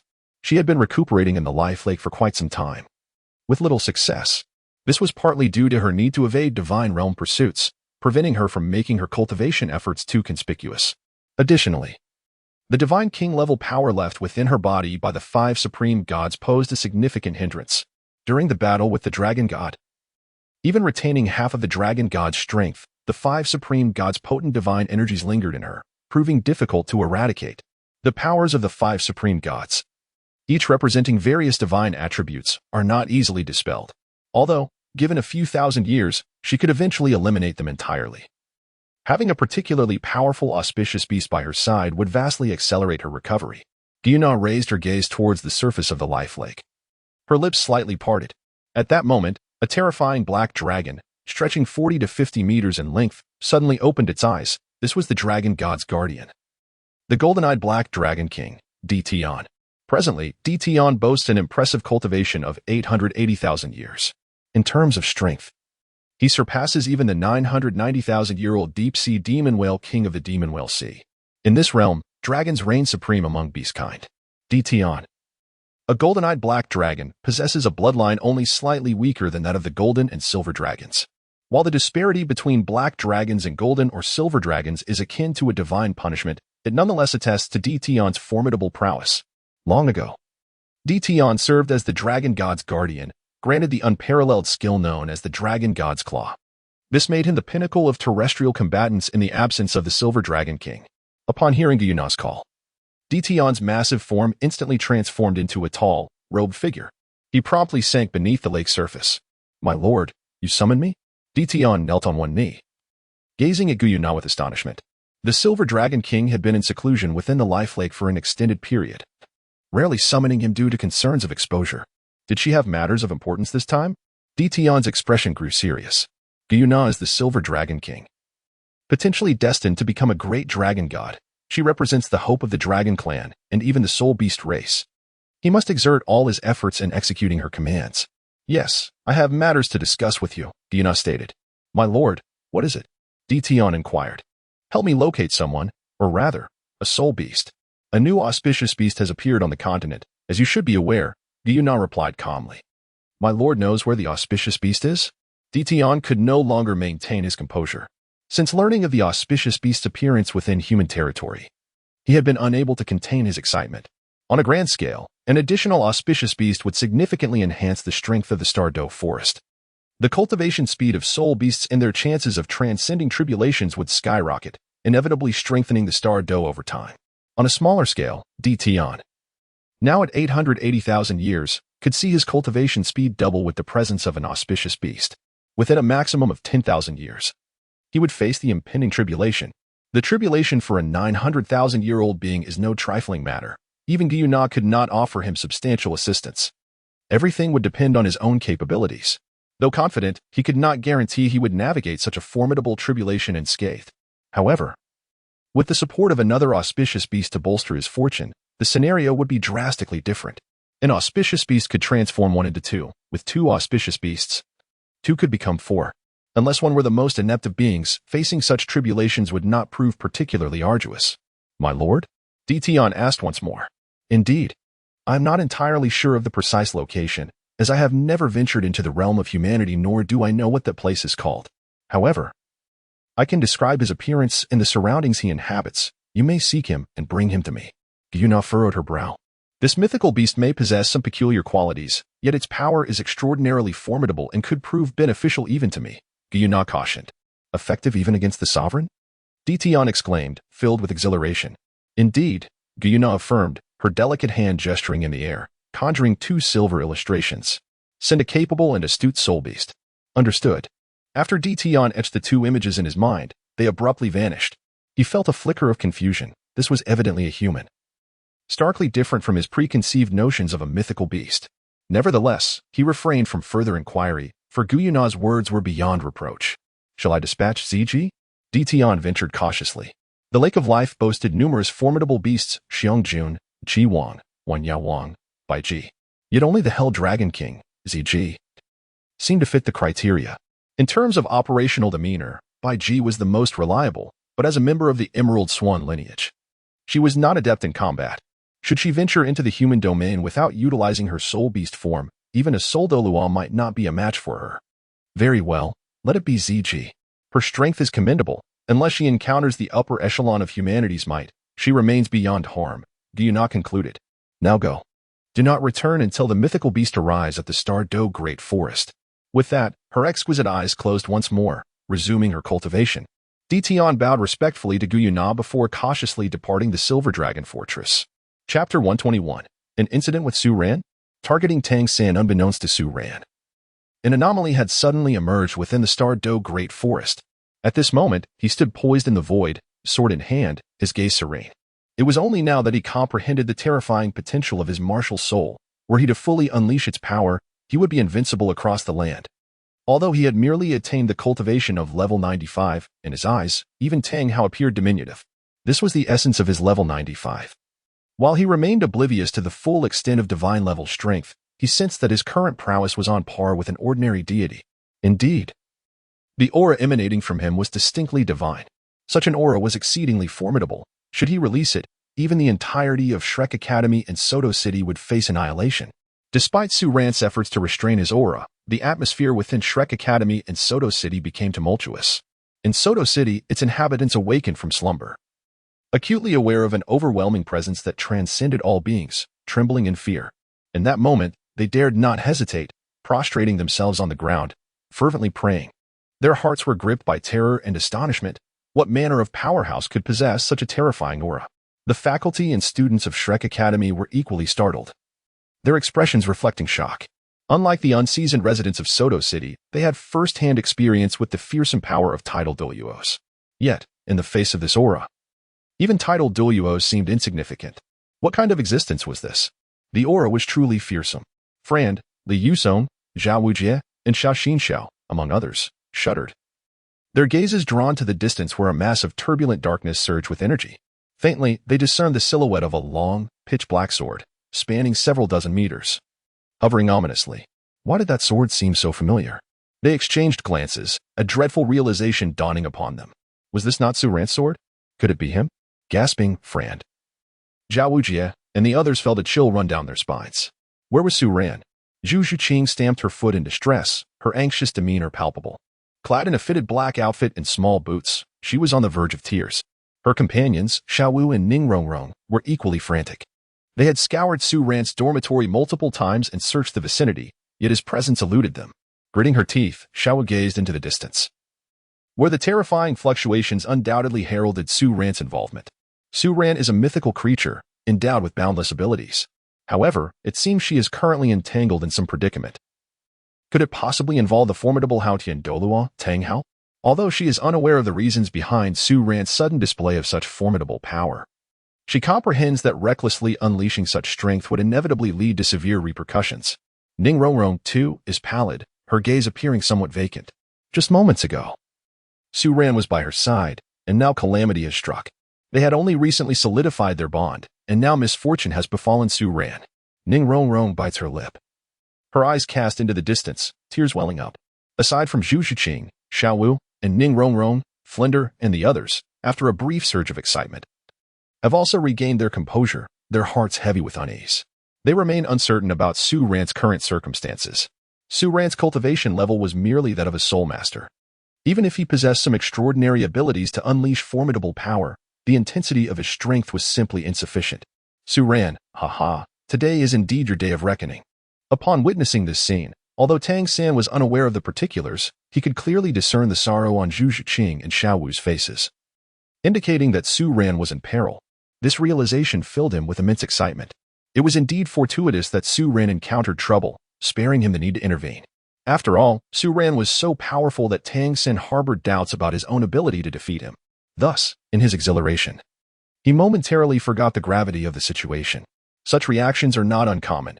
In moments of profound joy or sorrow, one's actions often transcend rational control. Xiao San, be silent. Xiao Gang felt an overwhelming sense of elation as well. Su Ran, unappreciative and unwilling to acknowledge his worth, has now passed away, which may be considered a relief.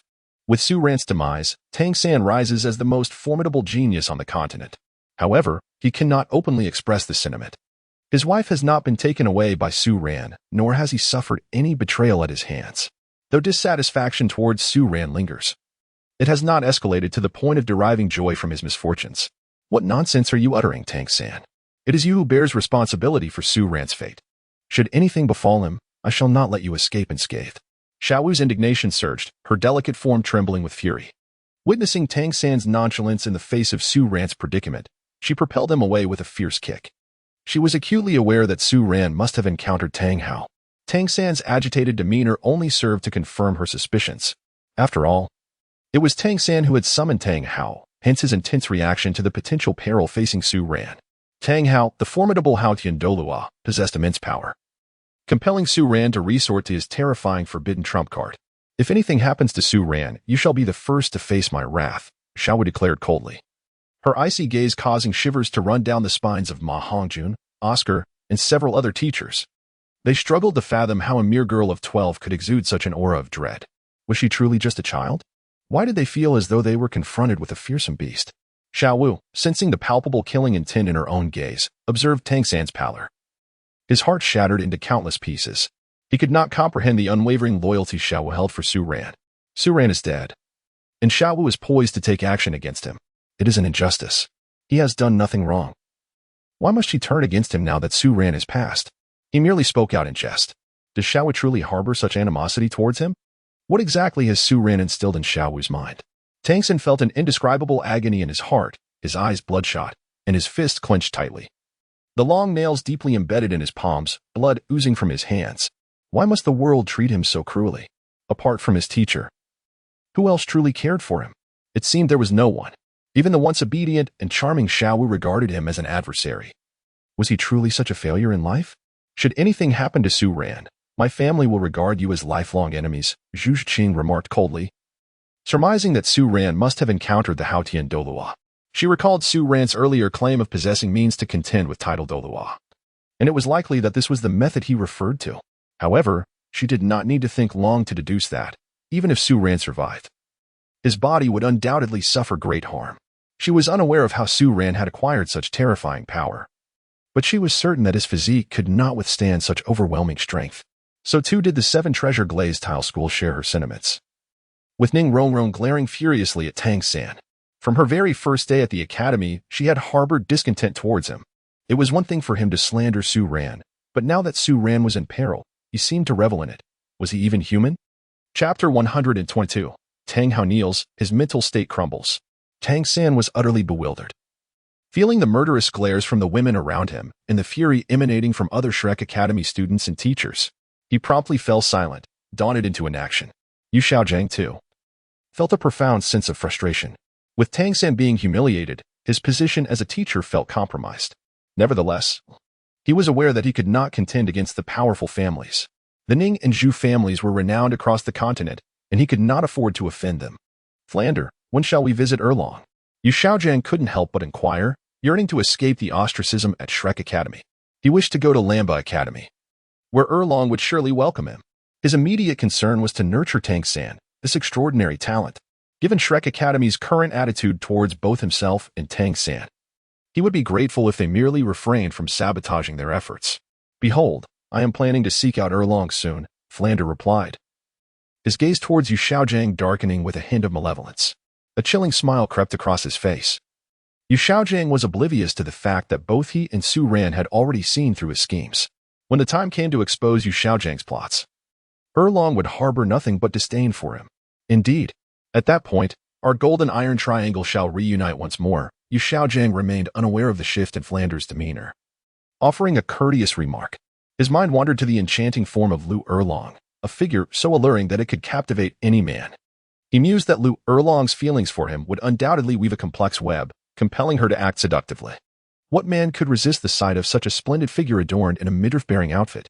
No man could withstand it, except for him, Xiao Gang, Bibi Dong. Now the Pope of the Spirit Hall was well informed. Should he and Lu Erlong become too entangled, it might provoke her ire. He maintained a careful distance from both Bibi Dong and Lu Erlong, cultivating an ambiguous allure to ensnare their affections.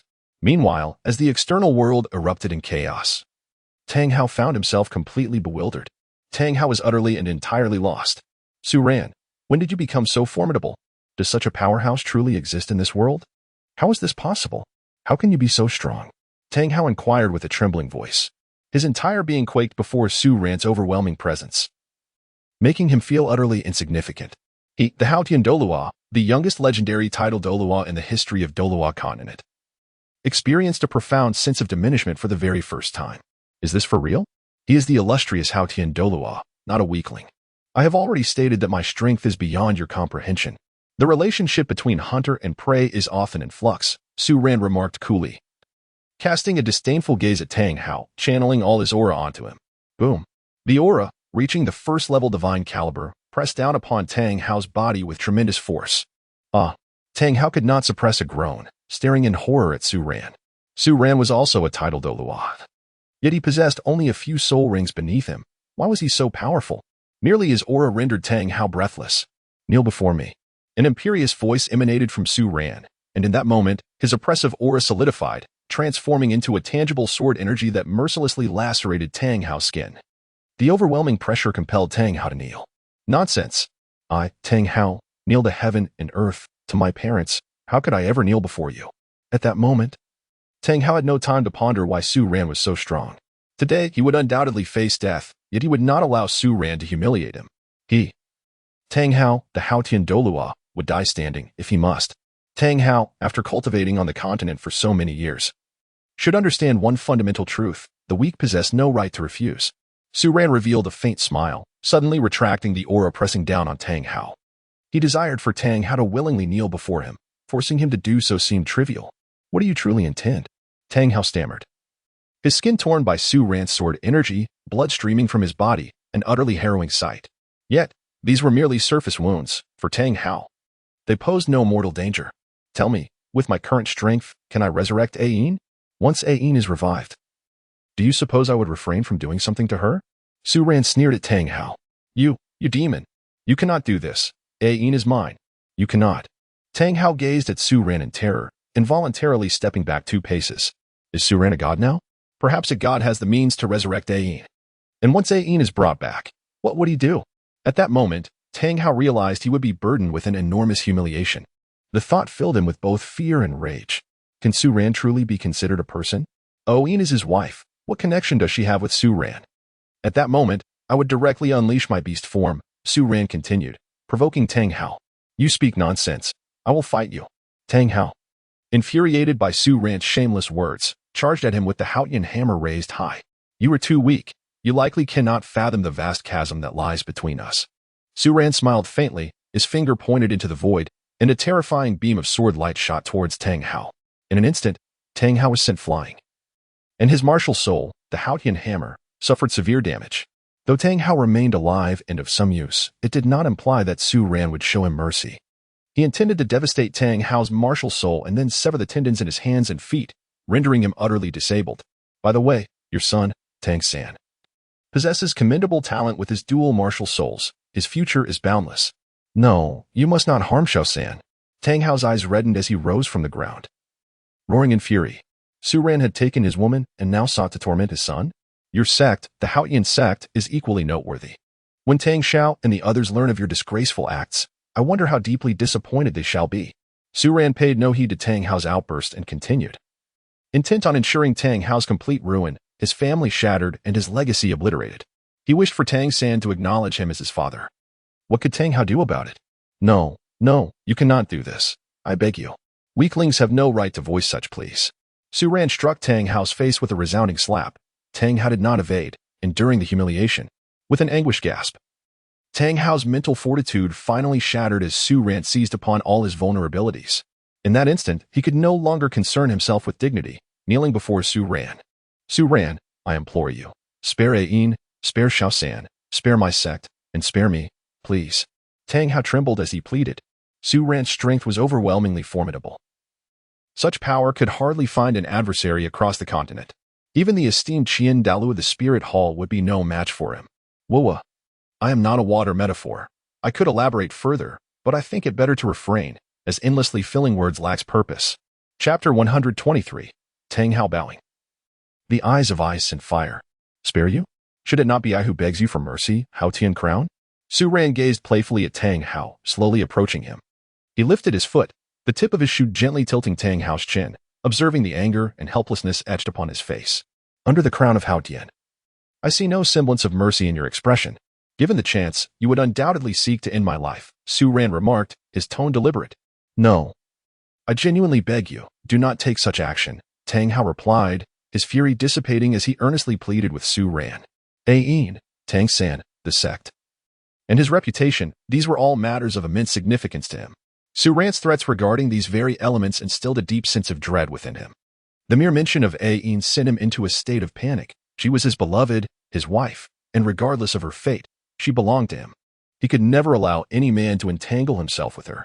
Apologies, but I must decline, Su Ran stated firmly. Su Ran smiled wickedly, delivering a powerful kick to Tang Hao's chin, sending him sprawling. What right did Tang Hao have to negotiate with him? Only equals could bargain. Anything else was merely charity. Everything that befell Tang Hao today was of his own making, and he was hardly deserving of pity. When he orchestrated the demise of Ain, when he sealed her fate in that lightless cave, did he ever contemplate that he might one day face a similar fate? Ah! Tang Hao let out a wail as his body collided with a massive boulder 100 meters away, shattering it into fragments, while he himself was left disoriented and dazed. Su Ran, are you toying with me? Tang Hao roared in fury. Su Ran commanded him to kneel, and kneel he did. Why then? Can Su Ran not grant him forgiveness? Why? Su Ran is deliberately toying with him. No matter how much he pleads for mercy, he will still take action against him. Su Ran merely wished to witness the man before him relinquish his dignity, pleading in desperation. He found amusement in observing the man's disgraceful display. Tang Hao clenched his fists tightly, his entire being flushed with rage, his blood boiling in anger. His gaze, icy and piercing, bore into Su Ran, harboring a desire to rend him apart. Tang Hao, it appears you have yet to grasp the essence of my words. The weak possess no choice. They are bound by the fate of being chosen, Su Ran remarked with a smirk, scrutinizing Tang Hao. The illustrious Hao Tian Douluo of the continent was no more than this. Nevertheless, I wish to extend to you a singular opportunity. As he stepped closer, Su Ran placed his foot atop Tang Hao's head, surveying him from his elevated position with utter disdain. Despite Tang Hao's formidable strength, he remained a worthless man who cast aside his wife for profit. Su Ran held no compassion for such a person. If you bow to me 3 times, I shall grant you a promise. As long as Tang San does not provoke me, I shall spare his life. However, I cannot acquiesce to any further requests. For Ain is one of our spirit beast clan, and her fate, including her very body, is mine to determine. With a chuckle, Su Ran pressed Tang Hao's head against the ground, speaking with nonchalance. Ain was already destined to be his. How could he refrain from claiming her? As the blue-silver emperor for 100,000 years, she was rightfully his to possess. All spirit beasts, save for divine ones, were to heed the words of the auspicious beast. Otherwise, they risked having their fortune stripped away and facing a dire curse in their tribulations. The duality of benevolence and severity was what granted the auspicious beast its terrifying status within the realm of spirit beasts. Tang Hao seethed, his teeth clenched, his gaze akin to that of a venomous serpent, fixed upon Su Ran. Su Ran's shameless intentions towards Ain remained unabated, a true epitome of disgrace. Furthermore, Su Ran's tone suggested he intended to publicly unveil his future misdeeds, rendering Tang Hao a source of shame for the entire Haotian sect. The sole titled Douluo to be nailed to the pillar of disgrace. Yet, what other recourse did he have, if he himself could not stand against Su Ran? How could Tang San? What say you, Hao Tian Douluo? Have you considered your options? Su Ran inquired impatiently. How can I trust you? What if I comply and you renege on your word? Tang Hao replied coldly, skepticism lacing his voice, having already been deceived once. Do you truly believe you have any alternatives at this juncture? Su Ran retorted with a sinister smile. Very well, I shall bow to you. If you promise to spare Tang San, Tang Hao conceded, closing his eyes as tears of blood streamed down his cheeks. As Su Ran had stated, he was weak, devoid of choices. Now you are compliant. Rest assured, if Tang San refrains from provoking me, I shall not lay a finger on him, Su Ran replied with a smile. Withdrawing his foot from Tang Hao's head, he was, after all, a magnanimous individual, incapable of total annihilation. Thud, thud, thud. Tang Hao knelt, bowing thrice before Su Ran. Are you satisfied now? After completing the bows, Tang Hao's complexion paled, as if he had aged significantly in that moment. Now, relinquish a Yin's blue-silver emperor bone. Su Ran commanded. Very well, Tang Hao acquiesced, producing a black box from his bosom and handing it to Su Ran. Given the circumstances, even if he chose not to surrender the soul bone, Su Ran would inevitably procure it. Su Ran took the intricately crafted black box made of special materials and opened its mechanism. Before him lay a soul bone, radiating a gentle blue and gold luminescence, illuminating the surrounding realm with a newfound brilliance.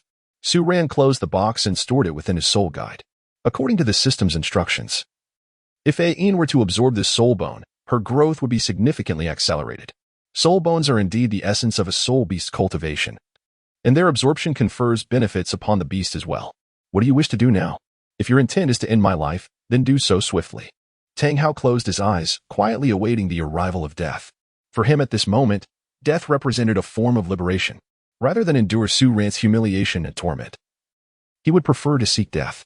He, Tang Hao, the Hao Tian Douluo, would not live in disgrace. Death? Rest assured, you are not yet destined for that fate. Su Ran shook his head, but while you may escape the death penalty, you cannot evade the consequences of your actions. You have harmed A Yin, and thus you shall face retribution. With a gentle sweep of the god-slaying sword, Su Ran severed Tang Hao's right leg. A piercing scream escaped Tang Hao's lips, the excruciating pain radiating from the base of his thigh causing his entire body to curl in agony. Yet, that was not sufficient. I shall not permit you to retain any formidable combat prowess, Su Ran declared, unleashing 2 more slashes of sword energy. The remaining leg and the tendons of his hand and foot were ruthlessly severed. In that instant, Tang Hao was rendered a true invalid. Even if he were to survive, he would pose no significant threat henceforth. Su Ran, I despise you. Tang Hao roared in fury, feeling the profound devastation of his shattered body. Tears of blood streaming from his eyes. His hatred was overwhelming. He truly loathed this fate. Su Ran cast a glance at him, finding Tang Hao utterly laughable. Only the weak would resort to such frantic cries. Su Ran cast his gaze into the distance. The duration of his experience card was still quite ample, and he had no intention of squandering it. His current objective was the Eye of Ice and Fire. With his formidable strength, he need not concern himself with the presence of Douluo, while the efficacy of the experience card remained. It was the perfect opportunity to harvest all the celestial herbs from that location. Chapter 124. Astonishment. Su Ran is poised to showcase his prowess once more. Su Ran, disinterested in Tang Hao's incessant wailing, swiftly rendered him unconscious with a kick. The ice and fire duality lay nestled within the Sunset Forest, which is in close proximity to Heaven-Do City. The journey from Soto City to the Sunset Forest is no trivial matter. For an ordinary individual, it would take no less than 10 days to half a month to traverse this distance. Even with his current prowess, Su Ran would require a significant amount of time, and he certainly had no intention of lingering with Tang Hao any longer. At present, Tang Hao had 2 of his limbs severed, while the remaining ones had their tendons cruelly severed. Consequently, he would merely exist as a cripple, incapable of even standing, let alone posing any threat to Su Ran. Su Ran continued to explore the remains of Tang Hao, extracting the storage soul guide from him. Within the soul guide lay a left arm bone, approximately 40,000 years old, which had previously belonged to Tang Hao's left arm. Of course, Tang Hao also possessed a right leg bone, around 50,000 years old. Tang Hao was fully equipped with soul bones, yet Su Ran was in no haste to seize the others from him. After all, Tang Hao would eventually meet his demise, and these soul bones would inevitably belong to Su Ran. There was no rush. Moreover, the quality of the soul bones on Tang Hao was rather inferior. Even though they might appear exceptional to the outside world, they were far from Su Ran's standards. To him, the soul bones he sought must be at least 100,000 years old, and of the fierce beast caliber. What purpose did Tang Hao's inferior soul bones serve? He would never allow such subpar items to be used by his women, especially soul bones extracted from a man. He would never bestow them upon his own. These bones were only suitable for auction, for family use, or for favors, as they held little other value. Host brother, you truly do not regard soul bones with enough seriousness. The system's voice chimed with a hint of exasperation, sensing Su Ran's thoughts. Even she found it hard to comprehend. Any single soul bone could incite a frenzy across the continent. Even the most mediocre soul bone, if auctioned, could attract the fervent attention of countless individuals, including the Spirit Hall. Though the Spirit Hall possessed a vast inventory of soul bones, no faction would ever consider having too many of such treasures. Perhaps, being a rare beast, is there any soul bone I cannot acquire? Su Ran chuckled. While others may covet soul bones, he remained indifferent. When he ventured into the Stardow Forest, wouldn't he be able to gather an abundance of 100,000-year-old soul bones effortlessly? By the way, System Sister, how long will it take me to reach the Sunset Forest from here? Su Ran inquired. Approximately 3 to 4 hours, the system replied.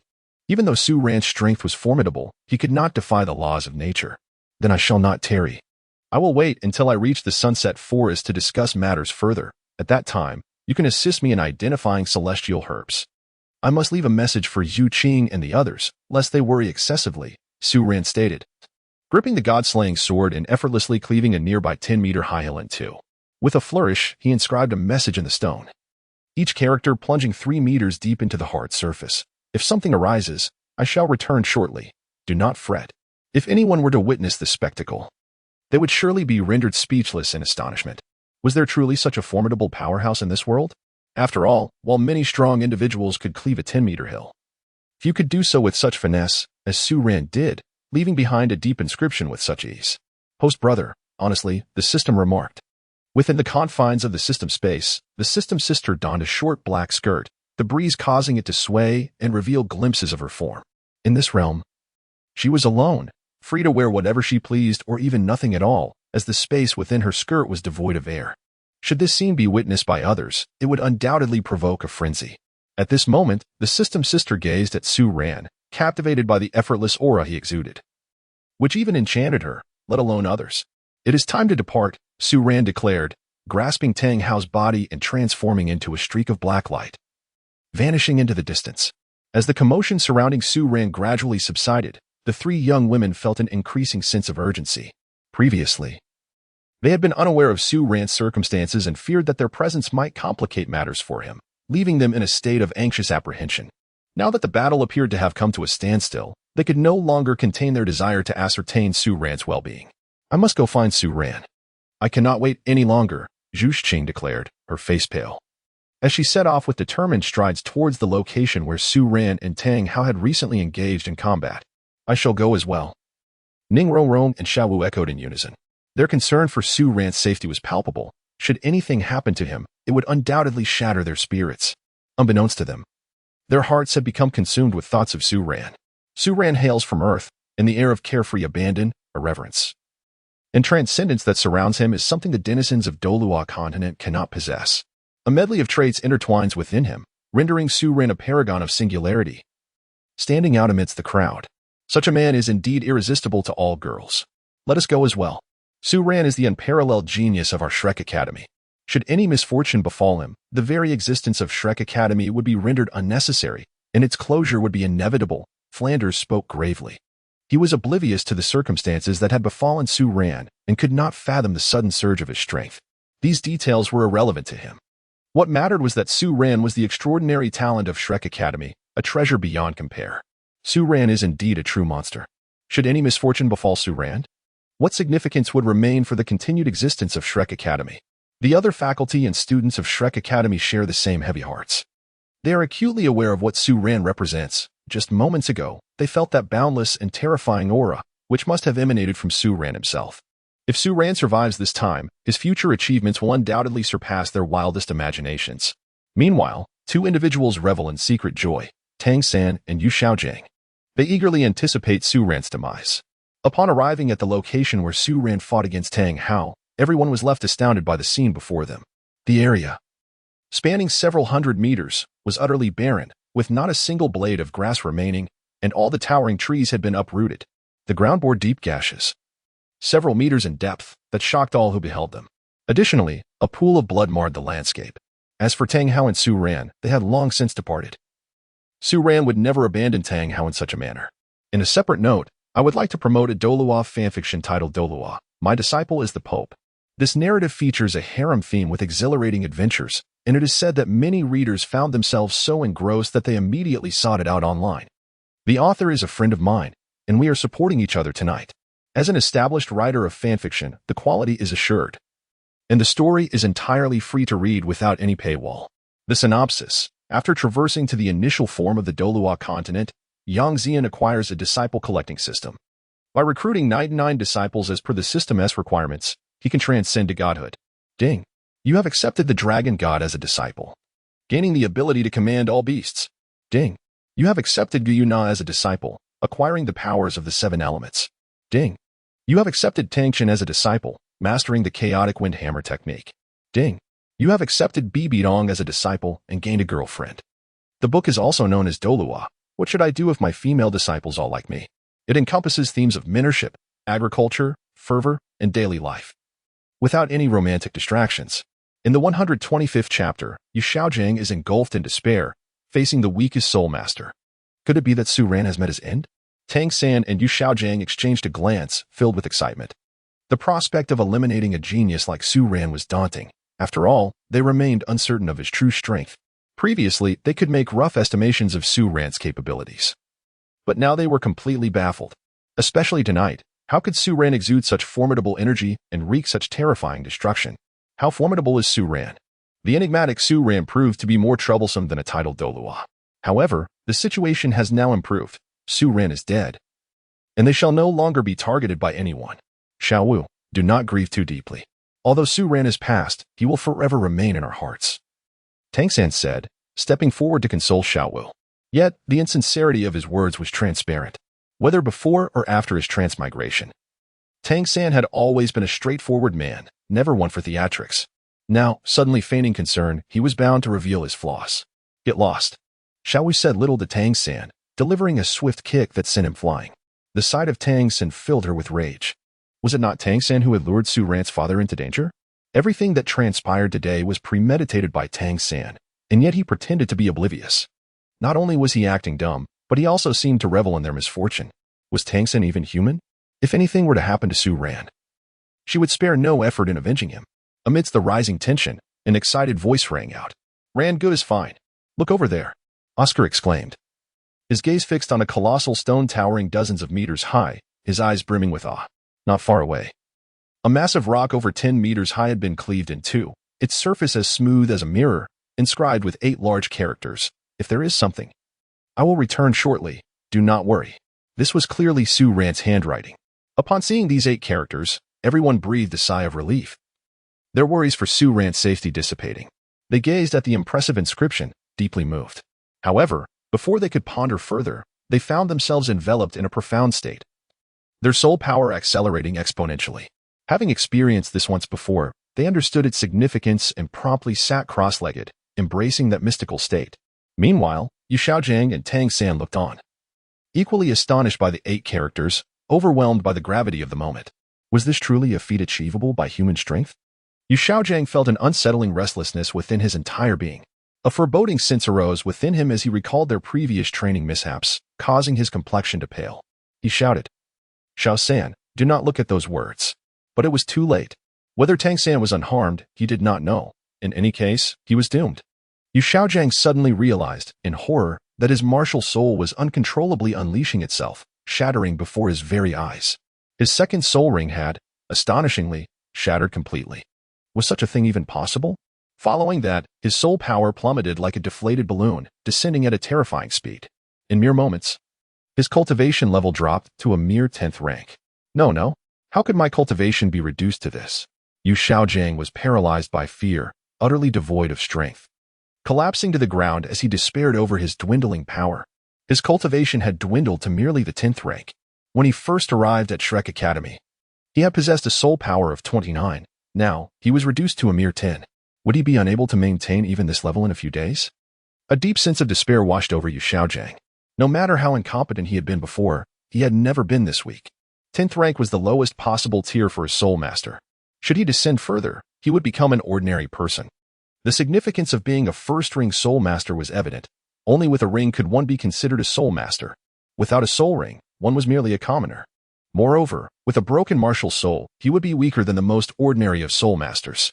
As Xiao Gang sank into despair, unable to bear the crushing blow, he spat out a mouthful of blood. Ah, Su Ran, I will kill you. He screamed in agony, feeling repeatedly humiliated by Su Ran. His cultivation had always been a source of pain for him, a target of mockery due to his talent and rank. And now, his power had plummeted to the weakest limit of Soul Masters, a 10th rank. If word got out, he would become the subject of ridicule. He would surely become a true joke. Master, with only 10th rank soul power, is this not the epitome of absurdity?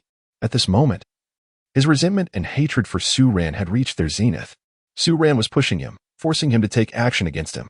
No matter how formidable Su Ran's abilities or how exceptional his talents may be, can he surpass his son Donger? His son is the Pope of the Spirit Hall, a dual soul powerhouse. Teacher Tang San, witnessing the tragic state of his own mentor, was equally consumed by fury. What kind of sorcery has Su Ran employed? Why is it that upon seeing the characters pinned by Su Ran, their cultivation regresses, while others attain sudden enlightenment from the same? Such phenomena defy the laws of science. His master, burdened with a flawed martial spirit, has been unable to surpass the rank of Soul Master throughout his life. Now, he has plummeted to a mere 10th level of soul power, the lowest tier for a Soul Master, only marginally superior to an ordinary person. Anyone would struggle to bear such a fate, and Su Ran is no exception. Yet, he feels a tinge of gratitude that his master timely warned him, preventing him from gazing upon those characters. Otherwise, the consequences would have been dire. With his already meager cultivation, further decline would render his dual martial spirits a mere jest. At this moment, Su Ran hastens towards the sunset forest. The ice and fire yin-yang is a treasure trove belonging to the renowned Douluo, who, he knows, has a lovely granddaughter, Douluo, whose beauty should be quite remarkable. Su Ran, with a mischievous grin, muses about Douluo's appearance and wonders if she might be as enchanting as he imagines, for if she is indeed beautiful, it would yield a significant advantage in skill points. Douluo, being in her youthful prime, is on the cusp of adulthood, embodying the essence of blossoming femininity. Unlike the more juvenile Zhu Zhuqing and her companions. Soon, guided by the system, Su Ran arrives at the fabled ice and fire yin-yang. This oval-shaped pond, though modest in size, is distinctly divided into two sections. One half shimmers with a milky white hue, while the other glows a vibrant crimson. Remarkably, despite sharing the same body of water, they remain separate and untainted by one another, each steadfastly retaining its own identity. The energies of white and red symbolize extreme heat and cold respectively. Under the system's guidance, Su Ran swiftly excavates them, storing them in a jade box. The precious herbs, such as the rooster-crowned phoenix sunflower, heartbreak red, and 9-tier purple ginseng, which play pivotal roles in the original narrative concerning the Shrek 7 monsters, are all collected by Su Ran without exception. He has already devised a plan for these medicinal materials. The celestial herbs destined for Zhu Zhuqing and her companions will mirror those in the original story, while Oscar and Ma Hongjun will be given mere substitutes. After all, their relationship is simply that of ordinary classmates rather than close friends. With the prospect of a harem brimming with potential, he finds these celestial herbs insufficient to share with others. Having thoroughly gathered the celestial herbs and other rare medicinal materials, Su Ran leaps into the ice and fire yin-yang.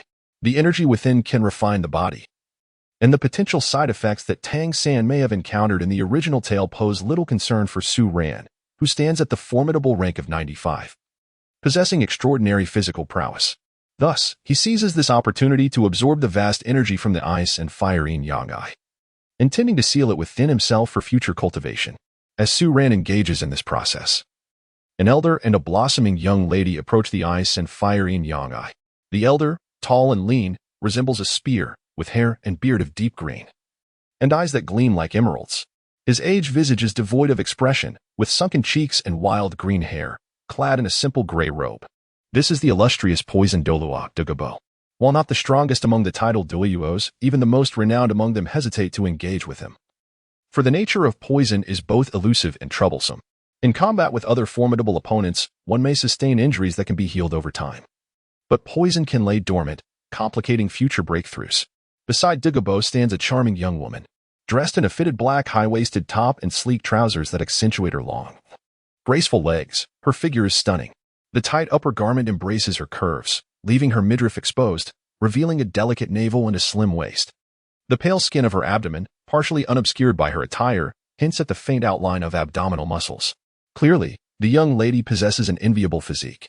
Grandfather, why must we venture to such a secluded place for training? Can't we practice at home? Douluo pouts, casting a mildly reproachful glance at the elder. Yet, Beneath her complaints lies an unmistakable affection and attachment to Douluo. Her emerald eyes gaze up at her grandfather, still perplexed. Since childhood, she has often accompanied him to his medicinal garden for training. While the environment accelerates her cultivation, it can be dreadfully dull. Her grandfather forbids her from touching the herbs, confining her to the room for practice, which she finds immensely frustrating. As she matures, the frequency of these trips has only increased. Though her grandfather initially planned for her to remain there indefinitely, he relented only after her persistent pleading, allowing her to attend the Tiando Royal Academy on the condition that she visits his garden at least once a week. There are matters you do not yet comprehend. Douluo replies, his expression softening as he gazes at his granddaughter in her vibrant youth, a sigh escaping his lips. Grandfather, is there something wrong with my body?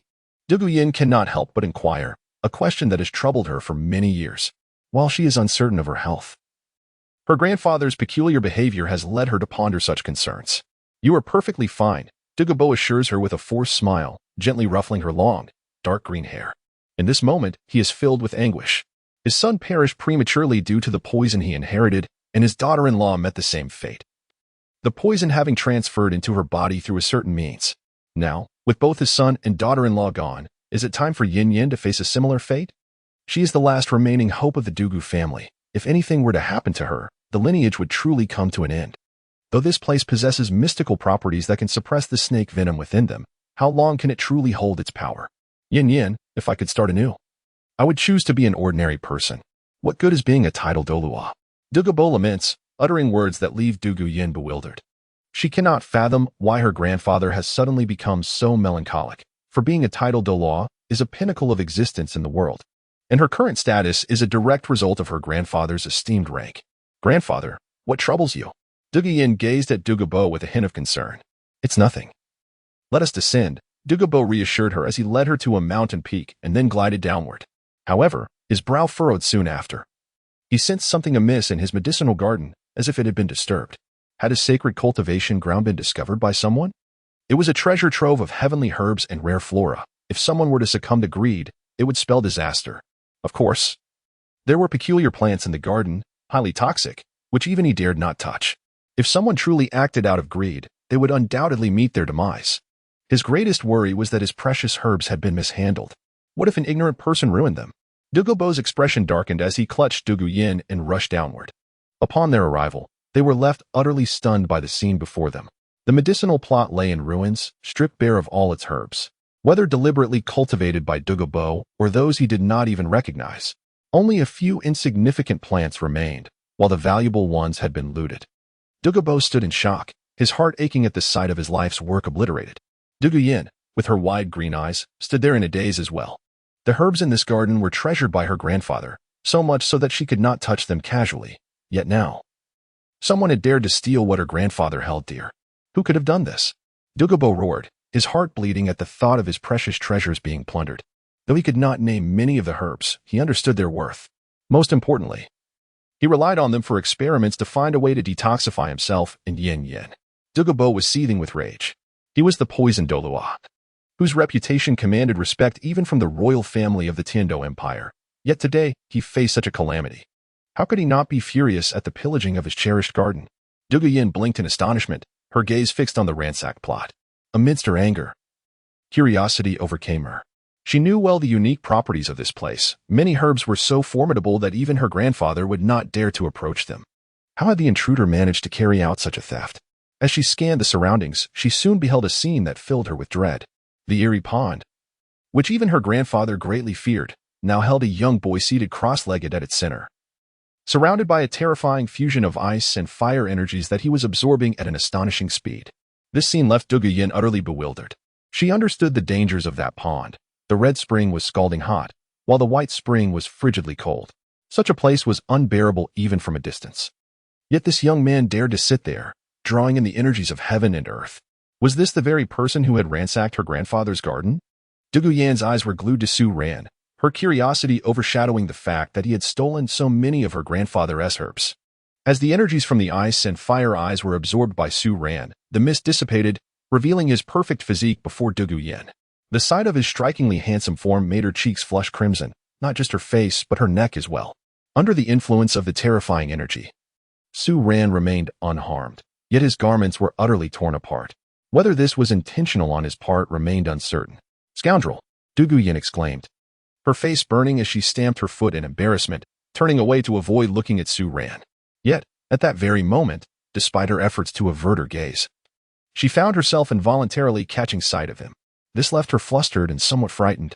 Zhu Zhuqing's heart raced, her hands twisting together in an attempt to quell her unease. But the images she had just seen lingered hauntingly in her mind. Meanwhile, Su Ran continued to absorb the energies from the ice and fire eyes. Though his mental focus was attuned to the external situation, he was keenly aware of Douluo and Zhu Zhuqing's arrival. Zhu Zhuqing is indeed quite remarkable, Su Ran mused, surprised to find her even more alluring than he had imagined. He had initially thought that Yilingling, the most beautiful in the Tiando Royal Academy, held that title. After all, in the original narrative, she was described as a serene and stunning beauty. The original text provided little description of Zhu Zhuqing's appearance, leading to his misunderstanding. At this moment, Zhu Zhuqing, clad in form-fitting attire, showcased her slender figure. Her trousers were snug yet appeared loose, barely hinting at the shape of her long, graceful legs.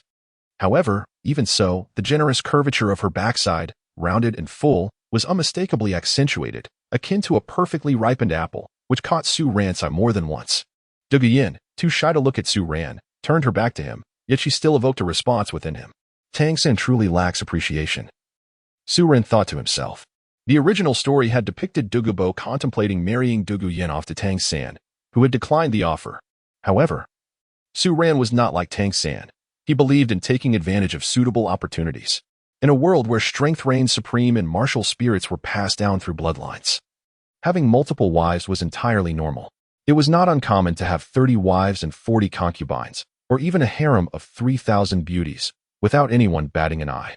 As long as one possessed enough strength, such displays were seen as a means of honoring one's ancestors. Of course, pursuing romantic entanglements was secondary. The primary goal remained to ensure the inheritance of the immensely powerful Divine Slayer sword. Tang San's obliviousness had led many deserving young women to a life of solitude. While he appeared devoted, he was, in reality, the most heartless of all. Su Ran was quite different from Tang San. He was eager to sample all flavors, sour, bitter, sweet, and spicy. The true essence of a dish could only be discerned through tasting. When it came to affection for a girl, superficial observations were insufficient. A person's aesthetic appreciation evolves with age. What one may not favor today could very well be cherished tomorrow. Should one later realize a fondness for a particular type, it would be too late for regrets.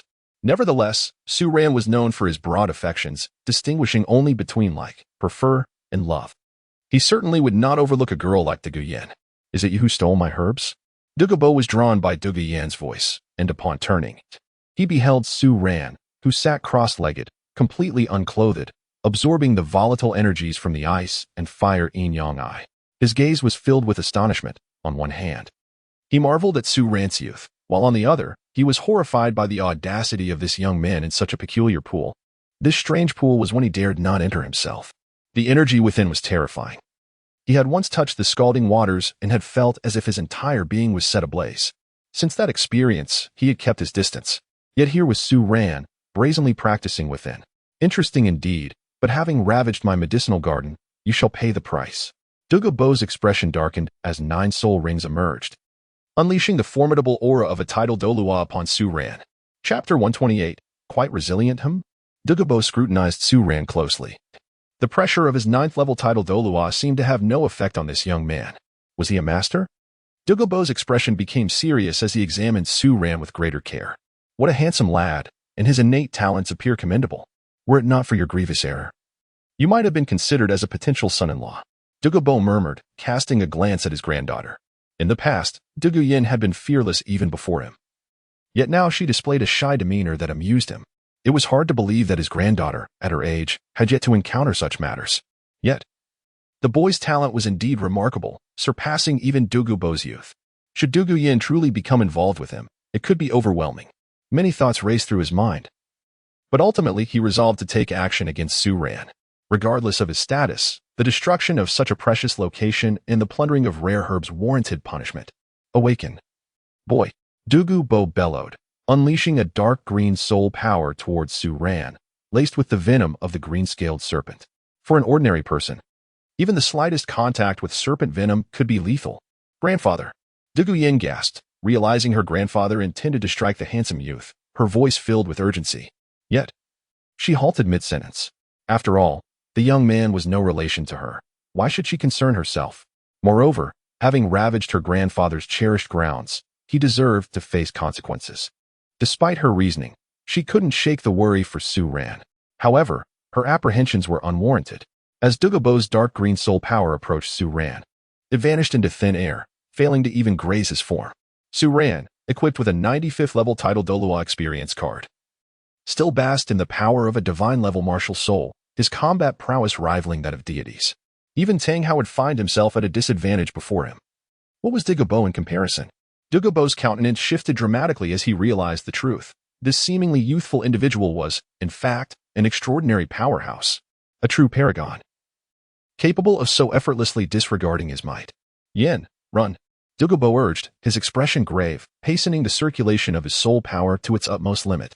At this moment, his body was enveloped in dark green energy, and a colossal phantom of a venomous snake materialized behind him. Zhu Yin was taken aback by her grandfather's demeanor, but soon understood that the man seated in the center of the pool was undoubtedly a top-tier expert, likely surpassing even her grandfather. Otherwise, Douluo would not have displayed such discomposure, nor would he command her to flee. Is he truly that formidable? Zhu Yin pondered, momentarily dazed, but soon steeled herself, positioning herself beside her grandfather. Should danger arise, she would not abandon him. Zhu Yin was not one to cower in fear. Grandfather, you know my character. If there were genuine peril, I would not flee, she declared, shaking her head and summoning her martial soul. Her 2 yellow and 1 purple soul rings shimmering in the air. Among her peers, her cultivation was quite average, yet here, she felt exceedingly insignificant. What a poignant scene of familial affection. However, since she chose to remain, there would be no escape for her. A resonant voice echoed through the air as Su Ran rose from the ice and fire yin-yang, donning a long black robe that enveloped his bare form. Su Ran emerged from the ice and fire yin-yang, his martial soul unleashed, exuding a terrifying aura far more formidable than that of Douluo.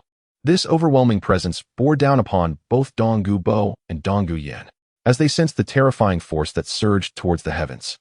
Douluo's complexion turned ashen, and waves of shock and dread churned within him. What manner of powerful being had he offended this time?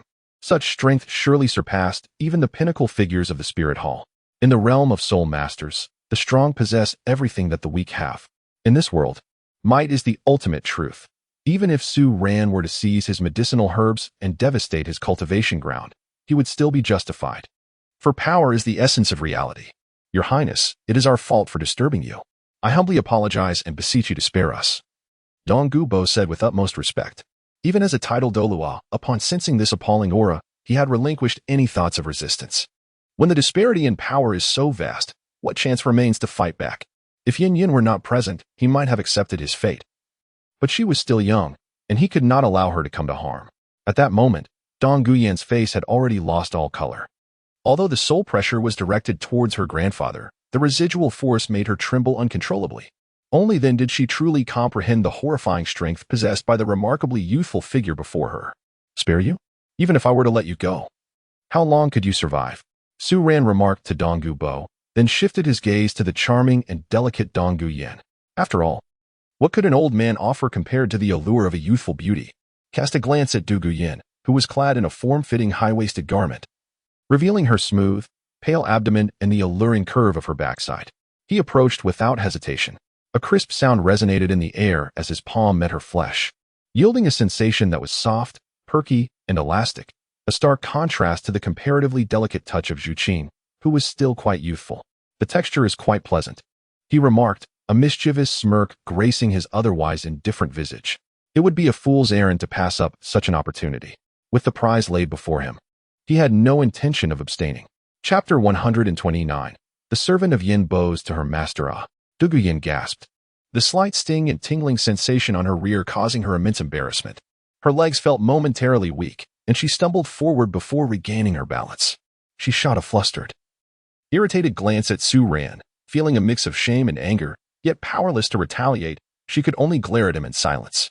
Despite her youthful age, she had always been quite reserved in such matters, and her grandfather forbade her from forming close connections at the academy.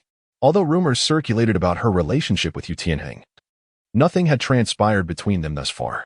In the original narrative, when the Shrek Seven Devils interacted with Douluo Yin, her bond with Yu Tianheng seemed much more intimate. However, the current timeline was still premature. Su Ran had arrived at the Ice and Fire Yin Yang a full year and a half earlier than in the original tale. And at this moment, the relationship between Douluo Yin and Yu Tianheng had yet to reach such depths. As Su Ran indulged in his playful antics with Douluo Yin, Douluo Bo found himself momentarily lost in thought. What had that formidable individual just said?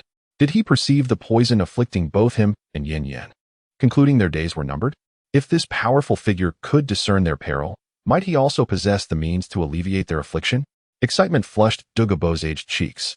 He had established a medicinal garden here in search of an antidote, and now a seemingly boundless expert stood before him. Why not beseech this person for assistance? Douluo Bo lifted his gaze to Su Ran, only to realize that the oppressive aura that once enveloped him had vanished. He increasingly regarded the young man before him as a sage of extraordinary caliber. This realm was filled with bizarre wonders, and many herbs were beyond his touch for fear of contamination, yet this young man plucked them with ease, seemingly impervious to the enigmatic ice and fire springs. All of this served as irrefutable evidence of the extraordinary nature of the individual before him. With a sudden resolve, Douluo Bo knelt before Su Ran. What did it matter if he was a titled Douluo?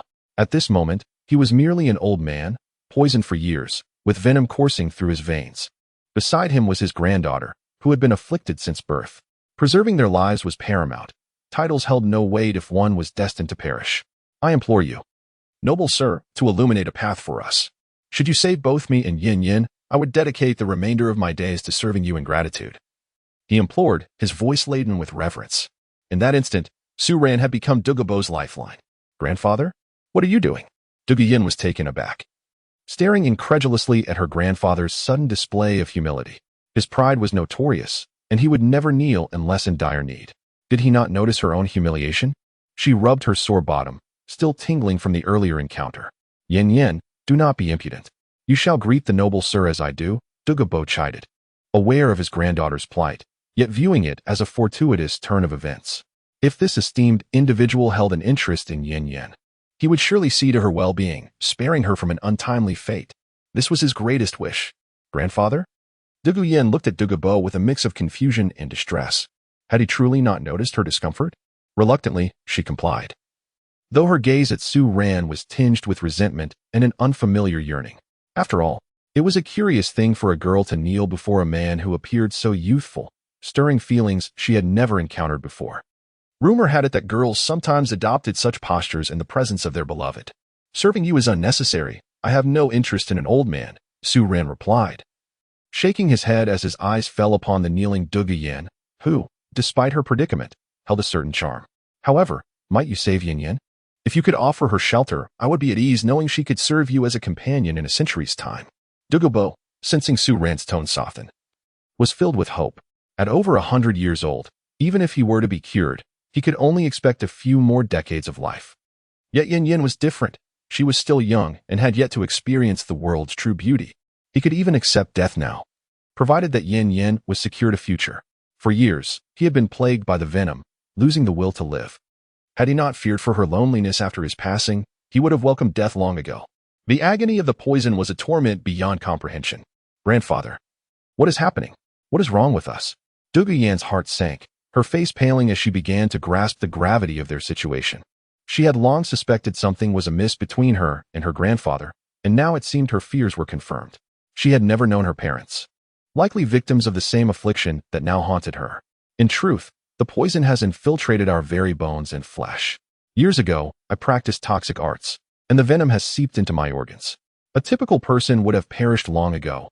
I have merely survived due to my formidable cultivation. Suppressing the poison with sheer will, Douluo Bo lamented, his face etched with regret. As for myself, I bear no burden, but this poison has tainted you. Your father succumbed to it at a young age, and you too have inherited this curse. Without an antidote, you may only have 2 or 3 years left. I wished for you to live joyfully, hence I refrained from revealing this to you, but now the time has come for you to know. Douluo Yin's face turned ashen upon hearing her grandfather's words. Proud and self-assured, she had never anticipated that she was already poisoned, with death looming ever closer. The realization that her revered grandfather shared the same fate was devastating. The noble sir can save you. He possesses unparalleled abilities and will undoubtedly rescue Yin Yin. Douluo said, looking at Su Ran with hopeful anticipation. If even this extraordinary individual could not save Douluo Yin, then it would become increasingly difficult to find a solution in the future. Time is running out for them. No, grandfather, I fear losing you. You cannot leave me. Please, I implore you to save grandfather. I would offer anything if you could save him. If you save grandfather, I shall become your servant. Douluo Yin set aside all her pride and shyness, kneeling on the ground, her hands tightly clasping Su Ran's calf, beseeching him. Her eyes shimmered with unshed tears. The thought of losing her only family member was a blow she could not bear. Please, my master, save grandfather. Seeing that Su Ran said not a word, she directly began to address him as her master. Her soft, pitiful voice calling out master was enough to evoke unusual feelings in countless hearts. Chapter 130. Upholding Moral Integrity, the Righteous Su Ran. Is this how one kneels down? Su Ran gazed in astonishment at the figure of Douluo Yin, who clung tightly to his leg. At that moment, Douluo Yin knelt, her hips pressing against his heels, visibly sinking into the flesh beneath. Her already form-fitting attire accentuated her curves even further, prompting Su Ran to stifle a gasp of disbelief. Meanwhile, within the confines of the system space, the system's assistant was already displeased. Given the prowess of the host, it was evident that he could effortlessly eliminate the toxins within both Douluo Yin and Douluo. Yet, he chose to indulge in pretentious flirtation, which she deemed shameless. Host, you must not agree. Otherwise, she may very well disregard you in the future, the system assistant pouted, expressing her discontent. Agree? What do you mean by that? Su Ran feigned ignorance, sensing a hint of jealousy in the assistant's tone. Host, you cannot pretend to be oblivious, she replied. Her brows furrowed in frustration. You have many admirable qualities, but at times, your shamelessness is excessive. Rest assured, I am well aware of my principles. You know my character. I would never stoop to the archaic practices of feudal decadence, Su Ran asserted. Although he had a penchant for beauty, he could not afford to be excessively shameless. The notion of role-playing with a maid could be entertaining with his wife, but to truly treat Douluo Yin as a servant would be beneath him. He was not one to exploit others' vulnerabilities. Despite having traversed from Earth to a realm where strength dictated morality, he remained steadfast in his ethical convictions. I knew you would not be that way. The system assistant smiled, relieved at his perspective. Initially, she had been concerned that he might falter. For what man could resist the allure of a youthful maiden beseeching him? In the sunset forest, where the trees grew thick and lush, others might have acted in ways that would incite ire among the populace. However, it was clear that Su Ran was not of such ilk. At that moment, Douluo Yin continued to plead with Su Ran, her eyes reflecting a touch of melancholy. Did she truly fall short? After all, she was a vibrant young woman. Kneeling before him, yet he remained unresponsive. Was Su Ran not a man? Previously, she had felt a mix of resentment, grievance, and helplessness. Now, only a flicker of anger lingered in her expression. Her gaze drifted to her own form, arching her back to accentuate her curves. Such is the nature of a woman. When neglected, she questions her allure, yet when observed with lecherous eyes, she earns the title of seductress. Ah, the burden of striving to be a good man is indeed not a trivial task. Very well, rise. I can cure your ailments without requiring anything in return. Consider the herbs from the Ice-Fire Twin Eyes as my remuneration for your healing, Su Ran declared. The value of those celestial herbs was immeasurable, far surpassing that of any meager soulbone.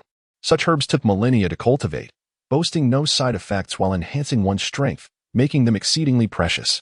Although this world operated on the principle of might, it seemed inappropriate to strip others bare, leaving them with nothing. Furthermore, Douluo Yin and her grandfather were not malevolent figures. Curing their poison presented no challenge for him. Is what you say true, my lord? Douluo exclaimed with excitement upon hearing Su Ran's words. Douluo Yin, however, appeared momentarily dazed, relieved that she would no longer have to serve as someone else's maid, yet simultaneously filled with a sense of loss. For the first time in her life, she felt a pang of defeat. Yet it was undeniable that a man of such caliber would certainly have women surrounding him. With a mere gesture, women from all corners of the world would willingly grace his bed. Please, rise, Su Ran instructed, assisting Douluo Yin to her feet. The reason you suffer from the backlash of toxins is primarily due to your mastery of poison techniques. After years of cultivating poison, your venom has become intertwined with your very being. Although your soul power can mediate and suppress it, the toxins have long since become a part of you, causing significant harm to your body.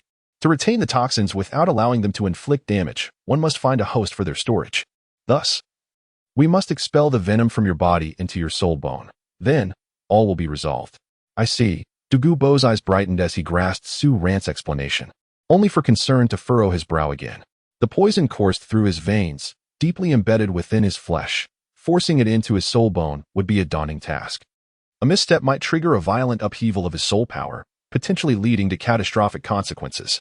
Su Ran discerned Douluo Bo's apprehensions. With focused determination, he said, I will assist you in directing the majority of the toxins within your body to your skull. The remainder you may resolve at your own pace. A formidable aura enveloped Douluo Bo, yet rather than discomfort, it imparted an overwhelming sense of ease. Observing this, Douluo Bo relinquished all tension from his body, even opening the sea of his consciousness to Su Ran. Should Su Ran truly wish to act against him, both he and Yin Yin would be powerless to escape.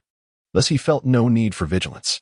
After a brief moment, he marvelously sensed the state of his body, the countless venomous remnants of the emerald-scaled serpents, which even he regarded with trepidation, obediently followed the guidance of this esteemed individual towards his skull. He realized that this great being was certainly unacquainted with the ways of poison.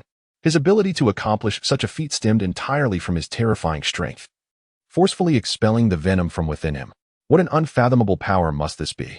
Though he was a titled Douluo, before this individual, he felt akin to a mere child. This left him both awestruck and somewhat ashamed. Having spent a century achieving the titled Douluo rank, he had once held himself in high regard. Yet what was he in the presence of this remarkable figure? Simultaneously, he felt a sense of relief. Fortunate that he had only tentatively tested this individual's strength a few times, avoiding true offense against such a boundless entity. Otherwise, he and Yin Yin would undoubtedly not survive to see the morrow. After some time, Su Ran had successfully driven the majority of the serpent toxins to Douluo Bo's skull, which was derived from the Serpent King Medusa, the most potent soul bone he possessed. It is essential to note that this Medusa bears no relation to the Medusa from Dopa. In the realm of Douluo, Medusa refers to a formidable soul beast of the serpent lineage. Thank you, my lord. I shall never forget your life-saving grace, Douluo Bo expressed, overwhelmed with emotion as he felt his body transform into an embodiment of lightness and comfort. No longer would he experience the agonizing poison that had plagued him at midnight, a torment he would never again endure. Douluo Bo knelt on one knee before Su Ran, offering a gesture of respect. This act of kneeling, albeit singular, signified a profound shift in his demeanor towards Su Ran, acknowledging him with a gesture of submission. Su Ran saved his life, and given his character, it was impossible for him not to repay the favor. Moreover, Su Ran was exceedingly powerful, so he naturally wished to stay by his side. There's no need for excessive formalities. Please rise, Su Ran said nonchalantly. Yes, my lord. Douluo Bo nodded and moved to stand behind Su Ran, his respectful demeanor speaking volumes. My lord, does Yin Yin also require an antidote? Douluo Bo inquired. Indeed, prepare a soul bone for her, and I shall assist in detoxifying her during my next visit. It must be a fresh soul bone, Su Ran instructed. Although he possessed several soul bones, they were all extracted from Tang Hao, and such soul bones bore the masculine scent that Su Ran, being fastidious, could not possibly use on a woman he cared for. Understood, Douluo Bo replied. For a titled Douluo, acquiring a soul bone was not a daunting task. He had already prepared a suitable serpent-type soul bone for Yin Yin. However, my lord, are you departing? Douluo Bo could not help but ask. Yes, I have matters to attend to and cannot linger. Nevertheless, we shall meet again, Su Ran affirmed. He was currently wielding the power granted by a temporary experience card, which had a limited duration. Today, he had accomplished much, confronting Tang Hao, visiting the Eye of Ice and Fire, and aiding Douluo Bo with detoxification. His experience card was nearing expiration, so he could not afford to stay longer. At that moment, he felt somewhat awkward. Had he known the experience card's time was limited, he would not have wasted time in idle chatter. Are you leaving? Douluo Yin suddenly asked. Upon hearing Su Ran's intention to depart, an inexplicable sense of disappointment welled up within her. It was not solely because her poison remained unresolved, but rather an undefined sentiment stirred in her heart. What's this? Do you wish for my company? Su Ran raised an eyebrow, drawing the slender waist of the young girl into his embrace, a sensation both smooth and remarkably resilient. Su Ran's finger lingered at her delicate navel. Who would miss you? You are nothing to me, Douluo Yin retorted, her cheeks flushing crimson as she felt Su Ran's audacious hand, her heart racing uncontrollably. With the title Douluo as a grandfather, no one had ever dared to treat her in such a manner, yet Su Ran's every action ignited a peculiar feeling within her. Next time, Remember to dress warmly. It's not good for your health, Su Ran advised.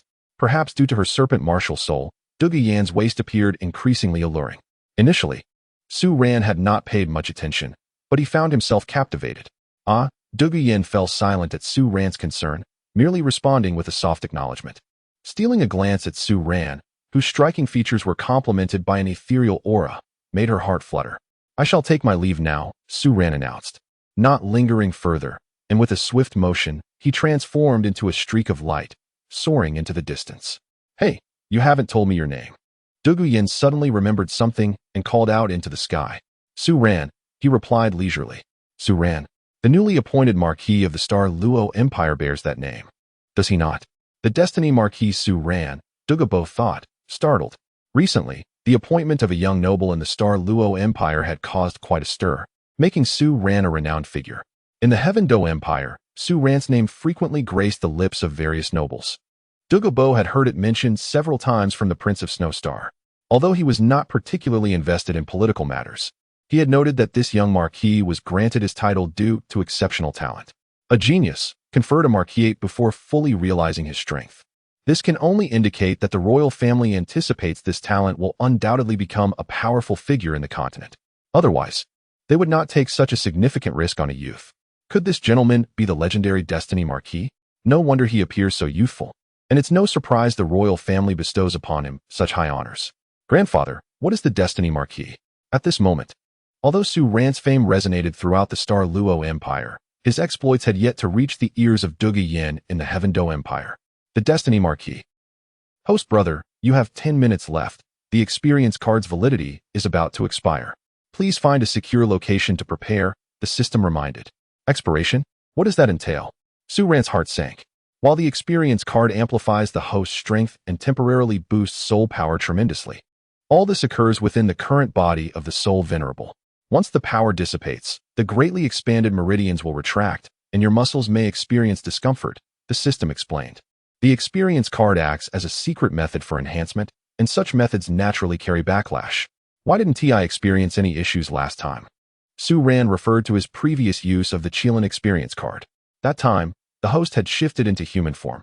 Thus, there were no adverse effects from the Qilin form. Now, the host can also convert into Qilin form, which would prevent any negative impact from the human form. Perhaps it's best to forego that. Su Ran shook his head. Transforming into a soul beast in the human realm was a recipe for disaster.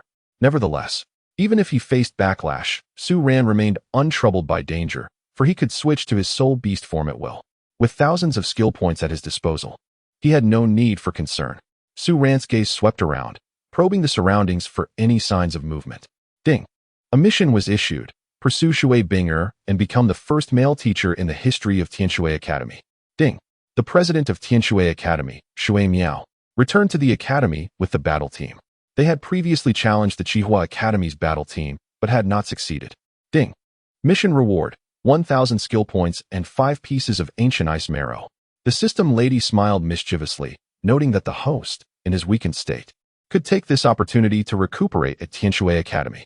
After all, Tianshui Academy was filled with young ladies, and they were all stunning beauties. Chapter 132. The girls panic. What level of powerhouse is this? Tianshui Academy? Su Ran's eyes sparkled with excitement. He was undoubtedly familiar with the Tianshui Academy, one of the prestigious 5 elemental academies and a distinguished institution for soul masters. Among these academies, Tianshui Academy is renowned for its stringent admission criteria. Candidates must not only possess a water attribute martial soul, but also meet additional stipulations. First, the academy exclusively accepts female applicants. Second, only those of exceptional beauty are considered. Such rigorous conditions render the students of Tianshui Academy a focal point of admiration wherever they go. The 7 chosen members of the Tianshui Academy battle team are regarded as paragon figures of elegance and prowess. Currently, the most celebrated figure at Tianshui Academy is undoubtedly Shui Binger, who possesses the Ice Phoenix martial soul, showcasing unparalleled talent and beauty. Following her are Shui Wu, who shares a martial soul fusion technique with Shui Binger and her sister, Shui Yuer. Su Ran's gaze drifted into the distance, where he beheld a beautiful woman clad in a flowing blue and gold robe, who led the group.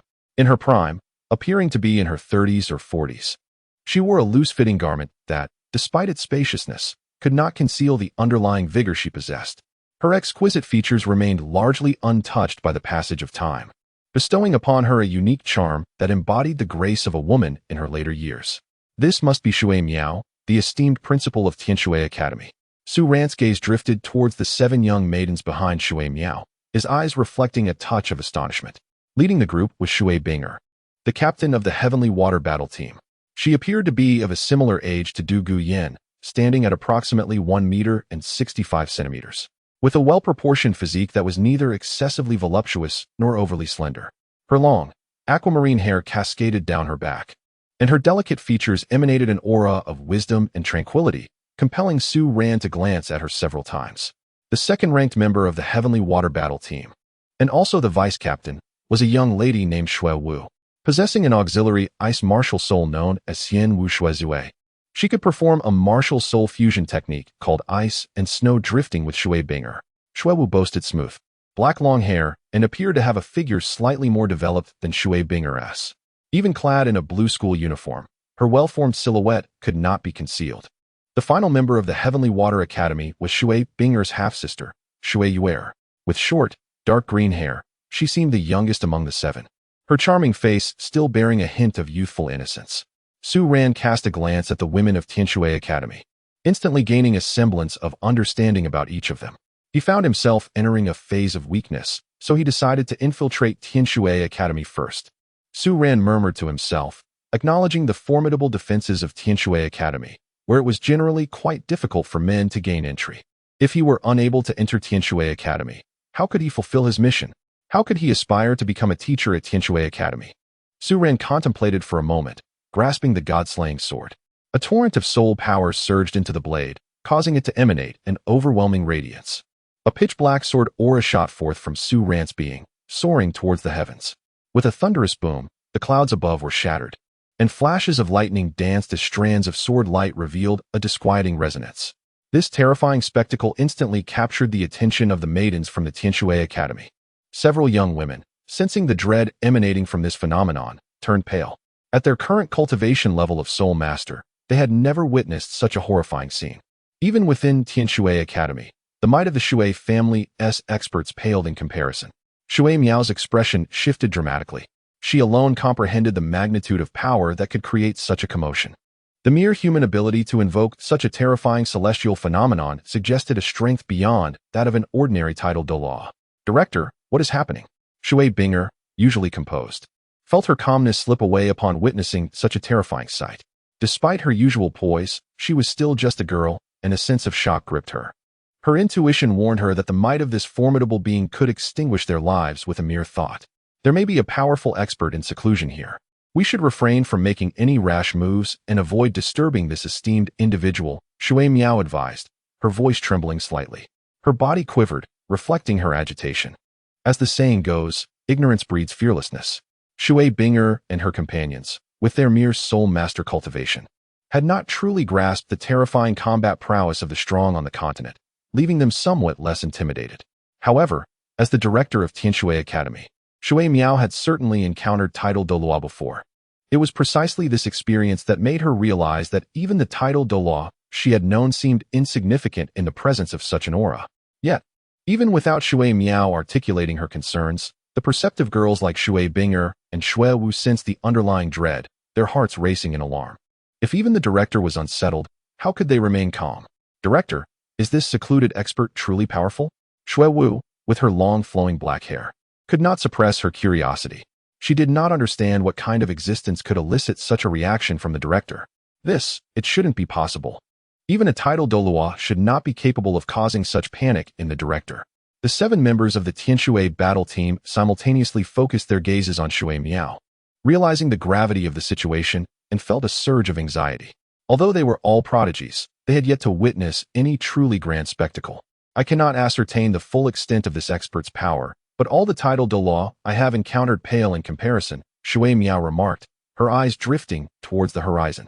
She recognized that this was a peerless sword-wielding soul master, whose strength exceeded even that of the sword Douluo from the 7 treasures, glazed tile school by countless degrees. What a disaster, someone more terrifying than a titled Douluo. What level could that possibly be? Shui Miao's words deepened the girls' alarm. While they felt panic, Curiosity also stirred within them. Was this being undergoing tribulation a pinnacle title Douluo, or did they surpass even that? In contrast to the others' fear, Shui Yuer felt a greater sense of curiosity and admiration. A flush crept onto her youthful face, and her eyes sparkled with a peculiar light. Being so young, Shui Yuer was easily swept away by her imagination. Like any girl her age, she fantasized about a passionate romance in exchange with an immensely powerful young man. Yuer, when did you become so infatuated? We might not even survive this, and you still have the heart to think of such things, chided a red-haired girl beside her. Being young is a blessing, so naive. What do you know? Shui Yuer pouted, her gaze towards the sky, still brimming with enthusiasm. Chapter 133. Is that esteemed individual a youth? Shui Binger observed her sister's infatuated demeanor, placing her hands on her forehead, unsure of how to respond. That esteemed individual must possess immense power. If nothing goes awry, they are likely a venerable elder over 100 years old, not someone as simple as you imagine. However, she refrained from saying much, understanding that girls of this age often indulged in fanciful thoughts. Having heard too many tales of princes, it was natural for them to project such fantasies onto their experiences. Lost in her thoughts, Shui Binger momentarily forgot that she, too, was still a young woman. In the Tianshui battle team, her age positioned her among the younger members, yet her exceptional strength ranked her first among the 7. Over the years, she had grown accustomed to the role of an elder sister, managing various matters. Given that they were all girls, she even had to consider their physiological issues during training. With one girl experiencing her cycle, the 7 of them often endured the scent of blood during training. Because of her duties as captain, she had matured significantly compared to her peers. After several minutes, the terrifying celestial phenomenon gradually dissipated. The young women exhaled in relief as the oppressive sensation lifted. After all, being constantly weighed down by such pressure was genuinely uncomfortable. Although the soul pressure was not directly aimed at them, it still instilled an indescribable fear. All right, let us proceed. Everyone, be mindful of your words and actions. Do not disturb this esteemed individual, Shui Miao stated, still shaken as she glanced back at the source of the ominous energy. That being was not one they could afford to provoke. If they truly angered this esteemed individual, the entirety of Tianshui Academy would be insufficient to withstand their wrath. Yes, the young women replied in unison, their voices sweet yet filled with trepidation. Even without Shui Miao's admonition, they dared not overstep their bounds. Not good, Yuer is missing. Suddenly, a girl with long, fiery red hair exclaimed. Yuer is being reckless. How could she dare to disturb the elder? The others echoed in alarm. Having spotted Shui Yuer heading towards Su Ran. Director, I must leave the team. I will bring Yuer back, Shui Binger declared anxiously upon witnessing the scene. Before Shui Miao could respond, she rushed off. Shui Yuer was her sister.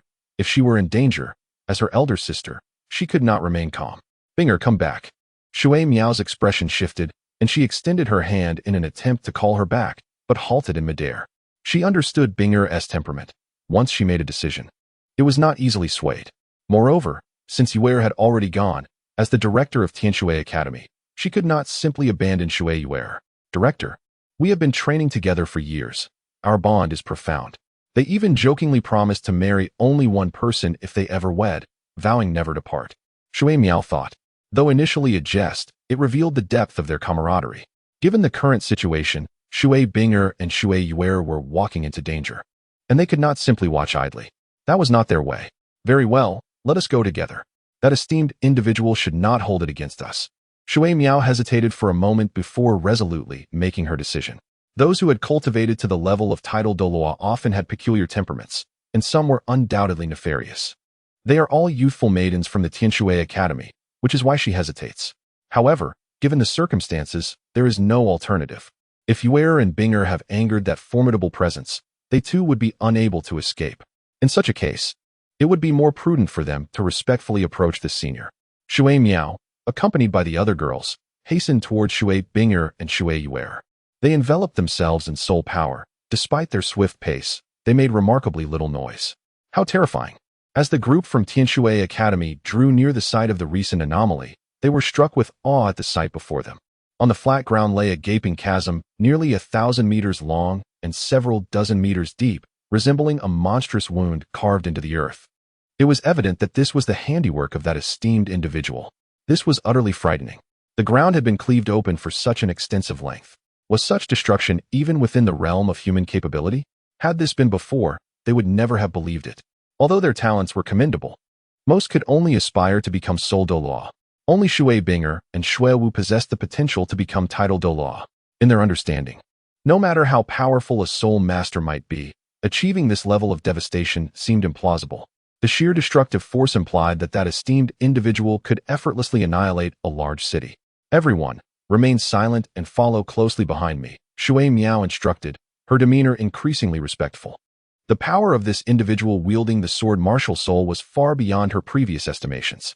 Moreover, she could discern that the terrifying chasm was the result of a single strike from this individual. Such might in a single sword stroke surpassed that of a sword Douluo immensely. They could either be an unparalleled powerhouse at level 99 or someone who had transcended the boundaries of title Douluo. As they followed the fissure in the ground, they eventually encountered an exceedingly young man clad in a black robe. He lay on the ground, gripping a pitch-black longsword, his brow furrowed as if enduring some form of torment. Witnessing this scene, all members of Tianshui Academy, including Shui Miao, found it impossible to remain composed. They had envisioned countless times the visage of that supreme individual, yet they were unprepared for the revelation that he was a mere youth. His youthful countenance appeared even younger than theirs. The combination of his handsome features and the previously overwhelming aura he exuded created a unique allure about Su Ran, who lay there. So this is what he looks like. Shui Yuerer, leading the group, could not contain her excitement. Upon uttering these words, a blush crept across her delicate face, yet she boldly displayed her interest in the young man before her, her wide eyes fixated on him. Director, what should we do now? Shui Binger inquired. It seemed this esteemed individual was injured and had fainted. Let us take him back to the academy for treatment. Shui Miao replied decisively. She understood that such powerful individuals could maintain their youthful appearance, hence she did not underestimate Su Ran because of his age. The school training lasts a week, from 8 in the morning until 6 in the evening. I have no choice, she lamented. However, I will strive to ensure updates by midnight, though they may not be as regular as before. Chapter 134. Shui Yuer's thoughts. Oh, all right, Shui Binger nodded. Glancing at the now unconscious Su Ran, her heart stirred with curiosity. She wondered why such a supreme individual appeared so youthful. But it was clear that now was not the moment to delve into such inquiries. Moving to Su Ran's side, she gently placed a hand on his shoulder to help him up. When her palm made contact with his body, Su Ran involuntarily furrowed his brows. At present, Su Ran was not feigning unconsciousness. He had genuinely fainted, and his condition was due to pain. It felt akin to the soreness one experiences after intense physical exertion. As Su Ran's powers receded, his entire body felt as if it were falling apart, with the exception of the unbearable pain coursing through his meridians. Of course, Su Ran had also reaped numerous benefits, having forcibly expanded his meridians due to the use of an experience card. Meridians are the channels that accommodate soul power, and this alteration would significantly simplify his future cultivation.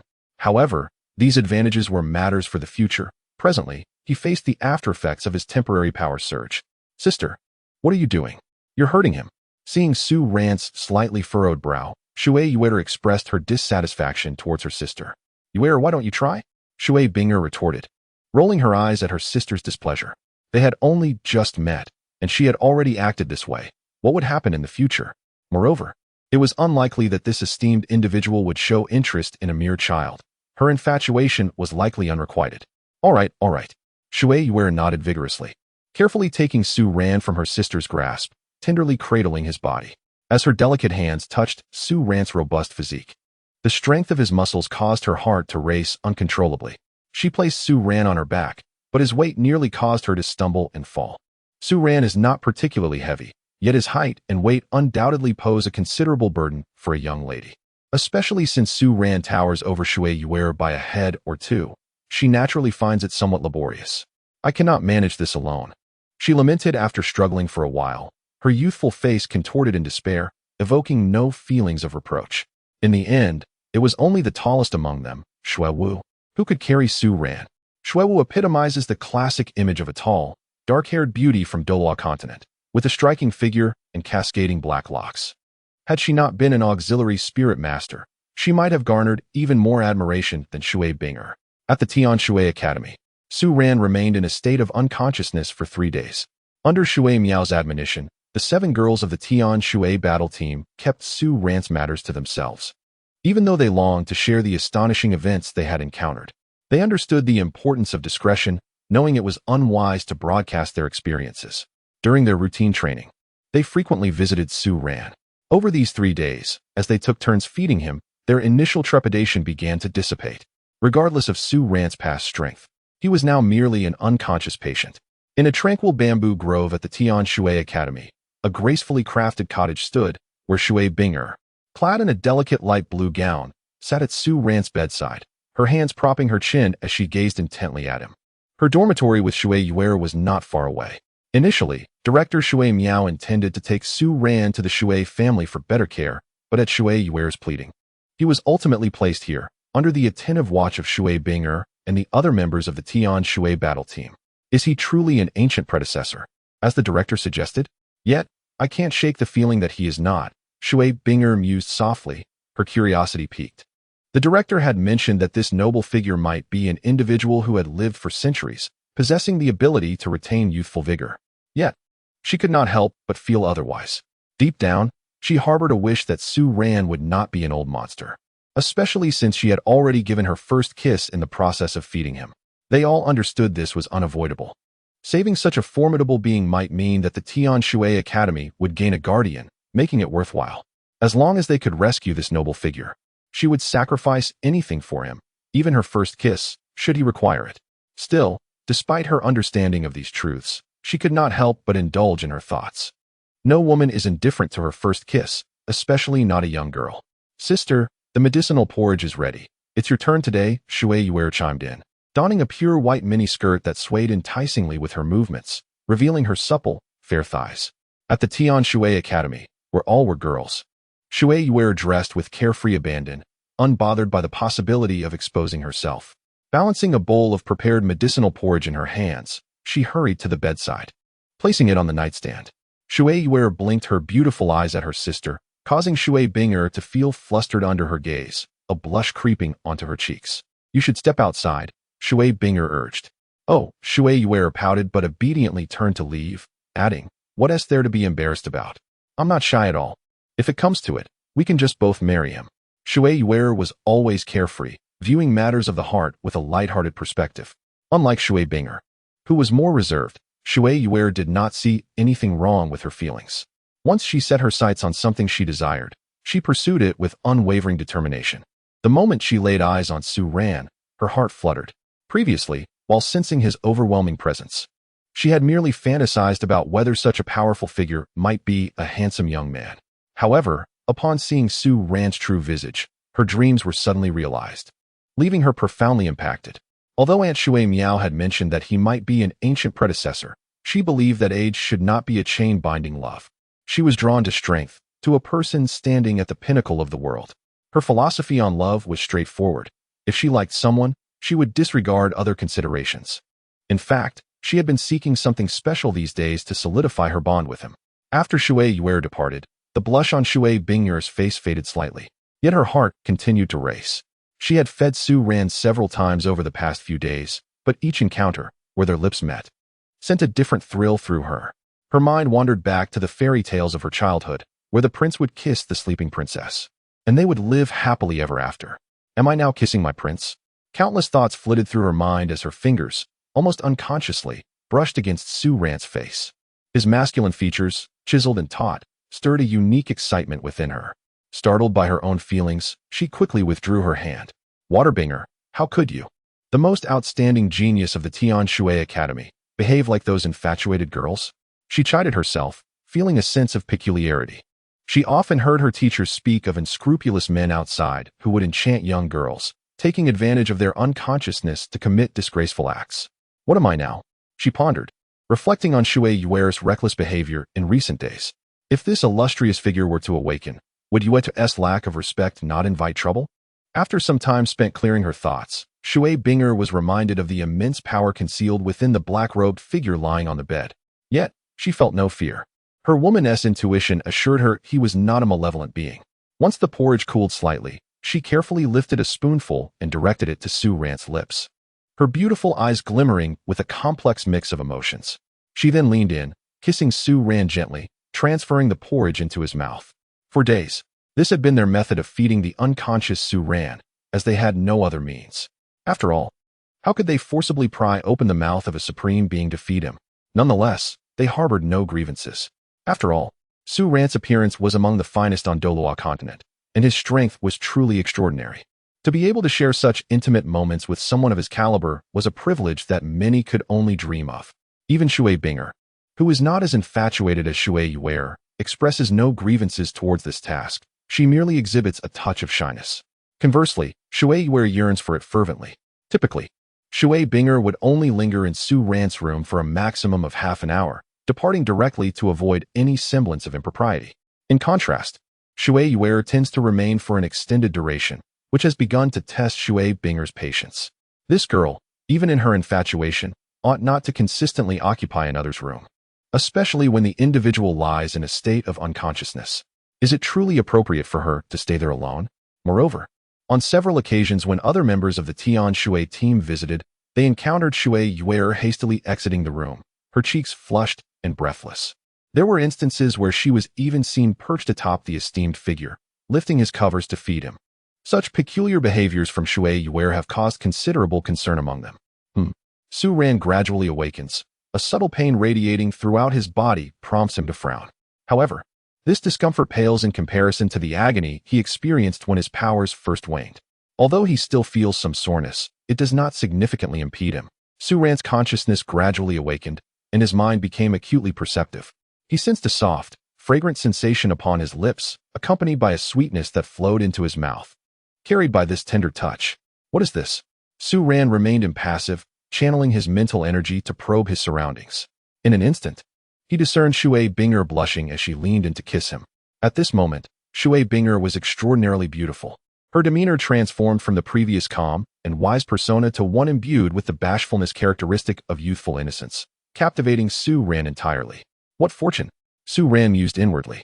For few are fortunate enough to experience the kiss of a beauty, especially one as enchanting as Shui Binger. As the saying goes, a loss may indeed be a gain. If such blessings were to continue, perhaps he could indulge in this delightful state for a few more days. Su Ran felt an undeniable sense of delight. Fortunately, he was well versed in various romantic strategies, and just before the expiration of his powerful experience card, he showcased his skills with remarkable finesse. Otherwise, he knew that his progress in courting Shui Binger would not have advanced so swiftly. Without a doubt, he could surmise that the entourage from Tianshui Academy was treating him as an unparalleled powerhouse. If not for this perception, they would certainly not extend such generous treatment towards him. It was precisely because they regarded him as an extraordinary figure that Shui Binger was willing to sacrifice her first kiss. She was not the type of girl to be frivolous, perhaps, in hopes of establishing a connection with a formidable ally for the Shui family. She deemed such a sacrifice worthwhile. In the world of Douluo Continent, aside from the Spirit Hall, the top three sects, the City of Slaughter, and Sea God Island, there were only a handful of solitary titled Douluos. Families like the Shui clan, while somewhat renowned, lacked any titled Douluos among their ranks, with their strongest members merely possessing the cultivation of soul Douluos. Thus, for the Shui family, forging an alliance with Su Ran represented a lucrative opportunity. Unfortunately, they were mistaken in their assumptions. Su Ran was by no means an exceptional powerhouse. Nevertheless, given Su Ran's prodigious talent, it was merely a matter of time before he evolved into a formidable force. And so, Su Ran gradually reveled in the sweetness of Shui Binger's kiss. The softness of her lips and the faint fragrance emanating from her form igniting a fervent warmth within his heart. Su Ran, sensing that the medicinal porridge in Shui Binger's bowl was nearly finished, slowly opened his eyes. Shui Binger, with pursed lips, gradually leaned closer to Su Ran. At that moment, their faces were merely a few centimeters apart. Suddenly, Su Ran's deep, dark eyes flickered open, leaving Shui Binger momentarily stunned and frozen in place.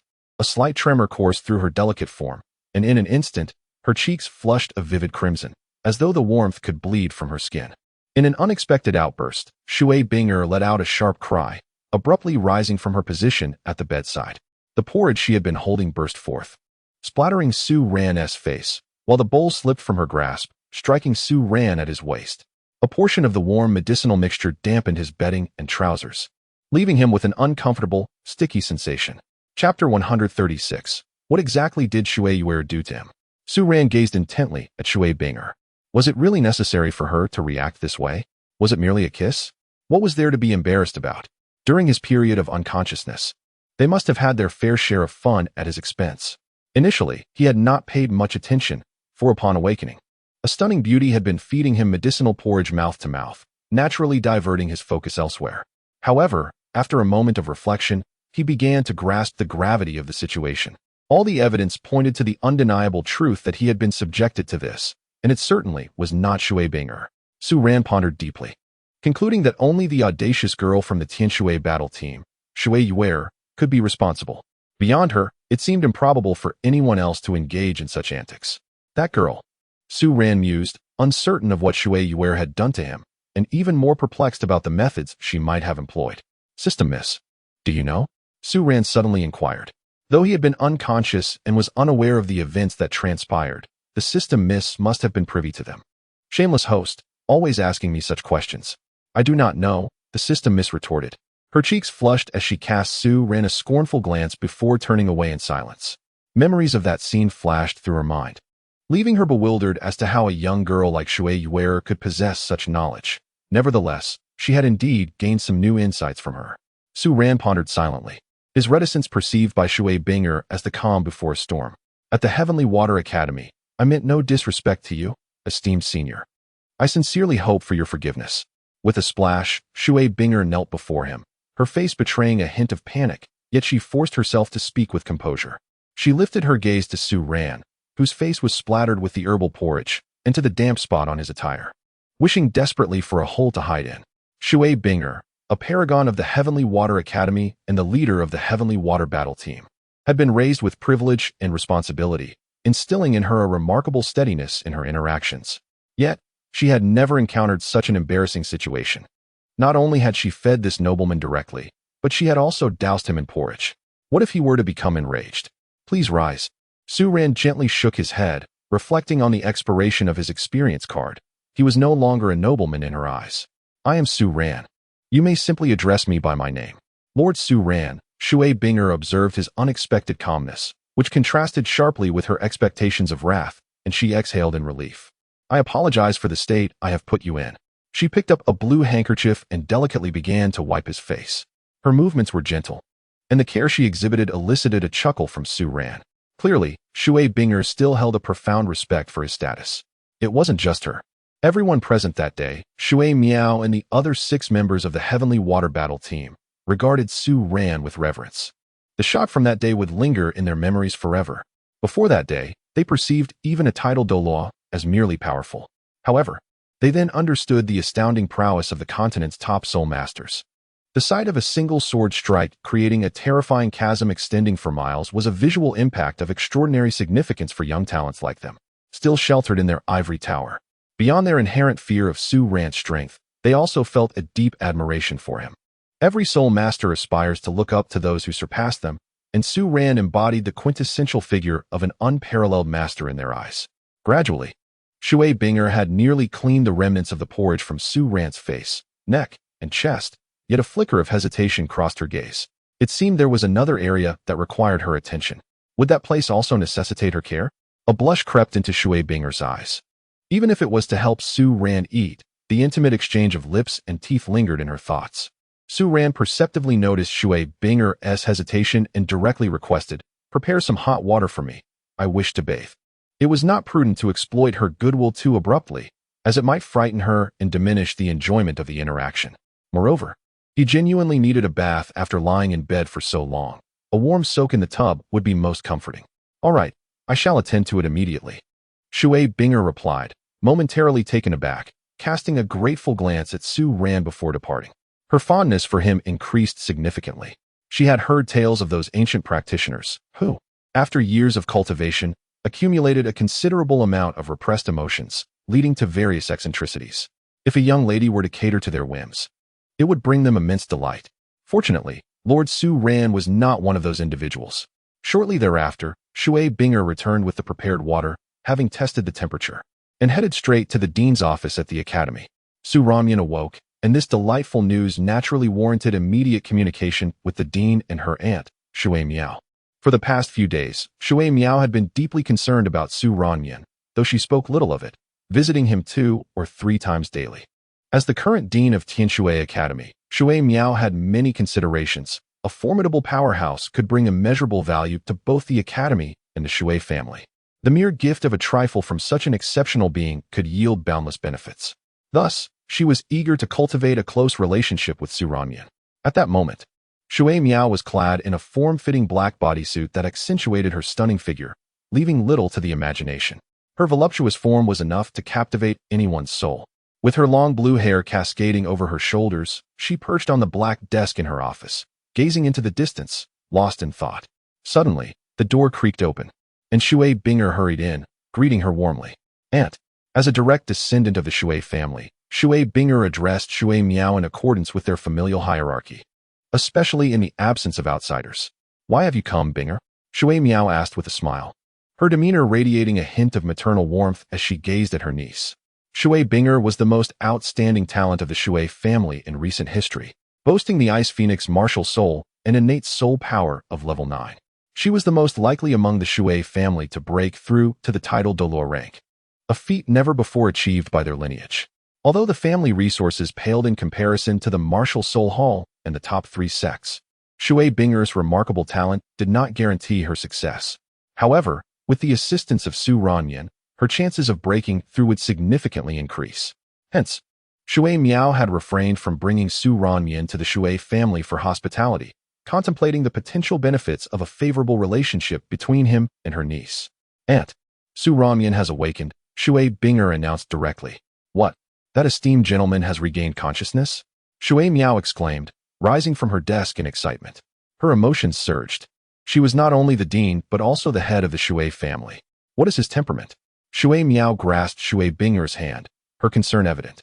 She feared that if Su Ranyan possessed a peculiar disposition, their hopes for his assistance might be in vain. Su Ranyan is quite amiable, Shui Binger replied, her cheeks flushing as she recalled the awkwardness of his initial awakening. However, her impression of him was overwhelmingly positive. In her mind, a being of such great power would typically exude unparalleled authority, yet Su Ranyan radiated a gentle elegance, akin to a refreshing spring breeze. Aunt, is Su Ranyan really an ancient being? Shui Binger pondered aloud, momentarily lost in thought. As soon as she spoke, she realized how easily her words could be misconstrued. Her exquisite face turned downcast as she focused on her delicate legs, partially visible beneath her long skirt. What a curious thing for you to say, Binger, Shui Miao teased, amusement dancing in her eyes. Shui Binger had always presented herself with a demeanor beyond her years.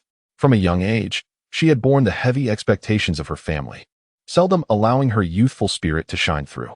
As the foremost talent of the Shui family, she embodied their hopes. If she could achieve the title Douluo rank, the Shui family would secure a prominent place on the continent. Aunt, how could you say such things? Shui Binger's face reddened further at her aunt's jest. She felt a warmth spreading across her cheeks, realizing she harbored no particularly deep feelings for Su Ranyan. Unlike her sister, who might swoon over a person's looks and prowess, Shui Binger was more reserved. However, she had sacrificed her first kiss for the sake of caring for Su Ranyan, engaging in an exchange of bodily fluids during the feeding. How could such experiences not stir her emotions? What secret thoughts occupy your mind, my dear Binger? If I, as your aunt, cannot discern them, then my role as your aunt is in vain. I have watched you grow up, Shui Miao said, moving closer to grasp Shui Binger's hand with a smile. As for that esteemed gentleman, I am uncertain. Based on common knowledge, Su Ranyan should be at least a century old, if not 2, for he could not possibly be so powerful otherwise. Yet, he does not appear to carry the weight of age. When I touched his bones while he was unconscious, they felt surprisingly youthful.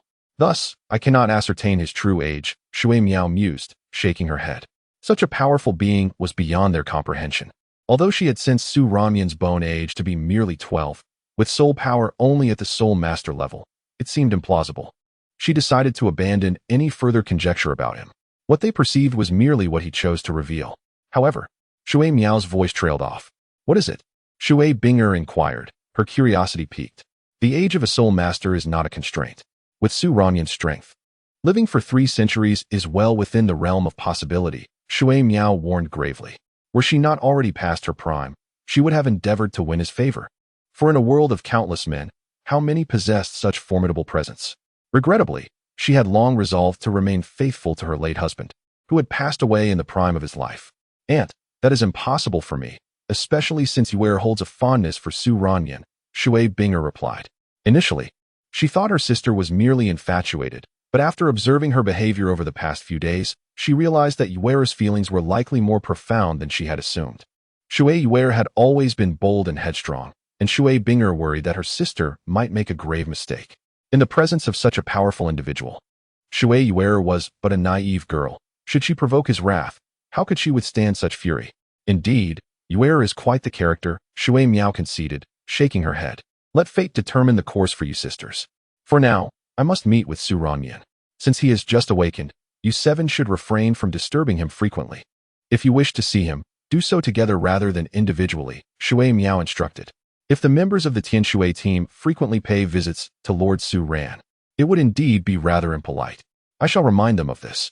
Shui Binger acknowledged and then exited Shui Miao's office, making her way towards the training room of the Tianshui team. Chapter 138. Dean Shui Miao. There is no free lunch in this world. Lord Su Ran, the esteemed dean of Tianshui Academy, was being visited by Shui Miao, the head of the Shui family, outside the quaint abode nestled within the bamboo grove. A captivating woman donned a form-fitting black qipao, which accentuated her voluptuous figure exquisitely. A gentle breeze stirred, lifting the hem of her dress and revealing her long, shapely legs. Her slender waist and curvaceous form, complemented by the elegant qipao and a pair of black high heels, beautifully outlined the alluring silhouette of a mature woman. A siren. Undoubtedly a siren. The students of Tianshui Academy are all enchanting maidens, and as the dean of Tianshui Academy, her appearance could not possibly be lacking. Although Shui Miao was in her 30s or 40s, time had scarcely touched her visage. Instead, it lent her an exquisite richness. Shui Miao's figure was notably ample, possessing a softness that contrasted with the leaner forms of Shui Binger and her companions. Yet, this softness did not convey a sense of obesity. Rather, it exuded a perfectly balanced charm of a mature woman. Opened the door and cast a glance at Shui Miao, momentarily lost in thought. After all, the women around Su Ran, be it Zhu Qing, Xiao Wu, or Rong Rong, though undeniably beautiful, possessed a certain youthful innocence. This was the first time he encountered a woman like Shui Miao, who exuded such allure since his arrival in the Douluo Continent. Oh, Director Shui Miao, shall we step inside to converse? Su Ran smiled as he led Shui Miao into the room. His gaze inevitably wandered to her ample bosom and shapely hips. Shui Miao's figure was striking. Though she had entered her middle years, she had not lost her form, resembling a perfectly ripe peach. Tempting enough to provoke a desire to take a bite. No wonder Brother Chow had a taste for such elegance. Indeed, it was a matter of refined taste. Such poise was not something a mere girl could compare to. Shui Miao's beauty was on par with the likes of Yin or Tang Yuehua. After all, as the principal of the Tianshui Academy, she was bound to be exceptional. However, in the original narrative, she was merely a background character, lacking extensive description. In the Douluo Continent, Yin, Tang Yuehua, Bibi Dong, and Lu Erlong were of that caliber. Yet, Su Ran had not yet found the opportunity to pursue them. After all, Yin needed an extensive amount of time to restore her strength and regain her form, while he had yet to find the time to engage with the others. Nevertheless, Shui Miao was quite appealing and could temporarily quench his thirst. This time, Director Shui Miao and your students saved my life, a favor I, Su Ran, shall remember. Should you encounter any difficulties in the future, feel free to seek me out. Su Ran stated after a moment's contemplation. Shui Miao had brought him back to the Tianshui Academy and afforded him such favorable treatment, likely hoping to cultivate a sense of indebtedness, in the hopes of receiving aid from him for the Academy or the Shui family when needed. You are too courteous.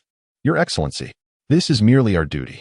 Moreover, Your Excellency's unparalleled strength would ensure no danger would befall you, even had we not brought you back to the Tianshui Academy. Shui Miao replied, somewhat taken aback. She had not anticipated Su Ran to be so agreeable. Before she could utter a word, Su Ran had already noted her favor. However, there seemed to be an unusual glint in Su Ran's gaze. Shui Miao's cheeks flushed slightly. She was not as youthful as Shui Binger, having seen much as the head of her family in the academy. She was well aware of what Su Ran's gaze was fixated upon. Director Shui Miao is truly beautiful, even more youthful than I had imagined. In my mind, the heads of the 5 academies should not be so young, Su Ran remarked, instinctively placing his hand on Shui Miao's waist. Shui Miao's waist had a delightful softness, eliciting an unfamiliar feeling within Su Ran. Our previous directors at the Tianshui Academy have always been a generation younger than those of other academies, though their strength is somewhat lacking. Currently, I am merely a sole emperor, while the heads of other academies possess the strength of Soul Douluo. Shui Miao's face turned crimson as Su Ran embraced her waist, her heart racing uncontrollably. The modesty of a woman compelled her to resist his touch. Yet the responsibilities tied to the Shui family and Tianshui Academy reminded her of the necessity to avoid offending Su Ran. Otherwise, not only she but the Shui family and Tianshui Academy would face dire consequences. She subtly shifted her body, feeling somewhat flustered, unaware of the immense allure her serpentine waist conveyed. Clad in a chi pao, the sway of her figure radiated a beguiling charm that could captivate countless gazes. Director Shui Miao must have business to discuss. Would you care to share? Su Ran inquired, applying pressure to her waist, causing her cheeks to redden even further. She had not expected such a powerful figure to possess such carnal desires. Despite being in her 30s or 40s, she was not much different from Shui Binger and the others. Having been engaged at a young age, her fiancé tragically passed away in an accident before their wedding. Due to this engagement, she had never remarried, dedicating herself entirely to her family and the academy. It was precisely for this reason that she managed to ascend to the positions of both the head of Tianshui Academy and the Shui family at such a young age. Your Excellency, I have come to invite you to be a guest elder of the Shui family and a special instructor at Tianshui Academy. Of course, I only ask for your name in our ranks. If you find yourself too busy, there is no need to waste your precious time here. All we require is your assistance in times of need, and we shall offer you a generous remuneration, Shui Miao said nervously. As soon as the words left her mouth, she regretted them, questioning whether she had asked for too much. They had merely rescued Su Ran and, in truth, had done little for him. Now, was it unreasonable to make such demands? Shui Miao felt a pang of frustration. As the leader of the Shui family and Tianshui Academy, she was too eager to attract powerful allies. Even merely having a formidable name associated with them would attract considerable attention to Tianshui Academy. Very well. However, Director Shui Miao should understand that there is no such thing as a free lunch in this world, Su Ran replied with a slight smile, suddenly pulling Shui Miao's waist and pushing her down onto the table before him. With a resounding thud, Shui Miao found herself pressed against the table, her flowing aquamarine hair cascading across its surface, accentuating her already exquisite features. Su Ran's hands pressed against Shui Miao's delicate shoulders, his fingers gliding over her smooth skin, savoring its silkiness. A tumult of emotions surged within Shui Miao as she realized Su Ran's audacious actions. She had never anticipated such boldness from him. Yet, upon reflection, it was clear that a man of his caliber could have any woman he desired with merely a beckon. A throng of admirers would undoubtedly flock to his side, willingly surrendering themselves. For him, such advances towards a woman were likely commonplace. However, she could not acquiesce so easily. Despite her profound respect for a formidable figure like Su Ran, she could not simply yield her body. As the head of the Shui family and the dean of the Tianshui Academy, how could she casually abandon her dignity by sharing a bed with someone else? Such an act would surely render her a subject of ridicule. No matter how much she yearned for the support of a powerhouse like Su Ran, she could not so brazenly offer herself. I apologize, Dean Shui, Su Ran said, his voice tinged with regret. Your beauty momentarily overwhelmed my restraint. He released his grip, allowing Shui Miao to regain her composure, though his hand lingered, unable to resist a fleeting squeeze on her shapely form, relishing the sensation. Su Ran could not help but silently chide himself. Perhaps it was the first time he encountered a woman as mature as Shui Miao in Douluo Continent that momentarily clouded his judgment, leading him to entertain the audacious thought of toppling her. Such conduct was utterly shameless, and even he found himself unable to suppress a tinge of disdain. It's all right. Shui Miao exhaled softly, casting a fleeting glance at Su Ran, her heart fluttering with unease. She was uncertain of Su Ran's thoughts. Did his dissatisfaction stem from her resistance? Shui Miao found herself in a quandary, unwilling to lose her virtue, yet equally reluctant to offend a powerhouse like Su Ran. She had already concluded that Su Ran might be one of the most formidable beings on the continent. Given what she had observed, his capabilities might rival those of the esteemed Qian Douluo, a title Douluo of the 99th rank from the Spirit Hall. Such an entity could shake the very foundation of the continent with a mere stomp. How could she dare to provoke him?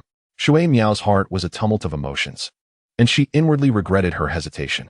Had she acquiesced to Su Ran earlier, perhaps they would have already succumbed to their desires at that table. She swallowed the saliva that had pooled in her mouth, her delicate frame quivering. Though she was no longer youthful, she had yet to experience such intimacy. What if they had crossed that line at the table? As these thoughts spiraled through her mind, laden with apprehension, Su Ran's words dispelled her worries. I have accepted the position of elder in the Shui family and the role of a specially invited teacher at the Tianshui Academy, as a gesture of apology to you. Director Shui Miao, he declared, after all, there is plenty of time ahead. It was essential for him to grasp the situation before making any judgments. Shui Miao, being a woman of such maturity, might even be a married woman. If that were the case, would it be inappropriate for him to pursue her? However, Shui Miao did not appear to be married. Even with their brief acquaintance, Su Ran could discern her character. Had she a husband, she would hardly adorn herself so alluringly. Nevertheless, it was prudent to ascertain certain matters, as he would be engaging with Shui Miao and her associates frequently in his capacity as elder and teacher. Opportunities would surely arise. Should the occasion present itself, he would naturally consider expanding his harem. Yet, he had recently inquired with the system about the implications of incorporating Shui Miao into his harem. There would be no reward in skill points for such an addition. Though Shui Miao was undeniably beautiful, she was already in her 30s or 40s. Achieving the rank of sole emperor at such an age was commendable, marking her as a genius within the Douluo Continent, yet it fell short of the system's standards. He had previously explored this issue with the system. Only those possessing the potential to become titled Douluos could attain a divine rating. Of course, such potential required external assistance to break through to the titled Douluo rank. Shui Miao, having reached the sole emperor stage at her age, could likely advance to sole Douluo in the future, but without external aid. The prospect of reaching title Douluo was nearly impossible.